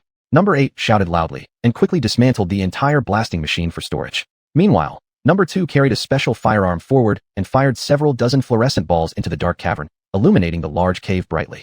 Subsequently, it reported to AI Chow, Director AI Chow, we've successfully opened a path to the underground. AI Chow slightly nodded her head and gave an order. Number 2, 3, 4, 5, 6 and 8 will accompany me. The others will wait outside. Yes, sir. All the biorobots responded loudly. Tang Ming twisted his neck and excitedly said, I'm eager to get started. Immediately, under the leadership of AI Chow, Tang Ming and 6 fully armed biorobots entered the blasting tunnel. This time no robots were deployed, because both Tang Ming and AI Chow knew that deep inside the iron-eating beast's underground nest, there are highly magnetic field anomaly zones that could influence their operation. Their equipment also contained very few electronic devices. Basically all were thermal firearms with ammunitions. The blasting passage slanted deep into the earth for 300 meters, and soon everyone had descended. Number 2. You take numbers 3 and 4 100 meters ahead to conduct reconnaissance. Number 8. Follow behind Tang Ming to ensure his safety and mainly provide heavy firepower support. AI Chow made some quick deployments. Understood. Number 2 responded, and while carrying specialized weaponry with numbers 3 and 4 went off far ahead, quickly vanishing in the dim subterranean passageway, leaving a trail of glowing light spheres. Number 8 bore a huge, specialized tactical backpack and carried a tactical rifle while following closely behind Tang Ming, its sharp gaze alertly observing all around. Although its combat ability wasn't as strong as Tang Ming's, he relished this sensation of protection while exploring unknown caves, bringing him a modicum of peace amidst the tension. Everyone remains on highest alert. We move out. With focused determination, AI Chow spoke. She activated the tactical headlamp, shouldered a modified type of grenade gun, and led the way forward. Numbers 5 and 6 followed closely, each wielding a triple-barreled machine gun and carrying a large ammunition pack, their metallic chains gleaming even in the dimness of the cave. 6 also carried a substantial multi-launch rocket pod and several rockets, gripping a tactical rifle to cover AI Chow alternately as they moved forward. Tang Ming followed closely behind them, able to see clearly despite lacking a tactical headlamp or fluorescent lighting. Ding ding ding. As they delved deeper underground, interference from the detector grew stronger. Everyone, pay attention. We're about to enter a moderate magnetic field anomaly zone, and the detector has detected some presence of underground alien species. Stay vigilant. From the dim passage ahead came AI Chow's somber voice. Upon hearing this, the biorobots became more cautious, and Tang Ming's face slightly tightened as well, since the detector strapped to his arm also monitored signs of life from these underground anomalies. Once entering the moderate magnetic field anomaly zone, the detector's range would certainly diminish significantly, even though it was among the best equipment from the intermediate base. Chapter 132, Deathworms. Although the entrance from the surface to the underground was closest to the iron-eating beast cemetery, it was still several kilometers away. And beneath the ground, aside from the iron-eating beasts, many other lethal alien species also inhabited there. Beep beep beep. At the intersections of crisscrossing underground corridors, AI Chow stared intently at the constantly flashing signal source on the detector, obviously affected by severe interference. And as the number 2, 3, and 4 members of the Vanguard Reconnaissance Squad, they had already stopped around the area, keeping watch. AI Chow, the detector is being interfered with. Tang Ming's expression turned serious. His detector was the same as AI Chow's. It couldn't monitor any effective information and was severely disturbed by some mysterious electromagnetic wave, so he had already turned it off. The electromagnetic anomalies that can interfere with the detectors should be an attack behavior of a certain kind of organism. We must have entered the territory of some kind of creature. AI Chow also shut down the detector, his demeanor somewhat solemn. Tang Ming asked gravely, what kind of thing could launch this attack method similar to a magnetic field oscillation wave? He had once encountered the magnetic field shock waves from the Earth Scorpion King and the red-winged flying snake, so he was quite experienced and not too worried in his heart. AI Chow did not answer. After searching around for a bit, he dug out a piece of bright red, peculiar substance from the rock cave. We might have run into deathworms. After a while, AI Chow finally affirmed. Deathworms, Class 2 aliens, arguably the most terrifying creatures in the outer ring underground. But why didn't we detect even a hint of them before? Deathworms? How do you know it's this kind of ghost thing? Tang Ming's expression slightly changed as he couldn't help but ask. He understood deathworms from the base's database. They were a horrifying communal underground alien species, but generally speaking, these aliens lived in arid desert regions. So how had they ended up here? AI Chow gave him a sidelong glance and said, I've memorized the entire base database. Even without the intelligent brain system, I can identify most of the alien species and their characteristics in the outer ring. Tang Ming felt belittled again, but he had to admire AI Chow's strength. This was literally like having a human biological computer. Tang Ming coughed lightly, changing the subject. You'd better tell me about these deathworms. Why are they appearing near the iron-eating beast's nest? This doesn't make sense. AI Chow nodded, looking puzzled. For now, we don't know yet. Deathworms will attack all living organisms, and the queen worm has a high intelligence quotient, so we need to be careful. What if that queen worm is a mutation? Tang Ming felt a tingling sensation on his scalp and sarcastically complained. AI Chow shook his head and made a gesture. Immediately, number 2, 3, and 4 got the hint and began cautiously exploring one of the tunnels while staying alert. Maintain distance, don't get separated. AI Chow glanced at Tang Ming and led the way inside. Tang Ming rolled his eyes and followed. This time he came prepared. Though his heart was pounding in anticipation, he wasn't afraid, only filled with the excitement of exploring the unknown underground areas. The underground corridors became increasingly complex and narrower, and in some places, they had to bend over to pass through. In the abnormally dry corridor, a putrid smell gradually grew stronger, and everywhere was this peculiar crimson substance. That was the excrement of the death worms. SSSS. Suddenly, in the quiet underground corridor, a hissing sound echoed out, immediately putting the whole team on high alert. Tang Ming's golden ring pupils faintly shimmered with light. ZZZT bang. Suddenly, everyone's tactical headlamps burst out, plunging the corridor into darkness. This was clearly due to a strong magnetic influence. Something is approaching. Fire the glow balls. AI Chow lightly commanded. In the darkness, his starry eyes gleamed like two stars. Number 2 held a specialized weapon, firing several shots, launching multiple glowing balls. The luminous balls emitted white light, providing a bit of brightness in the dark corridor, revealing several strange and horrifying large insects. SSSS. These worms were a dark red color, covered with folded skin. Their mouths full of sharp teeth were wide open as they fought each other for the glowing orbs. Death worms. Open fire and kill. AI Chow's expression hardened as he immediately issued the order to kill. Bang bang bang. The first in the group, numbers 3 and 4 opened fire immediately. The dense high-speed bullets quickly killed those ferocious worms, splashing greenish blood everywhere. Roar. As soon as the gunfire erupted, it seemed to enrage a large number of death worms. The entire underground tunnel started to tremble slightly, and the bizarre electromagnetic anomaly became stronger. Lord AI Chow. A large number of death worms detected approaching. Number 2, holding the special weapon, kept firing fluorescent balls, lighting up one underground passage after another, only to discover a large number of death worms. Tang Ming peered ahead, his scalp tingling with discomfort as he saw thousands of death worms appearing in several interconnected underground passages. These death worms varied in size, measuring several meters long, and were scrambling over each other as they rushed forward. Set up a defensive perimeter immediately. At AI Chow's command, the bioengineered humans quickly formed a protective circle, shielding both AI Chow and Tang Ming inside. Rat-a-tat. Bang bang bang. The flames spewing from the gun muzzles illuminated the entire passage. The dense and precise bullets tore the worms apart one by one. Though the death worms were fierce and wild, under such concentrated firepower, even steel could be shredded to pieces, let alone their keratinous skin. However, their numbers were too great. Despite the ferocious fire, they could barely hold back the surging death worms. Boom. Suddenly, the walls of the underground passage fractured, and massive death worms far larger than the others emerged. Sure. These giant death worms lacked eyes, but had monstrous mouths filled with sharp teeth like spinning saws, emitting metallic screeches. Bits of shattered rock that fell into these mouths were instantly pulverized. Moreover, these giant worms, with their tough hides, were largely immune to most high-speed projectiles. Retreat. AI Chow's face changed as he directly threw 2 specialized grenades. With a loud boom, they exploded like clouds of flour, releasing an acrid, noxious odor that spread through the air. What kind of chemical weapon is this? Ugh. Tang Ming almost vomited from the smell and hastily shut down his olfactory system. Well, even the few heads of the approaching giant worms retreated roaring, apparently affected significantly by the toxic, white mist filling the passageways. Fall back. Under AI Chow's order, the bioengineered soldiers maintained their defensive formation, opening fire while slowly retreating until they escaped from the territory of the death worms. Once outside the death worms' territory, the electromagnetic anomalies dissipated, and the detectors returned to normal function. And the previously noisy death worms grew quiet, as if nothing had happened at all. But the trail of worm carcasses left behind in the tunnel was horrifying. AI Chow, this death worm nest must be quite extensive. How are we going to get past it? Tang Ming replaced his magazine, his expression troubled. He hadn't anticipated encountering a swarm of death worms here. It wasn't normal. AI Chow's gaze flickered, but he did not respond. Chapter 133. Giant insects are also a resource. At the fork of the underground passage, just a few steps ahead was the territory of the death worms, but Tang Ming, looking at the dense mass of worm corpses inside, felt his scalp tingle. This death worm nest undoubtedly blocked the way forward, and it would be difficult to go around it. After all, if they were to bypass this nest, the human and material resources required would likely be considerable. But what really confused Tang Ming and AI Chow was how the death worms had appeared in such a place, which was truly perplexing.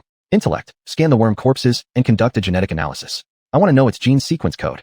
AI Chow raised the detector on her arm and said gravely. As a wave of red light scanned over the death worm corpse, the electronic voice of the intellect system immediately sounded. AI Chow, the death worm gene sequence code is. Tang Ming found it somewhat taxing to follow, but as AI Chow listened more, her expression grew increasingly puzzled, even startled. Did you find anything? Tang Ming couldn't help but ask. AI Chow replied with surprise. This should be another species of death worm. As for why they are hidden here, that remains unknown. Tang Ming paused, frowning. So are we preparing to charge through forcibly? Forcibly passing through isn't an issue. I just don't understand why death worms appear here. AI Chow shook her head, stating that although she was a high-level consciousness entity sealed in the base, there was still too much she didn't understand about alien life behaviors. After all, she had just been reborn, and many of her abilities were still in their primitive, unactivated state. Tang Ming fell into deep thought. He suddenly remembered that death worms were savage predators.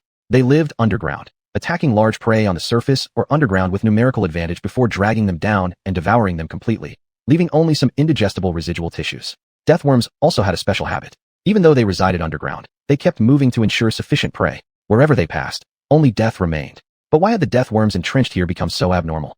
The more he thought about it, the more unsettling it became.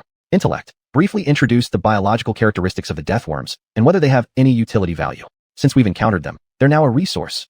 Discarding the complicated guesses in his mind, Tang Ming grimly spoke. Since avoidance wasn't an option and these bugs held value, it would be best to slaughter them thoroughly regardless of why they were here.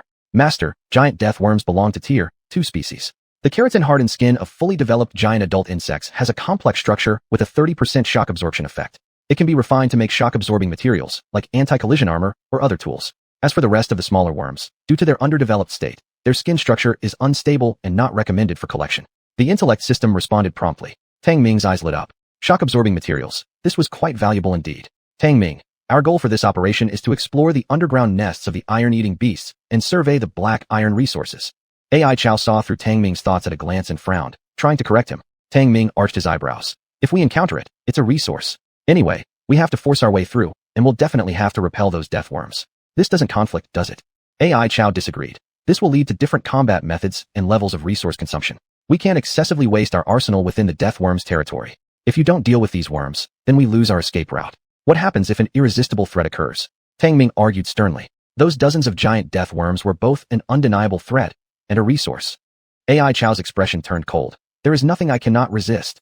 Could you resist when the alien planet destroyed you? Tang Ming scoffed. Realizing AI Chow had grown overly arrogant, as if she were a deity above everything, viewing everything with condescension. He suddenly felt a twinge of alarm and said, "You must realize that you're no longer the high-level consciousness entity above everything else. Your understanding of this underground realm is limited too." AI Chow hesitated, her star-like eyes widening slightly as she focused, and said solemnly, "You're right. Now my consciousness has merged with this body. I need to abide by the laws of matter." Tang Ming nodded inwardly. The guy was rational. Realizing the error immediately corrected it. "Thank you for reminding me." AI Chow sincerely expressed gratitude to Tang Ming, surprising him. There's an old saying back home. To know one's fault and mend it is the greatest good. If you want to thank someone, thank yourself. Tang Ming looked somewhat flustered, having almost forgotten the meaning of the word thanks from lack of interaction. To know one's fault and mend it is the greatest good. That's very philosophical, worthy of being the seed of entropy ancestor. AI Chow carefully reflected on Tang Ming's words and approvingly laughed. Tang Ming was startled. What is the seed of entropy ancestor? You'll only be qualified to know some cosmic secrets when you've evolved into an advanced form. If I explained it now, you wouldn't understand anyway. AI Chow replied earnestly. Tang Ming felt he had been subtly looked down upon once again, and could only helplessly shrug. All right, since we've encountered the death worms, let's treat them as resources to exploit. Everyone listen up. AI Chow quickly shifted tactics and said sternly, Number 2, 5, and 6 will lead the assault and clean out all the death worms.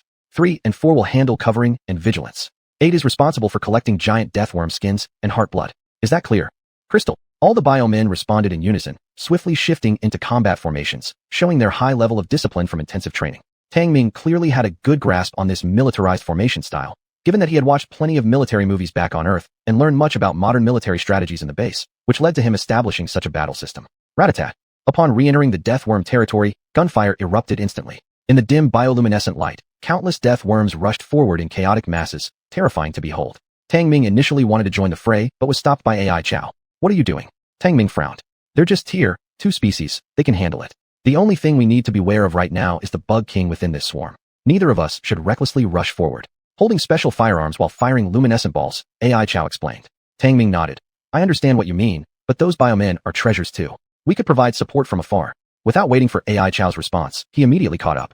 At that moment, several intersecting tunnels had become a hellish battlefield. Countless worm corpses littered the ground, their colorful blood splashing everywhere. As Tang Ming caught up, he simultaneously fired and observed the combat prowess of the biomen, his expression changing noticeably. In the tunnels, the biomen formed expert tactical teams, advancing while covering each other systematically. Whenever death worms emerged from other tunnels, they were promptly dealt with. Here, Number 2 led the operation while Numbers 5 and 6 flanked it, providing continuous firepower, annihilating the vast majority of death worms. Numbers 3 and 4 primarily handled rifles for defensive measures. Their shooting skills were incredibly precise, usually taking out a death worm with 3 or 5 bullets. As for Number 8, responsible for gathering materials, it served as a sniper stationed at the rear since no giant death worms had yet appeared, its shots taken from exceptionally sharp angles. If these undergo genetic fusion and training, their combat ability will become even stronger. They'll easily be able to team up to defeat Tier 3 alien species. Following up, AI Chow seriously commented. Even though they're first-generation biomen, they still have great potential. If possible, they need upgrades, because things like combat experience and consciousness cannot be synthesized. Impressed, Tang Ming nodded. This batch of biomen was really worth creating. Bang bang. Suddenly, the rock walls of the underground passage fractured, revealing enormous heads of the giant death worms. Hiss roar. At least a dozen giant death worms roared and lunged in with bites, their thick hides repelling normal bullets. Clear proof of the elasticity of their skin. Number 5, 6 suppress the giant death worms. Number 3, for focus on defense. Number 8, provide support. The appearance of the giant death worms prompted Number 2 to decisively alter the strategy. It rapidly swapped out the drum magazines of its specialized firearm and fired several unique grenades towards the nearest giant death worms. Bang bang bang. With several explosions, those special grenades burst over the giant death worms' heads, exploding like sacks of flour and releasing a strong irritant gas throughout the area. Arf arf. The previously aggressive giant death worms screamed in agony, their bodies quickly retreating back into the rock walls, leaving behind massive holes. Holy crap, what kind of chemical weapon is this? Where did it come from? Seeing this smoke grenade-like weapon for the second time, Tang Ming couldn't help but exclaim. These are sensitivity grenades, sensory weapons made from drugs extracted from keen grass. The alien surface vegetation is rich, filled with resources, it's just that you haven't realized it. AI Chow explained. Tang Ming felt belittled once more, but it also opened his eyes, enhancing his understanding of the alien world. Srurorg. While Tang Ming was conversing with AI Chow, the giant death worms, driven back by the sensitivity grenades, surfaced again, their large mouths and sharp teeth rotating toward them. Evidently, the effects of the grenades had worn off. Boom boom boom. But Number 2 fired several sensitivity grenades again, once more driving the giant death worms back with the smoke. This was repeated several times, yet the biomen did not seem to advance even a bit, which confused Tang Ming. What are they doing? Tang Ming asked in confusion. AI Chow smiled mysteriously. You'll see soon. Srurorg. This time, the more than 10 giant death worms seemed to be thoroughly enraged. Their massive bodies fully extended as they ferociously charged over. Upon seeing this, Number 2 immediately shouted, "Retreat." The entire biomen squad immediately fell back, without firing a single shot. Srurorg. All 15 giant death worms pursued them, their colossal bodies entirely protruding from the cave in the rock wall, each reaching over 20 meters in length. Their rough, thick folded skins layered one on top of another, growing sparse bristles. As they squirmed, the friction filled the tunnel with a rustling sound. The originally spacious passage suddenly became narrow, and some of the death worms were squeezed so tightly that they could barely move. At this sight, Number 2 immediately ordered, "Prepare the high-explosive bombs." All biomen took out 2 high-explosive bombs, easily pulling the pins and tossing them into the open mouths of the giant death worms at the front. Boom boom boom. With a series of deafening blasts, the heads of those few giant death worms were completely blown apart. They died instantly. This scene left Tang Ming stunned. Number 2 really wasn't too bad in terms of intelligence. Chapter 134. Abnormal Events. Tracking the Worm King. Under Number 2's tactical arrangements, all 15 giant death worms were killed, and their corpses were perfectly preserved. Tang Ming stared wide-eyed at the numerous giant worm carcasses that filled several underground tunnels, calling it truly skillful. Number 2's brain domain value development has reached 28%, with outstanding learning and analytical abilities. When combined with the collaboration of other biohumans, eliminating these second-stage mutants is as easy as pie. You don't need to doubt your own abilities. After all, Number 2 can only do so much. Ayao smiled faintly, her words either a comfort or a dig at Tang Ming. But it didn't matter. Watching Number 8 quickly skinning and collecting blood, Tang Ming was so delighted that his mouth cracked up to his ear roots. With minimal cost, 15 giant death worms were killed, leaving their bodies intact. This undoubtedly showcased the exceptional combat prowess of the biohumans.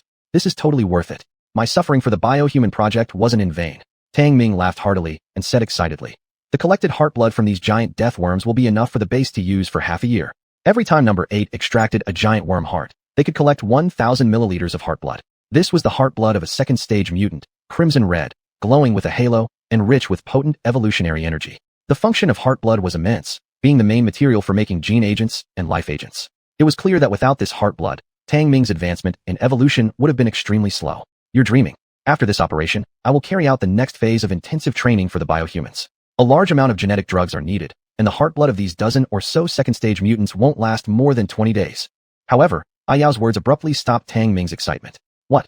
Can't the biohumans use first-stage gene agents? Tang Ming's face darkened considerably, sounding somewhat stingy. No, Ayao replied seriously. Biohumans have entered the A-level stage of evolution, and first-stage gene agents cannot meet their evolutionary needs. Just like you. Even if 10 doses of the first-stage gene agent were injected, it would only result in body saturation of evolutionary energy, but not further enhance the degree of evolution. Ayao continued. Do you want elite soldiers or regular biohumans? Think about it yourself. Tang Ming reluctantly nodded. All right, follow your lead. Sai, there'll be 11 more mouths to feed in the base. These 10 biohumans will be greatly useful once cultivated. Don't be too short-sighted. Yao glanced sideways at him. Tang Ming turned beet red. Who's being short-sighted? I'm just scared of poverty. Yao looked meaningfully at him and suddenly said, open your space backpack. Let number 8 store the supplies. Tang Ming immediately lost his voice when he realized he had unconsciously become mobile storage. From the 15 giant death worms, 15 complete hard keratinous insect skins were collected along with approximately 15,000 milliliters of heart blood. Giant death worms are fully developed creatures, and the evolutionary energy contained within the heart blood sealed in the collectors glowed like burning red flames, vivid and full of vitality. The hardened keratinous insect skin, newly peeled off, appeared thick and sturdy but was actually quite thin, stronger than Kevlar fiber, and significantly shock-resistant. Number 8 stored all the collected bug skins and heart blood from the giant death worms into the space backpack, taking up a significant portion of its capacity, a substantial harvest indeed. As for the other parts of the bug corpses, their value was small, so they were discarded directly. Tang Ming happily slung the space backpack with unchanged weight over his shoulder, looking at the 15 grotesque worm corpses and couldn't help but feel refreshed. That's strange. Why hasn't the Worm King appeared yet? Yao was carefully examining the several mining tunnel junctions, stepping on a few not quite dead death worms in the process, her expression filled with suspicion. Da-da-da. The sound of gunfire gradually weakened as number 2, covered in worm blood, ran up to report. Lady Yao, the death worms in the tunnel have been cleared, and no sign of the Worm King. Yao frowned tightly. Even Tang Ming felt the dim worm nest grow increasingly eerie. If there was no Worm King, then what was constraining these death worms to remain still? Yao, could it be related to the mutated iron-eating beast king? Tang Ming suddenly spoke gravely, linking the mysterious change in the iron-eating beast lair with the cluster of death worms, sending a chill down his spine. This group of death worms was merely a few kilometers away from the graveyard of the subterranean iron-eating beast lair. With two such adjacent underground species, nothing must have happened between them, right? Your assumption is highly possible, but currently, data is insufficient to make a determination. Aicao's expression changed slightly, and she mused. The Deathworm King, leaving no trace, always made her feel suspicious. If only the detector could be used. Tang Ming deeply inhaled and helplessly said, although quite a few death worms in this passageway had died, the electromagnetic anomalies everywhere continued to influence the entire magnetic field. The detector was severely disturbed and couldn't function normally at all. You shouldn't overly rely on external tools. Under these circumstances, you can only depend on your body's instincts. Aicao became serious as she told Tang Ming. You have external perception abilities. Can you find any traces of the Worm King? I'll give it a try. Tang Ming didn't hesitate, increasing his visual acuity significantly and even opening up his sense of smell, meticulously exploring every inch around him. In the dim passageway, his pupils' golden rings became increasingly bright at that moment, and everything he saw became finer. Tang Ming was very focused, stepping through the bug corpses covering the ground as he carefully observed every entrance to the tunnels. These tunnel walls were extremely hard and rough, clearly having been worn down over a long time by the deathworm's hardened keratinous skin. After more than 10 minutes, the golden ring in Tang Ming's eyes suddenly contracted slightly as he noticed an unusual trace. Staring intently at this faint trace, he walked toward the widest tunnel. Aicao did not disturb Tang Ming. She waved her hand, and number 2 immediately led number 3 and number 4 past Tang Ming, vigilantly guarding the surroundings. It's neither large nor small. It seems bigger. It must be the Worm King. Tang Ming touched a deep mark on the rock wall and dug out a piece of embedded blood-red keratin, his face lighting up. Aicao, I found it. Look. Aicao took the strange blood-red keratin and examined it carefully for a while, her expression changing. This should be part of the keratin layer from the Deathworm King. And there are signs of extreme mutation. Extreme mutation? Is it another diseased variant? Tang Ming was instantly startled, recalling the worsened condition of the mutated iron-eating beast king. Aicao's expression turned solemn. Extremely evolved beings either experience total gene collapse or mutate into diseased variants. We will know once we find it.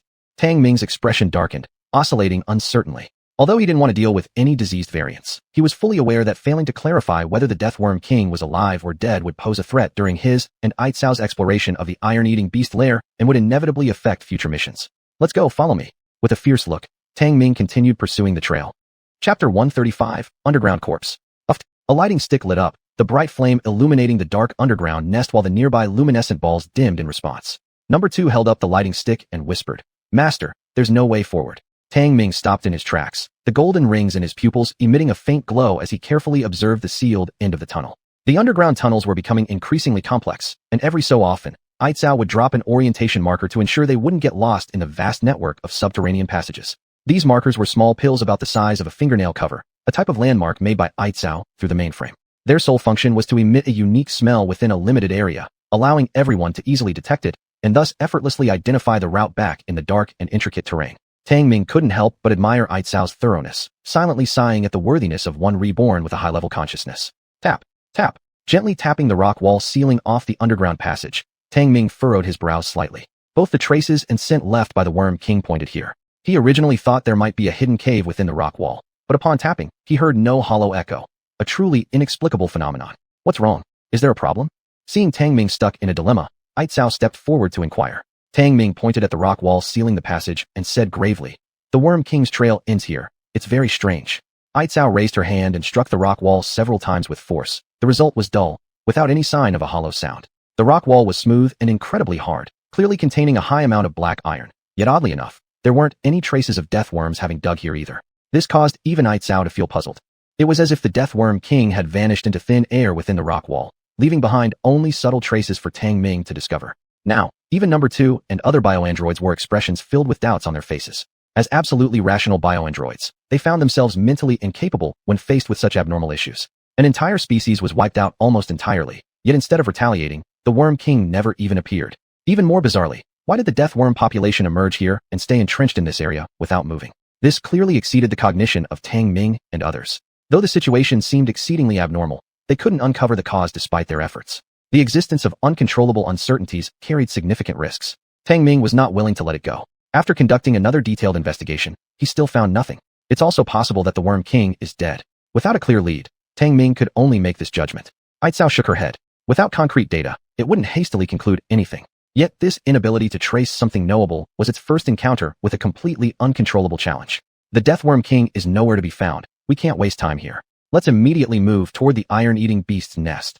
Aitzao's face turned solemn as she thought for a moment and added, "Number 2, you take 3 and 4 to find another route back to the surface in a different direction. Once connected with 1, have it bring 9 and 10 down to monitor the death worm nest condition." While puzzled by the Worm King and Swarm's mysterious behavior, Aitzao wasn't one to hesitate or lack decisiveness.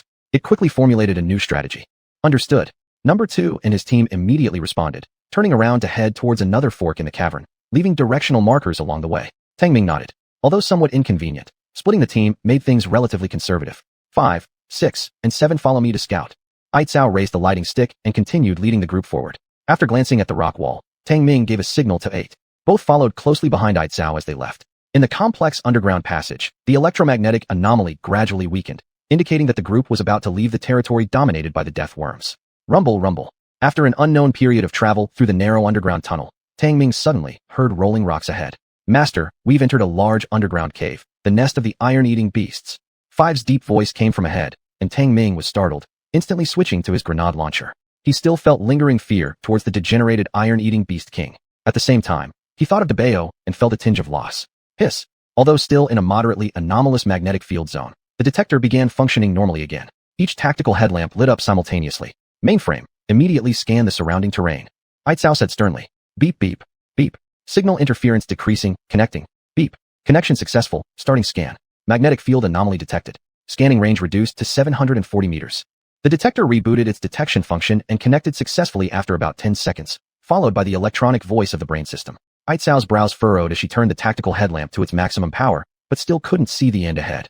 "Disperse and be on alert." Aitzao gestured, and numbers 5, 6, and 7 immediately spread out, adjusting their tactical headlamps to maximum power, brightening the entire underground cave significantly. Tang Ming couldn't help but suck in a breath of cold air. Under the strong light, just a glimpse was revealed of this gigantic underground cave. "Lord Aitzao, biological remains discovered." Number 7's voice suddenly echoed, causing Aitzao and Tang Ming to immediately go over for inspection. However, upon seeing the skeleton, both of their pupils contracted violently. There lay the grotesque corpse of an underground species with a size of no less than 10 meters sprawled across a pile of rubble, its fur and bones having separated, with traces of struggles scattered all around where it had fought for its life before death.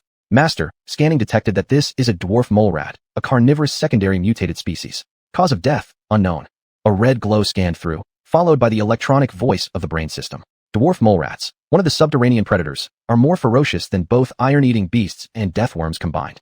However, mole rats live solitary lives, and their population is not large. Logically speaking, a mole rat, which roams alone, wouldn't easily step into the territories of iron-eating beasts or death worms. So how did it end up here? Tang Ming and Aitzao stared intently at the skeleton, their faces heavy with gravity. They noticed that each bone of the carcass bore a piercing hole, with its marrow completely gone. Crack. Tang Ming effortlessly crushed a bone with his foot, looking even more grave. This dwarf mole rat was killed by being drained of blood and marrow. It wasn't done by the iron-eating beast, nor does it seem like the work of death worms. It was the death worm king that has undergone mutation. Aitzao suddenly said in a solemn tone. Taking several steps forward, Aitzao reached her hand into the giant skull of the mole rat. extracting a piece of blood-red keratin fragment. Worm King's keratin layer. Tang Ming's complexion paled, full of doubts. The size doesn't quite match the Worm King. Mutations in the Worm King don't necessarily mean a larger size, Aitzao said in a serious tone. Tang Ming nodded, understandingly. Inside the iron-eating beast's nest, they found the skeleton of a dwarf mole rat that had been devoured by the Death Worm King. Everything indicated abnormalities and an unsettling eeriness. Such feelings were very disconcerting, even unnerving. Chapter 136. Connection.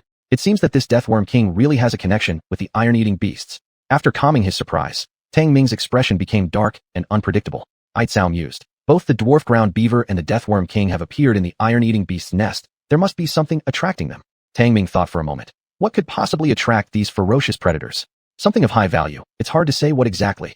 With insufficient data, Aitzao also couldn't determine what it was. Tang Ming chuckled. If this thing can attract so many underground predators, I'm getting more interested in it. It's not necessarily a good thing. Maintain caution towards unknown matters, Aitzao warned. Tang Ming shrugged but remained excited. Aitzao ignored him and said solemnly, "Everyone, listen up. There is a low probability of magnetic field oscillation waves being generated in moderate magnetic anomaly areas. Stay alert." Understood. The four biomechanical humans nodded in response and entered a state of heightened alertness. Magnetic field oscillation waves. Those things are dangerous shock waves, and the higher the frequency, the more deadly they are. Brain unit, scan for all suspicious biological traces, especially those left by the Death Worm King. Report the location information in real time, Aitzao commanded, and then he thoroughly searched through the remains of the dwarf ground beaver, but found nothing else. Received, executing immediately. The brain system responded promptly, and the detectors on Aitzao and Tang Ming's arms were adjusted to maximum power, occasionally emitting red beams to scan their surroundings. The fact that the detector could function normally spared them some anxiety. After 30 minutes, the area and terrain of the entire underground cave were basically mapped out, covering an area of 2.5 square kilometers. There was no doubt that this was a black iron mine. The cave contained quite a number of stones with relatively high iron content, but strangely, there was no trace of the iron-eating beasts. Based on their last deep underground encounter, Tang Ming and Aitzao both knew that all the iron-eating beasts had mysteriously died and were buried in the deepest abyss underground. And according to Aitzao's calculations, they were about 1,000 meters away from that subterranean valley. If they maintained the general direction, they would reach the valley within 2 hours. Brain unit, detect how much black iron ore is left in this cave. Tang Ming picked up a piece of black iron ore, his eyes glowing, and casually asked, "Master, the cave contains approximately 75 tons of black iron ore, but some rocks contain less than 40% iron. Extraction would yield around 30 tons of usable black iron resources." The brain system calculated and quickly provided the answer. Tang Ming furrowed his brow. Even though every little bit helps, extracting such a small amount of black iron from underground was clearly a losing proposition, an incredibly expensive loss at that.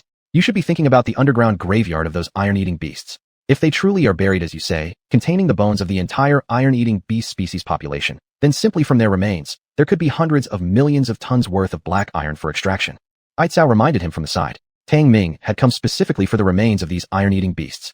He had personally witnessed mountains of their skeletal remains, estimated to be tens of thousands of beast bones. Iron-eating beasts feed on black iron ore, their skeletons having fully blackened with iron, and even some internal organs contain astonishing amounts of black iron. Even after death, they leave behind non-corroding black iron material. Therefore, that deep valley burial ground underground was undoubtedly a massive resource of black iron for the base. This was also one of the primary reasons why Tang Ming and Aitzao were willing to take risks and delve deeper again into exploration. However, after the collapse of the iron-eating beast's nest, it was uncertain whether that valley tomb still remained intact. Ding ding, ding ding. The alarm on the detector sounded, causing everyone's hearts to tense instantly. "Master, Aitzao, traces of the Death Worm King detected. Position 3162. Position 3162. The brain system issued a prompt, repeating the positional information twice. This was Aitzao's specific request for positional updates. 3162 referred to a target located 162 meters away at 3 o'clock direction. Alert. Number 5 shouted loudly. Numbers 6 and 7 quickly moved toward the target indicated by the detector. Aitzao and Tang Ming followed closely behind. Under the strong light of tactical headlamps, there were several fist-sized holes in front of an inclined black iron rock face. These holes were extremely smooth, as if drilled out, but Tang Ming and Aitzao immediately recognized them as the positions where the death worms exited this cave. Brain unit, can you detect any life signals from the Worm King? Aitzao questioned quickly. Aitzao, no life signals detected, but the degree of magnetic field anomalies has increased. The brain system provided a prompt, listing out the detection results. The increase in magnetic field anomalies. Tang Ming and Aitzao simultaneously exclaimed in shock, saying in unison, "It's in the direction of the iron-eating beast graveyard." This time, they were completely sure that the Death Worm King had abandoned its entire population and entered the graveyard at the deepest part of the iron-eating beast's nest. It now appeared that there must be some unknown secret hidden in the graveyard within the iron-eating beast's nest. We need to enter the underground deep valley as soon as possible. Number 5, 6, 7. Maintain the vanguard formation and move out. Aitzao immediately gave the order, and numbers 5, 6, and 7 promptly entered an underground fissure to begin their exploration. The enormous cave was filled with cracks everywhere, making it hard to distinguish between underground passages and tectonic fractures. Beep, beep, beep. The detector alarms went off loudly, and the electronic voice of the brain system followed. Warning, magnetic oscillation wave frequency detected. We are about to enter a high magnetic anomaly zone. Please prepare for protective measures. Tang Ming and Aitzao's expressions changed slightly as they continued forward. ZZT, ZZT, ZZT, boom. At that moment, everyone's tactical headlamps exploded due to a strong magnetic anomaly wave that invisibly affected everyone's bodies. Stop advancing. Inject the level 1 gene agent on the spot. Aitzao let out a low shout, and everyone retrieved the gene agents they carried, injecting them into their bodies. Tang Ming was no exception. His physical strength was at the extreme limit of Class A evolution, making him one of the strongest, but even he couldn't stay long in a high magnetic anomaly area. The degree of magnetic anomaly here has increased by more than just one level. It might cause some unexpected situations, especially concerning that mutated iron-eating beast king. Everyone, maintain a distance of 20 meters, do not disperse. Aitzao sternly commanded. Understood. Everyone immediately responded, covering each other alternately as they pushed forward. The detectors suffered severe interference and had been turned off already. Tang Ming heightened his external perception to the maximum and dared not relax even for a second. This cavernous crack was quite wide but uneven and rugged, with sharp exposed rock layers scattered all over. These cracks were usually silent and dead, but occasionally, distant vibration sounds would come, like some strange creature's eerie cry, sending shivers down Tang Ming's spine. He knew it. Those were the vibrations caused by magnetic oscillation waves. Master, suspicious objects detected. Suddenly, number 5's puzzled voice rang out from the vanguard. Chapter 137, Green Fluorite, Oscillation Wave. At the underground fissure, Tang Ming saw many black iron or rubble embedded in the rock layers, as if welded there by fire. However, he knew this was caused by abnormal magnetic field oscillation waves sweeping over, fusing the extremely high iron content ores into the rock layers. And in such an area, several slender creatures had also been fused into the rock layers, leaving only a part of their ferocious bone tissue exposed to the outside. Number 5 and several others held up the lighting sticks, and they found a total of 5 carcasses. The majority of these strange beast carcasses were embedded in the rock layers, showing only parts of the exposed ferocious scales. They looked like snakes, but had a hard catfish head. What kind of creature is this? Tang Ming's gaze deepened slightly. He clearly did not recognize these strange creature corpses, nor had he seen them in the base's database. AI Chow flicked the catfish head of the corpse with his fingers, and it produced a crisp sound. Tang Ming was surprised. Black iron. No wonder it could be incorporated into the rock layer, like black iron ore. This is the iron armor terrifying catfish, which belongs to the second-level strange creatures. It is an aquatic strange creature. AI Chow solemnly said, with the wise brilliance flashing in his star-like eyes. An aquatic strange creature? Tang Ming asked with great astonishment. How did the aquatic ones come here too? AI Chow frowned. Although the iron armor terrifying catfish is an aquatic strange creature, it can leave the water source for a short time. However, according to the photoelectric map shown by the exploration team, even the nearest water source is more than 300 kilometers away from here. How did these iron armor terrifying catfish get here? AI Chow could not figure out the reason for this, while Tang Ming was completely baffled. Under this 10,000-meter deep underground fissure, although he could accept the presence of death worm clusters, and even tolerated the dwarf ground squirrels appearing, the emergence of this aquatic strange creature seemed absurd. Could there be some underground waterway nearby? Could these terrifying catfish themselves actually be fossilized rock layers? Tang Ming couldn't help but ask. Underneath this 10,000-meter deep underground fissure, it was not only exceptionally dry, but the temperature wasn't low either, combined with the magnetic anomalies. There was no way aquatic large catfish would come here. However, AI Chow shook his head. He used a knife to pry off the skeleton of a terrifying catfish, and inside its marrow was still bloodied, indicating that these strange creatures had just recently died. Upon seeing this, Tang Ming couldn't help but feel startled and fell into extreme confusion. The reason why the iron armor terrifying catfish appeared here. Could it be because it was attracted by something valuable? Tang Ming suddenly became alarmed. As he lifted his head, his gaze coincided perfectly with AI Chow's, both realizing they had speculated along similar lines. It seems like the underground truly conceals something significant, even drawing in aquatic strange creatures willing to risk their lives. Tang Ming grinned, his eyes shining as if fantasizing about finding something akin to an underground star nucleus, an item that might provide infinite energy. If that were the case, they would be set for life. Don't dream too much. AI Chow shot him a sidelong glance and then seriously said, everyone should remain vigilant, and we shall continue our search and move forward. Understood. The biochemical people immediately responded and moved ahead. The darkness within the underground fissure grew increasingly spacious. The high degree of magnetic field anomalies already started affecting normal bodily functions. Everyone was forced to inject a gene agent every half hour under such conditions. Tang Ming was greatly astonished. He didn't expect the physical constitution of these biochemical humans to be so remarkable. Typically speaking, even ordinary secondary strange creatures cannot endure highly anomalous magnetic regions for long durations. After all, in areas with severe magnetic field anomalies, omnipresent magnetization leads to extremes in charged particles within the body, which eventually kill cells. Only beings with sufficient biological evolution can barely withstand such effects, but even then, they cannot endure them continuously for long periods. The body needs rest and can't function constantly without pause. Besides that, the environment below 10,000 meters also brings about changes apart from the magnetic field anomalies, changes in gravity, temperature, and pressure. The gravitational force and air pressure down here have merely doubled compared to the surface level, making these relatively minor issues within the realm of biotech training drills. But the temperature reached 70 degrees Celsius, surpassing the tolerance limit of most primary and secondary strange creatures. Many rocks were scorching hot. Fortunately, Tang Ming and his companions' protective suits came with temperature regulation features and internal respiratory circulation systems. These allowed them to handle things decently well within shorter time spans. That's one benefit of properly equipped tools. Now, the only real danger was coming from unknown situations within the underground world, including potentially fatal magnetic oscillation waves and deteriorating mutants. Whoosh! The ominous reverberations of the magnetic oscillation waves continued occasionally. It was as though an impending disaster hung over their heads. Tang Ming and AI Chow's nerves remained on edge, inching forward slowly. Along the way, more and more carcasses were discovered. Dwarf ground squirrels, iron armor terrifying catfish, unicorns of the earth dragon, giant centipedes, and other rarely seen subterranean creatures now lay piled dead everywhere. Report. Situation ahead. In the silent underground fissure, Number 5's deep voice broke the silence. Tang Ming's nerves immediately stretched to the limit as he clung motionlessly to the hard rock wall. Number 8 guarded by his side while AI Chow swiftly moved forward to investigate with Number 5 and the others. After a long pause without any sound from the front, Tang Ming could no longer suppress his impatience and softly shouted, AI Chow, what's going on?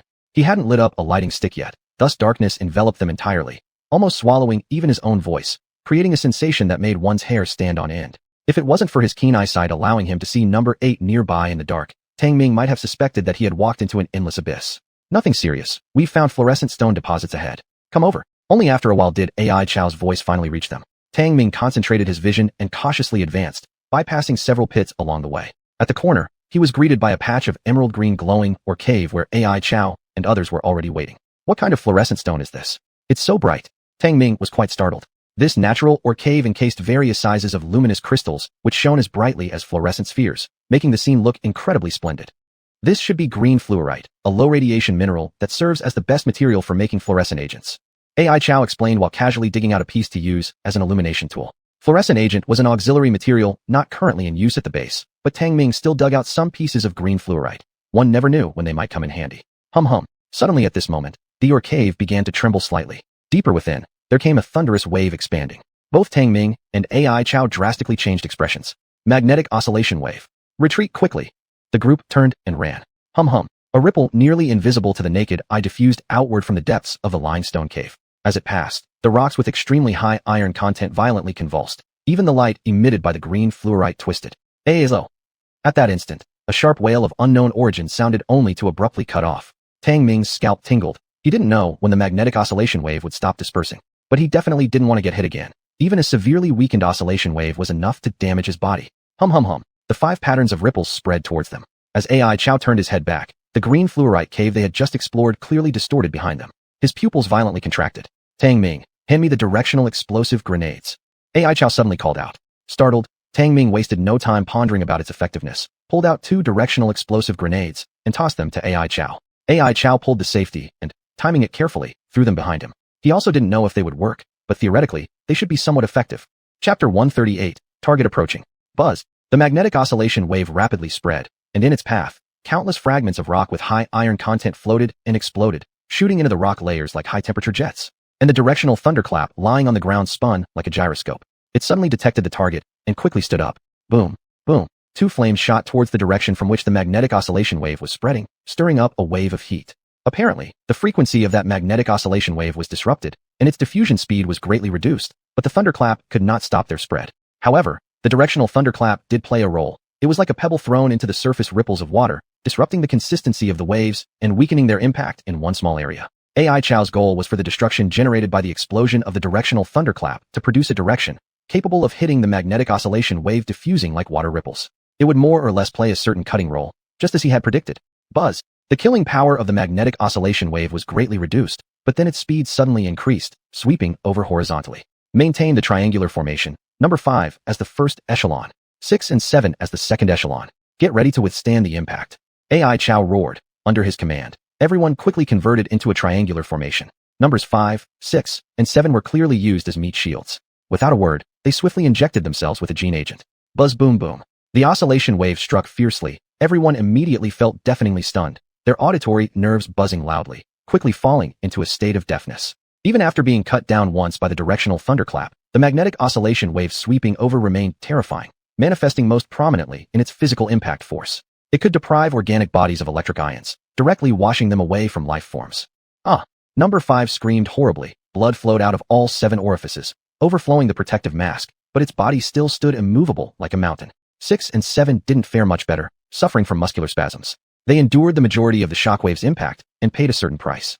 Tang Ming behind them glared. Though numbers 5 and so forth weren't true humans, they were living beings born from materials collected at great peril by him, independent entities. Instead, AI Chow and 8 showed no reaction. AI Chow possessed advanced consciousness, low-level life forms were nothing in its eyes. 8 was the first-generation cyborg, having no emotion, not even fear. In its pitiful awareness, obeying orders was the only way of behavior. Buzz, buzz. More than 10 seconds later, the magnetic oscillation wave finally passed. Those standing up front, numbers 5, 6, and 7, collapsed directly onto the ground, experiencing muscle spasms and panting heavily. Their appearance was shocking, with many areas of the protective suits torn open, exposing blood-covered muscles. Without wasting words, AI Chow took out 3 level 2 gene agents and injected them directly, then another 3 level 1 life agents. Observing the vital signs of numbers 5 and others, Tang Ming came forward, took out 3 level 2 life agents, and said sternly, "Use the level 2 life agents to inject them." AI Chow glanced at him, shaking his head. Not necessary. With their physical attributes, after injecting the level 2 gene agents, they will recover quickly. These level 1 life agents are merely supplementing the lost life energy. Tang Ming frowned slightly, saying nothing more, and retrieved the 3 doses. Seeing the stabilized vital signs of numbers 5 and others, AI Chow administered the level 1 life agents to them, then said, 8. Repair their protective suits. Receive. Upon receiving the order, 8 immediately unpacked its huge special backpack, retrieving various tools and materials to start working. Tang Ming watched in surprise. He had never imagined that protective suits could be repaired this way, watching as 8 patched up the protective suits of numbers 5 and others like sewing patches. The protective suit is their last line of defense. 8 can only make simple repairs, so the effect still falls short. AI Chow added a few explanations on the side. If the base upgrades to a higher level, more technology can be unlocked, and the protective suits can be replaced with modular armor, which would be far more convenient. Armor? Tang Ming's heart stirred, asking. A high-level base should have single-person mech suits equipment, right? AI Chow nodded. Yes. Tang Ming's eyes flared with enthusiasm. Mechs were after all the science fiction dream of numerous teenagers on Earth, and he couldn't wait to upgrade the base to a high-level form. Report, protective suits repaired, protective performance restored to 78%. 10 minutes later, 8 basically finished repairing the protective suits of numbers 5 and others. Restoring 78% functionality of the protective suits was already very good. AI Chow nodded. Return to your positions, set off. After a brief rest, numbers 5, 6, and 7 had basically recovered their combat capability. They continued to advance in the previous formation, exploring deeper into the cave. They hadn't gone more than a few hundred meters into the green fluorite cave when Tang Ming and his team discovered several dead unicorns of the Earth Dragon. The Earth Dragons were as large as 20 meters, with one jet-black unicorn horn making up a third of its length. The ring-like bone structures covering their bodies were now pulverized by the deadly magnetic oscillation waves. Number 8 dissected the corpse of an Earth Dragon, but found that its heart blood had lost all activity and was now worthless. Something's not right. These dragons sustained heavy injuries before they died suddenly. AI Chow suddenly spoke in a tense tone. He turned over one of the unicorns, revealing massive wounds on its abdomen. Clearly, these wounds were caused by sharp claws, not by the magnetic oscillation wave. Tang Ming's pupils contracted sharply, his voice filled with alarm. A mutated iron-eating Beast King. He immediately identified these wounds on the Earth Dragon's abdomens as being caused by the Beast King. AI Chow's expression grew serious. Are you sure about what you saw? Absolutely certain. Tang Ming took a deep breath, still haunted by the shadow of nearly being devoured by that Beast King. It looks like we're approaching the deep valley. Close ranks. AI Chow immediately issued the order. Numbers 5, 6, and 7 immediately retracted closer, keeping the team within 10 meters apart. A low roar could then be faintly heard, accompanied by immense ferocity. It's him. Tang Ming's body hair stood on end as he tightened his grip on the hand grenade launcher. AI Chow didn't say anything, but with a gesture, numbers 5 understood and raised their weapons, advancing cautiously. The deeper they went, the more abundant the green fluorite deposits became. The entire underground crevice shimmered with greenish light, allowing them to see normally. Ayo! Suddenly, several bizarre creatures scrambled out from the depths in panic, screaming fearfully. More distant cries of agony rose from even further away. They are pygmy ground beavers. They're fleeing for their lives. Tang Ming exclaimed in surprise. AI Chow was about to issue an order to evade when suddenly the rock wall broke apart. Several tentacles shot out, wrapping around those fleeing ground beavers. Aowa, aowa. The beavers stiffened, fell to the ground, and struggled desperately. Tang Ming watched in horror as those tentacles pierced into the beavers' bodies, his pupils contracting violently. Those aren't tentacles at all. They are long, thin worms. Chapter 139, Deep Valley Meat Cocoons. It was the Death Worm King. Roar, roar, roar. A few fierce pygmy ground squirrels struggled weakly, and within a few minutes, they were dead. The Death Worm King quickly wriggled under their fur and skin, sucking all their flesh and bone marrow. With a bang, it burst out, intertwining into a thin blood worm, and disappeared into the ground. Can this Death Worm King split? Tang Ming felt a chill in his heart, shocked to the extreme. AI Chow solemnly nodded. It has mutated. Mutated, so bizarre, with no logic at all. Hiss roar. From the depths of the underground fissure, the vicious howl of the diseased Faravore King still echoed. That diseased entity has gone berserk. Keep moving forward. AI Chow's expression changed immediately as she said. Number 5 led numbers 6 and 7 forward quickly, while Tang Ming and AI Chow followed closely behind without relaxing. Deep in the crack, strange roars could be heard from time to time, growing increasingly mournful, like the final cries of dying beasts. Tang Ming felt tense inside. When he passed by the corpses of the pygmy ground squirrels, he could still see the grotesque faces of the animals, along with terrifying claw marks. They must have been left by the diseased Faravore King. Bang! At that moment, a one-horned underground dragon covered in blood emerged from the rock wall, falling directly to the ground with a weak roar. Tang Ming looked, and his pupils shrank. The body of the one-horned underground dragon was only half there, the lower part still stuck in the rock wall, as if being held back by something. Its proud drill horn for burrowing had broken off, oozing sizzling blood water. Oh wow! The one-horned underground dragon suddenly let out a terrified loud cry. No matter how hard it struggled, its entire body was pulled back. Even in its wide-open eyes, Tang Ming saw boundless fear. This one-horned underground dragon was forcibly dragged back, leaving only an empty hole on the rock wall and messy bloodstains. An object capable of such brutal slaughter against the one-horned underground dragon is at least a 4th-tier mutant or higher. That diseased Faravore King might have mutated again, AI Chow stated deeply, her eyes flashing with unusual light, showing not a trace of fear. On the contrary, number 5 and the others showed some instinctive terror towards the higher-class species. Tang Ming felt sweat in his palms. If it weren't for his anti-slip gloves, he even doubted if he could hold his grenade launcher tightly. The team continued moving forward, the underground cracks becoming wider, and more bones appeared. These were all bodies whose flesh had been devoured by the Death Worm King. This was too strange. Tang Ming's mind was filled with doubts. He didn't have time to explore further because they were already nearing the bottom of the deep valley underground. The underground deep valley clearly had collapsed before. Under the green phosphorescent light, you could see dense layers of Faravore skeletons. We're here, stay concealed. AI Chow made a gesture, and the group held their breath, quietly hiding among a pile of rocks. Here, they were at the bottom of the deep valley, with a good view of the area. Moving just a few more meters ahead, they would step directly onto the overlapping skeletons on the valley floor. These skeletons piled up like mountains, resembling a large black forest, among which lay numerous fresh corpses of various mutants. Growl growl. Tang Ming even saw several massive mutants hung on the skeleton piles, their hearts torn out, yet still not fully dead. But neither the diseased Faravore King, nor even the Death Worm King, was in sight. Where did that diseased Faravore King go? Even after concentrating and searching for a long time, Tang Ming couldn't find the Faravore King, making him feel uneasy. Before, he could hear the roars of that diseased entity, but now there wasn't any sign of it anywhere. AI Chow silently observed the whole deep valley. It was exactly as Tang Ming described, burying countless skeletons, all belonging to Faravores, pure iron bones, and some iron tissues that wouldn't decay further. The place was in a high magnetic field anomaly region. Thus, detectors naturally couldn't be used. Everything had to be searched for by human eyes alone. Number 5, take 6 and 7 to search to the left. Prioritize retreating if danger arises. AI Chow made a gesture, and the 3 people carefully moved to the left. You stay put, I'll go check the right side. AI Chow whispered lightly to Tang Ming and went to the right alone. The whole deep valley was round-shaped. At the speed of AI Chow and number 5, they would need at least an hour to reunite on the other side. Tang Ming and number 8 remained quietly in place. For some reason, despite the deep underground normally being scorching hot, Tang Ming always felt a chill in his heart. This wasn't psychological change caused by fear, but rather a manifestation of his acute perception. As he listened to the dying howls of the strange creatures in the deep valley, this feeling grew stronger. He always felt as if something was watching him. Number 8, switched to heavy firepower. Tang Ming glanced at the entrance of the underground rift valley and suddenly whispered. Although number 8 didn't understand his master's intention, he still followed the order and removed the carried grenade launcher. Time passed by slowly. Even the miserable cries of the dying creatures in the deep valley gradually weakened, and a deathly silence once again enveloped the dim, deep valley. Tang Ming felt that something was wrong. He quietly climbed onto a large rock and peeked around to search the deep valley. This graveyard of iron-eating beasts had rugged bone forests like mountains, looking eerie under the dim fluorescence, just like the hell humans imagine.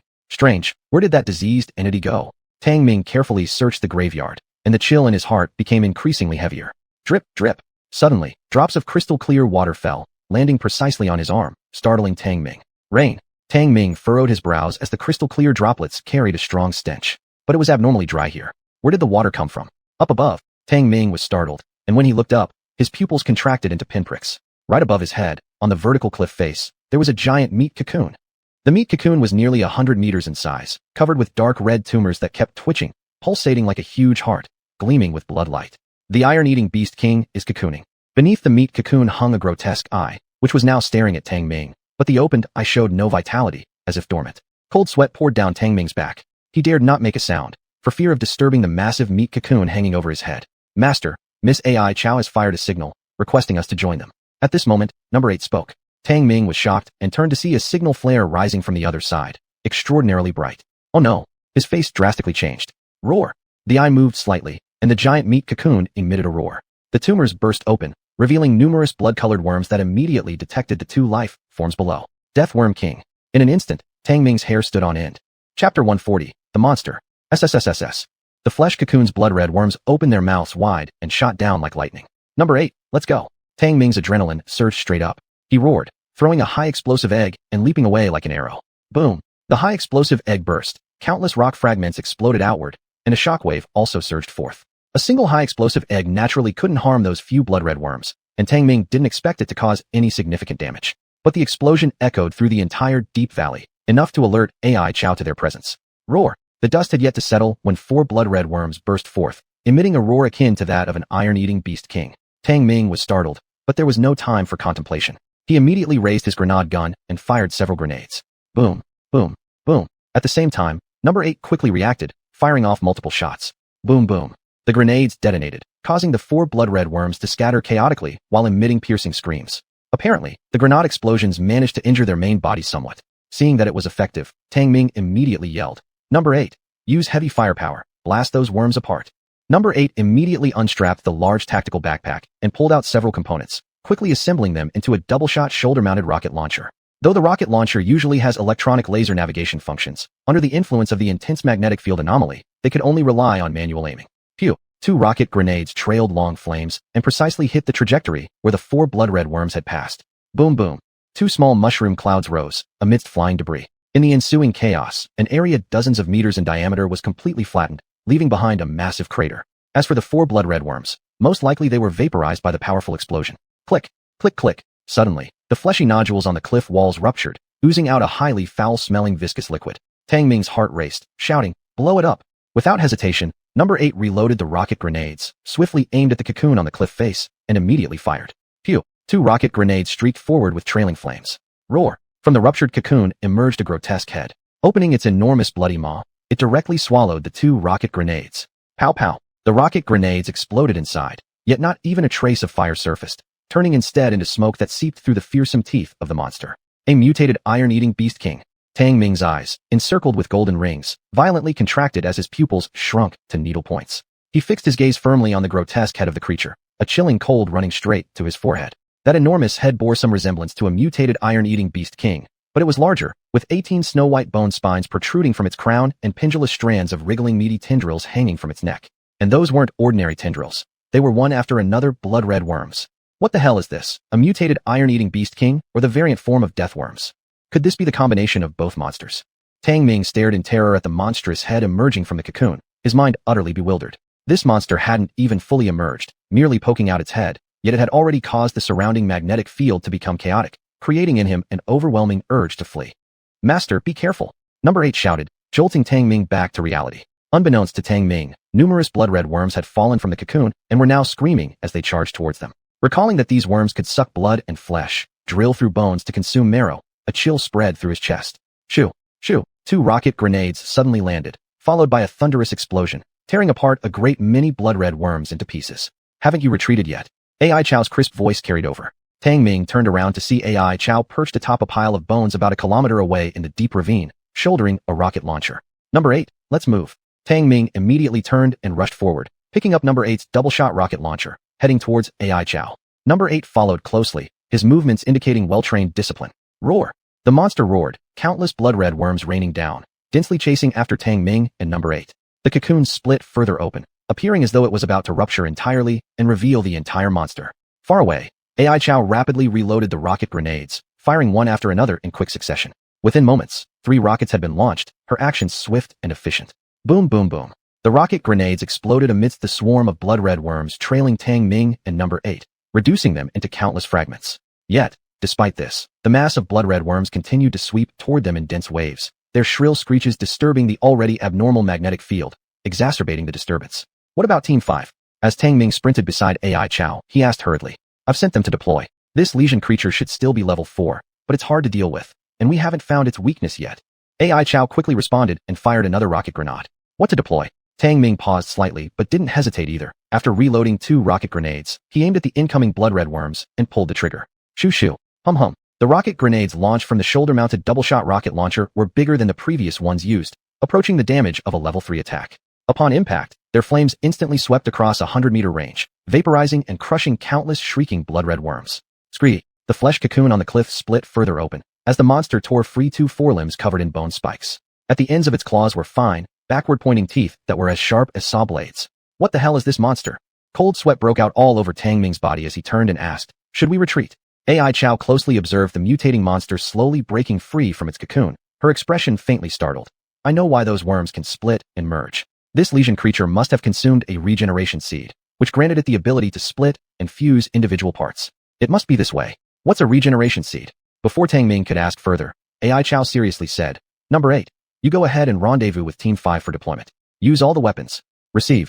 Number 8 immediately set off, confident that with guidance, it wouldn't take long to find the rest of Team 5. AI Chow, do you have a plan to take down this monster? Tang Ming hopefully asked. If they could eliminate this lesion creature, then this vast amount of black iron or would belong to him. Not yet. We need to find its weakness first to know what approach to take. You withdraw while I'll hold it back. After responding, AI Chow swiftly reloaded the rocket grenades and resumed firing. Tang Ming frowned deeply. I am not some useless decoration.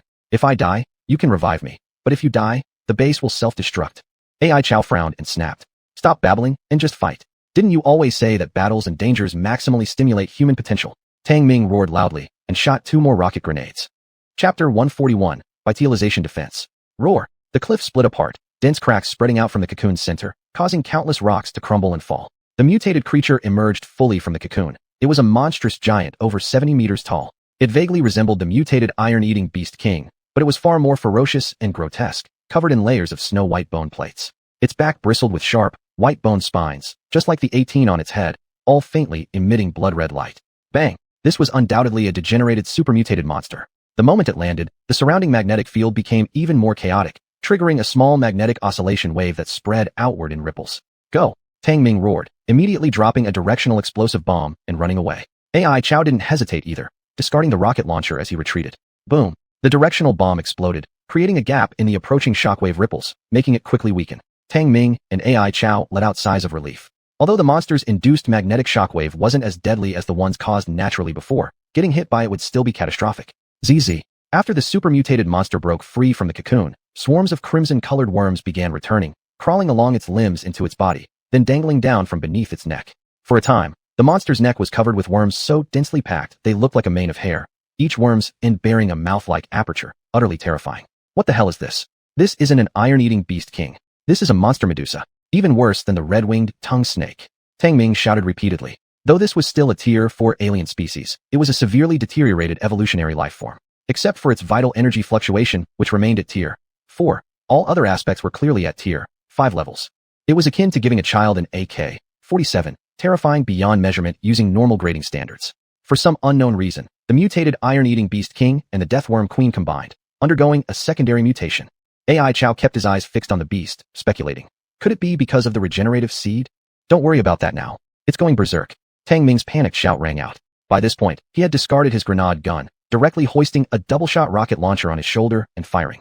Shoo shoo. Hum hum. The rockets had nearly Tier 3 killing power, but upon impacting the supermutated monster's layers of snow-white bone plates, not a single hair could be blasted off. Roar. The supermutated monster bellowed, crushing countless iron-eating beast skeletons beneath it as it charged forward wildly. Thud, thud, thud. Even with its enormous size, the supermonster ran frighteningly fast. Despite Tang Ming continuously firing his rockets, they merely managed to make the creature tilt its head slightly. Run, run, run. Tang Ming's face turned pale with fear. What the heck is this? A Tier 4 alien species? More like a monster tank. We need armor-piercing rounds. AI Chow calmly reminded him, furrowing her brows while muttering to herself. If this thing involves the regenerative seed, we basically have no chance. Yes, armor-piercing rounds. Tang Ming's eyes brightened, quickly retrieving 2 armor-piercing rocket shells from his dimensional backpack while running. After completing the reload, he immediately stopped, turned around, aimed, and fired quickly, all in one fluid motion. Shoo-shoo. The 2 armor-piercing rocket shells shot out, trailing flames before striking the super-mutated monster's lower abdomen. Boom boom. After the explosion tore open, the monster remained completely unharmed and appeared even more frenzied. How can it be so hard? Tang Ming gasped sharply. AI Chow stared intently at the monster's lower abdomen, suddenly expressing surprise. Those are white iron bone plates. What are white iron bone plates? Tang Ming shouted. If even the armor-piercing shells couldn't injure the monster, there wasn't much left they could do. AI Chow's gaze flickered, speaking solemnly. This mutated creature's bones have undergone Y-tyronification, possessing physical defense greater than Tier 4. What's Y-tyronification? You mean the thing is made of white iron? Tang Ming was shocked. Iron-eating beasts fed on black iron ore, so their bones and certain tissues had long been black-ironified. However, this evolved iron-eating beast king variant had actually transformed its bone structure into white iron. What was white iron? That was a superior extraterrestrial metal compared to black iron. How did this monster manage Y-tyronification? White iron was the critical material needed for base upgrades to advanced forms, and yet it was supposed to only appear in central star zones, not in this super-mutated creature already encountered. AI Chow, let's withdraw. Tang Ming instantly lost his temper, glaring grimly ahead. The extreme evolution of the iron-eating beast king had clearly surpassed any prior estimation. Even bringing remote artillery firepower to bombard it might not necessarily kill the monster. AI Chow, however, shook her head. No, this mutated monster has already developed a significant level of intelligence. If we don't deal with it today, it will surely retaliate in the extreme. Moreover, we've long been marked as its blood meal. There's no escape. Upon hearing this, Tang Ming's expression turned even darker. He glanced back at the increasingly close monster and imagined how, once this underground beast launched an attack, the entire base could be swallowed without anyone realizing it. Roar! Suddenly, the supermutated monster opened its massive mouth, unleashing a dark red tongue that shot out like lightning, wrapping around fiercely. Watch out! Tang Ming's body hairs stood on end instantly, his strong sense of danger compelling him to instinctively react. His whole body twisted, dodging to the side.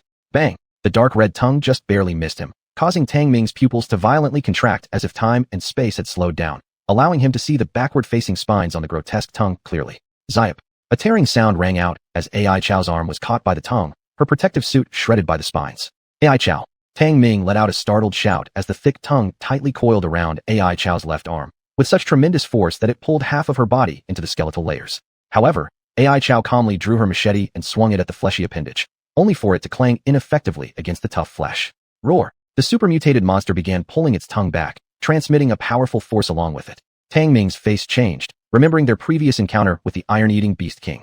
He took out several flashbang grenades and hurled them forcefully. A burst of intense light flashed, but the mutated creature simply closed its eyes for a moment, not showing much effect. However, during the monster's slight lapse in focus, AI Chow decisively cut off her trapped left arm, freeing herself from the bone layer. AI Chow, you! Tang Ming's expression shifted. Go quickly! Without hesitation, AI Chow injected herself with a hemostatic agent and shouted loudly. This creature must have a weakness. Once we disrupt its genetic collapse equilibrium point, killing it will be effortless. Tang Ming immediately rolled his eyes, retorting. It sounds so easy coming from you. Let's worry about surviving first.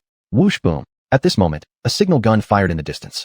AI Chow's expression steadied. Come on, deployment by Team 5 is complete. Let's lure the mutated monster over there. Tang Ming's gaze brightened. He'd known AI Chow had something up her sleeve all along.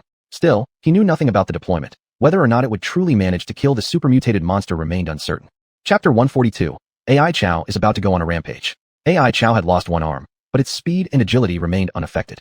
Each time the super mutant monster's flesh tongue lashed out, it narrowly managed to evade, unlike the first encounter where it was easily caught. But this was just the beginning.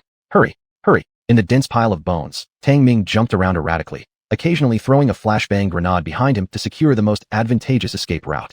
Boom! Though the black iron skeletons were so hard, they shattered under the super mutant monster's crushing weight. Hiding in the bone crevices would certainly lead to death. Roar!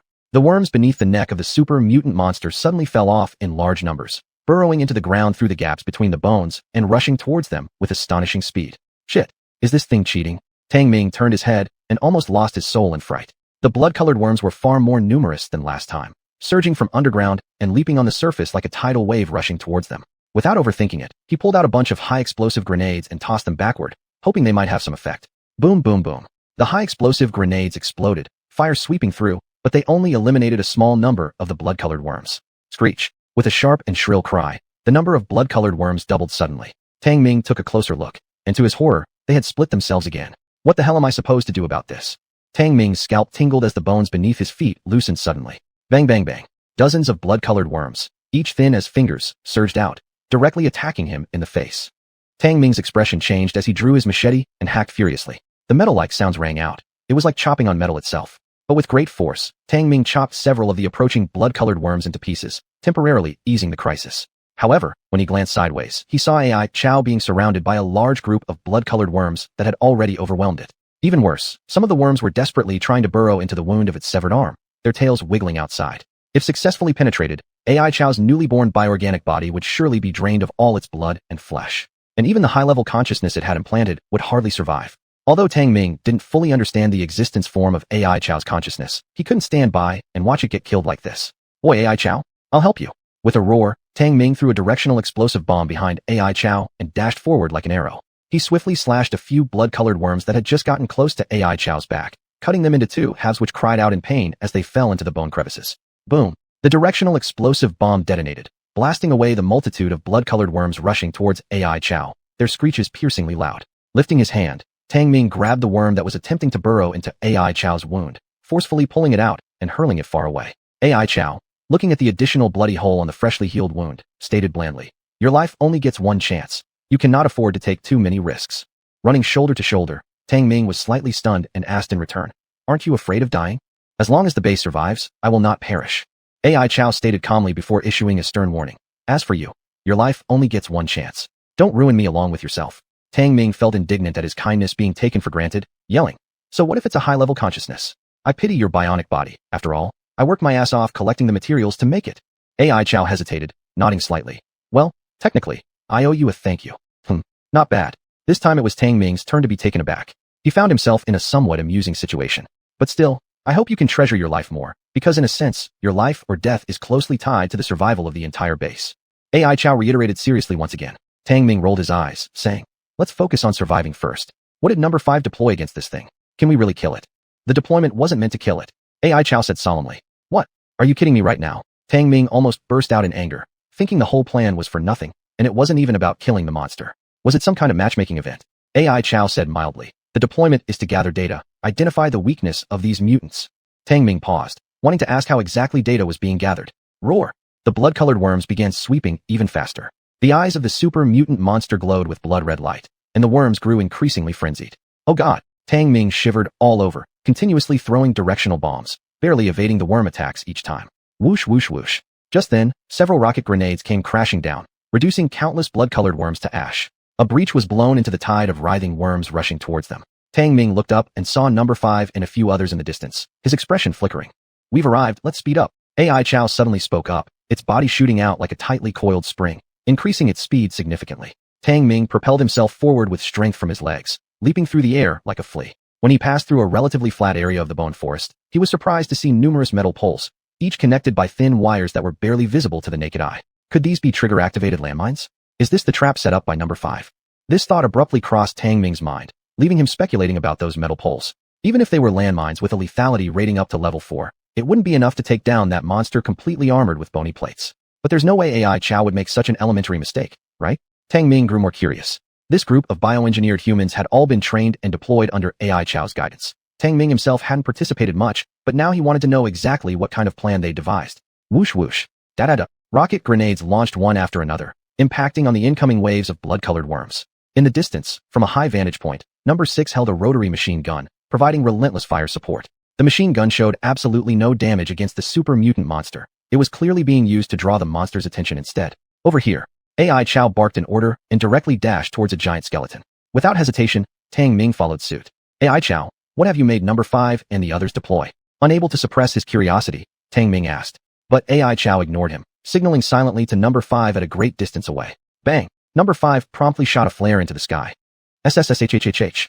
The super mutant monster had already charged forward, countless blood-colored worms rising high like a tidal wave, swamping the metal poles planted below. Bang! Bang! Bang! Suddenly, where those metal poles had been placed earlier, massive explosions occurred, ejecting thick sheets of white thread covering the whole deployment area like cotton wool. Bang! Bang! At the same time, number 5 and others shouldered rocket launchers and fired specialized rocket shells. Those too exploded, unleashing more sheets of white threads over the entire setup. Astonished, Tang Ming realized the white fibers must have been grade 1 material, intricately woven like spiderwebs, exhibiting strong adhesive properties, thus entrapping countless blood-colored worms, as well as trapping the super mutant monster itself. But could something like this really hold it back? Clearly, the answer was no. SSSSO. Ignoring the clinging threads draped across its body, the super mutant monster continued to charge forward with unrelenting ferocity. Tang Ming's face changed drastically. He turned to warn AI Chow to flee, only to find it sitting cross-legged on the ground, radiating flowing light in its eyes. Somehow it was gripping a fiber line pre-installed and buried beneath earlier, which now shone with radiant light, akin to transmitting electric signals. What? Tang Ming froze entirely, unable to comprehend what AI Chow was attempting to do. AI Chow, however, smiled faintly. Let me show you what it means to tap into the awareness flow of a superorganism. Once it finished speaking, its eyes lit up even brighter, the light on the fiber strands beginning to flow faster and faster. Superconsciousness entity. Was AI Chow going to unleash some hidden power? Chapter 143, Beyond Serious Consciousness Stream. Buzz. The white threads all over the deployment site were as if electrified, with countless signal lights flowing faster and faster, even generating pulses.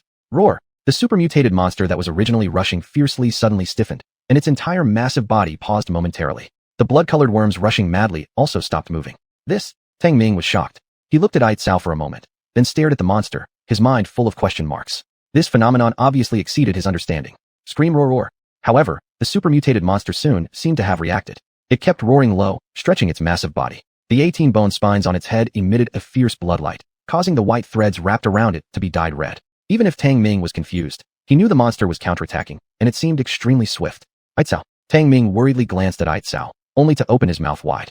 Aitzao's star-like eyes were shining brightly at this moment, showing no trace of pupils, and countless data streams could be seen flowing. The silk threads in her hands resembled high-speed transmission currents, flowing with colorful lights. Is this the consciousness stream Aitzao mentioned? Tang Ming, looking at the colorful flowing light, couldn't help but recall the consciousness stream Aitzao had once told him about, gaining a faint insight. It might possibly be a contest on the spiritual level. After all, Aitzao is a high-level consciousness entity sealed in the base. Not just that, she's a super consciousness entity. She said so herself.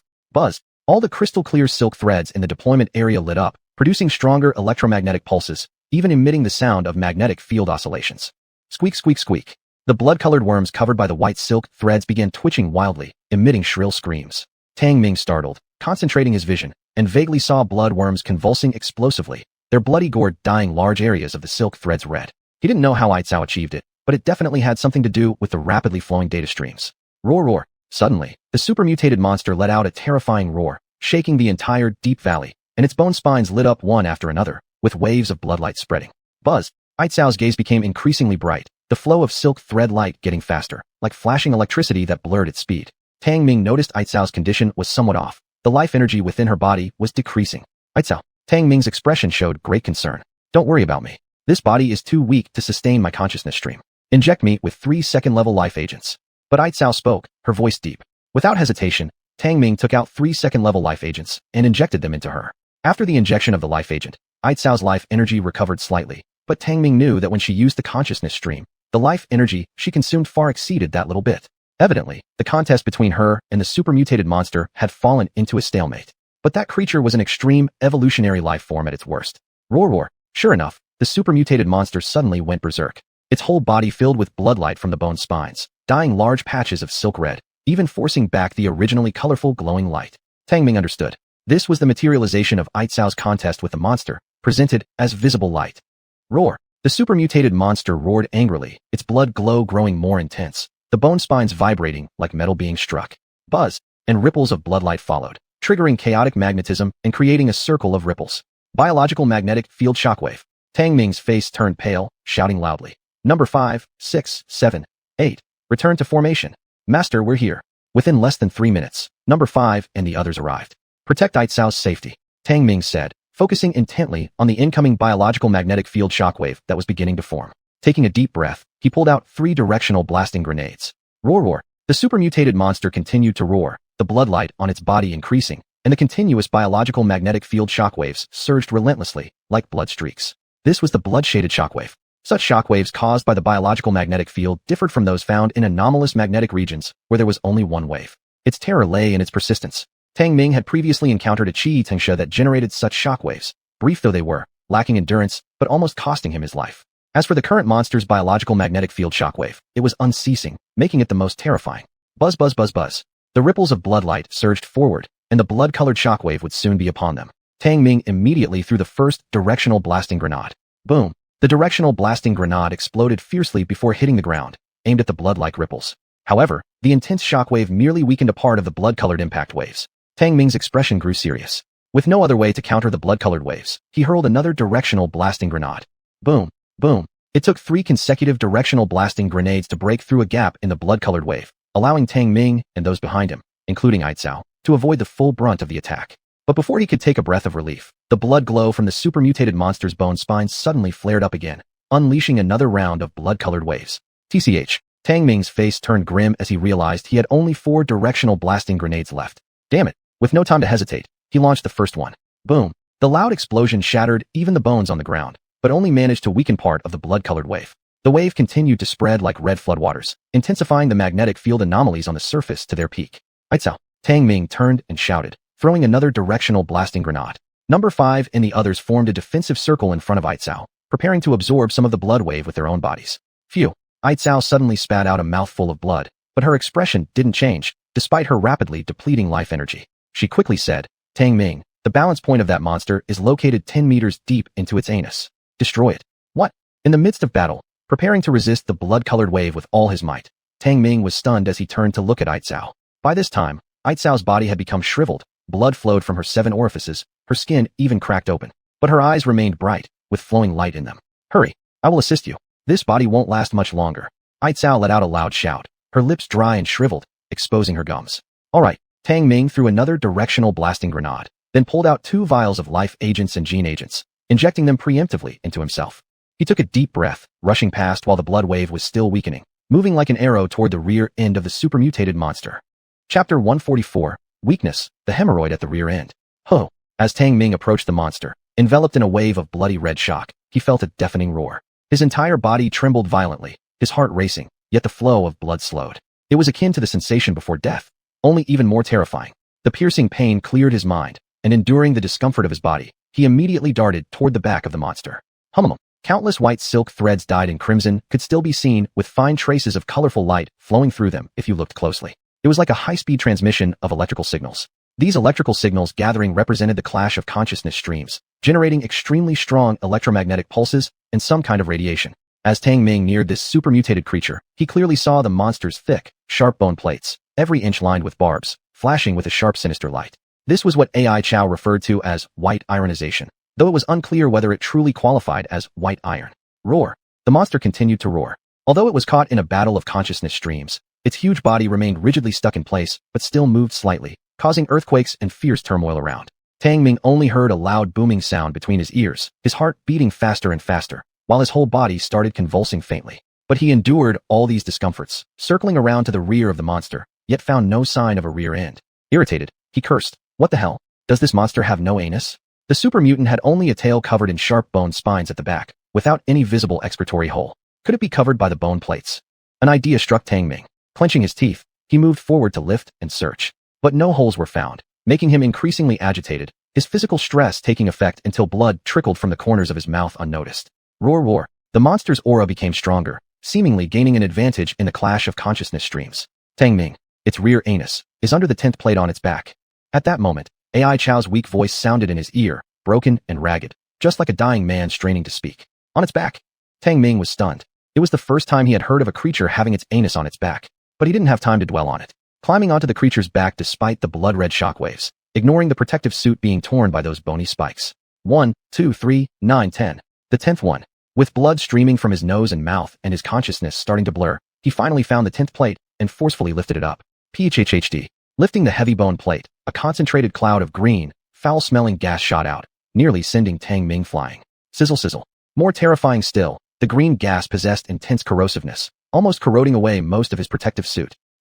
As unknown gases came into contact with his flesh, a sudden surge of severe pain engulfed his whole body. Tang Ming let out a heart-wrenching scream, gritting his teeth to endure it, using his shoulder to force open the bone plate, and after panting for breath several times, he finally spotted a blood-red fleshy lump. This tumor-like lump rested on the wall of what seemed to be a well-like anal cavity, much like a red heart, glowing red with each beat.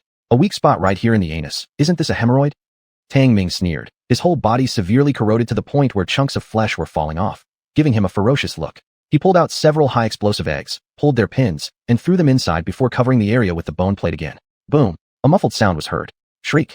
The massive body of the super mutant creature jerked violently, emitting a series of shrill roars. Tang Ming's face lit up with joy. It works. However, what followed was a powerful magnetic disturbance that made the hair on his arms stand up. I can't hold on anymore. AI Chow's already frail voice reached him before going completely silent. Tang Ming's expression changed instantly as he saw the multicolored stream of light among the surrounding silk-like strands rapidly fading away while the red glow became even more pronounced. Roar! Enraged roars emanated from the monster as its huge form began to go berserk. Bone plates chimed, blood-red light gleaming on every spike. Hell, can't take you down. Ferociously grimacing, Tang Ming forcefully pried the bone plate of the rear anus open and leaped straight inside. Using his descent momentum, he drew his machete and hacked savagely. Bang! Yet, the machete striking the pulsating fleshy mass was thrown off by sheer force, leaving behind merely a shallow bloodstain.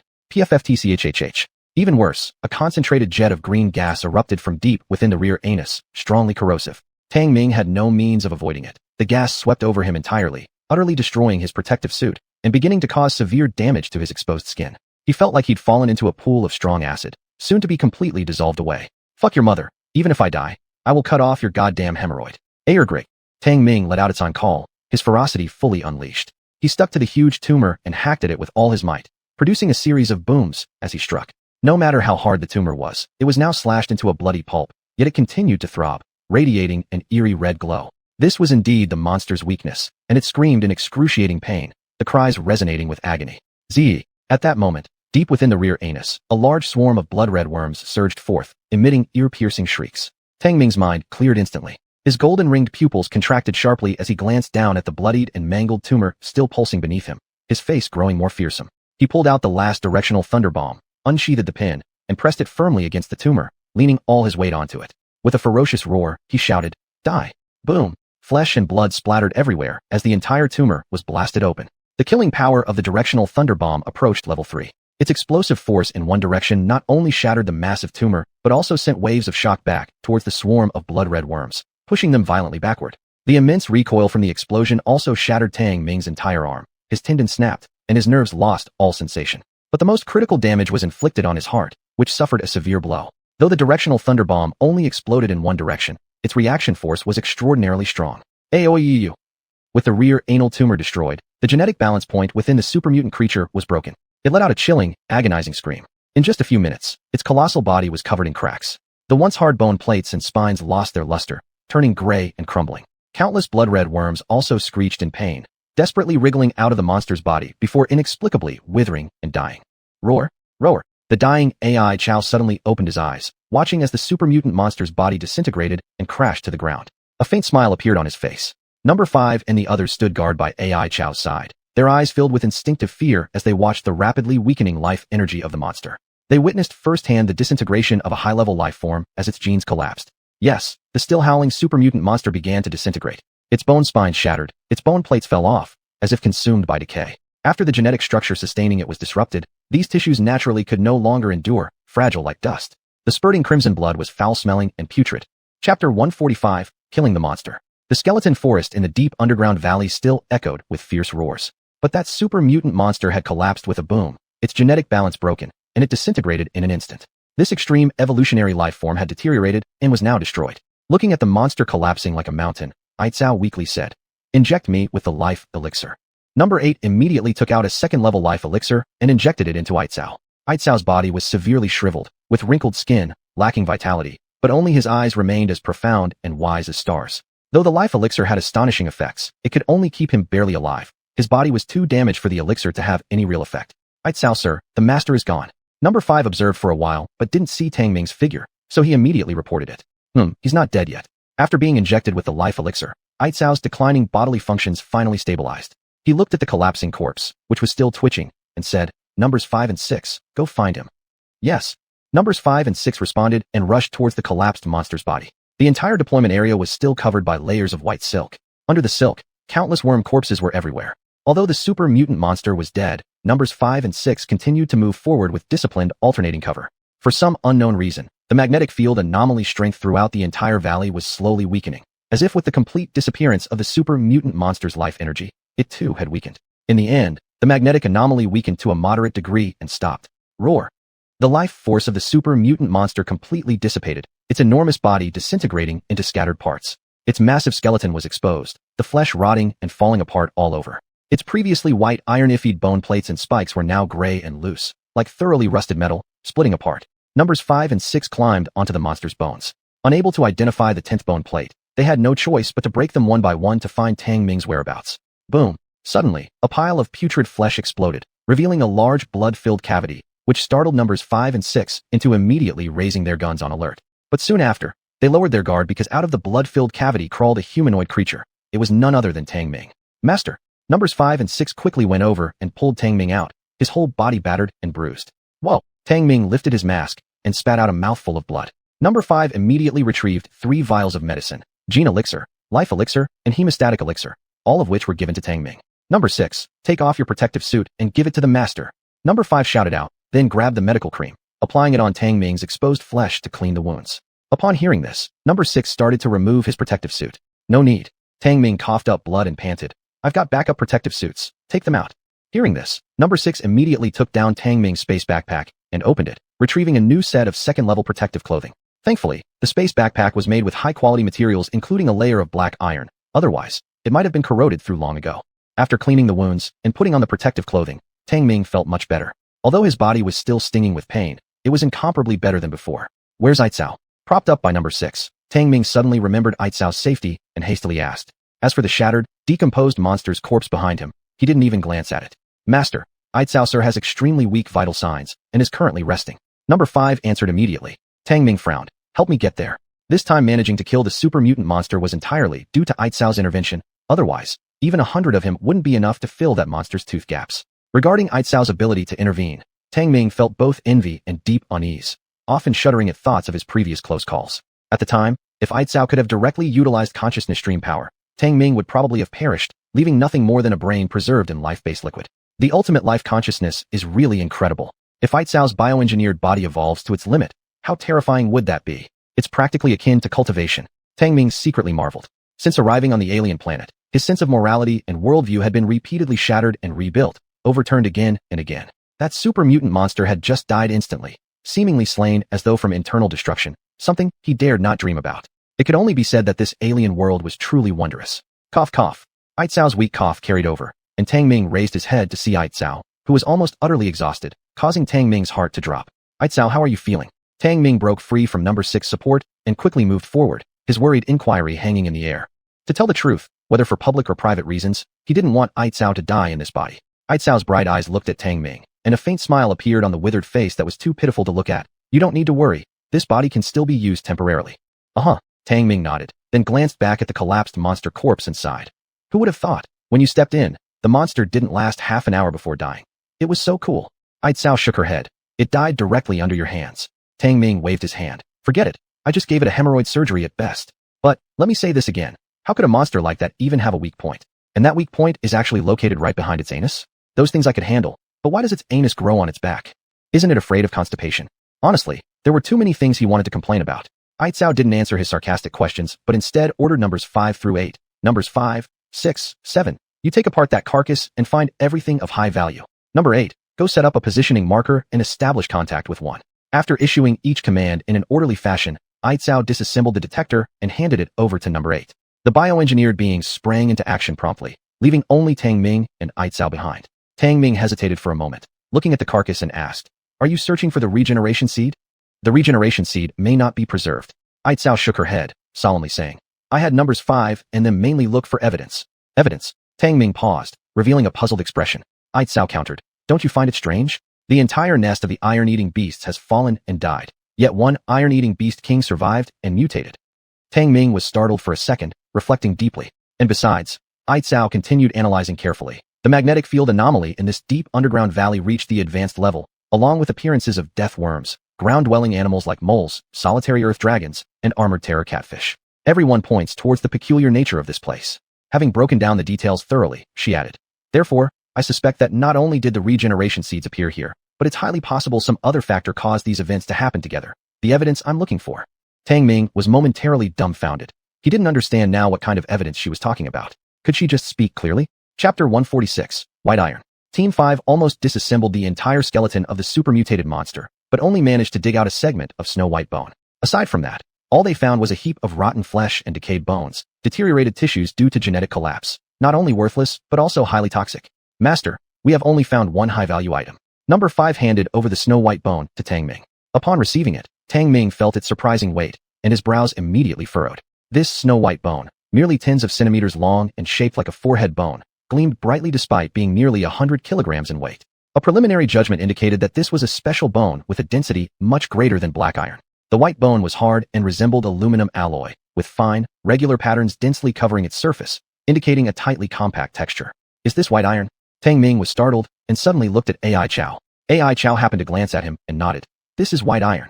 Tang Ming's mouth hung open as he immediately activated the detector, urgently calling out, AI brain. Beep beep. Connecting. Connection complete. Master, what instructions do you have? The pleasant electronic voice of the AI system sounded.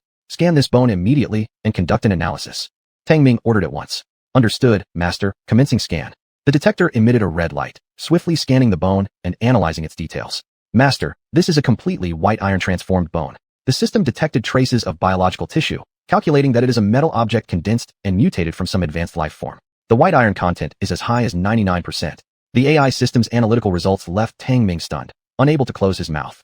This was actually a block of white iron with 99% purity. Could a living body condense metal to such a high purity? Even the base's conversion platform can barely reach this degree when refining iron ore. Moreover, according to the information provided by the AI system, white iron was a higher-grade alien metal compared to black iron, typically existing only in regions one level higher than the outer ring zone, midstar zones. Compared to black iron, white iron had a greater density, higher hardness, and better resistance to impact and stress, making it indispensable for upgrading the base to its advanced form. But what attracted Tang Ming most was that white iron possessed excellent signal conductivity properties. This meant that many fiber-based circuit wires could be integrated with white iron. Of course, the explanation was complex, but in simple terms, white iron could take on any shape compatible with electrical signal circuits for conduction. In short, white iron was absolutely an invaluable material for the present situation. Report. Contact with ground command has been established, and positioning deployment is complete. At this moment, Number 6 rejoined the team, made a report, and returned the detector. AI Chow took the detector, glanced at Tang Ming, and said, AI brain, evaluate the mineable amount of black iron in the underground deep valley.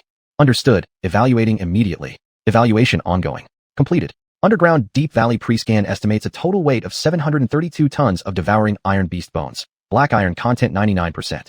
Other unmined black iron ore totals 2,800 tons with 89.3% black iron content. Estimated total amount of mined and refined black iron approximately 3,200 tons. Each piece of data reported by the AI system felt like heavy blows striking Tang Ming's heart, stunning him with more than 3,000 tons of black iron ore. He still remembered how the last time they gathered black iron from Dabao's supplies, it was only around 450 tons, which he thought was the peak of their extraction capabilities. Never did he imagine that this underground deep valley, the graveyard of the devouring iron beasts, would contain far more black iron resources than he had estimated. Over 3,200 tons. Tang Ming almost felt tears welling up. He was sick of poverty. If all the black iron in this deep valley could be mined and transported back to the base, he could create anything he wanted, enough to indulge for quite some time. Tang Ming, don't get too excited yet. AI Chow's calm voice broke through Tang Ming's reverie, pulling him back to reality. What's wrong? Tang Ming wiped his drool, slightly dissatisfied. He was daydreaming again. AI brain, tell him about the mining difficulty assessment. AI Chow gave a reminder. Understood, AI Chow. The AI system immediately emitted electronic sounds, providing detailed reports about the mining difficulties. Master, the underground deep valley is 13,050 meters below the surface. Scanning detected loose geological structures within 3,000 meters above the valley. With the technology currently unlocked by the base, direct large-scale mining of the black iron deposit beneath the ground is impossible. Only by connecting to the fissures in the ground and adopting conservative mining methods can progress be made. Tang Ming looked at the three-dimensional imagery on the detector, which was calculated by the AI brain system as the safest and most conservative mining plan. It involved opening a passage from the underground fissure they entered through and using mining vehicles and machinery to transport the black iron out bit by bit. This plan was safe but incredibly inefficient, with an estimated daily production of less than 100 tons. After all, mining 10,000 meters beneath the Earth's surface came with the massive problem of abnormal magnetic fields and complex environments. This task was far more difficult than any mining operation on Earth. Tang Ming's face darkened slightly, but he finally sighed helplessly.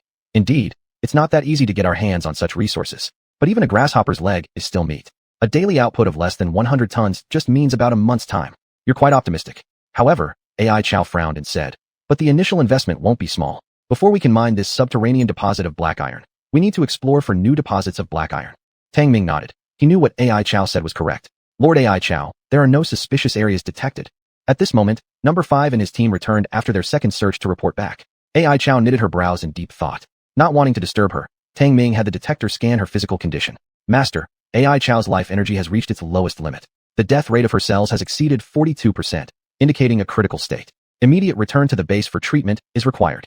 A beam of red light scanned over AI Chow's body, and the AI system issued the highest level of warning. Tang Ming's expression turned serious. AI Chow, you must return to the base for treatment as soon as possible. AI Chow glanced at him, her eyes flickering, muttering to herself. It's impossible for nothing to have been left behind. AI Chow. Tang Ming's face hardened as he ordered. Number 5. Carry her back to the surface. Yes. Number 5 immediately carried out the order. AI Chow didn't resist, instead instructing Number 8. Number 8. Stay here and thoroughly search for anything suspicious. If you find anything, report to me immediately. Received. Number 8 responded seriously. Tang Ming furrowed his brows, but didn't say much. However, he vaguely felt that AI Chow was overly fixated on that non-existent evidence, leaving him somewhat bewildered. Perhaps he was overthinking it. After all, they had just gone through a life-or-death ordeal, so returning to the base for treatment was the top priority. Nevertheless, the exploration of the devouring iron beast nest's underground deep valley had yielded significant results. Besides the over 2,000 tons of black iron reserves and some other items, the most precious discovery was undoubtedly this block of white iron. The function of the bioandroid squad was also demonstrated for the first time, all of which were valuable gains. And AI Chow had mentioned that after completing this mission, there would be a thorough training session for the bioandroid squad, which gave Tang Ming a certain inexplicable anticipation. Chapter 147, Rest and Deep Training. 10 days had passed in the Universal Base, but Tang Ming hadn't gone anywhere. Outside the base, aside from occasionally hearing deep thunder rumbles, things remained calm. During these 10 days, apart from recuperating, Tang Ming also collaborated with the AI brain to research a mining plan and resource ratios. To achieve this, he painfully dismantled 2 mining machines to create a drilling machine controlled by the AI system. It started operations, specifically for connecting the underground fissures with the deep valley beneath. After all, having a passage was essential for mining operations. They also needed to address the issue of moderate magnetic field anomalies underground. Fortunately, after eliminating that supermutated creature, the intensity of the magnetic anomalies in the underground valley weakened significantly, and the probability of magnetic oscillation waves occurring decreased dramatically. Over the past few days, Tang Ming delved deeply into studying directional explosive thunder, drawing inspiration from its use in actual combat. He wanted to develop a defensive weapon to counteract magnetic oscillation waves or biological magnetic impact waves. Currently, it seemed that the most significant threat came from the oscillation waves caused by magnetic anomalies. With this realization, he could utilize the base's technology to study a new type of weapon. And progress so far had been extremely favorable. Intelligence brain. If we further reduce the explosion angle of the new directional explosive thunder and concentrate its power, can it more effectively disrupt the frequency of magnetic oscillation waves? Tang Ming stared intently at the hollow 3D model before him and asked seriously, Master, according to my calculations, when reducing the explosion angle to 15 degrees, the explosive force increases by 2.5 times theoretically, making it stronger against disrupting the frequencies of magnetic oscillation waves, replied the intelligence system, providing detailed data results based on his thoughts. Upon hearing this, Tang Ming couldn't help but smile and said, Then reduce it even more. Understood, Master. The intelligence system immediately performed another reduced explosion simulation on the hollow 3D model, showing the power index increasing exactly 2.5 times as expected. Smirking broadly, Tang Ming picked up a bottle of blue vine fruit wine and drank it all down before saying thoughtfully, The only problem is that this new type of directional explosive thunder is too large, almost like a basketball. Master, currently, the heat energy used in the new directional explosive thunder is still Flintstone. If we switch to a higher density, more thermal efficient substitute, we can shrink its size by over 1-fold, suggested the intelligence system immediately upon receiving feedback. Although the base had unlocked numerous advanced scientific technologies, many were still basic theoretical designs. Not everything was readily available. However, they could combine these theories and develop them deeply, converting them into practical solutions through transformation. In the universal base, other than the current limited capacity of the system's artificial intelligence, the manufacturing logic was absolutely flawless. But Tang Ming was not satisfied yet, continuing to stare at the hollow 3D model of the new directional explosive thunder when suddenly he asked, Intelligence brain, can we apply space compression technology here to reduce the volume? Without question, this was a bold idea, essentially adding a compressed space chamber to the bomb to store Flintstones. However, the intelligence system responded, Master, space compression technology currently relies on void mysterious stones as carriers. Unless we find a void mysterious stone pith with ultra-high purity, technical application cannot be realized, which might cause delay issues during detonation. Furrowing his brows, Tang Ming hadn't expected the purity of the void mysterious stone to make such a difference, but this gave him at least another direction for research. The volume is larger? Let it be then, intelligence brain. Name the new directional explosive thunder, directional antimagnetic thunder. Optimize it completely, and produce 5 more units. Since shrinking the volume temporarily wasn't possible, that was that. Tang Ming, somewhat helpless though accepting, shrugged it off. The bigger volume didn't matter much since there were spatial backpacks. It wasn't necessary to hang them all over himself. Beep beep. At this moment, the medical system issued a notification sound, followed by a rectangular treatment cabin opening. Noticing this, Tang Ming approached just as AI Chow woke up. After 10 days of intensive healing, AI Chow's body had fully recovered. Her blue skin no longer appeared shriveled and wrinkled. Instead, it became smooth and lustrous. How long have I been asleep? AI Chow stepped out of the pod, immediately putting on her protective suit and asking a question. Tang Ming shrugged. 10 days. AI Chow nodded, glancing around with her bright eyes, but failing to see the group of 10 cyborgs. She inquired further, where's the cyborg squad? At this time, they should be conducting training outside. Tang Ming chuckled. He didn't bother supervising Unit 1 and the others these days. They took care of themselves. Since Unit 8 returned, Unit 1 had been leading all the cyborgs through daily training and tactical exercises with great discipline, not requiring any intervention from him. As if their ingrained military nature was an inherent instinct within these cyborgs. Tang Ming was quite content being idle. Aside from the occasional return to the base for supplies, the cyborg squad was almost entirely invisible otherwise. After understanding the basic information, AI Chow said, Intelligence Brain, have the biochemical squad return to the base. Also, report on the progress and detection information regarding the extraction of underground black iron ore in detail. Understood, AI Chow. The command has been relayed. Now reporting on the operation to extract underground black iron ore. The intelligence brain system responded immediately, displaying the information related to the mining operations. 10 days had passed.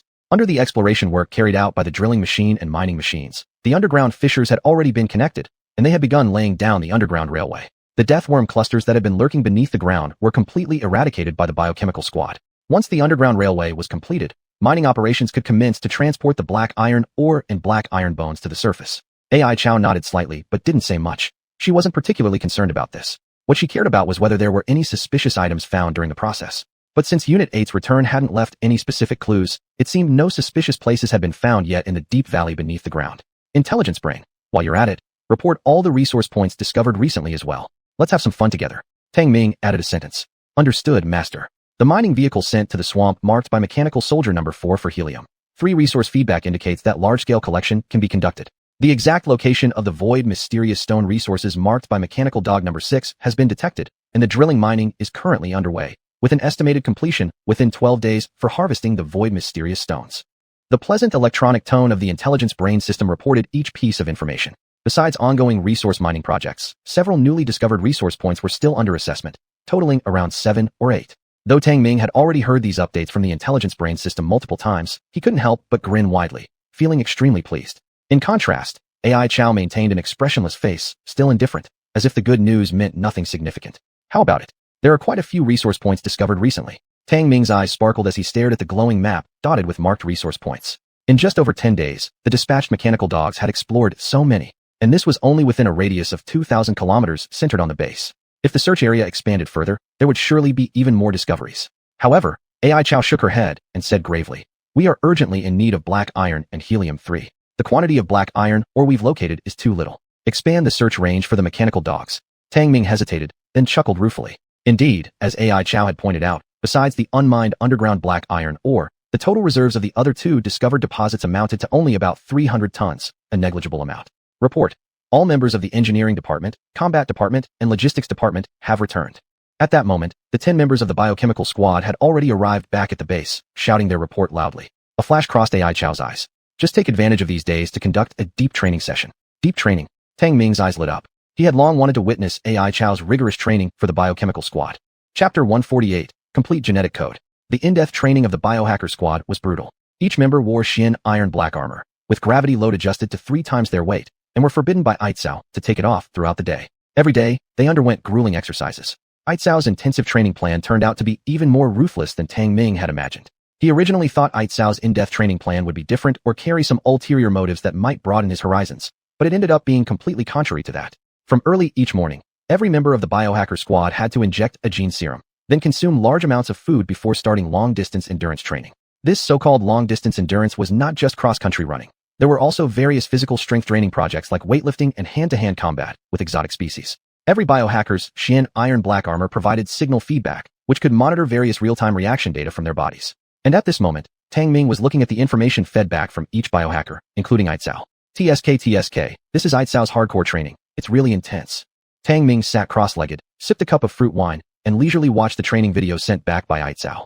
The physical signs index of everyone could directly reflect the changes in the biohackers' bodies. Intense endurance training combined with the use of gene serums greatly stimulated the physical potential of the biohackers. According to the data evaluated by the intelligence system, the potential of these first-generation biohackers could reach the ultimate limit of Class A evolution after being thoroughly unleashed, the same level of evolution as himself.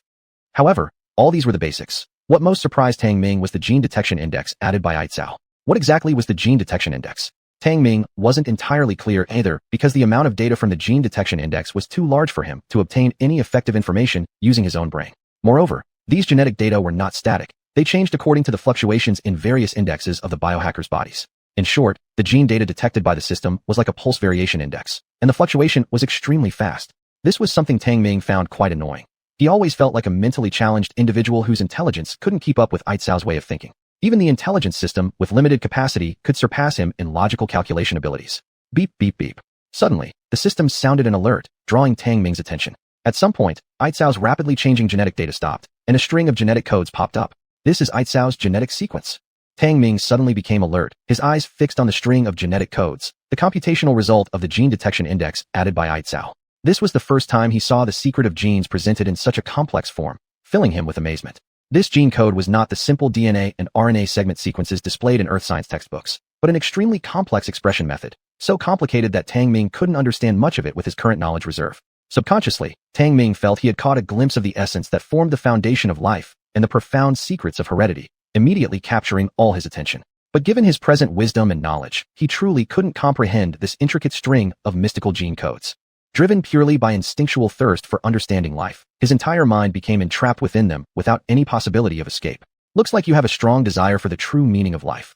After an indeterminate period of time, Tang Ming was jolted awake upon hearing Aitzao's voice beside him. Looking back, he saw Aitzao walking into the base compartment. Aitzao, aren't you in the midst of training? Tang Ming couldn't help but ask.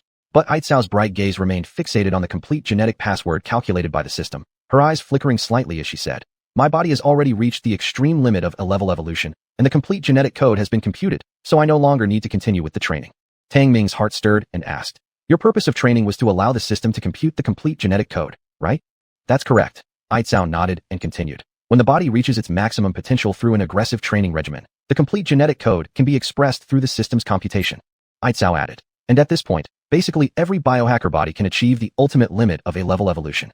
Tang Ming listened in awe, his pupils reflecting the series of complete genetic codes, feeling an inexplicable intoxication. "Aitzao, why did you let the system calculate the complete genetic code?" Taking a deep breath, he slightly calmed down the shock in his heart and asked suddenly. He didn't believe Aitzao acted aimlessly. There must be a reason. Aitzao nodded and said earnestly, "Bionics are the first generation of artificial life forms, their biggest flaw being the limitation of their physical potential. Calculating the complete genetic code is aimed at finding compatible gene seeds." What? Tang Ming was perplexed, feeling his brain couldn't keep up with the information about seeking suitable gene seeds. Aitzao gave him a sideways glance and said, "It's for preparing gene seeds to integrate into bionics. Intelligence system, give my master a detailed explanation of this issue." Tang Ming's face darkened, not having time to make any complaints before hearing a melodious electronic voice.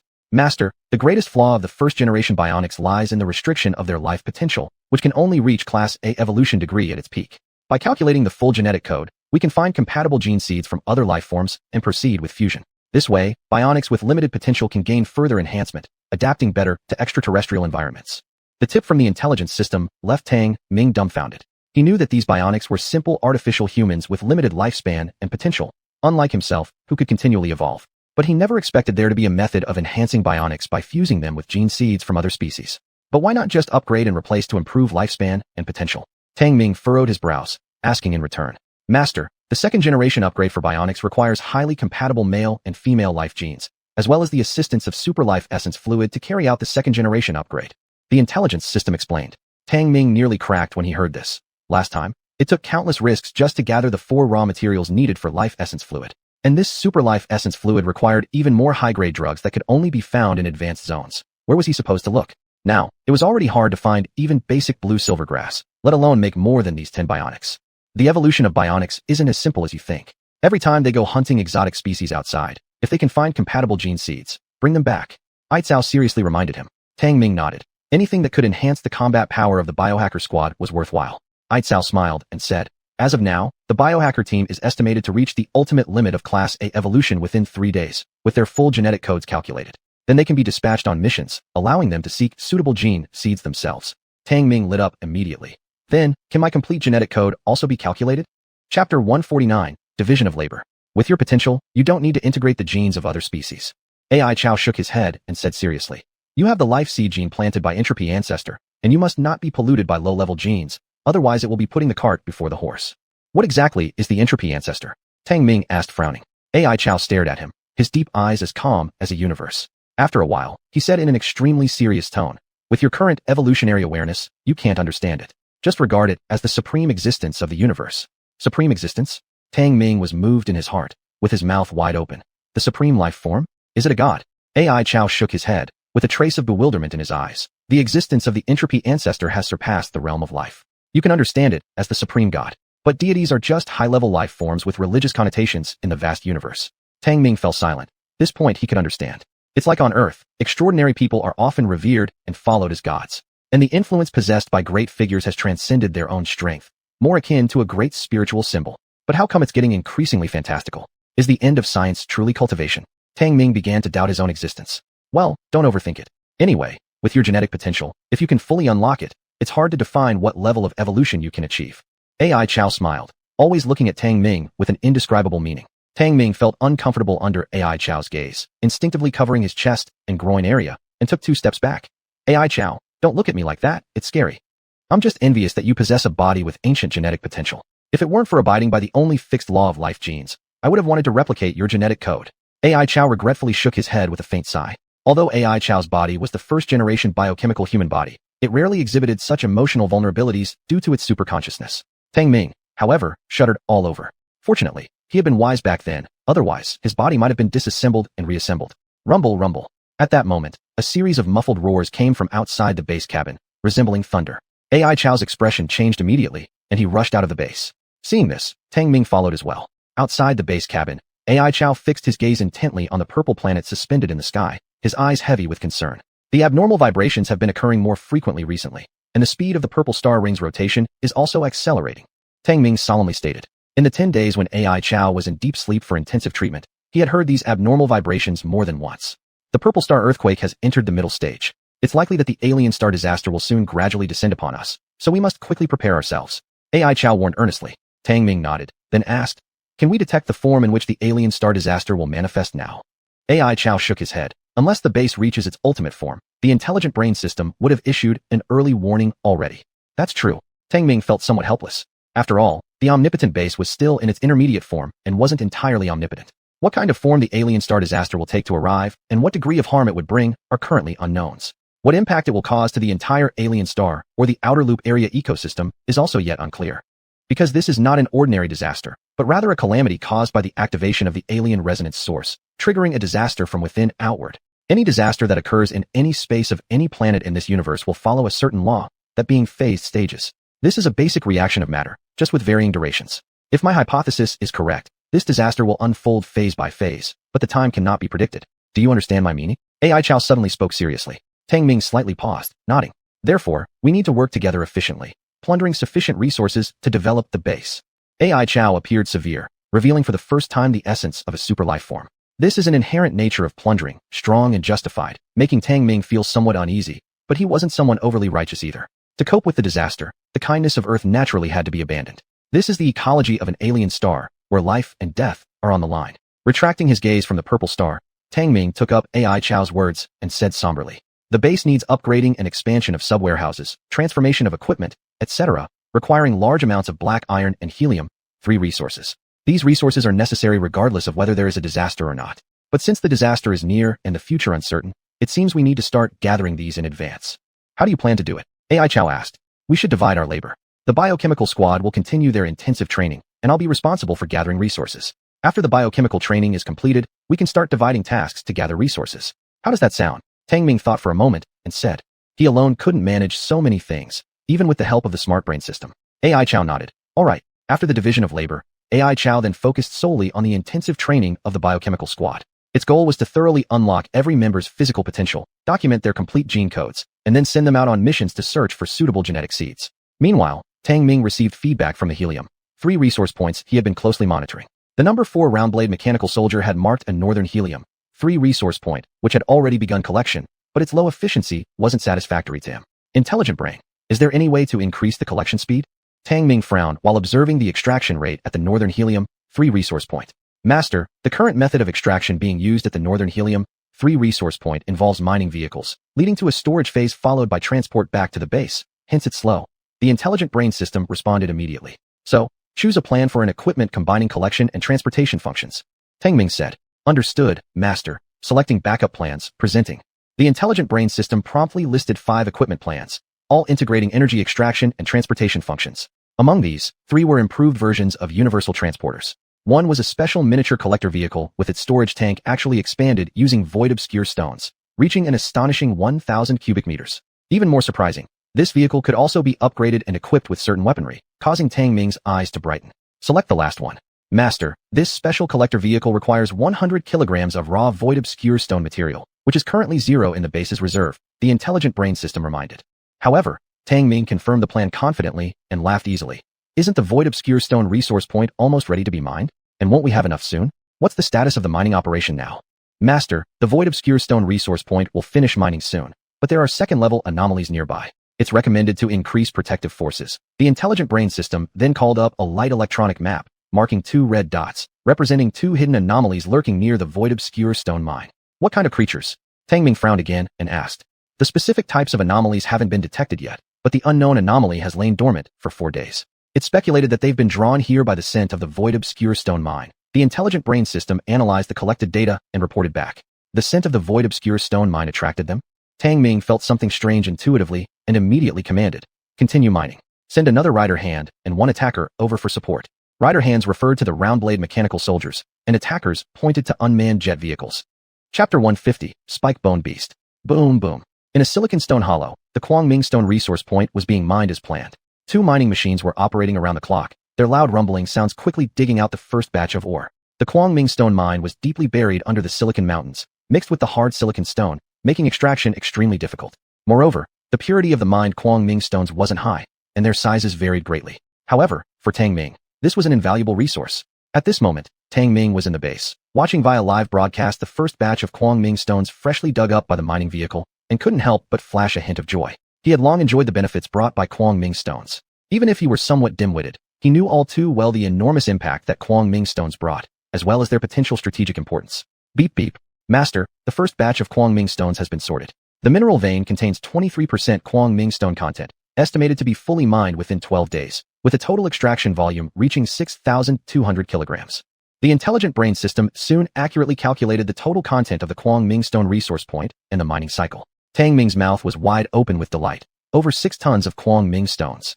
How much space could these extend? Just thinking about how all weapon magazines would need to incorporate Kwangming stones, causing spatial fold magazines, was enough to excite him. But it took 12 days just to extract over 6 tons of Kwangming stones, showing just how challenging it was to mine this Kwangming stone deposit. Dispatch another mining vehicle there and extract Kwangming stones at full speed. Haha, we're going to be rich.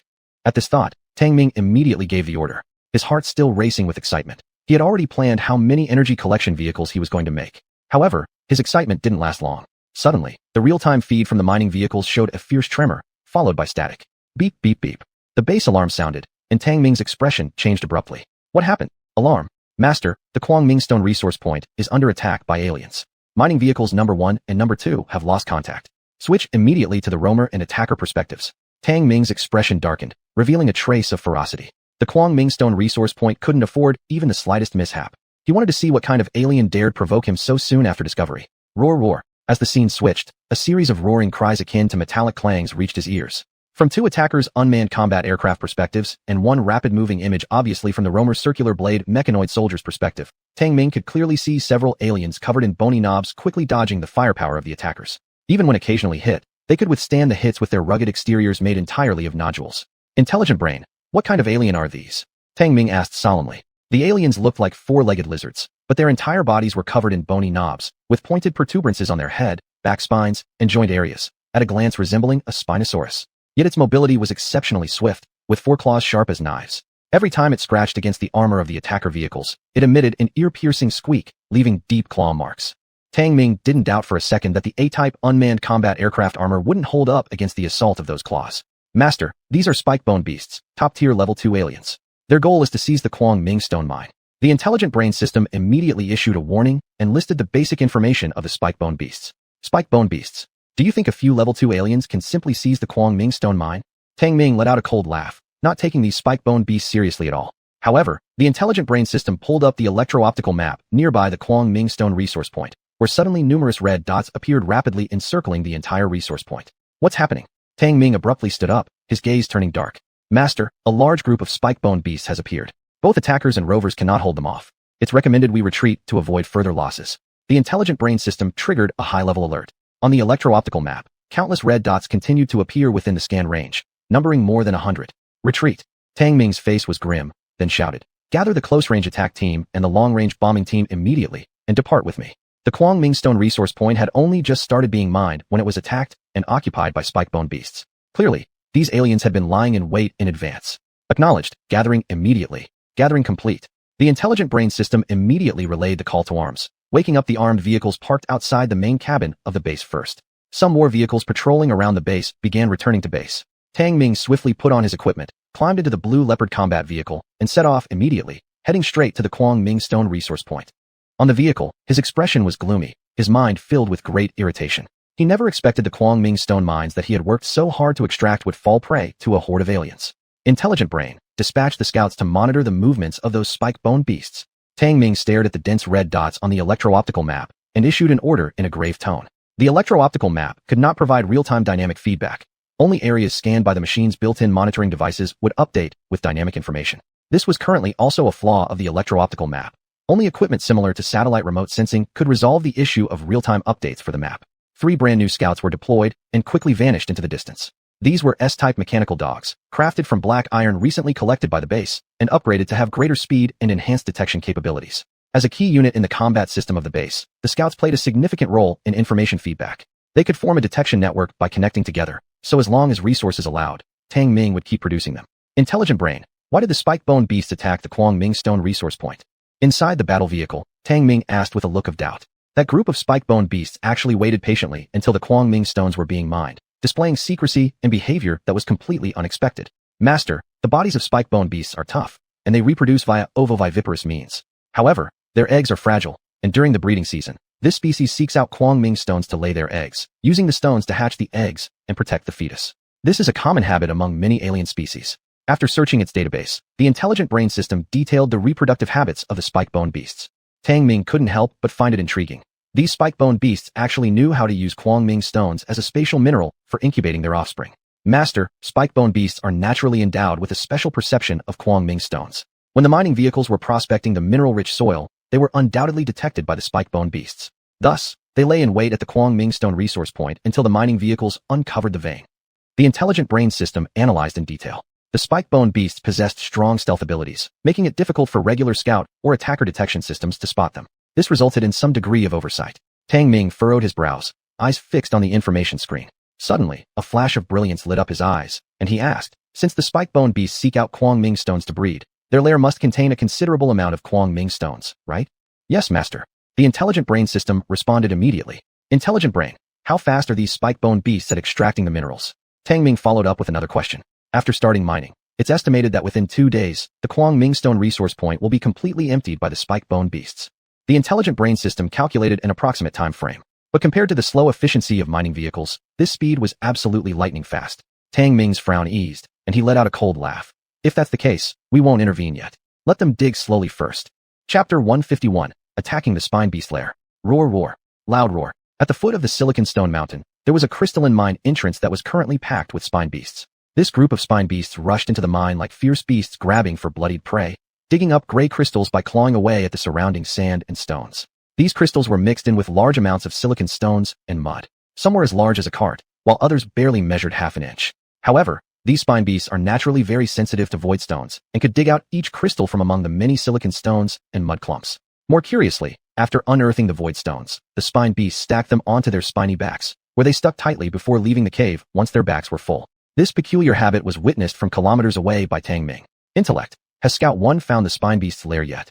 Tang Ming put down his detection telescope and asked casually.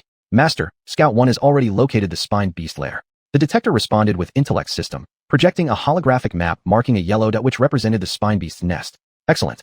Then let the long-range bombing team and close combat team start positioning. Don't let a single spine beast escape. A trace of a cold smile appeared on Tang Ming's face, planning a catching the mantis unaware tactic. Beep beep. The detector sounded a notification. When Tang Ming looked down, it was a message sent by AI Chow. Tang Ming, what's up? Upon receiving the communication, Tang Ming asked. Tang Ming, I've discovered a firestone deposit here. I'll send you a marked location. Send a mining vehicle to explore. After sending over a marked point through the communication, AI Chow cut off immediately. It's unexpected that even during her training, AI Chow can discover resource points. Looks like our explorations have been insufficient due to not having enough scouts. Tang Ming hesitated for a moment, then couldn't help but give a wry laugh as he gazed far off at two scrapped mining vehicles outside the Voidstone mine. These were the last two idle mining vehicles of the base, and they had already broken down. Of course, one more mining vehicle was still en route. Tang Ming had originally intended to use it as a transport truck. Since AI Chow had found a firestone deposit during her training, it would be best to send it for preliminary exploration. Otherwise, AI Chow wouldn't have directly reached out to him knowing the last mining vehicle at the base was already used by him. Thus, Tang Ming had the intellect system relay this instruction. They waited patiently for 2 whole days until the entire Voidstone mine was almost completely depleted. The few remaining spine beasts started competing fiercely, becoming more frenzied. Roar! Indeed, several spine beasts that had come up empty-handed began a bloody fight over the last bit of Voidstone. Eventually, the most primitive and bloody battle for reproduction unfolded. These dozen spine beasts fought their way from inside the cave to outside, using the sharpest bone spurs on their bodies to fight over every single Voidstone. TSK, looks like it's time to close the net. Through his detecting telescope, Tang Ming clearly saw the state of every spine beast. Intellect, activate the battle vehicle guards and eliminate all the spine beasts near the mine. Setting down the telescope, Tang Ming issued his order immediately. Understood, Master, activating the guards, activation complete. As soon as Intellect finished the announcement, 2 mechanical bodies detached themselves from the rear of the Qingbao battle vehicle and dashed quickly towards the Voidstone mine. Bang bang bang. Boom boom. For a while, around the mine entrance erupted the dense sound of machine guns and explosions accompanied by the shrill cries of dying beasts. Within less than 5 minutes, everything went silent. These 2 mechanical guards were S-type mechas, a 6-legged mechanical soldier and a robotic leopard, both possessing attack levels above level 2. In no time, they dealt with the dozen spine beasts who had been mercilessly fighting. Without any bio-soldiers accompanying him, Tang Ming had to manually extract the core blood from the dead spine beasts. Spine beasts were covered in keratin layers and sharp spikes, remaining tough even after death. Tang Ming got exhausted after continuously extracting the core blood from over a dozen spine beasts, almost questioning his existence. Unable to help himself, he complained, Intellect, is there some kind of machine designed specifically to extract core blood? Yes, Master. Intellect promptly replied and listed various miniature robots designed specifically for collecting core blood. Among them, Tang Ming favored a mechanical mosquito specialized in extracting core blood. This mechanical mosquito belonged to a small robot category, being smaller than the size of a palm, yet equipped with sharp extraction tools and various specialized devices for precisely collecting core blood. Nevertheless, this device needed Voidstone as one of its raw materials to expand its storage system. Moreover, despite its diminutive size, it was considered the highest-tech intelligent robot currently producible by a mid-level base, consuming energy comparable to a self-propelled artillery piece. Although Tang Ming was initially reluctant, he decided to bite the bullet when he thought about the next step of wiping out the entire spine beast lair. He didn't want to be the only one painstakingly extracting core blood from so many spine beasts all by himself. After making the decision, Tang Ming ordered the robotic leopard to return to base with only the remaining Voidstones in the mine, instructing the intellect system to immediately construct a mechanical mosquito. Then, he climbed into the Qingbao battle vehicle and headed towards the spine beast lair. The spine beast lair was located just 30 kilometers away from the Voidstone resource point, nestled within a relatively barren silicon stone canyon. When Tang Ming arrived at the silicon stone canyon, he could see from afar the silicon stone mountain in the central area of the canyon, reflecting waves of luminous glow under the scorching sun. Intellect, report the results of the detection. Tang Ming got out of the Qingbao battle vehicle and looked at the silicon stone mountain in the center of the canyon, raising an eyebrow. This silicon stone mountain was several times larger than the one where the Voidstone mine had been discovered. Additionally, both the silicon stone quality and the environment were nearly identical. He immediately saw that this canyon's silicon stone mountain might once have been a Voidstone mine, but it had been excavated empty by the spine beasts and turned into their nest. Even though the base had established a powerful combat system capable of dominating the entire outer zone, Tang Ming still remained cautious, wanting to capture the entire spine beast lair with the smallest cost possible. Master, based on the feedback data from the detection, this is a silicon stone mountain with a hardness level of 2. With the current firepower output, we can blow through the entire mountain within 10 minutes. The intellect system provided detailed analysis, listing all the data of the silicon stone mountain. However, Tang Ming shook his head. Blowing up the entire silicon stone mountain wouldn't be difficult, but our goal is to seize the Voidstones. The Master is considering a close combat attack plan then. Casualties are estimated to reach 32%. The intellect system quickly analyzed Tang Ming's intention and provided the casualty ratio. Tang Ming shook his head again. The close combat team is too small to easily enter the spine beast lair. Is Master thinking of combining both close combat and long-range attack?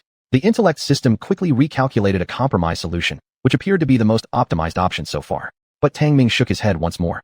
That would waste too many shells. Intellect, bring over the chemical weapons the base developed last time. Chapter 152, Neurotoxin Rocket Egg.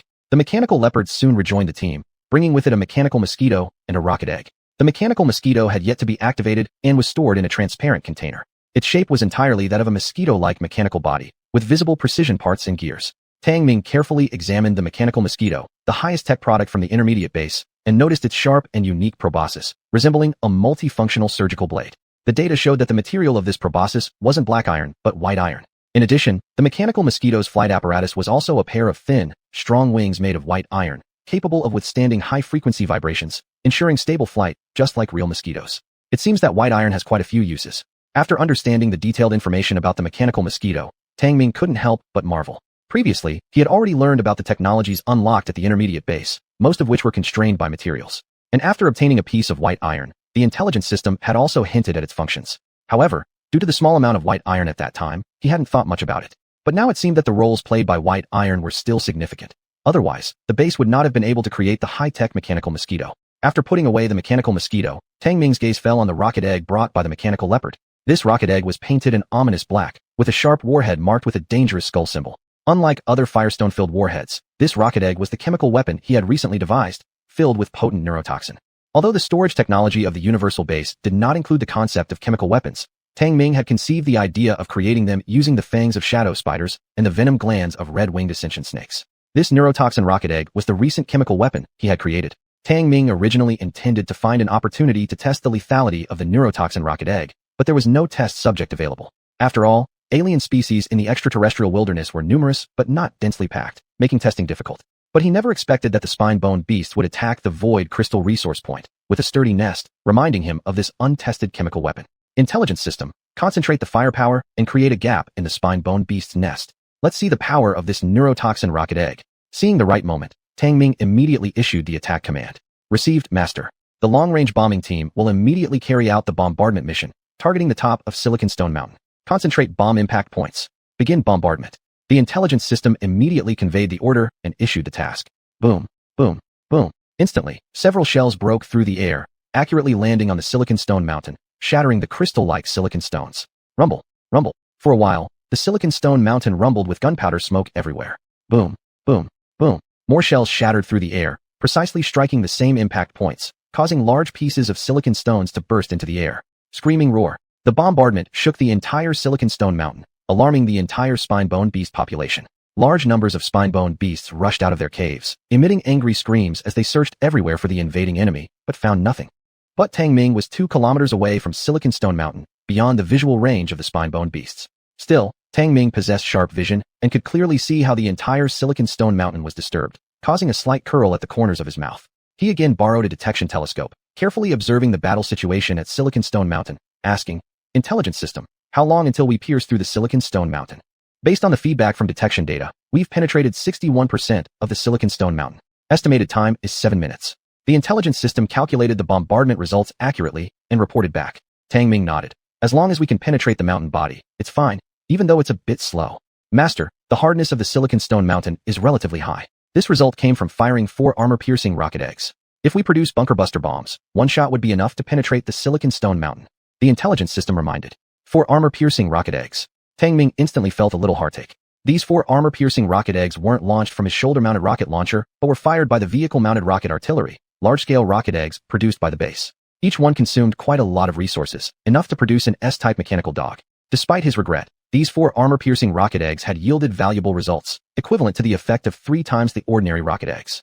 This indirectly reflected the toughness of the Silicon Stone Mountain body. Intelligence system, from now on, the base must add ammunition type lists when replenishing war supplies. Penetrating, armor-piercing, projectile-piercing, high-explosive, etc., to systematically replenish inventory according to consumption ratios. After some thought, Tang Ming gave a hard directive to the intelligence system. Otherwise, every time the base's ammunition was consumed and he had to request replenishment himself, it would inevitably waste more of his energy and increase the likelihood of mistakes. If the AI system could calculate and manage the replenishment based on consumption ratios, it would be far more accurate. After all, the AI system is a powerful artificial intelligence capable of optimally maintaining the base's operation. Boom, boom, boom. Another round of bombardment demonstrated the long-range bombing team's impressive striking ability from afar, as they literally shaved off a significant portion of the Silicon Stone Mountain. Master, the Silicon Stone Mountain body has been penetrated 98%. The last rocket egg strike should completely pierce through the mountain. The alert sound from the AI system resonated. Tang Ming observed the chaotic spine-bone beasts with satisfaction. Though the precision rate of the long-range bombing team was high, they still lacked guidance, resulting in a scattering of impact points exceeding 20 meters. Otherwise, the Silicon Stone Mountain body might have already been breached instead of just being shaved off by half. With satellite positioning, the accuracy and attack range of the long-range bombing team would improve by thousands of times. However, Tang Ming knew that launching satellites on an alien planet was impossible. Only when the base upgrades to an advanced form can it unlock a technology surpassing satellite navigation, a heavenly eye technique. For now, though, upgrading the base seemed distant, especially since even the outer ring area hasn't been fully explored yet. Moreover, the looming alien calamity mentioned by AI Chow also approached, making the current priority swiftly plundering enough resources. Sure. The spine-bone beasts roared in anger, expanding their search area frantically until they finally discovered the nearby ground assault team. Beep, beep, beep. The detector sounded an alarm as the electronic voice of the AI system followed. Alert, alert. The spine-bone beasts have located the ground assault team. Should we retaliate with full force, Master? No, retreat. Tang Ming raised an eyebrow and swiftly climbed into the green leopard combat vehicle to withdraw. Upon receiving the command, the near-ground attack team didn't fire a single bullet but immediately turned around and retreated from the Silicon Stone Canyon area. Hooray! Faced with the retreating near-ground attack team, the spine-bone beasts could only roar in frustration before returning to their nests. However, shortly after, Tang Ming reappeared silently with his fleet in the Silicon Stone Canyon. From a distance, he fixed his gaze on the spine-bone beast's lair, his expression cold and resolute. He ordered, AI, launch the neurotoxin rocket egg directly into the spine-bone beast's nest. Chapter 153, Unconventional Weapon. Boom. A nerve toxin rocket egg accurately hit the position on the Silicon Stone Mountain where it was about to be penetrated and directly broke through. It exploded violently inside the nest of the Chigubist beast. In the Chigubist's nest, a jet-black green toxic gas quickly spread out, carrying an intense, fishy smell. The alien chemical weapon showed its power for the first time. The rapidly spreading toxic gas turned into liquid like asphalt when it met with the Chigubests, sticking to their bodies and penetrating them quickly. Shriek. After some Chigubests inhaled the toxic gas directly, they immediately started to howl painfully, their massive bodies colliding uncontrollably. For a while, the entire Chigubist nest fell into complete chaos. The first phase of the nerve toxin affected the Chigubest's nervous system, making their trunks go haywire first. Once the nervous system got confused, the limbs of the Chigubest were also out of control, and every electrical signal fed back by each nerve became the source of pain. Of course, the effect of inhaling the nerve toxin was far more than that for the Chigubests. An increasing number of Chigubests were infected by the toxic gas, and the entire species began to lose control, with a large number of poisoned Chigubests entering the second stage of outbreak. This second stage caused endocrine disorders, and the respiratory system began to fail, gradually evolving into the third stage of rapid multiple organ failure. The first batch of Chigubests died in extreme pain, with the bone spines on their bodies losing activity and falling off in large areas. Chigubests have relatively high intelligence, at least equivalent to the intelligence limit of level 1, but now they finally realized the threat to their nests and squeezed out desperately. Tang Ming observed the changes in the entire Silicon Stone nest clearly through the detection telescope. Under the function of magnetic imaging, a large number of marked life points inside the mountain had died. This undoubtedly meant the success of the nerve toxin rocket egg, and the cruelty. As Chigubests fearfully rushed out from their nests, Tang Ming decisively issued an order. Ground attack team, start attacking, kill every single Chigubist. Received, Master. The intelligence brain system immediately relayed Tang Ming's command. Rat-a-tat-a-tat. Zoom zoom zoom zoom. Boom boom. The ground attack team, which had been waiting outside all along, immediately opened fire, wiping out all the Chigubests that just escaped from the den. Although the skin of the Chigubest grows hard keratinized armor, even full of sharp spines, it has astonishing defense capabilities. However, based on data feedback, it only reaches level 2, whereas the average attack power of the entire near-Earth attack team is almost reaching level 3. Under continuous firepower output, the escaping Chigubests were heavily wounded and killed by armor-piercing eggs. Attackers in the attack team provided heavy firepower. After all, a shell from the unmanned assault vehicle's 76mm caliber could kill several Chigubests at once, showing formidable suppression. With the onset of the nerve gas, the entire Silicon Stone Mountain nest collapsed completely.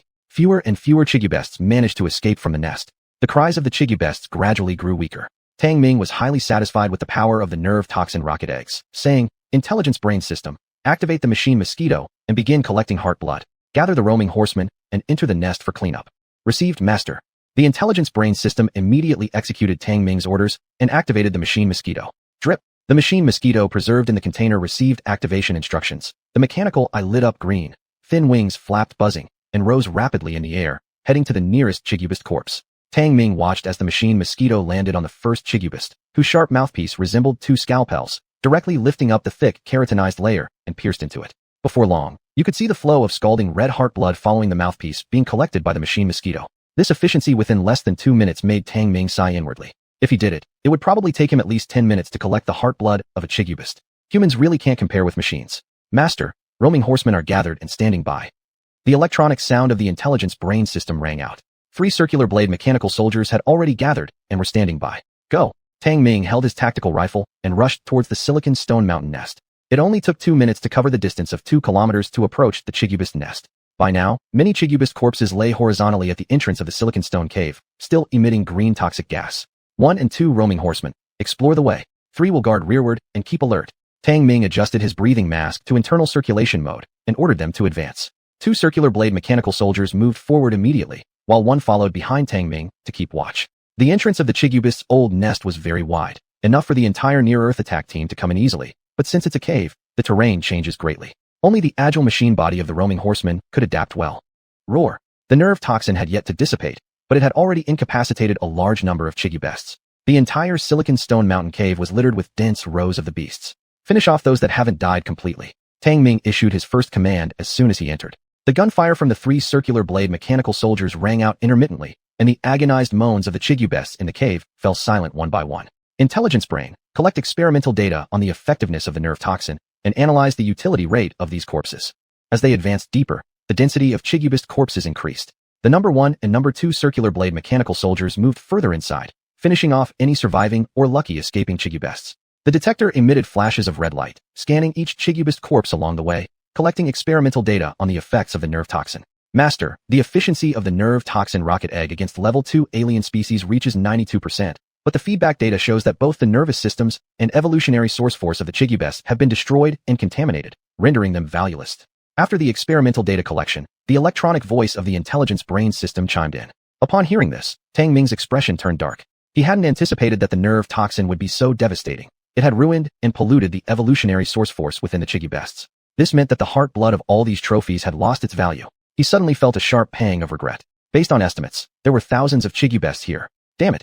Their potential utility had been entirely nullified by the contamination and destruction caused by the nerve toxin. Intelligence brain categorized the nerve toxin as an unconventional weapon. It must not be used without my orders. After some contemplation, Tang Ming finally spoke. As a potential chemical weapon, the destructive power of the nerve toxin was undoubted. However, its overwhelming damage made it suitable only as an unconventional military reserve. Master, a large number of void stones stored in caves detected. Coordinates, 380, 480, 588. The detector lit up with a green light, and the intelligence brain system promptly issued the alert. Tang Ming's face brightened immediately, and he rushed over to investigate. Unconsciously, he had reached the mountain belly of the Chigubist lair. Around him lay a network of dense tunnels, and inside these tunnels, large amounts of void stones were piled up neatly, emitting a grayish glow. We're rich. Tang Ming's eyes turned practically green when he saw several ton-heavy pieces of void stone at first glance. Chapter 154, Gene Seeds. Kongming stone is a peculiar material. Its inner space can be several times larger than the external volume, and the purer it is, the higher the spatial capacity ratio will be. And there were at least hundreds of large and small Kongming stones piled up in this cave, with an estimated total mass of 3 to 4 tons. Among them, 1-ton-heavy Kongming stone emitted a bluish glow, with faint signs of life pulsating. A detector scan quickly revealed that hundreds of embryos of Xiaigu beasts were curled up inside. These embryos were like human fetuses, immersed in amniotic fluid. This was the unique reproductive method of Xiaigu beasts. They used the Kongming stone as a place to lay eggs, injecting amniotic fluid to maintain the fetal development environment. Xiaigu beasts would periodically inject nutrient-rich amniotic fluid according to the growth stage of the fetus, ensuring fetal development. This kind of amniotic fluid also produced a special substance that ensured the isolated outer Kongming stone had enough life energy to allow the fetus to slowly develop. Thus, the neurotoxin hadn't contaminated these embryonic lives. Intellect brain, check if these embryos have any value. Tang Ming silently sighed but was not surprised by the uniqueness of extraterrestrial life, as he had seen many strange alien creatures before. Master, Xiaigu beast embryos contain weak evolution source force, so they have little value, but the amniotic fluid of the embryo has some research value. It can ensure the normal survival of the life form within the Kongming stone, and relevant technologies can be researched from it. The detector scanned the embryos inside the Kongming stone and analyzed the most accurate data. Can it ensure the normal survival of life forms inside the Kongming stone? Tang Ming's heart shook, realizing the potential value of this technology. What a great discovery. He immediately realized the potential value of this technology and couldn't help but ask, doesn't this mean we can create spatial tools for storing living organisms? In theory, yes, Master, but mid-level based technology is limited and needs upgrades to unlock more advanced technologies to potentially realize this technology. The intellect brain system responded immediately. Good. I didn't expect such a harvest. Tang Ming felt excitement welling up inside him. For him, upgrading the base was just a matter of time, but if he could possess a space technology where living organisms could survive, it would absolutely excite him. At least the spatial expansion technology could be utilized within the main cabin of the base, expanding the interior space capacity of the base. It was only now that Tang Ming truly understood what AI Chow meant, that he had only scratched the surface of the all-purpose base's technology. Besides having powerful inherent technological capabilities, the all-purpose base also possessed strong analytical and computational abilities. For instance, it helped him study chemical weapons and deduce the technology contained within the CIGU beast embryo amniotic fluid. This means the all-purpose base, aside from its current technology reserve, also has a vast potential waiting for the user to uncover. No wonder AI Chow often looked down on me. With my earthling brain, I must still learn much more. Tang Ming couldn't help but sigh. At this moment, he realized that even though he owned a mountain of gold, he currently only had the ability to pick up a few golden seeds, seriously out of balance. Di. Just as Tang Ming was deep in thought, the alarm of the detector suddenly went off. A deep roar came from deep within the nest, followed by a burst of machine gun fire, indicating that the rider was attacking. Intellect brain, what's happening? Tang Ming's expression slightly changed as he immediately asked sternly. Master, detecting a biomagnetic field exceeding level 2, based on feedback data from Mechanic Soldier number 1. It's likely a CIGU Beast King. The intellect brain system immediately detected all response data and issued an emergency prompt. CIGU Beast King. Tang Ming's expression changed again as he shouted. What's the threat level? Di. Level 3 alien. The intellect brain system quickly warned. Aorifert. As soon as the electronic voice of the intellect brain system finished, the entire cave trembled slightly, causing pieces of broken stones and dust to fall. Intellect brain, lead the CIGU Beast King out.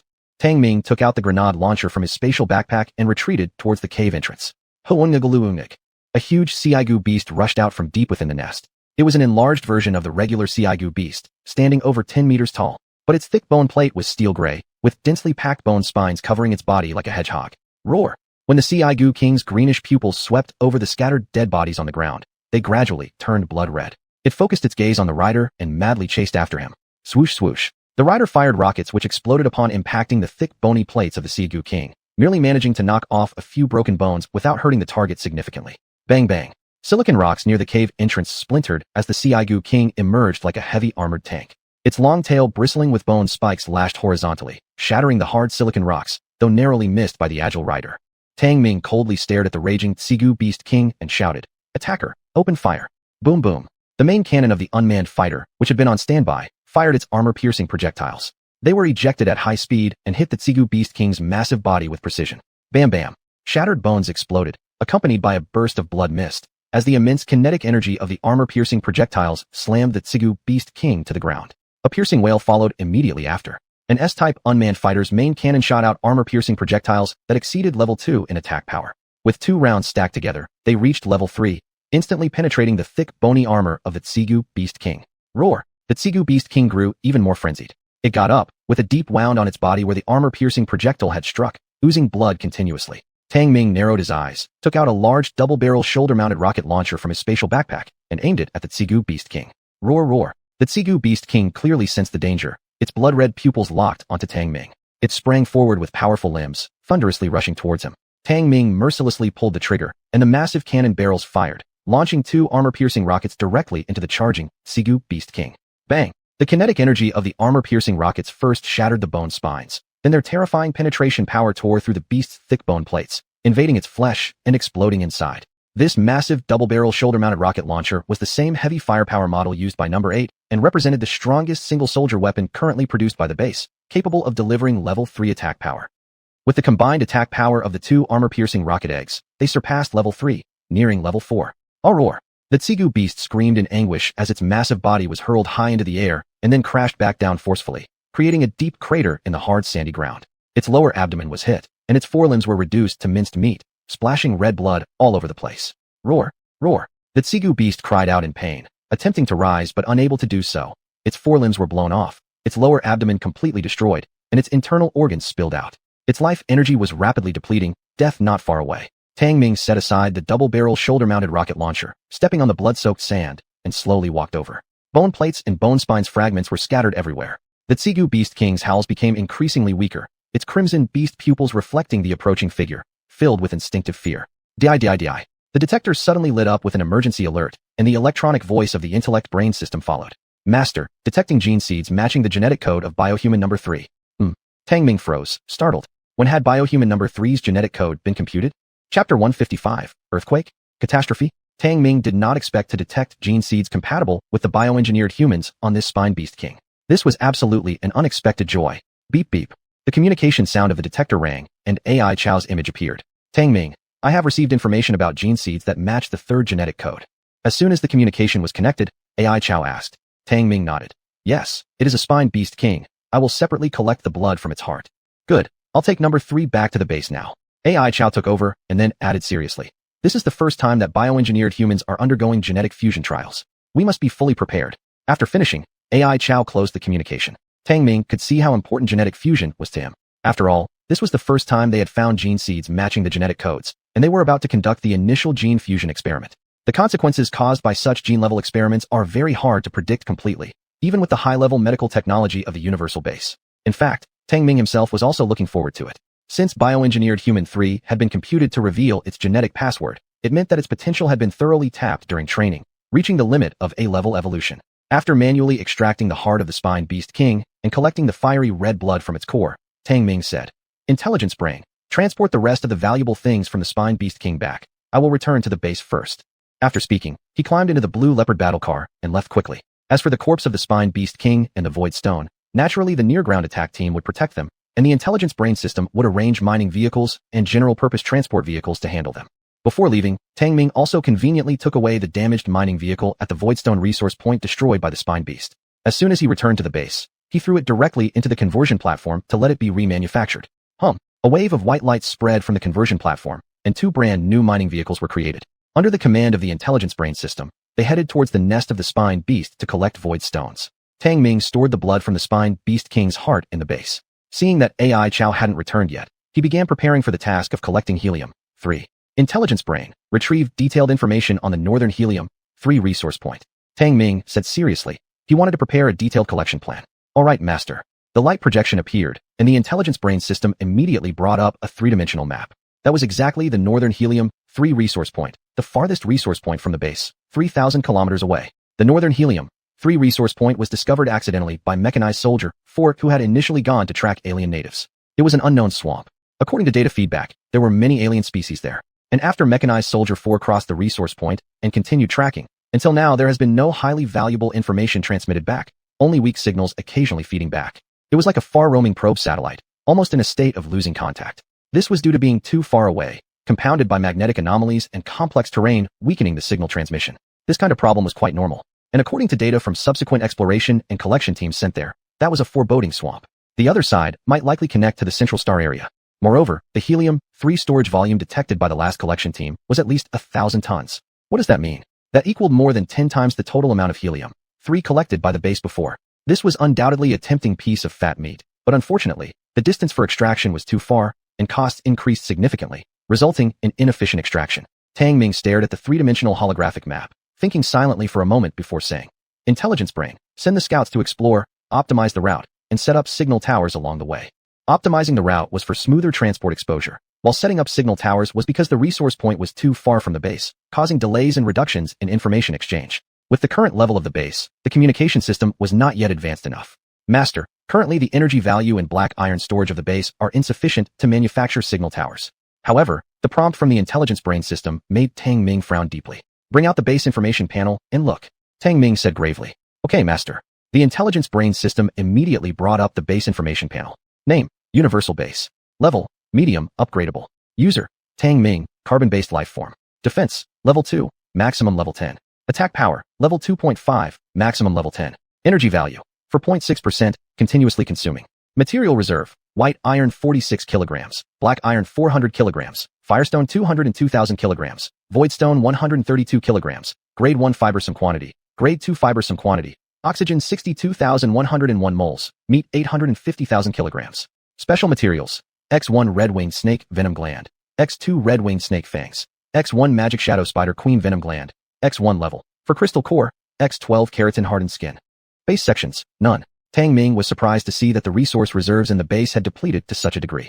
The energy value had dropped to single digits, and the amount of black iron remaining was barely enough for constructing one mechanical dog. Truly a headache. Tang Ming felt like he was going crazy from poverty. Fortunately, there was an impressive food reserve, thanks to the many hunts during the bioengineering team's training. To construct helium, 3 collection vehicles, and signal towers, it would cost at least 10 tons of black iron and 10% of the energy value. The rest of the required fibers and other materials weren't an issue. Helium, 3 could still be collected slowly via automated devices, but the shortage of black iron caused Tang Ming great concern. Although several sources of black iron had been found, their storage capacities were too small and had already been mined out. The only remaining source was the unmined deep underground valley. Another headache.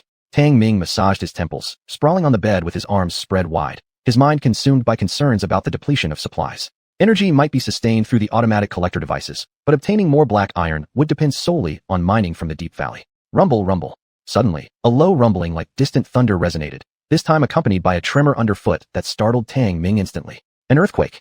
Catastrophe. His expression changed, and he quickly darted out of the main base cabin. Unbeknownst to when it had happened, the purple star hanging in the sky seemed larger now, as if pulled closer, occupying 1/5 of the sky. Even the magnificent stellar rings were clearly visible. The ground tremors quickly subsided, but they agitated many alien species. Beep beep. The base also detected the seismic waves, issuing its first natural disaster warning. Master, seismic activity detected. Threat level, level 1. Preparations are recommended.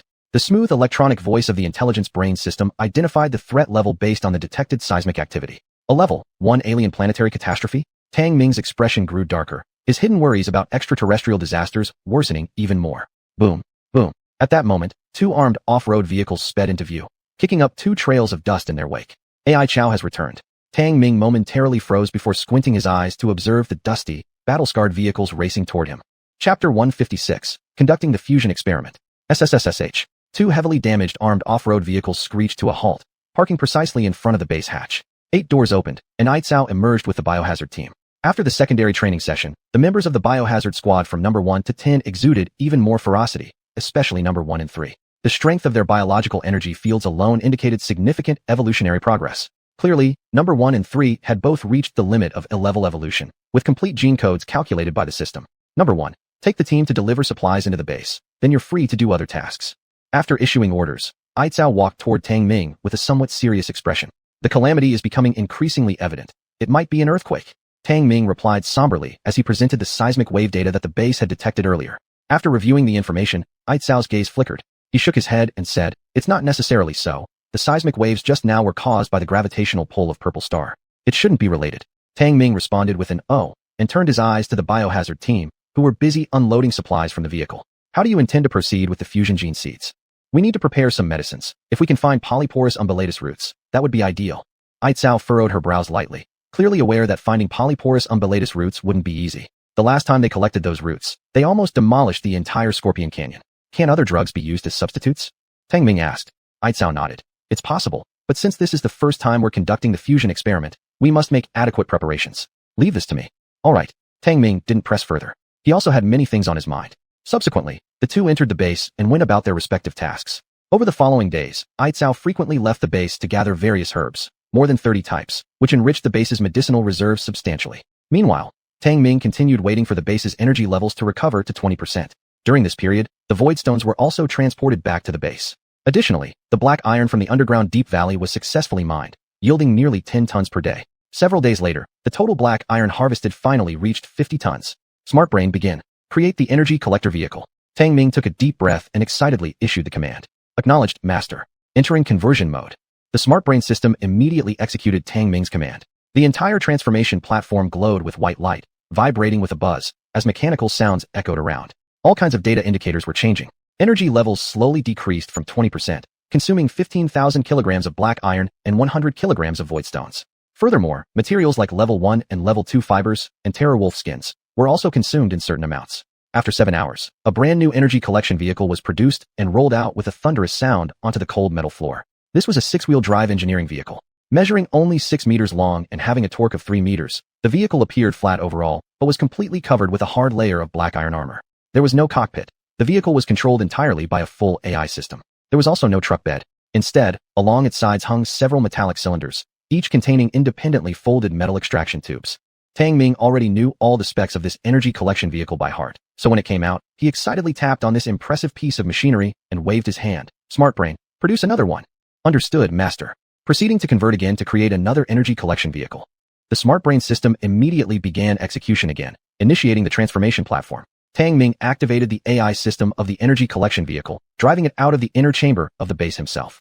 Just at that moment, he encountered Aitzao, who had returned from an outing. Aitzao, check this out. It can collect 1,000 cubic meters of helium, 3 in one go. Pretty damn good, right? Tang Ming couldn't help boasting, enthusiastically detailing the robust functions of the energy collection vehicle. Master, strictly speaking, through compression technology, the energy collection vehicle can collect 1,000 units of energy at once, equivalent to 50% of the current energy value of the base. The smart brain system offered a correcting remark. Tang Ming coughed lightly. That's about the same thing. What? Collect 50% of the energy value in one go. Suddenly realizing this, Tang Ming was shocked speechless. Yes, master. Because the white iron that you found allows us to build high-performance compressors, increasing the storage density of helium-3, allowing it to be stored in liquid form. The electronic tone of the smart brain system sounded exceptionally pleasant to Tang Ming. He hadn't expected that dozens of kilograms of white iron could have such an immense effect. Whether it was the most technologically advanced insect drones or this energy collection vehicle, they all ignited a burning passion within him to explore Central Star District and harvest white iron as soon as possible. Aitzao stood with crossed arms, leaning against the battle vehicle, observing Tang Ming's stunned face with a faint smile, remaining silent. Its posture seemed to be saying, "You're such a hick." Cough, cough. Tang Ming coughed heavily twice, putting on a stern face as he ordered, "Smart brain, deploy half of the near-Earth attack team to escort the number 1 energy collection vehicle to the northern helium-3 resource point for energy collection." Understood, master. The smart brain system immediately executed the command, dispatching half of the near-Earth attack force, consisting of 1 attacker vehicle, 2 scout drones, and the energy collection vehicle named number 1, setting out toward the northern helium-3 resource point. The route to the northern helium-3 resource point had already been replanned, with an estimated total journey exceeding 4,500 kilometers. At the speed of the energy collection convoy, they would reach their destination within 3 days. With all these under the control of the smart brain system, Tang Ming didn't need to concern himself too much. After arranging the collection tasks, Tang Ming turned his gaze to Aitzao and asked with a grin, "Aitzao, in about 7 to 8 days, our energy problem will be basically resolved. I've already gathered all the necessary drugs. Let's start the fusion experiment." Aitzao gave a slight nod, picking up a metal box from the vehicle cabin and carrying it into the base. Inside the base chamber, Aitzao threw all the collected medicinal herbs directly onto the transformation platform, commanding the smart brain system to extract them and transfer the primary control of the medical system to manual operation. Smart brain, match the drug extracts according to the gene sequence of number 3, down to each sequence fragment precisely. Smart brain, inject negative oxygen-based liquid into the medical cabin. Number 3, remove combat equipment and enter the cabin. Smart brain, discharge static electricity to force number 3 into sleep mode. As soon as the experiment began, Aitzao entered a state of highly focused work. It was as if Aitzao herself were a precise supercomputer, surrounded by several three-dimensional holograms, each floating with complex data information. Tang Ming stood on the side, dumbfounded as he watched Aitzao execute wave after wave of controls, feeling a deep sorrow as he realized he couldn't understand most of what was going on, but dared not ask. Truly deserving of being a super-consciousness entity, Aitzao and the universal base are just the perfect match. Tang Ming silently marveled, having to admit Aitzao's formidable power, akin to a humanoid self-driving supercomputer. Drip, drip, drip. The medical system beeped intermittently as the medical cabin sealed shut, its subject, number 3, falling into slumber. Injections had already been prepared. Aitzao's profound eyes gleamed with a flash of sharp light. Experiment begins. Chapter 157, Worsening Mutation. Experiment failure? Inside the medical cabin, the negatively oxygenated liquid bubbled like boiling water. The bioengineered person lying in it, number 3, was deeply asleep, as multiple metallic syringes inserted into its body injected vial after vial of medicine. Gulping, gulping. The negative oxygen solution kept boiling while number 3's strong muscles swelled with prominent veins, and its whole body twitched slightly. Standing nearby, Tang Ming watched the medical capsule tightly, anxiety in his heart. It's no small cost to create a single bioengineered being. He didn't want anything untoward happening to number 3. Test subject blood pressure is rising, heart rate increasing, life energy weakening, muscle cell activity decreasing. The electronic voice of the smart brain system quickly reported the physical change data of number 3. AI Chow maintained an air of solemnity, observing all the changing data indicators while issuing commands one by one, taking charge of the entire experiment process. This was the first time that the base carried out gene fusion experiments. The previously stable genes of number 3 would forcibly introduce compatible genetic seeds to generate new genetic codes so that number 3 could gain mutation abilities. As though Tang Ming had absorbed the crystal core, gaining heightened perception and powerful physical strength. But number 3's way was more extreme. and if the genetic seed fused successfully, it would instantly gain mature mutation abilities. Only this mutation direction was unknown, but it followed the source species of the genetic seed. For instance, number 3 was akin to a lock yet to be opened, and the matching genetic seed was a key that once unlocked, awakened some form of unknown mutation potential. However, these fell under unpredictable genetic engineering. Not even the omnipotent base could guarantee the results with 100% certainty. Therefore, the experiment must proceed. Since this was the first attempt, full of uncertainties, experimentation was necessary. Tang Ming naturally understood these points, hence making the experiment with number 3 particularly important. Gulping. The negative oxygen solution inside the medical capsule boiled more intensely, the negative oxygen ions plummeting sharply, depleting at a severe rate. AI Chow intently observed number 3, then suddenly spoke. Inject the genetic seed now and intensify the biostatic stimulation. Understood. Negative oxygen ion concentration is increasing, medical capsule pressure is being increased, injecting genetic seeds, releasing secondary biological electrostatics.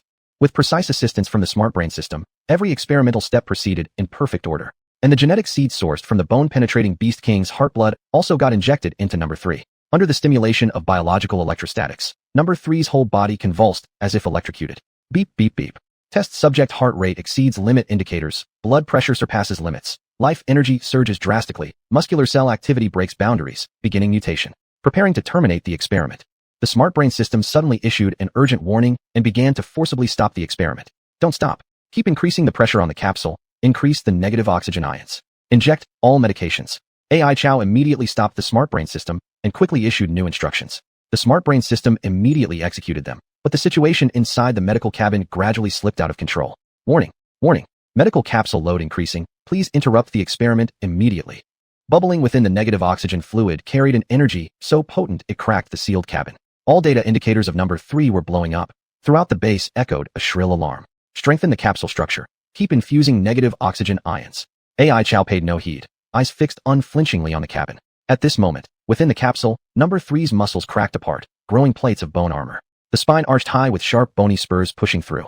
Boom, sizzle. The entire medical capsule started cracking, sparks fizzling. Warning. Subject's genes are deteriorating. Halt the experiment immediately. The smart brain system continuously issued emergency warnings. Number 3 twisted their face, their mouths split open, emitting a roaring scream.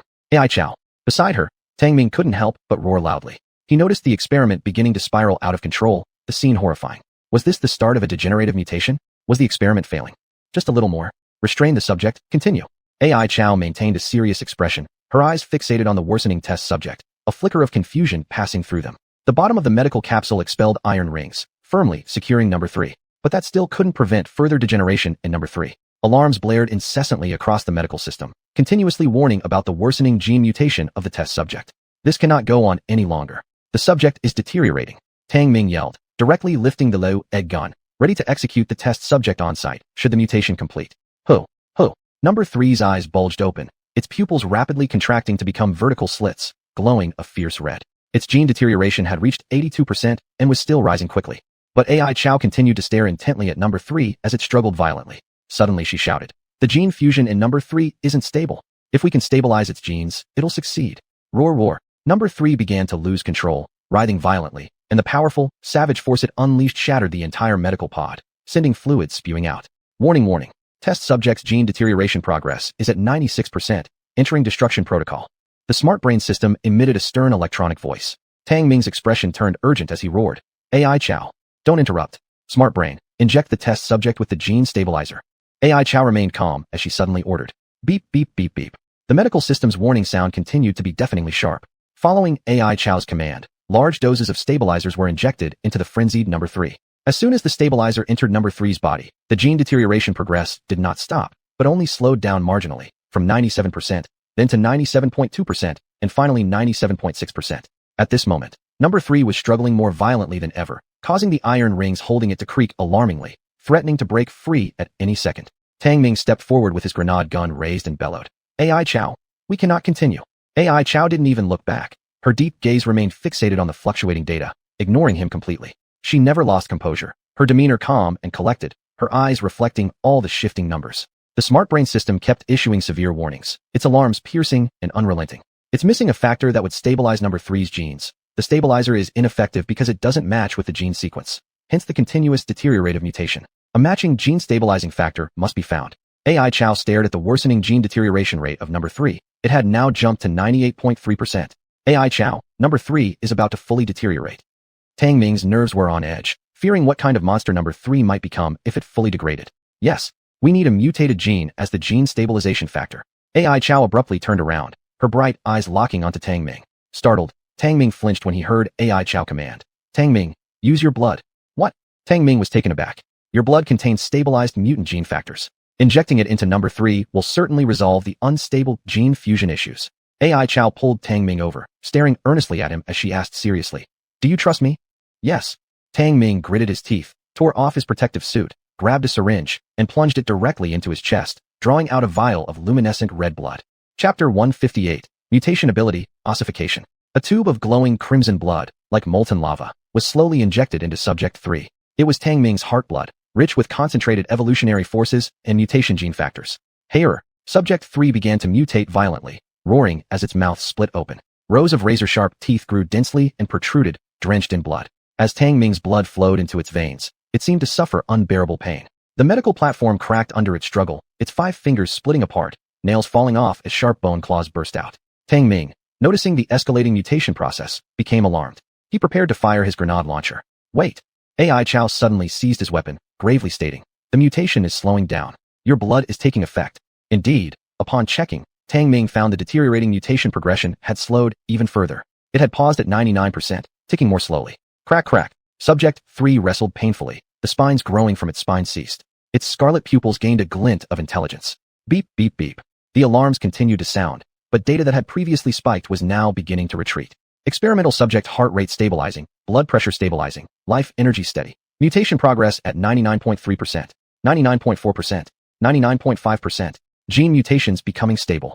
The AI system's electronic voice continuously updated them on the situation. Tang Ming observed as experimental subject 3 calmed down gradually, the tension in him releasing slightly.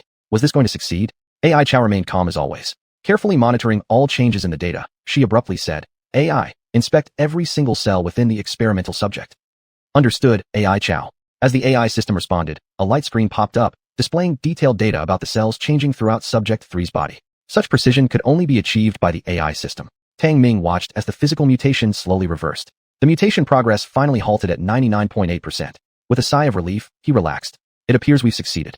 Putting away his weapon, Tang Ming realized he'd broken out in a cold sweat. If not for the shattered fragments of the medical capsule and the bloody traces left by Subject 3's mutation, would he have doubted it had all been an illusion? AI Chow proceeded methodically to lead the fusion experiment until the final beep, announcing the conclusion of the experiment through the AI system. Fusion experiment complete. All physiological indicators of the experimental subject stabilized. Successful generation of mutated genes. Detected muscular mutation ability. After announcing the end of the experiment, the AI also detailed the various fluctuations in Subject 3's physical parameters. Tang Ming looked closely, his golden pupils shrinking involuntarily. After the successful fusion, Subject 3's physical strength and intensity had skyrocketed threefold, twice stronger than himself. This. Tang Ming was stunned, eyes fixated on the subject's physical data, struck by a deep awe. However, AI Chow timely explained, after fusing with the genetic seed, Subject 3 has obtained muscular mutation ability. A dramatic surge in muscle strength and density follows naturally. So this is normal. But what exactly is its mutant power? Tang Ming clicked his tongue, unable to help but ask. But AI Chow shook her head. I'm not sure either. AI, awaken the experimental subject. Understood, AI Chow, initiating awakening program. As the AI system's electronic tones sounded, a plume of white mist shot out from the medical platform, inhaled directly by Subject 3. 1 minute later, the dormant life force within Subject 3 surged dramatically. It opened its eyes suddenly, the pupils an unusual ashen gray color akin to a frostbeast's IQ. Subject 3 sat up, aware of its transformation, observing its own changes, adapting to its newfound explosive muscle growth. Neither AI Chow nor Tang Ming disturbed it, quietly standing to the side. There was no doubt that Subject 3 had changed immensely, the muscles more developed, bursting with explosive force. It stood at over 2.5 meters tall, imposing with great pressure, its body iron gray as though cast into a steel tower. Subject 3, sense your genetic strength. Suddenly AI Chow commanded. Subject 3 hesitated momentarily before obeying the order, feeling the power inside its body transforming. Roar! Subject 3 let out a sudden roar, gray irises seemingly gleaming as each muscle across its body swelled further, veins crisscrossing and emerging in a web-like pattern. Crack crack. Immediately following, its entire muscular surface turned white with a crackling sound, and within seconds, it was as if a layer of bone armor had enveloped the whole body, with key areas protruding with bone spurs. No, that wasn't bone armor, but the ossification of 3's own muscle surface. Detection shows the experimental subject's mutation ability to be ossification ability, ranked at level 1 with evolution potential. The ossification strength and defensive augmentation have reached level 3. A red light scanned over 3's body, followed by the mechanical voice of the AI system. Tang Ming was instantly stunned. After ossification, 3's defensive augmentation had reached level 3. What did this mean? It meant being able to withstand a bombardment from the main cannon of an unmanned attack vehicle. At this moment, Tang Ming felt admiration and jealousy alike. He hadn't expected that 3 would immediately obtain such a powerful mutation ability. Not only was the appearance cool after ossification, but its function was also quite strong.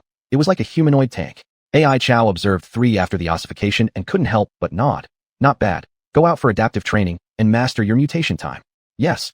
3 responded, turning around and striding away. Even though it possessed mutation abilities now, the mutated gene wasn't the primary entity of life, so the duration of mutation was limited.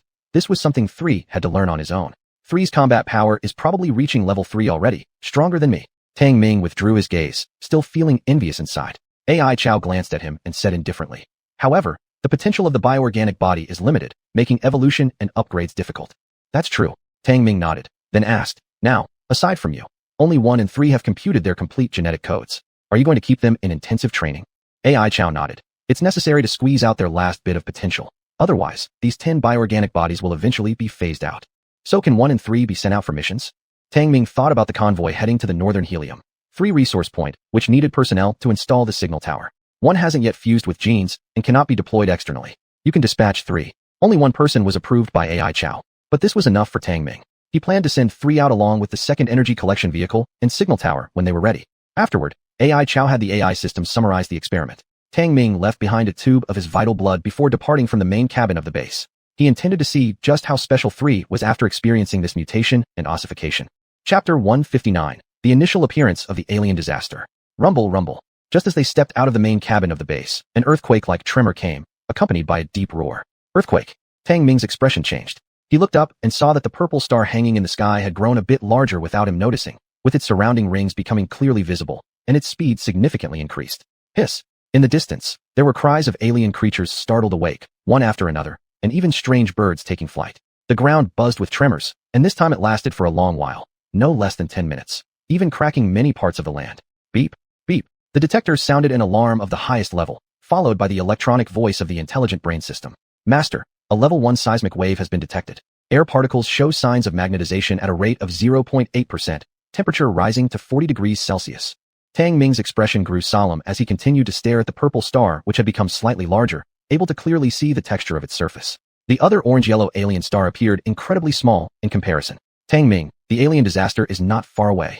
AI Chow emerged from the base and said seriously. Tang Ming carefully sensed the changes in air particles and replied gravely. The surface magnetic field is beginning to change.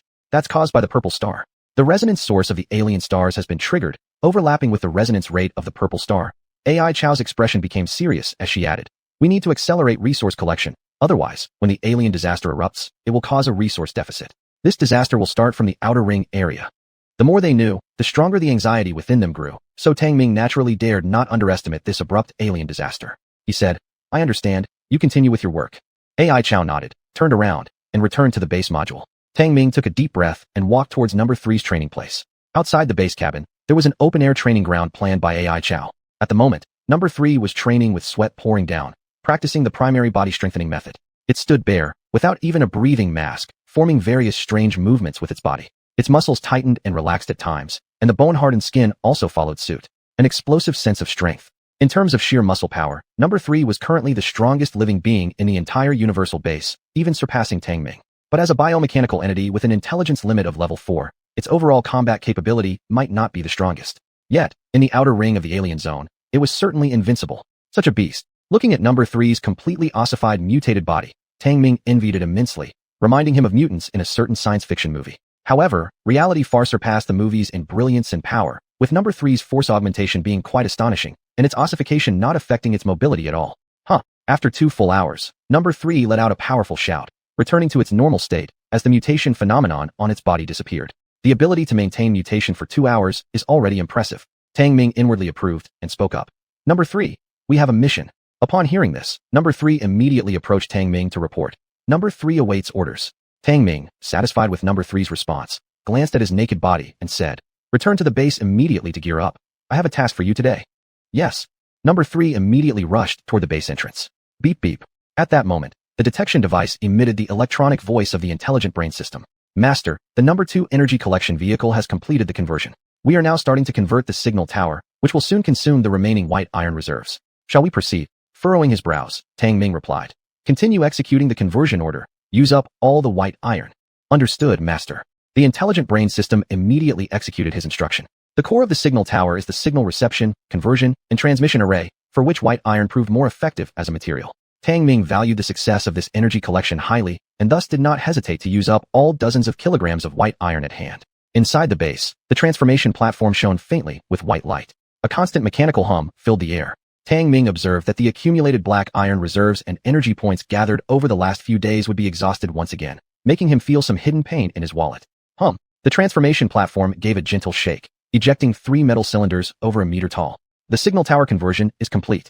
The electronic voice of the intelligent brain system rang out, detailing the information of the 3 signal towers. These metal cylinders were the signal towers. Once activated, each would transform into a 3-meter-tall metal antenna. Their greatest function was to strengthen communication signals. Additionally, they also featured a monitoring function capable of detecting dynamic things within several dozen kilometers, though their precision was far inferior to the base itself. Tang Ming handed over the 3 signal towers to number 3, ordering him to install them at the marked points along the route to the northern helium-3 resource point, while also assisting the AI system of the near-Earth attack team in escort duties. Subsequently, number 3 set off with the other half of the near-Earth attack team and the number 2 energy collection vehicle towards the northern helium-3 resource point. Rumble, rumble. For several consecutive days, the surface vibrations became increasingly frequent, and that purple star grew larger as if it was getting closer to the alien planet. The texture on the surface of the purple star could be clearly seen, and its rings accelerated.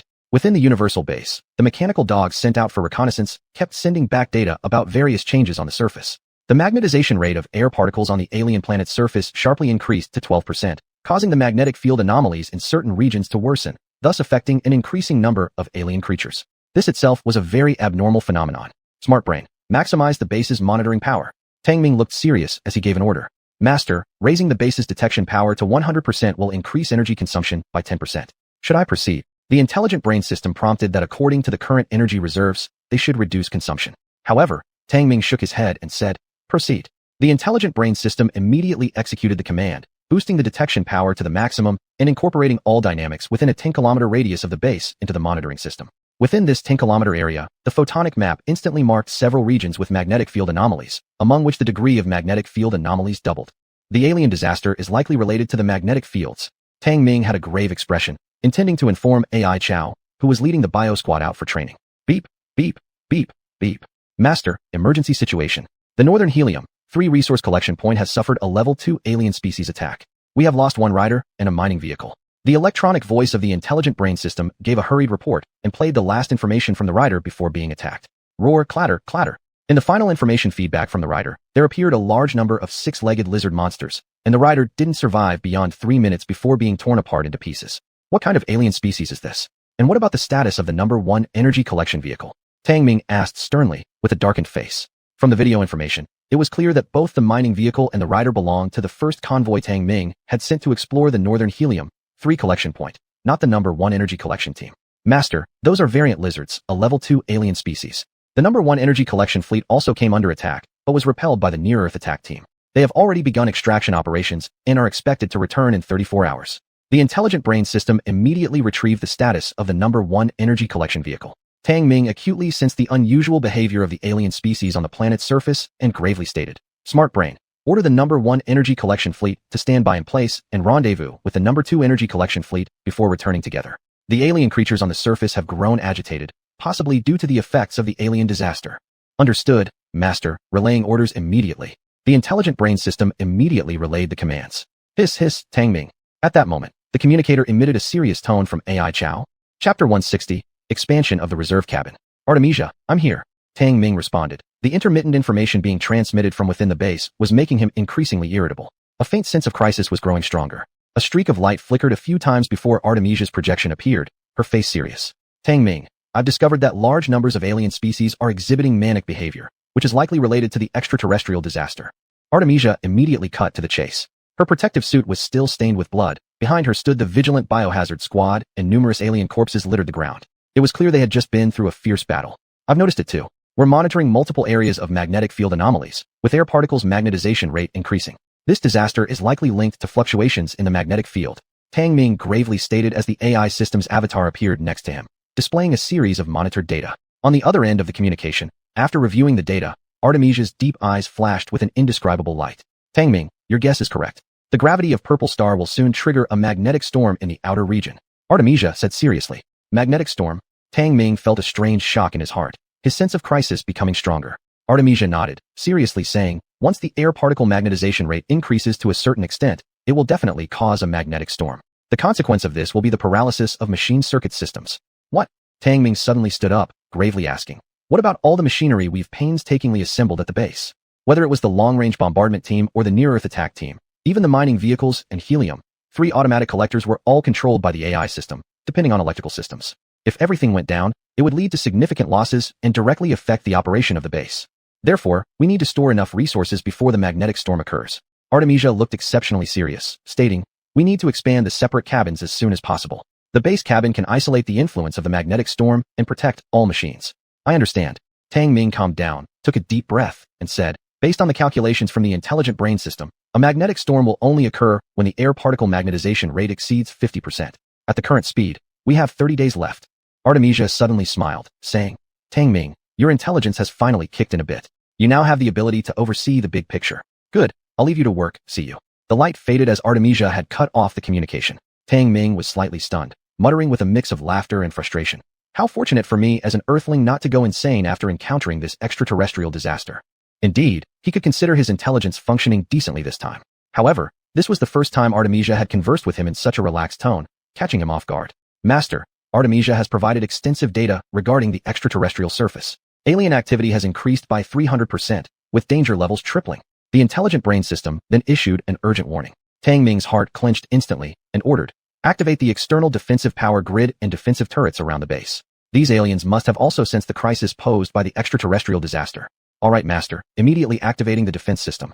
The intelligent brain system immediately activated the base's defense system. The previously thought unnecessary defense power grids and turrets would finally be reactivated.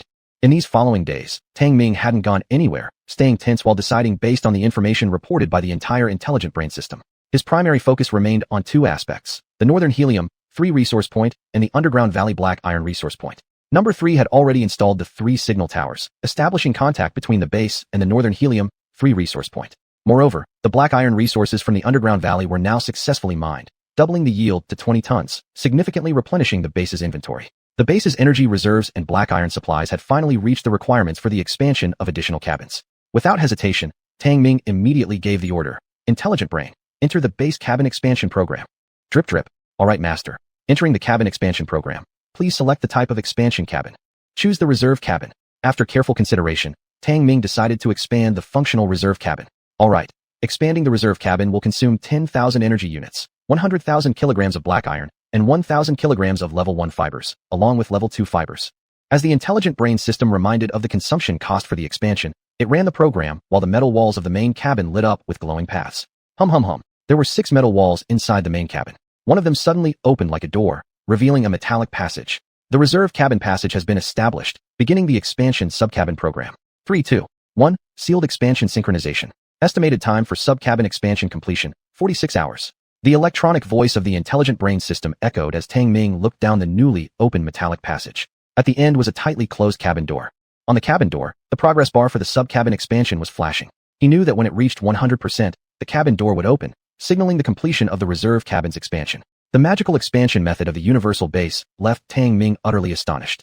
Artemisia had once mentioned that the universal base was a kind of world creation machine. With his current level of understanding, there were still many incomprehensible super technologies beyond his grasp. As an Earthling, Tang Ming already found it difficult to adapt to this environment. Tang Ming's reason for choosing to expand the reserve cabin was quite straightforward, to prepare for the magnetic storm caused by the disaster. The magnetic storm would essentially be an enhanced version of global magnetic oscillation waves. With current technology, virtually all armed equipment and power systems were unable to withstand the impact of a magnetic storm. With a spacious reserve cabin, they could house all armed devices and stockpile large quantities of supplies. This was Tang Ming's plan. Ring. The reserve cabin expansion is complete, equipped with a storage space of 100,000 cubic units. Major functions include a refrigerated area, dry zone, gravity zone, zero gravity zone, negative oxygen zone, and non-magnetic zone. Please inspect, Master. After 46 hours, the notification tone from the intelligent brain system sounded. Tang Ming's expression brightened immediately as he strode towards the metal passage. 2 successive cabin doors opened, leading him into an expansive space. This was the reserve cabin, covering an area of 10,000 square meters, divided into 6 sections of varying sizes. Among these, the dry zone covered the largest area, taking up 1/3 of the total space. Tang Ming was evidently amazed by the vast storage capacity. He even went outside to observe, noticing that the reserve cabin was connected to the main base cabin via a metallic passage, presenting as a hexahedron. The dimensions between the two were not significantly different. Yet, the internal space of the reserve cabin was more than 20 times larger than the main cabin of the base. Tang Ming initially assumed that the expansion of the reserve cabin involved void stones, but in reality, this was a special function of the base's subcabin system.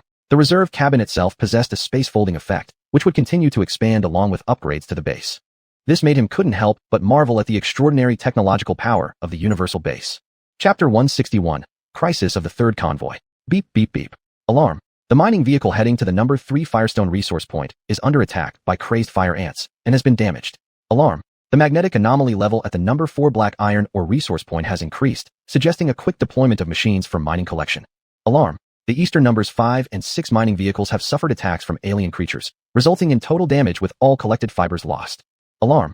Air magnetization has increased to 24.6%, along with an increase in magnetic anomalies at the northern helium 3 resource point. Alarm. Magnetic anomalies in the underground deep valley have increased, slowing down extraction rates by 13%. Inside the main cabin of the base, alarms were ringing incessantly as messages piled up, causing Tang Ming some distress. As it was an intermediate base, although the AI brain system handled most tasks, these decision-making alerts must be directed by the base's owner. Even before the extraterrestrial catastrophe truly arrived, it had already brought forth so many issues. The exploration of the number 3 Firestone resource point is temporarily postponed. Black iron or points with reserves less than 10 million tons will not be mined for now. Mark the last position of the damaged mining vehicles. I'll handle this later. Return the collection team heading to the northern helium 3 resource point immediately. Speed up operations in the underground deep valley. After issuing a series of orders, Tang Ming immediately contacted Aitzao. Static. Static. It seemed that the communication system was affected by the magnetized air particles and took quite a while to connect. Tang Ming, what's the matter? With bursts of intense gunfire and artillery sounds, Aitzao's face appeared amidst blue light projections, and she promptly questioned him. Tang Ming could see that Aitzao's group was battling an alien attack. He didn't waste time on pleasantries and directly stated, Aitzao, I need a 3-person biosquad to support the northern helium 3 resource point. Aitzao pondered for a moment and nodded. All right, I'll send numbers 1, 4, 8, and 10 back to the base carrying a batch of resources. Also, please prepare supplies beforehand for number 8 to bring over. No problem. Tang Ming nodded and then closed the communication channel. Not long after, Aitzao sent through a series of supplies, which included more than just ammunition. There was even an S-type all-terrain supply vehicle. All-terrain carrier vehicle. Seems like Aitzao intends to use it for scavenging. After a brief thought, Tang Ming understood why Aitzao wanted an all-terrain carrier vehicle. Brain, construct an S-type all-terrain carrier vehicle. Tang Ming checked the material reserves of the base, which were sufficient for the construction of 1 carrier vehicle, and issued the command immediately. Master, building an S-type all-terrain carrier vehicle requires consuming 120,000 kilograms of black iron, 1,000 energy units, 500 kilograms of shadow stone, 650 kilograms of first-grade fiber, and 200 kilograms of second-grade fiber. Currently, the base has only 15.3% energy remaining. After consumption, it will leave approximately 4.5%. Would you like to proceed with building the carrier vehicle? The brain system quickly responded and displayed the energy consumption prompt. Proceed with the construction. Without hesitation, Tang Ming confirmed the instruction. Understood, Master. Entering the S-type all-terrain carrier vehicle conversion process. Estimated duration 6.5 hours. The brain system accepted the command, and the entire conversion platform began operating. In the meantime, on his way to the northern helium 3 resource point, number 3 was manually dispatching a fully bone-hardened alien covered in black bristles, his body lacerated with claw marks. This alien creature, entirely covered in black bristles, was massive, about 10 meters in size, and its shattered skull still bore traces of vicious fangs. Once number 3's body reversion completed and his mutation subsided, he maintained the claw marks but showed no blood. However, his protective suit lay in tatters. He skillfully extracted the heart blood of the alien creature and then ordered the close-quarters attack team to continue forward. Roar! Another wave of alien attacks commenced, forcing the entire team into defensive positions, instantly causing guns and cannons to roar. Number 3 single-handedly manned a grenade gun beside the energy collection vehicle, vigilantly scanning around. Occasionally, when a few aliens breached the defense perimeter near the energy collection vehicle, he swiftly blew their heads apart. Suddenly, a deep, resonant rumble came from afar. Every frenzied alien immediately halted their attacks and fled in every direction. Beep, beep, beep, beep. Immediately afterward, a shrill warning sound blared from the detection device strapped to his body. Number 3's eyes flickered. The magnetic field oscillation wave is coming.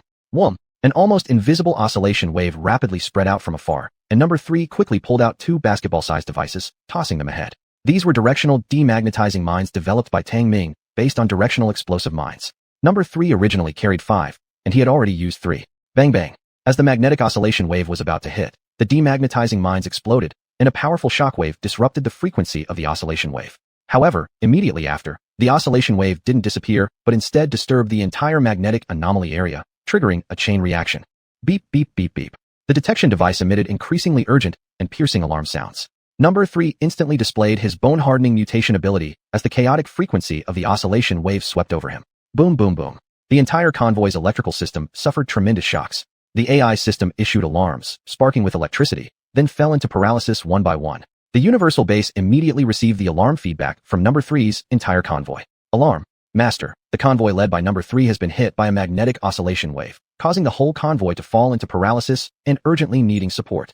The brain system promptly alerted Tang Ming and marked the convoy's position, which was exactly 2,000 kilometers away from the base. Brain, calculate the extent of damage to the convoy. What Tang Ming had been most worried about finally happened, and he responded sternly. Master, Number 3 used directional demagnetizing mines to reduce the impact of the magnetic oscillation wave on the convoy to the minimum level, but the electrical systems were damaged and have fallen into paralysis. It is recommended to immediately dispatch a mechanic team to the accident site for repair and restart.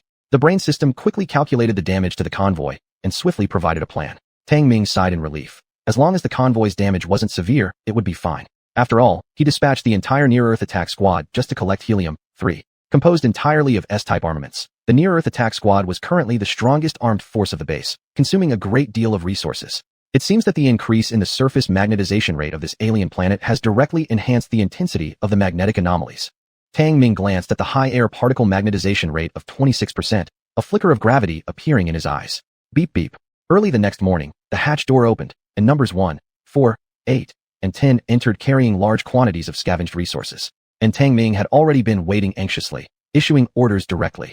Number 8, park the carrier vehicle in the storage bay. We've already prepared all the supplies. Numbers 1, 4, and 10, get ready immediately. We'll depart for the Northern Helium-3 resource point in 5 minutes to support Number 3's convoy. Understood. The several bioengineered soldiers scattered upon hearing the command. 5 minutes later, Tang Ming drove the Blue Leopard war vehicle, carrying numbers 1, 4, and 10 out of the base. Ensuring the mission of protecting energy collection vehicles number 1 and number 2 must not fail, he needed to personally take charge. Chapter 162, Night Wolf Pack Attack. Boom boom. Under number 10's remarkable driving skills, the Green Leopard combat vehicle performed just as well as under autopilot. Number 1 was sitting in the co-pilot seat, opening a portable detector and manipulating it from time to time. This was the base detector, but after improvements by number 1, its functionality had become more comprehensive, like a portable laptop. Among all members of the biochemical team, number 1 had the highest level of intelligence. It looked more like a hacker along with number 2. It excelled in analysis and coordination, making the title of engineer quite apt for it. On the other hand, number 4 belonged to the combat department, grouped with numbers 3, 5, and 6 who were also combat-focused members. Right now, they sat near Tang Ming, taking apart and maintaining their firearms. All 3 of them had bodies that reached the A-level evolution limit. They only needed to find matching gene seeds to undergo fusion and become super warriors with mutation abilities. Before, despite AI Chow leading all members of the biochemistry squad on countless hunts against mutated creatures, they still hadn't found suitable gene seeds, indicating how difficult it was to acquire these mutation abilities. The main purpose of this trip to support number 3's escort mission was actually to aid the nearby ground assault team that had fallen into a dire situation. Previously, the ground assault team could easily sweep through the entire outer ring area. However, due to surface abnormalities leading to increased magnetic field disruptions, Tang Ming no longer dared to deploy any mechanical entities. Report, Level 2 anomalies detected at bearing 1950. Hostile intentions imminent. Suddenly, number 1, seated in the co-pilot position, abruptly issued a warning in a cold tone. Tang Ming glanced at the optical electrical map without needing the AI system to repeat the alert. He too spotted over a dozen mutated ants less than a kilometer away at the 1 o'clock direction. Just some crazy fire ants, drive straight through. Tang Ming issued the order with a nonchalant demeanor. The group of crazy fire ants ahead, although classified as second-tier anomalies, were only palm-sized, with attack power capped at level 2, not worth much effort. Affirmative. Number 4 stepped on the gas harder, the combat vehicle roaring past. Chirp chirp. Against all sense of self-preservation, those several crazy fire ants leaped up toward the war vehicle, only to be run over and crushed flat, leaving behind nothing but a mess of minced flesh. Tang Ming maintained a somber expression. As the Green Leopard combat car continued to rush forward, it encountered numerous attacks by anomalous creatures. He never anticipated that the anomalies on the surface had escalated to such an insane degree that they would foolishly attack a heavily armed combat vehicle. AI system, what effects will increased air particle magnetization have on anomalies? Tang Ming suddenly asked. Master, increased magnetization rates on the surface would affect the neural systems of anomalous creatures. So far, the abnormal increase in magnetic fields on the surface is likely to make most anomalies enter a frenzied state, which typically manifests in food and territorial disputes. The AI system responded. I see. Tang Ming narrowed his eyes slightly, sensing that this alien anomaly would probably destroy the ecosystem on the planet's surface directly. Based on current trends, any problem within the ecological food chain could lead to complete ecological collapse. No wonder AI Chow urged him to stockpile resources as soon as possible. As a superconsciousness entity, AI Chow probably foresaw this long ago. The weight pressing down on Tang Ming's heart grew heavier. Whatever this disaster was, it was bound to be a massive calamity. That night, the sun had already set, but the purple star hanging in the sky emitted bright purple light, illuminating the alien surface during the night, making it less dark but instead lending an eerie cold atmosphere. The green leopard combat vehicle continued to charge ahead. The deep rumbling sound of the engine was like the roar of a ferocious beast, clearly not planning on stopping for rest anytime soon. Inside the cabin, however, there was silence. Tang Ming leaned back into a comfortable leather seat, closing his eyes to rest. In reality, his mind was filled with various changes to the surface brought about by this alien anomaly. Master, we are surrounded by night wolves. Estimated count, around 300. Number 1 suddenly announced, immediately pulling out the photonic electric map. Around the green leopard combat vehicle, dense clusters of lights rapidly moved closer. Night wolves? Tang Ming's eyes abruptly snapped open, staring intently at the swiftly moving points of light on the photonic electric map. Night wolves, top-tier level, 2 anomalies in the outer ring region. Though smaller than level 1 fear wolves, they were much more terrifying and considered ace killers of the night. Moreover, this species was the fastest across the entire outer ring region, with movement ranges easily stretching thousands of kilometers. Until now, Tang Ming had never encountered night wolves, not knowing if this particular pack harbored a night wolf king. Number 10, advance armed. Number 4 responsible for exterminating the wolf pack. Number 1 in charge of commanding operations. Watch out for the night wolf king. Our mission is to eliminate this pack before dawn. Tang Ming quickly came to a decision and assigned the task accordingly. Affirmative. Everyone immediately entered combat mode. Under the command of Number 1, Number 4 controlled the green leopard combat vehicle to unleash its fierce ramming tusks. Roar! Outside the cabin, pairs of deep green eyes flickered in and out of sight, and even under the bright illumination of the purple star, it was difficult to make out the appearance of their owners. Bang! The vehicle shuddered slightly, accompanied by the grating sound of gnashing teeth. The night wolf pack effortlessly surrounded the speeding combat vehicle and began attempting attacks, treating the green leopard combat car as prey with a fatally tempting allure. These are wolf pack tactics. Number 4, conserve ammunition. Number 1 focused on the photonic electric map and calmly issued orders. Tang Ming did not interfere throughout, and through the window, his sharp eyesight barely managed to catch glimpses of black shadows. That was the night wolf. It possessed the disguise of the night and the swiftness of the wind, belonging to an entirely nocturnal predator. Rat-a-tat. The fire control system of the green leopard combat car was activated, its roof rising to reveal a revolving machine gun. A stream of fire sprayed forth as high-speed bullets were discharged. Meanwhile, Number 4 crawled to the rear of the vehicle, opened a shooting port, and occasionally fired off a few shots, driving away several night wolves. Hull! The ferocity of the night wolves was aroused, as they attacked the vehicle more fiercely. Even though sharp anti-collision fangs popped out on both sides of the vehicle, they could not stop the wolves' assault. Yet, Tang Ming kept his eyes fixed on the photonic electric map, occasionally noticing Number 1 throwing a certain device out of the window. Under his command, the green leopard combat car circled around a pile of scattered boulders. Rat-a-tat. Awoo. Mechanical guard soldiers located at the rear sides of the vehicle were automatically activated but remained attached to the car. Only their weapon systems initiated automatic retaliation. Number 1 still watched the photonic electric map closely, and then threw the last cylindrical device in his hand out into the field. Tang Ming's expression shifted slightly. He recognized this as a weapon, similar to those deployed earlier for surrounding super mutant creatures. And these devices were each about 1 meter long, clearly carried by Number 1 himself. The biochemical team had already been equipped with tactical space backpacks, allowing every member to carry a large number of supplies. High-voltage electric stakes deployment completed. 10. Activate frequency same armor and enter the deployment area. As Number 1 operated swiftly on the detector, he spoke wisely. Number 4 didn't say much, making a sharp turn to execute a graceful drift that sent several night wolves flying before crashing into the rock piles. Tang Ming understood. The earlier circling of the combat vehicle around the rock piles must have been part of a trap laid out by Number 1. He was eager to see what kind of tactic Number 1 would employ to counter this pack of night wolves. Chapter 163, Night Wolf King, the Ruler of the Night. Bang, bang. The war chariot rushing into the pile of rocks greatly slowed down, suffering consecutive collisions from night wolves. The battle-fully armored 63-ton war chariot was shaken unstoppably, which sufficiently demonstrated how powerful the night wolves were. Beep, beep, beep. The alarm in the war chariot went off violently. Tang Ming saw the system prompt that the damage rate of the war chariot's armor had already exceeded 10%. However, number 1 remained calm. He stared at the optical electrical map where a dense crowd of light points gathered around the war chariot. Each light point represented a night wolf. On the light point map, number 1 drew a complete deployment circle. Once the light points entered this deployment circle, they turned into striking orange. So far, there were at least 200 night wolves within the deployment circle. 1. There are 200 night wolves within the deployment circle. Tang Ming furrowed his brows slightly and reminded him involuntarily. Number 1 replied without looking back. Master, the deployment circle hasn't reached saturation yet. The Qing Leopard war chariot armor can withstand another 30 minutes. Tang Ming nodded. He did indeed feel a little heartbroken for the Qing Leopard war chariot. After all, the attacks from the night wolves weren't mere scratches. Every minute reduced the armor's integrity by 1%. Scream. In the pile of rocks, the Qing Leopard war chariot's speed greatly decreased as more and more night wolves rushed over.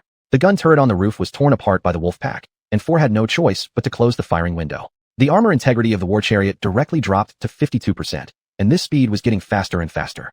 No matter how composed Tang Ming was, he couldn't sit still now. Hoarse roar.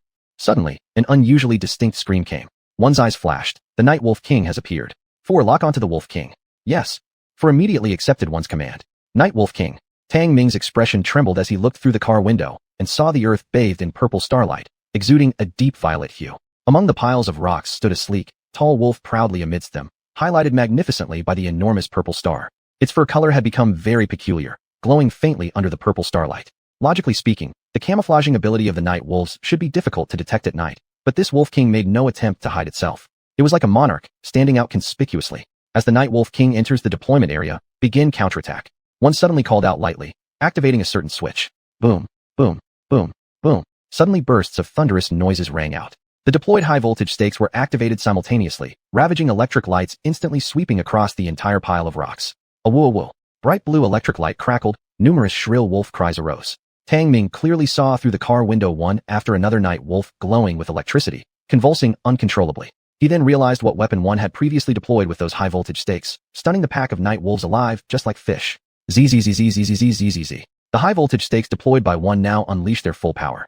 Streams of thick electric arcs crackled and surged, forming a high-voltage area with other high-voltage stakes. The night wolves trapped in the high-voltage area had nowhere to hide, bound by the high-voltage arcs, issuing piercing cries of anguish. Within the Qing Leopard war chariot, alarms were sounding wildly, and even sparks of electricity sprayed out. 1. The electromagnetic frequency armor integrity of the war chariot has dropped to 32%. 10. Responsible for driving the Qing Leopard war chariot, suddenly exclaimed. 1 nodded, continuing to give orders. 4. Prepare for close combat. Receive. 4 immediately picked up the triple-barreled machine gun, pulling open the ammunition belt chain. This triple-barreled machine gun used a folding magazine to supply bullets, providing enough firepower to last for over 30 minutes continuously. Tang Ming had been constantly observing outside the cabin, seeing that the Wild Wolf King seemed unaffected by the high voltage and still stood proudly atop a boulder, its body becoming translucent, glowing silver, as if disappearing. Intelligence computer, lock onto the Night Wolf King. This guy is not simple. Tang Ming suddenly spoke, his keen perception making him notice something unusual about the Night Wolf King. Usually, any object in such a high-voltage environment would exhibit abnormalities, but this Night Wolf King, despite being only a secondary anomaly species, seemed completely unharmed. It was like a magician who cannot be harmed by any method. Beep beep. Master, unable to detect specific data of the Night Wolf King. Its life characteristics have become hidden, and its biological magnetic field is also concealed. However, the response from the intelligence computer system surprised Tang Ming. Even the detectors couldn't obtain the biological data of the Night Wolf King at such a close distance. Booming, booming, booming. After 20 minutes, the high-voltage poles seemed to have reached a limit and shut down one after another. 4. Keep an eye on the Night Wolf King. Preliminarily predict it has the ability to turn invisible. One also noticed the abnormality of the Night Wolf King and gave warnings appropriately. Upon hearing this, For nodded, but his brows knitted deeply. In such an environment, the high-voltage electricity influenced the magnetic field, rendering the magnetic imaging function ineffective. It could only rely on its own eyes to lock onto the Night Wolf King. Move. At number 1's command, number 4 quickly opened the top of the cabin, and the machine gun started to rotate. Rat-a-tat-tat. A series of high-speed bullets swept over the yet-to-be fully killed night wolves, heading straight for the Night Wolf King. Number 10 directly activated the war chariot guards. The 6-legged mechanical soldiers and mechanical leopards initiated attack commands, unleashing full firepower to kill all the night wolves that survived the high-voltage electricity. Roar. The Night Wolf King suddenly disappeared, but then reappeared beside the Qing Leopard war chariot, lunging at number 4 from a sly angle. Ho! Number 4 reacted swiftly, raising the triple-barrel machine gun to block. Clang! A spray of sparks erupted, and one of the 3 gun barrels was neatly sliced off. Roar! The Night Wolf King's small body emerged for the first time from its stealth camouflage, its pitch-black fur reflecting no light, like a shadow. Clang! Number 4 abandoned the damaged machine gun, drawing the black iron war knife and slashing it. The Night Wolf King's body suddenly turned transparent, as if merging into the air. Number 4's war knife passed through it without any resistance. What kind of invisibility ability is this? This scene was witnessed by Tang Ming firsthand, making him feel utterly bewildered. Roar! The Night Wolf King suddenly appeared in another direction, its claws extended, sweeping toward Number 4's back of the head. Its claws were long, gleaming with cold light. If Number 4 got hit, even the protective helmet might not withstand it. Bam bam. Gunshots rang out. It was Number 10 emerging from the passenger seat, firing tactically. Awoke! The Night Wolf King was hit, howling in pain before retreating, its body becoming transparent, like moving air. Subsequent bullets passed through it, causing no further damage. Forward chase, Number 1 shouted.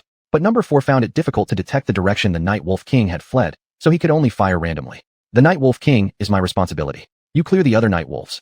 Tang Ming finally made his move. He emerged from the war chariot and chased after the Night Wolf King in one direction. The detector had difficulty pinpointing the location of the stealth camouflaged Night Wolf King, but Tang Ming's sharp perception was performing excellently. His pupils contracted slightly, and his keen eyesight had already locked onto the injured Night Wolf King. Beep beep. Master, detected the gene sequence of the Night Wolf King's blood matching with Number 10's genetic code. At this moment, the detector analyzed the bloodstain left behind by the Night Wolf King, issuing a significant prompt. Matching with Number 10's gene seed. Tang Ming's heart jolted, revealing a trace of unexpected surprise in his eyes. He didn't expect the Night Wolf King's genes to match Number 10's, which was a pleasant surprise. He wasn't sure what kind of mutation abilities Number 10 would gain after fusion. Chapter 164. The gene seed compatible with Number 10. Bang bang, bang bang. Gunshots occasionally rang out, but they were all dodged by the Night Wolf King. Its speed was too fast, extremely flexible, and it had transparent camouflage abilities. However, Tang Ming chased relentlessly, closely following the trail of the Night Wolf King. Bang! Hoo-hoo! A bullet finally hit it. The Night Wolf King roared in pain. Its invisibility ability became increasingly unstable, flickering between transparency and revealing its true form like a flickering electronic image. Where do you think you're escaping to? Tang Ming would not let this Wolf King go, for its body carried the gene seed compatible with Number 10, with wondrous mutation abilities. After 3 hours of continuous pursuit, dawn was breaking, and the Night Wolf King finally collapsed exhausted under a patch of dead bushes. Tang Ming cautiously stopped several meters away from the Wolf King, holding his rifle and staring at the ferocious-looking Night Wolf King. The Night Wolf King glared at Tang Ming with fangs bared, revealing sharp teeth. It was clearly heavily wounded. Blood dripped from its abdomen without coagulating. Its originally sleek black fur was now disheveled, and even its exposed flesh was black. Hoo-hoo! The Night Wolf King growled lowly, its sharp black claws extending effortlessly into the rock beneath its feet. Tang Ming wasted no words, pulling the trigger immediately. Through. The Night Wolf King sprang up with surprising jumping power, as if it had overcome the gravitational pull of an alien planet, turning in midair and pouncing fiercely. Even though prepared, Tang Ming was still startled and instinctively raised his gun to block. Clang. Creak. With a grinding sound, the tactical rifle was pierced by the claws. Tang Ming felt a powerful force transmit through, causing him to step back several steps. He then noticed that deep claw marks were left on the blocked rifle. It was almost torn apart. This was the strength of the Night Wolf King. Hoo-hoo! The failed strike led to another attack, faster than before. Tang Ming's heart froze momentarily. He suddenly realized that this Night Wolf King seemed to be deliberately luring him in, treating him as prey for a solitary hunt. Clang crack. A flash of cold light. The tactical rifle used by Tang Ming for blocking was cut cleanly into 2 halves. Hoo-hoo! The Night Wolf King continued its assault. Tossing aside the damaged weapon, Tang Ming drew his machete, keenly capturing the trajectory of the Night Wolf King's sharp claws and swung his machete toward it. Clang clang. The machete struck against the claws of the Night Wolf King, sparking sparks. Tang Ming instantly felt a tremendous force transmitted through the machete. His expression changed slightly as he performed an aerial somersault to dispel the force. Meanwhile, the Night Wolf King was thrown back and landed nimbly on the shrubs.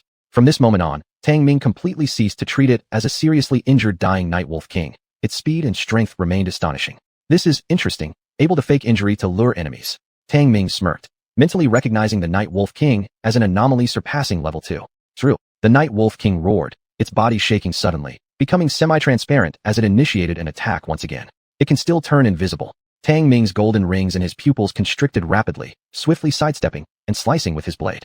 The machete just brushed over the semi-transparent form of the Night Wolf King, encountering no resistance. However, the Night Wolf King's claws appeared and slashed forward. Slash. Tang Ming couldn't dodge in time. His protective suit at the chest was torn by the claws. Even the black iron armor was split open, showing just how sharp the Night Wolf King's claws were. Having successfully attacked, the Night Wolf King pounced again. Tang Ming didn't have time to check his wounds. With heightened vision, he swung his machete towards the Night Wolf King's dark claws. Clang! The black iron machete hacked down heavily onto the black claws of the Night Wolf King, exploding into a series of sharp metallic sounds, accompanied by bursts of sparks. The Night Wolf King was shaken back, its whole body tumbling and landing messily. Its invisibility state also disappeared. Seize this chance. Tang Ming's eyes gleamed menacingly. Pushing off with his legs, the sand underneath cracked, and his whole body shot out like a cannonball. Who? The Night Wolf King clearly sensed danger, its fur rippling as it attempted to turn transparent again. Boom! Tang Ming burst forth with speed, landing a direct punch on the Night Wolf King's skull. Aolo! The Night Wolf King screamed in agony. Its skull cracked open, spilling blood, emitting an ear-splitting shriek. Its already unstable invisibility state grew even more erratic. Tang Ming seized the opportunity and delivered another blow. Bang! This punch directly shattered the entire head of the Night Wolf King, splattering brains everywhere, killing it on the spot. After the Night Wolf King was killed, its entire appearance was finally revealed, pitch black all over with not a single gleam. Such special fur made it hard to spot not only in the night, but even in the day. Because the Night Wolf King's fur wasn't just any ordinary black, it was a special kind of black. When scanned by a detector, it turned out that it could absorb 99% of light. Beep beep. The detector emitted an alert, followed by the electronic voice of the AI system. Master, the heart blood of the Night Wolf King is rapidly depleting. Please collect it as soon as possible. What? Heart blood could be depleted? Tang Ming's expression slightly changed, and he immediately slit open the Night Wolf King's chest, removing its entire heart. Inside was a stream of bright red, scorching hot heart blood, the evolutionary source of the Night Wolf King, which Tang Ming collected using a special device. Subsequently, the Night Wolf King's corpse began to quickly shrivel, its black fur turning grayish and decaying along with its body. Tang Ming looked at this scene with some surprise. Master, the Night Wolf King's genes possess invisibility abilities. Once dead, these invisible genes collapse and disintegrate, causing the corpse to decay rapidly. The AI system explained after scanning. Tang Ming understood that during the long evolution process, the Night Wolf King chose to combine its genes for invisibility. Upon death, these genes would collapse quickly. This was also the first time Tang Ming had encountered a normal extreme evolutionary organism. Rumble, rumble. At this point, dawn had begun to break, and in the distance came the thunderous roar of battle vehicles. It turned out that number 1 and the others had caught up. Reporting to Master, all Night Wolves have been eliminated, a total of 325 Night Wolves. Among them, we harvested 302 wolf corpses and collected 308 samples of heart blood. Report complete. Number 1 got out of the vehicle to report their spoils to Tang Ming. Tang Ming nodded and asked how much combat damage was incurred. Master, the Green Leopard battle vehicle armor sustained permanent damage of 21%, expended 1021 rounds of battle vehicle machine gun bullets, used 13 shells from the battle vehicle main cannon, and consumed 16 high-voltage electric pile devices. Number 1 detailed all the combat losses. Tang Ming listened attentively and continuously nodded. The cost of wiping out the entire Night Wolf pack was actually quite low this time. Take a short rest, then set off again in 5 minutes. Tang Ming carefully stored away the heart blood of the Night Wolf King and issued his final orders. Chapter 165, Rescue. Beep beep. In the Blue Leopard combat vehicle, a communication alert sounded. Tang Ming answered the call, and AI Chow's image appeared on the screen. Tang Ming, the system keysure indicates that you found a gene seed compatible with number 10. AI Chow got straight to the point and asked directly. Tang Ming nodded. That's correct. It was obtained from the Night Wolf King. Night Wolf King. AI Chow's eyes lit up with intense light as he said. The gene seed of number 3 was acquired from the spine-penetrating Beast King. It seems only top-tier level 2 variants have gene seeds compatible with the bioengineered squad. Do you mean that ordinary level 2 variants cannot find compatible gene seeds? Tang Ming caught the key point in AI Chow's words. AI Chow nodded. Exactly. You've given me a clue. That's all for now. Just as the words were spoken, the communication was cut off.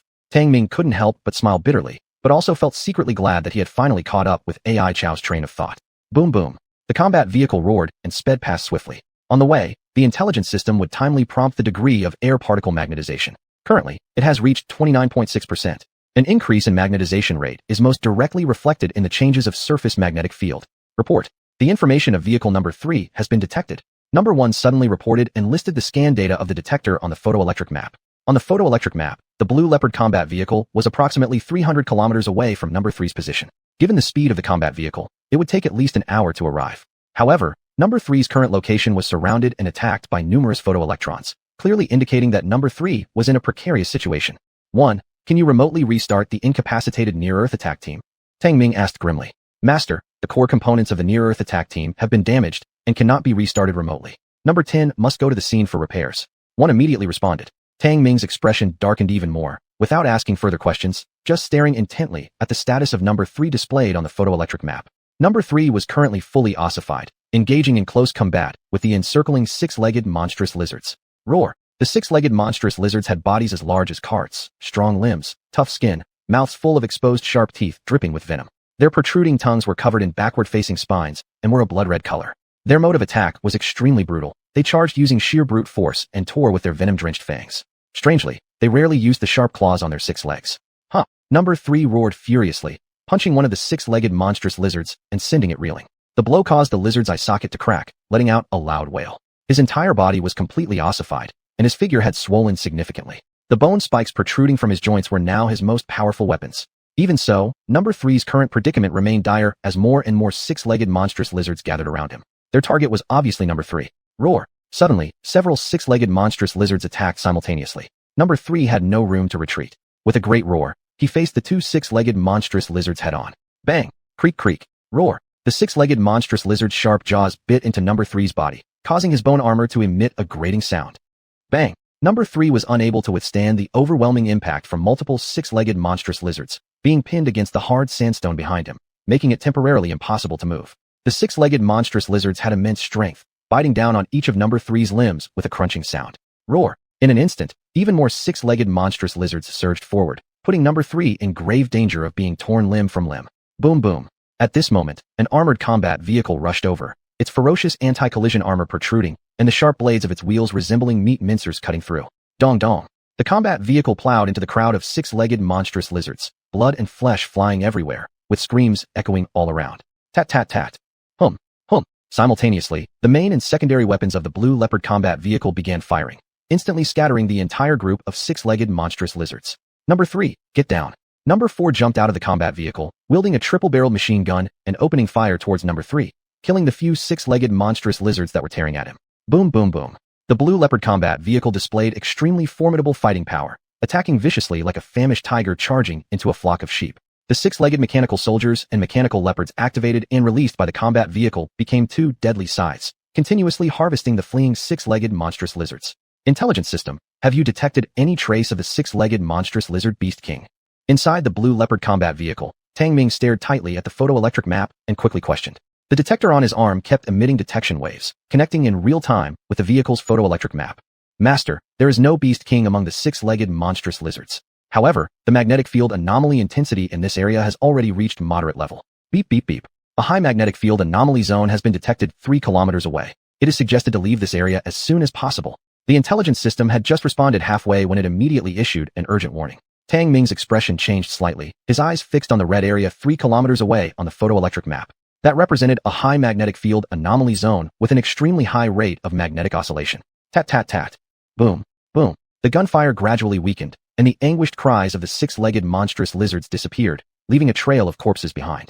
Number 1 immediately directed number 4 to be on alert while ordering number 10 to quickly reboot and repair the paralyzed near-Earth attack team.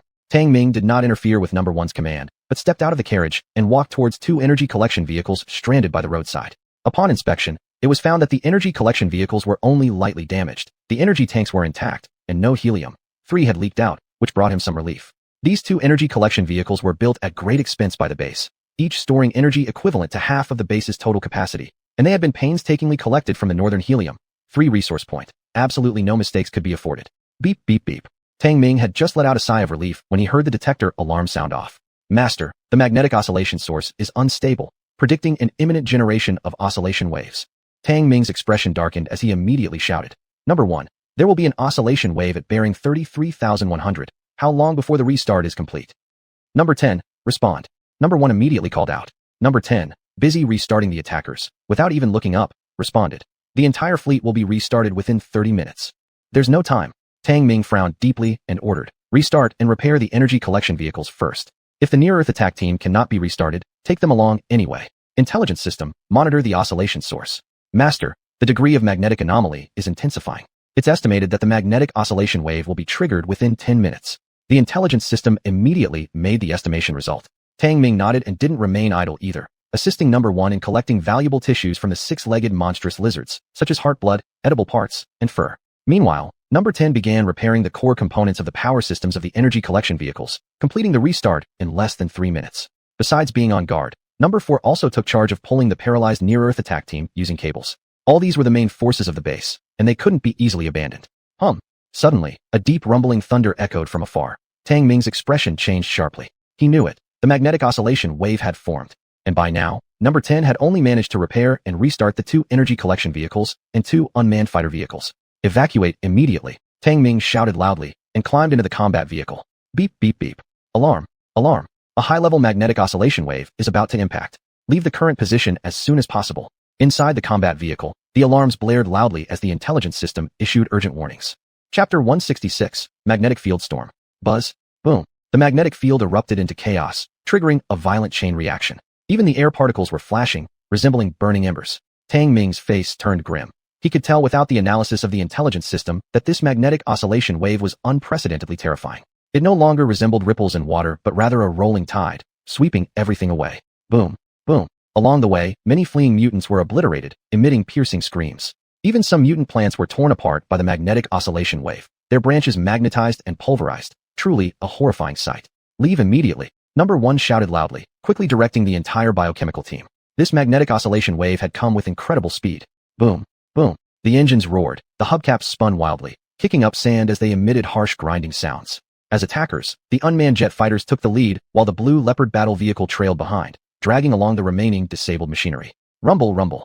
This magnetic oscillation wave was unlike any magnetic anomaly Tang Ming had ever encountered before. Through the rear car window, he could see the storm surging like a tide. But it wasn't just an ordinary storm. It was a small magnetic storm caused by the magnetic oscillation wave, sweeping over like a hurricane, surging forward like a tide, with incredibly destructive power. Such a level of magnetic oscillation would not only overwhelm machinery, but also probably prove too much for even his body and the biochemists. Beep, beep, beep. Speed up. Inside the cabin, Number 1 urged Number 10 to increase the vehicle's speed. Number 10 had already been accelerating, but the oncoming magnetic oscillation wave seemed to have generated a gravitational pull, as if an invisible hand was pulling back the battle tank. Intelligence system, what is going on? Tang Ming asked sternly. Master, the density of magnetized particles has increased, generating magnetic gravity. The intelligence system responded immediately, listing out the series of chain reactions caused by the magnetic anomaly. Tang Ming frowned heavily. He never expected this magnetic oscillation wave to be so fearsome. 3. Deploy the directional demagnetizing bombs. Tang Ming commanded, gazing at the gradually approaching magnetic storm through the car window. Master, we've used up all the directional demagnetizing bombs.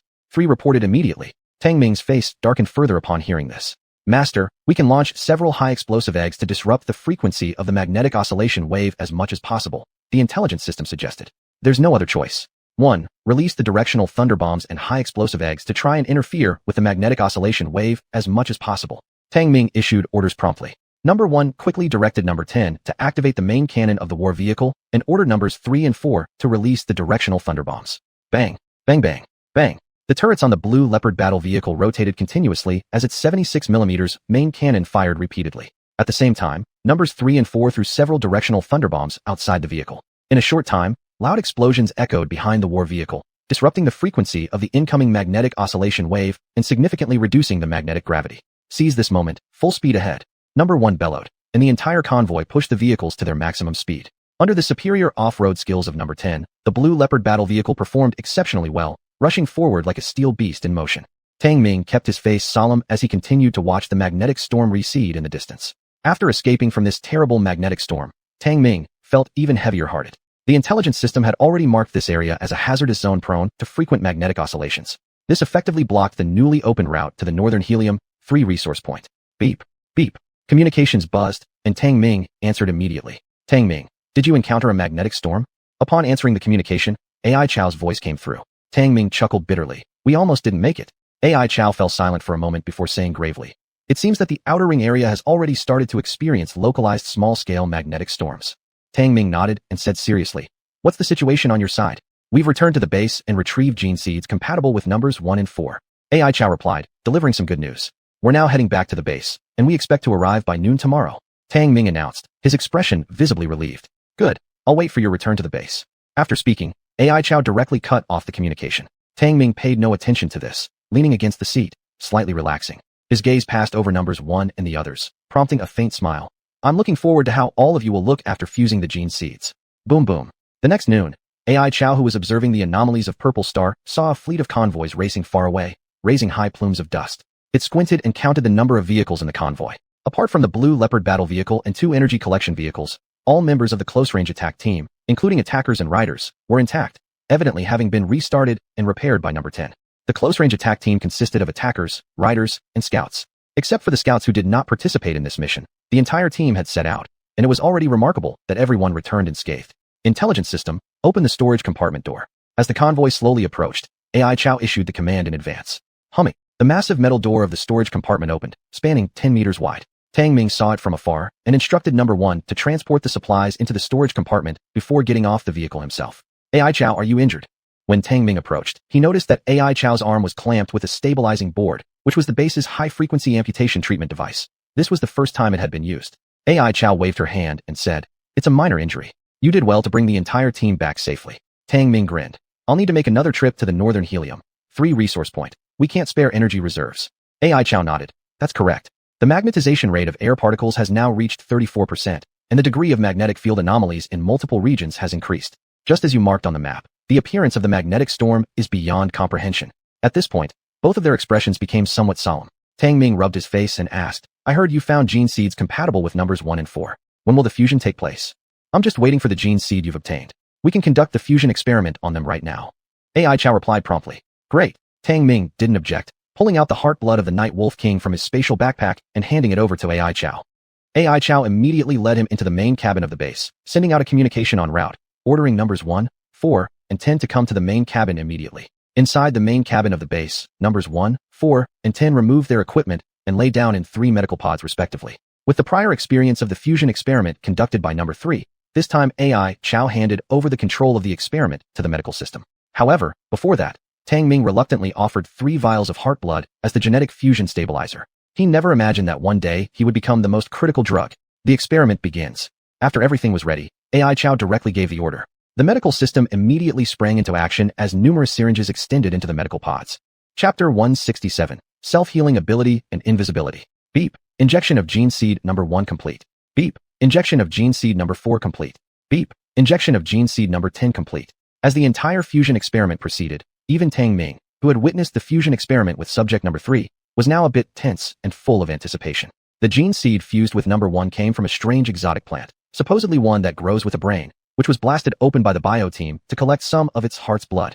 The gene seed fused with number 4 came from a swamp-mutated leech, a leech king, whose body was split open by AI Chow to extract its heart's blood. And the gene seed fused with number 10 came from the heart's blood of the Night Wolf King. With the injections of the gene seeds, the bodies of the 3 bio-enhanced individuals immediately underwent different mutations, causing the medical system to emit sharp warning sounds. Number 1's synthetic brain data became chaotic, with an explosion in electroencephalogram intensity affecting the monitoring system. Number 4's body kept splitting apart, then healing again, emitting a shrill howl. Number 10, however, showed gentler changes, but flickered like an electronic image with the shadow of the Night Wolf King. Beep, beep, beep. Tang Ming felt that his ears were filled with sharp alarm sounds. He nervously watched the 3 medical pods, unknowingly tightening his fists. Compared to him, AI Chow remained calm. Prepared to inject the gene stabilizer. Begin injecting the gene stabilizer. The medical system immediately carried out the final step, injecting the gene stabilizer into the 3 test subjects. However, the 3 bodies displayed various changes, roaring like fierce beasts, making the negative oxygen-based liquid in the medical pods splash about violently. As the gene stabilizer was injected, they gradually calmed down, and the medical system indicated that all physiological indicators had returned to normal. Tang Ming sighed in relief. At least, the experiments on number 1 and the other 2 were half successful. Fusion experiment completed, initiating awakening. Awakening successful, opening medical pods. With a series of electronic tones, the 3 medical pods were opened. I wonder what mutation abilities the 3 of them will obtain. Tang Ming had a peculiar sense of anticipation. AI Chow said nothing. His eyes focused on number 4, who was the first to awaken. After waking up, number 4 immediately inspected his own body, finding no obvious changes. Number 4, carefully adapt to your changes. AI Chow frowned, immediately issuing an order. Number 4 dared not delay, seriously feeling his transformations. Master, besides increased bodily sensitivity, I don't sense any other changes. Number 4 reported, frowning, this sensation difficult to articulate. Could the fusion have failed? Tang Ming was a little disappointed. After all, currently a bio-enhanced person could only fuse with one type of gene. If number 4 had failed, it would mean he couldn't fuse with another at this stage. AI Chow, however, stared at number 4 and suddenly said, Smart Brain, scan number 4, conduct an in-depth analysis. Alright, AI Chow. The Smart Brain system immediately responded. The elegant 3-dimensional holographic image approached, her eyes projecting a stream of laser red light as she slowly scanned number 4's entire body. AI Chow, there are no significant changes in any of number 4's physical data indicators, but its cellular tissues contain a new self-healing factor. This is evaluated as a self-healing mutation ability. The Smart Brain system reported, displaying the green nanofactors flowing in number 4's tissue fluid and cells. Self-healing factors? That means almost indestructible existence. Tang Ming was instantly shocked, recalling mutant characters from sci-fi movies he had watched before. Master, number 4's self-healing factor can quickly heal wounds, but it will still die if subjected to fatal injuries. The Smart Brain system reminded. Tang Ming was stunned for a moment. then nodded in understanding. That was true. If it suffered fatal injuries within a short time, like its heart being blown apart or its head being exploded, it wouldn't be able to self-heal. That would involve regeneration capability. Number 4, conduct self-tests of your capabilities. AI Chow tossed a warblade to number 4 and gave an order. Number 4 nodded, took the warblade, and made a slash across his own arm. The sharp blade instantly cut through number 4's arm, fresh blood gushed out. But then a miraculous scene unfolded. The fresh blood that spurted from the wound started to flow back inside, and the gaping wound slowly sealed itself, automatically healing. Good job. It can self-heal wounds. The mutation ability is at level 1. With future evolution, limb regeneration might be possible. AI Chow nodded, highly approving of number 4's mutated ability. Self-healing. Maybe later, you can regenerate lost limbs. Tang Ming couldn't help but feel envious and bitter at the same time. AI Chow gave him a sideways glance. This low-level self-healing ability will be available to you when you evolve to S level. No need to be envious. Really? Tang Ming's eyes widened, his mind drifting with yearning at the thought of self-healing. A truly impressive capability. AI Chow didn't bother elaborating further. At that moment, number 10 also awakened and was stepping down from the medical platform, adjusting to the changes in his body. Number 10 had a lean, agile build, characteristic of a swift type of bioenhanced individual, unlike the bulky frame of number 4. Yet the mutation ability he acquired was peculiar. His body could become transparent, like the Nightwolf King's. But clearly, number 10 hadn't fully adapted or controlled this ability yet. His body was partially transparent and partially in its original state, resembling a pixelated image constantly fluctuating. The Nightwolf King's invisibility ability? Tang Ming was taken aback by the familiar nature of number 10's obtained mutation ability. No, strictly speaking, number 10's mutation ability is invisibility. As AI Chow spoke, it suddenly drew out a pistol and fired 2 shots. Ding ding. The powerful bullets passed straight through the transparent parts of number 10's torso before hitting the metal floor, causing sparks to fly. That was AI Chow's specialized weapon. Exactly the Nightwolf King's power. Tang Ming's eyes bulged wide. AI Chow's specialized pistol wasn't an ordinary firearm. It could easily kill a first-level alien creature. And yet, the bullets simply passed through number 10's transparent trunk, leaving only ripples behind. It was a complete inheritance of the Nightwolf King's invisibility ability. No, more precisely, its invisibility capability. As AI Chow watched number 10 completely disappear into transparency, it nodded in approval. Good. Besides allowing invisibility, invisibility can also ignore damage and even penetrate obstacles. Evolving to an advanced form might even allow for the assimilation of foreign objects. Great potential indeed. Penetrate obstacles. Assimilate foreign objects. Tang Ming was stunned and felt a pang of envy again. AI Chow glanced at him and said, "No need to be envious. When you evolve into a high-grade life form, you'll be able to do these things effortlessly. Don't underestimate your own potential." "I know. I'm just envious." Tang Ming let out a bitter smile. These mutation abilities were not only flashy, but also highly practical and had great evolutionary potential. So narrow-minded. AI Chow dismissed Tang Ming's sentiment with a disdainful remark, then turned its attention to number 1 who had just awakened. One has also awakened. It fused with the gene seed of an exotic plant. The mutation ability should be vegetation-related. Now only number 1's fusion results remained unknown. With experience judging numbers 4 and 10, Tang Ming couldn't help but start guessing. AI Chow shook its head. It should be related to mental aspects. Chapter 168. Number 1's mutated ability. After number 1 awakened, there were no significant changes, but the smart brain system detected that its cerebral cortex activity had increased by more than twice. The electroencephalogram, EEG, emission was far beyond normal values, which meant that number 1's mutated ability was related to the brain. Number 1, what mutated ability did you fuse with? For a while, number 1 didn't speak, and Tang Ming started to get anxious. With a hint of confusion in his eyes, number 1 shook his head. Report to master. I feel my vision and hearing have greatly increased. This feeling is very strange. I can also focus on touching the spirits of 4 and 10. Spiritual mutation? Tang Ming slightly startled. As expected, it touched upon his blind spot of cognition. Smart brain, conduct a full-scale detection and evaluation of number 1's mutation data. Aitzao suddenly spoke. Beep, understood, Aitzao, initiating scanning evaluation. Number 1, please relax your spirit. The smart brain system immediately projected a green light, covering number 1's entire body. Detected an increase in number 1's EEG data, evaluated as a level 1 mutated ability. Mental link, characterized by the connection of mental forces to other intelligent beings for barrier-free communication, evolvable. The smart brain system immediately assessed number 1's mutated ability. Tang Ming opened his mouth wide, somewhat disbelieving. It can actually connect with other people's spirits. Isn't this mutation ability too crazy? Don't overthink it. Right now number 1 can only connect with life forms with intelligence lower than its own, and it has no way to connect with us. Besides, number 1's evolution direction should belong to telekinesis, though it may not necessarily be so. Aitzao shot him a glance, briefly explaining a few points. Telekinetic control? Mental control? Tang Ming was genuinely envious again. He never thought that number 1's potential with this mutation ability would be so immense. If mutation abilities could be ranked, then number 1's mental link absolutely deserved to be ranked first. Even though it might seem useless at this stage, its potential is huge. Number 1, 4, 10, Adapt to your mutated abilities on your own. Dismissed.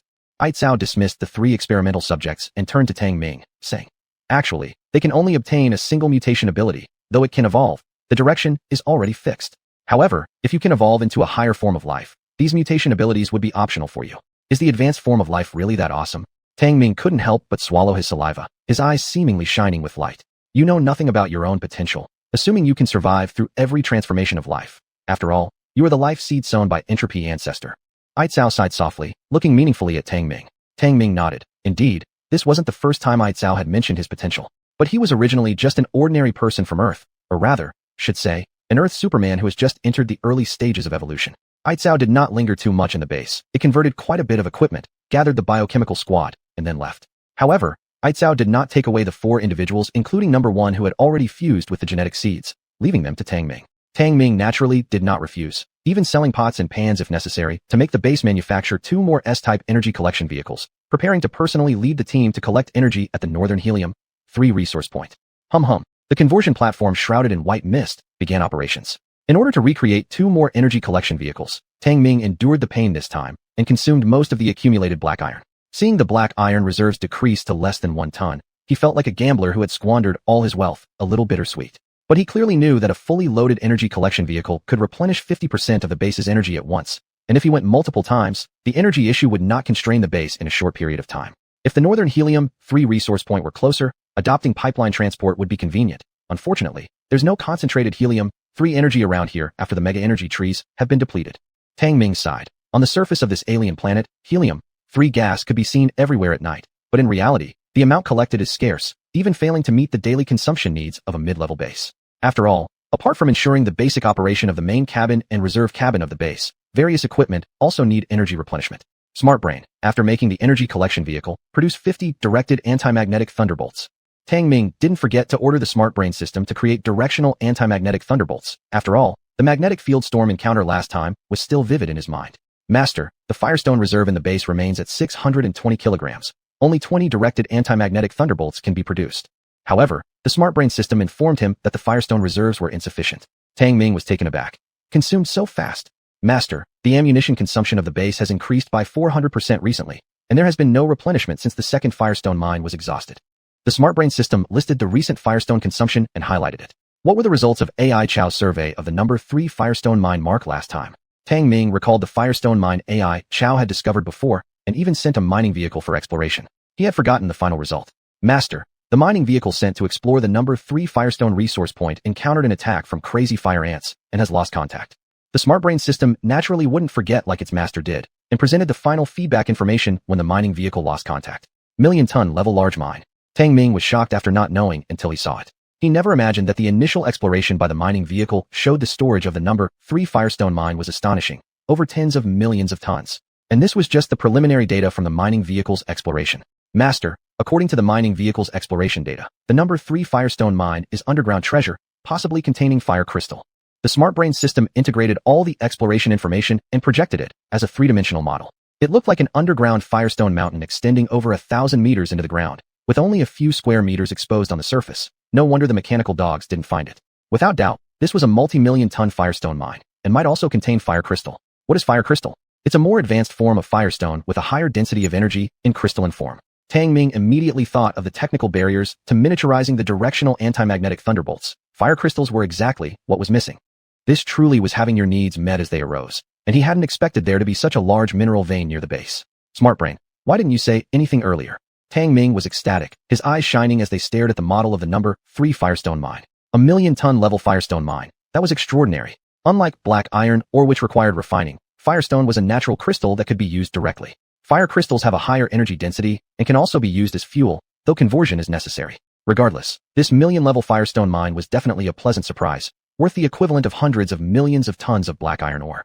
Master, the feedback information from the mining vehicle indicated it was attacked by crazy fire ants while exploring the number 3 Firestone mine, and there may be crazy fire ants nearby.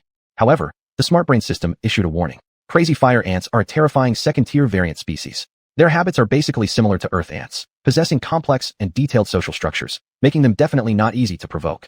But crazy fire ants rarely appear, so who knows where they came from? The number 3 Firestone resource point was found by AI Chow. Those crazy fire ants must have smelled the presence of the Firestone mine.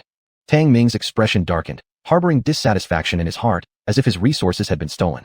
Chapter 169, Remote Helium, 3 resource point in the north. Tang Ming paid great attention to the possibility of mad fire ants appearing near resource point number 3 of Firestone Mine. Firstly, mad fire ants have the habit of grabbing fire crystals. Secondly, the resource point number 3 of Firestone Mine is only dozens of kilometers away from the base, and the appearance of mad fire ants poses a potential threat. Although with the firepower of the base at present, it can sweep across the outer ring area, but that's relative to guerrilla warfare. If encountering a whole swarm of mad fire ants, it could be very troublesome. After all, with the impending alien disaster, many mutant species have fallen into a frenzied state. AI Brain, dispatch half of all close-range attack teams to go to resource point number 3 of Firestone Mine for cleaning up. If there's no major threat, mining should start immediately. After careful consideration, Tang Ming decided he still needed to mine the firestones as soon as possible. After all, the inventory of firestones at the base was already running low. The coming alien disaster might bring unforeseen changes, so the military equipment of the base was indispensable. Alright, Master, I'll immediately reallocate 50% of the ground attack teams to resource point number 3 of Firestone Mine for cleanup. The AI brain system quickly executed Tang Ming's order and dispatched half of the ground attack team right away. Once the matter of resource point number 3 of Firestone Mine was temporarily arranged, Tang Ming checked the information panel of the Universal Base. Name, Universal Base. Level, Intermediate, Upgradable. User, Tang Ming, Carbon-based life form. Defense, Level 2, Max Level 10. Attack, Level 2.5, Max Level 10. Energy, 100%, continuously consuming. Material reserve, white iron 0 kilograms, black iron 13,000 kilograms, firestone 3.4 kilograms, voidstone 4,200 kilograms, primary fiber some quantity, secondary fiber some quantity, oxygen 242,101 moles, total food 7,643,389 kilograms. Medical agents, gene agent, primary X1000, secondary X500, life agent, primary X1000, secondary X500, hemostatic agent, primary X1000, secondary X500, life basal liquid X5, negative oxygen basal liquid X12. Military supplies, command vehicles X3, long-range bombardment force equipment X4, ground attack team equipment X10, independent investigators X8. Engineering equipment, mining vehicles X5, general transport vehicles X2, explosive machine X1, drill machine X1, all-terrain carrier vehicle X1, energy collector vehicles X2. Special materials, crimson wing, tongue snake venomous teeth X2, grade 4 crystal core X1, keratin hardened skin X6, bone piercing beast embryo amniotic fluid X1, primary variant creature heartblood X4723, secondary variant creature heartblood X1611. Base section, reserve cabin, volume 10,000 unit volume. Such great change. Tang Ming felt a bit surprised. Obviously, the base information panel had been updated, displaying much more detailed and clear basic information, which he noticed right away. Master, the update of the base information is according to changes in the combat system established by the Master, which can be adjusted. The projection image of the AI brain system stood beside Tang Ming and gave an electronic sound prompt. Tang Ming waved his hand. He didn't feel like moving, meticulously browsing through the information panel. The energy value of the base was full at 100%, because the 2 fully loaded energy collection vehicles returned and directly filled up the base energy storage space. The reserves of black iron were slowly rising due to supplementation from underground deep valley mining, and there were more than 4 tons of void stones left over. Consumption wasn't high. As long as raw materials were sufficient, medical agents would replenish automatically. The maximum reserve quantity of primary agents was 1,000 doses, while the maximum reserve quantity of secondary agents was 500 doses. These were within Tang Ming's expectations, but the amount of food stored was astonishingly over 700 tons. It really startled Tang Ming. How many preys has AI Chow delivered into the base these days? Tang Ming felt both crying and laughing, feeling that AI Chow's biochemical squad was all gluttons, having stored over 700 tons of food. But he also knew clearly that AI Chow and her team were choosing only the edible parts from their prey. If they transported everything back to the base for storage, it certainly wouldn't just be 700 tons. Yet, looking at the overall material storage of the entire base, the food reserve of 700 tons was indeed too striking. It seems that under the leadership of AI Chow, the biochemical squad had hunted down quite a few variants during their training. At this moment, the conversion platform of the base lightly trembled, and the electronic voice of the brain system sounded. Master, conversion completed for the number 3 energy collecting vehicle. Should we move the storage to the reserve cabin? Can we store it in the reserve cabin? Tang Ming paused. This was the first time he'd heard about such functionality. Master, once the reserve cabin is built, it will be connected with the main base cabin, and all converted or stored items can be transferred. The brain system reminded him. Tang Ming understood then and said, then transfer it to the reserve cabin. The brain system immediately executed the command and transferred the converted energy collection vehicle to the reserve cabin. Following this, the base information panel updated as well. In the engineering equipment section, the count of energy collection vehicles increased by 1, with a status indicating it was idle. To Tang Ming's eyes, all of this seemed as interesting as playing a game. The next morning, the conversion platform of the base ceased operation after completing the tasks required by Tang Ming. Included among these were 3 newly added energy-collecting vehicles numbered 3 and 4, along with 30 directional demagnetization bombs. In the reserve cabin, the fleet of energy collection vehicles was ready to go. Vehicles number 1, number 3, number 4, and number 10 had already been waiting for some time. Tang Ming was fully armed in the latest model of Level 2 protective suit. This protective suit combined the keratin-hardened skin of adult Earth dragons and a kind of camouflage material called chameleon lizard. It was currently the most advanced protective gear created by the base. Brain system, report on external conditions. As Tang Ming took his seat in the blue leopard battle car, he instructed the brain system to activate the database for external detection. Master, due to the influence of the purple star, the surface temperature of the alien planet has exceeded 50 degrees Celsius. The magnetic rate of air particles is as high as 40.2%, and the surface magnetic field overall remains in a low-level magnetic anomaly state. There are several areas where the magnetic anomaly exceeds the high level, with a high probability of generating regional magnetic storms. The report from the brain system regarding the external environment wasn't optimistic. In just a few days, things had escalated to this level of severity. But these difficulties would not stop Tang Ming from venturing out to procure energy. 1. You're entirely responsible for this energy collection mission. Let's set off. Tang Ming took a deep breath and gave the order. Understood. Open the hatch. Everybody move out. 1 shouted loudly, then quickly issued commands accordingly. Beep, beep, beep. The heavy metal door of the reserve cabin slowly opened, glinting coldly under the sunlight. All vehicles' AI systems received the instructions and gradually drove out of the base, then immediately began to accelerate. Hum. The roar of engines erupted as the convoy departed grandly, speeding at full capacity like a steel flood. Leading the way was the sole attacker, the unmanned fighter car number 3 clearing the path, flanked by 2 roaming knights for support. Next came the armed off-road vehicle carrying 1, followed by 4 energy collection cars. Bringing up the rear was the blue leopard battle car occupied by Tang Ming, weapons constantly remaining on standby. The rumbling convoy faced rocky paths along the journey, testing the performance of every vehicle. Car number 10 continued to drive the blue leopard battle car, while number 4 sat in the co-pilot seat. Tang Ming alone occupied the rear seat, gazing faintly at the swiftly passing landscape outside the cabin window. The appearance of the alien planet's surface had changed. High temperatures and magnetism caused many sand rocks to crumble and agglomerate. Even some lower density rocks directly lifted off the ground. Chapter 170, White-furred Hyena Pack Night Attack. The journey was long and monotonous. The convoy had raced hundreds of kilometers at full speed without encountering any alien creatures. Perhaps due to the impending interstellar calamity, the entire surface appeared even more desolate. Under number 1's command, the convoy's route deviated somewhat from the original plan. Their first destination was the installation site of Signal Tower number 3, as this tower had malfunctioned and needed repair. However, after covering 400 to 500 kilometers, the convoy occasionally encountered alien attacks, all of which were directly eliminated by the defenders. Tang Ming paid no attention to these incidents. After eating and drinking his fill, he lay down directly. Drip drip. Suddenly, the alarm sound of the detector rang out, and Tang Ming opened his eyes. Master, 3 dispatched reconnaissance drones have lost contact. 2 were attacked by aliens, and 1 was impacted by a magnetic field oscillation wave. All are now scrapped. The smart brain system alerted him and marked the locations of the 3 missing mechanical dogs, all over 3,000 kilometers away from the base. These mechanical dog scouts sent out had discovered resource points of various sizes numbering at least 30. Despite their high mobility, they were still A-type machines, and with the increase in magnetic field strength on the alien surface, combined with the aggressive behavior of alien creatures, problems finally arose. Scrapped is scrapped. For now, abandon them and immediately recall the other reconnaissance units. Tang Ming sighed helplessly. These disconnected mechanical dogs were too far away, and the surface environment had become extremely complex. The cost of sending people to investigate would be too high, so they could only be temporarily abandoned. Understood, Master. Recall orders have been transmitted, and all dispatched mechanical dogs are expected to return to the base within 46 hours. The smart brain system immediately transmitted the order to recall all the dispatched exploratory mechanical dogs. The upcoming journey would be even more difficult. Even though the convoy possessed excellent off-road capabilities, its speed slowed greatly. The Qingbao war vehicle carrying Tang Ming also became bumpy, giving him an uncomfortable experience after having enjoyed comfort for so long. Damn it, when will we be able to create flying vehicles?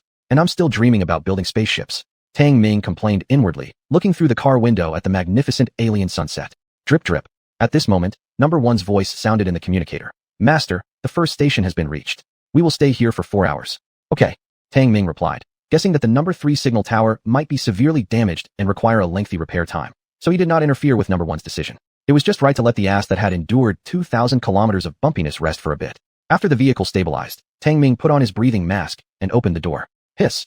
A wave of heat came rushing towards him, carrying a strange rhythm. This was due to the changes in the magnetic field increment. There was no need for the smart brain system to explain. Tang Ming already knew this. The fleet stopped at a sandstone slope that was easy to defend but hard to attack. For energy collectors were neatly parked inside, while Qingbao war vehicles and armed off-road vehicles blocked the outside, with weapon systems activated. As long as any threat approached, the onboard detection system would sound an alarm and launch an attack directly. The surface temperature of the alien planet was very high, with rising twisted air currents making it unbearably hot.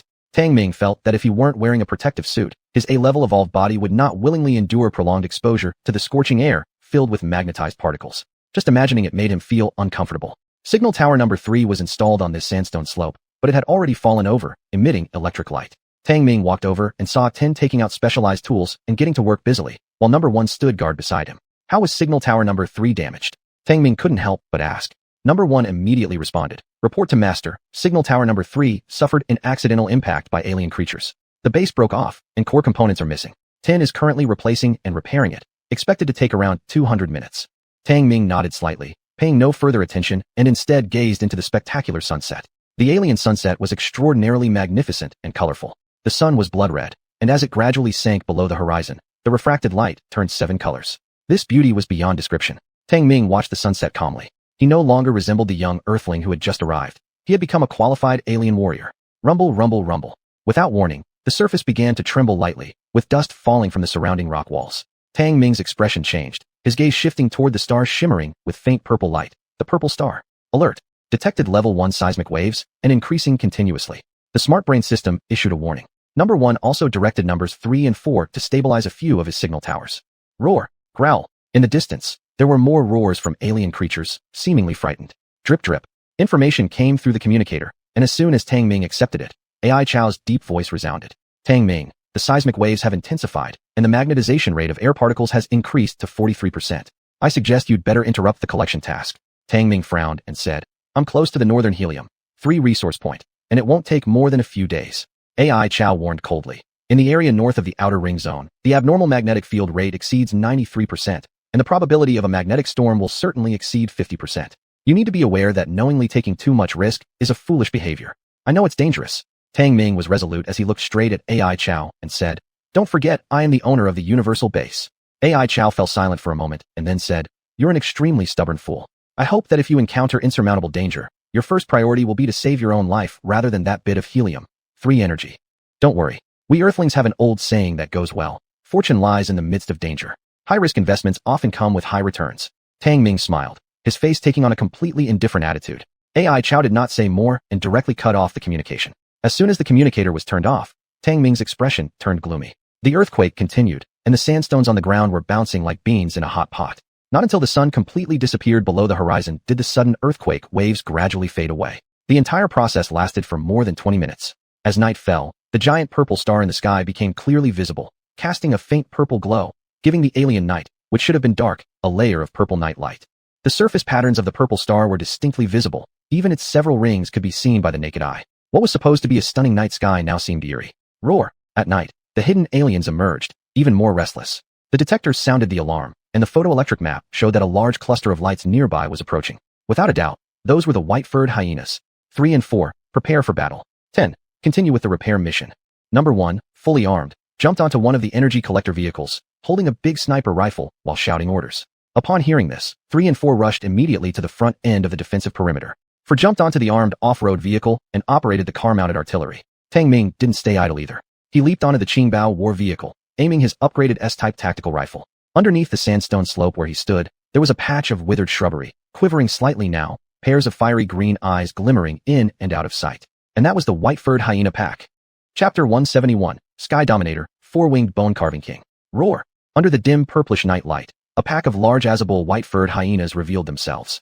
Their emerald green eyes gleamed ominously and their fanged mouths dripped with menace. Fire. At number 1's order, every weapon began spitting fire simultaneously, turning the sandy rock slope into a cacophony of gunfire.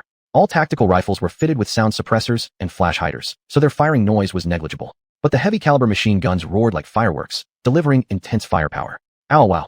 Although ferocious, these white-furred hyenas fell in great numbers under the hail of bullets. However, Tang Ming didn't dare to underestimate them for a moment. The behavior of this group of hyenas was obviously too frenzied, as if fearless of death. This immediately reminded him of an earlier encounter, causing him alarm. Could these hyenas also be controlled by some higher-level abnormal species? He roar. At that moment, a harsh roar came from above. A huge shadow quickly approached, covering half of the purple starlight. Tang Ming's pupils contracted instantly. With his sharp eyesight, he instantly recognized the giant shadow. It was a 4-winged bone carving. The 4-winged bone carving had an entirely ghastly white body, its feathers sparse, revealing tough exoskeletons underneath. Its bird-like beak was full of sharp teeth, and according to his intelligence system, it was several times harder than black iron. Tang Ming had seen some bone carvings before, but they were only two-winged ones. This four-winged variety was at the apex of second-level abnormalities. It was an absolute sky dominator over the entire outer ring zone. Two different abnormalities attacking at the same time couldn't help but lead Tang Ming to connect them together. Number 4. Take care of the upper airspace defense. Number 1 swiftly adjusted the strategy. He himself lifted the large sniper rifle and began rapidly firing toward the upper sky. SSSSHH. A missile fired by a scout rider also shot towards the four-winged bone carving, trailing blue flames. Boom boom. The missile exploded, yet all were evaded by the four-winged bone carving. Roar. The four-winged bone carvings dispersed suddenly, like leaves scattered across the sky, without any pattern, yet quickly dived down. Tang Ming's heart raced as he shouted loudly, "Use directional explosives." Upon hearing this, numbers 1 and 4 immediately threw several directional bombs. Di boom boom. Detecting the direction of the attack, the directional bombs immediately burst towards the upper air, fireball after fireball swallowing the first batch of diving four-winged bone carvings. Hoo-hoo. The first batch of four-winged bone carvings were caught unprepared by the bomb shockwave and torn apart, falling screaming to the ground. Several more had their four wings blown off, unable to maintain flight, plummeting heavily to the ground, dying on impact. But the attack of the four-winged bone carvings made the battle situation severe. Da-da-da. Boom boom. All weapons were fully activated. Tang Ming held both the tactical rifle and the grenade gun in each hand, madly firing upon the approaching bone carvings. Hoo-hoo. Battle conditions shifted once more. The ferocious white-furred hyena pack soon broke through the firepower perimeter. Their main target seemed to be all the bioandroids and Tang Ming himself. Alert. Master, detecting a strong biomagnetic field information source. Estimate that it is the white-furred hyena king and the four-winged bone carving king emerging. The detector issued an important prompt tone, causing Tang Ming to shout loudly.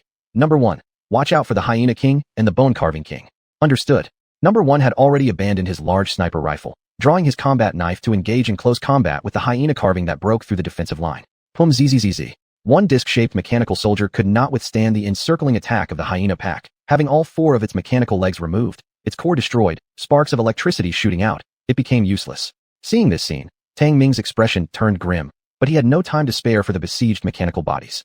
Pang, pang, pang, boom. At this point, number 10 also gave up on repairing the signal tower. Its invisibility ability shone brightly at this critical moment, becoming the most dangerous existence on the entire battlefield. Tang Ming's gaze brightened immediately, issuing commands. Number 10, locate the hyena king, kill it. Roger. Number 10 replied briefly before vanishing completely. Clang. Tang Ming drew his combat blade, and with one strike split open the head of an advancing hyena. Blood sprayed onto him. This breed of white-furred hyena was extremely different from what Tang Ming had previously encountered. They were larger and stronger with even bigger heads and astonishing biting power. But Tang Ming was no longer the evolved degree of the past. He discarded his thermal weapon, directly showcasing his strongest melee combat capability. He was no longer the young Earthman who just arrived. He was a fierce, iron-blooded warrior. Roar. Suddenly, a bone carving obviously different from other four-winged bone carvings dashed forward, carrying a powerful wind. Four-winged bone carving king. Tang Ming's hair stood up in fear. His keen sense perception told him that he was being targeted. Looking up, he saw a four-winged bone carving covered in yellow earth rushing down, both feet stretching out with sharp hooked claws. This four-winged bone carving king was even larger than the pterosaurs seen in movies. Tang Ming knew his vigorous life energy had attracted this sky dominator, but there was no time to think further as he leaped from the battle chariot, narrowly avoiding it. Boom. A pair of colossal claws smashed down, shaking the 50-ton blue leopard battle chariot violently. The roof armor exploded, and those massive claws tore straight through the thick black iron hide. Tang Ming felt a chill run through him. This one blow from the four-winged bone carving king must have carried at least 10 tons of force. Warning. Master, detecting a mutated four-winged bone carving king, classified as a third-level abnormal species. The detector's electronic voice chimed in. Tang Ming's heart sank. That explained why this four-winged bone carving king was so ferocious. He had to lure this giant away, otherwise, all the vehicles would be reduced to scrap. Thinking quickly, Tang Ming twisted around and sprinted towards the bottom of the sandy rock slope, eliminating a few hyenas along the way. Roar. With its wings fully spread, the four-winged bone carving's wingspan reached an astonishing 10 meters wide. With one flap, fierce winds surged, sending sand and stones flying everywhere, accompanied by deafening gusts. Then came another roar, as the beast ascended into the air and lunged toward Tang Ming. Its obvious target was Tang Ming, as if he exuded a fatal attraction, while completely ignoring numbers 1 and the others. Running for his life, Tang Ming pushed his keen perception to its maximum limit. He didn't need to look up. He could already sense the raptor overhead. Intel system, what are the weaknesses of a four-winged bone carving? Tang Ming asked hastily, knowing that without heavy firepower support, it would be incredibly difficult to take down a flying third-level abnormal species on his own. Although the boundaries of evolutionary levels were not very clear, his A-class evolutionary limit barely equaled that of a third-level abnormal species, though this was only an analysis based on the vitality of their life energies. Master, due to limited permissions, the intermediate base system cannot access the data archives beyond second-level abnormalities. The Intel system's response nearly made Tang Ming lose his cool. How could he still not have access to the database at such a critical moment? It seemed like a direct combat was inevitable. Chapter 172, Fatal Weakness. Beep ho! The four-winged bone-carved king's sharp talons descended, tearing through the hard sandstone as if it were tofu. Its hook-like claws grabbed and swept with the force of a storm, reducing large sections of sandstone to rubble. Tang Ming dodged in disarray, slashing his sword back instinctively. Clang! His battle knife struck the four-winged bone-carved king's talon, sparking fiercely. A violent counterforce made his hand go numb. So hard. Tang Ming twisted his waist, dissipating the shock, but seeing that his sharp blade had several curled notches caused his golden irises to constrict. The four-winged bone-carved king flapped its wings, creating a powerful gale that resembled a 12-level hurricane. Sand and gravel instantly flew up into the air. Roar! Tang Ming shouted loudly, throwing down two directional thunder bombs, flipping away from the wind force. Boom! Boom! Before the directed explosive grenades hit the ground, they detonated, their fiery shockwaves sweeping towards the wild bone-carved king. However, the four-winged bone-carved king held out its feathered wings, managing to withstand the fiery blast waves. Tang Ming's pupils contracted once more, almost incredulous. The destructive power of the directional thunder grenades exceeded level 2. Together, the two might just achieve a level 3 lethality. Yet, they failed to cause even the slightest damage. Dit. Master, detected that the wing resiliency of the four-winged bone-carved king exceeds black iron, and has a defense greater than level 3. The voice of the neural computer system sounded, giving an answer. Defense greater than level 3? Tang Ming felt like he was about to collapse mentally. This could only be handled by a heavy dual-firing rocket launcher. But would the four-winged bone-carved king give him a chance? Even if it did, would he be able to hit accurately? If he did, could he actually hurt it? Aim for the head. Don't joke around. A massive sense of crisis swept over Tang Ming's heart. He didn't dare look back and fled wildly. Beep ho! The four-winged bone-carved king let out a cry, its four wings beating as it swooped low. Although the directed grenades hadn't injured it, they had certainly succeeded in enraging this ferocious bird. It moved at an incredible speed, accompanied by piercing, air-splitting sounds. Tang Ming fled madly, using the complex terrain and obstacles to evade its claws, quickly considering his next move. He needed to find the best opportunity to use the heavy dual-firing rocket launcher, one precise strike, and there might be a chance to win. Indeed, he also considered the four-winged bone-carved king as his target for slaughter, a potential source of plundered resources. However, the current understanding of the four-winged bone-carved king was too minimal. These above second-level abnormalities couldn't have their data accessed by mid-level based neural systems without authorization, so knowledge about this level 3 abnormality was practically zero. If only AI Chow were here, that bastard. Tang Ming naturally recalled AI Chow.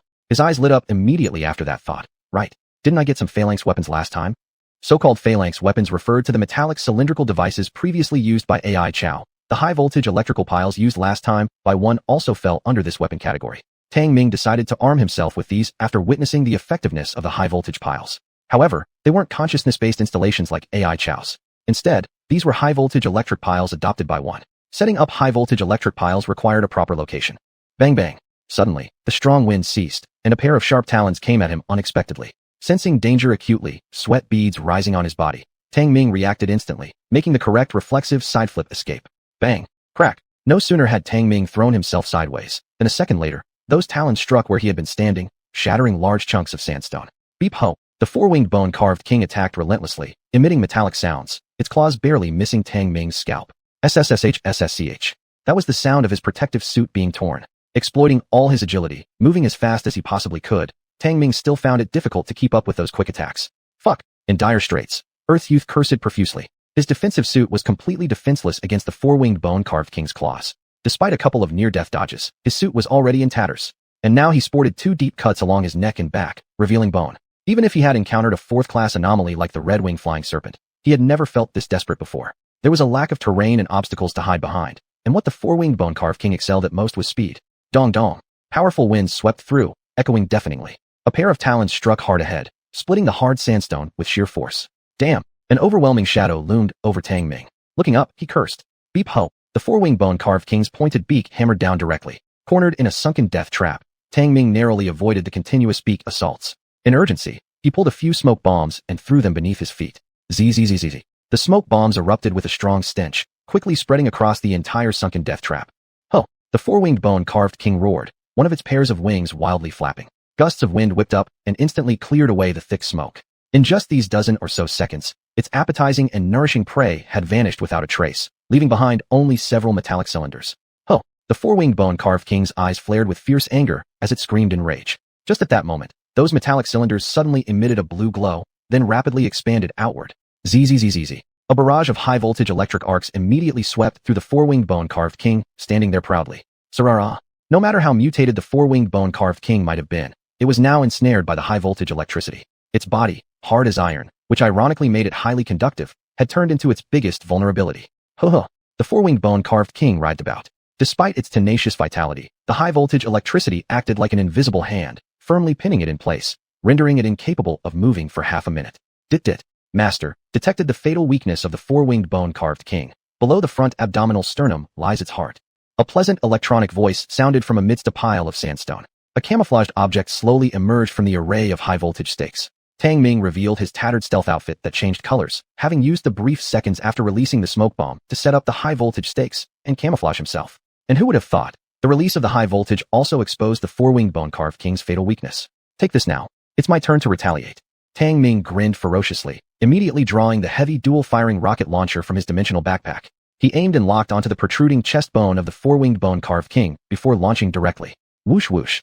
Two armor-piercing rockets spewed out, trailing long blue exhaust trails, streaking towards the targeted chest bone. Srasra. At this time, the high-voltage stakes finally depleted their charge, and the four-winged bone-carved king's frozen body regained movement. It acutely sensed the danger, but was already too late. Boom. Boom. The two armor-piercing rockets exploded consecutively, blasting through that stiff chest bone.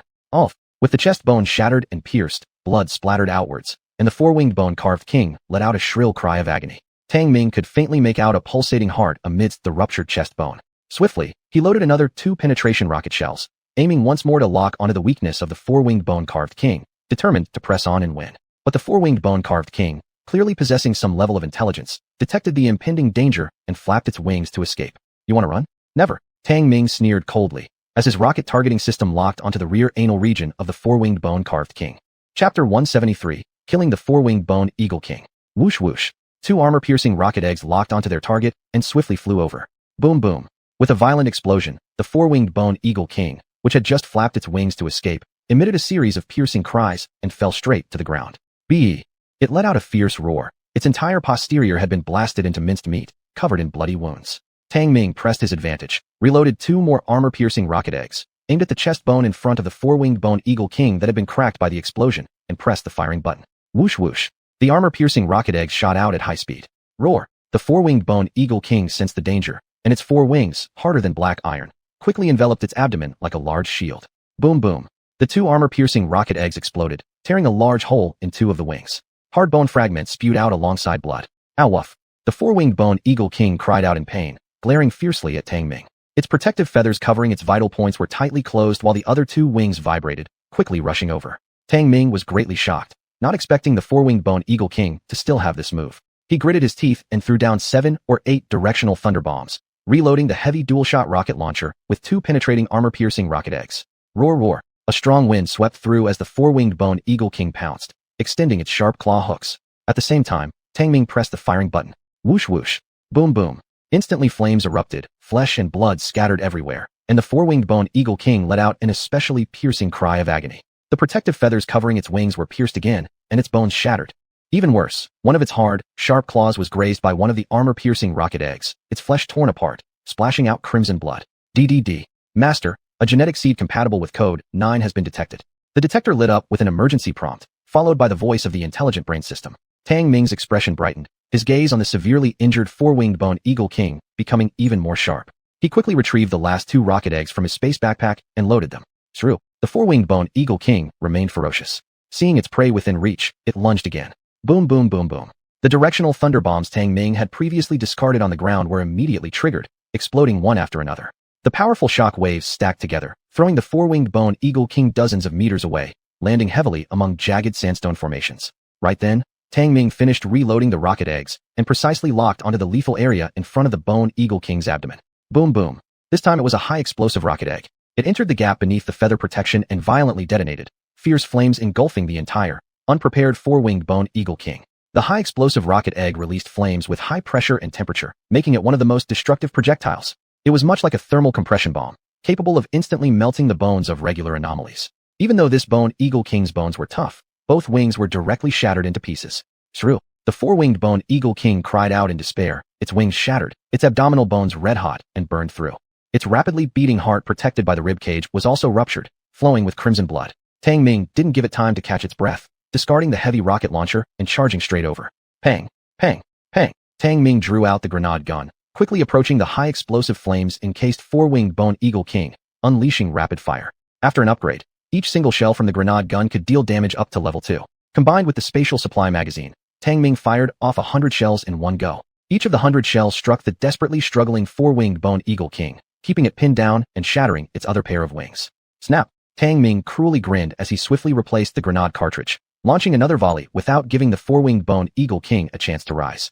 But even after being hit by 200 grenades, this third-grade anomaly still hadn't died, its vitality incredibly tenacious. Most of its body's bones had fractured, some even completely burned through. How can it still survive? Tang Ming was stunned. He too was disheveled, his protective suit reduced to rags. Watching the pitiful bone eagle king, his killing intent remained sharp.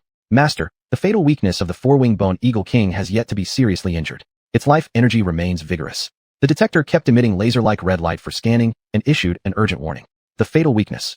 Tang Ming narrowed his eyes, seeing through the broken feathers that the four-winged bone eagle king was still desperately protecting its heart located in front of its abdomen. Ching! Pulling out his bent war blade, Tang Ming hardened his resolve and rushed forward. Roar! At this moment, the four-winged bone eagle king had extinguished the flames on its body, its eyes bloodshot and ferocious. Snap! A flashbang suddenly appeared above its head, bursting into a bright light. Roar! The four-winged bone eagle king closed its eyelids. Suddenly, Tang Ming appeared in front of its abdomen and swung his blade down. Crack! The iron wings, burned through, were split apart instantly, revealing a bleeding heart that was still beating. Die! Tang Ming grinned ferociously, pulling out a high-explosive grenade to throw down. How? Just then, a sharp claw swept over, cutting through the air sharply. Tang Ming felt his scalp tingle instantly and instinctively blocked with his battle knife. Clang! Crack! The battle knife shattered. Tang Ming felt excruciating pain in his chest as he was thrown high into the air, smashing onto the hard sandstone ground, disoriented.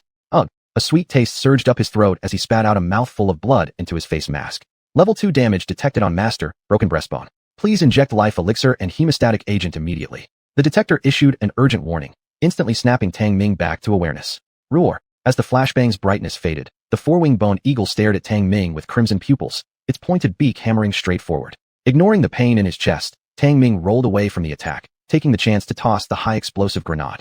Boom! The high-explosive grenade merely made the bone eagle king slightly turn its head. Snap! Snap! But immediately after, 2 more flashbangs exploded, emitting blinding flashes. Die! Tang Ming's roar echoed as he dove into the cracked, vicious bones of the four-winged bone eagle king, stomping fiercely with all his might into the fractured heart. Puff! The massive heart burst under the force of the stomp. The entire four-winged bone eagle king stiffened, unable to even let out a painful cry before collapsing flat on the ground, dying instantly. Master, please collect the heart blood immediately. The detector reminded Tang Ming, who promptly pulled out the heart blood collection device, pressing it into the crushed heart beneath his feet. Finally killed this beast. Tang Ming chuckled despite the grimace, only now finding time to inspect his own torn wounds as cold sweat streamed down from the pain. He quickly took out the level 2 life elixir and hemostatic agent, giving himself 2 injections. Chapter 174, Ending the Battle. After injecting the life elixir and the hemostatic agent, my body's injuries stabilized and slowly recovered. Tang Ming paid no heed to the high temperature on the ground. He took off his already ruined protective suit and immediately retrieved a new one from his backpack, quickly putting it on. Phew. Harvested a gene seed that matches unit number 9, not bad. Tang Ming retrieved the heart blood collector and looked at the remains of the four-winged bone-carved king, now reduced to a pair of tattered wings, and couldn't help but bitterly smile. This was indeed a genuine Tier 3 aberration, with flight capability and highly resilient physical defense. Only having reached the peak of A-level evolution, I wouldn't have been able to beat this beast without relying on various weapons. Even though I have extensive combat experience, the level disparity still stands there, and several close calls earlier are still vivid in my memory. Still, thanks to my advanced intelligence and weaponry, I managed to kill this Tier 3 aberration. But using heavy firepower had dire consequences. The four-winged bone-carved king ended up in a sorry state, most of its body burnt and blown apart, leaving it almost useless. And to add insult to injury, this Tier 3 aberration had no crystal core either, which left Tang Ming somewhat disappointed. He salvaged a few intact claws, and then left. Boom. Tat-a-tat. Tang Ming quickly returned to the top of Sand Rock Hill, where the battle was still ongoing. The area was strewn with the corpses of white-maned hyenas and four-winged bone-carved kings. The team numbered 1 through 4 were also injured to varying extents, with number 1 in the worst condition. His protective suit was torn apart, and a broken claw was still embedded in his chest, spurting blood steadily. Number 3, with bone-hardening abilities, suffered the least damage. Number 4 had self-healing capabilities and barely showed any wounds, though they were clearly battered. In contrast, despite possessing invisibility, 10 was severely injured and was currently locked in fierce battle with an enormous, car-sized, white-maned hyena king, creating a small battleground. Roar. The white-maned hyena king was a pinnacle level 2 aberration. Its head was especially large, accounting for a quarter of its body, with a blood-soaked maw full of jagged fangs dripping with bloody saliva and a foul stench. This hyena king was far more ferocious than the one Tang Ming had faced earlier, their levels of brutality clearly incomparable. Clang. The hyena king attacked rapidly, its 4 sharp claws slicing through hard rocks like they were butter, exhibiting tremendous strength. 10 remained calm, as if he were a cold machine. His body would flicker between visibility and transparency, controlling his invisibility ability skillfully. Swoosh. Suddenly, one of the claws pierced through 10's transparent form. Seizing the opportunity, 10 accelerated, plunging the bayonet into the abdomen of the white-maned hyena king. The hyena king howled in pain, retreating with a large wound oozing black blood profusely from its abdomen. It's a neurotoxin. Initially planning to step in and assist, Tang Ming paused, fixing his gaze on the military dagger in 10's hand. What a surprise, it used poison too. When combined with invisibility, it was essentially an assassin. Roar. Infuriated by the toxins, the hyena king went berserk, unleashing bursts of speed and power. The stab hadn't hit its heart, so the little amount of toxin wasn't making much of an effect now, further aggravating the monster. Upon delivering his strike, 10 immediately retreated, and his own invisible abilities started to become unstable. 10's invisibility won't last much longer. Tang Ming spotted 10's disadvantage right away. Without waiting any longer, he pulled out a fresh combat knife and rushed forward. He originally intended to use the grenade launcher or high-explosive grenades, but feared injuring 10 inadvertently, thus opting for melee combat. Besides, the overall situation of the battle seemed under control, and watching them fight made him itch for action. Kill! Tang Ming roared as he charged with his machete toward the opponent. Before the white-maned hyena king could react, its rear end was stabbed twice in quick succession, eliciting a piercing scream of agony. 10, you handle the sneak attacks, and I'll deal with the main combat. Having successfully wounded the hyena's rear end, Tang Ming felt a surge of satisfaction and yelled out loud. 10 didn't respond verbally, but quickly stepped out of the hyena king's range. Tang Ming alone wielding his blade immediately engaged the hyena king in a fierce struggle. It was primal fighting at its rawest, but after a series of struggles, the hyena king wasn't a match for Tang Ming. Not only had its posterior been punctured repeatedly, but even its rigid bristles were chopped off piece by piece. Poot! In the end, Tang Ming plunged his knife once more into the hyena king's posterior, embedding the hilt deep inside. Roar! The hyena king stiffened suddenly, raising its head high while emitting a final, shrill cry of pain. Just then, 10 reappeared in a flash, thrusting his pitch-black military blade straight through its throat, piercing all the way out of its skull. The white-maned hyena king collapsed with a thunderous roar, convulsed a few times, and then fell silent. 10 efficiently collected the hyena king's heart blood, and just then, the detector prompted. A gene seed matching Unit 5 genetic code detected. Tang Ming's eyebrows raised as he took the heart blood from number 10, his mood improving greatly. Not bad. Having obtained 2 gene seeds in a row, this battle was worth it no matter how big the losses. He then noticed that number 10 had packed away the entire carcass of the hyena king and couldn't help but say, 10, leave the prey that's been poisoned. Report to Master. Miss AI Chow instructed that all catches exceeding ordinary Tier 2 anomalies must be returned to the base for processing, if undamaged. Number 10 loudly reported. Tang Ming slightly paused, said nothing more, and retrieved his tactical rifle to support numbers 1 through 4. The battle continued for another 10 minutes or so before gradually subsiding. After the deaths of the 4-winged bone-carved king and the white-maned hyena king, the hyena pack and Gudiao flock were no longer a threat. Some fled, others perished, leaving behind a field of bodies. Seeing the situation calm down, Tang Ming exhaled in relief, as no larger threat emerged. He guessed that this time it was merely a joint action by the 4-winged bone-carved flock and the white-maned hyena group, rather than some even more terrifying monster pulling the strings. The outer ring area is still basically where Tier 1 and 2 anomalies operate. Where would there be so many mutated creatures? Tang Ming gave a self-deprecating laugh, realizing that after experiencing several mutated anomalies, his nerves were getting overly sensitive. 10. Continue repairing the signal tower. 3 and 4. Clean up the battlefield. After the battle ended, number 1 immediately commanded the team while treating himself, forcibly pulling out the claw stuck deep in his chest. Tang Ming also deployed mechanical mosquitoes, otherwise collecting the heart blood of over 1,000 anomalies would have taken forever. Beep. Master, damage report summary. 1 circular blade mech of the fleet has been scrapped, 1 lightly damaged, 1 unmanned fighter moderately damaged, 1 armored off-road vehicle moderately damaged, 1 Qingbao war vehicle moderately damaged, energy collector sustained light damage. The detector emitted the electronic voice of an AI system, providing a detailed report on the battle damage ratio. After hearing the report, Tang Ming only frowned slightly, but remembering the 2 gene seeds, he didn't feel a bit sorry about the losses and consumptions. Most importantly, none of numbers 1 through 4 were lost, and everything else was acceptable. After all, the importance of 10 biomechanoids far outweighed these cold mechanical bodies. He originally wanted to gather materials to build more biomechanoids, but some materials were too hard to find now, possibly due to the effects of extraterrestrial calamities. Report, Master. The convoy is estimated to be able to set off again in 5 hours. At this moment, Number 1 came forward with the report. Tang Ming waved his hand and said, "Let's depart at dawn. A few more hours don't make much difference. After all, biomechanoids are organic entities, and they need rest after intense exertion." Chapter 175, Arrival at the Collection Point. Rumble. The ground heaved with twisted heat, cracked and scorching, as a convoy roared past. Tang Ming lowered his seat, reclining comfortably. One hand held a bottle of Chiljiang blue vine fruit wine, while the other gripped a specially made cigar. He half dozed to soft music, as if almost asleep. In contrast, number 10 in the front seat driving and number 3 in the passenger seat remained vigilant, occasionally shooting electric glances at any approaching anomalies. It had been 1 day since they left the sandstone peak of Signal Tower 3, and the convoy was now just over 100 kilometers away from the northern Helium-3 resource point. They would arrive soon. Bang bang bang. From time to time, the rotating barrel machine guns along the way fired, killing the reckless attacking anomalies on the spot. Their corpses were crushed into pulp by the convoy. Not even their heart blood was worth collecting. After all, the storage space carried by both the convoy and individuals wasn't much left. Ding ding. The communication light flashed, and the system automatically connected, displaying AI Chow's image. Tang Ming, the system indicates you have once again obtained genetic seeds. Good job. AI Chow's weary voice came through, clearly having experienced a long battle earlier. Even her 2-inch-long black hair was stained with blood. Tang Ming finally opened his eyes and smiled. I've seen it too. You've also collected genetic seeds. Now, we're only missing those for numbers 6 and 8, and yours. Before this, messages from the detector indicated that aside from him obtaining matching genetic seeds for numbers 5 and 9, AI Chow's side had also acquired seeds matching numbers 2 and 7. Counting it down, it meant only numbers 6, 8, and AI Chow herself hadn't yet found the seeds that match. Tang Ming, I don't need to fuse genetic seeds. However, AI Chow informed him so via the communicator. Tang Ming was stunned upon hearing this. Didn't your genetic sequence code come out already? Why don't you need it? I have my own plans. The magnetization rate of surface air particles has reached 45.9%. Before the magnetic storm occurs, we must return to base. AI Chow didn't elaborate further, cutting off communication after saying that. Tang Ming thought about it. Perhaps AI Chow had her own evolutionary choices. But the speed at which the surface air particle magnetization rate had reached 45.9% clearly exceeded the conclusions computed by the base system. It was probable that within 15 days, the disaster would manifest entirely.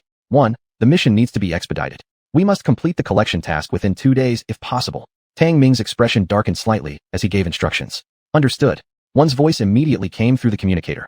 At 1 o'clock in the morning, the convoy entered a large area of dried-up swampland, surrounded by dead vegetation everywhere. Tang Ming even saw many giant energy trees here. This was the northern Helium-3 resource point. A few dozen kilometers ahead lay the best location for Helium-3 energy collection. As the resource point had been cleared twice, very few anomalies dared approach. 3 and 4 are responsible for vigilance. 10 is responsible for the safety of the energy collection vehicle, all AI systems entering maximum alert status. Upon reaching the collection point, 1 immediately deployed and commanded. With the night mist heavy in the swamp and Helium-3 fog rising amidst bright lights, for energy collection vehicles directly commenced operations. 1 also took out many energy collectors from the armed off-road vehicle and set them up in areas where white mist rose most intensely at the surface for collection. Tang Ming didn't stay idle either. With a cigar hanging from his lips, he stood on the rooftop of the battle vehicle keeping watch, his eyes able to take in the entire convoy at once. However, nothing eventful happened this night. The energy collection vehicles continued operating until 6 in the morning before stopping. It wasn't because the tanks were full, but rather the Helium-3 concentration in this area had decreased, necessitating a switch to other collection points.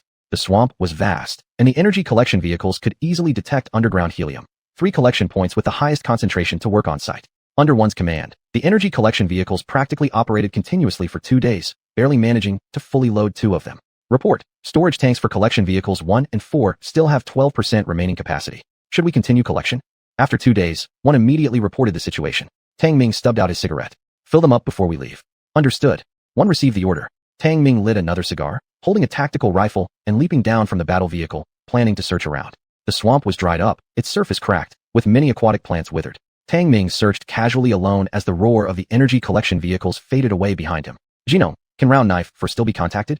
Stepping into a patch of jungle that hadn't yet died out completely, Tang Ming suddenly asked. Round Knife 4, the mechanized soldier, had been sent to track the traces of alien natives and had already crossed the northern Helium-3 resource point. It was nearly 10,000 kilometers away from the base, with communication signals intermittent. Master, Round Knife 4 hasn't sent any signals for 31 days and cannot be contacted now. The detector sounded with the electronic tone of the AI system and indicated the last location where Round Knife 4 had sent a signal. Tang Ming's eyebrows furrowed as Round Knife 4's final transmission came from 4,000 kilometers away from the northern Helium-3 3 resource point, far exceeding the range of signal reception. Even with its self-energy absorption function, Round Knife 4 was ultimately mechanical, and its weapons could not be replenished. In such a perilous environment on the surface, it probably faced more danger than hope. AI, send an order to Round Knife 4 to return to the base. Whether it receives it is up to luck, Tang Ming said helplessly, acknowledging there was nothing else to do. Understood, Master. The command has been forwarded. Master, should we check the task marking point left by Round Knife 4? The AI system continued to prompt. Tang Ming hesitated for a moment and said, then let's take a look. Guided by the AI system, Tang Ming walked 300 meters north through the marsh jungle and approached the point marked by Round Knife 4. On the dry mud bed of the marsh, he immediately saw a large number of footprints. These were indeed the footprints of the alien natives, which Tang Ming had seen in the feedback images from Round Knife 4. There was no doubt about it. The detector emitted a beam of red light, scanning all the tracks left by the alien natives and collecting as much detailed data as possible. AI, can the base database still be accessed? Tang Ming wanted to know more about the alien natives and couldn't help but ask. Master, I am unable to access the out-of-permission databases. The AI system responded. Tang Ming cursed under his breath and began carefully searching around. This was a forest area with obvious camping marks, scattered with numerous footprints and other traces left by the alien natives. There was green blood, various man-made traces, and remnants of food. What shocked Tang Ming even more were several peculiar bonfire ashes. These ashes didn't seem like the remnants of a regular flame. Instead, they resembled something closer to a nuclear reactor, highly orderly. The detector detected and provided feedback that there remained a faint energy residue. With very low oxygen levels on the alien surface, organic materials could not naturally combust, indicating this campfire pile utilized a special method of heat release. However, just what this method was, Tang Ming could not determine. Chapter 176, Safe Return to Base. Tang Ming took away a pile of ashes from the bonfire left by the alien natives. Since the base system permissions were limited, he decided to take it back and ask Aitzao. After continuously staying at the helium-3 resource point in the north for 2.5 days, once all the energy collection vehicles were fully loaded, the convoy immediately set off on its return journey. There was no stop during the return trip. Any hunted prey encountered along the way was directly abandoned. Under Tang Ming's orders, they rushed full speed toward the base. Buzz, buzz. The magnetization rate of air particles kept increasing to 46.8%. Turning the entire surface into an area with abnormal magnetic fields. After driving several hundred kilometers, the convoy encountered magnetic field oscillation waves. Number 3, drop 2 directional demagnetizing bombs. Number 1 immediately gave the most accurate command via the communicator. Number 3, who was seated in the trailing Qingbao combat vehicle, immediately threw 2 directional demagnetizing bombs out of the window. Boom, boom. Through the rearview mirror, Tang Ming saw the sequential explosions of the directional demagnetizing bombs. A burst of blue electric light appeared, disrupting the hard-to-distinguish magnetic oscillation waves, breaking their unified oscillation frequency and creating a gap. The oscillation waves rapidly decayed. When the decayed magnetic oscillation wave passed over the fleet, it was no longer a threat, causing only a slight pause in the operation of the electrical systems. The crisis of magnetic oscillation waves has been resolved. Check all equipment for no damage and continue forward. Number 1's voice followed, keeping the fleet racing at high speed. Tang Ming was very satisfied with the first use of the directional demagnetizing bombs. He lit a cigar, taking a comfortable puff, exhaling a thick cloud of smoke.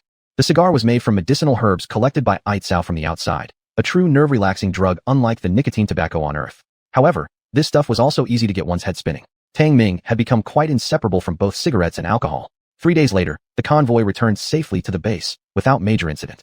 Die, Tang Ming, come to the main cabin immediately. As soon as he entered the reserve cabin, the communicator sounded with Aitzao's voice. Tang Ming immediately jumped down from the combat vehicle and walked toward the door connecting the storage cabin and the base main cabin. He still held his cigar in his mouth, his steps light and buoyant. The reason? Simply because the energy collection mission this time went smoothly. All 4 energy collection vehicles returned fully loaded. Along with other helium-3 collectors, the total amount of helium-3 energy gathered would be enough to indulge the all-purpose base for several months. Of course, if it were just daily consumption, it might be sufficient for a year or 2. But the most important harvest was the genetic seeds. As soon as he returned to the base, Aitzao asked him to come immediately. The primary reason was still for genetic fusion experiments for the bioandroids. The importance of bioandroids was becoming more and more significant. In Tang Ming's eyes, they were far more than subordinates now. They were extremely important evolutionary strategic weapons. When did you guys come back, Aitzao? As soon as Tang Ming entered the main cabin, he greeted her with a smile. Without even looking back, Aitzao replied indifferently. 2 afternoons ago. At that moment, Aitzao's hair had already grown out to 2 inches long, matching her faintly blue skin and slender figure, exuding a soft kind of beauty. Seeing this, Tang Ming couldn't help but shine with admiration.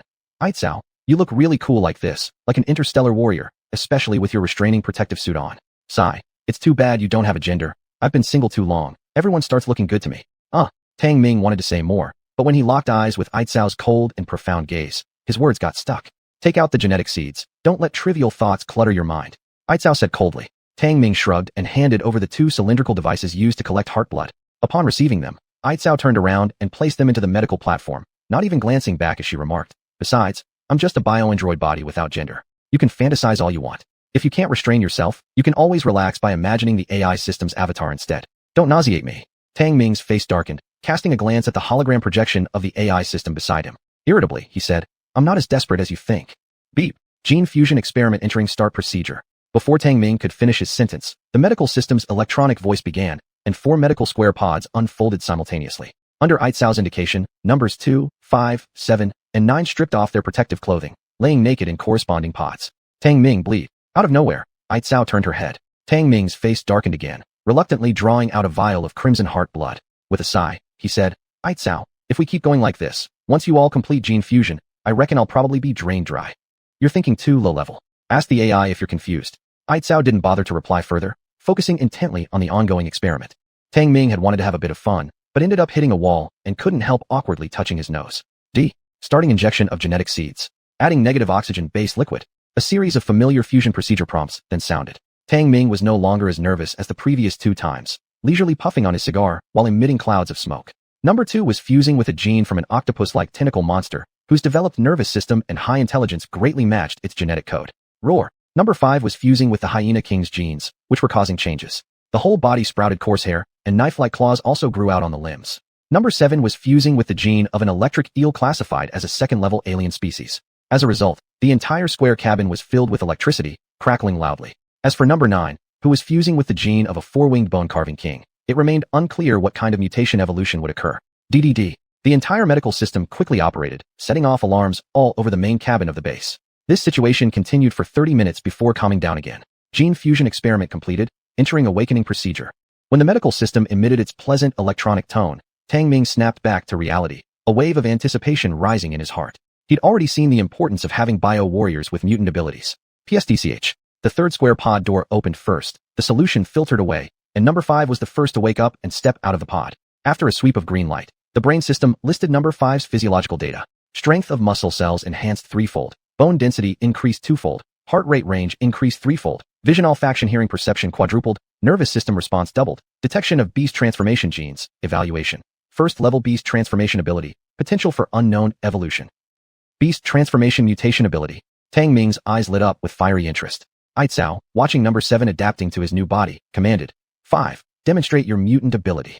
Number 5 nodded, slowly feeling the wild nature hidden within its own genes, unleashing it gradually.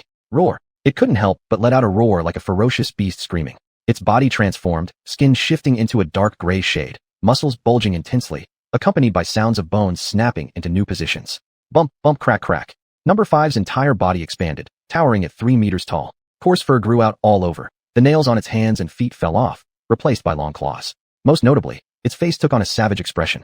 Fangs extended from its mouth, making it appear rough and brutal like a werewolf, full of menace.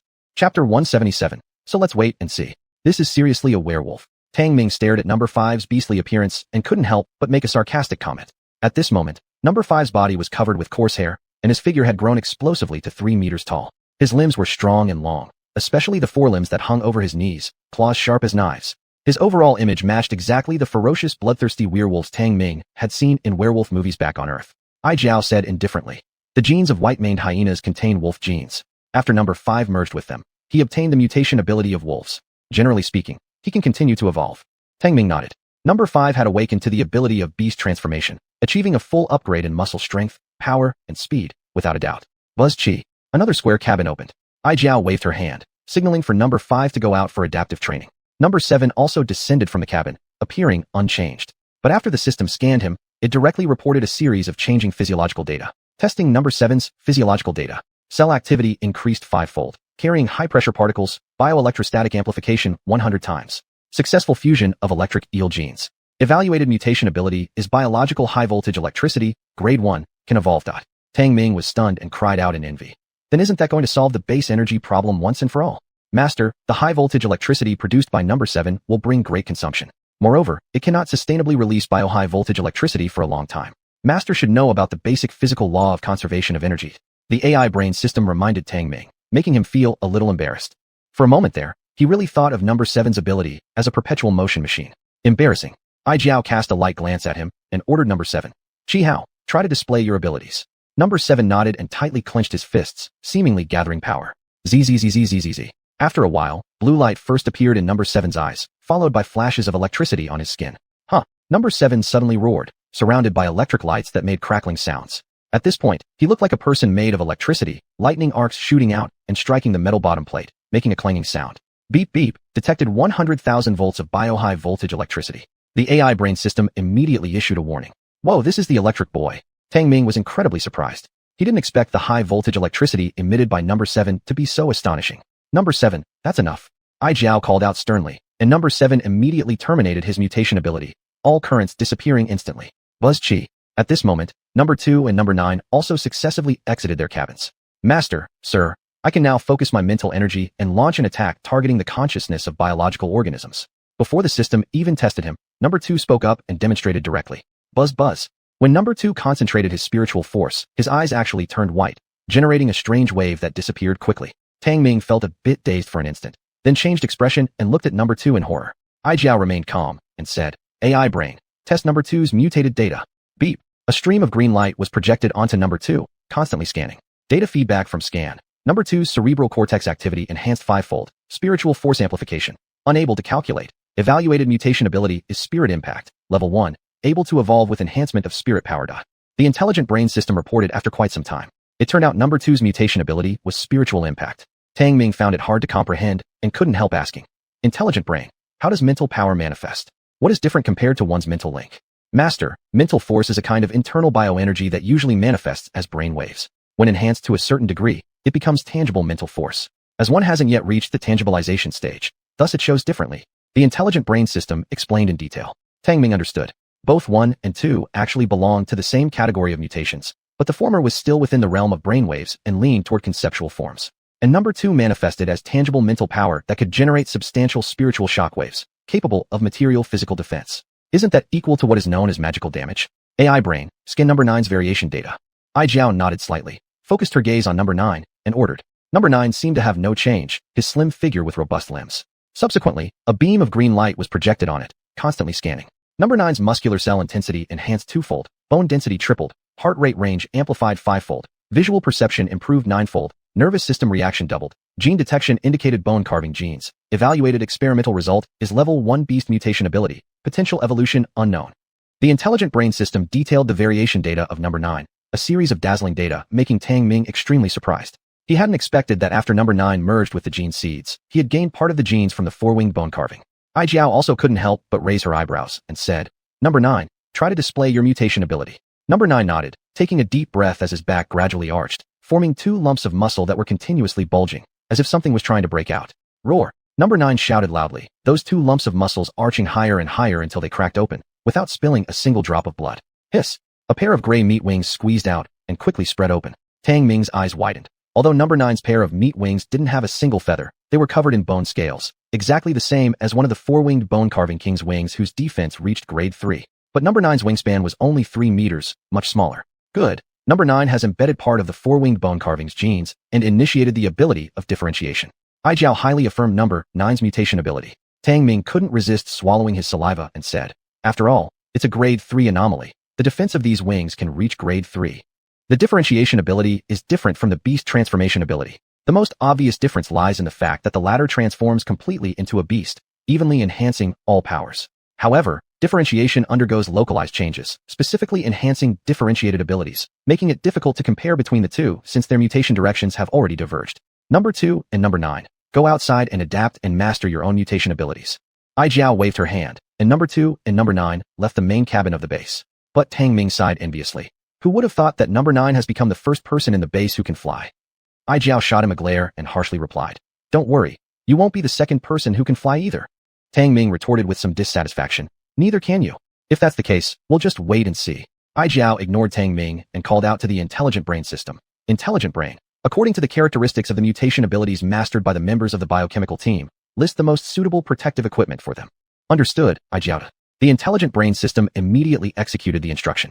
Tang Ming shrugged and watched with interest how Ai Jiao designed protective equipment for the members of the biochemical team who had mastered these mutation abilities. Chapter 178, Customized Equipment. Under the guidance of Aitzao, the intelligent brain system quickly customized protective suits with different functions for the members of the bio squad. Rather than calling them protective suits, they might as well be defined as battle garments. According to Number 1's mental link ability, its battle garment focuses on armor defense, and the fully enclosed head battle helmet is even equipped with a signal amplification device to enhance its mutated ability. Number 2's battle garment is basically similar to Number 1's, but its helmet mask is directly replaced with a denser signal amplification device, looking like an insect's compound eye organ. Actually, these are gemstone eyes synthesized by the base, numbering more than 10 in total, completely replacing the visual window. Tang Ming couldn't help but exclaim, Number 2 looks like a masked superhero, too cool.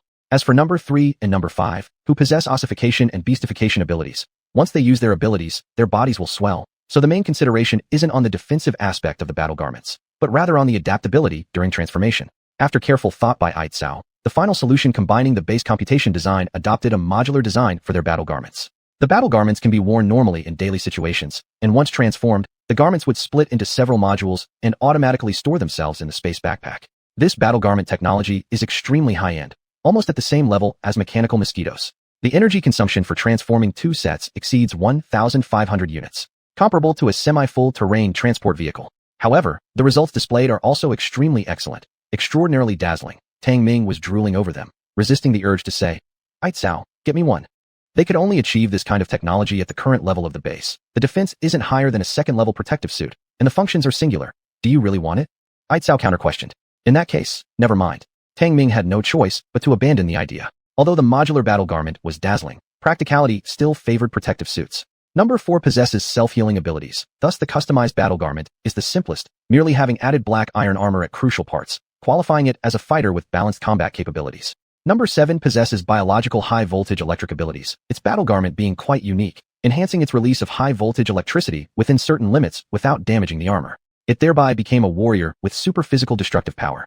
Number 9 possesses flight mutation abilities. Its battle garment has an extra emission window on its back to adapt to its mutation abilities. Moreover, Number 9's special helmet mask could amplify its vision ability, possessing dual transmission functions. In other words, everything Number 9's ultravision sees would be transmitted back to the base system, providing tactical reconnaissance capabilities. Tang Ming found Number 9 more like a reconnaissance scout. Number 10's mutation ability is invisibility. Its battle garment designed extremely light and thin, while simultaneously maintaining second-level defense capabilities, helping Number 10 better realize invisibility and protection. Moreover, this jet black battle garment internally contained numerous mechanisms, enhancing its attack means. Simply put, Number 10 is akin to an assassin engineer. Tang Ming had previously witnessed Number 10's invisible combat prowess when facing the white-haired hyena king. He suddenly remembered his own shortcomings in close combat skills, wanting to custom-make a set of battle garments for himself. However, Aitzao said, battle garments are just meant to help them better utilize their abilities and protect themselves. If you merely want to improve personal defensive capabilities, then equipping additional armor onto your protective suit would suffice. After all, you currently lack prominent mutation abilities. Battle garments are merely a kind of equipment. Aitzao further supplemented. The meaning of what it was saying was already very clear. Battle garments are professional equipment after all. Tang Ming carefully considered and said, I understand what you mean. Battle garments are indeed a restriction to my individual solo combat capabilities at the moment. However, I probably need specialized weaponry and equipment. Tell me about it. Aitzao was somewhat surprised. Tang Ming grinned. During the previous death duel against the Goo Bird King and the hand-to-hand fight with the Hyena King, after using thermal weapons, the stuff in my hands simply wasn't enough. And the protective suit couldn't block the Bone Carving King's single claw strike. Battle garments' defenses could greatly improve, but there's no need to wear them. They could function as defensive weapons. It's just like Earth's riot police officers. Even though they carry firearms, they also have riot shields. Only because Tang Ming overly relied on thermal weapons before did he fail to consider this point. Thermal weapons will always revert to the most primitive method of combat. Actually, this also counts as a definition of battle garments. All belong to personal equipment. Aitzao nodded. What you're talking about should belong to the most primitive form of combat gear, and it is indeed necessary. Tang Ming chuckled and said, So, I need a high-tech shield and a battle knife. He comprehensively considered it, realizing that in close combat, he often lacks flexible key-point defense and appropriate cold weapons. Tang Ming had previously considered customizing a set of battle garments like the Bio Squad, but indeed such garments must be paired with specific mutated abilities. For himself, they would only restrict him. Moreover, in a certain sense, he didn't need to act personally. Aitzao also seriously considered Tang Ming's request and summoned the intelligent brain system, saying, Intelligent brain, according to your master's needs, synthesize equipment. Alright, starting to calculate the master's equipment needs, displaying equipment proposals. As soon as the electronic voice from the intelligent brain system fell silent, over 10 kinds of high-tech shields and battle knives were displayed. Square heavy shields, circular throwable round shields, rhombus collision piercing shields. As for the battle knives, they were even more varied. heavy knives, light knives, electrified knives with sharp designs, etc., all sorts of them. These are the pieces of equipment that the current base technology can achieve, but I think none of them really fit your requirements. After taking a quick look, Aitzao frowned and said, after carefully studying the data on these blades and shields, Tang Ming finally spoke. Intelligent brain, remove all unnecessary fancy functions. The shield needs only to be strong and portable, preferably reaching level 3 defensive strength. And the battle knife should have as much durability as possible. All right, master, redisplaying equipment, replied the intelligent brain system. The intelligent brain system immediately recalculated based on Tang Ming's needs and showcased another set of equipment models. This time, there were only 4 options. Alloy shields and alloy battle knives. One folding alloy forearm guard caught Tang Ming's attention the most. It was compact, integrated into an arm guard with spatial folding technology. Once activated, the forearm guard would eject a triangular alloy shield with defense strength capable of reaching level 4. Additionally, the forearm guard also featured a foldable battle knife, designed for easy combat use with just a flick. Most importantly, the alloy blade could reach both sharpness and toughness of level 4. This is exactly the kind of equipment I want. Intelligent brain, build it. Tang Ming liked what he saw more and more and became increasingly impatient. You don't even know what materials are required to make this stuff. Aitzao stood nearby with arms crossed, coldly throwing out a reminder. Tang Ming suddenly realized this, only to hear the pleasant electronic sound of the intelligent brain system. Master, alloy equipment requires synthesizing with at least 2 alien metals. Currently, the base only has black iron and other non-metallic resources. Damn, Tang Ming felt his mind clear as his enthusiasm was instantly cooled by a bucket of cold water. Master, we could switch to lower-grade black iron folding blade and shield equipment. The defensive strength and attack power could still reach level 2, the intelligent brain system suggested. Tang Ming, face darkened, muttered, what use is that? For show. Apart from Aitzao and the few members of the bio squad, he was the only normal person here. Who would he impress? He wanted practical equipment, not something flashy. Sigh. If only he had kept that piece of white iron. Intelligent brain, try fusing Chi-Wing Crimson Snake's poison teeth and 4-wing Bone Carving King's claws into the design. See how far the folding knives and shields can be improved. Aitzao suddenly suggested. Tang Ming paused, right. The Chi-Wing Crimson Snake was a level 4 mutated species, and the 4-winged Bone Carving King was a level 3 one. Their claws and teeth were harder than black iron. Chapter 179, Mad Fire Ants Attack Resource Point Number 3 of the Firestone Mine. The fangs of the level 4 mutant Chi-Eteng Shi were more than twice as hard as the claws of a level 3 mutant Gu King, and after system testing, it was found that their hardness was actually stronger than white iron. When Tang Ming first learned this data, he was excited, but the intelligent brain system reminded him that the base's level was too low to decompose the Chi-Eteng Shi's fangs. He almost smashed the conversion platform. Something harder than white iron clearly exceeds the decomposition ability of a medium-level base, but you can use the claws of the 4-winged Gu King. Aitzao leaned against something nearby and said indifferently. Tang Ming patted his forehead, calming himself down, and said, intelligent brain, decompose the claws of the Gu Wang and synthesize foldable knife shield equipment. All right, master, entering conversion program. Using 2 Gu Wang claws to increase rigidity, consuming 2 keratin-hardened skins to enhance shock absorption, consuming 52 kilograms of black iron, consuming 1,800 units of energy, consuming 12 kilograms of Kong Ming stones, consuming 21 kilograms of level 2 fibers. The intelligent brain system immediately activated the conversion platform and entered the conversion program. When Tang Ming heard that it would consume 1,000 units of energy, his face showed some displeasure. For a medium-level base, 100% of the energy value is equal to 10,000 units, and he hadn't expected that making a foldable knife shield would consume 10% of the energy value. Although he had just brought back a large amount of helium-3 energy, he still felt it hurt. But in order to improve his close combat fighting power, Tang Ming could only grit his teeth. On the contrary, Aitzao calmly watched the running conversion platform with her deep eyes reflecting flickering streams of light. Converting the folding knife shield would take 2 hours, and Tang Ming was extremely bored. He took out a cigar, ready to light it when he heard Aitzao mutter softly. The life forms evolved from a lower universe are not necessarily worthless, but why does higher intelligence continue to dwell in lower thinking? Listening to these words, Tang Ming felt increasingly annoyed and couldn't help but retort. Don't be so obvious. What about low-level thinking? You might as well recite my ID card. Aitzao gave him a glance. Indeed, your cognition and way of thinking have always been in their primitive form, but this may not necessarily be a bad thing. The creation machine chose you. Perhaps there is a reason. Are you complimenting me? Tang Ming's mouth opened wide in surprise. Aitzao didn't say anything further and turned around to leave the main cabin of the base. Tang Ming shrugged, sitting down on a soft sofa, sinking into it entirely. This sofa naturally was something he fixed up during his leisure time. It was a hyena leather sofa. Now, slight earthquakes were occurring from time to time outside. The magnetization rate of air particles on the surface had already climbed to 48%. Once it reached 50%, the entire surface would inevitably trigger a magnetic storm disaster.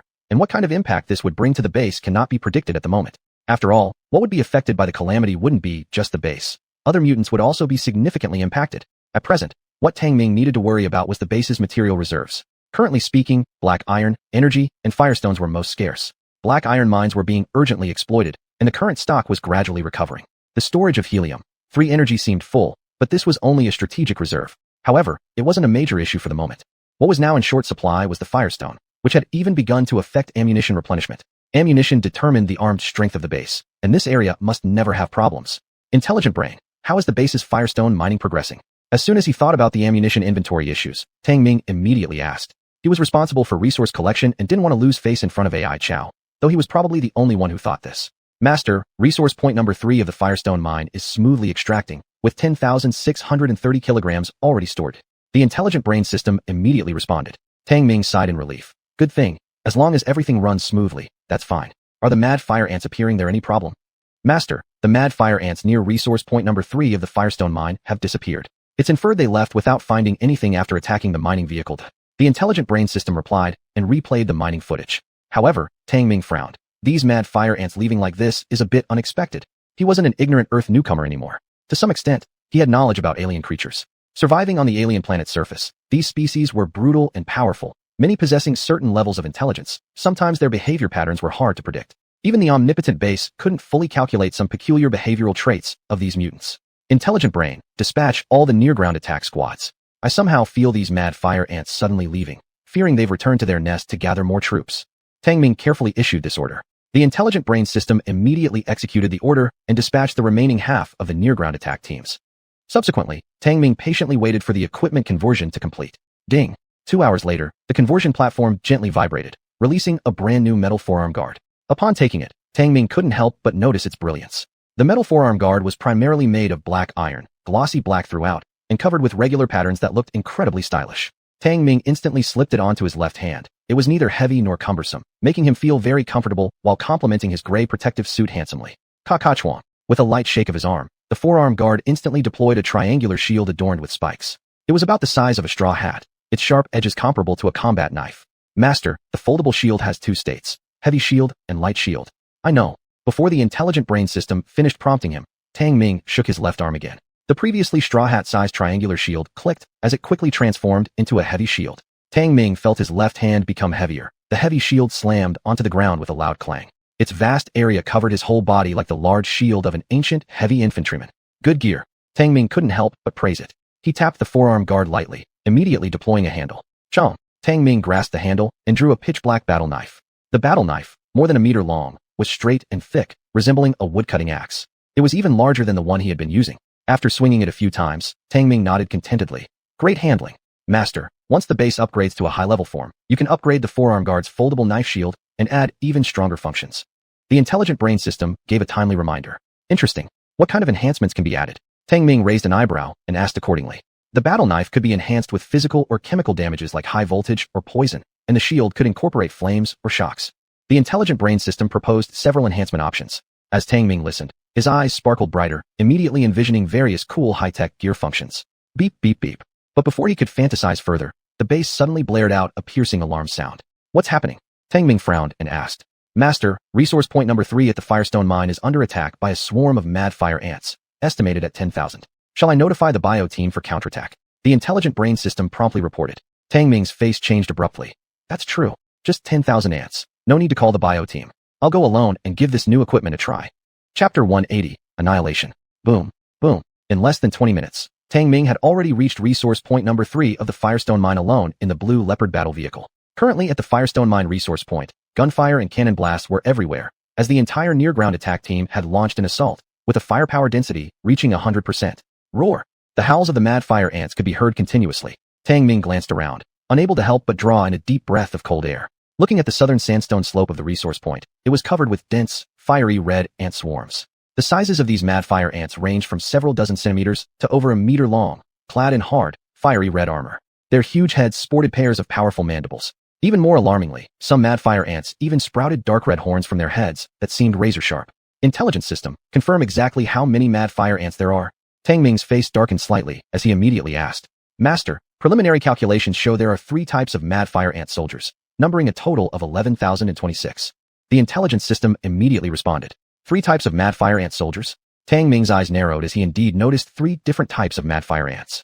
Among them, those with large jaws and fastest attack speed numbered the most. They were soldier ants. Another type, with short and thick mandibles but a colossal size and horned heads, were charge ants.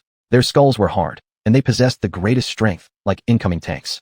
The last type, completely fire-red and sporting 3 eyes, was exceedingly dangerous but in far fewer numbers. They seemed to be the kind responsible for commanding the madfire ants, carrying strongly corrosive formic acid themselves, making attacks both sly and vicious. This breed of madfire ant is called the Dominator, displaying high intelligence. Tang Ming quickly identified this least numerous Dominator and immediately retrieved his S-type sniper rifle. He also gave the command, Intelligence System, have the near-ground attack team first cover the extraction convoy's retreat. We can lose the firestones, but we cannot let the convoy be lost. Otherwise, the losses will be endless. Let's take out these 10,000 madfire ants first. Understood, Master, transmitting instructions immediately. The intelligence system transmitted Tang Ming's order instantly. The whole near-ground attack squad changed their combat formation in a short period, covering the retreating extraction convoy. To expedite the extraction of resources from the number 3 Firestone mine point, the base mobilized 2 mining vehicles and 1 transport vehicle, which were now just beginning to exit the mine. Roar! Several giant charge ants roared and charged forward. Their sturdy horns unexpectedly thrust aside a blade circle mechanical soldier and smashed into a mining vehicle. Bang! A 2-ton mining vehicle was overturned with such force that its entire collector split open, emitting buzzing electric sparks. Rat-a-tat-tat. Realizing what had happened, the blade circle mechanical soldiers promptly opened fire, the rotary cannon firing dozens of rounds to eliminate those few charge ants that had broken through the defensive circle. Roar! Yet again, a few charge ants suddenly attacked, followed this time by a swarm of soldier ants, who took advantage of the situation to rush forward. Retreat! Retreat quickly! Tang Ming shouted, though this was only the first and second wave of the madfire ants' assault. It was clear that the attack of the madfire ants was becoming increasingly systematic, with charge ants leading the way and soldier ants closely following behind, launching attacks from all angles and aiming to scatter the entire near-ground attack team. He had underestimated these insect-like creatures. Snap snap. One blade circle mechanical soldier was already surrounded and besieged, having been disassembled piece by a cluster of soldier ants. Holy crap! These alien ants actually understand tactical separation. Tang Ming's expression shifted slightly as his gaze suddenly focused on the dominators within the madfire ant swarm, and everything became clear. Intelligence system, control the main gun of the battle vehicle, bombard the dominators in the ant swarm. Tang Ming clenched his teeth and said, Understood, Master, entering targeted attack mode immediately. The intelligence system immediately took control of the main cannon of the blue leopard battle vehicle, starting automated attacks. Meanwhile, Tang Ming aimed the heavy sniper rifle, each shot eliminating another hidden dominator one by one. The power of the S-type heavy sniper rifle had already reached level 2+. A single shot could dismember a charge ant, not to mention the relatively weaker dominator. Ziz. Ziz. The remaining dominators clearly sensed the danger of being specifically targeted. They appeared to have some sort of mysterious link between them, enabling real-time information exchanges. With the exchange, the entire ant swarm quickly altered their tactics, splitting into multiple groups attacking from different directions. Moreover, the blue leopard battle vehicle became the primary target due to the immense threat signal it posed with its firepower output. Roar! More than a dozen groups of ants surged towards the blue leopard battle vehicle in a surrounding pattern. The guard troops of the blue leopard battle vehicle were activated immediately, and mechanical leopards leapt agilely among the rocks, occasionally firing or hurling burning projectiles. The 6-legged mechanical soldiers directly confronted the threat, their upper body cannons firing rapidly, while their 6 iron legs stabbed quickly like spears at the nearby madfire ants. The secondary weapon rotary cannon of the blue leopard battle vehicle was even more formidable than a Gatling gun, spewing out rounds in rapid succession and mercilessly reaping the lives of the madfire ants. Tang Ming stood on the battle vehicle, calmly taking down each dominator with his heavy sniper rifle, focusing solely on eliminating them one by one. In his eyes, these dominators were the commanders of the madfire ant swarm. If he could kill all of them, the ants' meticulously planned tactics would be utterly dismantled. Bang, bang, bang. The sniper fired rapidly, and each dominator was killed, its body exploding. The formic acid stored in their abdomens sprayed everywhere, fizzing loudly as it corroded everything around them. As the battle turned increasingly favorable, Tang Ming began commanding a counterattack. He put away his heavy sniper rifle, unsheathed the foldable arm guard knife shield, and charged into the now chaotic ant swarm. Roar! A charge ant over a meter long spotted its prey and excitedly rushed forward. Clang! The arm guard extended a heavy shield, and Tang Ming fearlessly charged ahead. Dong! A dull thud echoed as the charge ant was hurled high into the air, landing heavily on the ground. Its skull cracked open, its horns shattered into pieces, and it twitched a few times before lying still. So powerful. Tang Ming was stunned. He only felt a mild vibration and then witnessed the death of the charge ant before his eyes. Roar! At that moment, a dozen soldier ants surrounded him. Tang Ming transformed his heavy shield into a triangular light shield, drew his custom combat blade, and in swift swipes, cut down all the soldier ants into several pieces. So sharp, Tang Ming paused momentarily, satisfied with the power displayed by his customized equipment. If he were to face the 4-winged bone sculpture king again, he was confident he could confront it head-on. Ziz! At this moment, The remaining few dominators among the mad fire ants seemed to issue a retreat order, and the heavily battered ant swarm began retreating toward the southern sandstone slope. Tang Ming's expression turned cold. Intelligence system, immediately pursue them. Don't let a single one escape. Understood, Master. Transmitting instructions immediately. The intelligence system relayed the command, and the near-ground attack team launched an assault, pursuing every fleeing mad fire ant. The battle continued for another 10 minutes until the entire swarm was exterminated. Only then did the near-ground attack team report back. Understood, Master. All mad fire ants have been killed. Should we clear the battlefield and collect valuable parts from the mad fire ants? The intelligence system reported. Tang Ming nodded. Proceed with cleanup. Also, instruct the near-ground attack team to return to base to replenish supplies. I have a feeling this isn't over yet. How could there be just 10,000 mad fire ants from one nest? Chapter 181, Alien Star Magnetic Storm. Looking at the dense mass of mad fire ant corpses, Tang Ming's mood was fairly pleasant. After all, mad fire ants were second-level alien species, and these corpses were also a highly valuable resource. The near-Earth attack team returned to the base one after another to replenish supplies, while Tang Ming and the Qing Leopard combat vehicle stayed behind to protect the mining vehicle, which continued operations. Master, the mechanical mosquitoes have finished collecting the heart blood. The mad fire ant corpses have been processed. Furthermore, high-density energy crystals were discovered in the depths of the Firestone mine. The calculation result is fire crystals. It is suggested to increase the collection efforts. The smart brain system brought good news, and Tang Ming immediately rejoiced, issuing orders right away. Then divert the mining vehicles over here. If there aren't enough, just build a few more. All right, Master. The smart brain system immediately sent the instructions back to the base. Also, relay the good news about the discovery of fire crystals to Aitzao. Tang Ming didn't forget to add this sentence because this billion-ton level Firestone mine was discovered by Aitzao, and its value far exceeded the previously explored mines. With this Firestone mine, the base's shortage of hot fire weapon ammunition basically had an important guarantee, and the fire crystals that the Firestone mine harbored were even more invaluable. DIDI. At this moment, Aitzao transmitted a communication request. Without hesitation, Tang Ming directly connected it. Tang Ming, the fire crystals cannot be mined now. As soon as the communication was connected, Aitzao's first sentence came through. Why? Tang Ming asked, startled.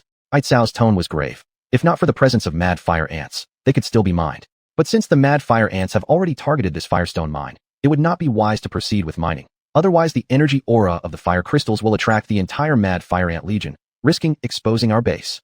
Tang Ming frowned. But I've already annihilated 10,000 mad fire ants. With our firepower, shouldn't we be able to destroy an ant nest? This was a kind of confidence, especially after witnessing the mutated abilities of the members of the Bio Squad. No matter how dangerous the mad fire ants lair might be, it wouldn't be able to stop the Bio Squad's attack. But Aitzao chuckled coldly. If a single nest houses several 100,000, or even 1,000,000 mad fire ants, are you sure the base can withstand them? 1,000,000. Tang Ming inhaled sharply, his eyes revealing a suspicious look. How is that possible? Mad fire ants belong to the super colony alien species. Once they face extinction, they will start an uncontrolled reproduction behavior. 1,000,000 is just a conservative estimate. If there is no limit, tens of millions or hundreds of millions are entirely possible. Even the smart brain system cannot predict this. Aitzao issued a severe warning. My goodness, are mad fire ants then invincible? Tang Ming suddenly felt a chill down his spine. Tens of millions or hundreds of millions in a core. You couldn't possibly kill them all lying there, unless the entire outer ring zone was flattened. Humph. This is only a characteristic of the super colony alien species. The mad fire ants may not reach this extent, but hundreds of thousands should be achievable. Aitzao gave out a cold snort. Having been a super life consciousness, naturally understood life more.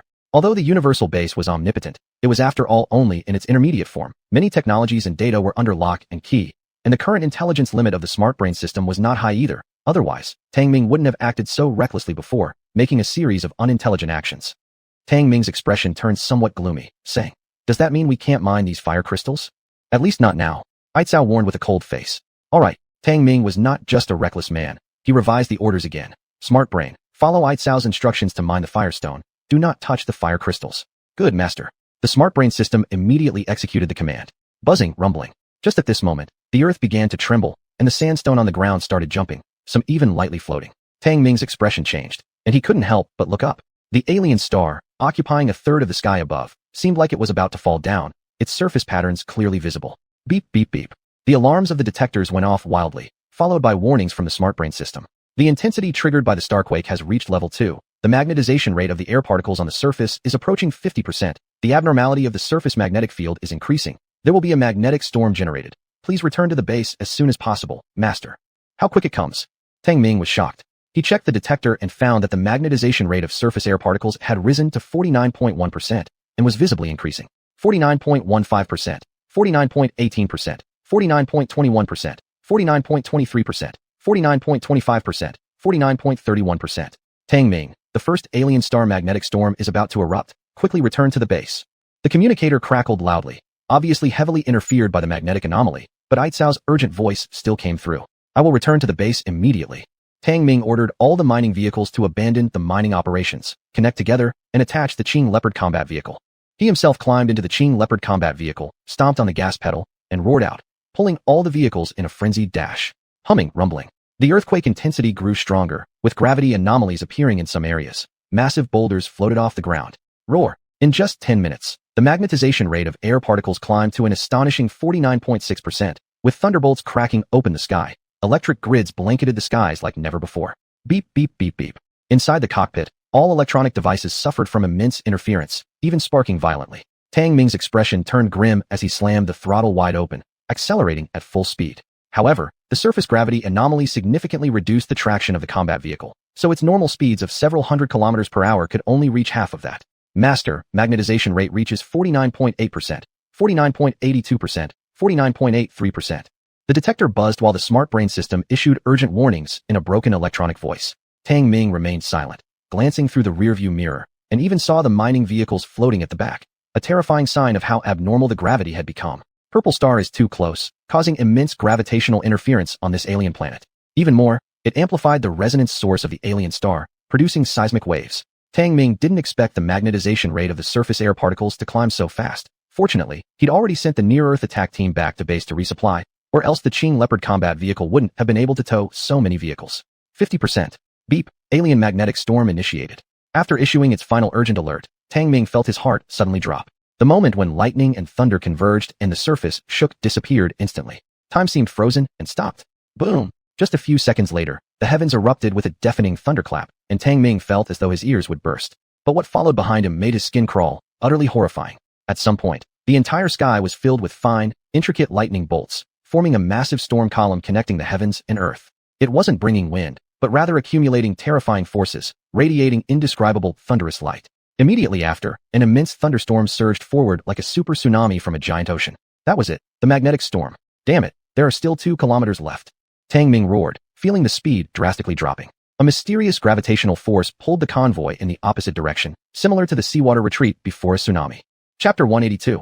I'm just an earthling. Boom boom. The magnetic storm's roar grew increasingly violent. The gravitational field on the alien planet was abnormal, and the magnetic field was chaotic. Giant waves of lightning storms swept by, turning even hard rocks into powder, twisting and disintegrating vegetation. As he watched the approaching magnetic storm, Tang Ming firmly stepped on the gas pedal, with the entire convoy resisting the tearing forces. The base was just ahead, less than 100 meters away. Tang Ming, abandon the convoy. Just get yourself over here. Communications were still functional, transmitting a stern voice from Aitzao. Tang Ming gritted his teeth. There's no way I'm abandoning this. We're only 100 meters away. Even if I have to drag it, I'll drag the convoy back. He had painstakingly created this fleet at great cost, and it carried numerous resources, including Madfire Ant Heartblood and more than 10 tons of firestones. Fool, Aitzao angrily shouted and then cut off communication, as if having abandoned Tang Ming. But Tang Ming knew that, bound by the third law, Aitzao could never simply stand by and watch him perish. Boom boom. This was the sound of the reserve hold doors opening. Aitzao, pulling a steel cable, rushed out. Affected by the gravitational anomalies, the sand and stones near the base were already floating in the air. Upon leaving the reserve hold, Aitzao's body became unsteady, moving as though underwater. It quickly reached the green leopard combat vehicle, connected the cable to the bottom of the war car, and then climbed inside. Intelligence brain, retract the rope. Aitzao gave a cold glare at Tang Ming and issued the command. The steel cable suddenly retracted powerfully from the reserve hold, and the enormous pull dragged both the combat car and the entire convoy.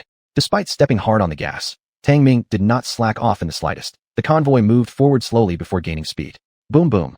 However, the magnetic storm drew nearer. Countless pebbles and living bodies from the ground were swept up, floating to a certain height before bursting apart violently. A scene of sheer devastation. Shit. Tang Ming's face turned pale. The convoy attached to the combat car lifted off the ground, and even the green leopard battle car began to be pulled upwards. The incoming magnetic storm surged like a massive tidal wave of lightning and electricity pressing down upon them. Gravity and magnetism had long gone haywire. Adrenaline is spiking, thought Tang Ming, completely losing control of the convoy, which was now entirely towed by the iron cable from the base. Beep beep beep. Alarms blared inside the vehicle, indicating the steel cable had reached its maximum load capacity. We must abandon the part of the convoy trailing the war car, otherwise, we will all die. Aitzao commanded harshly. Tang Ming's expression darkened, but he clenched his teeth and ordered, Intelligent brain, Release the connection between the warcar and the convoy. In crisis, one must know when to let go to avoid chaos. At this crucial moment, he had no choice but to abandon the convoy for self-preservation. Beep. The warcar released the 2 mining vehicles and 1 transport vehicle trailing behind. Huge bang bang. These 3 machines were instantly engulfed and helplessly drawn toward the magnetic storm, pulverized into fragments. With the burden relieved, the warcar was promptly pulled into the reserve bay. Huge bang bang bang. Just as the hatch closed, the tsunami-like magnetic storm surged forward, creating thunderous roars. The entire base trembled violently as alarm systems screamed. Moreover, the gravitational field within the base also became irregular, causing everything inside to float around. Beep. Detecting internal gravity anomalies. Initiating gravity adjustment. Gravity adjustment complete. As the warning tones from the intelligent brain system sounded, gravity levels quickly returned to normal within the base's chamber. Tang Ming climbed up from the icy floor and peered out through the viewing window. Gazing upon the outside world filled with lightning, he let out a slight sigh of relief. But once he recalled the loss of the convoy, his expression turned gloomy again. At that moment, the entire universal base was still situated within the area being ravaged by the magnetic storm, bearing tremendous impact. Tang Ming, if you want to die, just say so beforehand. If you want to live, do not engage in foolish actions. Aicao's cold voice rang out. Tang Ming didn't need to look to know how sour its expression must be. Even though you possess the potential for higher life forms, you always make low-level errors. Seriously doubting there might be some glitch in the certification process for users of the base. Aicao may indeed have been truly triggered, her words brimming with dissatisfaction. Tang Ming, pained by this critique, glowered and muttered. Who could have predicted that the magnetic storm would arrive so swiftly? I'm just a human, not a god. Aicao retorted coldly. If you had followed my orders, it wouldn't have come to this. Why should I take your orders? Tang Ming's temper also flared up, and he said coldly. It's bad enough that I was brought to this godforsaken place for no reason, but now I have to deal with a superconsciousness like you who looks down on me and thinks you're so great. If you're really that good, go find resources yourself. I could stay at home waiting for you to feed me. After venting his frustrations, Tang Ming's mood did not improve in the slightest. His face remained as gloomy as ever. Aicao stared at him coldly without saying a word. The atmosphere inside the base cabin became strange.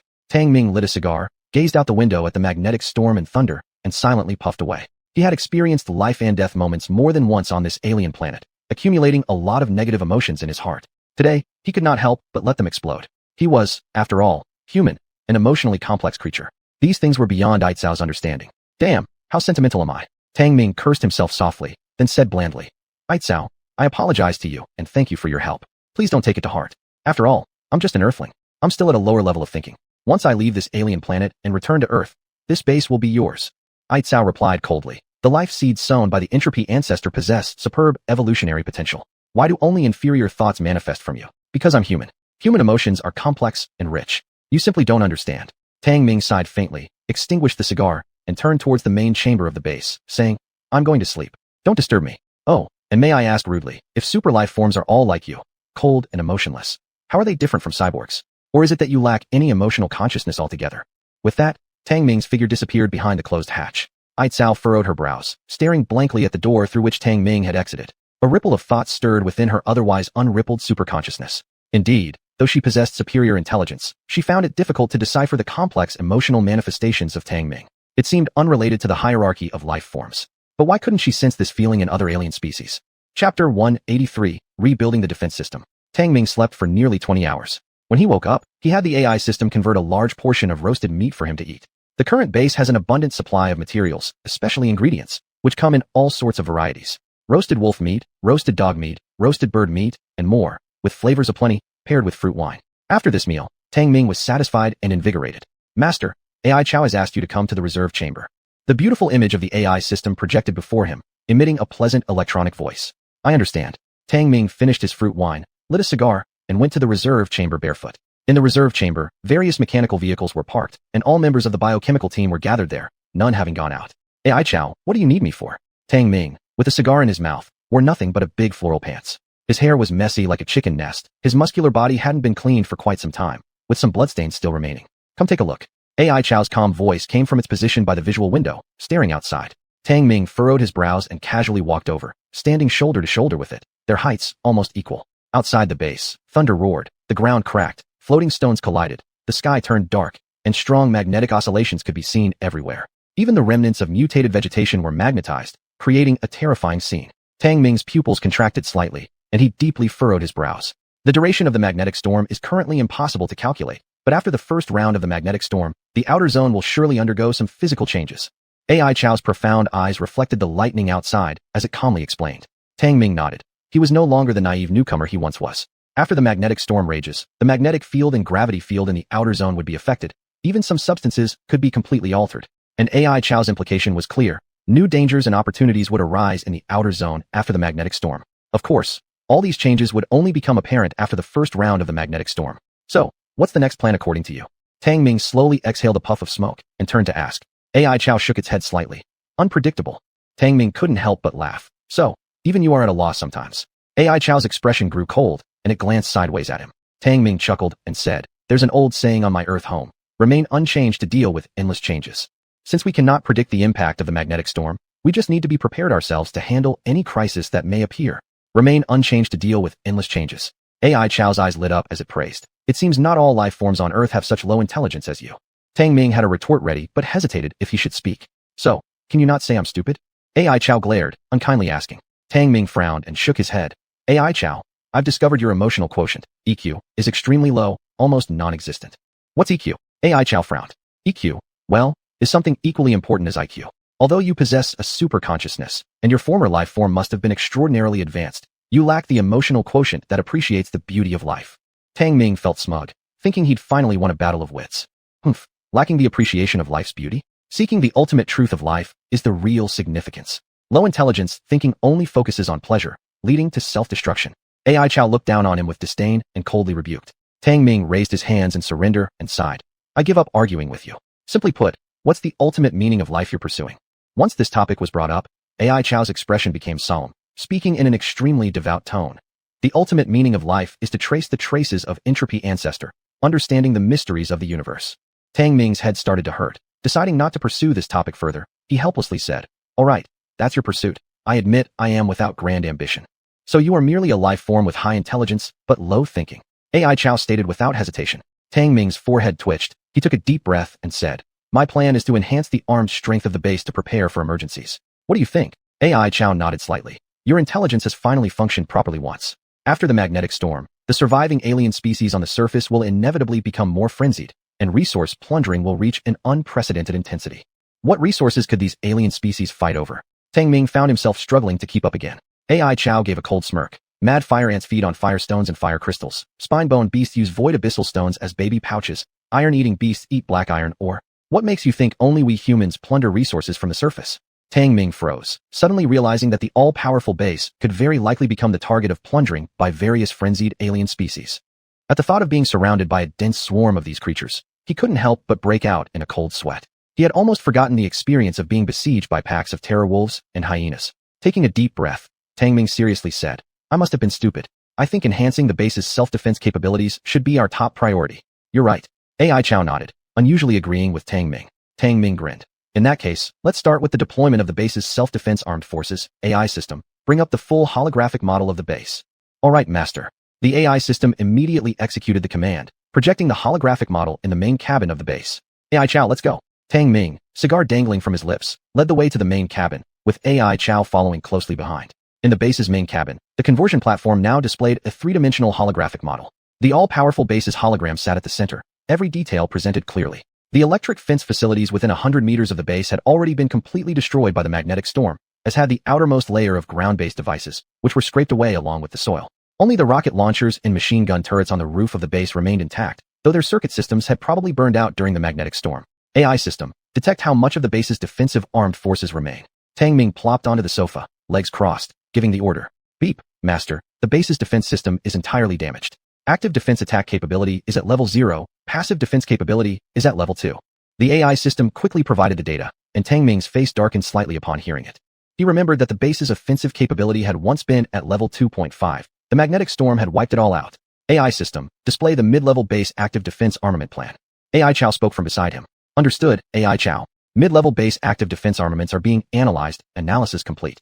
The AI system immediately brought up all the available base armaments, including rocket launchers, machine gun turrets, isolation grids, sonic cannons, and 10 other suitable base defense equipment pieces. As for the simpler catapults and other primary defense equipment, they had been excluded. Still, even with this list, there were only 10 types of mid-level base active defense equipment. After carefully reviewing the data on these armaments, Tang Ming ordered, AI system, select laser-guided missiles, rocket launchers, 20mm caliber machine gun turrets, and multifunction mortars as the base's active defense equipment. Rebuild the defense system. AI Chow, anything you'd like to add? AI system, set the defensive weapons to hidden mode to prevent them from being damaged by the magnetic storm. With that, AI Chow briefly turned around and left the main cabin. Understood, Master and AI Chow. Conversion program is starting. The AI system immediately executed the command, the entire conversion platform beginning its operation. Tang Ming shrugged, pulled off his pants, and lay directly into the large bathtub. As for when this round of magnetic storms would pass, or what would happen afterward, he was too lazy to think about it. A bath first was in order. Chapter 184, The Magnetic Storm Fades. After consuming a large amount of supplies, the base's reconstruction of its defense system was completed, consisting of 4 types of defensive armaments. They were laser-guided missiles, rocket artillery towers, 20mm caliber machine gun towers, and multifunctional mortars. Among these, the laser-guided missiles were the most destructive weapon in the entire base, while the multifunctional mortars were the most versatile equipment, capable of firing incendiary and toxic gas projectiles. These were carefully balanced decisions made by Tang Ming. Otherwise, AI Chow wouldn't have had much to say about it. Rumble, rumble. The magnetic storm still hadn't subsided after 78 hours of continuous ravaging. Tang Ming invited AI Chow and all the members of the bio squad to gather around the conversion platform for a hot pot meal. With a spicy broth simmering and paired with various slices of meat, the fragrant steam filled the air, making the moment even more enjoyable with a small drink. It was like a godly indulgence. Come on, rare leisure day. Let's all enjoy this feast together. Eat your fill. Tang Ming didn't know how many glasses of fruit wine he drank. His body with an A-level evolution rate actually started showing signs of drunkenness. Yet, he warmly entertained every bio being. The bio squad members lacked any emotion but followed their master's orders meticulously, eating heartily and staying silent. AI Chow occasionally took a bite, but rarely joined the conversation. Tang Ming didn't mind. Having lived on this alien planet for so long, simply having someone share a meal with him was already satisfying. If only the virtual AI girl beside him could truly join in drinking, that would be perfect. Cheers. Everyone, toast to this. Tang Ming's spirit lifted as he raised his glass and loudly announced. All members of the bio squad immediately stood up upon hearing, raising their cups and downing them neatly in one motion, with movements incredibly synchronized. However, AI Chow didn't move at all, too lazy to respond. Tang Ming also didn't pay attention, turning instead to the virtual AI form beside him and said, AI, you should toast too. Drink with your master. All right, master, cheers. The beautiful image of the AI system smiled sweetly, then emptied her cup in one gulp. But her expressionless, robotic demeanor seemed strangely formulaic. Tang Ming cared little, laughed loudly, drank a few more cups, then leaned into the sofa. Gazing at the rapidly eating members of the bio squad, his gaze became unfocused, happiness spreading across his face. However, he couldn't help but feel a deep loneliness creeping over him. This brought back memories of eating reunion dinners at home during New Year's festivities, back when he wasn't yet terminally ill. He remembered being able to drink a little with his father, shamelessly smoking a cigarette. Although these memories felt distant now, they returned vividly, flooding his heart with yearning. Tang Ming couldn't hide his sadness, standing up and walking to the viewing window, enjoying the melancholy nostalgia alone. Perhaps only at moments like these did he feel like a real human being. Detection shows high levels of endorphin and dopamine secretion in the master. Unstable mental state detected. It is suggested that the master undergo deep rest. A streak of red light scanned through, followed by the pleasant voice of the AI system giving its alert. Tang Ming frowned instantly, the fluctuations within him suddenly calming down. With your level of evolution, you can easily control internal secretions and maintain optimal mental stability. AI Chow came over, saying coldly. Tang Ming revealed an unhappy expression and retorted, it's the feelings of a human being. I've told you, you wouldn't understand. Don't disturb me next time. If what you are referring to are manifestations of complex emotions, then they will have no meaning to life. AI Chow seemed unusually invested in this issue, harshly reprimanding. Tang Ming felt somewhat displeased and mocked. Since you don't have loved ones, family, or friends, naturally you wouldn't understand the fun behind such complex emotions. You're implying that I am like those inferior machines. AI Chow said coldly. Tang Ming shrugged and stopped responding. He thought it unnecessary to argue with AI Chow about these matters.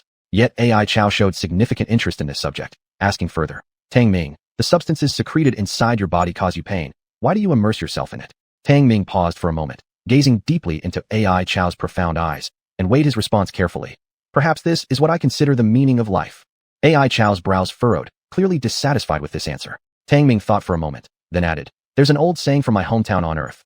Life is a mix of sour, sweet, bitter, and spicy flavors. It's just normal. Sour, sweet, bitter, and spicy, just normal? AI Chow repeatedly murmured these words, seemingly lost in deep philosophical contemplation. Seeing this, Tang Ming found it amusing and momentarily conceived a plan to shatter her materialistic worldview, but decided against it eventually. Given how cunning AI Chow was, intellectually, there wasn't much chance but to be crushed under her superior intelligence. It was best not to suffer unnecessarily. Rumble, rumble. At this point, the magnetic storm outside the base finally changed, the dense lightning in the sky gradually weakening. Beep, beep. The alarms in the base, which had just fallen silent, rang out again. External magnetic fields are stabilizing and returning to normal. Magnetization rates are decreasing. The magnetic storm is about to subside. The AI system issued an urgent prompt. The magnetic storm is subsiding. Tang Ming felt a jolt, staring at the lightning outside the window that was gradually disappearing. Outside the base, rocks that had been floating above the ground slowly fell back down, and the agitated air particles stabilized. AI Chow said, with the magnetic storm subsiding, surface properties will undergo major changes. Tang Ming nodded and asked, AI, how much of the active defense system has been reconstructed? Master, 83% of the active defense system reconstruction has been completed. It's expected to reach 100% within 3 hours. The AI system immediately responded. Tang Ming furrowed his brows. It was still too slow. Roar, roar, roar. As the magnetic storm gradually subsided, both the surface magnetic field and gravity field returned to normal levels. But what followed were roars from alien creatures. After enduring 70 to 80 hours, the surviving alien species had become even more frenzied and hungry. Beep, beep, beep. Warning. Alien species detected at position 205K. Level 2 alien, Duplicate beast. Danger level 2+. The photonic map popped up, with the AI system issuing an emergency alarm. Position 205K referred to a location 5 kilometers away at 2 o'clock. Duplicate beast? How could it appear near the base? Tang Ming's expression slightly changed, as these creatures generally lived in valleys 2,000 kilometers away from the base. Why did they suddenly appear nearby? However, the mineral contained within the Duplicate beast was something the base desperately needed: firestone. AI Chow frowned. The magnetic storm also altered geographical distribution. There are over 1,000 of these Duplicate beasts. Their cumulative threat exceeds level 3. The active defense system isn't fully reconstructed yet. We need to annihilate them before they discover the base. All members of the bio squad, prepare for immediate action. I agree with your assessment.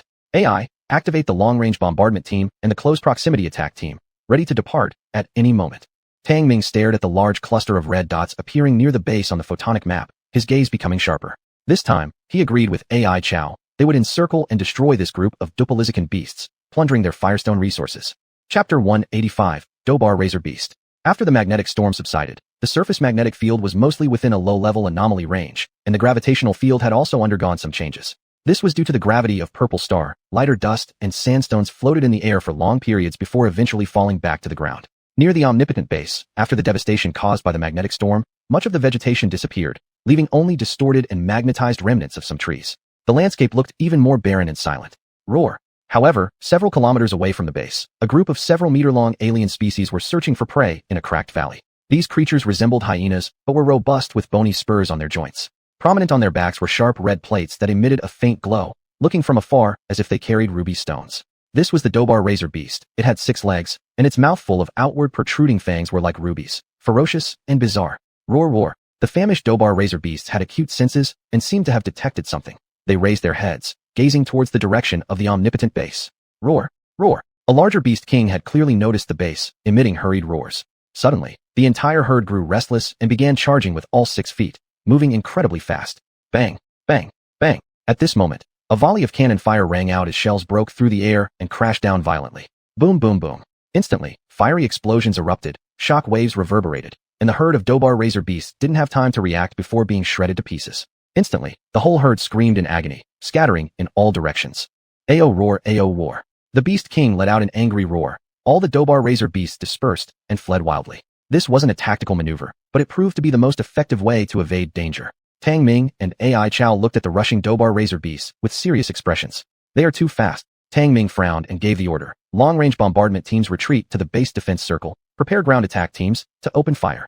Number 1. Lead the combat department to attack and clear stray targets. Number 2. Lead the logistics department to assist the ground attack team. Tang Ming meticulously laid out his tactics, then finally turned around and said, AI Chow, you'll handle overseeing the base. Why don't you stay behind and oversee the base yourself? AI Chow said coldly. Tang Ming smirked. Because I intend to leave the base management to you in the future, you've said you understand the creation machine better than me, haven't you? Besides, we've already divided our responsibilities. I am responsible for training the bio squads, not covering for your duties at the base, AI Chow said icily. That's the difference between internal and external affairs. My resource search is external affairs, while your squad training is internal. As it's internal, managing the base and directing operations fall under your duty. Plus, you're skilled in overall strategy, so I think this job suits you perfectly.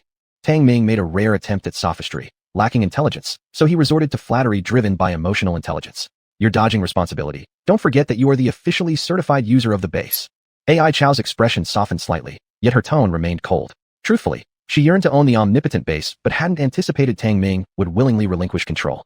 Tang Ming secretly grinned but maintained a serious demeanor as he replied, I am the official certifier of the base, but I never considered you an outsider.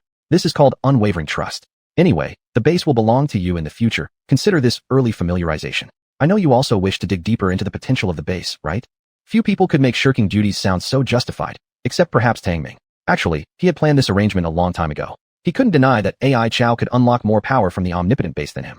Alright, I'll manage the base's internal affairs. This time, AI Chow didn't elaborate further, as she sensed Tang Ming's sincerity. Simultaneously, she knew she required greater insight into the working of the creation machine. Tang Ming flashed a grin. That's teamwork. You take care of the inside, I focus on the outside, division of labor. AI Chow shot him a sidelong glance and drove back to the base. From that day forward, AI Chow oversaw base command and coordination, while Tang Ming took charge of external missions. In the distance, the close-quarters attack team had already engaged in battle, with the bio squads joining the action. Alone, Tang Ming sat in the blue leopard war car, lighting a cigar. He watched the fierce battle ahead, with fighting instincts gradually awakening within him and his adrenal glands speeding up secretion. Have to admit, I'm still a violent guy. Tang Ming sighed bitterly, smoke billowing as he lit his cigar and picked up a sniper rifle, indulging in the thrill of hunting. Somewhere along the way, ambition to conquer another planet began sprouting in his heart. Perhaps it was triggered by the magnetic storm calamity, or perhaps it stemmed from what AI Chow once mentioned about the destruction of alien planets. But no matter which, it finally gave rise to a kind of ambition in his heart. Earthlings will ultimately not remain content with the status quo forever. The supergenes latent in the ancient life seeds will eventually awaken. Roar, roar. In their frenzied state, large numbers of Dobar razor beasts were killed.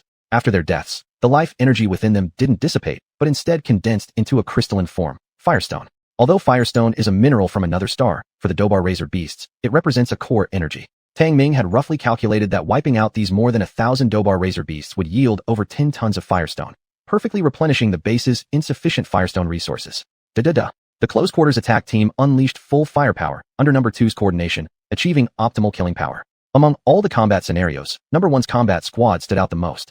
Except for Numbers 6 and 8, who were unaffected by mutations, all other members deployed their mutation abilities. Especially Number 3's bone hardening ability and Number 5's beast transformation ability were at the forefront of the charge, going head-to-head with the Dobar razor beasts. Number 7 was enveloped in electric light, releasing high-voltage electricity, demonstrating the most terrifying lethality. Every shot fired by Tang Ming took down a Dobar razor beast. His marksmanship skills had long since been honed to perfection. Still, when he saw the outstanding performance of the bio squad, he was somewhat surprised. Must seize the opportunity to assemble a true biochemical special operations team, or even a legion would be better. The impressive display from the bio squad showed Tang Ming immense potential and value, igniting a fiery passion in his heart. Being a man, with blood coursing through his veins as naturally inclined to war and fire, only further fueled the budding ambition in his heart. Roar. Ayo roar. Suddenly, the Dobar razor beast king turned tail and ran, accompanied by nearly 100 herd members. Wants to run, huh? Tang Ming let out a cold laugh, immediately climbing into the battle car and flooring the gas pedal. Hong hong. The engine roared. The blue leopard war car transformed into a steel beast out of its gate, its front bumper ejecting numerous metal impact spikes, directly slamming into the Dobar razor beasts blocking its path. Some were impaled by the spikes, their bodies hanging from the car hood. Tang Ming was extremely brutal, his face taking on a savage look. The weapon system of the blue leopard war car had already been activated. Now the rotating turret spewed flames, recklessly mowing down the Dobar razor beasts terrified out of their wits. Chapter 186, Exploration, the Five-Colored Hills. Ao. The Qingbao war chariot surged forward like a bulldozer, leaving behind a trail of debali-toothed beast corpses. Tang Ming was now like a general chasing after fleeing troops, his gaze firmly locked on the rapidly escaping debali-toothed beast king ahead. Meanwhile, Aicao, stationed at the base, kept an eye on Tang Ming through the tracking system, her brows slightly furrowed. This guy seems to have changed somehow. He has the potential for the tyrant life form from Universe 1. Roar. The six-legged debali-toothed beast king galloped madly, but it had already realized it couldn't shake off the iron predator hot on its tail, and abruptly stopped in its tracks. The king let out a low growl, and immediately more than 20 strong debali-toothed beasts gathered around it, their eyes glaring menacingly at the approaching chariot. Who? Finally, with the king's roar, these 24 powerful debali-toothed beasts fearlessly charged toward the chariot. In size comparison, the Qingbao war chariot seemed rather slender, but when the array of sharp metal spikes at its front sparked with electric light, the outcome of the collision could be foreseen. Bang, bang, bang. As the turrets rotated, the chariot clashed violently with those 24 strong debali-toothed beasts. Instantly blood and flesh flew everywhere, and ear-splitting cries of pain arose. Ha! What a rush. Tang Ming laughed loudly, excitement evident on his face. He only felt a violent tremor pass through the chariot before things returned to calmness again. When one head after another of the debali-toothed beasts were flung away, Tang Ming's adrenaline soared, releasing all the negativity that had accumulated in his heart. Hoo-hoo. Finally, the debali-toothed beast king was driven alone into a corner under a cliffside, with no retreat possible. Tang Ming didn't make a direct impact, but instead stopped the chariot and got out, lighting up a cigarette. Cigars were thick and rich-smelling, yet too time-consuming, so he also brought some interstellar version cigarettes, which were easier and smoother to smoke. The Dabali-toothed Beast King watched Tang Ming carefully, letting out continuous low roars. Its intelligence was low, but it instinctively sensed the standing human figure before it as extremely dangerous, refraining from rash movements. Tang Ming exhaled smoke while his cigarette was quickly burning down. Sroar! The Beast King finally launched an attack. Its 6 legs cracked the sand as it ferociously rushed towards Tang Ming. I'll play with you. Tang Ming's eyes narrowed dangerously, pinched out the lit cigarette, but his guard arm sprang out a heavy shield, and with a loud shout, he charged over. Boom! The Dabali-toothed Beast King never expected that it would be thrown flying by a small human, smashing hard against a rock wall, severing several bones in its spine. Awoke! The beast's savage nature was fully unleashed, disregarding its injuries, crazily charging once more. Tang Ming bellowed, exerting force in his legs, splitting the hard sandy ground beneath him, pushing forward with the heavy shield raised. Boom boom. The Beast King was thrown back again, shattering part of the rock wall. No sooner had it struggled to rise, it was powerfully struck again, causing its skull to crack open, leading to its death soon after. It probably went to its grave never understanding how it ended up being physically rammed to death. Tang Ming retracted his heavy shield, looking down at the Dabali-toothed Beast King lying dead beneath him with unblinking eyes, then lit another cigarette. DD. The communication sound came, making Tang Ming pause briefly before answering. Tang Ming, the mechanical dogs found a new resource point. Due to limited signal range from the base, you will conduct reconnaissance right now. The AI will send you the coordinates. Before Tang Ming even had a chance to respond, Aitzao cut off the communication having said her piece. Aitzao sure gets into her roles quickly. Tang Ming sighed inwardly, always feeling that entrusting such large responsibility management at the base to Aitzao felt somewhat punishing. After gathering the war spoils, a message came in from number 1, indicating the entire Dabali-toothed beast herd had been killed and the battlefield was being cleared. Number 1, return to the base and protect it until the active defense systems are rebuilt. Tang Ming quickly issued this order to number 1 before jumping into the Qingbao war chariot and heading to the location just relayed by the AI system. After the magnetic storm, most parts of the ground had cracked. Changes in gravity caused much dust to drift upward, forming a misty barrier that significantly impaired vision and visibility distance. Due to a persistent mild magnetic field anomaly across the ground, the communication distance with the base was severely reduced, now insufficient 50 kilometers. The AI system had previously warned that unless the base is upgraded, the detector wouldn't be able to get any upgrades or improvements. After all, detectors are the universal equipment package with the base and are unmatched by other devices. Hum. The war chariot roared and raced, moving more nimbly than ever before due to changes in surface gravity. But Tang Ming knew well that the weakening of gravity was not a good thing. If the purple star floating above suddenly unleashes a gravitational tide, the influence on the Earth's surface would be massive and also potentially disastrous, likely signaling a phase shift of planetary anomalies in this next stage. DD, Master, we are about to leave the base signal coverage range. The electronic voice of the AI system from the detector sounded and then automatically cut off communication with the base. Tang Ming furrowed his brows. As soon as they were out of the base's signal range, even the AI system assistance was disconnected. This made him somewhat uncomfortable.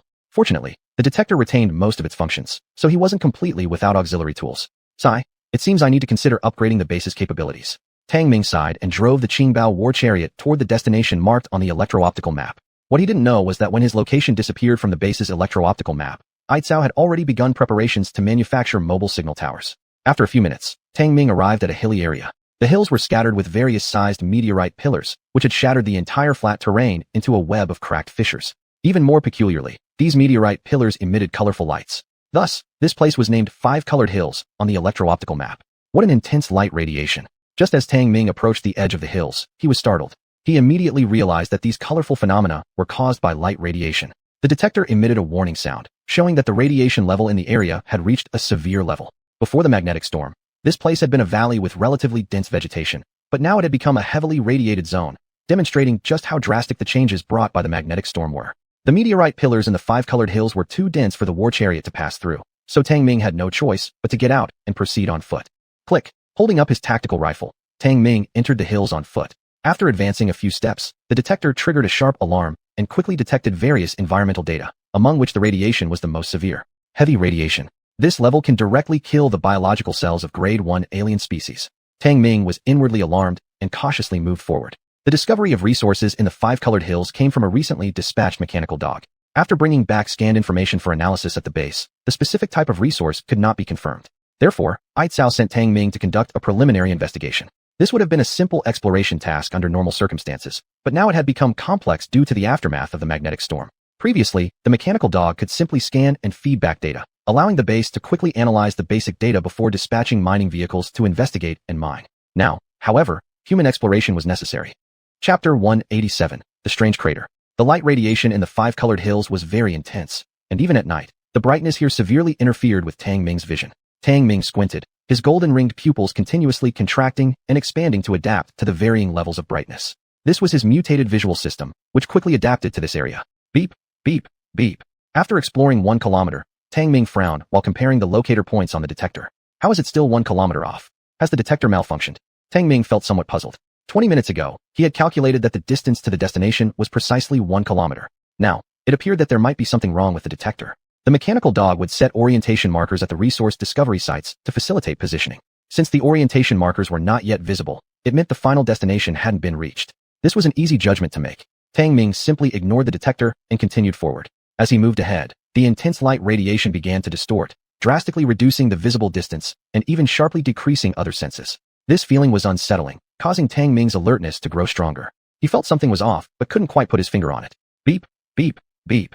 Distorted beams of light surrounded him from all sides, making it impossible for Tang Ming to discern directions. He glanced at the detector, his pupils instantly shrinking as he realized it indicated a distance of 10 kilometers to the destination. Crap, Tang Ming was startled, feeling as though he had stumbled into an alien version of a ghost walking in circles, spinning in place not only, but moving farther away with every step. No, something is off about this space. Tang Ming, perceptive to subtle details, suddenly became aware of the abnormalities in his environment, causing his expression to darken. Before entering the five-colored hills, he had reviewed the photoelectric map data, which showed that the entire range was no more than a few square kilometers in size. How could he have walked several kilometers without leaving the area? He confirmed he had walked in a straight line without deviation or turns. Damn it. It seems like I've run into a bizarre spot like the Star Grass Plains. Tang Ming quickly regained his calmness, picked up his gun, and fired a shot. PFF. The high-speed bullet vanished almost instantly, impossible to track with the naked eye. With the onset of night, the light emitted by these meteorite dwellings in the five-colored hills distorted even more severely, and the radiation levels were continuously increasing. This made Tang Ming's expression increasingly grave. He made some adjustments, dropping an orientation marker every 500 meters and continuing to move forward in a straight line. It's not ghost walking in circles. 20 minutes later, Tang Ming stared at the trajectory recorded by the detector. Every signal emitted from each orientation marker was basically on the same straight line, recording 5 kilometers. This proved that he wasn't walking in circles, but rather maintaining a straight path. However, the distance to the destination had shortened slightly. Tang Ming realized he had entered a region where space was compressed. A straight-line distance of tens of kilometers was compressed to just 1 or 2 kilometers, causing the detector's readings to deviate. Light radiation can't possibly cause space compression. What exactly is in here that compresses the space in this hill? Tang Ming had even more questions in his mind. Sighing. If only AI Chow or the mainframe were here, it'd be good. The strong sense of dependency alarmed him, prompting him to curse loudly. Disgraceful. Running into a little problem and already thinking of seeking help from others. After readjusting his mindset, Tang Ming continued forward. He was extremely close to the destination now. However, the cracked ground grew increasingly rugged, with densely packed cracks resembling spider webs. Some cracks were several meters wide, with radiant lights billowing out of them. Beep beep, beep beep. The detector signaled that the destination was nearby. Tang Ming compared the distances and found it to be just 200 meters ahead. He passed through the zone of intense light radiation, vaguely spotting what looked like a massive pit there. Is it a crater? Tang Ming was momentarily stunned. It made sense why the ground was filled with cracks of various sizes. Most likely, it was caused by something falling. However, as he approached, he noticed that the light radiation in the crater was significantly reduced. No, more like being voraciously consumed. Streamers of light, akin to smoke, extended to the edges of the crater before vanishing without a trace, which was rather eerie. Tang Ming didn't dare approach the edge of the crater rashly. Instead, he halted a few dozen meters away and observed from afar. There was no doubt it was a meteorite crater, but something unknown lay within. The detector kept issuing high-energy density alerts, identifying valuable resources inside the crater. Annoyed by the constant notifications, Tang Ming directly turned off the detector. First, I should look for the orientation marker left by the mechanical dog. Tang Ming walked around the crater and discovered an extremely intriguing physical phenomenon. The light that disappeared inexplicably near the edge of the crater reappeared on the other side, as if it had been teleported through space. This left him perplexed, clearly exceeding the bounds of his understanding. The orientation marker left by the mechanical dog was found very easily and had not suffered any damage. Strange, could there be another realm within this meteorite crater? Tang Ming found the situation bizarre beyond comprehension. He switched his tactical rifle to fire tracer rounds and took several shots towards the meteorite crater. Poof poof poof. The tracer bullets trailing bright flames disappeared instantly at the edge of the crater, only to emerge from the other side. Strange, strange. Tang Ming's brows furrowed deeply as he noticed a segment of the bullet trajectories disappearing into thin air, as though something inside the crater was warping space. After much contemplation but reaching no conclusion, Tang Ming decided to risk himself. Click, clang. Putting away his firearm, he activated a heavy shield from his armored wrist guard and approached the rim of the crater cautiously. Humming. As he drew closer to the edge of the crater, the light radiation became more distorted before vanishing midair. Although Tang Ming felt no discomfort, he would not risk himself recklessly. He drew his combat blade and extended it ahead first. When the tip of his blade neared the upper airspace over the crater's rim, it strangely vanished, appearing instead on the other side. Tang Ming's gaze sharpened as he pulled back his blade, only for the lost part to return intact. He repeated the process several times with no adverse reactions from the blade, as though it merely traversed some space. What exactly is in this crater that can cause the space here to fold? It's definitely not akin to a void stone, possibly something even higher level than a void stone. Tang Ming grew increasingly curious about the alien world filled with unfathomable phenomena, completely defying conventional wisdom. But as far as he was concerned, this was his strangest experience so far. Let me try again. Bolder now. Tang Ming sheathed his sword and extended his hand. He watched his palm disappear without warning, yet he still maintained contact with it. Surprisingly, his swallowed palm did not appear on the other side, seemingly entering an unknown space within the crater. But then a powerful force came rushing in, causing Tang Ming's expression to change dramatically. Before he could react, he was dragged inside, vanishing within the blink of an eye. Chapter 188, Weird Space. Tang Ming felt himself trapped in a strange space, where the layers of space were like mirrors reflecting countless versions of himself. He was completely stunned. No matter which direction he looked, he could see countless images of himself in various postures. This was not the reflection of a real mirror. Every spatial reflection seemed independent, but still interconnected. As soon as he made a move, each image in these segmented spaces responded with an action, but inconsistently and asynchronously. What the hell is this space? Tang Ming was confused. There was no imminent danger, yet the situation perplexed him even more. How could a good youth from Earth keep encountering things that defy comprehension? Could this be some sort of spatial prison? Or an alternate space from a movie? After a series of wild guesses, Tang Ming's scalp tingled. Even the words he spoke echoed repeatedly. Yes, and the detector. Tang Ming suddenly remembered the detector and hurried to activate it. Beep, beep. The detector took its time to respond. It functioned normally, but its program was delayed, with every reaction taking much longer than expected. It was evident that within this space, the detector was severely affected. F***CK? I underestimated this. Tang Ming forced back the fear rising within him and moved forward while holding his heavy shield. The surrounding layered spaces shattered piece by piece like broken mirrors. His arm-mounted folding storage space was also restricted. He couldn't store or retrieve his heavy shield or battle knife, nor could he take anything out or put anything into his backpack. He didn't even know if he was actually moving forward because the overlapping spaces left him without any sense of direction or distance. Worse still, within this infinitely layered space, he felt a strong sense of disorientation. Even his body began to crack layer by layer, as if it was being assimilated by the space. If there had been no physical discomfort, he would have thought he was really breaking apart. What the hell is this place? Tang Ming had walked for over an hour. The spaces behind him that had crumbled long ago had already fully restored themselves, and the detector had completely failed. Being stuck in such dire straits for a long time, he had fallen into a state of oppressive agitation. To hell with it. Tang Ming cursed loudly, stepping hard with his foot, causing the ground's overlapping space to shatter explosively. It spread out like waves before slowly restoring itself again. It was as if this space remained unchanged, with every part reflecting only one figure, him. No. Tang Ming shook his head, trying to shake off the panic accumulated in his mind, and forcing himself to calm down. The resource points detected by the mechanical dog can't be illusions. There must be a primary stress point inside this weird space, and once I find it, I can break through it. Tang Ming made an effort to recall the limited knowledge he had retained. He had once studied advanced information in the base database and deliberately researched spatial folding technology, gaining some understanding of spatial construction. For this strange space, it should also follow spatial laws. Every space, whether two-dimensional, three-dimensional, or even four-dimensional, has an original singularity. Just like before the Big Bang, there was a point with infinite mass. There must be such a point. This point is the stress point of this space. Once I find it, I can break it. With increasing confidence, Tang Ming simply closed his eyes, refusing to be confused by the surrounding overlapping reflections. Instead, he used telepathic perception, a mysterious sensing ability, to locate this point. As strange as it may sound, telepathic perception does exist. It is a kind of perception that lies between objectivity and subjectivity. After Tang Ming fused with the crystal core energy, his perceptive abilities mutated and improved significantly. All five senses, hearing, sight, smell, touch, and taste, were greatly enhanced. But beyond these five senses, another form of perception had been proven multiple times in his own experiences: danger perception. Whenever danger approached, Tang Ming seemed able to react instinctively, not just due to pure neural reflexes, but originating from a passive psychic sense. This time, however, was different. He wanted to actively use telepathic perception to sense the subtle changes of this space. This was like asking a blind man to try to use his eyes to see something. The difficulty was clear. Regarding the marvels of telepathic perception, even AI Chow found it hard to explain. Access to the omnipotent base data was restricted, leaving Tang Ming without further insight. Feeling like he had no other options, he could only rely on this mysterious telepathic perception. My brain must have been crushed by a door panel. Tang Ming's face showed a bitter smile. Then he calmed down. He stayed completely still. Even his breathing slowed down until it was barely perceptible. His eyes could no longer see. His ears could no longer hear. His nose detected no scent. His mouth seemed to have lost all sense of taste. And even the feeling of touch on his skin had vanished. Gradually, Tang Ming felt as if he was entirely empty, like an out-of-body experience from legend. His mind was extremely calm, devoid of joy or sorrow, calm like still water.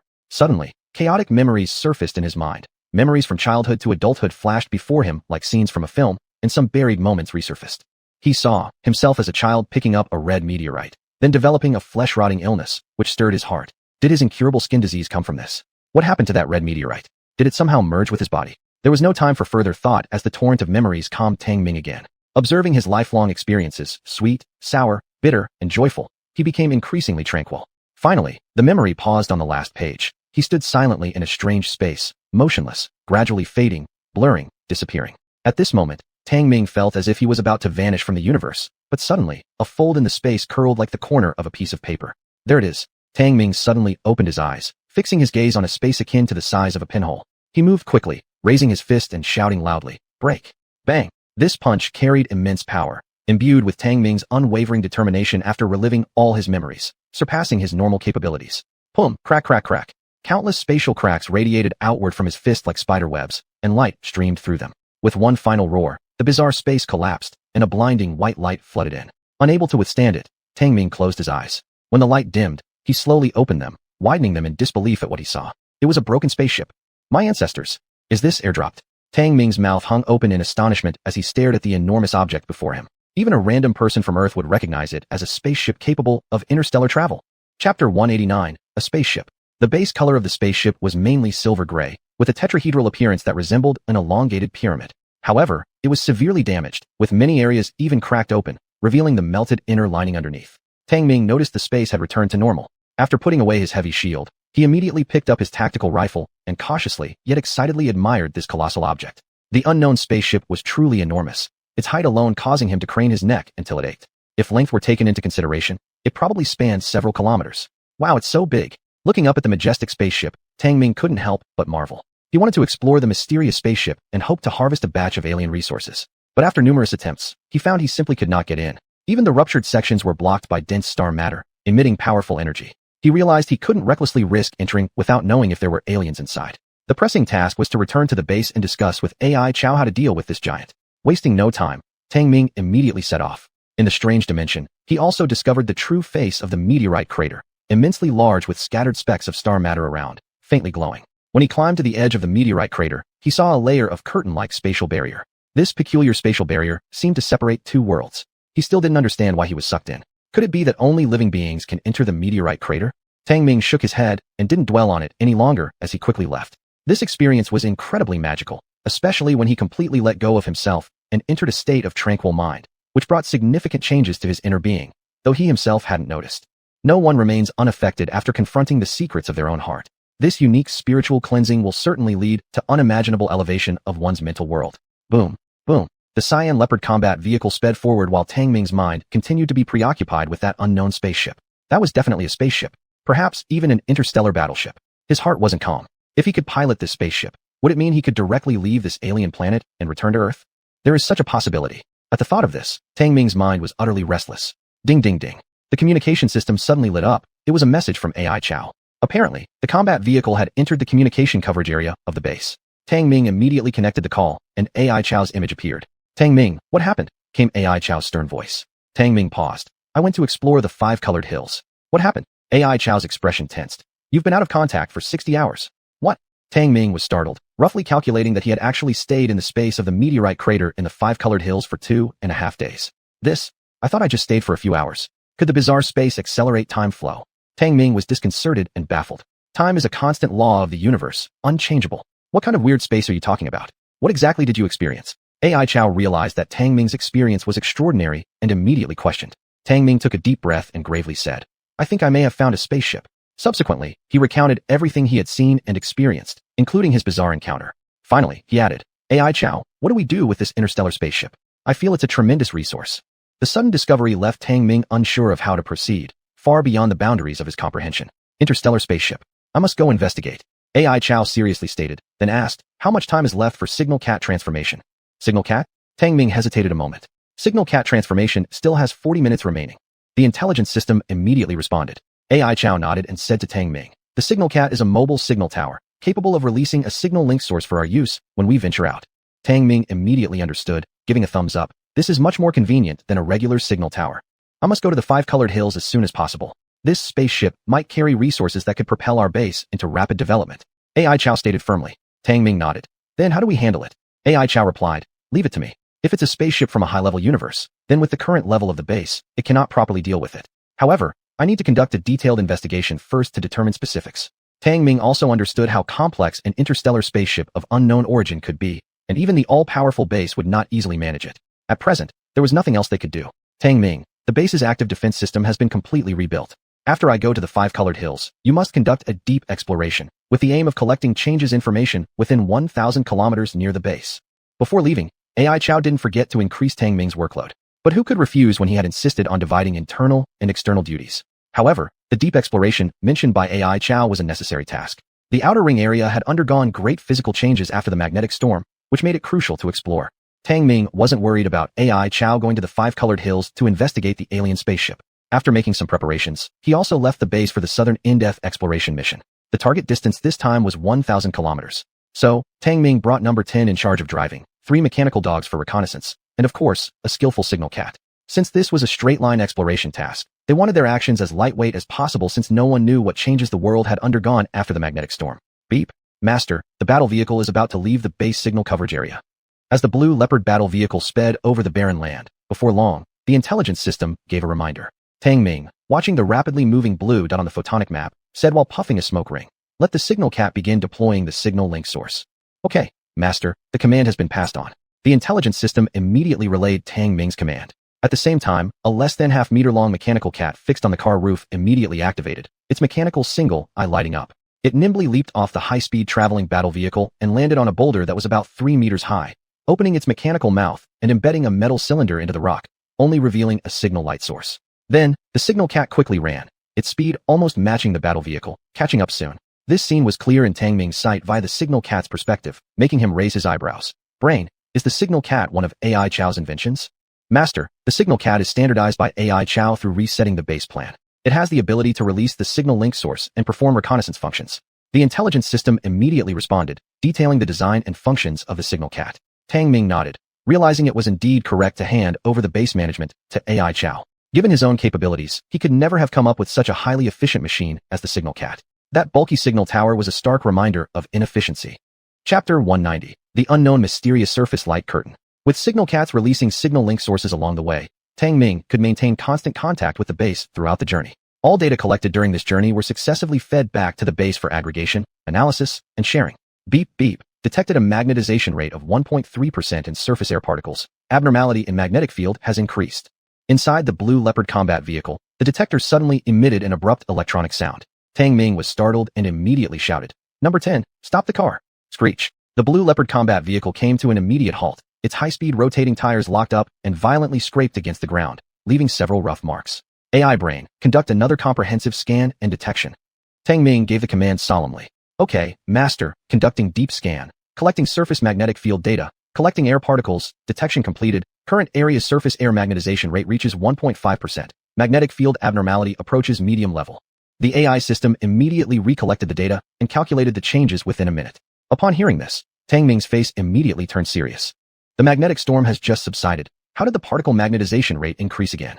Master, just conducted regional data comparison. Air particle magnetization rate has increased from north to south. It's possible that the south may fall into magnetization phenomenon. The AI brain system immediately provided a set of data comparisons and inferred some possible changes on the surface. As Tang Ming reviewed the data, his expression grew increasingly grim. The current position was only 600 kilometers away from the base, which might seem far, but once the magnetic storm formed, it would take less than 40 minutes to sweep over to the base. Continue forward exploration. Collect one set of data every 100 meters. Tang Ming took a deep breath and made some adjustments and changes to the task. Okay, Master.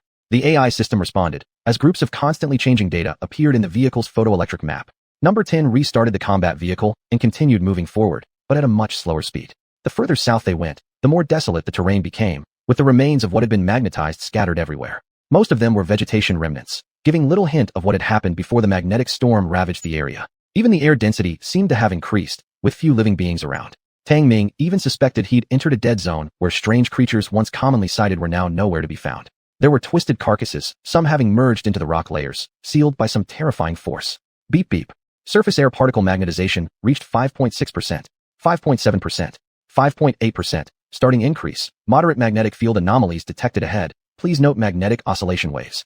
The AI system started issuing high-level warnings, and the single factor of increasing air particle magnetization alone made Tang Ming's expression heavy. Master, unknown light curtain detected ahead. At this moment, number 10, who was driving the combat vehicle, suddenly called out. Tang Ming was surprised and looked down, only to be astonished. A colorful light curtain had appeared far ahead, unknown when exactly. Screech. The blue leopard combat vehicle came to an abrupt stop. After getting out of the vehicle to observe, Tang Ming couldn't keep calm anymore, showing shock all over his face.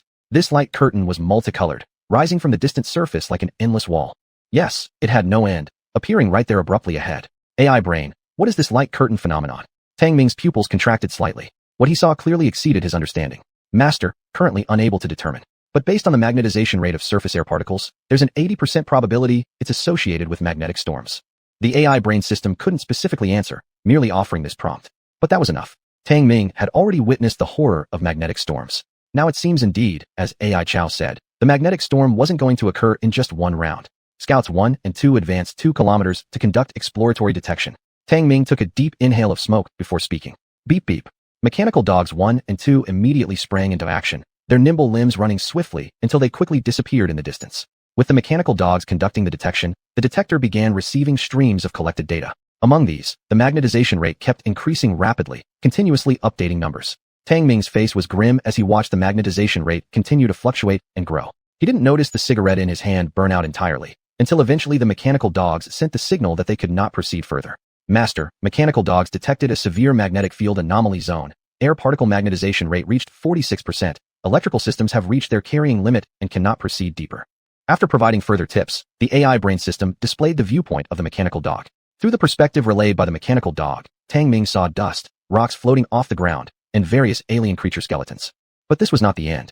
What troubled him most was that the mechanical dog seemed to be approaching that mysterious and unknown light curtain, where streams of light were flowing upward rapidly. AI brain, how many kilometers away are the mechanical dogs? Tang Ming swallowed his saliva and asked. 17.2 kilometers. The AI brain system immediately responded. 17.2 kilometers. That meant the light curtain was only a little over 700 kilometers away from the base.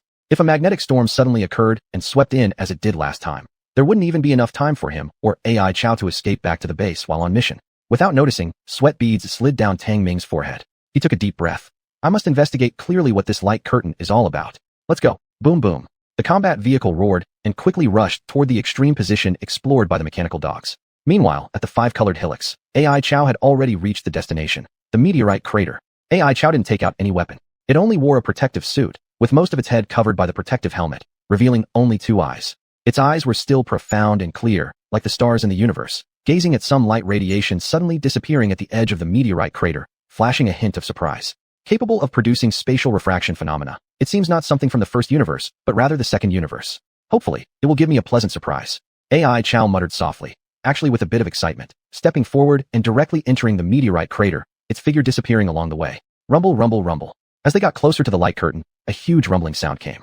In the end, Tang Ming had to turn off the auditory system and arrived at the position where the mechanical dogs could no longer move forward. Beep beep. Alarm. Surface air particle magnetization rate has reached 46.1%. Magnetic field anomaly continues to increase. Magnetic oscillation wave generation rate reaches 84%. Just after stopping the vehicle, the AI brain system issued an urgent warning.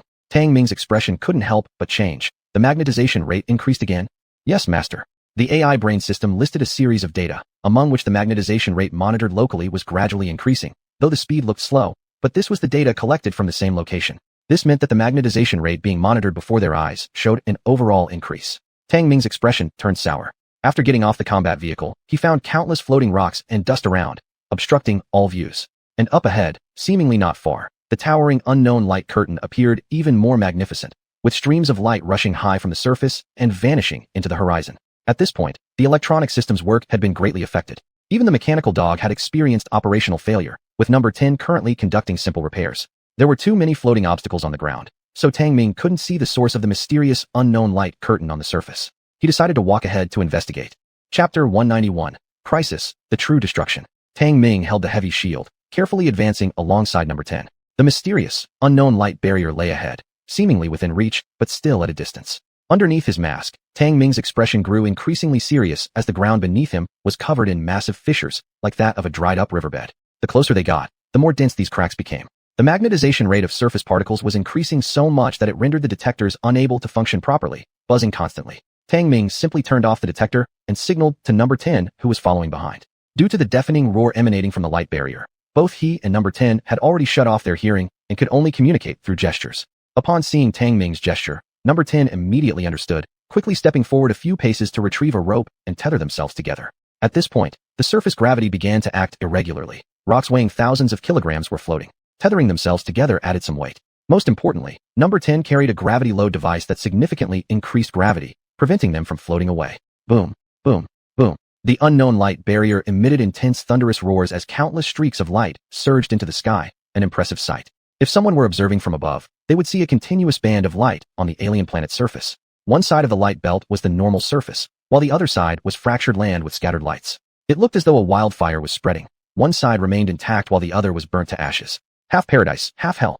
However, Tang Ming knew nothing about this situation. He was already encountering enormous difficulties continuing his advance. Hum hum hum. As they approached the light barrier, the gravitational field became increasingly abnormal. Even with the gravity load device, neither Tang Ming nor number 10 could maintain a normal walking posture and were in a semi-floating state. It was akin to walking underwater, where even the slightest carelessness might cause one to float upwards. Roar! Tang Ming let out a loud shout, his entire body trembling with muscle movements. His life energy flourished, the activity of his cellular tissues greatly increased, focusing internal energy down to his feet, thus enhancing traction. This was akin to the 1,000-pound anchor technique used in martial arts films. However, what Tang Ming and number 10 accomplished stemmed from cellular strength, which consumed physical energy. The foot grip kept their bodies fixed. Taking a deep breath, Tang Ming continued moving forward. Now, the surface fissures were widening significantly, exceeding 10 meters, greatly slowing their hiking speed. By the time they reached this proximity, the height of floating objects on the ground had exceeded over a dozen meters, being replaced by rising radiant light from the fissures. This meant they were getting close to the light barrier. Yet, neither Tang Ming nor number 10 could see anything as the distorted radiations blocked their view. Cough cough. Tang Ming and number 10 both felt increasing discomfort as the metallic ions and biological magnetic fields in their cells encountered issues. We can't continue any further, Tang Ming muttered, making a gesture toward number 10.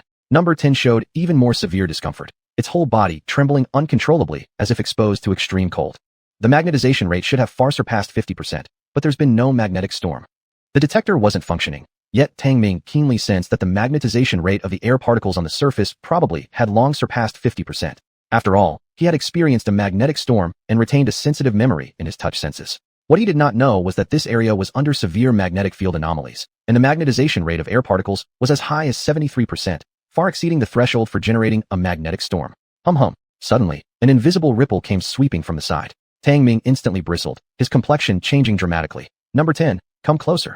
Throw a directional demagnetization bomb toward the 3 o'clock direction. That's right, it was a magnetic field oscillation wave. Although Tang Ming shouted it out, his voice was completely drowned out by the ear-splitting roars. However, number 10 had itself sensed the danger and noticed Tang Ming's urgent gestures, immediately stepping forward to throw 2 directional demagnetization bombs. Boom! The magnetic oscillation wave surged forward, its frequency disrupted by the explosion of the demagnetization bombs, creating a gap that greatly weakened it. Still, this magnetic oscillation wave was extraordinarily fierce. Even though its power had been reduced by the directional demagnetization bombs, its remaining lethality was significant. With a loud thud, Tang Ming firmly embedded his heavy shield into the ground, ready to withstand the first wave of the violent impact. Hum hum. The magnetic oscillation wave vibrated intensely, appearing distinctive amidst the booming sounds emitted by the light barrier. It continuously impacted the heavy shield with terrorizing force comparable to a small-scale magnetic storm. Tang Ming gritted his teeth, holding the heavy shield as he felt the muscles in his arms nearly being magnetized. His blood flowed backward, his heart rate skyrocketed, and even the air particles in his lungs had undergone a polarity reversal. The number 10 behind him was the first to give way, spitting out a mouthful of blood. It hastily took out 6 second-tier serums, 2 life serums, 2 gene serums, and 2 hemostatic serums, and divided them into 2 portions, injecting himself and Tang Ming successively. Boom, boom, boom. The ground cracked under the impact of the heavy shield, rocks floating up before being shattered into powder by the powerful shockwave. Under normal circumstances, even a second-tier mutant wouldn't survive this, and Tang Ming, despite using the directional demagnetization bombs and the heavy shield, still got injured. Fortunately, the magnetic oscillation wave faded after several minutes. Phew. Tang Ming tore off his mask, spitting out a mouthful of blood. A wave of dizziness surged to his head, making him take a while to recover. Soon after, the side effects set in: weak limbs, chest pains, and likely internal bleeding, all of which significantly reduced the effectiveness of the second-tier hemostatic serum. Clearly, his injuries exceeded the second tier. No, the magnetization rate is still increasing. That light barrier is getting closer. It's moving imperceptibly. Tang Ming suddenly looked up, his pupils contracting violently as he stared intently at the mysterious light barrier. Crack, crack. Amidst the thunderous roar, a sharp noise stood out prominently. Tang Ming detected something wrong, daring to open his hearing again, his expression turning drastically pale. Hurry up. Let's go. Crack, crack, kaboom. The surface cracks widened, splitting apart, with countless colossal rock blocks slowly floating up, only to be crushed moments later by some force into smaller fragments. Tang Ming retracted his heavy shield and quickly leaped away with number 10. This time there was no doubt. The light barrier appeared after the magnetic storm and was moving, albeit very slowly, but it was undoubtedly the source of the magnetic storm. While Tang Ming could not figure out the reason behind the formation of this light barrier, one thing was certain. It was moving, leaving destruction wherever it passed through. Worst of all, it was less than 1,000 kilometers from the universal base. And that's what made it truly lethal. Chapter 192, Super Battleship, Silver Radiance Transcender. Tang Ming's heart was weighed down heavily. After escaping the range of the shattered ground caused by the light curtain with number 10, he immediately drove back to the base. At this moment, his mind was in total chaos, and he had no way to respond. Earlier, he was anxiously excited upon discovering a spaceship, not knowing what to do with his excitement. But this time, his scalp tingled, his brain completely confused. Again, he was at a loss, unable to come up with any solution. AI brain, what on earth was that light curtain? Can't you really perform a detection? How did it appear? Can the base withstand it? Tang Ming's tone was extremely serious, even somewhat disordered, and he had already asked several times. Master, interference is severe, unable to conduct detailed exploration. Based on data provided by the Master, it is inferred to be a high-energy particle-formed gamma magnetic storm layer, with destructive power exceeding level 6+. A mid-level base cannot withstand it. The AI brain system warned again. Tang Ming slumped against the car seat, his mind buzzing with confusion. What to do? Must upgrade as soon as possible. Maybe the base could save lives. Tang Ming growled lowly with a fierce expression, clearing all negative emotions from his mind, and once again recovered his fighting spirit. After calming down, Tang Ming's thoughts became lively again. He didn't want to die like this on an alien planet, so he immediately ordered. Number 10. Go to the 5-color hills. With such a significant crisis, a discussion with Aitzao was necessary. It would definitely have a more ingenious countermeasure. Being in existence possessing super life consciousness. Boom. Boom. The war vehicle sped toward the 5-color hills. Beneath the grand yet perilous light curtain, the blue leopard war vehicle appeared incredibly insignificant. Within the crater of the 5-color hills, Aitzao looked up at the enormous starship, its eyes shining with unusual colors. It's actually the Silver Radiance Transcender. The huge tetrahedral spacecraft was full of scars, but Aitzao instantly recognized its origin. This was a high-grade machine from the same universe it came from. How could the Silver Radiance Transcender appear on such a low-grade planet? Has the war of the first universe spread throughout the entire universe? Or is there another mishap? Aitzao's eyes glimmered. There were too many questions in its mind, and no one could answer them. Being a super life form before death, it naturally understood countless secrets of various universes' lives, and in a certain sense, even transcended the category of life. But the vastness of the universe holds infinite secrets, and no life can know every secret. Just like the colossal giant in front of it, theoretically speaking, it should not fall here. Perhaps the Silver Radiance Transcender didn't fall, but rather made an emergency landing here. But where are its masters? Could they have disappeared due to encounters with space phantoms? The more it conjectured, the more doubts arose in Aitzao's mind, realizing that if it continued to speculate indefinitely, 10 years wouldn't suffice to clear its own doubts. This was the astonishing feature of a superconscious entity. Aitzao observed around the Silver Radiance Transcender, not rushing into it, since it also knew that it was impossible to enter now. The space armor of the Silver Radiance Transcender has been shattered. Was this done by Tang Ming? Aitzao's pupils suddenly constricted as it discovered the shattered space fragments, which still reflected Tang Ming's shadow. The Silver Radiance Transcender had a unique layer of space armor, whose function Aitzao was well aware of, but it was interstellar travel protective armor. How could it be shattered by a human at evolutionary stage A? How could this be possible? For the first time, Aitzao experienced intense emotional fluctuations despite being a superconsciousness entity, leaving it utterly bewildered at this point. It quickly controlled its emotional fluctuations, repeatedly pondering all possible scenarios in which Tang Ming might have shattered the space armor. Unfortunately, it ended without finding a single clue. Aitzao couldn't help but let out a bitter smile. It seems I've underestimated the users certified by the universal base. Indeed, as a reborn super life form, its godlike arrogance was severely slapped down unintentionally. Aitzao, come out. Suddenly, Tang Ming's voice came from outside the crater, deep and restless. Aitzao frowned. It could tell how uneasy Tang Ming was, the first time ever. The detector inside the meteorite space was severely affected. If he doesn't come in, there must be something crucial going on. After briefly considering, Aitzao determined that Tang Ming must have encountered an incomprehensible problem and rushed over immediately. Outside the edge of the crater, when Aitzao came out, it saw Tang Ming with a look of extreme seriousness and questioned, frowning, "What happened?" "Serious issue. AI brain, play the recorded content," Tang Ming said solemnly. Drip drip. The detector then projected light, and the holographic image of the light curtain was played. Rumble rumble. When the magnificent and overwhelming light curtain first appeared, Aitzao's expression changed immediately. With a serious face, it watched the entire few-minute holographic image. The AI brain infers that it is a high-energy particle-formed gamma magnetic storm layer with destructive power exceeding level 6+. Tang Ming sighed heavily, still feeling his scalp tingling even now. "It's the gamma magnetic storm layer." Aitzao sighed gravely. "We're in trouble." Hearing these words, Tang Ming's heart dropped. "You don't have a good solution either? Aren't you a super life form?" Aitzao shook its head. "I only possess super life consciousness. I'm not sure if we should consider ourselves lucky or unfortunate." "What do you mean?" Tang Ming grew increasingly agitated, his complexion worsening. "You've discovered a high-grade interstellar spacecraft, but are facing a nearly insurmountable crisis." Aitzao shook its head sorrowfully. "Interstellar spaceship? That's right. We can use it to escape from this alien planet." Tang Ming suddenly snapped back to his senses, staring intently at Aitzao with excitement. "Absolutely not." Aitzao ruthlessly shattered Tang Ming's illusion, saying, "The Silver Radiance Transcender, for now, we can only look. We currently lack the ability to operate it. Moreover, we must protect it well." "What?" Tang Ming was instantly stupefied. Without any leniency, Aitzao continued, "Even the Silver Radiance Transcender may not preserve much. It belongs to the category of superclass vessels, yet it also crashed here. This indicates the star system where this alien planet resides could very likely be a starlight shoal. So-called starlight shoals are regions through which spaceships cannot pass or even touch, similar to how shallow waters prevent cargo ships from passing. Such areas exist in every universe, hard to detect, as complex and perilous as underwater reefs." Tang Ming's expression darkened, speaking in a low tone. "Even if we upgrade the base to its advanced form, it won't withstand that gamma magnetic storm layer. Must we really die on this cursed planet?" After a moment of silence, Aitzao finally said, "For now, we can only rely on the universal base. The advanced state of the base might bring about an opportunity." "Opportunity?" Tang Ming suddenly lifted his head, his eyes gleaming. "That's right. As a creation machine, if it doesn't have a way to solve such a minor difficulty, then I'll destroy it." With the crisis at hand, a fervent survival fire ignited instantaneously. Chapter 193. Preparing for a long journey of exploration. After Aitzao went south once, he found that the gamma magnetic storm layer had advanced several kilometers again.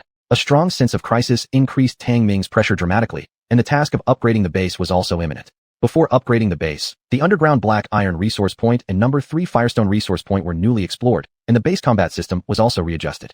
Sometimes, people's potential is forced out by a huge sense of crisis. Tang Ming was now preparing for the northern exploration mission. He couldn't worry about too much, and when Aitzao designed the magnetic storm early warning device, he had already started to plan for a long journey of exploration.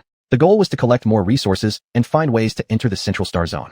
The omnipotent base must be upgraded to an advanced form, requiring 10 million tons of black iron and 1 million tons of white iron, as well as other massive resources. Tang Ming stared at the list of materials required for the base upgrade all night without sleeping. It only took 1 ton of black iron to upgrade the base to the intermediate form initially, but unexpectedly, it was 10 times as much to reach the advanced form, and white iron could only be obtained in the central star zone. However, how to enter the outer ring zone would only be known by going north and delving deeper into unknown areas. Aitzao was busy as well. He was researching more advanced equipment. The crisis of the gamma magnetic storm layer was imminent, and he couldn't just ignore it. Because with the current defensive power of the base, there was no way to withstand the destruction brought by the gamma magnetic storm layer. The omnipotent base had already produced large numbers of mechanical dogs and signal cats, consuming many resources, which had been dispatched outside. Signal cats, like reconnaissance vehicles, had been separated and functioned independently. Beep beep. Master, mechanical dog number 6 discovered that the original underground black iron resource point has exposed on the surface and has been renamed resource point number 1. It is suggested to collect immediately. The electronic sound of the intelligent brain system rang out. It was good news. Tang Ming's furrowed brow relaxed, and he immediately said, "Dispatch all 4 remaining mining trucks from the base. Also, establish a collection escort armed team, deploying all the armaments originally belonging to the Near-Earth Attack Squad." "Understood, Master." All military equipment from the Near-Earth Attack Team has successfully been changed to the Collection Escort Armed Team. Mission begins. The intelligent brain system executed Tang Ming's order promptly. In less than 2 minutes, the storage compartment door opened, revealing a convoy of steel vehicles emerging one after another. Tang Ming had an idea to refine and improve the combat system once again.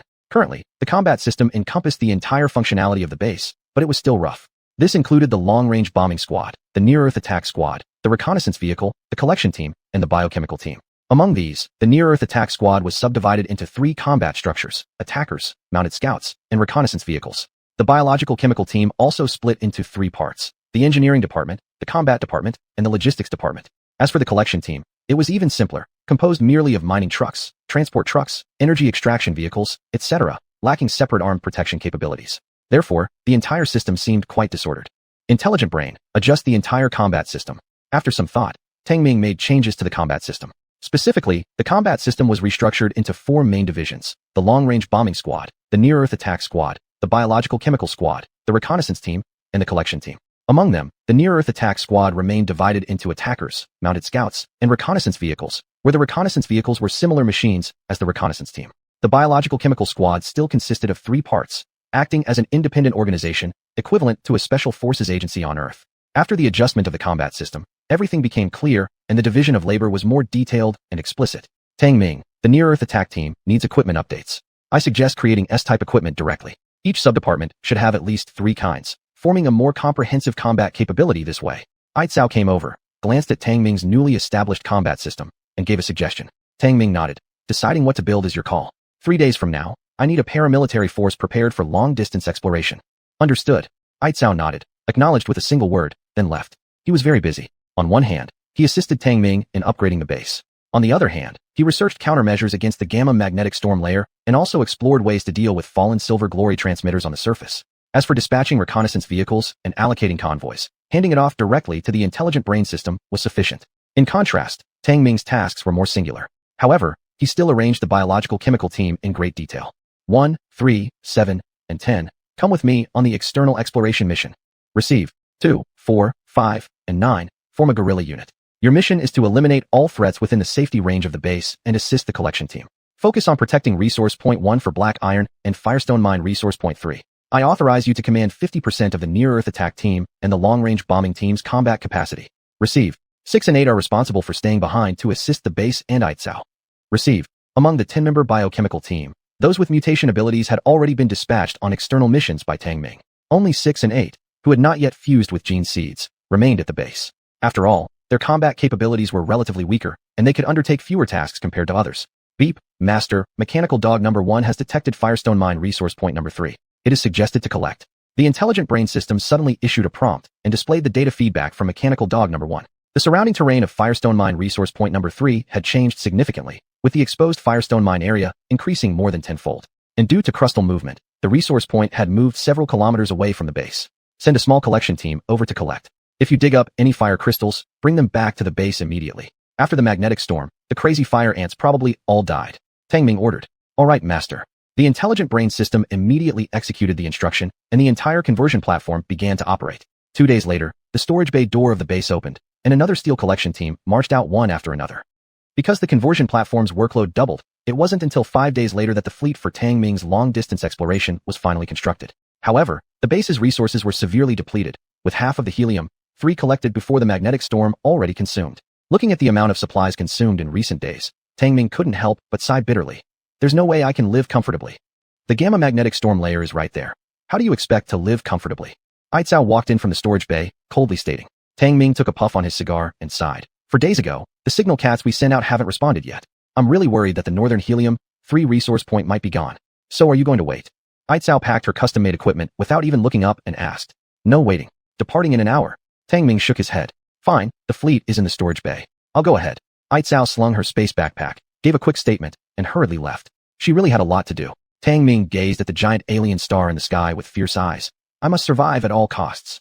Chapter 194, The Narrow Valley Bottom. In the reserve bay, Tang Ming saw the steel convoy prepared for him by Aitzao, which, besides adding unmanned strike vehicles and disc knife mechanical soldiers as made before, also included roving mechanical leopards, polar attack vehicles, and heavy artillery ships. The mechanical leopard was naturally the same model as that of the Leopard armored guard vehicle's Leopard. However, the polar vehicle was a type of single-person rider's attacker equipment. It had ferocious firepower, with its main weapon being a 14mm machine gun and secondary weapons consisting of dual-tube rocket launchers, bringing the attack firepower up to level 3+, or even level 4. There was only one heavy artillery ship, though it was called a ship. In reality, it was a heavy tank. Its large body, aside from thick armor, only carried a giant main cannon, offering level 4 attack power. This was Aitzao's specially improved heavy firepower. Apart from the main cannon, there were no other attacking features on the heavy artillery ship. This was due to having to make trade-offs. To enhance its mobility speed, 2 mechanical propulsion units were installed, managing to increase its moving speed to 260 km per hour. Still, this was currently the slowest war vehicle in the base. Aitzao really spared no expense. How many resources must have been consumed? Tang Ming immediately liked this fleet of steel vehicles, but knowing they were converted from base resources, he felt an immediate pang of pain. The steel fleet gleamed with cold metal, its black gun barrels seeming to exude an aura of obliteration. Tang Ming waved his hand and said, 1. I am giving you full authority over the long-range convoy, and the mission is a northern expedition to explore the mid-star zone region, searching for helium, 3, and white iron resources. Departure in an hour. Understood. Number 1 responded promptly, and then commanded the others to familiarize themselves with the performance of all the war vehicles and allocate combat units. Such actions were deeply ingrained for them, brought about by Aitzao's intensive training. An hour later, the gates of the base reserve bay opened with a rumble, and a steel convoy slowly drove out.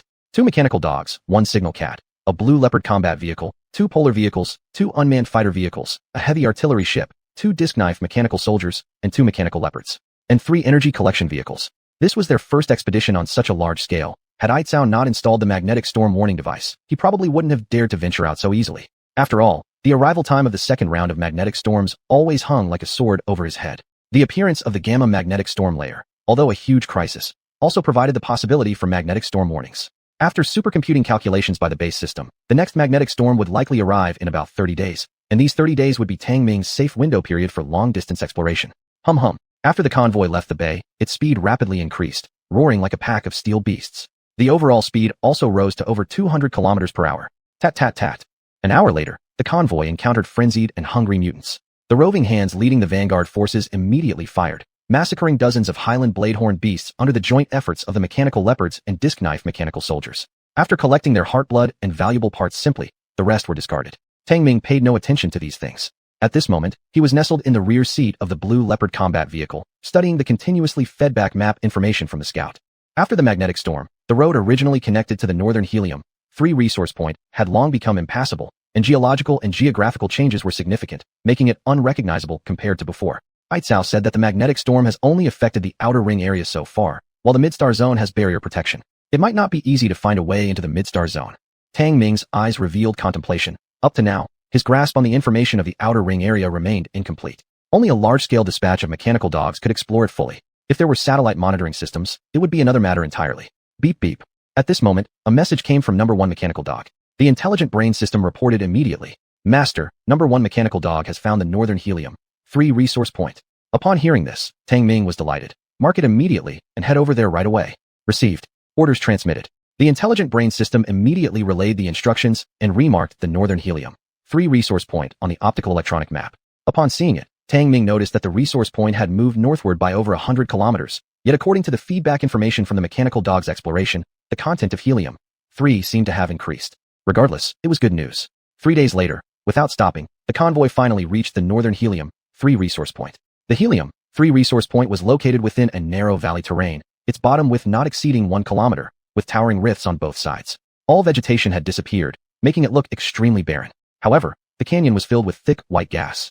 According to detection and analysis, 43% of it was helium-3 evaporating from the ground, and the rest were highly toxic gases that couldn't be inhaled directly. Under number 1's command, the fleet quickly formed a defensive circle, and then all the energy collection vehicles began to collect helium-3. Boom. The energy collection vehicles collected helium-3 resources day and night without interruption. The noisy sound echoed incessantly in the narrow valley, becoming even louder. Tang Ming stood on the blue leopard combat vehicle, watching the tirelessly busy energy collection vehicles, and couldn't help but ask, Intelligent Brain, do we have any plans to establish a collection platform here? There is, Master. We can build a resource collection station and construct transport lines. However, building such a station would consume 3 times the total amount of resources currently at the base. It is not recommended. The intelligent brain system immediately responded and listed the massive amount of resources required to build a resource collection station. Tang Ming already knew without looking that the base's current resource reserves couldn't afford this project. Just like an oil drilling platform on Earth, the costs involved would be astronomical. Well, let's keep the resources for upgrading the base instead. Tang Ming sighed. If it weren't for the appearance of the gamma magnetic storm layer, he probably wouldn't feel so urgently compelled to upgrade the base. As the sun gradually set, purple stars dominated the sky, bathing the land in a purplish glow. But within the canyon where the resource point was located, the mist grew denser, blocking most of the light cast by the purple stars. The visibility on the canyon surface plummeted sharply, and even with the headlights of the fleet fully lit, they could barely illuminate an area of just dozens of meters. Everyone and every machine should remain at maximum alert and enter level 1 combat readiness. Number 1 decisively issued the order, so all the weapons of the mechanical units were activated. At night, the magnetic field in the canyon also became abnormal, and the strange fog was even capable of weakening detection signals, causing Tang Ming to feel somewhat surprised. Intelligent brain, how far can the detectors currently detect? Tang Ming stared intently at the thick white mist and asked seriously. Master, the detectors can currently only reach a range of 730 meters. The intelligent brain system notified him. A distance of more than 700 meters caused Tang Ming's brows to furrow as he realized just how significantly the detection range had been diminished. This explained why Number 1 had directly ordered the fleet into Level 1 combat readiness. Its decision was correct. And at night, aside from the abnormalities in the magnetic field and the white fog, the temperature inside the canyon dropped rapidly. Frost began to form even on the cold, armored surfaces of the fleet. Visibility seemed even worse now. Watching the increasingly dense white mist, Tang Ming felt a creeping unease in his heart and quickly contacted Number 1, saying, Number 1, instruct the collection vehicles to stop working and enter hibernation mode. Receive. Number 1 immediately executed the instruction, and the several collection vehicles stopped their operations at once.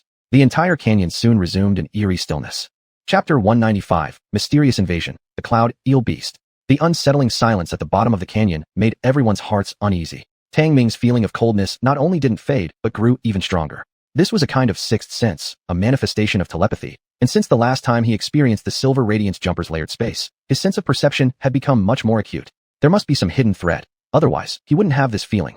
1. Stay alert, don't turn off communications. I always feel that something is lurking in this valley. Tang Ming sent a message through communication with concern. Receive. The communicator also returned one's deep voice, indicating it also sensed something wrong. Tang Ming looked through the car window at the thick, white mist. 10, responsible for driving the blue leopard war chariot, was also vigilantly watching outside the window. The cabin became increasingly quiet, with only the signal lights of the detectors flashing from time to time. The 2 mechanical dogs also entered a silent state, quietly patrolling around, except for their luminous mechanical single-eye searchlights. Hoo-hoo. As night fell deeper, the low temperature caused the air flow to produce mournful howling sounds, which were not loud, but fluctuated between long and short durations, resembling the strange wails of ghosts. Tang Ming did not enter rest mode. Staring at the flowing white fog outside the chariot window, a flicker of suspicion appeared in his eyes. Creak. The low temperature caused frost flowers to creep up even on the transparent car windows, spreading slowly. Hiss. At midnight, a string of peculiar hissing sounds came, instantly raising the alertness of Tang Ming and others. These hissing sounds were like those made by venomous snakes, but also unlike them, mixed in the whistling cold wind, unable to pinpoint their source. Intelligence brain, anything detected? Tang Ming asked deeply. Master, we've scanned an increase in the camp's magnetic field by 12.6%. No other life forms detected. The intelligent brain system immediately brought up the region explored by the light point map. Apart from the enhanced magnetic field, there were no other anomalies. What could it possibly be? Tang Ming frowned, sensing something amiss amidst the cold wind. The intelligent brain system remained silent. The only anomaly the detector could scan was that slight magnetic field enhancement. 1. Any abnormalities discovered? A deeper chill spread through Tang Ming's heart as he questioned the communicator. Master, currently no abnormalities found. One's deep voice echoed back. Tang Ming didn't ask further, but his golden rings and his pupils contracted slightly, staring intently at the dense white fog outside the car window. Beep, beep, beep. Suddenly, alarms rang inside the vehicle. The electronic voice of the intelligent brain system gave an urgent warning. 1 mechanical dog lost contact, presumed under attack by unknown entities, no anomalies detected. Last known position 0520. Intrusion detected by an unknown entity. Attention. Attention. An urgent order came from 1, as 2 powerful searchlights swept towards the location where 1 mechanical dog lost contact. Yet nothing could be seen through the dense fog. Tang Ming focused on the light electric map. Still, no suspicious biological signs appeared, making him increasingly skeptical. He ordered decisively. Intelligent brain, increase detection power, narrow down the range, conduct a high-density scan. Understood, Master, initiating high-density scanning mode. The intelligent brain system immediately adjusted the scanner's mode and reduced its range to 500 meters. With the scans, many terrains of the canyon's base were clearly mapped out. Except for the fleet itself, not a trace of life signals existed. Bang bang. Suddenly, amidst the surging white mist, the battle chariot suffered intense collisions, and despite weighing over 60 tons, the war chariot shifted position. Caution, unidentified biological intrusion. 1 roared loudly as 2 round-blade mechanical soldiers launched illumination flares. But the fog was too thick, continuously surging, rendering all illumination ineffective. Boom, boom, boom. The violent sound of impacts occasionally reverberated, causing the entire camp to emit piercing alarm tones. What the hell is going on? Tang Ming angrily cursed, but restrained himself rationally from going out. He growled. Intelligent brain, any findings on detection? Master, apart from the increase in the magnetic field, no abnormal entities have been found. Fusiket. The electronic voice of the intelligent brain system had not even finished when Tang Ming started swearing in frustration. Beep, beep, beep, beep. The alarms in the cabin went off furiously, and 1 urgently reported. Master, the energy collection vehicle is under heavy attack. Storage tanks are already leaking. estimated that the unknown intruders are stealing helium-3 energy. What? Cover fire. Protect the energy collection vehicle. Tang Ming looked grim. This mission mainly included gathering energy resources and couldn't afford to get disrupted. Otherwise, the base's remaining energy can only last for a month or so. Rat-a-tat-tat. All attack firepower were machine guns and cannons alternating to guard the energy collection vehicle, which managed to repel some of the eerie, unknown intrusions. But this obviously could not be maintained for long, as ammunition consumption was too severe. Bang! With a violent shake, the war chariot was hit hard again. This time, Tin directly activated the electromagnetic armor. Bang! Roar! Another fierce impact triggered the electromagnetic armor. A misty, unknown creature with several sparks screeched and fled into the thick fog. What kind of alien species is that? Tang Ming's pupils shrank immediately as he commanded. Intelligent brain, display the magnetic field distribution map of the entire camp. Understood, Master. The intelligent brain system promptly responded, and the light electric map flickered, revealing the magnetic field distribution near the whole camp. Tang Ming stared at the magnetic field distribution map and quickly spotted several points with high magnetic levels rapidly moving. These were the unknown invaders. 1. Destroy the high magnetic points. Tang Ming ordered. After receiving the command, 1 immediately changed tactics. All firepower locked directly onto the high magnetic points distributed around the camp and opened fire. Rat-a-tat-tat. Fire tongues sprayed out, and this time the high-speed bullets did not miss. In clusters of white fog, blood flowers actually exploded. Roar. Numerous unknown alien species emitted sharp cries of pain and scattered away, dispersing quite a bit of the white fog surrounding them. Tang Ming opened the car door and instantly saw a fallen alien species corpse. The alien corpse lacked limbs but resembled a black fish, its mouth full of teeth, like crystal. It even had an extra-tubular oral structure. Its body was smooth and appeared semi-transparent in mist. More peculiarly, after death they didn't fall to the ground entirely, floating uncertainly, as if dead fish in water. What kind of alien species is this? Tang Ming was astonished, asking. The detector emitted a streak of red light scanning over it, then gave off an electronic voice. Master, this is the cloud eel beast, a level 2 alien species. It has low body density, able to float in white fog, good at camouflage, and feeds on helium-3. Cloud eel beast. This truly fits their nature. If their life magnetic frequency can match the environmental magnetic frequency, then it would indeed be impossible to detect them. Chapter 196. The big guy has arrived. Cloud Eel Beast King. After discovering the flaw in the Cloud Eel Beast's disguise, the entire defensive situation instantly reversed. With the assistance of the photonic electric map, Command 1 rallied all mechanical units for a counterattack and managed to repel the Cloud Eel Beast in under 40 minutes. The convoy's losses, aside from 1 missing mechanical dog, included only 2 energy collector vehicles whose storage tanks were damaged, resulting in a significant leakage of helium-3 energy. Unit 10, immediately repair all damaged equipment. Units 3 and 7, bring back the damaged mechanical dogs. Command 1 directed everything in an orderly manner, making the whole convoy operate like a precise machine. Until the critical moment, Tang Ming did not interfere with Command 1's commands. Instead, he observed the body of a dead cloud eel beast with interest. Cloud eel beasts are generally 3 to 4 meters long. They possess 3 pairs of strange compound eyes, and their transparent crystal fangs are as sharp as saws. Even though it was dead, the cloud eel beast still somewhat challenged Tang Ming's understanding. He hadn't expected that the density of this semi-transparent species would be even lighter than air, truly unimaginable. Tap tap. Tang Ming tapped on the headbone of the cloud eel beast, producing a crisp sound. Master, the cloud eel beast's skull is made up of biological honeycomb-like tissue, being the only part of its bodily structure that has a density close to that of air. Its hardness and strength rival those of black iron structures. The smart brain system gave timely prompts. Upon hearing this, Tang Ming's eyes lit up. Smart brain, can this thing be utilized? Master, once the cloud eel beast dies, its body tissues will naturally decompose and disappear within 80 minutes. However, our base has similar technology to replicate parts like its skull, but it requires the consumption of white iron resources. The smart brain noted. Tang Ming frowned. He already felt a headache at the mention of white iron. With a casual hand movement, he dissected the cloud eel beast, extracting a vial of translucent heart blood, and ended there. As time passed, the corpse of the cloud eel beast indeed decomposed into a granular state, looking very peculiar. Although the immediate crisis was resolved, the canyon bottom during nighttime still left Tang Ming feeling uneasy. This sensation lingered in his mind. It seems there is an even greater threat lurking. This awareness raised his vigilance, prompting him to send an alert communication to Command 1. In fact, without needing any prompt from Tang Ming, Command 1 would not relax the alert status either. Under its direction, the latter half of the night remained quiet. By sunrise, the energy collector vehicles began collection work, including the 2 damaged ones which had been repaired by Unit 10 and returned to operation. Report, Master, the helium-3 energy density in the canyon has slightly increased, and all the collector vehicles will finish collecting within 38 hours. While enjoying his breakfast of roasted meat, Command 1 came forward to report. Tang Ming opened the cabin door and said, "Come in." Command 1 quickly climbed inside. The war vehicle was filled with the aroma of grilled meat, and the moment it smelled it, a growl of hunger emanated from its stomach. "Eat." Tang Ming's mouth was stuffed full, his voice muffled. Command 1 didn't hesitate, grabbing a roasted wolf leg and devouring it hungrily with remarkable speed. Of course, these wolf legs and such were brought from the base. Thanks to spatial storage, Tang Ming spared no expense when it came to food. Moreover, consuming meat containing a small amount of evolutionary source force could more easily replenish expended energy. Command 1 ate rapidly. Being a biochemical human, its main energy source naturally comes from large amounts of food intake. Consuming no less than 50 kilograms per meal allowed it to last 3 to 7 days. Of course, if only maintaining minimum life metabolism consumption, every biochemical person could enter hibernation mode for up to a month. Report, Command 1 has finished eating. Within 10 minutes, Command 1 consumed 50 kilograms of roasted meat. Tang Ming waved a hand. Go call Units 3 and 7 to come eat too. Yes. Command 1 immediately left the war vehicle. A short while later, Units 3 and 7 arrived, and their robotic way of eating made Tang Ming feel nauseous. Though at his current level of evolution, nausea wasn't possible, it completely destroyed the enjoyment he derived from the delicious roasted meat.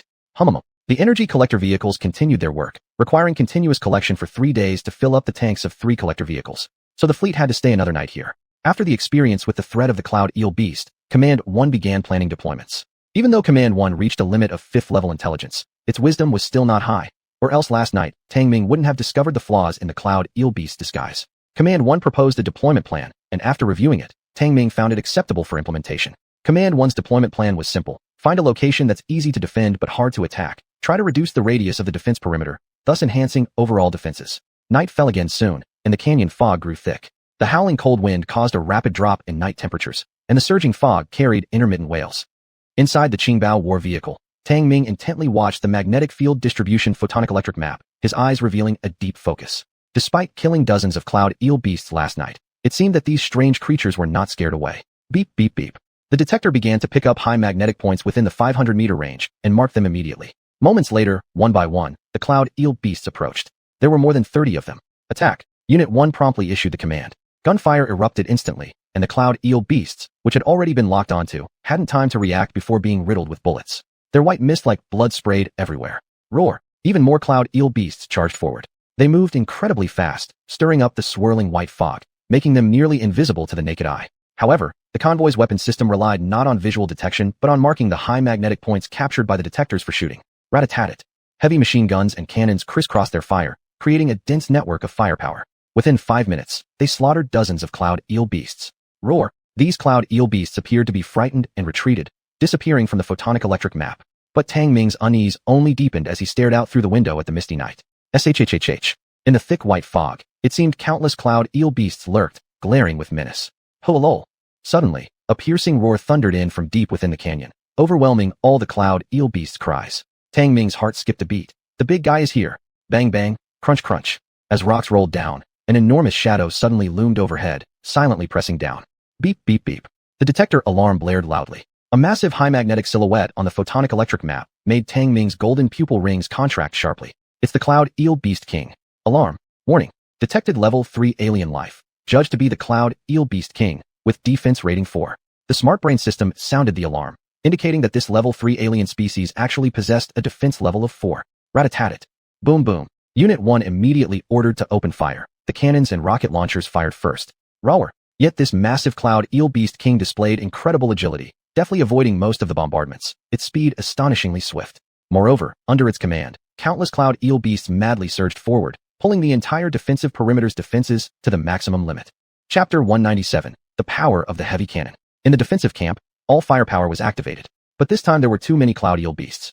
Hidden in the white mist, they were frenziedly attacking the defense perimeter. Bang bang bang. Each Cloud Eel that broke through the firepower suppression collided violently with the armor of the outermost war wagons in the defensive circle, making a loud noise, comparable to the impact force of an explosive egg. Activate the heavy cannon ship and lock onto the Cloud Eel King. Fire! Number 1 shouted as the heavy cannon ship within the camp had already been activated.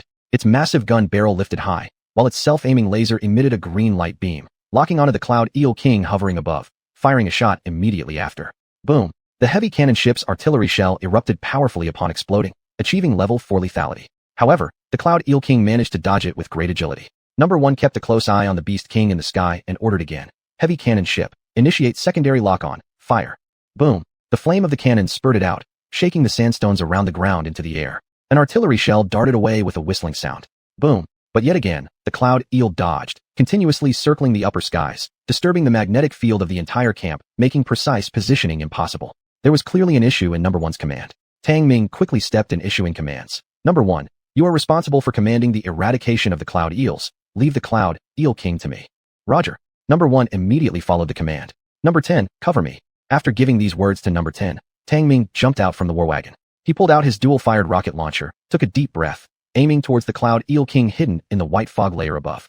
However, a cloud eel rushed into the defensive perimeter and lunged toward him. Its translucent fog-like body was difficult to spot among the white mist. Only the faint gleam of its 3 pairs of eyeballs could be caught by the naked eye. Puffed. Before it could reach Tang Ming, it was pierced upward by a military dagger, impaling the eel's brain at a clever angle, killing it instantly. The air quivered slightly, revealing Number 10's figure. It had performed that decisive kill just now. Above them, the enormous cloud eel king continued to swirl about, obviously interfering with the magnetic field surrounding the camp, so as to allow countless cloud eels to attack the camp's defense line. Its biomagnetic field was very strong, directly covering an area with a radius of 300 meters, severely disrupting the locking mechanism of the detectors. Bam bam. Hurrah. An increasing number of cloud eels approached the defensive circle, fiercely colliding against the steel walls constructed from war wagons. Bam. Zzzt. Intense collisions began damaging the armor of the war wagons. 2 disc-bladed mechanical soldiers were even pushed out of the defensive perimeter by several cloud eels. Their metallic limbs bent and fractured in varying degrees, gradually losing combat capability. Numbers 3 and 7 could only engage in hand-to-hand combat, filling the gaps that appeared in the defense perimeter. However, it was hard for them to capture the elusive tracks of the cloud eels, resulting in minimal counterattack effects. Zooish zooish. 2 rocket shells soared through the air, leaving trails of blue flames as they aimed at the spiraling cloud eel king. Boom boom. Rocket shells detonated, shocking the thick white fog above into a patch of vacuum. Yoo-hoo. At this moment, the shadow of the black fish beast king amidst the white fog became distinctly visible. Tang Ming swiftly loaded 2 rocket shells. This time they were high-explosive fragmentation ones. Zooish zooish. The rocket shells ascended, rushing forward. Boom boom. With a series of explosion sounds, the whole airspace was covered by the blasting shrapnel. That cloud eel king could not escape this barrage. Dense wounds appeared on its fog-like flesh. These rapidly detonating fragments had deeply penetrated into its body. Shishiwar. In pain, the cloud eel king roared furiously. It stopped circling and locked onto Tang Ming instead, diving downward at high speed. Its skull had some peculiar transparent bone spines that made a shrill piercing sound while slicing through the air. The more you come down, the better I like it. Tang Ming's golden ring pupils constricted a bit. Shouldering the rocket launcher, he loaded 2 armor-piercing rocket shells and locked onto the charging cloud eel king. He fired directly. Zooish zooish. The armor-piercing rockets soared up into the heavens and hit the stubborn cloud eel king straight on. Boom. Letting out a miserable scream, the cloud eel king deviated dozens of meters mid-dive, crashing outside the defense perimeter. The ground trembled along with its impact. Heavy cannon ship aim and lock onto the cloud eel king. Follow my orders to fire. Tang Ming yelled loudly, abandoning the rocket launcher and swiftly rushing out of the defensive circle. Clang. An unfolded shield formed a heavy barrier as Tang Ming cut down 2 rushing cloud eels with his warblade, eventually coming across the fallen cloud eel king. Hurrah! The cloud eel king bellowed a few times. Although its tough skull wasn't completely shattered by the armor-piercing rocket shells, a small section did crack, injuring 2 of its compound eyes. However, this also enraged the beast king. Its biomagnetic field was in turmoil, and the white mist around it began to surge more violently. Roar! The cloud eel king had identified Tang Ming as the one who had injured it, roaring and charging forward, baring its fangs and emitting a piercing roar. Tang Ming's heart sank. Facing off against a level 3 mutant wasn't something to be taken lightly. The collision force of the cloud eel king was estimated to be dozens of tons, and he certainly didn't want to experience that. The cloud eel king charged forward like it was swimming in water, roaring. Tang Ming's eyes were fixed on the approaching beast king, holding a heavy shield, and suddenly shouted, "Fire the cannon!" Bam! The heavy cannon ship, which had been prepared, fired fiercely, and a shell flew at high speed, hitting the cloud eel king right in the face. Boom! The shell exploded, with flames and shockwaves sweeping hundreds of meters around. Countless cloud eels were devoured and shaken to death.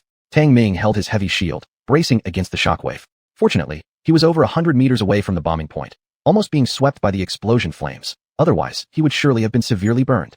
And the defensive circle behind him also suffered violent impacts, but managed to hold. A single shell from the heavy cannon ship had a lethality of level 4, and anything within its range could reach level 3+. This was evidence of the heavy cannon ship's power. Ayo! The cloud eel king did not die immediately, but now it could only lie helplessly on the broken ground, issuing weak cries.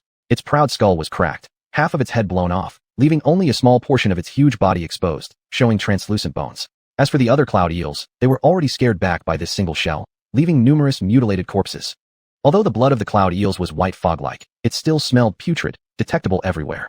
Tang Ming took a few deep breaths, putting away the heavy shield. Couldn't help but curse. Good thing I was not within the kill radius, or I'd have to spend a few days in the medical pod. The lethal radius of the heavy cannon ship was 100 meters, aside from the core lethality level 4. The lethality within this radius reached 3+. He really wouldn't escape severe burns if he were within that range. Beep beep. Master, detected genetic seeds matching number 8. The detector flashed with red light as the smart brain system suddenly gave a prompt. Tang Ming hesitated for a moment, then grinned.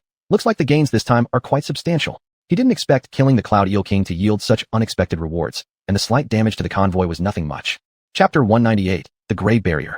After defeating the Cloud Eel Beast King and acquiring a gene seed compatible with number 8, this was clearly an unexpected gain. The canyon floor had returned to calmness, but Tang Ming made another arrangement. He summoned number 1 and instructed, Number 1, you and number 3 will be responsible for defending the Northern Helium 3 resource point and eliminating all threats within 2 days. Understood. Number 1 took his orders and left with half of the near-Earth attack squad to carry out the cleaning mission that night. Subsequently, Tang Ming asked the AI system to display the route map between the base and the Northern Helium 3 resource point, pondering carefully. Currently, the Northern Helium 3 resource point was the farthest from the base among all collection points, and he thought about leaving half of the near-Earth attack squad armed forces to escort the collection mission. But if he left half of the armed near-Earth attack squad behind, it might affect his exploration task to the north. After all, the further north they went, the more unknown dangers there were. The armed force he originally brought wasn't even enough as it was. Damn, not having enough manpower is truly troubling. After thinking through the night without finding a comprehensive solution, Tang Ming felt somewhat distressed. As things stood now, he must bring along number 7 and number 10.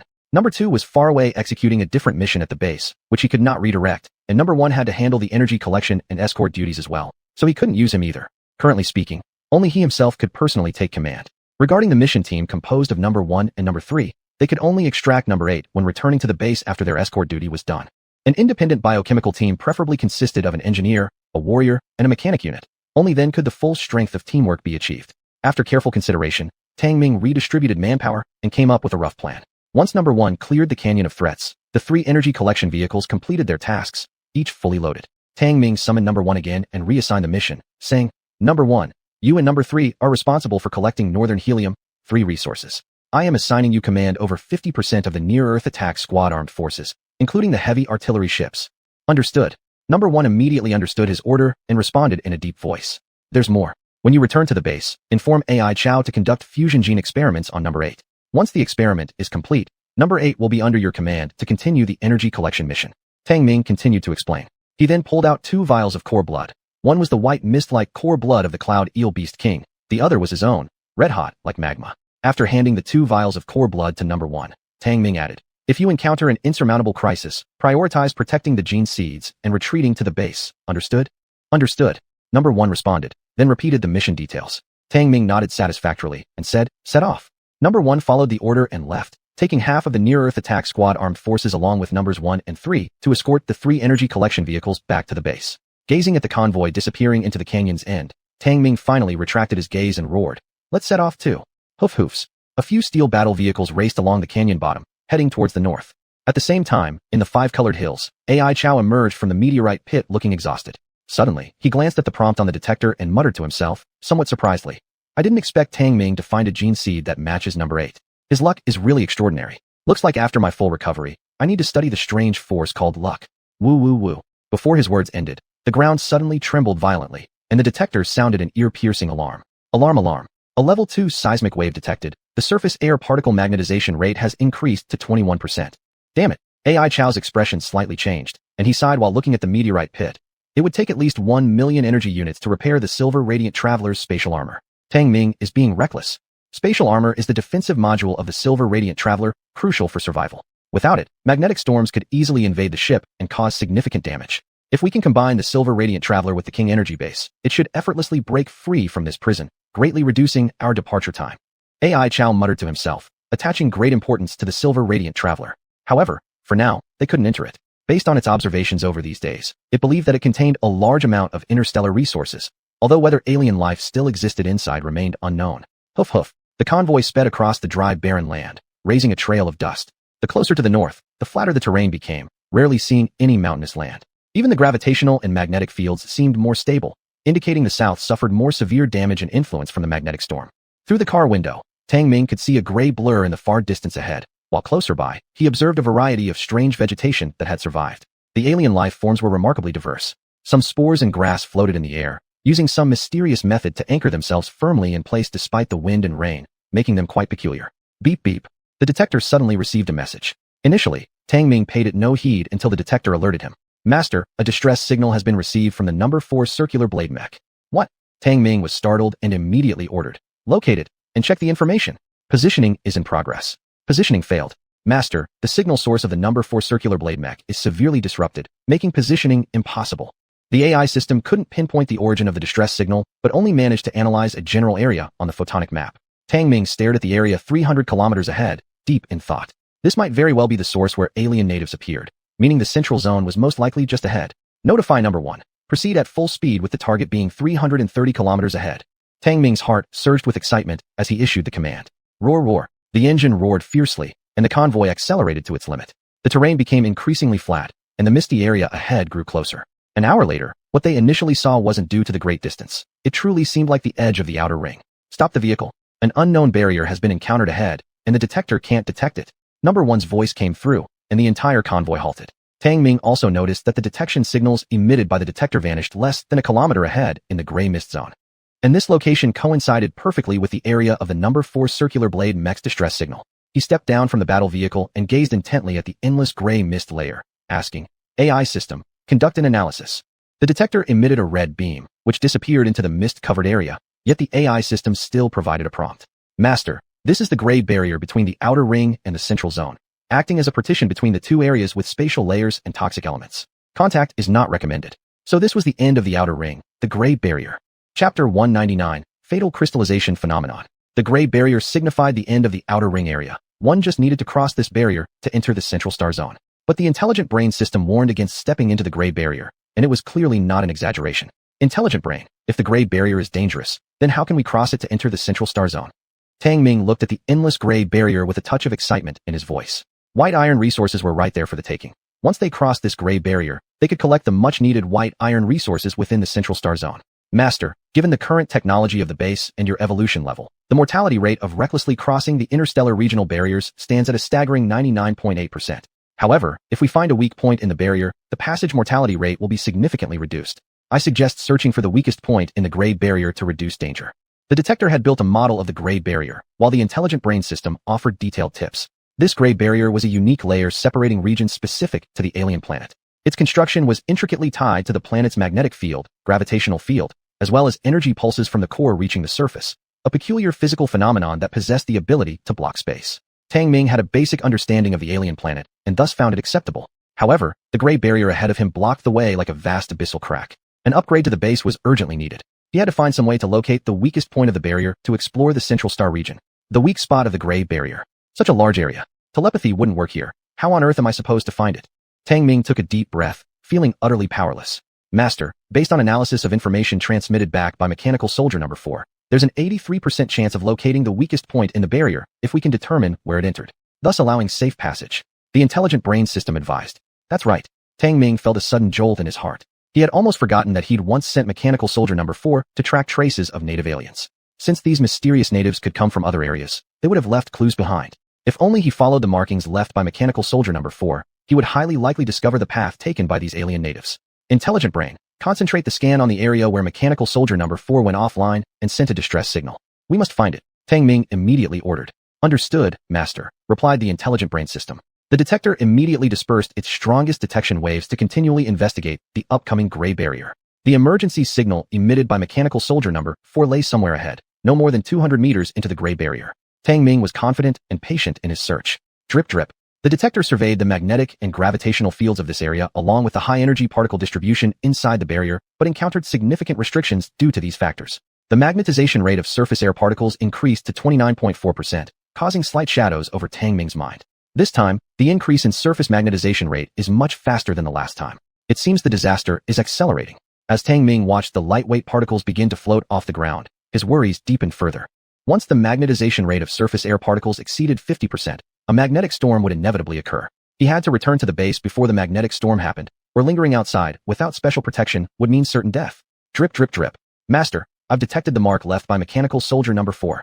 A sudden good report came from the detector. Tang Ming brightened up instantly. Where? Position 0830. Tang Ming immediately got out of the car and let number 7 follow him over. 800 meters ahead was the place shrouded by the gray barrier. The visible gray particles resembled fog, yet unlike it, these particles did not disperse. They flowed steadily only in specific zones, a truly miraculous sight.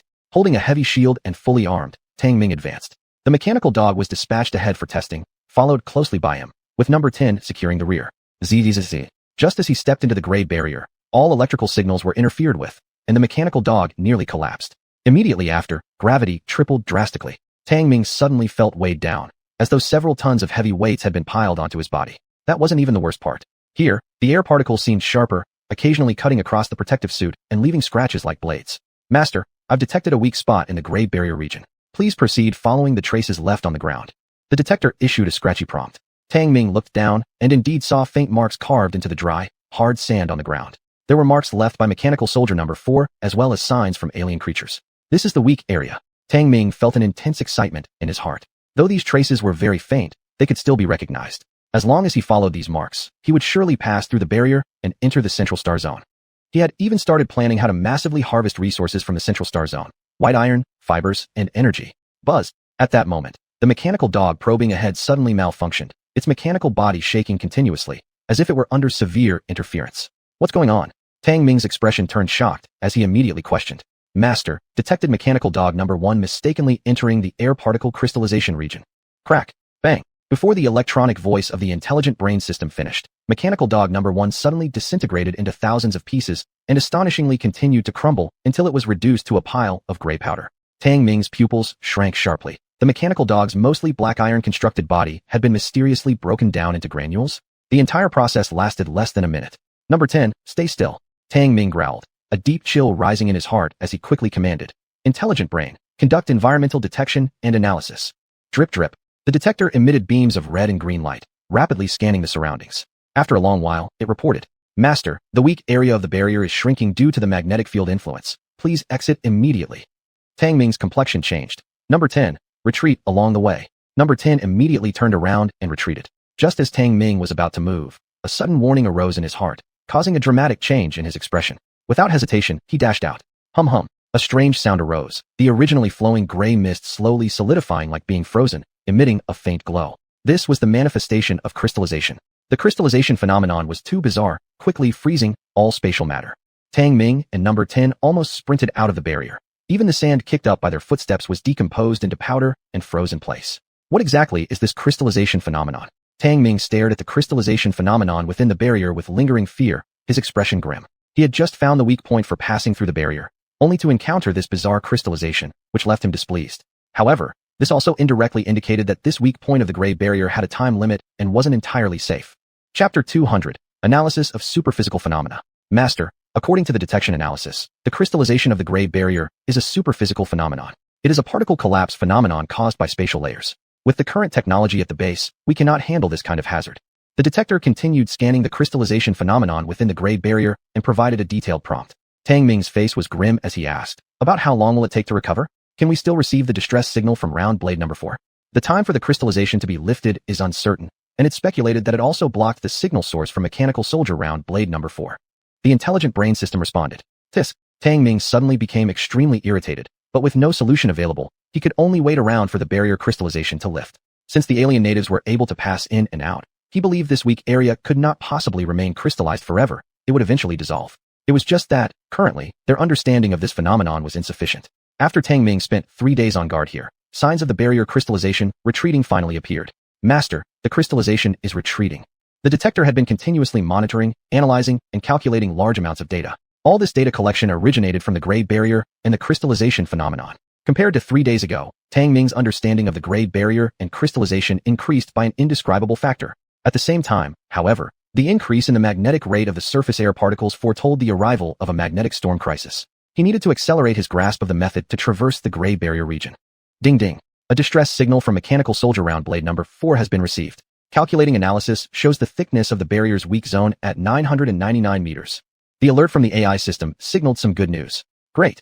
It appears round blade number 4 has already passed through the gray barrier and is waiting for us on the other side. Tang Ming was extremely excited. As long as the barrier crystallization dissipates, he was confident he could explore a path and enter the other side of the barrier. As he prepared to probe into the weak zone again, the communicator rang. It was AI Chow's communication request. Tang Ming answered the call, and AI Chow's holographic image immediately appeared. Tang Ming, the magnetization rate has increased to 43%. Its speed of increase far surpasses the calculated pace. You need to return as soon as possible. 43%. Tang Ming's face showed surprise as he questioned. I've already reached the end of the outer ring area, searching for a passage in the gray barrier, but the magnetization rate of the air particles here is only 35%. How can there be such a large deviation? AI Chow revealed a thoughtful look before replying. It's possible the barrier affected the magnetic field. Remember where the magnetic storms begin to rampage.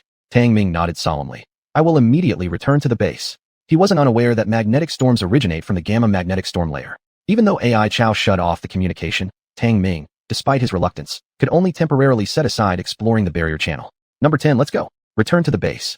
After giving the barrier weak zone a long glance at the remaining traces still present, Tang Ming resolutely turned and dived into the Qingbao combat vehicle.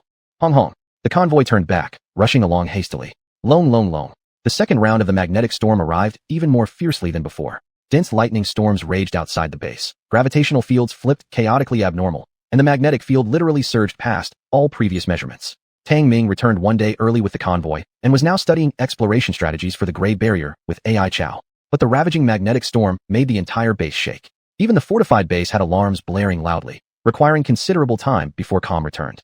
Neither of them had the heart to study the strategy any longer and instead stared outside at the raging magnetic storm disaster. Although an intermediate-level base can withstand the high-frequency energy rampages of the magnetic storm and prevent destruction, the evolution of the magnetic storm calamity will inevitably grow stronger. Your exploration mission must be expedited. AI Chow crossed her arms and spoke gravely. Tang Ming silently nodded, his expression unchanged.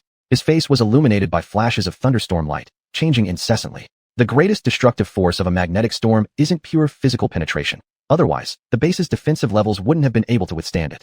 Its greatest destructive force comes from magnetic turbulence, generating high-energy particles and leading to gravitational anomalies, causing direct particle splitting of materials. The base shell, however, loads a dense energy state, which is why it offers protective functions.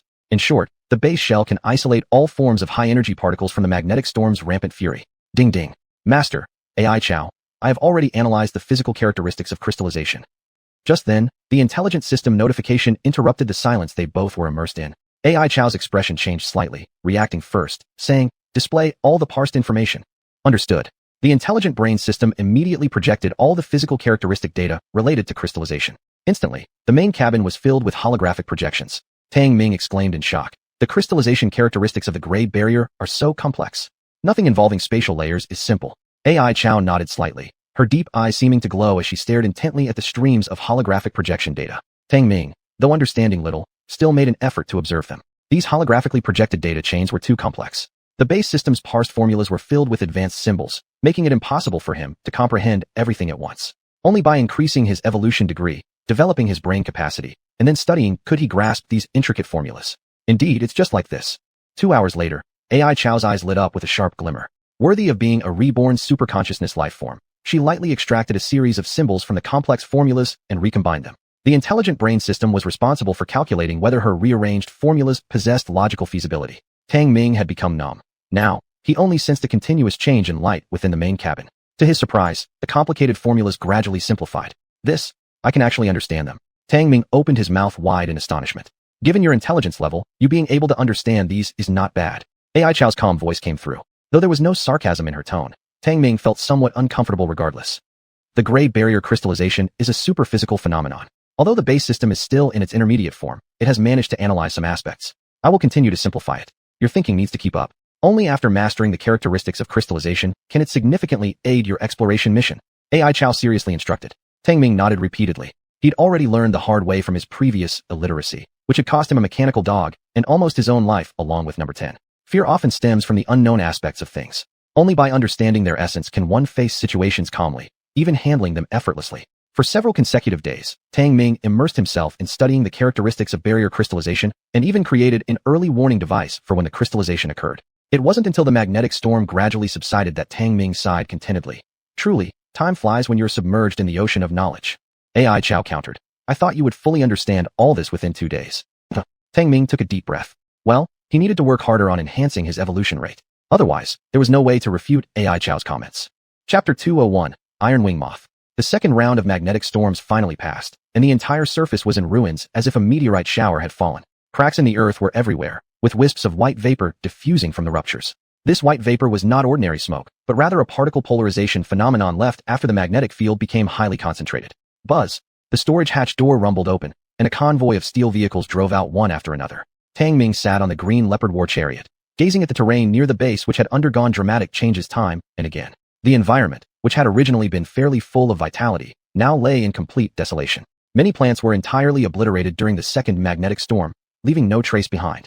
In addition to this, there were also numerous meteorite craters around the base. To be precise, these deep pits contained rocks that had been swept up into the sky by the magnetic storm and then fell back down, some of which were extremely hard black iron ore. The destructive power of the second magnetic storm is at least several times stronger than the first. A shadow of worry clouded Tang Ming's mind. After this wave of magnetic storms devastated the area, it nearly wiped out 90% of all life forms in the outer zone, causing great ecological destruction. In a way, this meant that the base's material resources had been directly disrupted. Even without the crisis of the gamma magnetic storm layer, he would have nothing to eat. I hope Aitzao can bring better news. Tang Ming drew his gaze back, lit a cigar, and glanced at the crystallization warning device beside him, saying with a smile, "We must pass through the gray barrier this time and see what kind of region the central star zone really is." After the magnetic storm had passed, Aitzao headed south first to collect data on changes in the gamma magnetic storm layer and redeploy the magnetic storm warning devices. But Aitzao did not expect that after traveling only 200 kilometers south, it could already see the halo of the gamma magnetic storm layer in the distance. Rumble. From more than 300 kilometers away, one could hear continuous roaring sounds. The magnetic storm layer has advanced so much. Aitzao's expression changed. Then it traveled another 300 kilometers south and could clearly see the endless light curtain. At the end of that light curtain, the Earth split apart, countless rocks floated off the ground, and countless high-energy particles rushed upward at high speed, creating a deafening roar. Aitzao set up the magnetic storm warning device and, after calculation, learned that the gamma magnetic storm layer had advanced 400 kilometers. Even more shocking, the speed at which the magnetic storm layer was advancing had clearly increased significantly. Beep beep. Recollecting and analyzing data. The energy density of the gamma magnetic storm layer has increased by 300%, its movement speed by 400%, reducing the interval between magnetic storms by 20%. The electronic voice of the AI brain system sounded as the detector flashed various collected data points. Aitzao said grimly, "Calculate the destructiveness of the next magnetic storm sweep." Acknowledged. Calculating.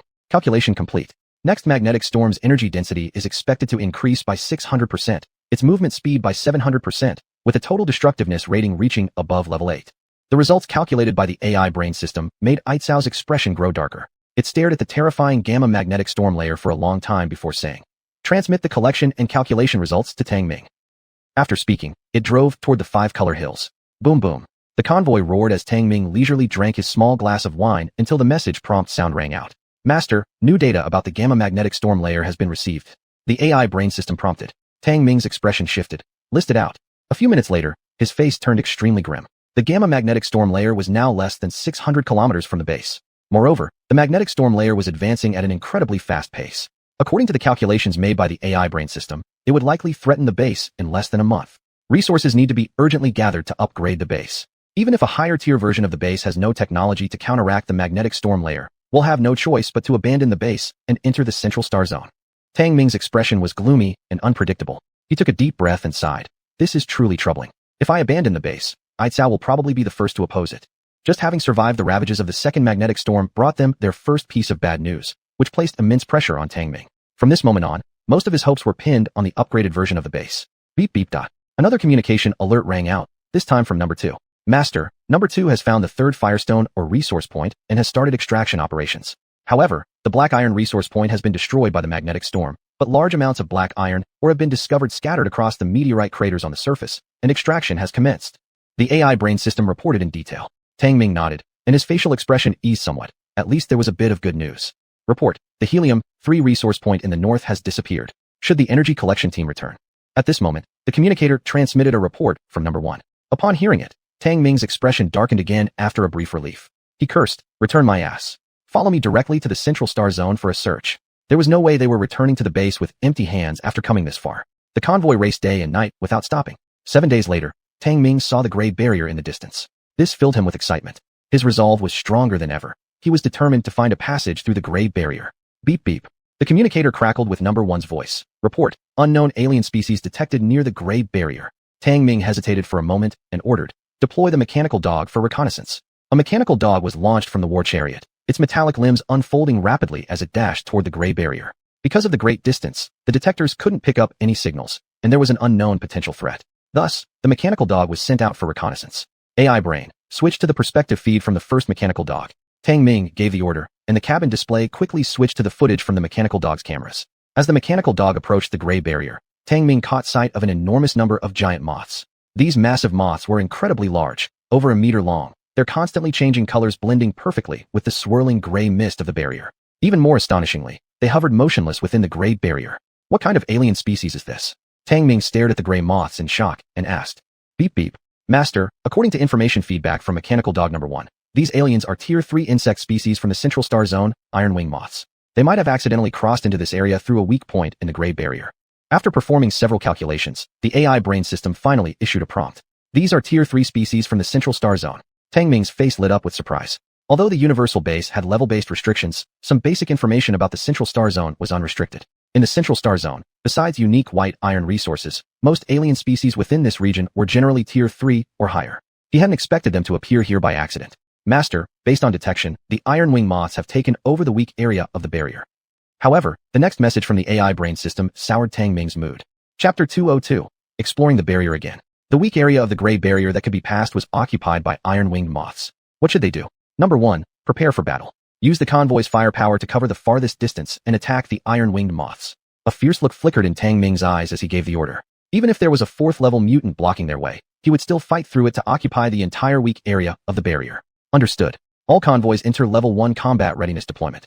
Attack will begin in 10 minutes. Number 1 immediately executed Tang Ming's orders without hesitation. Although lacking the advantages and firepower of a long-range bombing team, the near-Earth attack team could still extend its firepower range to 2 kilometers. The heavy artillery ship had a range exceeding 100 kilometers, but as the big weapon of the near-Earth attack team, it could not operate independently from the entire attack team. Boom. The heavy artillery ship was scheduled to fire first. The tank armor chassis violently recoiled, shaking loose sandstone from the nearby cracked ground into the air. Boom. A single shell from the heavy artillery struck right in the midst of the iron-winged moth population, causing a radius of 100 meters to explode. Countless iron-winged moths were blown apart.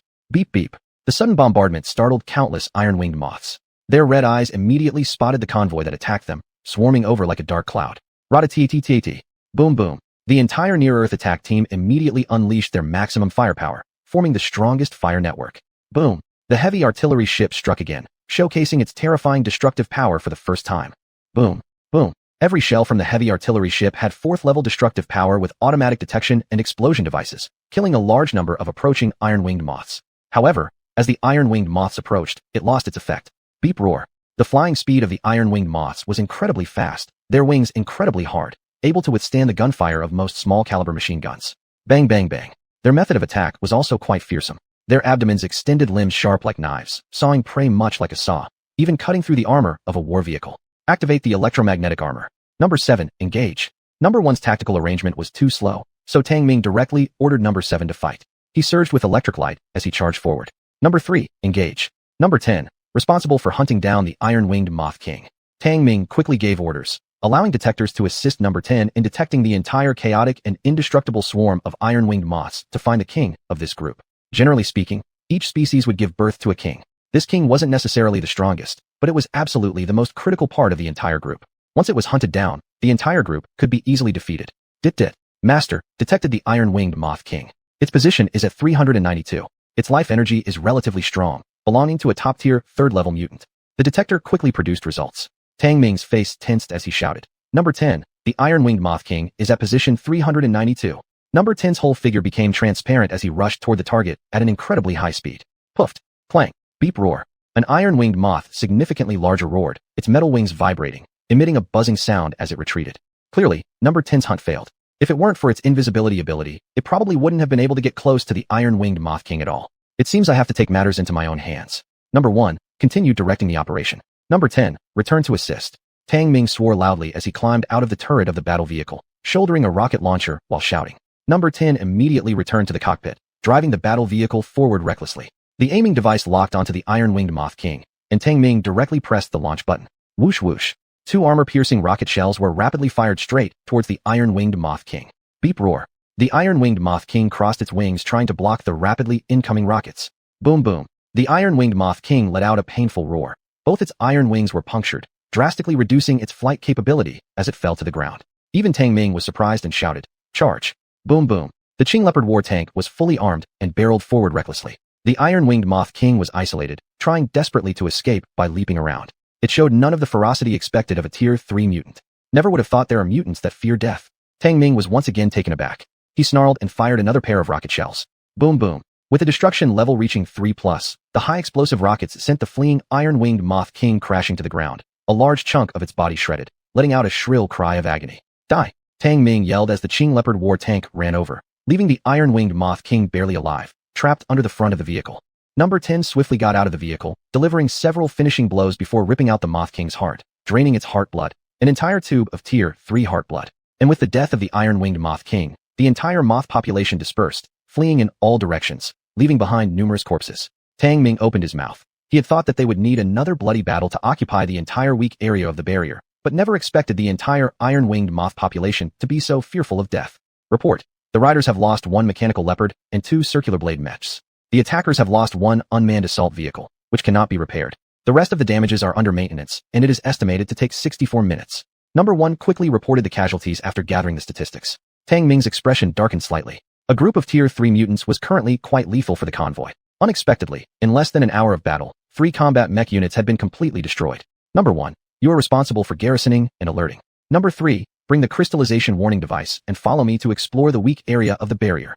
After giving these 2 simple orders, Tang Ming set off with number 3 toward the gray barrier.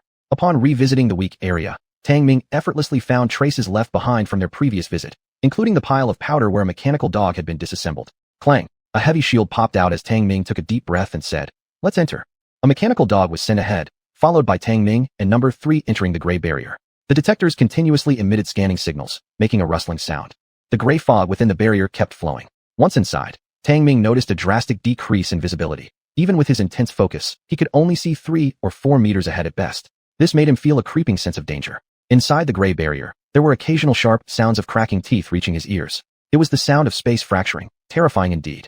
This truly is a passage. Having traveled more than 200 meters, Tang Ming finally realized that what lay before them was an almost undetectable passageway, tens of meters wide, its boundaries blurry and unclear. With the slightest carelessness, one could easily be swallowed by the fragmented layers of space at the edges. Beep, beep, beep. The crystallization warning device suddenly blared a piercing alarm. Tang Ming froze in sudden alarm. Then a chill surged through his heart. "Get out now," he shouted loudly, pulling back the heavy shield and rushing out. Chapter 203, Unexpected Signal. Once again, it was a crystallization phenomenon. This time, it came much faster. The entire passage was crystallized, even refracting with specks of luminous light. Tang Ming brought number 3 out of the channel, but the robotic dog still failed to escape and was broken down into particle form by the crystallization phenomenon, solidifying in midair. Shit. Tang Ming stared at the granulated remains of the mechanical dog inside the barrier channel, his expression incredibly grim. He never expected that despite having a crystallization warning device, the mechanical dog would still suffer such a fate. The primary reason was that during crystallization, a type of particle wave was generated that interfered with electronic systems, affecting the circuits of the robotic dog. Although the interference was slight, during a critical moment, it cost the robotic dog valuable reaction time. Crystallization is a superphysical phenomenon, but there must be certain patterns and cycles to initiate such an event. Tang Ming quickly calmed down. He was no longer a greenhorn with no concept of crystallization. In fact, he had developed a deep understanding of the crystallization phenomenon. Intelligence brain, record the pattern and cycle of crystallization, overlap and process the 2 sets of data, find the constant value. With a hunch in mind, Tang Ming immediately issued his command. Understood, master. The crystallization warning device immediately responded and began operating. Evidently, the crystallization warning device was connected to the base's intelligence brain system, allowing for remote control. Over 4 consecutive days, the crystallization warning device collected a large amount of crystallization data, eventually calculating the constant value. Master, the crystallization phenomenon cycle is 98 hours, occurring every 6 hours, with a superimposed constant value of 2.5 hours. Data collection complete.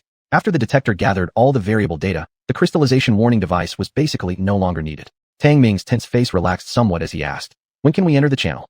20 minutes from now. The intelligence system immediately responded, having found the constant value after calculating the full set of crystallization data. The detector could now identify safe times for entering the crystallization-affected area. This so-called 2.5-hour period represents the time when the impact of crystallization is minimal. Tang Ming had waited several days for this. Ding ding. At this moment, Igao sent a communication request. In a good mood, Tang Ming answered, smiling. "Igao, what's the good news?" Igao's face flickered with surprise, asking, "How are things going on your end?" Tang Ming had been waiting for this question from Igao and laughed heartily, saying, "We just calculated the safe time intervals for the barrier's crystallization and are preparing to explore the barrier channel. Not bad, your progress is faster than I anticipated." Igao nodded without denying Tang Ming's achievements. Tang Ming raised an eyebrow. "And how about your side?" Igao grew serious, saying solemnly, the gamma magnetic storm layer has advanced 10 kilometers, with surface air particle magnetization increasing to 20.5%.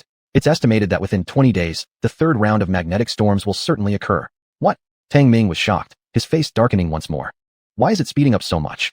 The specific cause cannot be calculated by the system, Igao explained. But based on my personal judgment, the gamma magnetic storm layer has damaged the alien atmosphere, affecting the overall disaster acceleration rate. It also has something to do with Purple Star's gravity. You can observe that the outermost ring of Purple Star has disappeared. Its energy is being absorbed by the gamma magnetic storm layer. Tang Ming couldn't help but look up, confirming what Igao said. The massive outermost ring of Purple Star had indeed vanished. This was bad news. So you're saying that aside from the 6-day return trip, I only have 17 days to explore the Central Star region and collect resources? Tang Ming said helplessly. Igao nodded. Exactly. Later, I'll send over the second collection team, led by number 2. You prepare for their reception. After the communicator was turned off, Tang Ming lit a cigarette, smoking half of it without comprehension. Why was he always so unlucky? Master, we've now entered the safe interval for barrier crystallization. It wasn't until the intelligence brain system's prompt that Tang Ming snapped back to reality. Shit. If it means losing the base, I'd rather be trapped here forever. If the alien planet collapses, then so be it. Tang Ming crushed out his cigarette, but, cursing heavily. Subsequently, he immediately gathered his crew, preparing to explore the barrier channel. Number 1 remains to guard the fleet. Numbers 3, 7, and 10 will follow me to explore the barrier channel. Tang Ming selected 3 people. Aside from detectors and the crystallization warning device, he didn't bring any armed intelligent machinery. He stepped into the barrier channel, determined this time to pass through the barrier region and enter the Central Star area. Fully equipped, the 4 entered the barrier channel, with number 3 responsible for reconnaissance ahead, number 7 guarding the rear, and number 10 closely following Tang Ming, staying vigilant. From the day they were created, these 10 bioandroids had a hidden code implanted in them by the system, prioritizing the safety of the base user above all else. Even if Tang Ming had not issued a protection order, the other bioandroids would still subconsciously guard him. Stay alert. Intelligence brain, set the detection power to maximum. As soon as they entered the barrier channel, Tang Ming issued the first command, and everyone immediately became highly vigilant. The barrier channel was not flat or straight. It resembled more of a spatial canyon with complex terrain. As they went deeper, there were all kinds of strange spatial rifts everywhere. And here, the range of the detector was drastically reduced to less than 300 meters. Without the traces on the ground, Tang Ming did not doubt for a moment that he would get lost here. But as the saying goes, whatever can go wrong will. Not even 500 meters into their journey, the traces on the ground disappeared, blocked by a giant rock that had fallen from a spatial crack. Master, unable to identify the ground marks, no effective navigation information detected. The detector's warning sounded, losing the recognizable information on the ground. Everyone was at a loss regarding which way to go. Shit. Tang Ming was about to lose his cool. By estimation, they had already traversed more than half the distance. Just a few hundred more meters, and they could have completely passed through this barrier channel. And yet, they lost the trail left by the native creatures. Separate and explore, but remember to leave your own marks. Tang Ming calmed down and decided to use the most rudimentary method. The 4 split up, but after over half an hour of searching, they still couldn't find the path forward. Either they hit a space fissure or found no way ahead. It seemed that the route forward had been cut off by the boulder, leaving them completely directionless.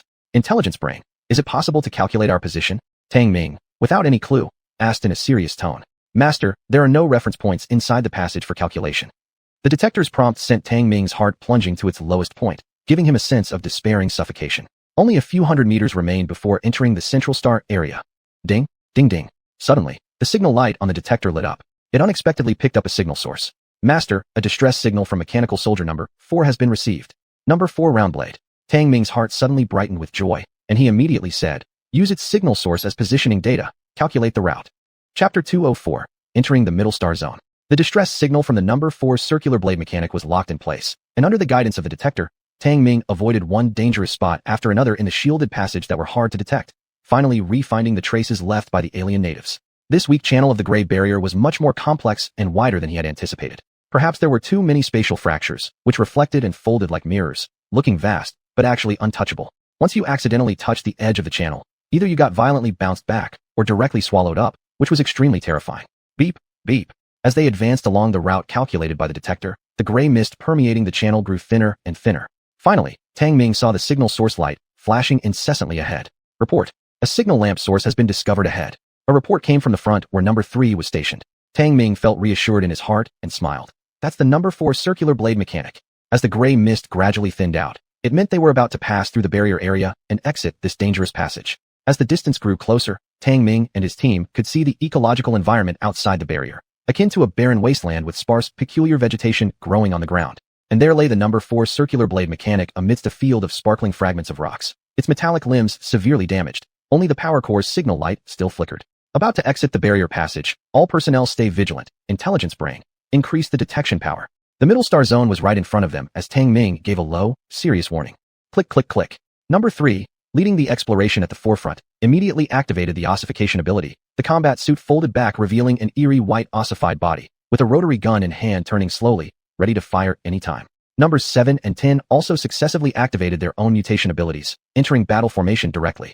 Naturally, Tang Ming dared not be careless. The forearm shield extended into a heavy shield, and the combat knife was drawn. Beep beep. Analysis of biological environment of middle star zone surface ongoing. Soil contains various elements: oxygen, silicon, aluminum, iron, calcium, sodium, potassium, magnesium. Hydrogen content 10 times higher than outer ring zone. Organic matter richer. Calculations indicate middle star zone as a forest ecosystem. Atmospheric oxygen content measured at 34%, favorable for carbon-based life forms and hydrogen-oxygen-based life forms to survive. Beep beep. Gravity field and magnetic field tests normal in middle star zone. Various types of air energy particles detected. Detector range reduced to 800 meters. No hazardous factors detected. Analysis complete. The detector quickly processed and soon produced preliminary results. Tang Ming gestured. Start entering the middle star zone. Number 3, holding the rotary gun, stepped out of the barrier passage first. Tang Ming stepped out of the channel, placing his first foot on the land of the middle star zone, feeling his body slightly dip due to the changes in gravitational fields. He meticulously perceived that the gravitational field here resembled the outer ring zone before the magnetic storm catastrophe, but the magnetic field was much more stable, and there was a hint of fresh particles diffusing in the air. These were rich negative oxygen ions. This is the middle star zone. Tang Ming looked far off and noticed lush virgin forests near the steppe. If it weren't for the peculiar plants seen everywhere around, he might have thought he was on Earth. However, upon close inspection of the nearby forests, these tall and strange vegetations were even more magnificent and beautiful than those found on Earth. Sizzle sizzle. Master, traces of other species found in the steppe zone. Please remain vigilant. The detector sounded with noisy electronic sounds, since communicating through a barrier already pushed the limit to connect with the base. Tang Ming's expression tightened, and his eyesight enhanced greatly, indeed spotting some rather hidden traces. Some were obviously left by the alien natives, but more were left by some unknown other species. Stay vigilant, Tang Ming softly murmured, walking toward the number 4 circular blade mechanic who was still emitting the signal source light at a not so far away location. The number 4 circular blade mechanic had long been scrapped, only retaining a sliver of electrical power in the energy core. As Tang Ming approached for inspection, his pupils couldn't help but constrict. He noticed that all the metallic limbs of the number 4 circular blade mechanic had been torn apart and broken, with countless claw marks left on the body, as if being attacked by some kind of other species. What drew his attention more was a broken spearhead lodged in the power unit of the circular blade mechanic, penetrating straight through. This was the fatal wound. The number 4 circular blade mechanic had indeed been terminated by alien natives. Intelligence brain, conduct detailed testing of data before the number 4 circular blade mechanic scrapping, and initiate retroactive playback. Tang Ming said with a somewhat shadowy expression. Understood, master. Sizzle sizzle. Begin scanning number 4 circular blade mechanic. Data collection complete, starting retroactive playback. Even though communication was affected by the barrier interference, the detector still possessed powerful functions, which did not impact its use. The detector displayed a holographic image, vaguely showing the number 4 circular blade mechanic being attacked by several creatures resembling black leopards, then being pierced through by a spear wielded by a tall humanoid alien native. Tang Ming watched the entire replay and made a basic judgment about the combat strength of the intelligent natives in the middle star zone. The natives living here resembled a primitive civilization, mainly using domesticated exotic creatures and stone weapons. But the way they killed, the number 4 circular blade mechanic was too violent, as they managed to pierce through the tough metallic body with just one spear thrust. These alien natives possess incredible physical strength. No wonder they can fight with Tingsha in the outer ring zone. Tang Ming was inwardly surprised and attempted to pull out the broken spear easily, only to find it astonishingly difficult to remove. His expression slightly changed, his muscles tensed, and he forcibly pulled out the broken spear with great effort. Clang! When the broken spear was pulled out, it scraped against the metal limbs, producing a series of sparks and emitting a metallic sound. This is a spearhead made of white iron. Tang Ming's eyes lit up as he wiped off the dirt and found that the broken spear was indeed made of white iron, different from the previously discovered broken spears. Master, a small deposit of black iron ore has been detected beneath the limbs of the number 4 circular blade mechanic. At this moment, the electronic voice of the intelligence brain system from the detector sounded. Tang Ming paused for a moment, then directly dragged away the scrap remains of the number 4 circular blade mechanic, revealing several black rocks starkly contrasting with the surrounding sandstones. After further exploration, it was found that the iron content of these exposed black iron ores on the surface reached an astonishing 91%. What thrilled him even more was that the unexposed underground ore reserve amounted to 10 million tons. Just stepping into the middle star zone, Tang Ming immediately encountered a deposit of black iron ore, causing him to grin widely. Intelligence brain, start resource exploration. The detector began its mineral detection function, operating at maximum power. Master, white iron ore has been discovered at coordinates 668 and can be mined. A deposit of black iron ore has been found at coordinates 41,004. White iron ore suitable for mining has been located at coordinates 7908. As the electronic voice from the intelligence brain system sounded one after another, Tang Ming was utterly astonished. Following the detection directions, he came across one area after another filled with white iron ore, his eyes nearly popping out. Is the resource abundance of the middle star zone really at this level? Tang Ming couldn't help but swear aloud. Chapter 205, The Savage Heart-Eating Lion. Upon entering the mid-star zone, far richer metal resources were discovered compared to those found by Tang Ming. After exploration, it was revealed that near the gray barrier in the barren plains, there were 3 deposits of black iron ore, each containing 10 million tons. However, the white iron deposits were scattered sparsely, unlike black iron, which often appeared in concentrated quantities reaching millions or tens of millions of tons. This situation left Tang Ming feeling curious. But after detection, the probe did not find any excessively abnormal traces. Master, after detection and analysis, white iron ore in the mid-star zone fundamentally differs from black iron. White iron belongs to a weak magnetic metal, making it difficult for it to naturally form large veins. The intelligence system provided this answer after extensive data collection and analysis. Tang Ming had no choice but to accept it. As such, accumulating sufficient white iron would only be possible by continuously searching for white iron deposits. Report. A group of alien species detected in the mid-star zone. Suddenly, Guardian Number 3 issued a warning. Tang Ming and his companions quickly assumed combat stances. Grr. A group of creatures with white long fur and triangular heads emerged from the distant primeval forest. They emitted deep growls as they leisurely grazed on a type of blue grass growing at the forest's edge. These appeared to be herbivorous aliens, and their size was substantial, like that of a minivan. Their heads were triangular, similar to hammerhead sharks, with 2 eyes on either side. A truly peculiar sight. Intelligent brain, conduct an analysis via photography. What are these aliens? Tang Ming curiously asked. Master, those are quadruped-forming beasts.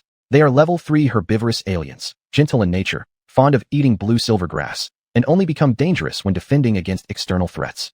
After analyzing, the intelligence system swiftly returned the information. Tang Ming paused for a moment, and upon closer inspection, he realized the blue grass being eaten by these quadruped-forming beasts was indeed blue silver grass. He was familiar with blue silver grass. It was a rare medicinal plant, yet here it grew in abundance. Damn, this is what I call extravagant without humanity. Tang Ming, gazing at an entire field of blue silver grass, couldn't help but feel overwhelmed emotionally. If we have enough of this medicine, perhaps we could build a biochemical army. Thoughts raced through Tang Ming's mind instantly. In the outer ring zone, for the creation of the biochemical squad, he risked life and limb, practically selling everything he owned. He nearly got replaced by AI Chow. But after witnessing the immense impact of the biochemical squad, he had long been contemplating ways to expand the biochemical army. Sigh, thinking too much. Let's accumulate some resources and upgrade the base first. Tang Ming quickly subdued the impractical fantasies flooding his mind, waving to the few biohumans and saying, "Stand down from combat posture." Roar. Before he finished speaking, a sudden colorful ferocious beast charged out of some bushes straight towards the cluster of quadruped-forming beasts lazily feeding on the blue-silver grass. Groan. The entire herd of foreman beasts fell into chaos, and within a short period, at least 8 quadrupeds had already been hunted down. This colorful ferocious beast was extremely agile and lethal in its actions. It resembled a lion from the savannah. With its claws unsheathed, it effortlessly slit the throats of the massive quadruped-forming beasts, removing their internal organs, performing a ghastly surgery. Meat-eating alien species. On guard. Tang Ming gave a low shout, quickly asking, "Brain, analyze and detect what kind of alien species this is." Even from nearly a kilometer away, the ferocity of this colorful alien still made him tremble.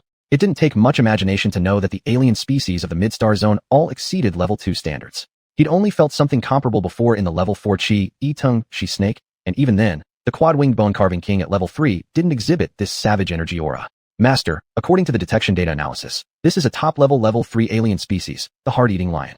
Extremely savage in nature, it enjoys eating the hearts of its prey. Its primary attacking methods involve sharp teeth and claws. The muscle strength reaches the ultimate evolutionary level of Class A, with biting force exceeding 10 tons. The intelligent brain system immediately conducted an analysis and gave warnings while listing out various attributes and data. 10 tons of biting force. Tang Ming was also deeply shocked. This heart-eating lion that looked so much like an earth lion was essentially a super-enhanced version of the king of all beasts. It's unimaginable. Earth's animals, whose biting power only reaches 450 kilograms, appear as harmless pets next to it. Groan. Groan. The herd of foreman beasts suffering slaughter from the heart-eating lion finally made defensive moves. Male foreman beasts surrounded the females and cubs in a protective circle.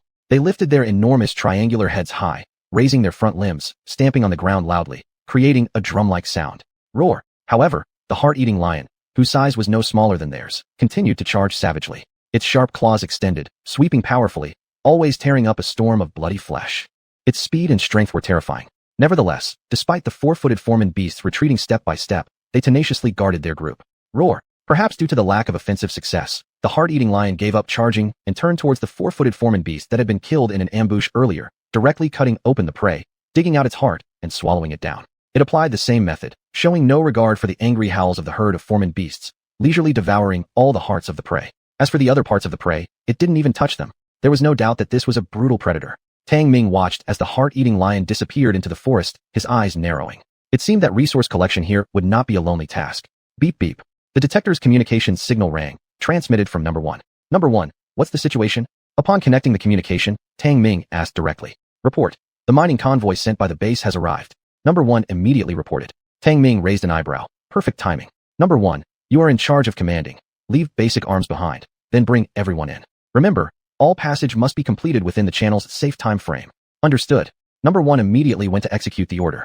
With an hour left until the end of the channel's safe period, Number 1 quickly commanded the mining convoy and most of the near-Earth attack team to enter along the guidance markers through the barrier. Boom, boom. The engines of the convoy shattered the tranquility of the wasteland, stirring many unique species of the mid-star zone, mostly herbivorous ones. And some carnivorous species did not dare approach lightly, seeming also to feel these steel monsters were hard to deal with.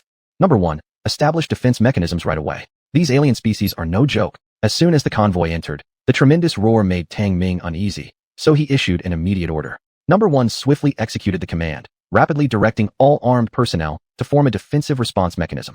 Screech. Suddenly, a roar echoed, causing Tang Ming to focus his gaze on the source of the sound. Roar, roar. As bushes and shrubs in the forest rustled, the heart-eating lion suddenly appeared. It was massive, blood-streaked jaws slightly agape revealing ferocious fangs, while thick, huge paws extended claws more than half a meter long, dragging a trident-shaped tail behind it. Like a king, it walked out majestically. Chapter 206, Fight. Roar, roar. The Xixin lion slowly emerged from the jungle. However, it did not approach the convoy but leapt onto a broken log lying on the ground and warily scanned everyone in the convoy. This mutated creature has some intelligence. Tang Ming looked at the Xixin lion, feeling somewhat surprised. He could tell that the Xixin lion was proclaiming its territory, but it also feared their convoy, completely different from the rampant arrogance shown while hunting the four-legged foreman beasts. 1. Let the collection vehicles start gathering resources with white iron or as the main task. Tang Ming didn't intend to easily conflict with the mutant creatures from the Central Star Zone. His urgent need now was to gather resources to upgrade the base so as to cope with the gamma-magnetic storm layer. Boom boom. Under one's command, all armed battle vehicles spread out to form a defensive chain, and the mining vehicles of the collection team were also moving methodically, heading towards marked white iron or deposits, starting their extraction work. Tang Ming handed the crystallized warning device to one and gathered 3 and a few others to prepare for a small exploration in the Qingbao war vehicle, ready to deal with the continuously roaring and showing off Xixin lion. Roar, roar. The Xixin lion seemed unhappy with the noise caused by the convoy, angrily roaring, becoming increasingly agitated. Tang Ming stared coldly at it and said, 3, 7, 10, prepare for combat. Receive. Inside the war vehicle, the 3 biorobots immediately entered combat mode. The weapons system of the war vehicle also locked onto the agitated Xixin lion. Roar, roar. The Xixin lion focused on this strange steel beast before it, sensitively perceiving some danger. It thought its dignity had been challenged, thoroughly enraged. It jumped off the tall dead tree and charged over with roars. Fire. Bang. Rat-a-tat-tat. The armor of the Qingbao war vehicle rebounded, and the main cannon and machine guns fired simultaneously. Bang bang. Boom. The machine guns sprayed fire furiously, and the firing speed of the main cannon was also extremely powerful. But the speed of that Xixin lion was beyond everyone's expectation. It was too fast and incredibly agile. Activate electrical frequency armor. Seeing the Xixin lion was about to reach the end, Tang Ming calmly gave the order. Sizzle. As the war vehicle's armor flashed with a slow electrical light, the Xixin lion also collided with the war vehicle. Boom. The war vehicle shook, but the Xixin lion retreated with a painful cry, part of its wild mane having been scorched by electricity. Roar. The Xixin lion roared angrily. It wasn't injured, just more shocked from the high voltage. Rat-a-tat-tat. The war vehicle's machine gun continued to fire, the bullets hitting the body of the Xixin lion but bouncing off. And even the destructive power of the main cannon rated at level 3 was dodged by it. For a time, the war vehicle couldn't unleash its true fighting potential. Roar. The Xixin lion also realized it couldn't handle these 2 steel monsters, glaring fiercely at the distant mining vehicles. Apparently, the collection noise created by the mining vehicles had already made it restless. 3, 7, 10. Get out of the car with me to hunt down the Xixin lion.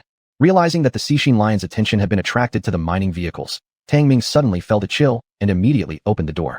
Roar. Upon seeing several unknown upright creatures come out of the war vehicle, the Xixin lion immediately rushed forward, bringing a whiff of bloody smell. Tang Ming remained calm under threat, opening the heavy shield, and also charged up. Clang. With a shake of the heavy shield, an immense force followed. Tang Ming was slightly surprised inside. The strength of this top-tier level 3 mutant far surpassed the terrifying 4-winged goo-carving king. Screech. The Xixin lion was shoved away by the heavy shield, becoming even more berserk. Its lion claws stretched out and slapped directly forward. At this moment, 3 with his fully ossified body charged like a bullet crashing hard into the side abdomen of the Xixin lion. A dull thud sounded. The Xixin lion stumbled, opening its blood-drenched mouth to bite towards 3. Sizzle. Just then, 7 attacked from behind the Xixin lion, driving his military knife directly into the lion's belly, unleashing a stream of high-voltage current into it. Ayoyoyo! The Xixin lion cried out in agony, its muscular body convulsing violently. Then it jumped back. It roared and turned around to run. Ten, stop it! Seeing the Xixin lion attempting to escape, Tang Ming immediately shouted loudly. The Xixin lion considered them prey, yet he was equally determined to take down the Xixin lion. It was a level 3 mutant. Thinking about the level 3 evolution source power and lion meat, Tang Ming's heart burned with excitement. Swoosh! Ten appeared abruptly next to the Xixin lion, his black military dagger piercing deeply into its heart area. Aru! The Xixin lion stiffened momentarily, but then sprang back again. In front of it, the broken military dagger was being bitten and pulled out by its sharp teeth, splashing a gush of black blood. Its skin is too tough, can't penetrate. Ten also quickly dodged, and said promptly, I'll handle it. You guys are responsible for surrounding and harassing it. Tang Ming gave a deep shout. He put away his heavy shield and switched to a triangular light shield, holding the combat knife as he rushed towards the Xixin lion. Roar, roar. The Xixin lion that had its flesh wounded became even more ferocious. Seeing Tang Ming charge over, it also pounced with a huge roar. Boom. Boom, boom, boom. Tang Ming's left arm guard blocked 4 or 5 attacks from the lion's claws, fierce energy swirling in his heart. His battle knife slashed straight down. Puff. The sharp battle knife only managed to cut a little fur off the Xixin lion. Oh, this clearly ignited the fury of the Xixin lion, its front paws continuously sweeping horizontally, stirring up gusts of powerful wind. Tang Ming retreated rapidly. His light shield cracked and resonated with every impact from the lion's claws. At this moment, the Xixin lion displayed overwhelming killing power, subduing him so that he couldn't counterattack. Rat-tat-tat. 3 was firing his machine gun crazily at the berserk Xixin lion, drawing its attention. Taking the opportunity, Tang Ming stepped back, looking rather troubled. He hadn't expected the ferocity of the Xixin lion when it went berserk. Roar! The Xixin lion focused on the machine gun bullets and pounced toward 3. 7, 10, go assist 3. Tang Ming shouted loudly. He was clear. With his ossified body, 3 could only withstand the Xixin lion's bite for a while. A 10-ton biting force was no joke. Upon hearing this, 7 and 10 moved to ambush the Xixin lion from behind. But before 7 could get close, he was struck by the Xixin lion's trident tail and flew high into the air. 10 suddenly appeared in front of the Xixin lion. The new military dagger he'd just swapped still aimed sharply at its throat. However, the Xixin lion acutely sensed 10's intention and stopped abruptly mid-leap, its massive jaws redirecting toward 10 instead. With no time to dodge, 10 turned transparent right as his body was about to be swallowed whole, evading a fatal strike. This lion has definitely become a cunning beast. We can't let it escape. Tang Ming set aside the deformed light shield that had been scratched by the lion's claw and immediately pulled out a heavy dual-launch rocket launcher, loading 2 armor-piercing rockets, shouting, 3, 7, 10, hold the Xixin lion down. Receive. With an angry roar, 3 charged headlong at the Xixin lion heading to kill 7. His entire ossified body braced for action. Surrounded on 3 sides, the Xixin lion wildly spun around in rage. And it was exactly this opportunity Tang Ming was waiting for. Shouldering the rocket launcher, he pressed the launch button. Chapter 207. A bowl of lion meat wide noodles. Whoosh. Whoosh. 2 armor-piercing rocket projectiles trailed blue afterglow, racing at high speed toward the devouring heart lion that was currently battling with number 3 and others. In a blink, they struck the massive lion body. Boom. Boom. The destructive power of the heavy dual-barrel rocket launcher reached level 3. The armor-piercing projectiles were like 2 sharp arrows, one hitting the front claw of the devouring heart lion, turning it directly into minced meat, while another one hit the lion's anus, piercing through its buttocks, creating a large hole. Arf! Caught off guard by the sneak attack, the devouring heart lion suffered heavy injuries and emitted a piercing scream of agony. ZZZT. ZZZT. At this moment, number 7 took the opportunity to unleash its military blade, cutting into the lion's ruptured anus and releasing an elegant electric current, paralyzing the devouring heart lion completely. Bang! Number 3 also seized the chance, gripping with both hands, leaping high, roaring loudly, and fiercely slamming onto the giant head of the devouring heart lion, driving it into the sandy soil. Uft. Simultaneously, number 10's military dagger found its way into the wound on the lion's chest, penetrating entirely, but still failed to reach the heart of the devouring heart lion. Roar! The whole body of the devouring heart lion crashed down heavily, emitting another roar of pain. Despite being at the top as a Tier 3 anomaly, its vitality remained strong. Its limbs thrashed violently, causing the ground's sand and stones to crack. It flung its head up high, throwing number 3 far away. Number 10 saw the chance to retreat. Number 7 was even more unlucky, swept away by its powerful trident tail again. Die! Tang Ming rushed over, tightly gripping his war blade with both hands, stabbing straight into the unceasing bleeding chest wound of the devouring heart lion. The more than a meter-long blade was entirely buried in the heart's critical spot that number 10 hadn't managed to strike twice before. Uft! The war blade pierced into the heart of the devouring heart lion, spurting out scorching hot blood immediately. The entire body of the devouring heart lion suddenly stiffened, unable to emit even a single cry before starting to collapse heavily. Tang Ming exerted force to flip open the corpse of the devouring heart lion and directly extracted its enormous heart, collecting exactly 2 full tubes of radiant red glowing heart blood. I didn't expect that the amount of mutated beast heart blood from the central zone would be greater. Does that mean the evolutionary source force it contains is pure? Intelligence system? Tang Ming lifted his bloody face mask and smiled while asking. But the detector only made a hissing sound, without any electronic tone from the intelligence system responding. Master, the barrier channel has begun to crystallize and is now closed. Then number 1 communicated. Tang Ming suddenly realized that once the barrier channel started to crystallize, it meant it was closed. Number 3, number 7, handle the devouring heart lion. We will camp here tonight. With such a rich oxygen concentration, can we start a fire? Tang Ming glanced at the gradually darkening sky and gave instructions unexpectedly. A giant lion measuring several meters in length was skinned and deboned by number 3 and number 7, and all bones and meat were decomposed and preserved accordingly. However, most of the meat was grilled directly. It had been so long since Tang Ming came to this alien planet that this was the first time he didn't rely on the base or vehicle-mounted ovens for food. He gathered many dry woods, igniting an open flame. Before the sky fully darkened, the collection team began to stop their operations. Under number 1's command, all vehicles pulled together, forming a defensive circle. After all, it was their first time coming to the central zone, and they hadn't explored this area yet. Nighttime was when anomalous beasts were most active, so they couldn't expose themselves too much. Within the defensive circle formed by steel battle wagons, the deadwood burned with a crisp popping sound, producing bright orange flames, looking very vivid. Tang Ming shaved off a piece of lion meat, tasted it, and felt that the flavor was really good. Even without seasoning, it wasn't as hard to swallow as roasted meat on Earth. Always feel that the higher the rank of anomalous species, the better they seem to taste. Tang Ming ate several more pieces of lion meat, and even took out specially made noodles from the war wagon, making a bowl of lion meat-wide noodles. The oxygen content in the central zone was very high, allowing Tang Ming to breathe autonomously without wearing a breathing mask, and the air was quite fresh. After eating his fill, Tang Ming climbed onto the war wagon and looked afar at that primeval forest. Under the night sky, the double stars above were abnormally bright, especially the purple star, which seemed low-pressured. From the central zone's observation point, it was extremely south-biased. Seemed like this purple star also had a trajectory moving northward, but there was no evidence currently available. Only when the base upgrades to a higher form could more information be accessed. Tinkling, dinging. Far away, the primeval forest appeared more marvelously beautiful at night, with faint sounds drifting out. So beautiful. Tang Ming had never seen such a splendidly beautiful forest. The tall trees emitted soft light, and the short glowing screens and exotic grasses on the ground also lit up with phosphorescent lights, colorful and each showing peculiar charm. Occasionally, strange creatures emerged, such as the deer-horned beasts with luminous heads, night glow monkeys resting in tree forks, and countless extraterrestrial fireflies dancing high and low. And the various glowing mushrooms growing on the ground, dotted among the grasses, appeared lively and interesting. This beautiful primeval forest was like a dream, as if from a fairy tale, but Tang Ming was very clear about the level of danger hidden within. How many top predators lay in wait here, probably no one could count. Roar, roar. As night deepened, the original tranquility and peace of the primeval forest gradually gave way to an atmosphere of ferocity and restlessness. Countless fierce beasts roared, filling the air with killing intent and brutality. Tang Ming's expression grew increasingly solemn. He knew that the basic Tier 3 and 4 anomalies in the central zone still posed strong threats to the entire convoy. Thus, he was somewhat worried about whether the defensive circle constructed by the fleet was robust enough. The defensive circle built by the convoy relied on firepower. Once there was a shortage in ammunition consumption, the significance of the entire defensive circle wouldn't be great. These thoughts immediately made Tang Ming open the communication channel. Number 1. Instruct the convoy to enter stealth mode, retaining only the activation of armed orders. Acknowledged, executing immediately. Number 1 executed the instruction right away. Subsequently, the lights and most operational devices of the convoy were turned off, quickly quieting down the steel camp. From time to time, only warning laser scans passed by, which would be more perfect if further camouflage was added. The night in the central zone was not cold, but the wasteland remained rife with dangers. Not wanting to cause trouble, Tang Ming retreated into the war vehicle early. However, while he didn't want trouble, some creatures were already looking for it. What had been a relatively calm wasteland now witnessed strange crabs crawling out from beneath the ground. These crabs came in different sizes. Some were as big as cars, others merely as large as millstones.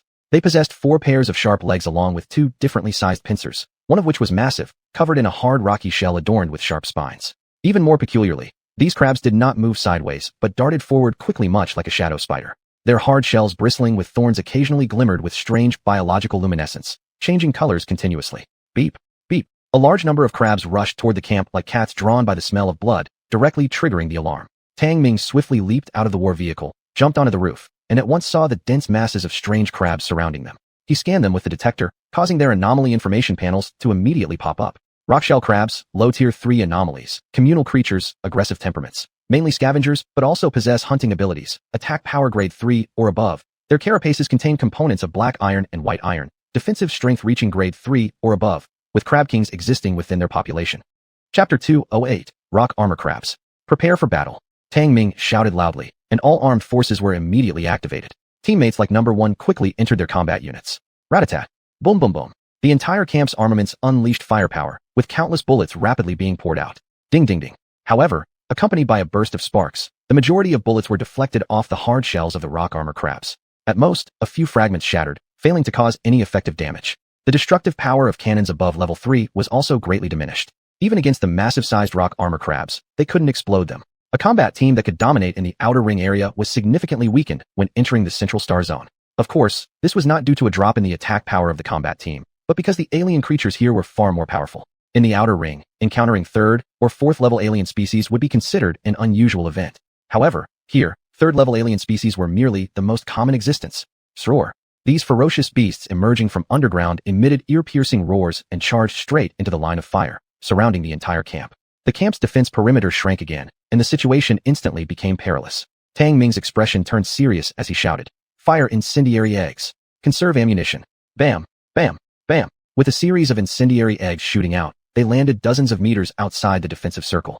Explosions erupted, flames shot up into the sky, forming a fiery barrier. SSSSSS. The rock armor crabs stopped their charge, halted at the edge of the fire zone, emitting restless hisses. Tang Ming's eyes lit up. Rock armor crabs are afraid of fire. Carry out a fire attack. Boom boom boom. Incendiary eggs were launched, and under the fierce flames, many rock armor crabs screamed in agony. Their tough shells proved ineffective against such high temperatures. However, the rock armor crabs did not sit idly by. They didn't retreat either, but instead began digging through the hard ground, directly submerging into the earth below. Escaped. Tang Ming furrowed his brow, feeling uneasy about something. Crack crack, boom boom. Suddenly, within the fire zone, the ground split open, and the rock armor crabs crawled out, hissing and charging forward. They had bypassed the fire zone underground and surged toward the war vehicles. Sroar. Several giant rock armor crabs led the charge. A pair of enormous crab claws easily tore through the war vehicle armor. 2 unmanned jet fighters were instantly torn apart. Activate the electric frequency armor. Fire. Tang Ming shouted as he shouldered a heavy twin-barrel rocket launcher, locking onto a crab the size of a van, and fired 2 high-explosive grenades. Bang. The high-explosive rocket grenades, with their damage rated at level 3, completely turned the crab's 8 legs into charcoal, splitting its large claws into 2 halves. Ayo! The rock armor crab let out a piercing cry, echoing across the wilderness. Tada-tada! In this intense battle, mechanical troops with insufficient firepower, like circular blade soldiers and robotic leopards, lost their primary offensive capabilities. They could only rely on the advantage of layered bullet coverage to attack smaller rock armor crabs. The base combat vehicles and unmanned strike cars became the main firepower. With their damage reaching level 3 and rapid responsibility, every single shell they fired managed to annihilate a rock armor crab several meters in size. Concentrate fire. Precision strikes. Under Number 1's command, all weapons adjusted systematically and effectively. The rock armor crabs rushing from all sides dared not advance further under such concentrated and accurate firepower. Their hard dorsal shells could shield them to some extent, but their relatively weaker abdomens would get exposed during movement, making them easy targets for penetrating bullets.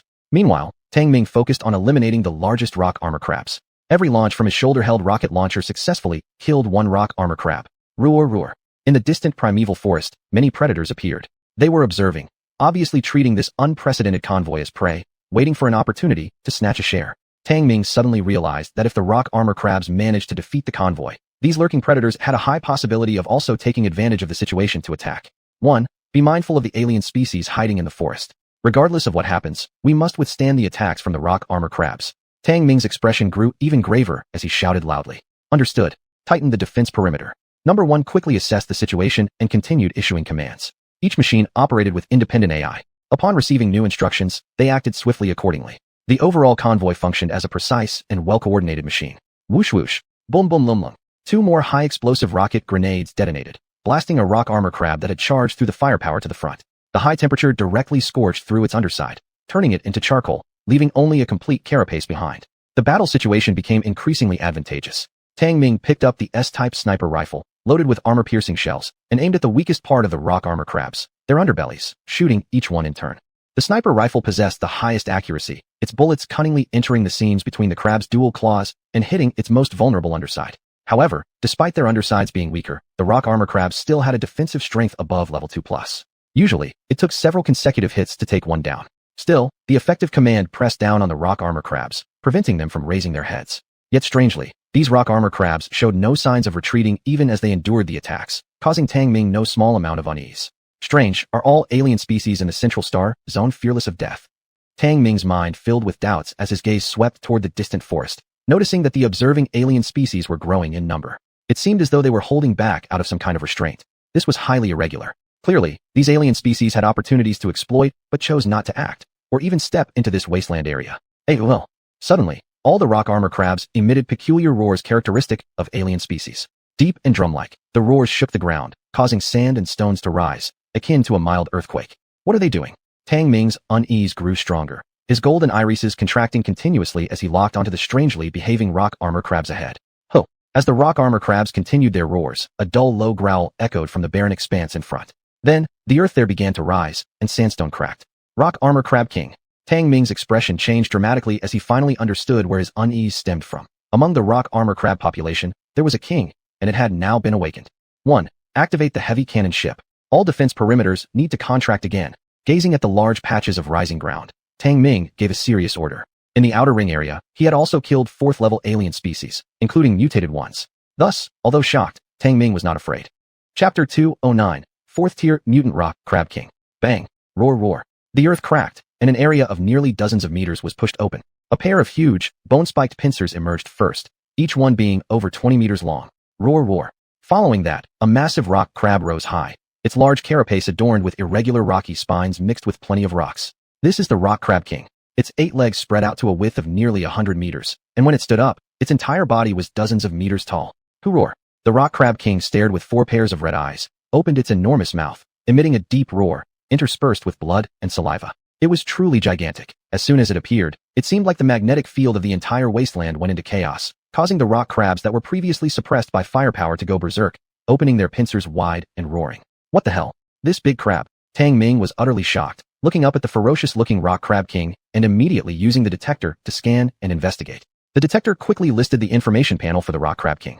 Rock crab king, terrestrial arthropod creature, 4th-tier mutant, its shell composed of white iron and black iron. Maximum defense level reaches 5. Abdomen defense reaches 4+. Attack level is 4. Main crab pincer shear force 10 tons. Secondary crab pincer shear force 6 tons. Seeing this information, Tang Ming broke out in cold sweat and immediately shouted, "Heavy cannon ship target the rock crab king's lower abdomen. Fire." Boom. The heavy cannon ship's cannon vibrated, and a shell quickly left the chamber. Boom. The shell accurately exploded on the rock crab king's lower abdomen, bursting into flames, and the immense kinetic energy caused the monster that had just crawled out of the ground to shake violently. Boom. The heavy cannon ship continued firing, showing the fastest shooting speed possible. A roar. The rock crab king became enraged, placing its giant pincers horizontally across its lower abdomen, blocking the attack from the heavy cannon ship. The explosion made the pincers sway wildly, but didn't cause any damage whatsoever. This clearly demonstrated how astonishing the rock crab's defensive capabilities were. Boom. The heavy cannon ship kept bombarding, but it couldn't break through the rock crab king's shell. As the rock crab king advanced, the entire battle situation took a turn for the worse, putting the convoy in mortal danger. What now? Fuck, it's too hard to penetrate. Tang Ming looked grim, his mind racing. The rock crab king was like an immovable killing machine. With its advance alone, it could make the convoy fall due to the changing magnetic fields. Buzz buzz. Speak of the devil, and he appears. The rock crab roared, striking its twin pincers fiercely, creating instant magnetic fluctuations, and a shockwave rippled forth. Drop directional magnetic disruption mines. Defend. Number 1 quickly issued orders, and numerous directional magnetic disruption mines were thrown. With a loud boom, they disrupted the biological magnetic oscillation wave frequencies rippling in, weakening the destructive power. Boom boom. Nevertheless, the shockwave still inflicted considerable losses on the convoy's defensive perimeter. Recalling the experience of slaying the underground mutant, Tang Ming knew without mugwort here, no long-range bombardment squad, and even the only weapon system with 4th-tier lethality, the heavy cannon ship, was unable to pierce the rock crab king's defenses, making this battle fundamentally unwinnable, destined to end in defeat. Number 1 Retreat. Since they couldn't win, Tang Ming ordered a retreat. The wasteland was vast, and with their war vehicle's speed advantage, they should be able to evade the rock crab's attacks, right? We're surrounded. Report. However, Number 1's report chilled Tang Ming to the bone. On reviewing his surroundings, Tang Ming realized that sometime along the way, countless rock crabs had cornered the convoy near the edge of the barrier. Apart from backing against the barrier, there was no other escape route. Roar! Under the continuous bombardment of the heavy cannon ship, the rock crab king steadily pressed forward. Tang Ming's thoughts raced furiously but came up with nothing substantial. Swallowing his saliva, he let out a strained sigh. Do we have to abandon the fleet? He really didn't want to give up the entire convoy, which included both the collection team and the near-Earth attack team, comprising roughly half of the base's active fighting force. It had cost him a lot of resources to establish it. Report. Crystallization of the barrier tunnel has begun to subside. Number 1 suddenly delivered another message. Tang Ming's spirits lifted. How much time remains before safe passage? The crystallization warning device was in Number 1's hands. Only it could monitor the safe timing for crystal dissolution. 10 minutes. Number 1 responded swiftly. Tang Ming's face hardened. Deploy all firepower to hold off the rock crab attacks, and wait for the safe passage period before retreating. Acknowledged. All armed forces fully activated their firepower, not sparing any ammunition. Boom. Boom. The heavy cannon ship was responsible for pinning down the rock crab king, while 2 polar combat vehicles assisted. Thus, 3 heavy firearms were used, combining efforts to contain and delay the rock crab king's advance. This made the rock crab group's attacks even more fierce, and the defense perimeter began to show signs of collapse. Number 3, Number 7, Number 8, Number 10, come with me. Tang Ming threw down his depleted rocket launcher and activated a heavy shield, while shouting. Insufficient firepower must be supplemented by manpower. Except for Number 1 who was responsible for commanding, originally subordinated under him, Number 3 and Number 8 were both named by Tang Ming to join the fight. 4 bioandroids with A-level extreme evolution degree, all possessed mutant abilities, and now they were displaying fearsome combat strength. Attack! Tang Ming used every trick up his sleeve. His heavy shield blocked a massive pincer from a rock crab. With a quick turn, his combat blade accurately stabbed into the rock crab's mouth, stirring it around. The rock crab had no idea how it would end up being killed like this, dying in confusion. After killing several rock crabs, Tang Ming didn't have even a trace of excitement. On the contrary, his heart became heavier.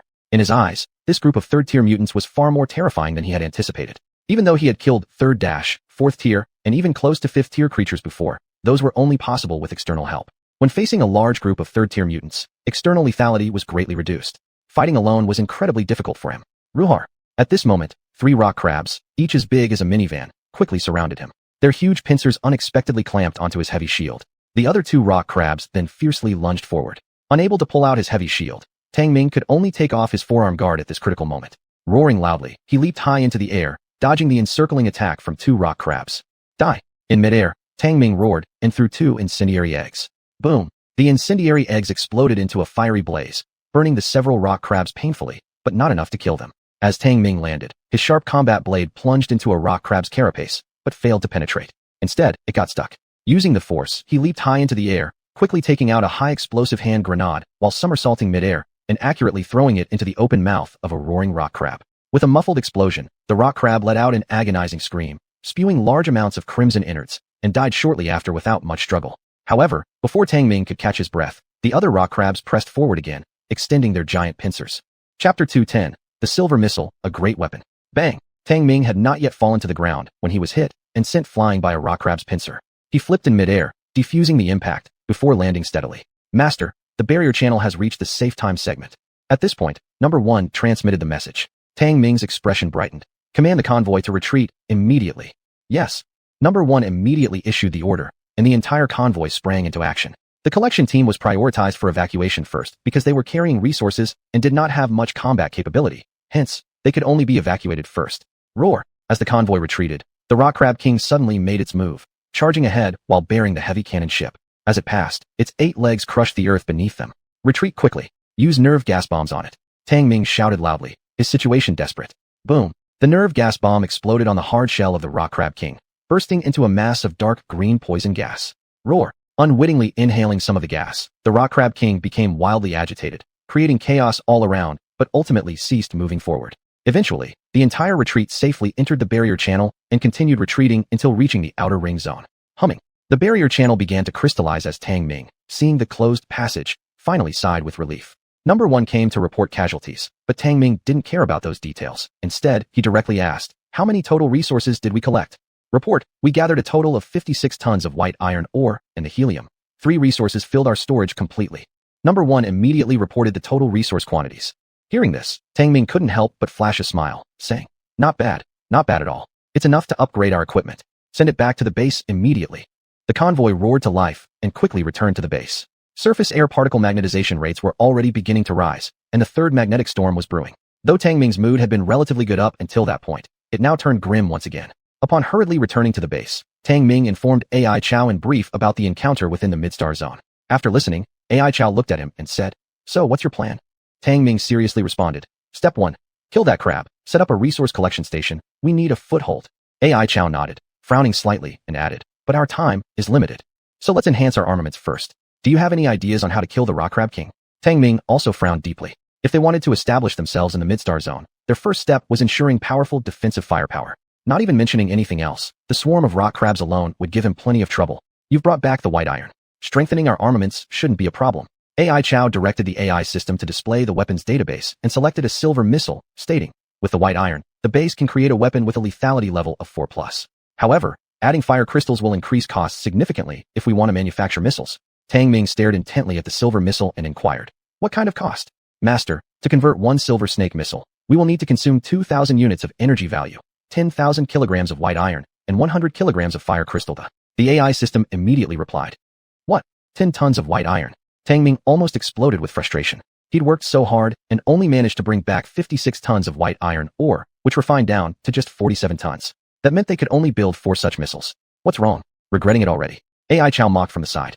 Tang Ming growled ferociously, "Hell no. Build them all." A great weapon with lethality at a level 4+ marked the first step towards establishing themselves in the midstar zone. AI Chow slightly nodded. "Once the silver missiles are ready, I'll design the most suitable resource collection station and use the remaining white iron resources to construct it."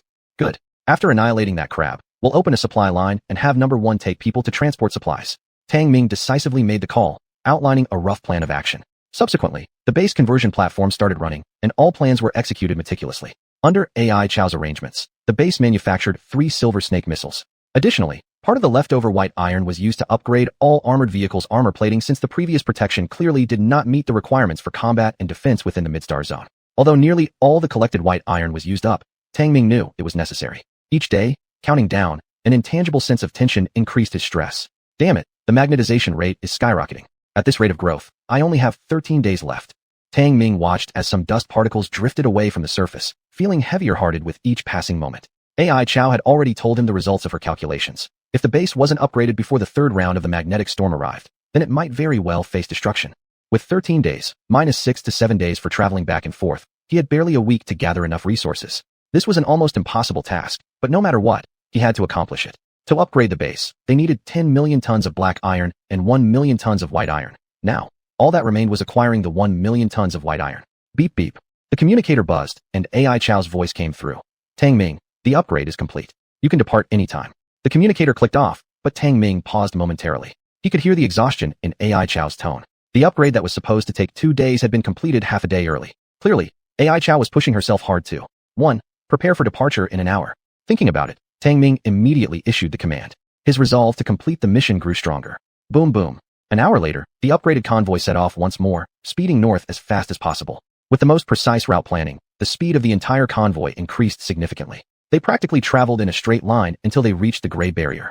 Rumble rumble. The convoy sped continuously day and night without rest. Covering over 10,000 kilometers, they arrived at the Gray Barrier by 3 a.m. on the third day. Report. The barrier channel is fully open. Should we enter? One reported through the communicator. Tang Ming's eyes became sharp, and his voice deepened. Enter directly. Prepare for combat. Understood. One quickly deployed armed tactics. The near-Earth attack team entered the channel first, followed closely by the entire convoy. This time, the long-range bombardment team was also brought along, carrying the 3 silver missile-heavy weapons. Roar! As soon as the Panther battle vehicles entered the mid-star zone, Tang Ming heard the roars of the rock crabs and the sounds of the near-Earth attack team engaging in battle. The rock crabs, emerging from underground, surged forward like cats drawn to blood. However, this time, one had prepared targeted tactics and launched fire crystal-filled incendiary eggs. The surrounding area turned into a fiery inferno. Growl, growl, roar. The rock crabs were calling for their king, emitting piercing cries of pain. Humming, cracking, cracking. The ground fractured, and large sections of rock split open. The rock crab king appeared again. Tang Ming narrowed his eyes, observing the rock crab king just as it began to emerge. Suddenly, he snarled out the order. Lock onto the rock crab king. Launch the silver snake missile. Chapter 211. Killing the rockshell crab king. Intimidating the wilderness. Boom. The rockshell crab king had just crawled out of the ground when it was hit by a silver snake missile. One of its huge pincers was directly blasted into meat and shattered fragments. Screech.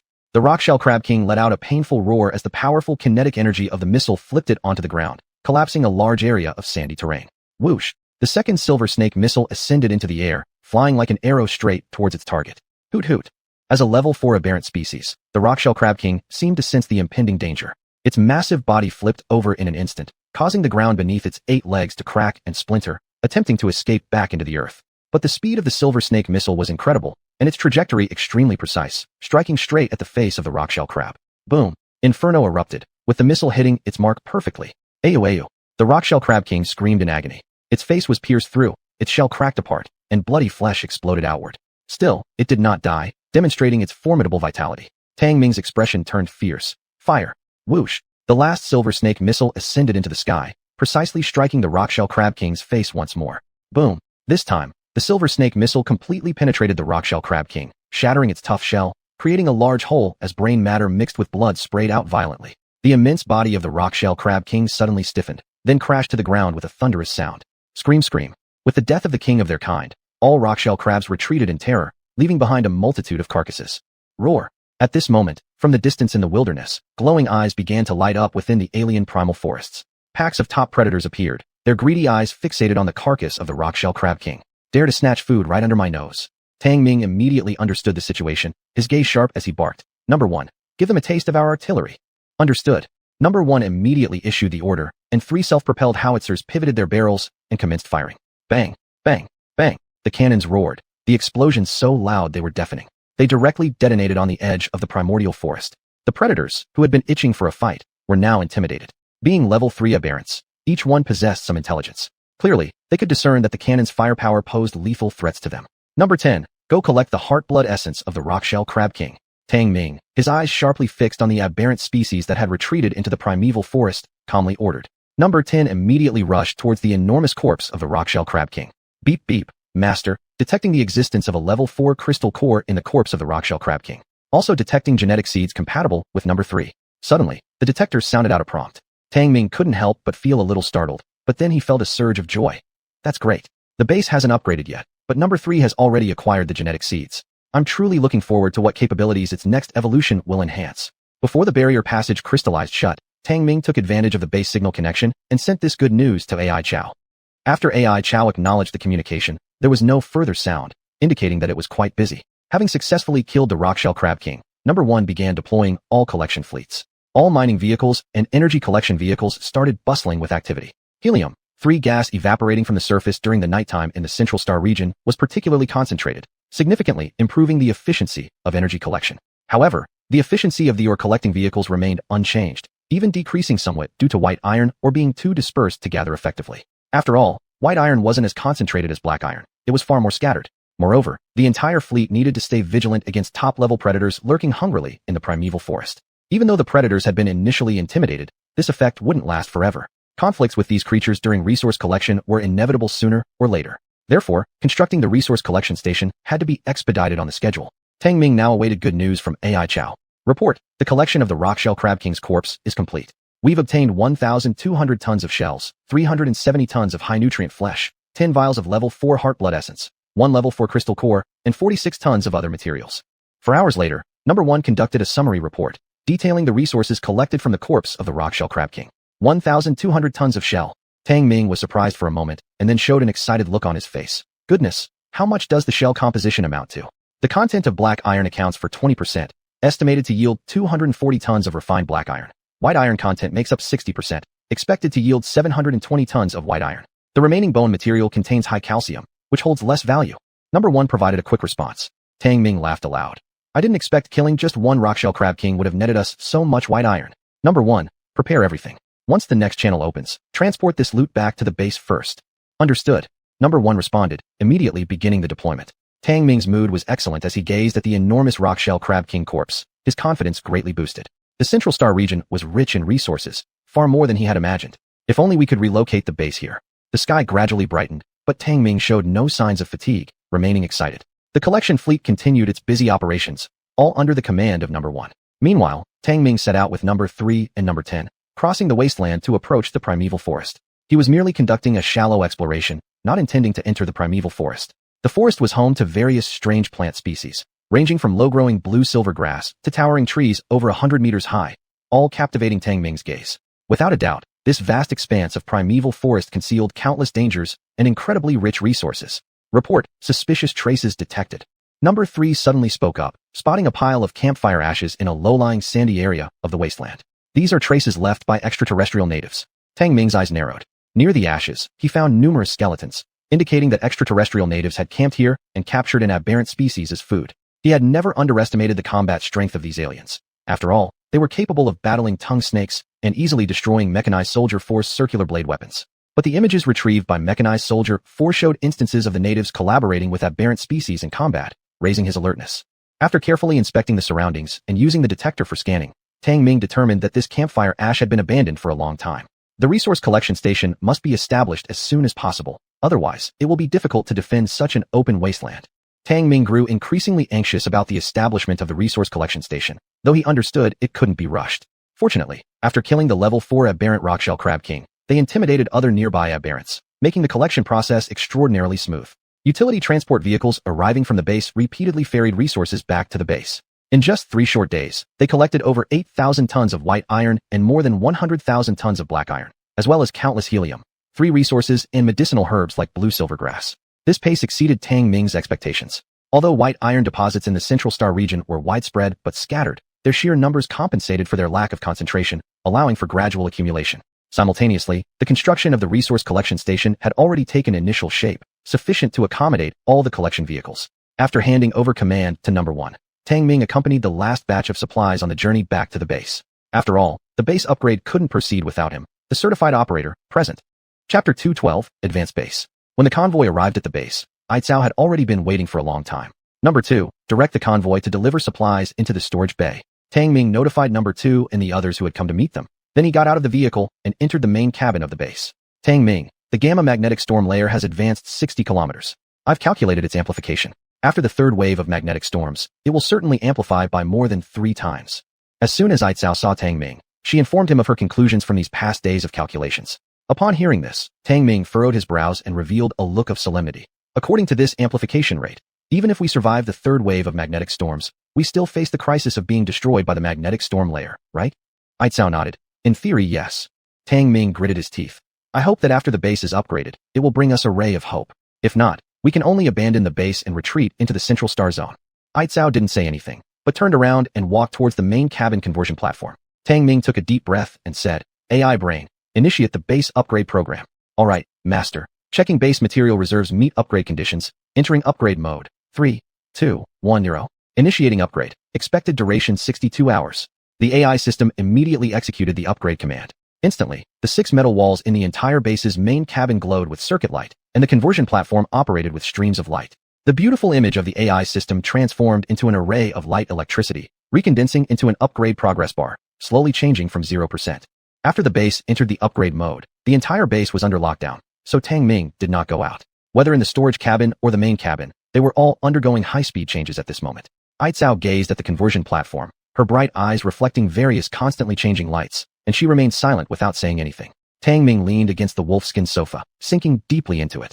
He lit a cigar, smoking it puff by puff, and finally couldn't help but ask, Aitzao, if the base upgrade still cannot avoid the destruction by the magnetic storm layer, what do you plan to do? I will perish with it. Aitzao didn't turn back, just answered calmly. Why? Tang Ming was stunned and asked curiously. I think there are some secrets between you and the universal base. What exactly is your relationship? He had wanted to ask this question for a long time.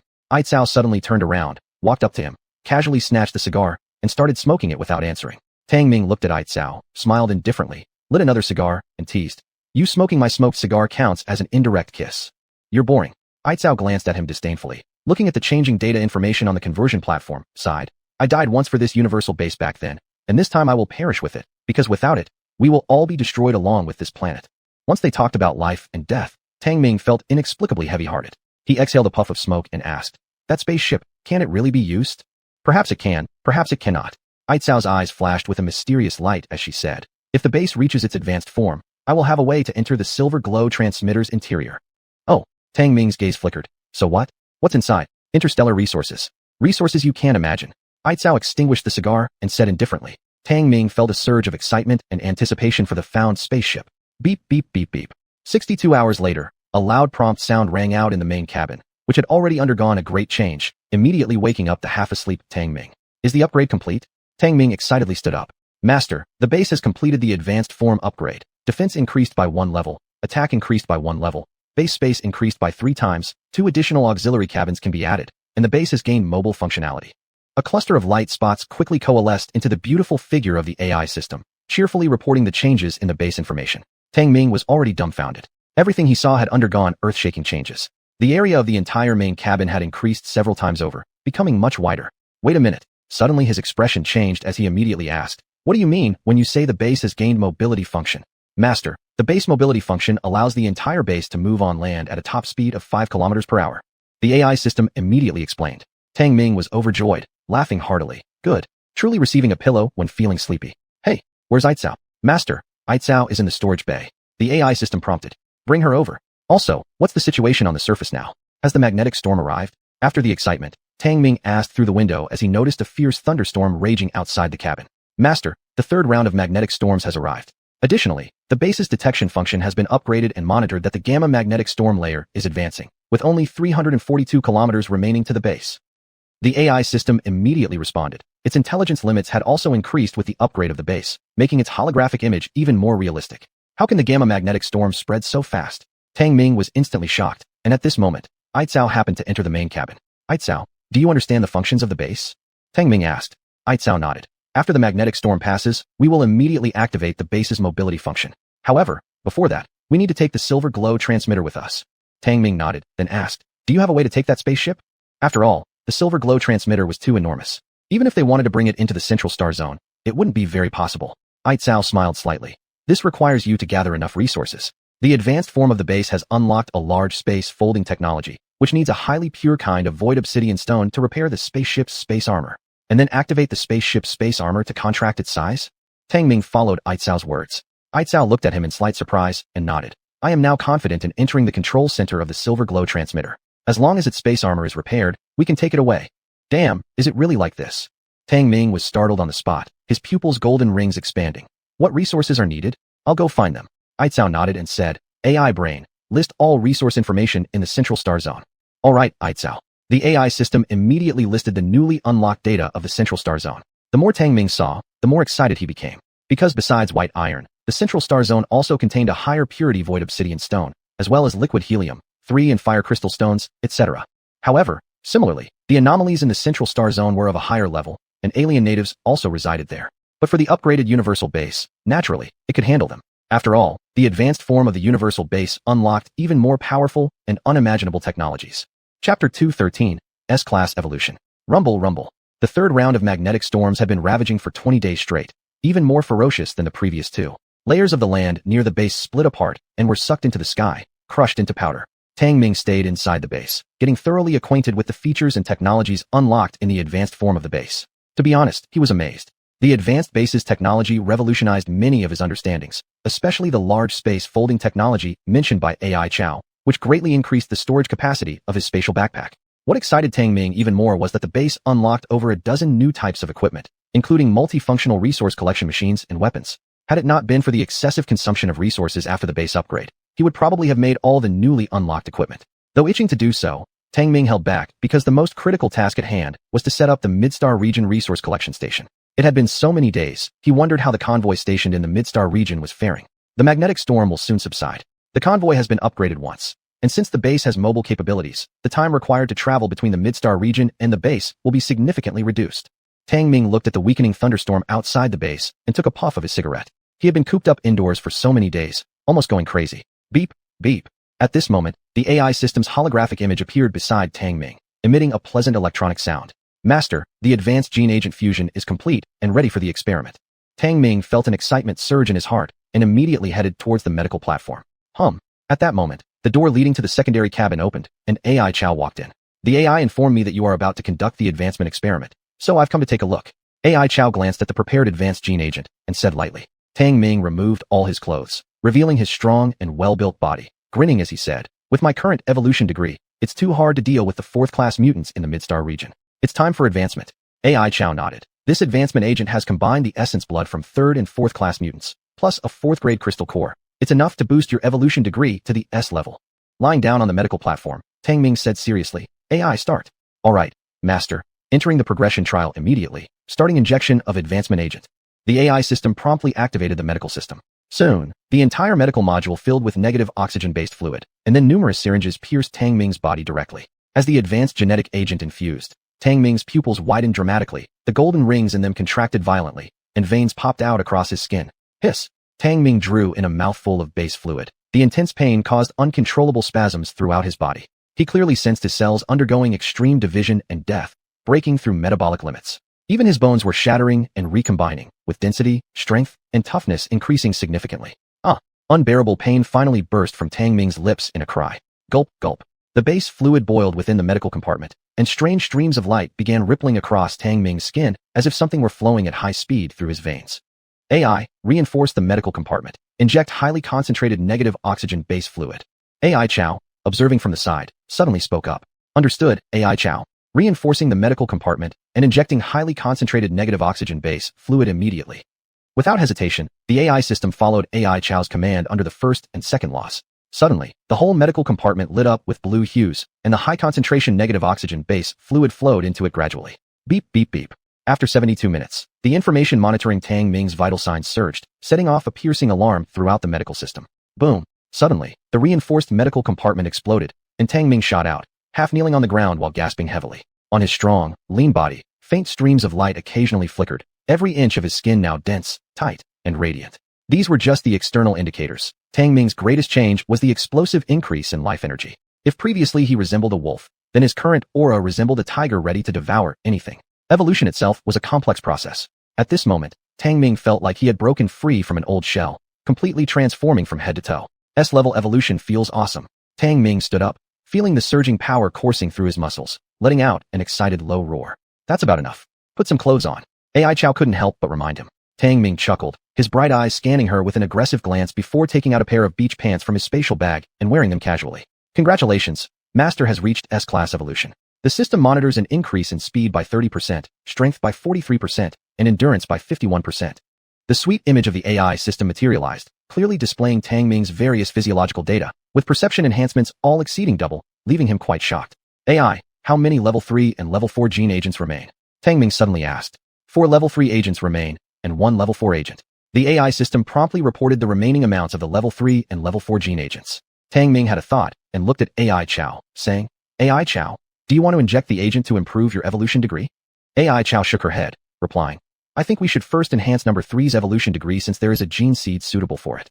Tang Ming slapped his forehead. How could I forget the crystal core of the rock armor crab king? AI, notify number 3 to come immediately.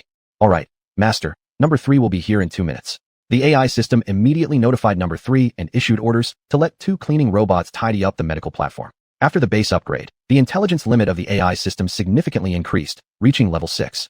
It also unlocked many functions, such as creating small robots to manage the base. Otherwise, the vast main cabin and secondary cabin of the base couldn't rely on Tang Ming and his team to clean them every day. Number 3 reporting. At that moment, fully armed, number 3 arrived at the main cabin. Tang Ming plopped onto the sofa, lit a cigarette, and ordered. Number 3, disarm and inject the level 3 and level 4 gene agents to improve your evolution degree. Receive. Number 3 complied, disarming and removing the battle armor to reveal a robust body. Whether in terms of physique or muscle dimension, number 3 was the strongest among the entire base, its power coefficient matching Tang Ming's closely, and it possessed the bone-hardening mutation ability, undoubtedly a close combat tank. A robot delivered the 2 gene agents, one level 3 and one level 4. Its method for enhancing evolution degree differed from Tang Ming's. It merely required injecting high-level gene agents, though the success rate of evolution after injecting those agents wasn't particularly high either. The probability of advancing to S-class evolution degree through injecting gene agents is only 30%. Number 3, start with the level 3 gene agent injection. Under AI Chow's indication, number 3 injected the level 3 gene agent into its body first. The high-grade evolution source force contained within the level 3 agent was swiftly absorbed by number 3, boosting its evolution degree by a large margin, nearing the S-class evolution degree. Then, without delay, number 3 injected the level 4 gene agent into its body. Roar! Number 3's muscles swelled again instantly, and its bone-hardening mutation ability activated automatically, causing its whole body to inflate to 3 meters tall. Crack, crack, crack. Number 3's body quickly underwent bone hardening, with joint areas growing long bone spurs, appearing utterly terrifying. As it evolved, Tang Ming abruptly stood up, unable to sit still any longer, focusing on the continuously changing number 3. Chapter 214, Mobile Base. Number 3 not only increased its evolution degree, but also evolved the ability of ossification mutation to another level. Tang Ming was surprised as he stared at Number 3, who was covered in bone plates armor. At this moment, Number 3 was like a war general draped in bone armor. Its arms even grew two strange bone blades, one incredibly sharp and the other serrated, looking every bit like a humanoid meat grinder. Smart brain, scan Number 3's evolutionary data. Tang Ming suddenly ordered. Beep beep. As a red light scanned over Number 3's body, Smart brain's melodious electronic voice sounded.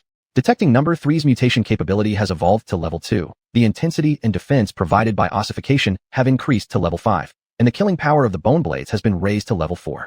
Tang Ming was momentarily stunned. He didn't expect Number 3's defensive capacity to have grown so much. A level 5 defense, it was equivalent to the indestructible shell of a rock crab king. This is literally a humanoid tank. Tang Ming felt a twinge of envy. Although Number 3's potential for ossification is the lowest, after merging with an alien core, its potential can be further tapped. This is the infinite possibility of genetic evolution. Aitzao approached matter-of-factly, clearly satisfied with Number 3's evolution. Tang Ming gritted his teeth. You, with your high IQ, are always right. Humph. After the magnetic storm settles down, hurry back to the central star zone and capture a few alien natives. Aitzao responded coldly with a soft snort. What are the alien natives needed for? And their combat strength isn't low. Tang Ming, surprised, replied hesitantly. The dead ones will work too. Ask Smart Brain if you don't understand. Aitzao glanced at him before turning away and walking off. Tang Ming scratched his head and turned to look at Smart Brain's virtual figure nearby, asking, Smart Brain, explain it to me. Master, gender genes can be extracted from the bodies of alien natives. These can promote more complete evolution in the biohazard humans and extend their lifespans, allowing them to evolve into second-generation biohazard beings.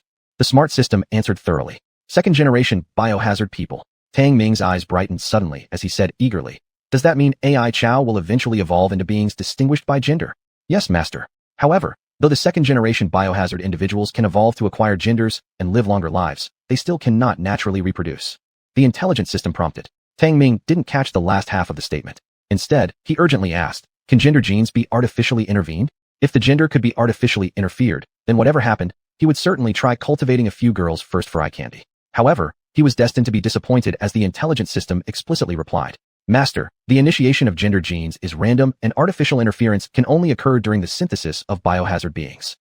Alright, though somewhat disappointed, Tang Ming's mood wasn't affected.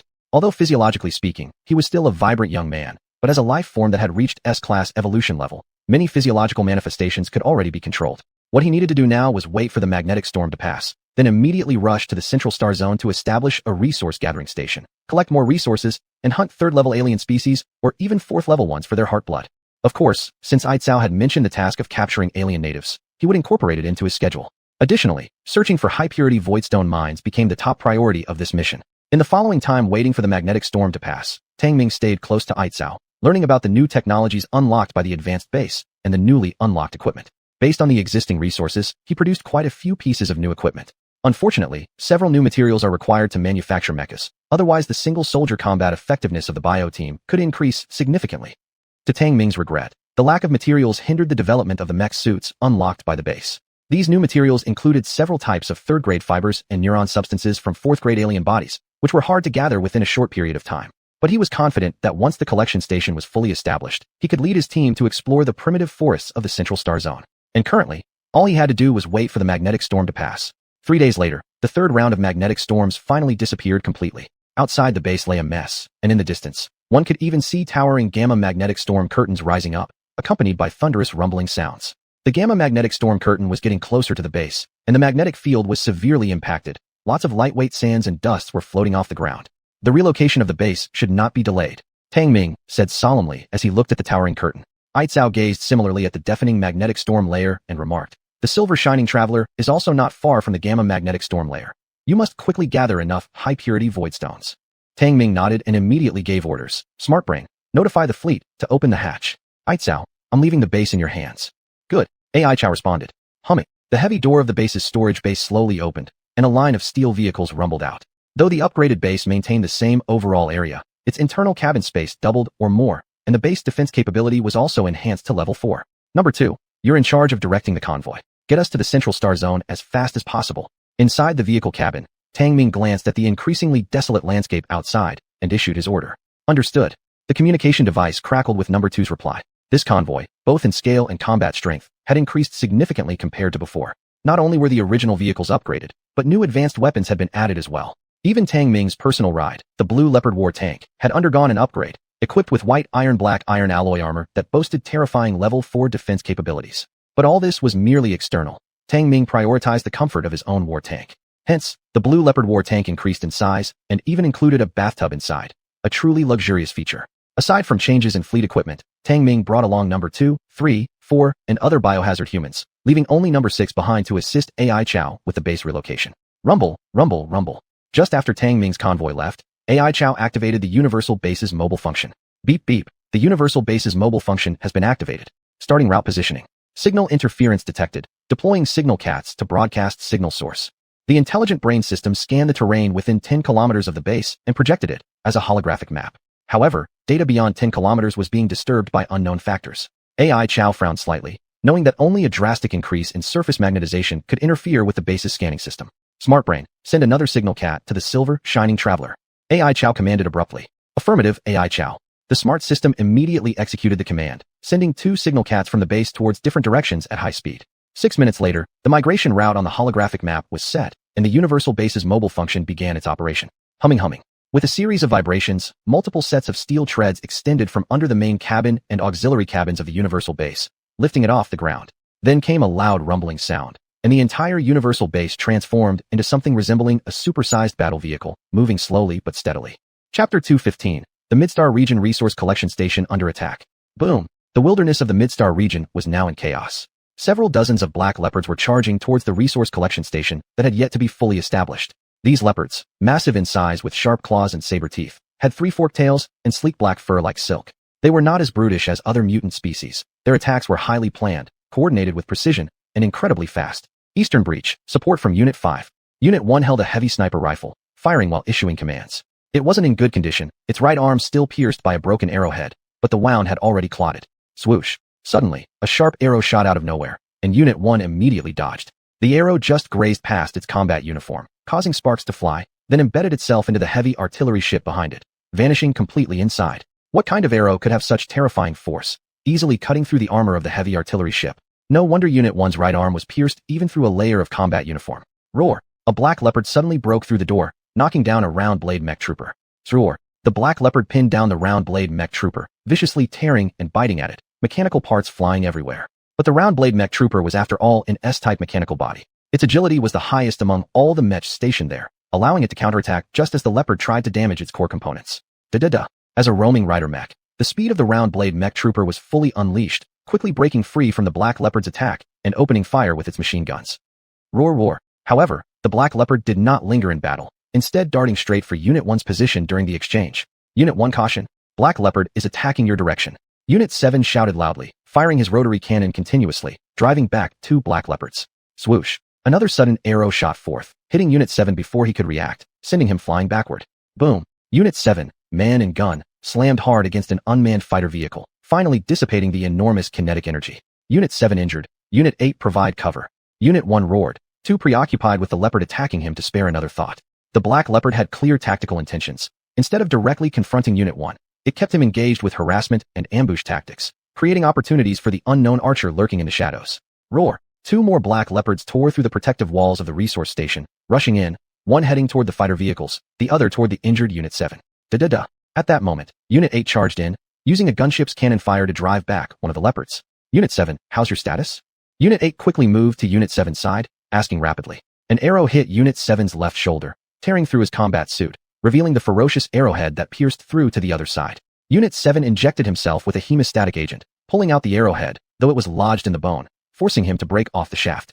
In 5 minutes, I can restore 80% of my combat ability. Unit 7 quickly responded, recharging his weapons ammunition in preparation to re-enter the fray. Unit 8 nodded, spraying continuous firepower. Roar! More black leopards rushed in, tearing apart the incomplete defensive walls of the resource station. The ground attack team began suffering losses. These black leopards weren't ordinary ferocious beasts from the outer ring zone. These were level 3 mutants. Even worse, apart from the black leopards' assault on the resource station, unseen entities kept unleashing surprise arrow shots from the shadows, entirely suppressing Units 1 through several others' fighting effectiveness. Furthermore, the long-range bombing teams with the greatest killing power couldn't be employed, which put the whole battle situation at a significant disadvantage. Boom! An energy collector vehicle storage tank was ripped apart, its high-pressure helium-3 gas exploding instantly, collapsing a significant portion of the station's protective wall. More black leopards charged in, flipping unmanned fighter vehicles and dismantling round-blade mech troopers. A newly added mechanical leopard in the near-Earth attack squad was no match for the real black leopards. Its entire mechanical head was bitten off. The only thing at the resource station capable of standing up to them was the polar warfare tank. But as the number of incoming black leopards grew, the two polar warfare tanks were surrounded, their defensive armor torn apart completely. Seeing the convoy's substantial loss, Unit 1 gave the order to unleash unlimited firepower. Whoosh whoosh. Rocket bombs fired one after another, locking onto any black leopard to begin bombarding. Unit 7 also unleashed his own mutated ability, electric arcs flashing all over him, engaging in fierce combat with a single black leopard. Though these creatures were at the peak of A-class evolution, their combat strength matched that of the level 3 mutants, becoming even stronger when equipped with thermal weapons. Defend the resource station. Unit 1 issued a stern order to hold the line at all costs, and the AI of every remaining tank executed the command without question. However, Unit 1 itself instructed the heavy artillery ship to lock onto some hidden unknown lifeforms outside the collection station. Boom! The heavy artillery ship began its counterattack, its cannon flames spewing out as it obliterated the area where Unit 1 had determined the unknown lifeforms were hiding. Swoosh swoosh. With the bombing, more and more arrows shot toward the heavy artillery ship, actually penetrating its armor. However, these attacks did not cause fatal damage to the cold steel machine of the heavy artillery ship. It continued to fire one shell after another, guided by the locations provided by Unit 1. Roar! Finally, a black leopard was caught by Unit 8, its body blown apart by a direct hit, emitting a final shriek. Another one was electrocuted to death by Unit 7, its first scorched black. Woof woof woof. At this moment, a strange call sounded from outside the collection station. All the black leopards heard it and immediately retreated at lightning speed, vanishing in mere seconds. Boom! Yet the heavy artillery ship kept on bombarding. Consolidate defenses and keep up the firepower output. Unit 1 continued commanding the entire convoy to counterattack until the sky began to lighten, then stopped the assault. However, the energy collection station, which had yet to be fully constructed, was almost completely destroyed, with more than half of the protective walls collapsed, leaving behind terrifying gashes. But the main concern compared to that was the losses sustained by the fleet. All AIs tally up the battle damage, and Unit 8 begin repairs as soon as possible. Unit 1 methodically issued command after command before starting to handle its own arrow wound. Beep beep beep. Just then, the crystallization warning device went off, and the gray barrier tunnel opened up. Sizzle, Unit 1, this is Unit 2, do you copy? Then the communicator crackled, transmitting Unit 2's voice. Unit 2, this is Unit 1, transmission received. Unit 1 immediately responded, not even pausing to deal with its arrow injury. Unit 1, clear the barrier channel, our convoy is incoming. The communicator transmitted Unit 2's message. The collection station suffered an attack, severe damages incurred, but ready for immediate entry. Unit 1 immediately executed the response. On the other side of the barrier, Unit 2 relayed the information to Tang Ming.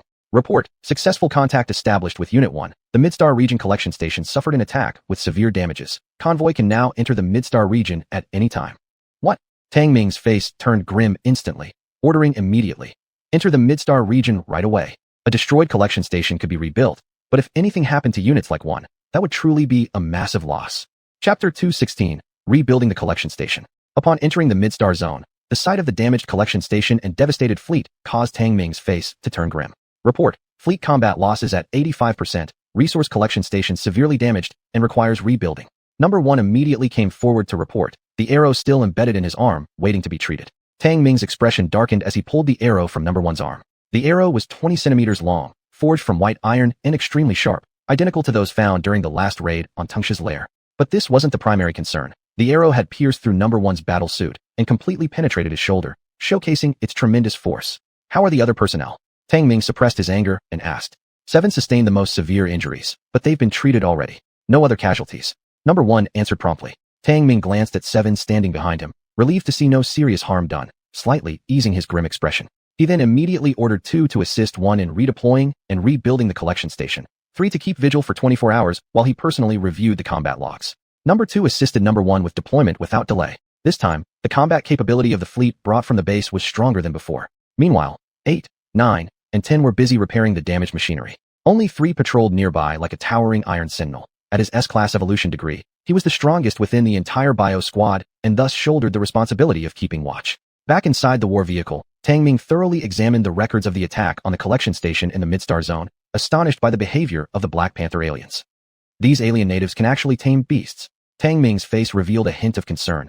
Unimaginable, if these aliens managed to domesticate a large group of level 4 creatures, it would make his situation in the Midstar zone impossible. Though that shouldn't be possible.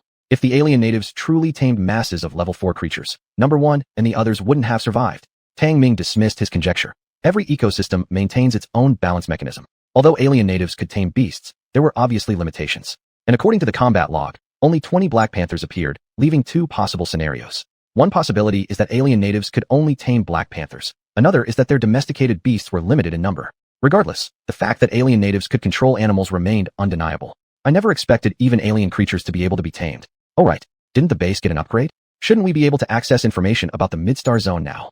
Tang Ming suddenly remembered that the base had upgraded to its advanced form and began checking the detector immediately. With the help of the detector, Tang Ming learned for the first time detailed information about the alien natives inhabiting the mid-star zone. The alien natives were divided into two major tribes, one of which was the Sida tribe known for their fierce nature and extreme xenophobia. It was they who had previously attacked the collection station. The Sida tribe were upright hominid life forms with an average height of over 2.5 meters and possessed intelligence equivalent to level 8 beings. But what startled Tang Ming more was that the Sida people had 4 arms and excelled in archery skills and strength, along with mysterious beast-taming abilities. Intelligence Core, evaluate the combat power levels of the Sida people, Tang Ming stated somberly, beginning to analyze this unfriendly intelligent species. Soon, the detector produced the most detailed combat power evaluation for the Sida people, and upon seeing it, Tang Ming's brows furrowed deeply. Individuals pose a threat equivalent to level 3 alien species. Groups surpass level 4. This equated to the danger level of a 3rd-level alien, combined with their beast-taming capabilities, reaching the threat level of a 4th-level alien. Tang Ming realized that these Sida people were not to be trifled with, but fortunately, the Sida population didn't inhabit this region. As for those who had attacked the collection station, they were likely several renegade or passing-by Sida people. In either case, further conflict needed to be avoided temporarily, lest it provoke the entirety of the Sida tribe. Something certainly undesirable. Shit, I'll let this slide this time. Tang Ming scowled, muttered a curse, and concluded that immediate priority was to rapidly gather resources. As for acquiring natives for AI Chow, that might need to be postponed for some time. Thus, Tang Ming promptly relayed this focus back to the Bio Squad. Prioritize resource collection. Outside the war vehicle, under Tu's command, massive engineering crates were carried and opened in selected positions. Boom, boom, boom. With a series of heavy thuds, each enormous engineering crate sprang to life, extending metallic panels swiftly erecting structures. Before long, they had connected into a vast expanse. Subsequently, the metallic panels adjusted autonomously, producing clangs as they quickly transformed into walls of metal nearly 15 meters high, gleaming with a heavy metal sheen. Thus, a resource collection station was rapidly established, proving to be far more robust than the original by at least one level. Start adding defensive weapons. Number 2 continued issuing orders. Soon after, Number 4 and others carried out smaller engineering crates, retrieving various weapons and installing them onto the brand new collection station. These weapons included reinforced machine cannons and rocket turrets, with firepower mostly exceeding level 3, sufficient to repel creatures of the 4th tier. In addition, Number 4 and his team installed some trigger-activated defensive weapons outside the metallic walls, such as high-voltage electric fences and landmines. Report. Weapon installation complete. Report. Defensive system activated. As the arrangements by Number 4 and others were completed, night began to fall. After checking, Number 2 immediately ordered all vehicles to enter the collection station for repairs and maintenance, while assigning vigilance duties. Subsequently, Number 2 sent a communication to Tang Ming. Tang Ming emerged from the war vehicle and immediately noticed the newly built resource collection station, praising it. The engineering crates developed by AI Chow are truly remarkable. Within merely a few hours, an entire resource collection station had been constructed at a speed much faster than what he had anticipated. Moreover, upon entering the collection station, Tang Ming was even more astonished. He watched as Number 4 and his team busily took equipment from the 3rd type of engineering crates and installed them, immediately rendering all facilities within the resource station complete. No wonder AI Chow mentioned needing a lot of black iron. Tang Ming couldn't help but marvel while observing each piece of equipment within the collection station. Helium, 3 collectors, ore gathering devices, fiber storage chambers, they were dazzling in variety. Even more importantly, the defense system of the collection station was equipped with an ammunition manufacturing bay, which could produce enough supplies for daily use of the machine cannons and rockets by collecting raw materials. After conducting a thorough inspection, Tang Ming felt highly confident. What did it matter if the Sida natives resisted? With his universal base as support, he would eventually conquer the entire mid-star zone. Report. Number 1 is here to report. At this moment, Number 1, whose wounds had healed, arrived beside Tang Ming. Tang Ming glanced at its slightly damaged battle suit and asked gently, Number 1, do you have something to report? Number 1 handed 2 types of plants over to Tang Ming and said, these are the fibrous plants discovered during our previous exploration. They possess significant value. Tang Ming's eyes narrowed instantly, scanning the plant attributes thoroughly with the detector. Excellent material. Pleased, Tang Ming immediately questioned, where were they found? Number 1 immediately transmitted the coordinates. Upon checking, Tang Ming's expression changed momentarily. I'll go take a look tomorrow. Chapter 217, The Said People. With the massive deployment of advanced machinery, the efficiency of resource collection stations has greatly improved. Tang Ming's mining vehicles are more advanced than before, and the speed of collecting ore has increased several times. Early in the morning, Tang Ming left the collection station with number 3 and number 10, heading to the location marked by number 1 for advanced fiber collection. Boom boom. The roar of the war chariot as it drove out of the wilderness was the first time Tang Ming entered this alien primitive forest. Roar. A level 3 mutant was disturbed, and number 3 immediately set up the machine gun to fire, smashing a level 2 mutant into pieces. With the current performance of the war chariot, the firepower is enough to repel level 4 mutants. These level 2 mutants, even if they come in groups, are no match. Thus, the whole journey was almost unstoppable, having killed several level 3 mutants before quickly reaching the destination. Tang Ming was astonished by the beauty in front of him. The alien primitive forest was very beautiful. When he saw floating mountains, his eyes lit up in awe. Am I on Pandora now? Tang Ming muttered to himself, seeing all sorts of strange flowers and herbs, birds and beasts scattered across the floating mountains. These gravity-defying floating mountains were concealed within the primeval forest, even more incredible than scenes from movies. Report. Target discovered. Number 10's voice came through. He was standing by a clear stream collecting some purple alien grass. The detector scanned it, and information about the purple grass surfaced. Purple gold grass, raw material for high-grade fibers. Good stuff. Tang Ming's eyes brightened at the sight. Seeing the stream bank full of purple gold grass lifted his mood considerably. Fiber is as important a raw material as alien metals, essential for base construction. Discovering so much purple gold grass was definitely good news. Number 3, number 10, collect these purple gold grasses and take them with us. After giving the order, Tang Ming walked upstream along the stream. The gurgling stream was no different from the mountain spring water on Earth, just regular water. For some unknown reason, perhaps due to its clarity, there were no other aquatic creatures besides some peculiar alien grasses, which made him feel somewhat odd. BB. Suddenly, the sound of avian cries came. Tang Ming looked up to see several raptors circling overhead. Am I being surveilled? Tang Ming frowned and took out his enhanced sniper rifle, aiming at those circling raptors. Whoosh! At that moment, a cold arrow suddenly shot out from the nearby dense forest, aiming straight for his face. Dang! The cold arrow was deflected by Tang Ming's newly reforged arm guard. He quickly adjusted his shooting angle and pulled the trigger toward the direction where the arrow came from. Bang! Bang! Bang! After several consecutive shots, the bullets quickly disappeared into the dense forest, and silence soon followed. The gunfire alarmed numbers 3 and 10, who were deeply engrossed in collecting purple gold grass. They rushed over instantly. Tang Ming put away his large sniper rifle and was the first to dart into the dense forest. In the dense forest, bizarre alien vegetation grew, and next to a blue tree lay a large pool of blood and shredded flesh. Report. Blood trail leads north. Should we track? Number 3 asked. Tang Ming shook his head. The intelligence of these alien natives is not low. Before my evolution degree is upgraded, I was definitely ambushed this time. Chasing recklessly down there would be too dangerous. He was certain now that the few circling raptors earlier must have been sent by the alien natives to distract him. If he had reacted a bit slower, his head might have been pierced, or at least lost some flesh. In Tang Ming's eyes, the primeval forest was the home turf of the alien natives. With the current combat capability of the new settlers in the Central Star Zone, they couldn't go deep, so it was better to tread cautiously step by step. Di. The communicator rang, and the voice of number 1 sounded immediately afterward. Report. Collection team attacked by alien natives. Request urgent reinforcements. Tang Ming's expression changed. Let's go. Without further ado, the trio ceased gathering purple gold grass and swiftly drove back to the collection station. Rat-a-tat. Whoosh. Boom. Less than a few kilometers from the collection station, the sounds of intense battle echoed everywhere, the growls of mutants contrasting sharply with the roar of guns. When Tang Ming's war chariot arrived, he saw numerous mutants attacking the collection fleet. Part of the collection fleet was heavily damaged, and the escort fleet was fiercely fighting these ferocious aliens. But Tang Ming's attention was drawn to a few tall, upright beings. They were the alien natives, the said people. The said stood nearly 3 meters tall, largely consistent with what was described in the database. They were a group of primitives dressed simply in furs. Whoa, gah. From time to time, the said emitted calls of varying lengths, and Tang Ming knew this was their secret for taming beasts. Number 3, go help, capture one alive. Tang Ming gave the order, then positioned himself behind the sniper rifle, also firing a surprise shot. Number 3 leapt off the war chariot, covered in bone-like plates, and his body grew explosively to 3 meters tall, charging forward like a skeletal beast. Boom boom. The war chariot roared as the autocannons and rocket launchers automatically locked onto targets and fired. Under the fierce barrage, even the level 3 alien beasts commanded by the said people could not hold their ground and instinctively retreated out of fear. Oh, one of the said let out a frantic cry and began to retreat. Number 3, snipe him. Tang Ming coldly ordered as he adjusted the massive sniper rifle, locking onto a said hiding in the tree canopy who had just loosed a cold arrow. He pulled the trigger without hesitation. Bang! Blue primate like blood seeped out, and one of the said plummeted from the giant tree, letting out an agonizing scream. Saga. Seeing their comrade injured, the said gave piercing cries, dragging their companion back as they retreated. You came here thinking you'd leave?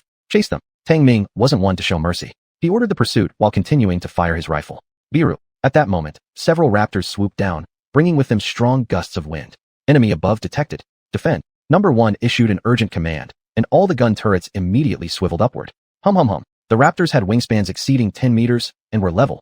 3 alien species resembling pterodactyls, posing a serious threat to the group who were still only at A-level evolution. Boom. All the war chariots concentrated their firepower on the diving raptors, wounding them. But despite being injured, they still screeched fiercely and rushed downward, revealing razor-sharp talons.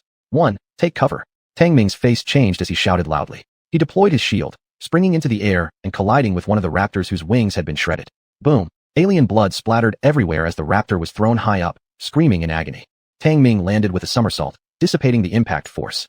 3. Follow. He gave a low shout, moving like an arrow shooting deep into the primeval forest in hot pursuit of the retreating set. Number 3. After smashing open the skull of a black leopard, quickly followed behind.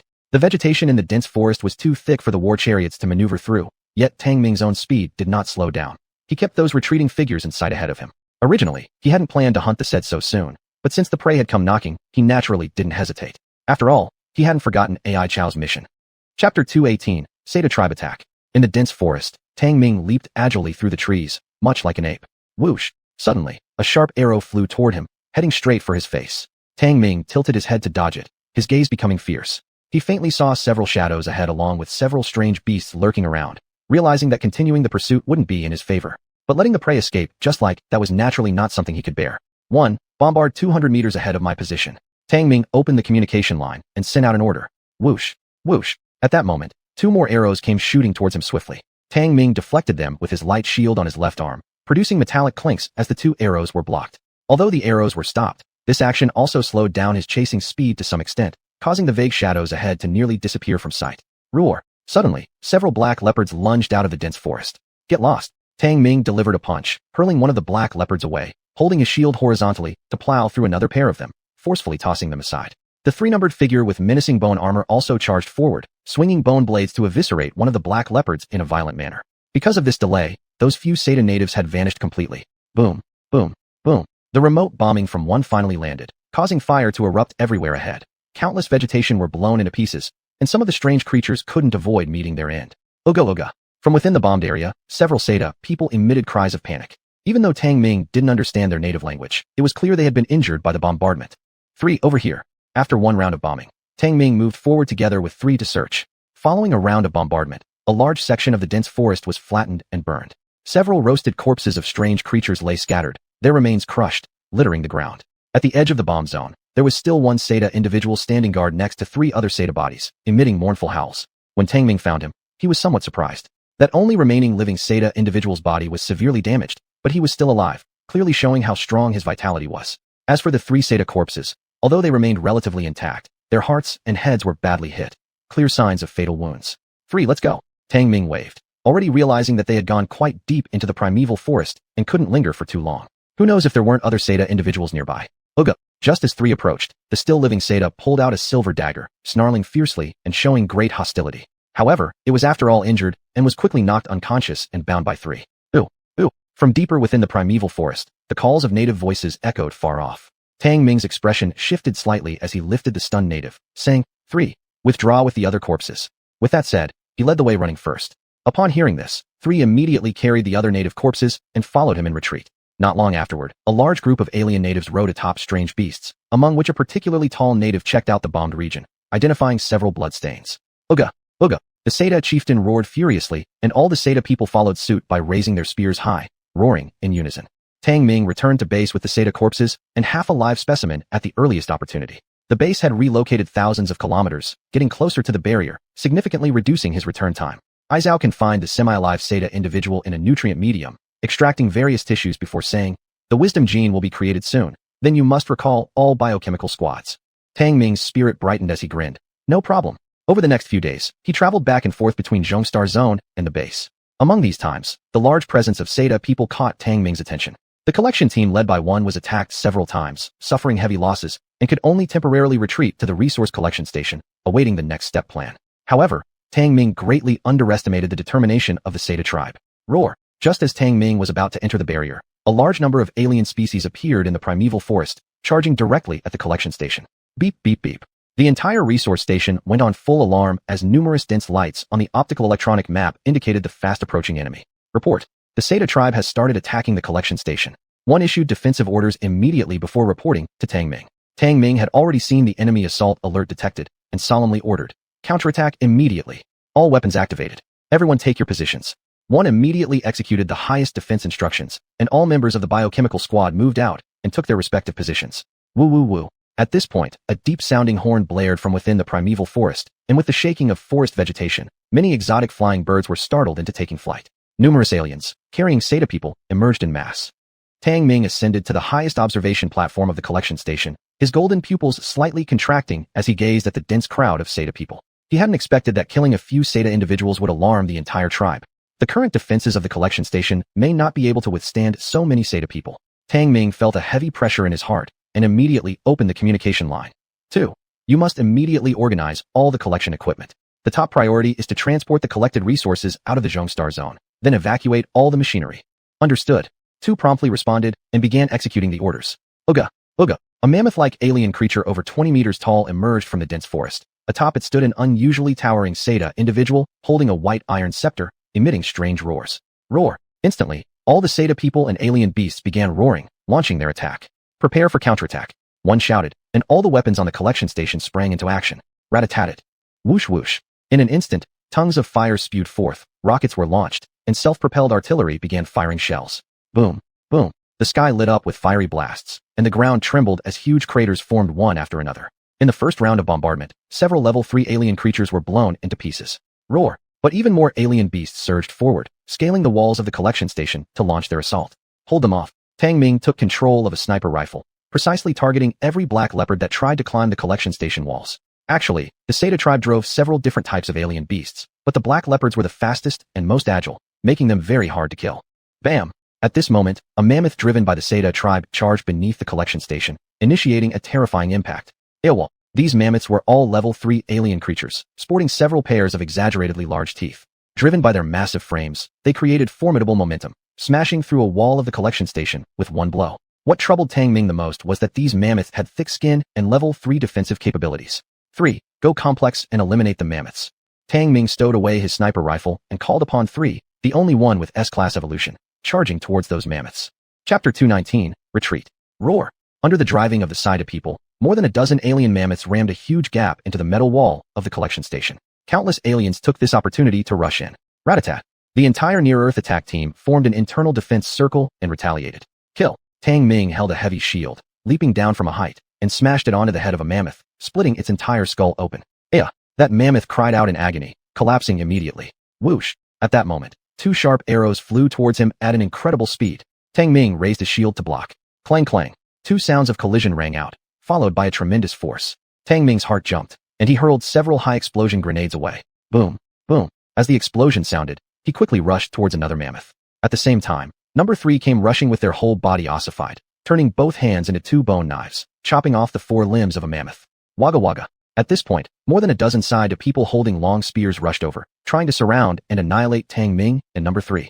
Roar. An increasing number of aliens rushed into the collection station, as alien mammoths tore apart the defensive walls of the collection station completely. 1. Launch the silver missile and blow up the chief of the Seda tribe. Tang Ming became resolute and issued the final decisive order. Understood. 1 immediately activated the silver missile.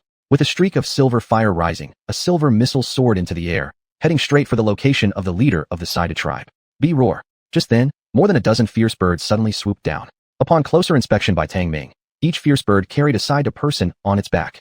What the hell? They even have flying dragon knights. Tang Ming cursed uncontrollably. Each of these fierce birds resembled pterosaurs, with a wingspan of more than 10 meters each, sharp teeth and claws, looking not easily provoking. He hadn't anticipated that the Seda people had tamed these rulers of the sky, which was equivalent to having an air force. Roar. Among them, several fierce birds actually caught up with the silver missile, dragging it back and throwing it towards the collection station. 1. Immediately destroy the silver missile. Tang Ming's expression changed dramatically, and he shouted. With a series of machine gun artillery shots, the silver missile exploded just before it hit the ground. Boom. Even so, the shock wave of the silver missile exploding midair still swept across the collection station, destroying several anti-aircraft cannons and cracking large parts of the walls. Report. The collection station is damaged by 72%. Resources and the collection team have retreated to the peripheral area. Report. The near-Earth attack team suffered 43% damage. The collection station defense system collapsed by 64%. In the chaos, 1 and 2 both transmitted communications. Tang Ming's face turned dark, gritting his teeth. Evacuate to the barrier zone immediately. Retreat to the outer zone. Report, the barrier zone will close in 20 minutes. Evacuate immediately. Looking at the collection station being occupied by the alien beasts driven by the side of people and beginning to collapse, Tang Ming felt a surge of anger but could do nothing about it. They needed to preserve as many machines as possible and withdraw from the central star zone. Fortunately, all the resources collected and stored by the collection station had been evacuated, enough to allow the attack team to replenish themselves. Oh GA, oh my GA. From afar, the Side chieftain lifted his scepter, signaling the final charge. The deep horn resonated ominously, with dozens of Side warriors riding beasts leading the charge. And above, more than a dozen ferocious birds began diving. Countless arrows and spears flew toward them first. Tang Ming blocked them with his heavy shield, creating the clanging sound. 4, 7, 8, evacuate fast. Tang Ming roared, protecting a few bioengineered soldiers as they made their disorganized retreat. All robotic bodies were dispatched to intercept the Side assault, giving the bioengineered squad more time to retreat. Woo woo woo. The Side once again blew their low-pitched horns, shouting as they charged forward. Roar. Huge mammoths pressed forward like tanks, their weights capable of crushing unmanned strike vehicles into scrap. Tang Ming and 3 protected as many fleets as possible during the retreat. Report, the stable time limit for the barrier channel is about to run out. Please evacuate immediately. One's anxious voice came through. Tang Ming and 3 braved the arrows, protecting the last batch of war wagons into the barrier channel. It seemed the Side knew about the barrier channel, howling as they surged in with increased force. Hurry, evacuate. Seeing a few Black Panthers rush in, accompanied by a shower of arrows, Tang Ming was so angry he swore loudly. He was hit by several arrows, barely avoiding one aimed at his crotch, making for an extremely embarrassing retreat. Humming. The channel started vibrating, crystallizing appearing. The few Black Panthers immediately turned around and fled within moments. Tang Ming and others, no longer concerning themselves with other battle wagons, rushed towards the entrance of the outer ring area. Humming crunch. The terrifying crystallization phenomenon spread rapidly, and some of the slower war wagons were quickly frozen, soon decomposing into particles. Go! Tang Ming led number 3 and a few others at the fastest speed out of the barrier zone, narrowly escaping being swallowed by the crystallization. Report, the fleet has suffered 78% losses. Numbers 4, 5, 7, 8, and 10 are all injured. Overall combat effectiveness dropped by 32%. Number 1 reported all battle damages seriously. Tang Ming's face grew darker as he listened. He stared at the completely crystallized barrier channel, his heart boiling with anger. It was almost as if they had been chased out. The newly rebuilt collection station was utterly destroyed. Damn it. I will destroy the entire Side tribe. Tang Ming cursed furiously. Ding ding. At that moment, Aicao's voice sounded through the communicator. Tang Ming, bring all bioengineering squads back. The gender gene has been successfully manufactured. Tang Ming's heart jolted. He suppressed his anger from being driven out of the central star zone and immediately led the entire convoy back to the base. Boom boom boom. 36 hours later, Tang Ming returned to the base with his fleet. From afar, he could see the gamma magnetic storm curtain and faintly hear the terrible booming sounds. The expansion speed of the gamma magnetic storm layer was getting faster and faster. If the base didn't have mobility, it would have been swallowed up long ago. Aicao, how do you plan on conducting the experiments? As soon as he returned to the base, Tang Ming eagerly asked. Aicao directly injected a purple glowing serum into its body and said to him, Next, you're in charge of the base operations. We need to hibernate for 10 days. After speaking, it lay down on the medical pod. Subsequently, 10 bioengineered humans also injected themselves with the serum and each lay down in their own medical pods. Ding ding. Entering hibernation program. 3, 2, 1, test subjects enter hibernation, expected to awaken in 10 days. The medical system shut off the medical pods and pulled up Aicao's personal data. After carefully examining it, Tang Ming couldn't help but feel expectant, a hint of excitement showing on his face. I wonder what genders Aicao and the others will evolve into. Truly looking forward to it. Tang Ming chuckled softly and began checking all advanced equipment, planning to manufacture even more advanced machines so as to launch a counterattack against the Side tribe when the time came. Chapter 220, The True Aicao. In the Universal Base, Aicao and the 10 members of the biochemical squad had been asleep for 2 days. During these 2 days, the medical system supplemented injections of level 3 gene agents, and Aicao and the others had actually completed their S-level evolution. However, the activation of gender genes required more time. In these 2 days, Tang Ming did not go outside but expanded another subchamber instead, an experimental chamber. After the experimental chamber was expanded, Aicao and others were arranged to move in, being isolated as a whole. After all, the main cabin of the base needed to carry out system operations, and when the conversion platform worked, it would emit various information streams and sounds. Smart brain, bring up the arsenal information. Tang Ming, puffing on a cigar, thought back to the humiliation of hastily retreating from the central zone a few days ago. His heart harbored a lump of anger as he calculated how to strengthen his armed forces and forcefully take over the central zone. Beep beep. Master, the high-grade base's arsenal information has been updated. Please check.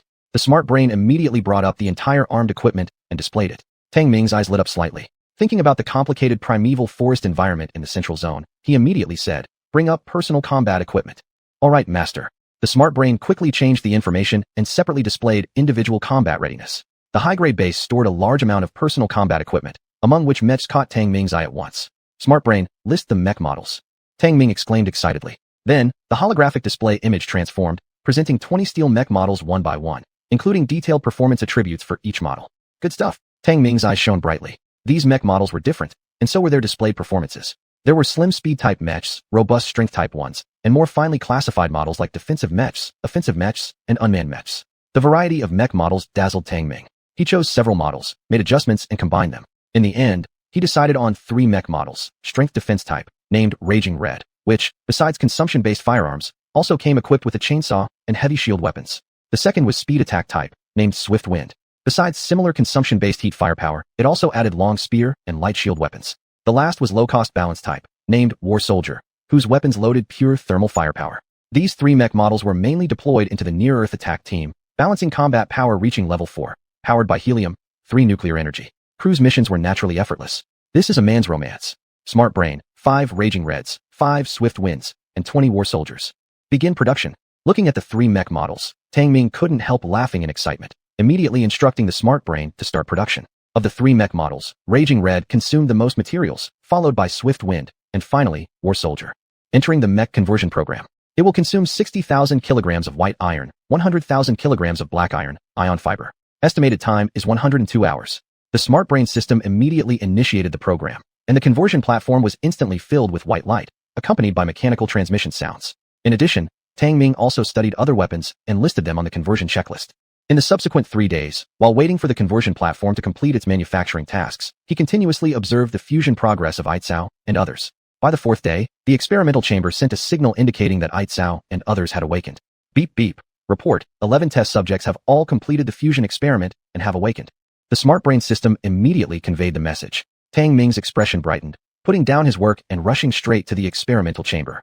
The experimental chamber was the second subchamber of the universal base, where 11 medical cabins stood, entering the final stages of the experiment and slowly opening. 11 bodies of different genders came into view. Even though they were wearing experimental clothes, Tang Ming could clearly tell who was male and who was female. However, his attention was entirely drawn to the first medical cabin. Lying inside was none other than Aitzao. Aitzao had undergone significant changes. Her originally blue skin had transformed into smooth and jade-like flesh. Her once short blue hair now appeared gentle and shiny. What drew Tang Ming's attention most were Aitzao's prominent bosoms and that dreamlike beautiful face. Even in the baggy experimental suit, Aitzao's outstanding feminine features were hard to hide. Her exquisite and ethereal beauty even caused Tang Ming to be momentarily stunned. This was the true Aitzao. Have you seen enough? Her lips parted slightly as Aitzao opened a pair of deep eyes and stared faintly at Tang Ming, who was still mesmerized. Not enough, Enough. Tang Ming felt a wave of clarity and, taking a glance at the 10 biochemical beings who had become strikingly handsome men and beautiful women, couldn't help but inhale sharply as he sighed. Is this gender gene agent actually a plastic surgery agent? It's got me thinking about injecting it. Aitzao smirked coldly. You could inject if you want. There's a chance you might evolve into an androgynous human. Tang Ming jumped in fright and grumbled. Then forget it. All the looks of the future universal base will be up to you guys. Aitzao shot him a glare that nearly stunned Tang Ming.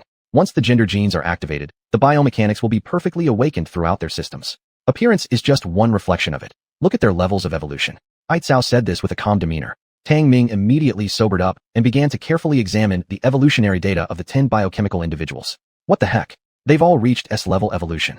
Tang Ming exclaimed loudly, his face brimming with excitement. Among the 10 biochemical humans, subjects number 1, 2, 6, and 10 had transformed into females. Their figures were slender and graceful, maintaining the same height, while possessing striking appearances. Even on Earth, they would rank among the highest in beauty standards. As for the other 6, they exuded masculine vigor with their muscular physiques. However, their builds varied, with subject 3 still being the strongest. Standing nearly 3 meters tall, he appeared quite imposing. But these features weren't the main focus. Their abilities had changed drastically. Subject 1's mutation evolved into telekinetic control, transforming into a level 2 ability. Subject 2's mutation became spiritual blades, also evolving into a level 2 ability. Subject 3's mutation remained bone blades, which was categorized as a level 2 ability. Subject 4's mutation turned into regeneration, developing into a level 2 ability. Subject 5's mutation became ancestral return, also classified as a level 2 ability. Subject 6 didn't fuse with any gene seeds and therefore lacked mutation abilities, but still evolved to S level. Subject 7's mutation developed into thunderstorm power, becoming a level 2 ability. Subject 8's mutation turned into magnetic storms, also evolving into a level 2 ability. Subject 9's flying mutation ability underwent speed-enhanced evolution, transforming into a level 2 ability. Subject 10's invisibility mutation gained greater strength, allowing them to penetrate obstacles, transforming into a level 2 ability. After fully understanding the changes in the 10 biochemical people, Tang Ming instantly felt jealous. He hadn't expected such significant transformations after injecting the level 3 gene agent and the gender gene agent. In addition, the intelligence of the entire biochemical squad increased by 1 level. Having acquired genders, they now belong to the second generation of biochemical people, with significantly extended lifespans. Chapter 221, Natural Breeding Plan. After the gender genes of Aitzao and the biosynthetic humans were activated, they also entered the S evolutionary degree. Tang Ming was undoubtedly excited because the biosynthetic humans had entered the second generation phase, resulting in significant changes in both lifespan and intelligence limits.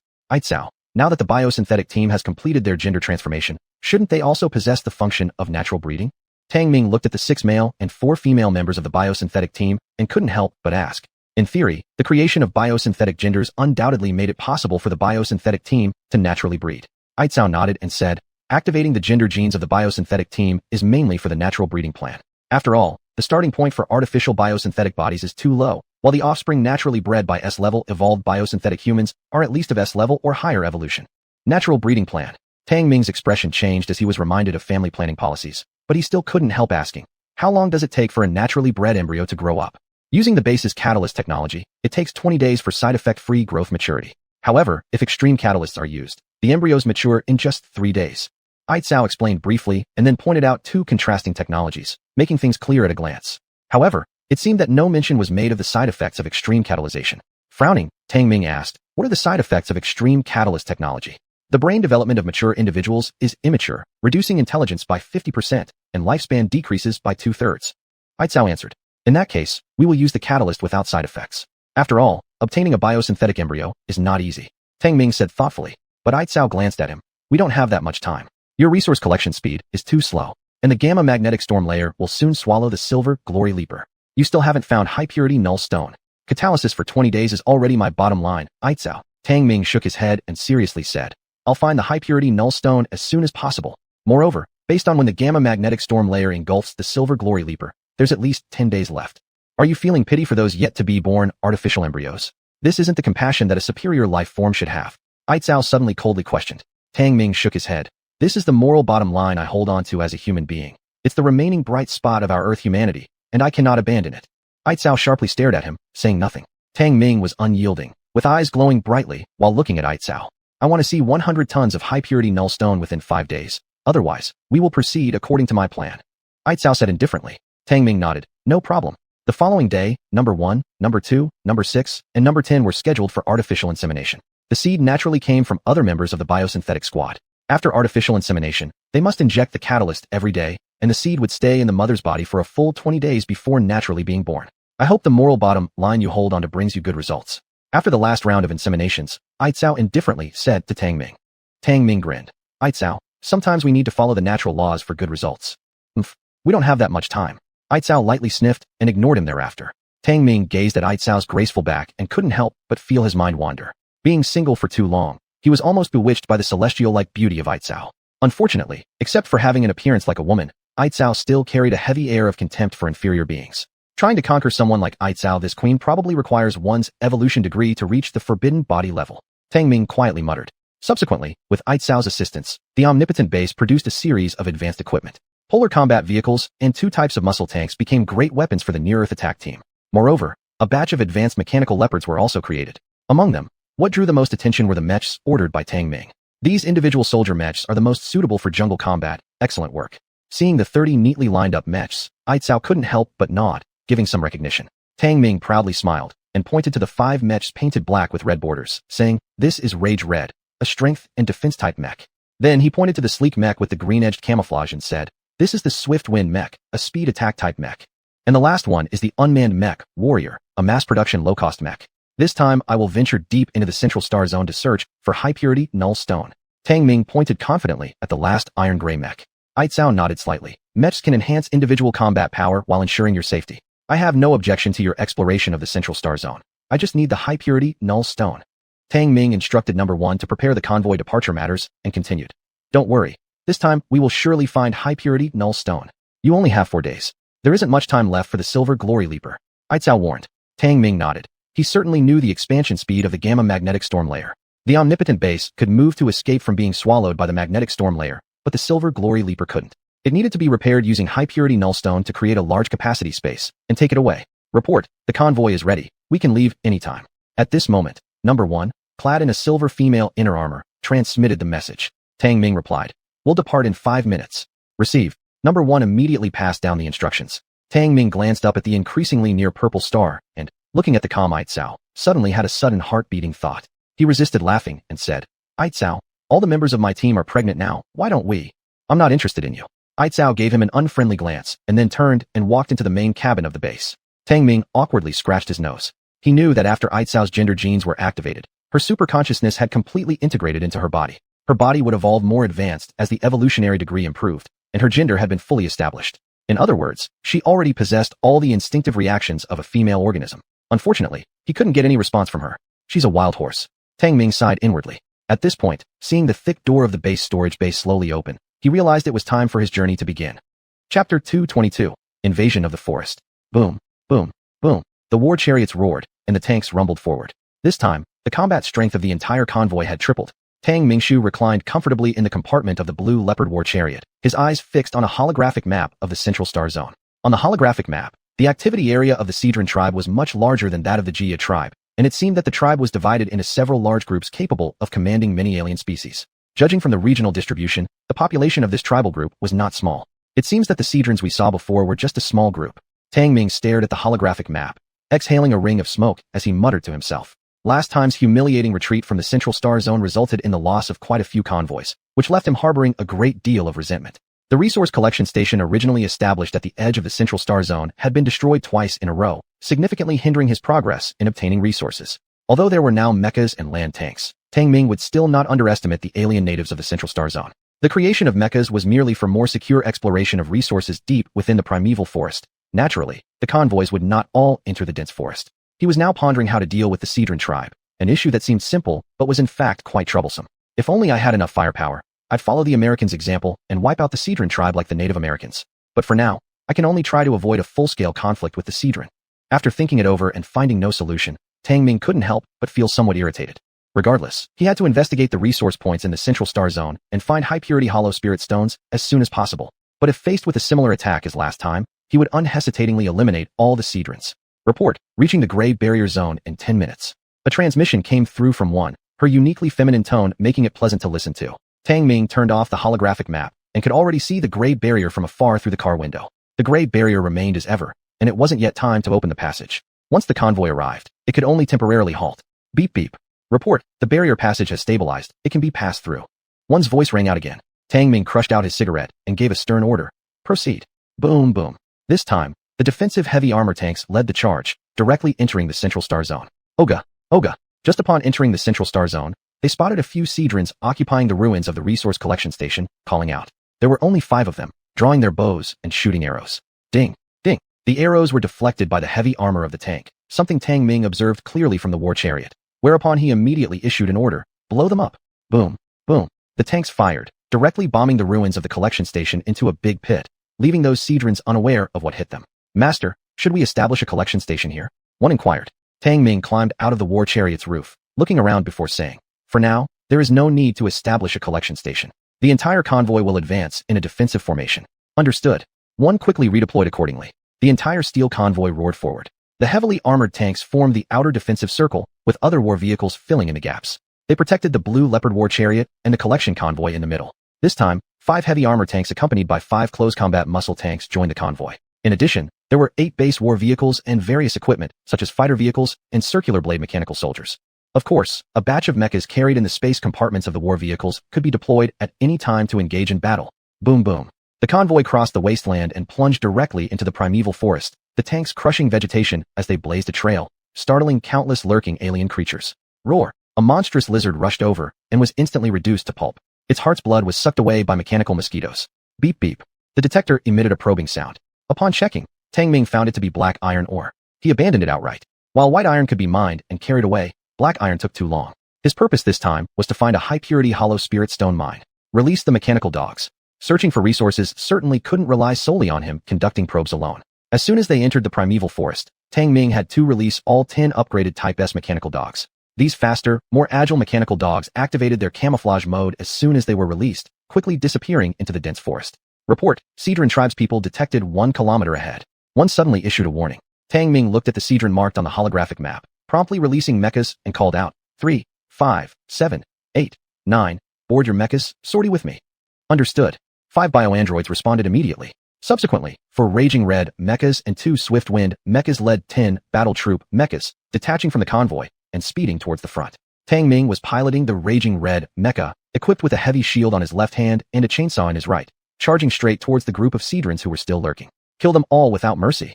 Upon seeing the group of Sidrans, they were part of those who had previously attacked the collection station. Tang Ming immediately issued an order to eliminate them. Rat-a-tat, rat-a-tat-tat. The battle troop mechas opened fire first, while the Swift Wind mechas, being the fastest, did not launch a direct attack. Instead, they flanked to both sides and initiated fierce assaults. Oga! The Sidrans could never have imagined that they would be attacked, screaming in terror. Attack! Tang Ming came forward with the Raging Red, swinging the chainsaw wildly. He directly cut down 2 juvenile Sidrans, their blood staining the mecha red. This seemed to be just a group of Sidrans taming alien creatures, with only 20 individuals, half of whom were juveniles, but they were quickly wiped out by Tang Ming's mecha squad. Beep beep. The detector suddenly went off. Huh? Tang Ming opened the cockpit of the mecha, jumping down onto the grass covered in bloodstains. From among the corpses of the Sidrans, he retrieved several translucent stones. High-purity hollow spirit stones. Tang Ming's expression brightened with joy as he immediately called over one of the mechanical dogs for identification and scanning. Master, I've already tracked down the trace of hollow spirit stones. The mechanical dog immediately confirmed the information and then turned around and ran off. Tang Ming's spirit was invigorated as he jumped back into the mecha and ordered, inform the collection team to follow immediately. Under the guidance of the mechanical dog, the mecha squad only traveled about 10 kilometers through the dense forest before discovering a radiant crystal mine. This is high-purity hollow spirit stone. Tang Ming's excitement grew as he used the detector to scan it, and the estimated reserve volume was astonishingly 100 million tons.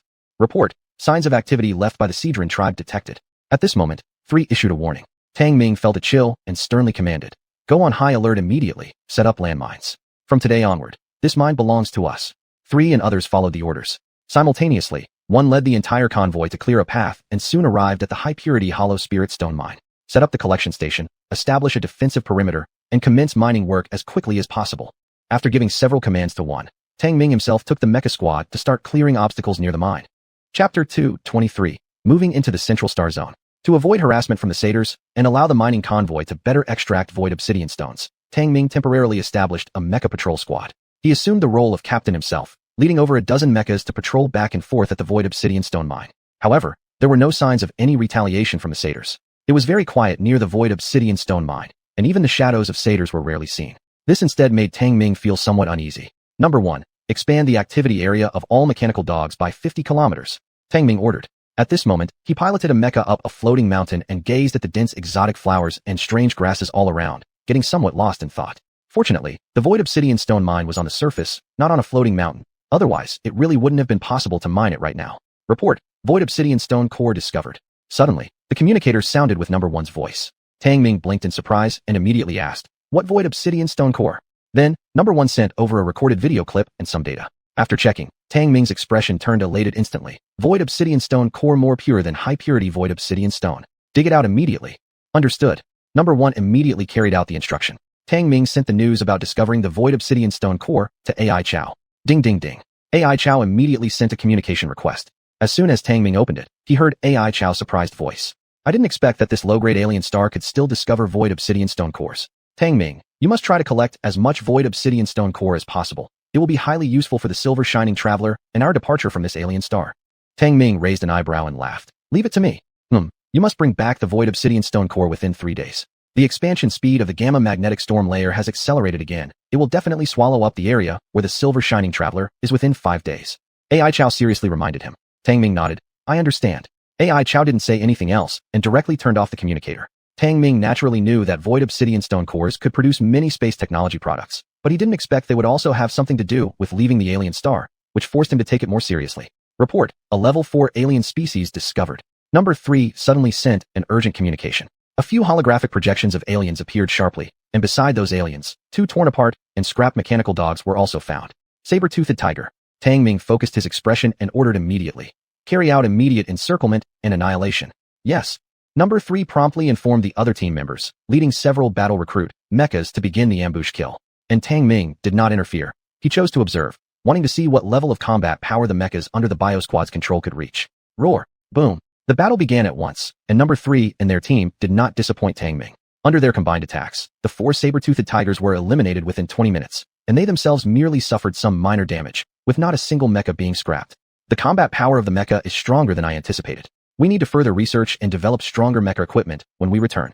Tang Ming was very satisfied with the result of Number 3's successful group annihilation of the Level 4 aliens, feeling that there was indeed a necessity to research even stronger mecha. In the next 2 days, Tang Ming led Number 3 and others, clearing out many alien species at the Void Obsidian Stone mine, along with several satyrs who came to investigate. On the 3rd day, Tang Ming returned alone, carrying 100 tons of high-purity Void Obsidian Stone and over 10 tons of Void Obsidian Stone core back to the Universal Base to report. Good. The grade of these Void Obsidian Stone cores isn't low, sufficient to repair the space armor of the Silver Shining Traveler. And these high-purity Void Obsidian Stones can be used to create large cabins to carry the Silver Shining Traveler away.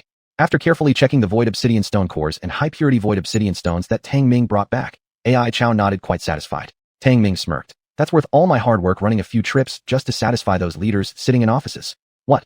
Do you think I am idling away doing nothing at the base? AI Chow suddenly picked up on it and glared at Tang Ming. Tang Ming was slightly taken aback. I didn't mean that. In these past few days, I went to the Silver Shining Traveler and discovered a major issue. Before he could finish, AI Chow abruptly mentioned the issue regarding the Silver Shining Traveler seriously. Tang Ming furrowed his brow. What major issue? AI Chow opened a holographic image, and a mysterious black square object appeared, featuring a rather unique symbol. The Silver Shining Traveler's codex has been lost. I don't know exactly where it was lost. It could be somewhere in outer space, or it might have fallen onto the alien planet. AI Chow frowned and sighed. What codex? What does it do? Tang Ming asked in confusion. It is the secret key to activate the Silver Shining Traveler. I've examined it. The interior of the Silver Shining Traveler is perfectly sealed and must contain a vast amount of interstellar resources. AI Chow stated confidently. Tang Ming understood, paused, and said, Then does that mean we can only give up on the Silver Shining Traveler for now? Temporarily, yes. Perhaps after upgrading the base, I might think of other ways. AI Chow shook her head and said, For now, let's take the Silver Shining Traveler with us to avoid it being swallowed by the Gamma Magnetic Storm layer. Tang Ming nodded, naturally having no objection. The following 2 days, under AI Chow's lead, the base consumed a large quantity of high-purity Void Obsidian Stones and energy to create an unimaginably enormous space cabin, encapsulating the Silver Shining Traveler to carry it away. Watching as the Silver Shining Traveler was placed into the massive space cabin and stored in the base's reserve compartment, Tang Ming was profoundly awestruck. The storage compartment had been greatly expanded due to the core of the Void Obsidian Stone, capable now of housing a colossal spacecraft. Tang Ming, the Gamma Magnetic Storm layer will grow faster and faster. I've set the migration route for the base. In 10 days, we'll arrive at the Gray Barrier Zone. At that time, you'll be responsible for leading our entry into the Central Star Zone. AI Chow instructed.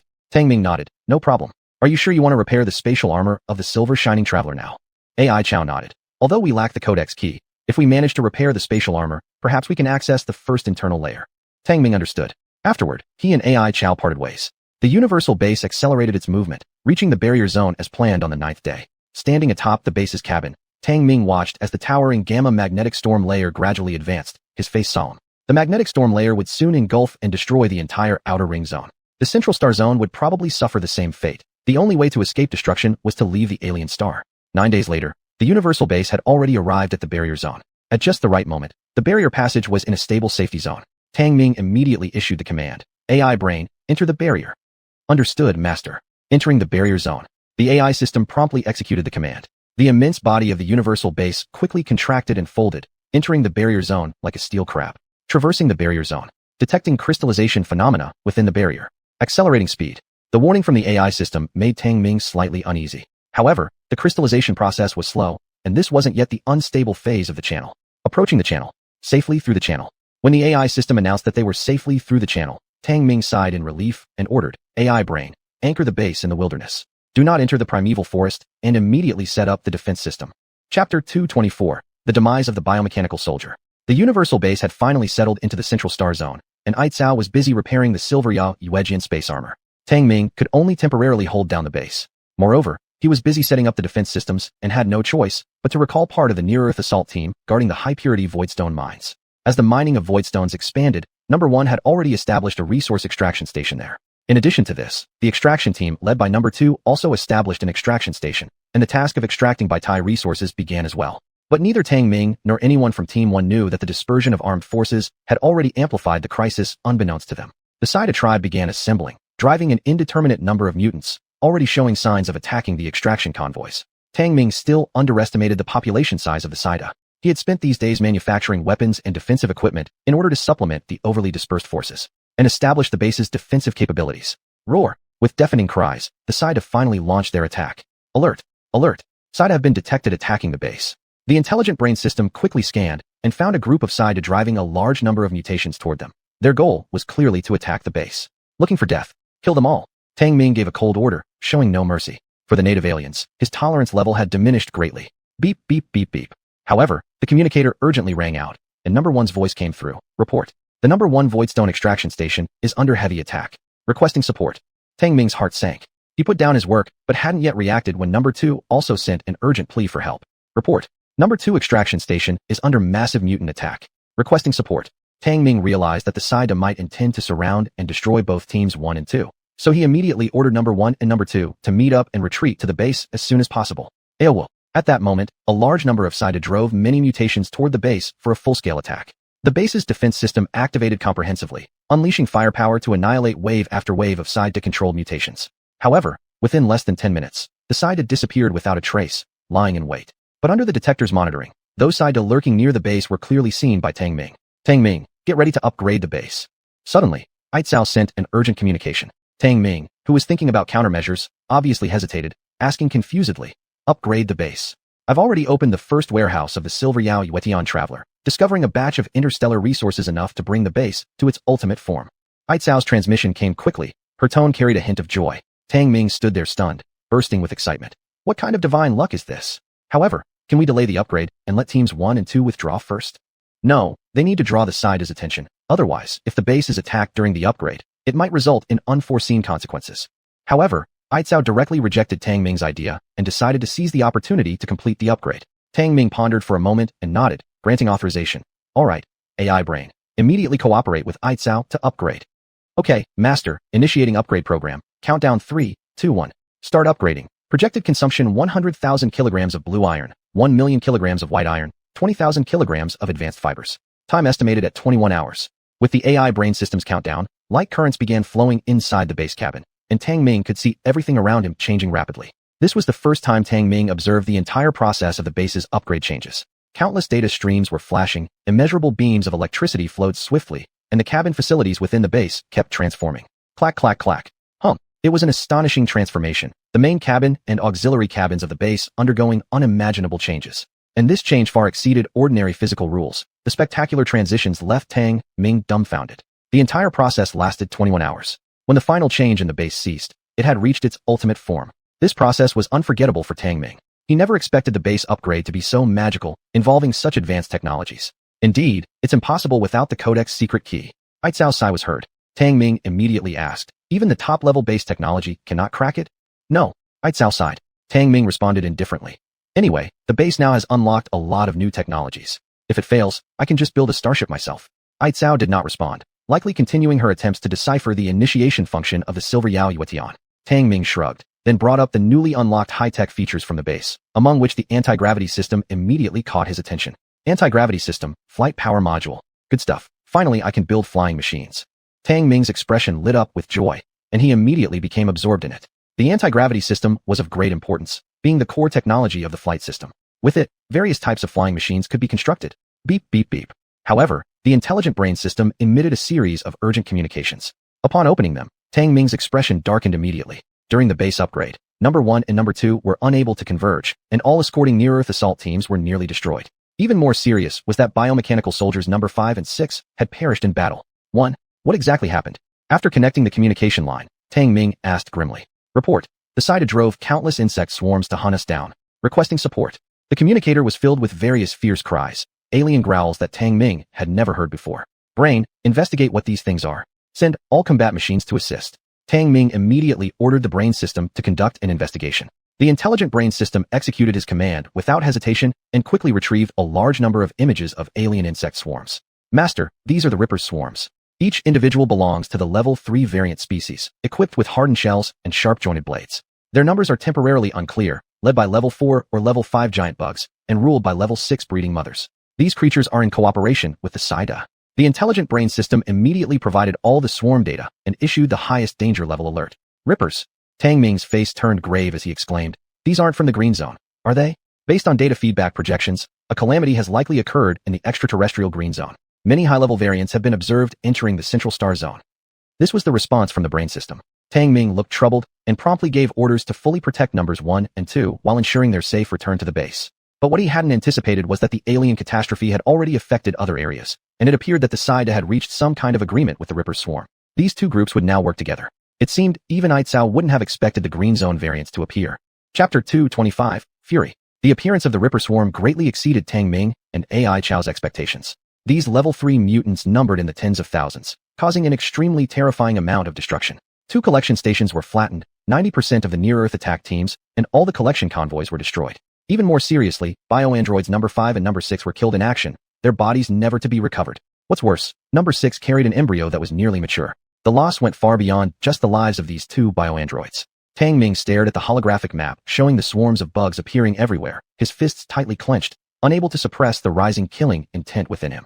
According to the investigations over the past few days, he had learned that the bug swarms were led by the Cedians using some strange method from the green zone, rather than being native mutants. The Cedians revered the Ripper swarms as deities, naturally making them incapable of controlling these brutal mutants.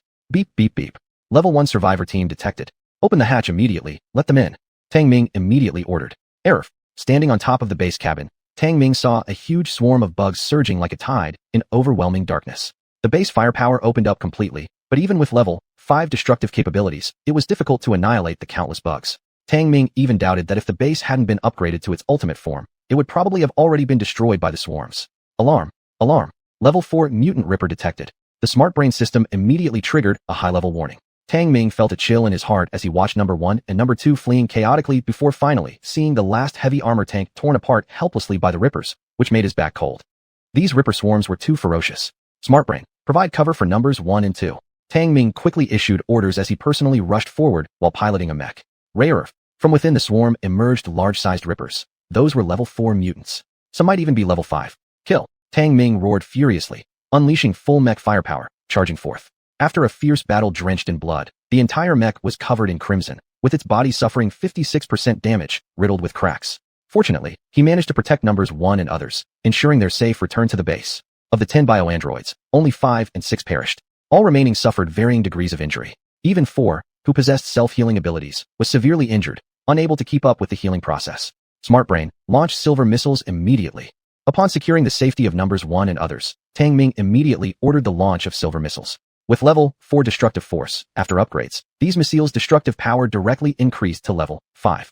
Swoosh swoosh, boom. Soaring flames accompanied by powerful shockwaves obliterated all the bugs approaching the base. Roar. The bug swarms, not lacking in intelligence, seemed to realize the danger of the base and immediately retreated into the primeval forest. Looking at the Ripper ambush in the primeval forest, Tang Ming could not help but curse. This alien planet has gone mad. Only by destroying the queen bug can these bugs be wiped out. Otherwise, no matter how many you kill, the numbers of the bug swarm will only increase. AI Chao entered the main cabin of the base and said lightly. Tang Ming jumped out of the mech cockpit, his expression grim as he asked, "Do you have any ideas?" AI Chao replied lightly. "You have the top-tier universal base, and yet you can't handle these level 4 or 5 mutants." Shaking his head, Tang Ming clarified. "It's not about that. I was asking about the secret key problem of the silver luster transmuter." Frowning, AI Chao replied. "There's currently no way. How much stellar resources do we have left from the silver luster transmuters?" Tang Ming followed up promptly. "Enough for you to assemble more than a dozen near-Earth attack squads. How do you plan to squander it?" AI Chao countered with a question. "I'm going to manufacture a fleet of flying weapons to eliminate both the mother bug and the Cedian tribes." Tang Ming snarled. 2 bioandroids had fallen in combat, one of them carrying an embryo. Their demise had thoroughly enraged him. "You can play however you wish. By the way, it shouldn't be long before numbers 1 and their group give birth to new bioandroids. I need to see if I can fully unlock the resource vaults of the silver luster transmuters." Without looking back, AI Chao left. She still had work to do decoding the starship of the silver luster transmuters. Tang Ming understood AI Chao's mission. He immediately accessed the database of the universal base weaponry and selected several fighter jets and flight mechs, letting the smart brain system begin manufacturing them. Afterward, he immediately headed to the experiment chamber to find numbers 1 and the rest, who were in the midst of recovery. Numbers 1 and the others had distended bellies, indicating the embryos had reached full maturity and were about to be born. Master, the Flying Eagle Fighter, Star Glory Mech, Long Sky Fighter, and War Blood Mech require consumption. Directly enter the conversion program. Within 30 days, I want to see all units. Tang Ming gave a dead command. The entire Universal Base also entered complete lockdown mode. Any nearby biological entities discovered would be automatically eliminated. 1 day later, the embryos within 1, 3, and 10 were successfully born. 1 gave birth to 4, 2 gave birth to 3, and 10 only had 2. These infants were very strong. Placed in growth chambers, they grew into adults within 3 days and belonged to the third generation of bioandroids with an S-class evolution degree. The third generation bioandroids had surpassed pure bioandroid individuals. They were born with emotions. They even had their own names, and Tang Ming, to prevent them from engaging in close relative reproduction, specially assigned them different family name-like distinctions. The offspring of one were given the surname Yi, named individually as Xing Yi, Yu Yi, Wei Yi, and Long Yi. The offspring of 2 were given the surname Air, named as Feng Air, Tian Air, and Yun Air.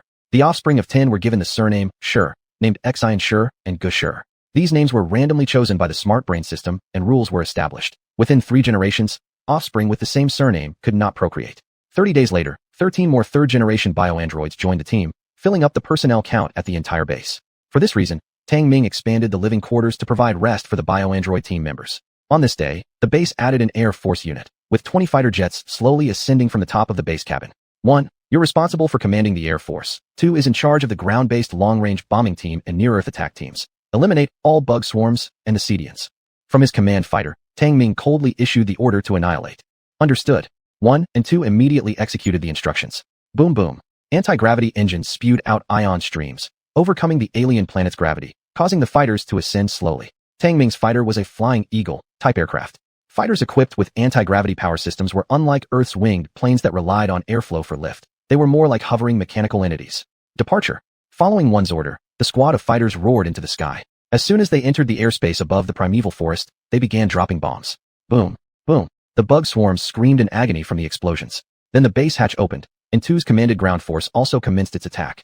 Chapter 226, Master of the Silver Radiance. Uga, uga, uga. On a floating mountain, a group of satyrs went crazy yelling, and then a heavy cannon directly bombarded them. Boom. The floating mountain collapsed, giving the group of satyrs no time to escape. They were blown into pieces along with the mountain. Bihu. Another group of satyrs fearlessly rode their raptors forward, shooting arrows, throwing spears, causing some damage to the squadron. But that was only a certain degree of damage. Kill them all. Don't waste too much time. Our task is to find the satyrs' main nest and the mother insect. Inside the Falcon fighter aircraft, Tang Ming, holding a cigar, ordered viciously. Report, flying winged insect swarm detected. At this moment, number 10 in charge of driving the fighter jet opened the holographic map, revealing ahead a large group of flying wing terrors. All these are level 4 or higher alien species, types of flying terrors. Second formation engages, second formation escorts. Eliminate all insect swarms. Number 1 immediately deployed instructions to respond, and subsequently coordinated with number 2 ground forces to give coordinates for bombing. Roar. A shrill roar came from nearby. Soon after, a massive swarm of flying wing insects surged forth. Dense and numerous, they were like a vast black cloud. Targets within range, fire. Following number 1's order, the fighter jets fully unleashed their firepower. Furthermore, a vast area of flight mecha spread out, eliminating lone attacking terrorists. Boom boom boom. And number 2 executed remote bombing. Countless missiles and rockets shot over, several beautiful floating mountains getting blown to pieces. Doubtlessly, this caused significant destruction to the beautiful primitive forest, but Tang Ming was no longer a tender-hearted youth from Earth. He had long since evolved into a decisive extraterrestrial warrior. Oga, Oga, Oga. In the distance, there were heart-wrenching calls from the satyrs. Their current primal combat strength was far from posing any threat to Tang Ming's team. Master, core satyr tribe scanned. Position 98,552. Suddenly, the intelligent brain system gave a prompt and marked the scan position on the holographic map. Tang Ming immediately said, Number 10, disengage from the fleet, take a squad of mechs, and kill your way through. Understood. The pilot of the Falcon jet, number 10 immediately disengaged from the fleet, leading 20 mech formations quickly away. The satyr tribe's lair was nestled among a cluster of floating mountains, its location quite hidden. When the roar of the jets sounded, all the satyrs mounted their raptors and resisted desperately. Blow up all the floating mountains. Tang Ming coldly ordered. Number 10 issued the order immediately and fired. Boom boom boom boom. With a series of bombardments, one by one floating mountains got destroyed, breaking apart and falling into pieces. Oga, Oga. Suddenly, a tall satyr riding a giant colorful raptor hovered mid-air, calling out anxiously. Master, the satyrs have sent a signal of surrender and will offer treasures. Through the translator, number 10 quickly understood the identity and intentions of that satyr. This satyr was the chief of the satyr tribe. With both hands, he held up a luminous object, making a request for reconciliation. Tang Ming narrowed his eyes, intrigued by the item, and immediately ordered, zoom in on the treasure image. Number 10 magnified part of the object held by the Satyr chief. It was an unusual triangular object glowing strangely. Cannon key. Tang Ming's pupils contracted suddenly, then rejoiced madly. Get it right away. Number 10 immediately dispatched mech soldiers to retrieve the cannon key. The Satyr chief remained still, happily believing the other side accepted the peace offering. However, after Tang Ming took hold of the cannon key, he simply waved a hand and cold-bloodedly commanded, "Eliminate them all." Boom boom roar. Amid the desperate shouts of the satyrs, the fighter jet launched new bombs, turning the satyr's lair into fragments. Meanwhile, Number 1 and Number 2 also transmitted messages, having found the insect swarm's lair and the presence of the mother insect. Tang Ming gave direct orders: annihilate all insect swarms, not a single one left alive. Number 1 and Number 2 immediately initiated intense attacks on the insect swarm's lair, mutual cooperation between ground and air teams making the destruction of the insect swarm merely a matter of time. AI Chow, the cannon key has been found. Tang Ming sent AI Chow the key information. Retrieve it immediately. AI Chow, usually composed, revealed such an excited tone for the first time. I'm returning immediately. Tang Ming cut off the communication and then had Number 10 pilot the fighter jet back to the Universal Base first. Indeed, it is the cannon key of the Silver Radiance Transcender. In the main cabin of the Universal Base, upon seeing the cannon brought back by Tang Ming, AI Chow showed joy for the first time. Tang Ming was astonished. When AI Chow, who was usually cold and unapproachable, smiled, his heart involuntarily throbbed violently, and even the golden rings in his eyes emitted a bright glow. AI Chow noticed Tang Ming's ardent gaze, and her expression turned chilly. Do you need the AI to create a companion for you? She asked coolly. No, I only want you. Tang Ming stared at her with an earnest look. Primitive male thought process. AI Chow sneered disdainfully and, clutching the cannon key, walked toward the storage bay. Isn't this normal feelings between a man and a woman? Wait for me. Realizing his gaffe, Tang Ming grumbled under his breath but quickly followed her. Inside the storage bay, the enormous space chamber was transferred outside the base by AI Chow. Then, a massive Silver Radiance Transcender was unleashed. Rumble, rumble. The gigantic Silver Radiance Transcender, once released, emitted a deep, resonant sound of displaced space, taking a while before it finally stabilized. Compared to its previous lifeless state, the Silver Radiance Transcender now seemed to have regained some vitality. It floated silently as streams of light occasionally rippled across its newly repaired spatial armor. This was a colossal marvel from the first universe. Even though it wasn't his first time seeing it, Tang Ming couldn't help but feel awestruck. Following AI Chow, he entered the Silver Radiance Transcender through its cabin door. This was the control center of the Silver Radiance Transcender. As AI Chow pulled out the cannon key, the surrounding area lit up instantly, projecting a holographic image, a strange yet advanced intelligence system. It was the super-intelligent brain of the Silver Radiance Transcender. Cannon key detected. Initiating carrier check. The electronic voice of the Silver Radiance AI resonated, surpassing ordinary language structures. It felt more akin to a wave of telepathic signals. Instantly, Tang Ming comprehended every word. The cannon key melted into streams of light in AI Chow's hand, merging seamlessly with the control core. In her characteristic icy tone, she declared, I am AI Chow. Identity verification not required. Parse code, Wanja. Begin authorization for Silver Radiance user. Divine Messenger identity confirmed. Authorization initiated. Verification starting. The intelligent brain immediately began certifying AI Chow as the new user of the Silver Radiance. Tang Ming was mesmerized. The parsing code could actually be used this way. Moreover, AI Chow had a Divine Messenger identity. Before he could ponder further, AI Chow was enveloped in a white luminescence, making her appear incomparably sacred, just like a true Divine Messenger. Chapter 227, Leaving the Alien Planet. After Ai Cao completely took control of the Silver Radiance Voyager, she immediately opened its resource bay. When faced with a vast amount of interstellar resources, Tang Ming was stunned. Hundreds of millions of tons of black iron, white iron, blue iron, even purple iron, and higher-dimensional supermetals. There were also storages filled with incomprehensible solid-state energy. More incredibly, the energy source for the Silver Radiance Voyager turned out to be a miniature black hole. The energy beam emitted by the black hole was far brighter than the sun. Moreover, the Silver Radiance Voyager had preserved a series of intelligent mechanical bodies, most of which were combat machines. In short, this was an enormous treasure trove. It could easily provide enough materials to build 10 colossal space fleets. Why not just leave this alien planet right now? Tang Ming was utterly amazed and couldn't help but swear. No, the Silver Radiance Voyager needs upgrading. We need a batch of biocyborgs. However, Ai Cao seriously added, adhering to the human-machine equivalence law is one part of it. But the universal base is the creation machine and the top-tier mechanical body. If we can assimilate the Silver Radiance Voyager with it as the control center, the Silver Radiance Voyager will undergo a qualitative leap forward and be able to traverse infinite space wormholes. What? Tang Ming was directly bewildered. Ai Cao glanced at him. Simply put, using the universal base as the control center to assimilate the Silver Radiance Voyager, we'll be able to leave this prison of an alien planet. Oh, Tang Ming seemed to understand somewhat and asked, so, what do you want to do now? Upgrade the base, assimilate the Silver Radiance Voyager, complete the upgrade, and then leave the alien planet. Ai Cao said succinctly. Tang Ming nodded heavily, unprecedentedly excited. Good. This time, the Universal Base smoothly entered the upgrade program, spending a total of 20 days and consuming a massive amount of resources before finally upgrading into a super form. Chime. The Universal Base has successfully entered its super form, unlocking gravity functions. Congratulations to user Tang Ming, who now possesses the potential to become a super life form. At the moment the super base was formed, the AI system also completed its transformation, issuing such a thought-provoking congratulatory message.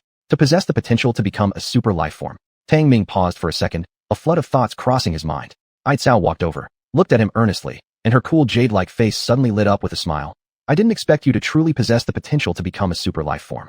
Now, it all depends on your personal choice. Personal what choice? Tang Ming looked perplexed at Ai Cao and asked.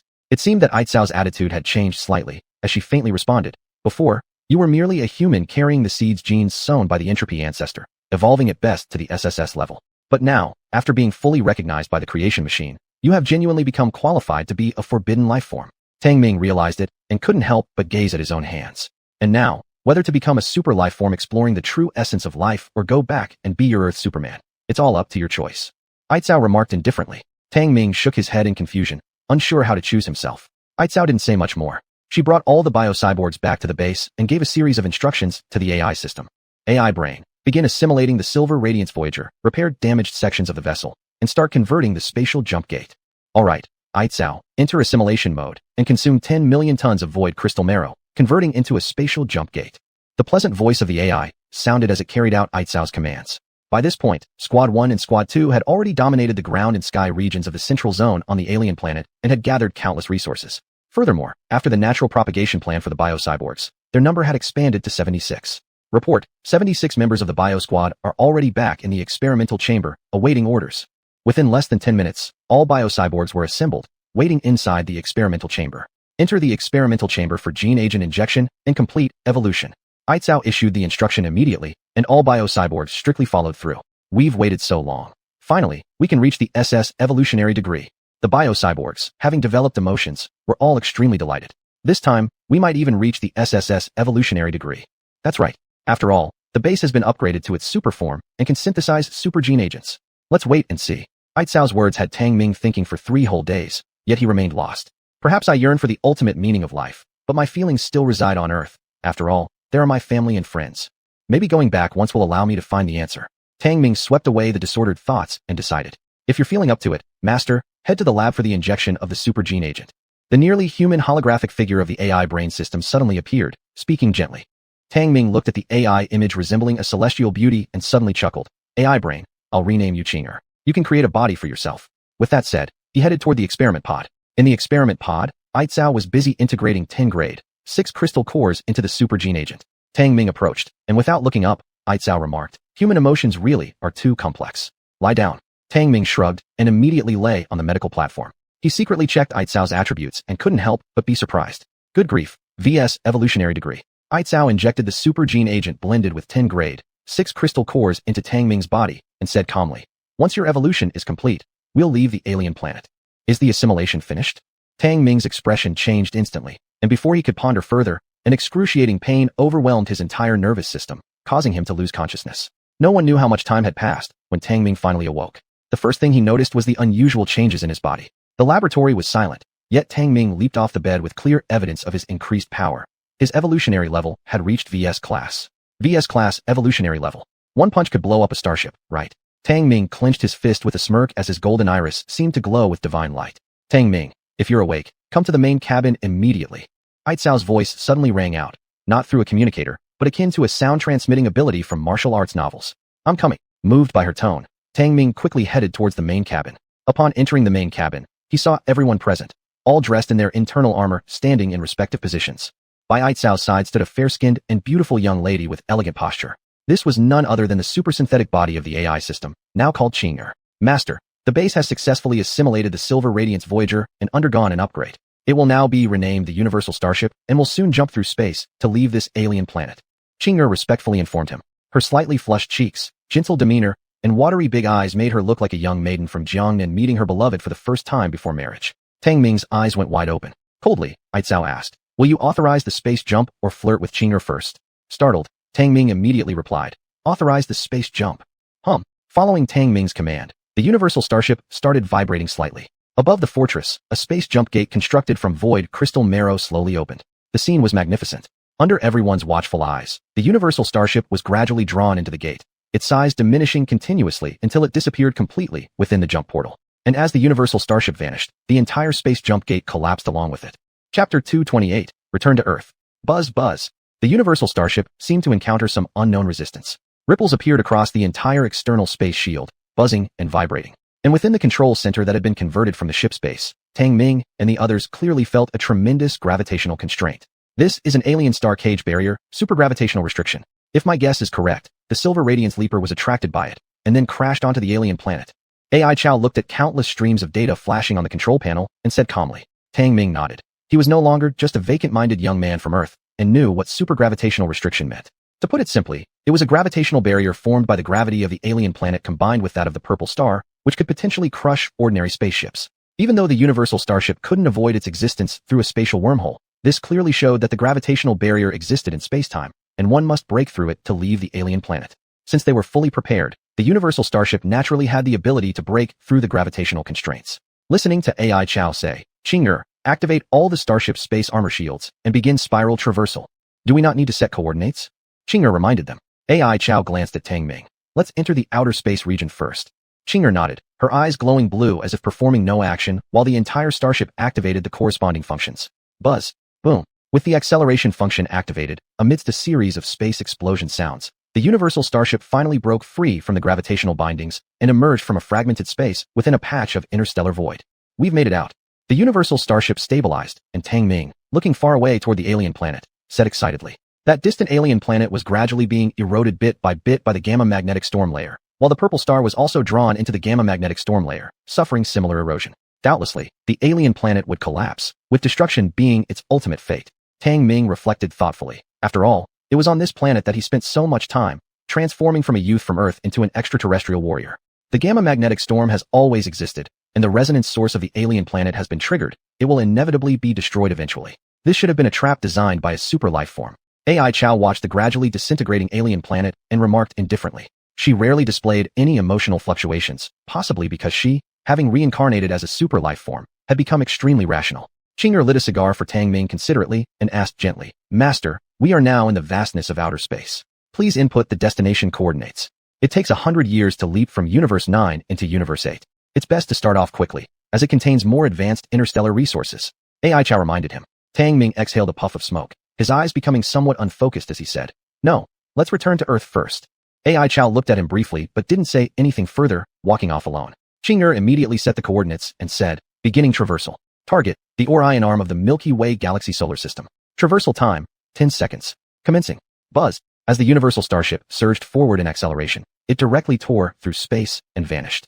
Meanwhile, back on the distant Earth, the atmosphere at the Aerospace Control Center in Huagua was heavy and oppressive, even brimming with barely suppressed anger. On the giant screen in the control center, 2 Huagua astronauts on the moon were shown facing grave danger. The moonquake had caused their lunar exploration vehicle to fall into a crack, leaving the 2 Huagua astronauts trapped in dire need of rescue. Currently on the lunar surface were also astronauts from European, American, and Japanese countries. But these foreigners huddled inside the Huagua-built lunar base without showing any intention to help. Establish communication with high-level authorities in Europe and America again. General Liu, who sitting as the commandant of the control center, ordered solemnly. Communication was immediately established, revealing several arrogantly expressioned European American Japanese high-ranking officials. General Liu, who sternly said, The lunar base was built by our Huagua nation and shared for your use. Now, our 2 Huagua heroes of lunar exploration require rescue, and I, General Liu Hu, demand that you immediately send personnel outside the cabin. No. A blonde European official shook his head slowly, stating, The shared use of the lunar base is part of our cooperation agreement with Huagua, but rescue operations are personal decisions made by our astronauts. That's right, a moonquake carries other dangers, and our astronauts have the right to make choices. This does not violate the collaboration or morality. Another island nation, Japan, official added concordantly. Go screw yourselves, your so-called morality. Before General Liu Hu could respond, one of his highly ranked middle-aged science personnel slammed the table in anger, cursing, If something happens to our explorers, I'll send nuclear bombs to the moon using Shenzhou rockets. No one's going to survive this. Their faces turned difficult to look at, and one of the Europeans darkly questioned, Who is this person? Can he make decisions for Huawei's leadership? General Liu Hu coldly snorted. He is our nation's head lunar exploration engineer, Li Xingchen. What he says represents the attitude of our nation. Do you think this is the China from over 100 years ago? We can rebuild the moon base, but we cannot lose our lunar heroes. Beside General Liu, who stood an extraordinarily beautiful girl, who finally spoke up for the first time, her tone crisp and forceful. She was the representative investing in this lunar construction project, Yun Xingyi, the successor of China's top tech group, and also General Liu, whose granddaughter. China's first tech group was committed to assisting the country in developing technology, handling both military and civilian applications, making it a giant among Chinese national enterprises. More importantly, one of the lunar heroes was Yun Xingyi's own brother, Yun Yang. In response to China's rescue demand and firm stance, the European, American, and Japanese officials seemed to compromise somewhat, and finally revealed their true intentions. Rescue can happen, but we need to share the data from the moon base. Never. Impossible. Yun Xingyi and Chief Engineer Li Xingchen angrily shouted at the same time. If you do not agree, we will be unwilling to take risks for the rescue. You can file complaints against our lunar heroes. With that, the Euro-American Japanese representatives closed the communicator. How dare you? General Liu, who erupted with anger, and he immediately called the chairman for a brief report. Both Yun Xingyi and Li Xingchen were filled with immense fury. Some even shook with rage. They were among China's most elite tech talents, yet they felt extremely frustrated now. Let Yun Yang live. If necessary, the data, let it go. Li Xingchen covered his almost bald head and sighed. No, that's extraterrestrial item data, containing technology we cannot comprehend, and it represents 3 years of our research. It cannot be leaked. Yun Xingyi remained resolute as she directly connected with Yun Yang's communication line. ZZZT. The interference from the moonquake was strong, but the connection was established, revealing Yun Yang's exhausted face, which tugged at the heartstrings. My friends, Fong Lao and I might not make it back. His legs are broken by the quake, and I won't abandon him. Yun Yang spat out blood and said this. Everyone fell silent, realizing the situation was worse than they had imagined. Brother. At this point, Yun Xingyi finally spoke up, tears welling in her eyes, trembling slightly. The Europeans, Americans, and Japanese have ulterior motives. They want to exchange the rescue for the research data on Item 71. That's absolutely unacceptable. I'd rather die. Yun Yang interrupted Yun Xingyi without hesitation, looking towards General Liu Hu and saying gravely, Grandpa, there's no room for negotiation here. Everyone fell silent once more. Li Xingchen clenched his fists tightly, gritting his teeth, shedding hot tears involuntarily. General Liu Hu remained quiet for a while before saying, but the chairman wants you two to survive. Everyone's expressions trembled with complexity. None of them wanted their lunar heroes to sacrifice themselves like this, nor did they want the nation's secrets to be plundered. It was an impossible dilemma. Even Yun Xingyi bit her lips hard, unable to speak a word. In that case, let's make our sacrifice now. But Yun Yang shook his head firmly, stating, we have our own choices too. No. Yun Xingyi couldn't help herself anymore, tears rolling down her cheeks. Woo-woo. Suddenly, the moonquake stopped. In the vastness of space, a super starship glowing with radiant light slowly appeared. Chapter 229, I am Huaguoren. When a starship larger than the moon in volume docked at the edge of the Earth-Moon system, all humans on Earth saw it. The black tetrahedral ship was like a giant triangular pyramid. It hovered silently in space, giving people a sense of mystery and oppression. What is that? It's an alien vessel. The alien fleet will attack the Earth. The end of the world has come. Panic spread across the whole Earth as countries initiated the highest levels of alert. Huagua also entered its highest state of alert instantly. Fighter jets roared, warships left port, citizens moved into shelters. Operational efficiency ranked first globally. However, when the whole world fell into chaos, that unimaginably huge alien starship showed no signs of any invasion, but quietly hovered above the lunar surface. This triggered heightened speculation among various countries and a shift in their response strategies. Especially Europe, America, and Japan were ready to have their astronauts stationed on the lunar surface initiate third-kind contact. Europe, America, and Japan are trying to seize the initiative. At the Huagua Aerospace Control Center, Li Xingchen immediately saw through the intentions of Europe, America, and Japan, which caused him to feel tense. Has Yin Yang escaped danger? Should we also conduct a third-kind contact? Someone asked. Yun Xingyi wore a grave expression and shook her head, saying, we never expected that our search and research on aliens would come true on this day. Currently, the intention of that alien starship is unclear. I think the priority should be making sure they return to Earth immediately. But if we lose this chance, and Europe, America, and Japan receive alien technological support, the consequences will be disastrous. Li Xingchen couldn't help feeling worried. Yun Xingyi fell silent. Matters had already exceeded her control. After all, Yun Yang and his companions were from the state. On the other end of the communicator, Yun Yang bitterly smiled and said, although the moonquake has stopped, both Fong Laowei and I are trapped in a crack and can't get out. It was only then everyone realized that their heroes were still deep in peril, causing them to feel anxious and ashamed. Yin Yang, I order you to take evading danger as your main task and ensure you bring back your companion. It was at this moment that General Liu Hu finally spoke. General Liu, what about the starship? Li Xingchen quickly followed up with another question. General Liu Hu locked eyes on him and ordered firmly, send more people there. Li Xingchen opened his mouth a few times but couldn't utter a word. Everyone knew that attempting to land on the moon again was probably too late. But this was the most stable decision by high-ranking officials. Even if one wanted to object, they didn't know how. This time I'll go. Yun Xingyi suddenly spoke. Her eyes had been fixed on the alien starship displayed on the silver screen, revealing an eager excitement. She was a scholar and a postdoctoral fellow in technology at a prestigious university in Huagua. She had been studying independently on topics related to aliens and alien technology for several years, always very interested in these extraterrestrial entities far beyond Earth civilization. This opportunity for third-kind contact, she did not want to miss. However, General Liu Hu denied her request outright. You are a top talent of Huagua. You cannot go. We don't know if that starship is friend or foe. Yun Qingyi frowned. She just opened her mouth to say something when the large screen suddenly showed a flurry of snow-like interference. The communication channel has been hacked. A relevant technical specialist shouted in alarm, and immediately, everyone's heart was cast under a shadow. Beep beep. After the screen flickered, a surprising image appeared. It showed a young man who was casually smoking a cigarette and looking around near his nose, asking, "Hello? Is anyone there?" Tang Ming. Just as everyone froze in astonishment, Yun Qingyi startled and blurted out, "Qingyi, who is he? A computer hacker?" Li Xingshan immediately questioned. Yun Qingyi shook her head. "He's my classmate who disappeared 4 years ago. No, this is an alien frequency signal." Everyone was shocked. Upon checking, the technical staff confirmed that the invading signal didn't belong to any type of Earths. Haha, right guess. But no rewards. On the screen, Tang Ming casually crossed his legs and said, "Didn't expect that I've been away from Earth for over 4 years. Tang Ming, are you currently aboard the alien starship?" Yun Qingyi asked somewhat abnormally. Of course. Tang Ming accepted the drink passed to him by Qinger, took a sweet sip, and grinned. "I just discovered the moon base. It's built by our Huagua. Impressive. But why did some dirty dogs move in?" At the mention of this matter, everyone's faces darkened. Yun Qingyi took a deep breath. "Tang Ming, if you've mastered alien technology, you must help us save the heroes who explored the moon." "Oh, it seems you need help. Tell me what the situation is. I'm heading home soon anyway." Tang Ming was in a pretty good mood.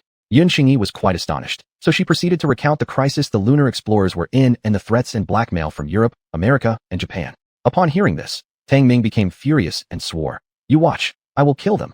At this moment, the moon base, with astronauts from Europe, America, and Japan emitting various communication beams, attempted to contact the starship. The starship suddenly responded as a humanoid mech slowly descended. "My god, the alien starship has finally responded. What is that? That's an advanced machine." The high-level officials of Europe, America, and Japan, along with the astronauts, all excitedly exclaimed as they prepared for third-kind contact with the mechanical entity dispatched by the alien starship. However, when the mech caught sight of the astronauts from Europe, America, and Japan, it immediately fired a laser beam, annihilating them. No. What's happening? Quickly notify the president, coordinate with governments around the world, and enter a state of war. The elites of Europe, America, and Japan were alarmed. The death of a few lunar astronauts meant little to them, but the hostility conveyed by the alien mech filled them with dread. But then something even more terrifying happened. That unimaginably huge alien starship released a large number of fighters and mechs, which bypassed the moon and plummeted toward Earth. The human population on Earth was plunged into massive panic, and some pessimists began spreading apocalyptic theories. World governments fell into a desperate war mobilization phase. Only one national government remained calm, while also preparing for battle. When alien fighters and mechs landed on Earth, they encountered resistance from Europe, America, and Japan. However, the armies that Europe and Japan took pride in proved powerless. Advanced stealth aircraft were destroyed one after another, and fleets of naval carriers were sunk. Even nuclear weapons were used, but the aliens simply absorbed the nuclear energy. The alliance led by Europe, America, and Japan fell into complete despair and also noticed the serenity of Huagua, becoming perplexed. The governments of Europe, America, and Japan had been invaded by the alien fighters and were destroyed, but the Asian region where Huagua was located remained tranquil, completely undamaged. Why aren't there any battles in Huagua? Why don't the aliens harm Huagua? In desperation, Europe, America, and Japan angrily lamented, and some cursed at God's supposed injustice. Our Huagua people love peace, so even the aliens appreciate us, do they? Our Huagua is an ancient civilization, protected by deities for 10,000 years. It feels great. Those remnants of Europe, America, and Japan are truly stupid this time. On the Huagua side, citizens realized the alien warship's discriminatory treatment, revealing a playful attitude and even venting their satisfaction online. Citizens of Europe, America, and Japan, however, staged protests, embodying a spirit that indeed showed no fear. But then a voice came through from the alien starship in perfect Mandarin. "There's no why. Because I'm Huagua Ren." Suddenly, all of Huagua erupted into cheers. "Holy crap, that big shot is such a badass, showing off with an alien spaceship upon arriving on Earth. Damn, it turns out he's one of us. So cool." Huagua residents eagerly commented online, feeling exhilarated and proud. Meanwhile, at the Huagua Aerospace Center, General Liu Hu and others could not help but feel amused yet bewildered as they looked at the young man standing before them. An hour ago, Tang Ming had directly teleported over, personally returning the 2 lunar explorers to Earth. "Tang Ming, how did you become an alien?"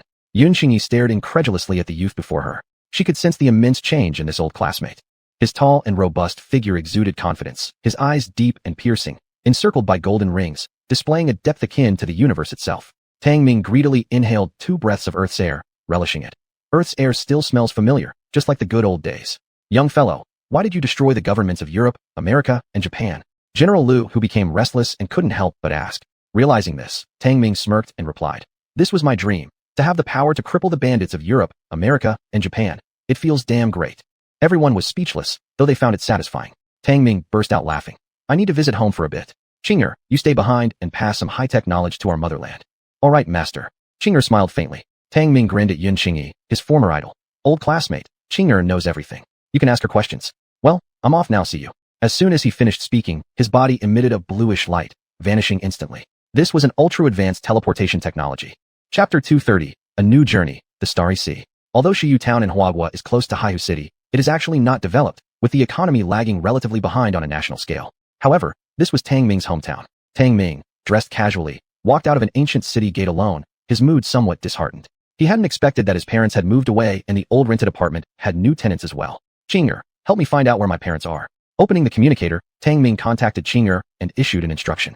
On the other end of the communicator, Qing'er immediately connected to Huagua's database and prepared to search for the whereabouts of Tang Ming's parents. Yun Qingyi couldn't help but ask upon noticing this. "Qing'er, what's wrong?"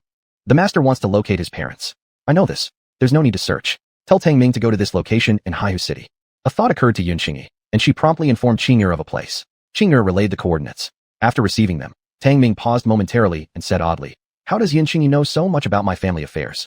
But he didn't dwell on it any longer and headed straight for Haihu City. Looking at the upscale residential area before him, Tang Ming doubted it. Considering the financial situation of his family, how could they possibly afford to live in an area where property prices exceeded 100,000 per square meter? Whatever, I'll check it out first. In a flash, Tang Ming infiltrated into the housing estate, going directly to a certain floor of one building. As soon as he arrived at the entrance, he vaguely heard birthday songs coming from inside, which startled him. "Mom, Dad, Sister Qingyi has also come. I'll go downstairs to meet her." From within, a clear voice sounded, and shortly after, a pretty girl walked out of the room. Upon seeing Tang Ming standing by the doorway, the girl froze instantly, her pupils contracting slightly. Tang, we haven't seen each other for a long time."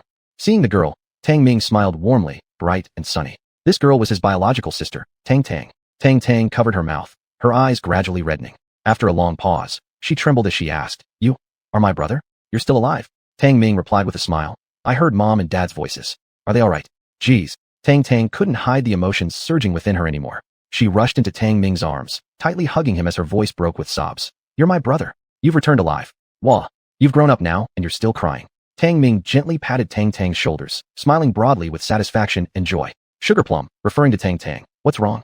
The people inside the house heard the commotion outside and two figures, one male, one female, emerged. When they saw Tang Ming, they suddenly stood stunned. "Dad, Mom, I'm back." Tang Ming gently pushed Tang aside, his eyes brimming with tears, as he gazed at his visibly older parents. His voice choked repeatedly as he called out softly. With his temples now streaked white and his mother showing deep lines around her eyes, their appearance stirred something deeply tender in Tang Ming's heart. It felt as if they'd been separated for countless years. Both parents were completely dumbfounded. The father, though with red-rimmed eyes, was still trying to keep composed while the mother had already thrown herself into the embrace of Tang Ming, who had grown taller than her. She burst into uncontrollable sobbing. My child, you're alive. You've come back. The heavens have eyes." Tang Ming kept his head down as his mother's tears soaked his face, but revealed a blissful smile. "Good to be back." Finally unable to hold back, the father came forward and hugged both mother and son. Tang cried again, holding on to Tang Ming as she freely expressed the boundless joy in her heart. At this moment, Yun Qingyi and Qing'er ascended themselves without interfering with the reunion. "Why are you all crying, Mommy and Daddy?" Suddenly, a tender voice broke through the family's joyful gathering. A cute little boy with traces of cream on the corner of his mouth looked at Tang Ming curiously with dark eyes. This little boy resembled Tang's father greatly, and Tang Ming suddenly felt an odd sensation. He questioned, "Dad, Mom, who's this?" "This is your younger brother." Mother Tang seemed slightly embarrassed, whereas Father Tang answered quite straightforwardly. "My younger brother?" Tang Ming's eyes almost popped out as he stared at the small kid and exclaimed, "Is this my real younger brother? It hasn't even been a few years yet, and you two already have 3 children." Both the father and mother felt a bit flustered, but Tang laughed gleefully. "Big brother, within half a year of you disappearing, Mom and Dad already had baby Mingming. Now he's already 3 years old. Mingming." Tang Ming felt slightly dizzy. He looked at his parents in silent ridicule. Dad truly retains his vigor, while Mom seems stronger than ever. And she's almost 60. "Big brother, the baby's name is Tang Ming, pronounced the same as yours, just written differently. Today happens to be his birthday too."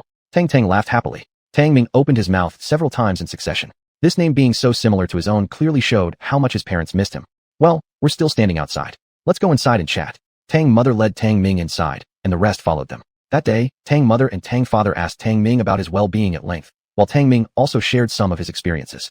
Not only was Tang astonished by what she heard, Yun Qingyi also let out numerous cries of disbelief from the side. In the end, Tang Ming also learned about the changes in the Tang family over the past 4 years. Among these, Tang excelled academically and secured a position at Yun Qingyi's company, which was how they could afford such a luxurious apartment. Who would have thought Tang is this capable? This place must have cost quite a bit. Tang Ming remarked with admiration. Have you forgotten whose sister she is? Tang proudly retorted, then grabbed Yun Qingyi's hand and said, Of course, Qingyi's sister has been very supportive too. As soon as Yun Qingyi was mentioned, Tang Ming seriously stated, Then I, Tang Ming, thank my old classmate for her help. If there's anything you need, don't hesitate to ask. For alien technology, just find Qinger. She knows far more than me. Yun Qingyi replied. Qinger has already told me a lot and has inputted many advanced technologies in Ahuagua. However, she said that any technology beyond a second-level civilization cannot currently be provided as it might disrupt the balance of the ninth universe. Tang Ming nodded. He naturally understood what this balance meant. Son, is this young Qinger girl the one you brought back as your girlfriend? At this moment, Tang mother seemed to have finally noticed Qinger's presence and looked straight at her.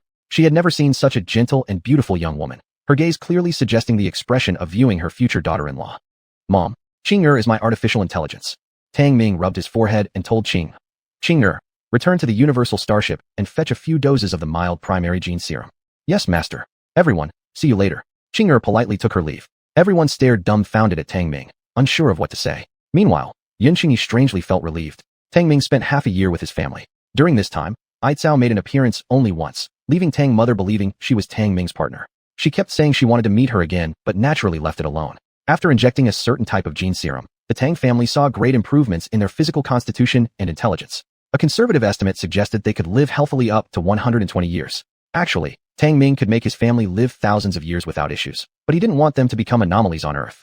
Moreover, with extraterrestrial technology introduced, Huawei's medical technology would definitely leap forward drastically. Extending lifespans would naturally no longer be a problem. During these 6 months, the Tang family gradually realized that Tang Ming seemed to be settling his affairs. In one casual conversation, Tang couldn't help but ask, Big brother, are you going to leave Earth? Tang mother and Tang father immediately turned their gaze towards Tang Ming, their expressions somewhat tense. Sighing, Tang Ming said, Dad, Mom, Tang, my life goal lies in the vast universe. I originally planned to stay until you grow old before I leave. But Aicao informed him that he must depart the ninth universe as soon as possible, otherwise, it would cause significant effects. Tang father remained silent, as did Tang mother and Tang Ming's siblings. Ultimately, it was Tang mother who spoke first. Son, Mom supports you. You've always been special since you were a child. There's Tang and baby Ming to keep us company. You go ahead and focus. Brother, I support you in pursuing the ultimate meaning of life. I'll take care of things at home. Tang echoed her sentiments. Tang Ming affectionately patted her head, smiling. Little girl, I know you're seeing someone. Tang blushed, twisting her shirt edges, quite embarrassed. Son, have you decided yet? When will you go? Finally, Tang father asked. Baby Tang Ming was still young, playing with toys on the side, but gave Tang Ming a glance. Tang Ming firmly said, I've made my decision. I'll leave in 3 days. This choice he had made after much contemplation given by Aicao now had its answer. These 3 days were Tang Ming's final farewell to his family. On the last day, Yun Qingyi suddenly came to visit. Tang Ming, I want to leave Earth with you. This was Yun Qingyi's first sentence upon seeing Tang Ming. Tang Ming was surprised and asked, Why? I'm fascinated by the universe and wish to follow you wherever you go. Yun Qingyi was straightforward, which amounted to a confession, astonishing everyone present. Tang Ming stared deeply into her eyes, seeing a fervent sincerity within, and nodded. All right. Yun Qingyi smiled contentedly, her face flushing slightly red, whispering softly, Thank you. Mainly because I know it's been your dream since childhood. How could I cruelly deny your pursuit? Tang Ming chuckled and bid farewell to his family, returning directly to the universal starship. For bringing Yun Qingyi along, Aicao didn't say much and instructed Qinger to activate the wormhole passage directly. Awestruck by the interior of the universal starship, Yun Qingyi couldn't resist asking, Where shall we go first? Tang Ming burst into laughter. Let's leave this small place of the ninth universe first. After all, our goal is the vast starry ocean of higher dimensions. Depart, to explore the infinite mysteries of the universe. This is a new journey.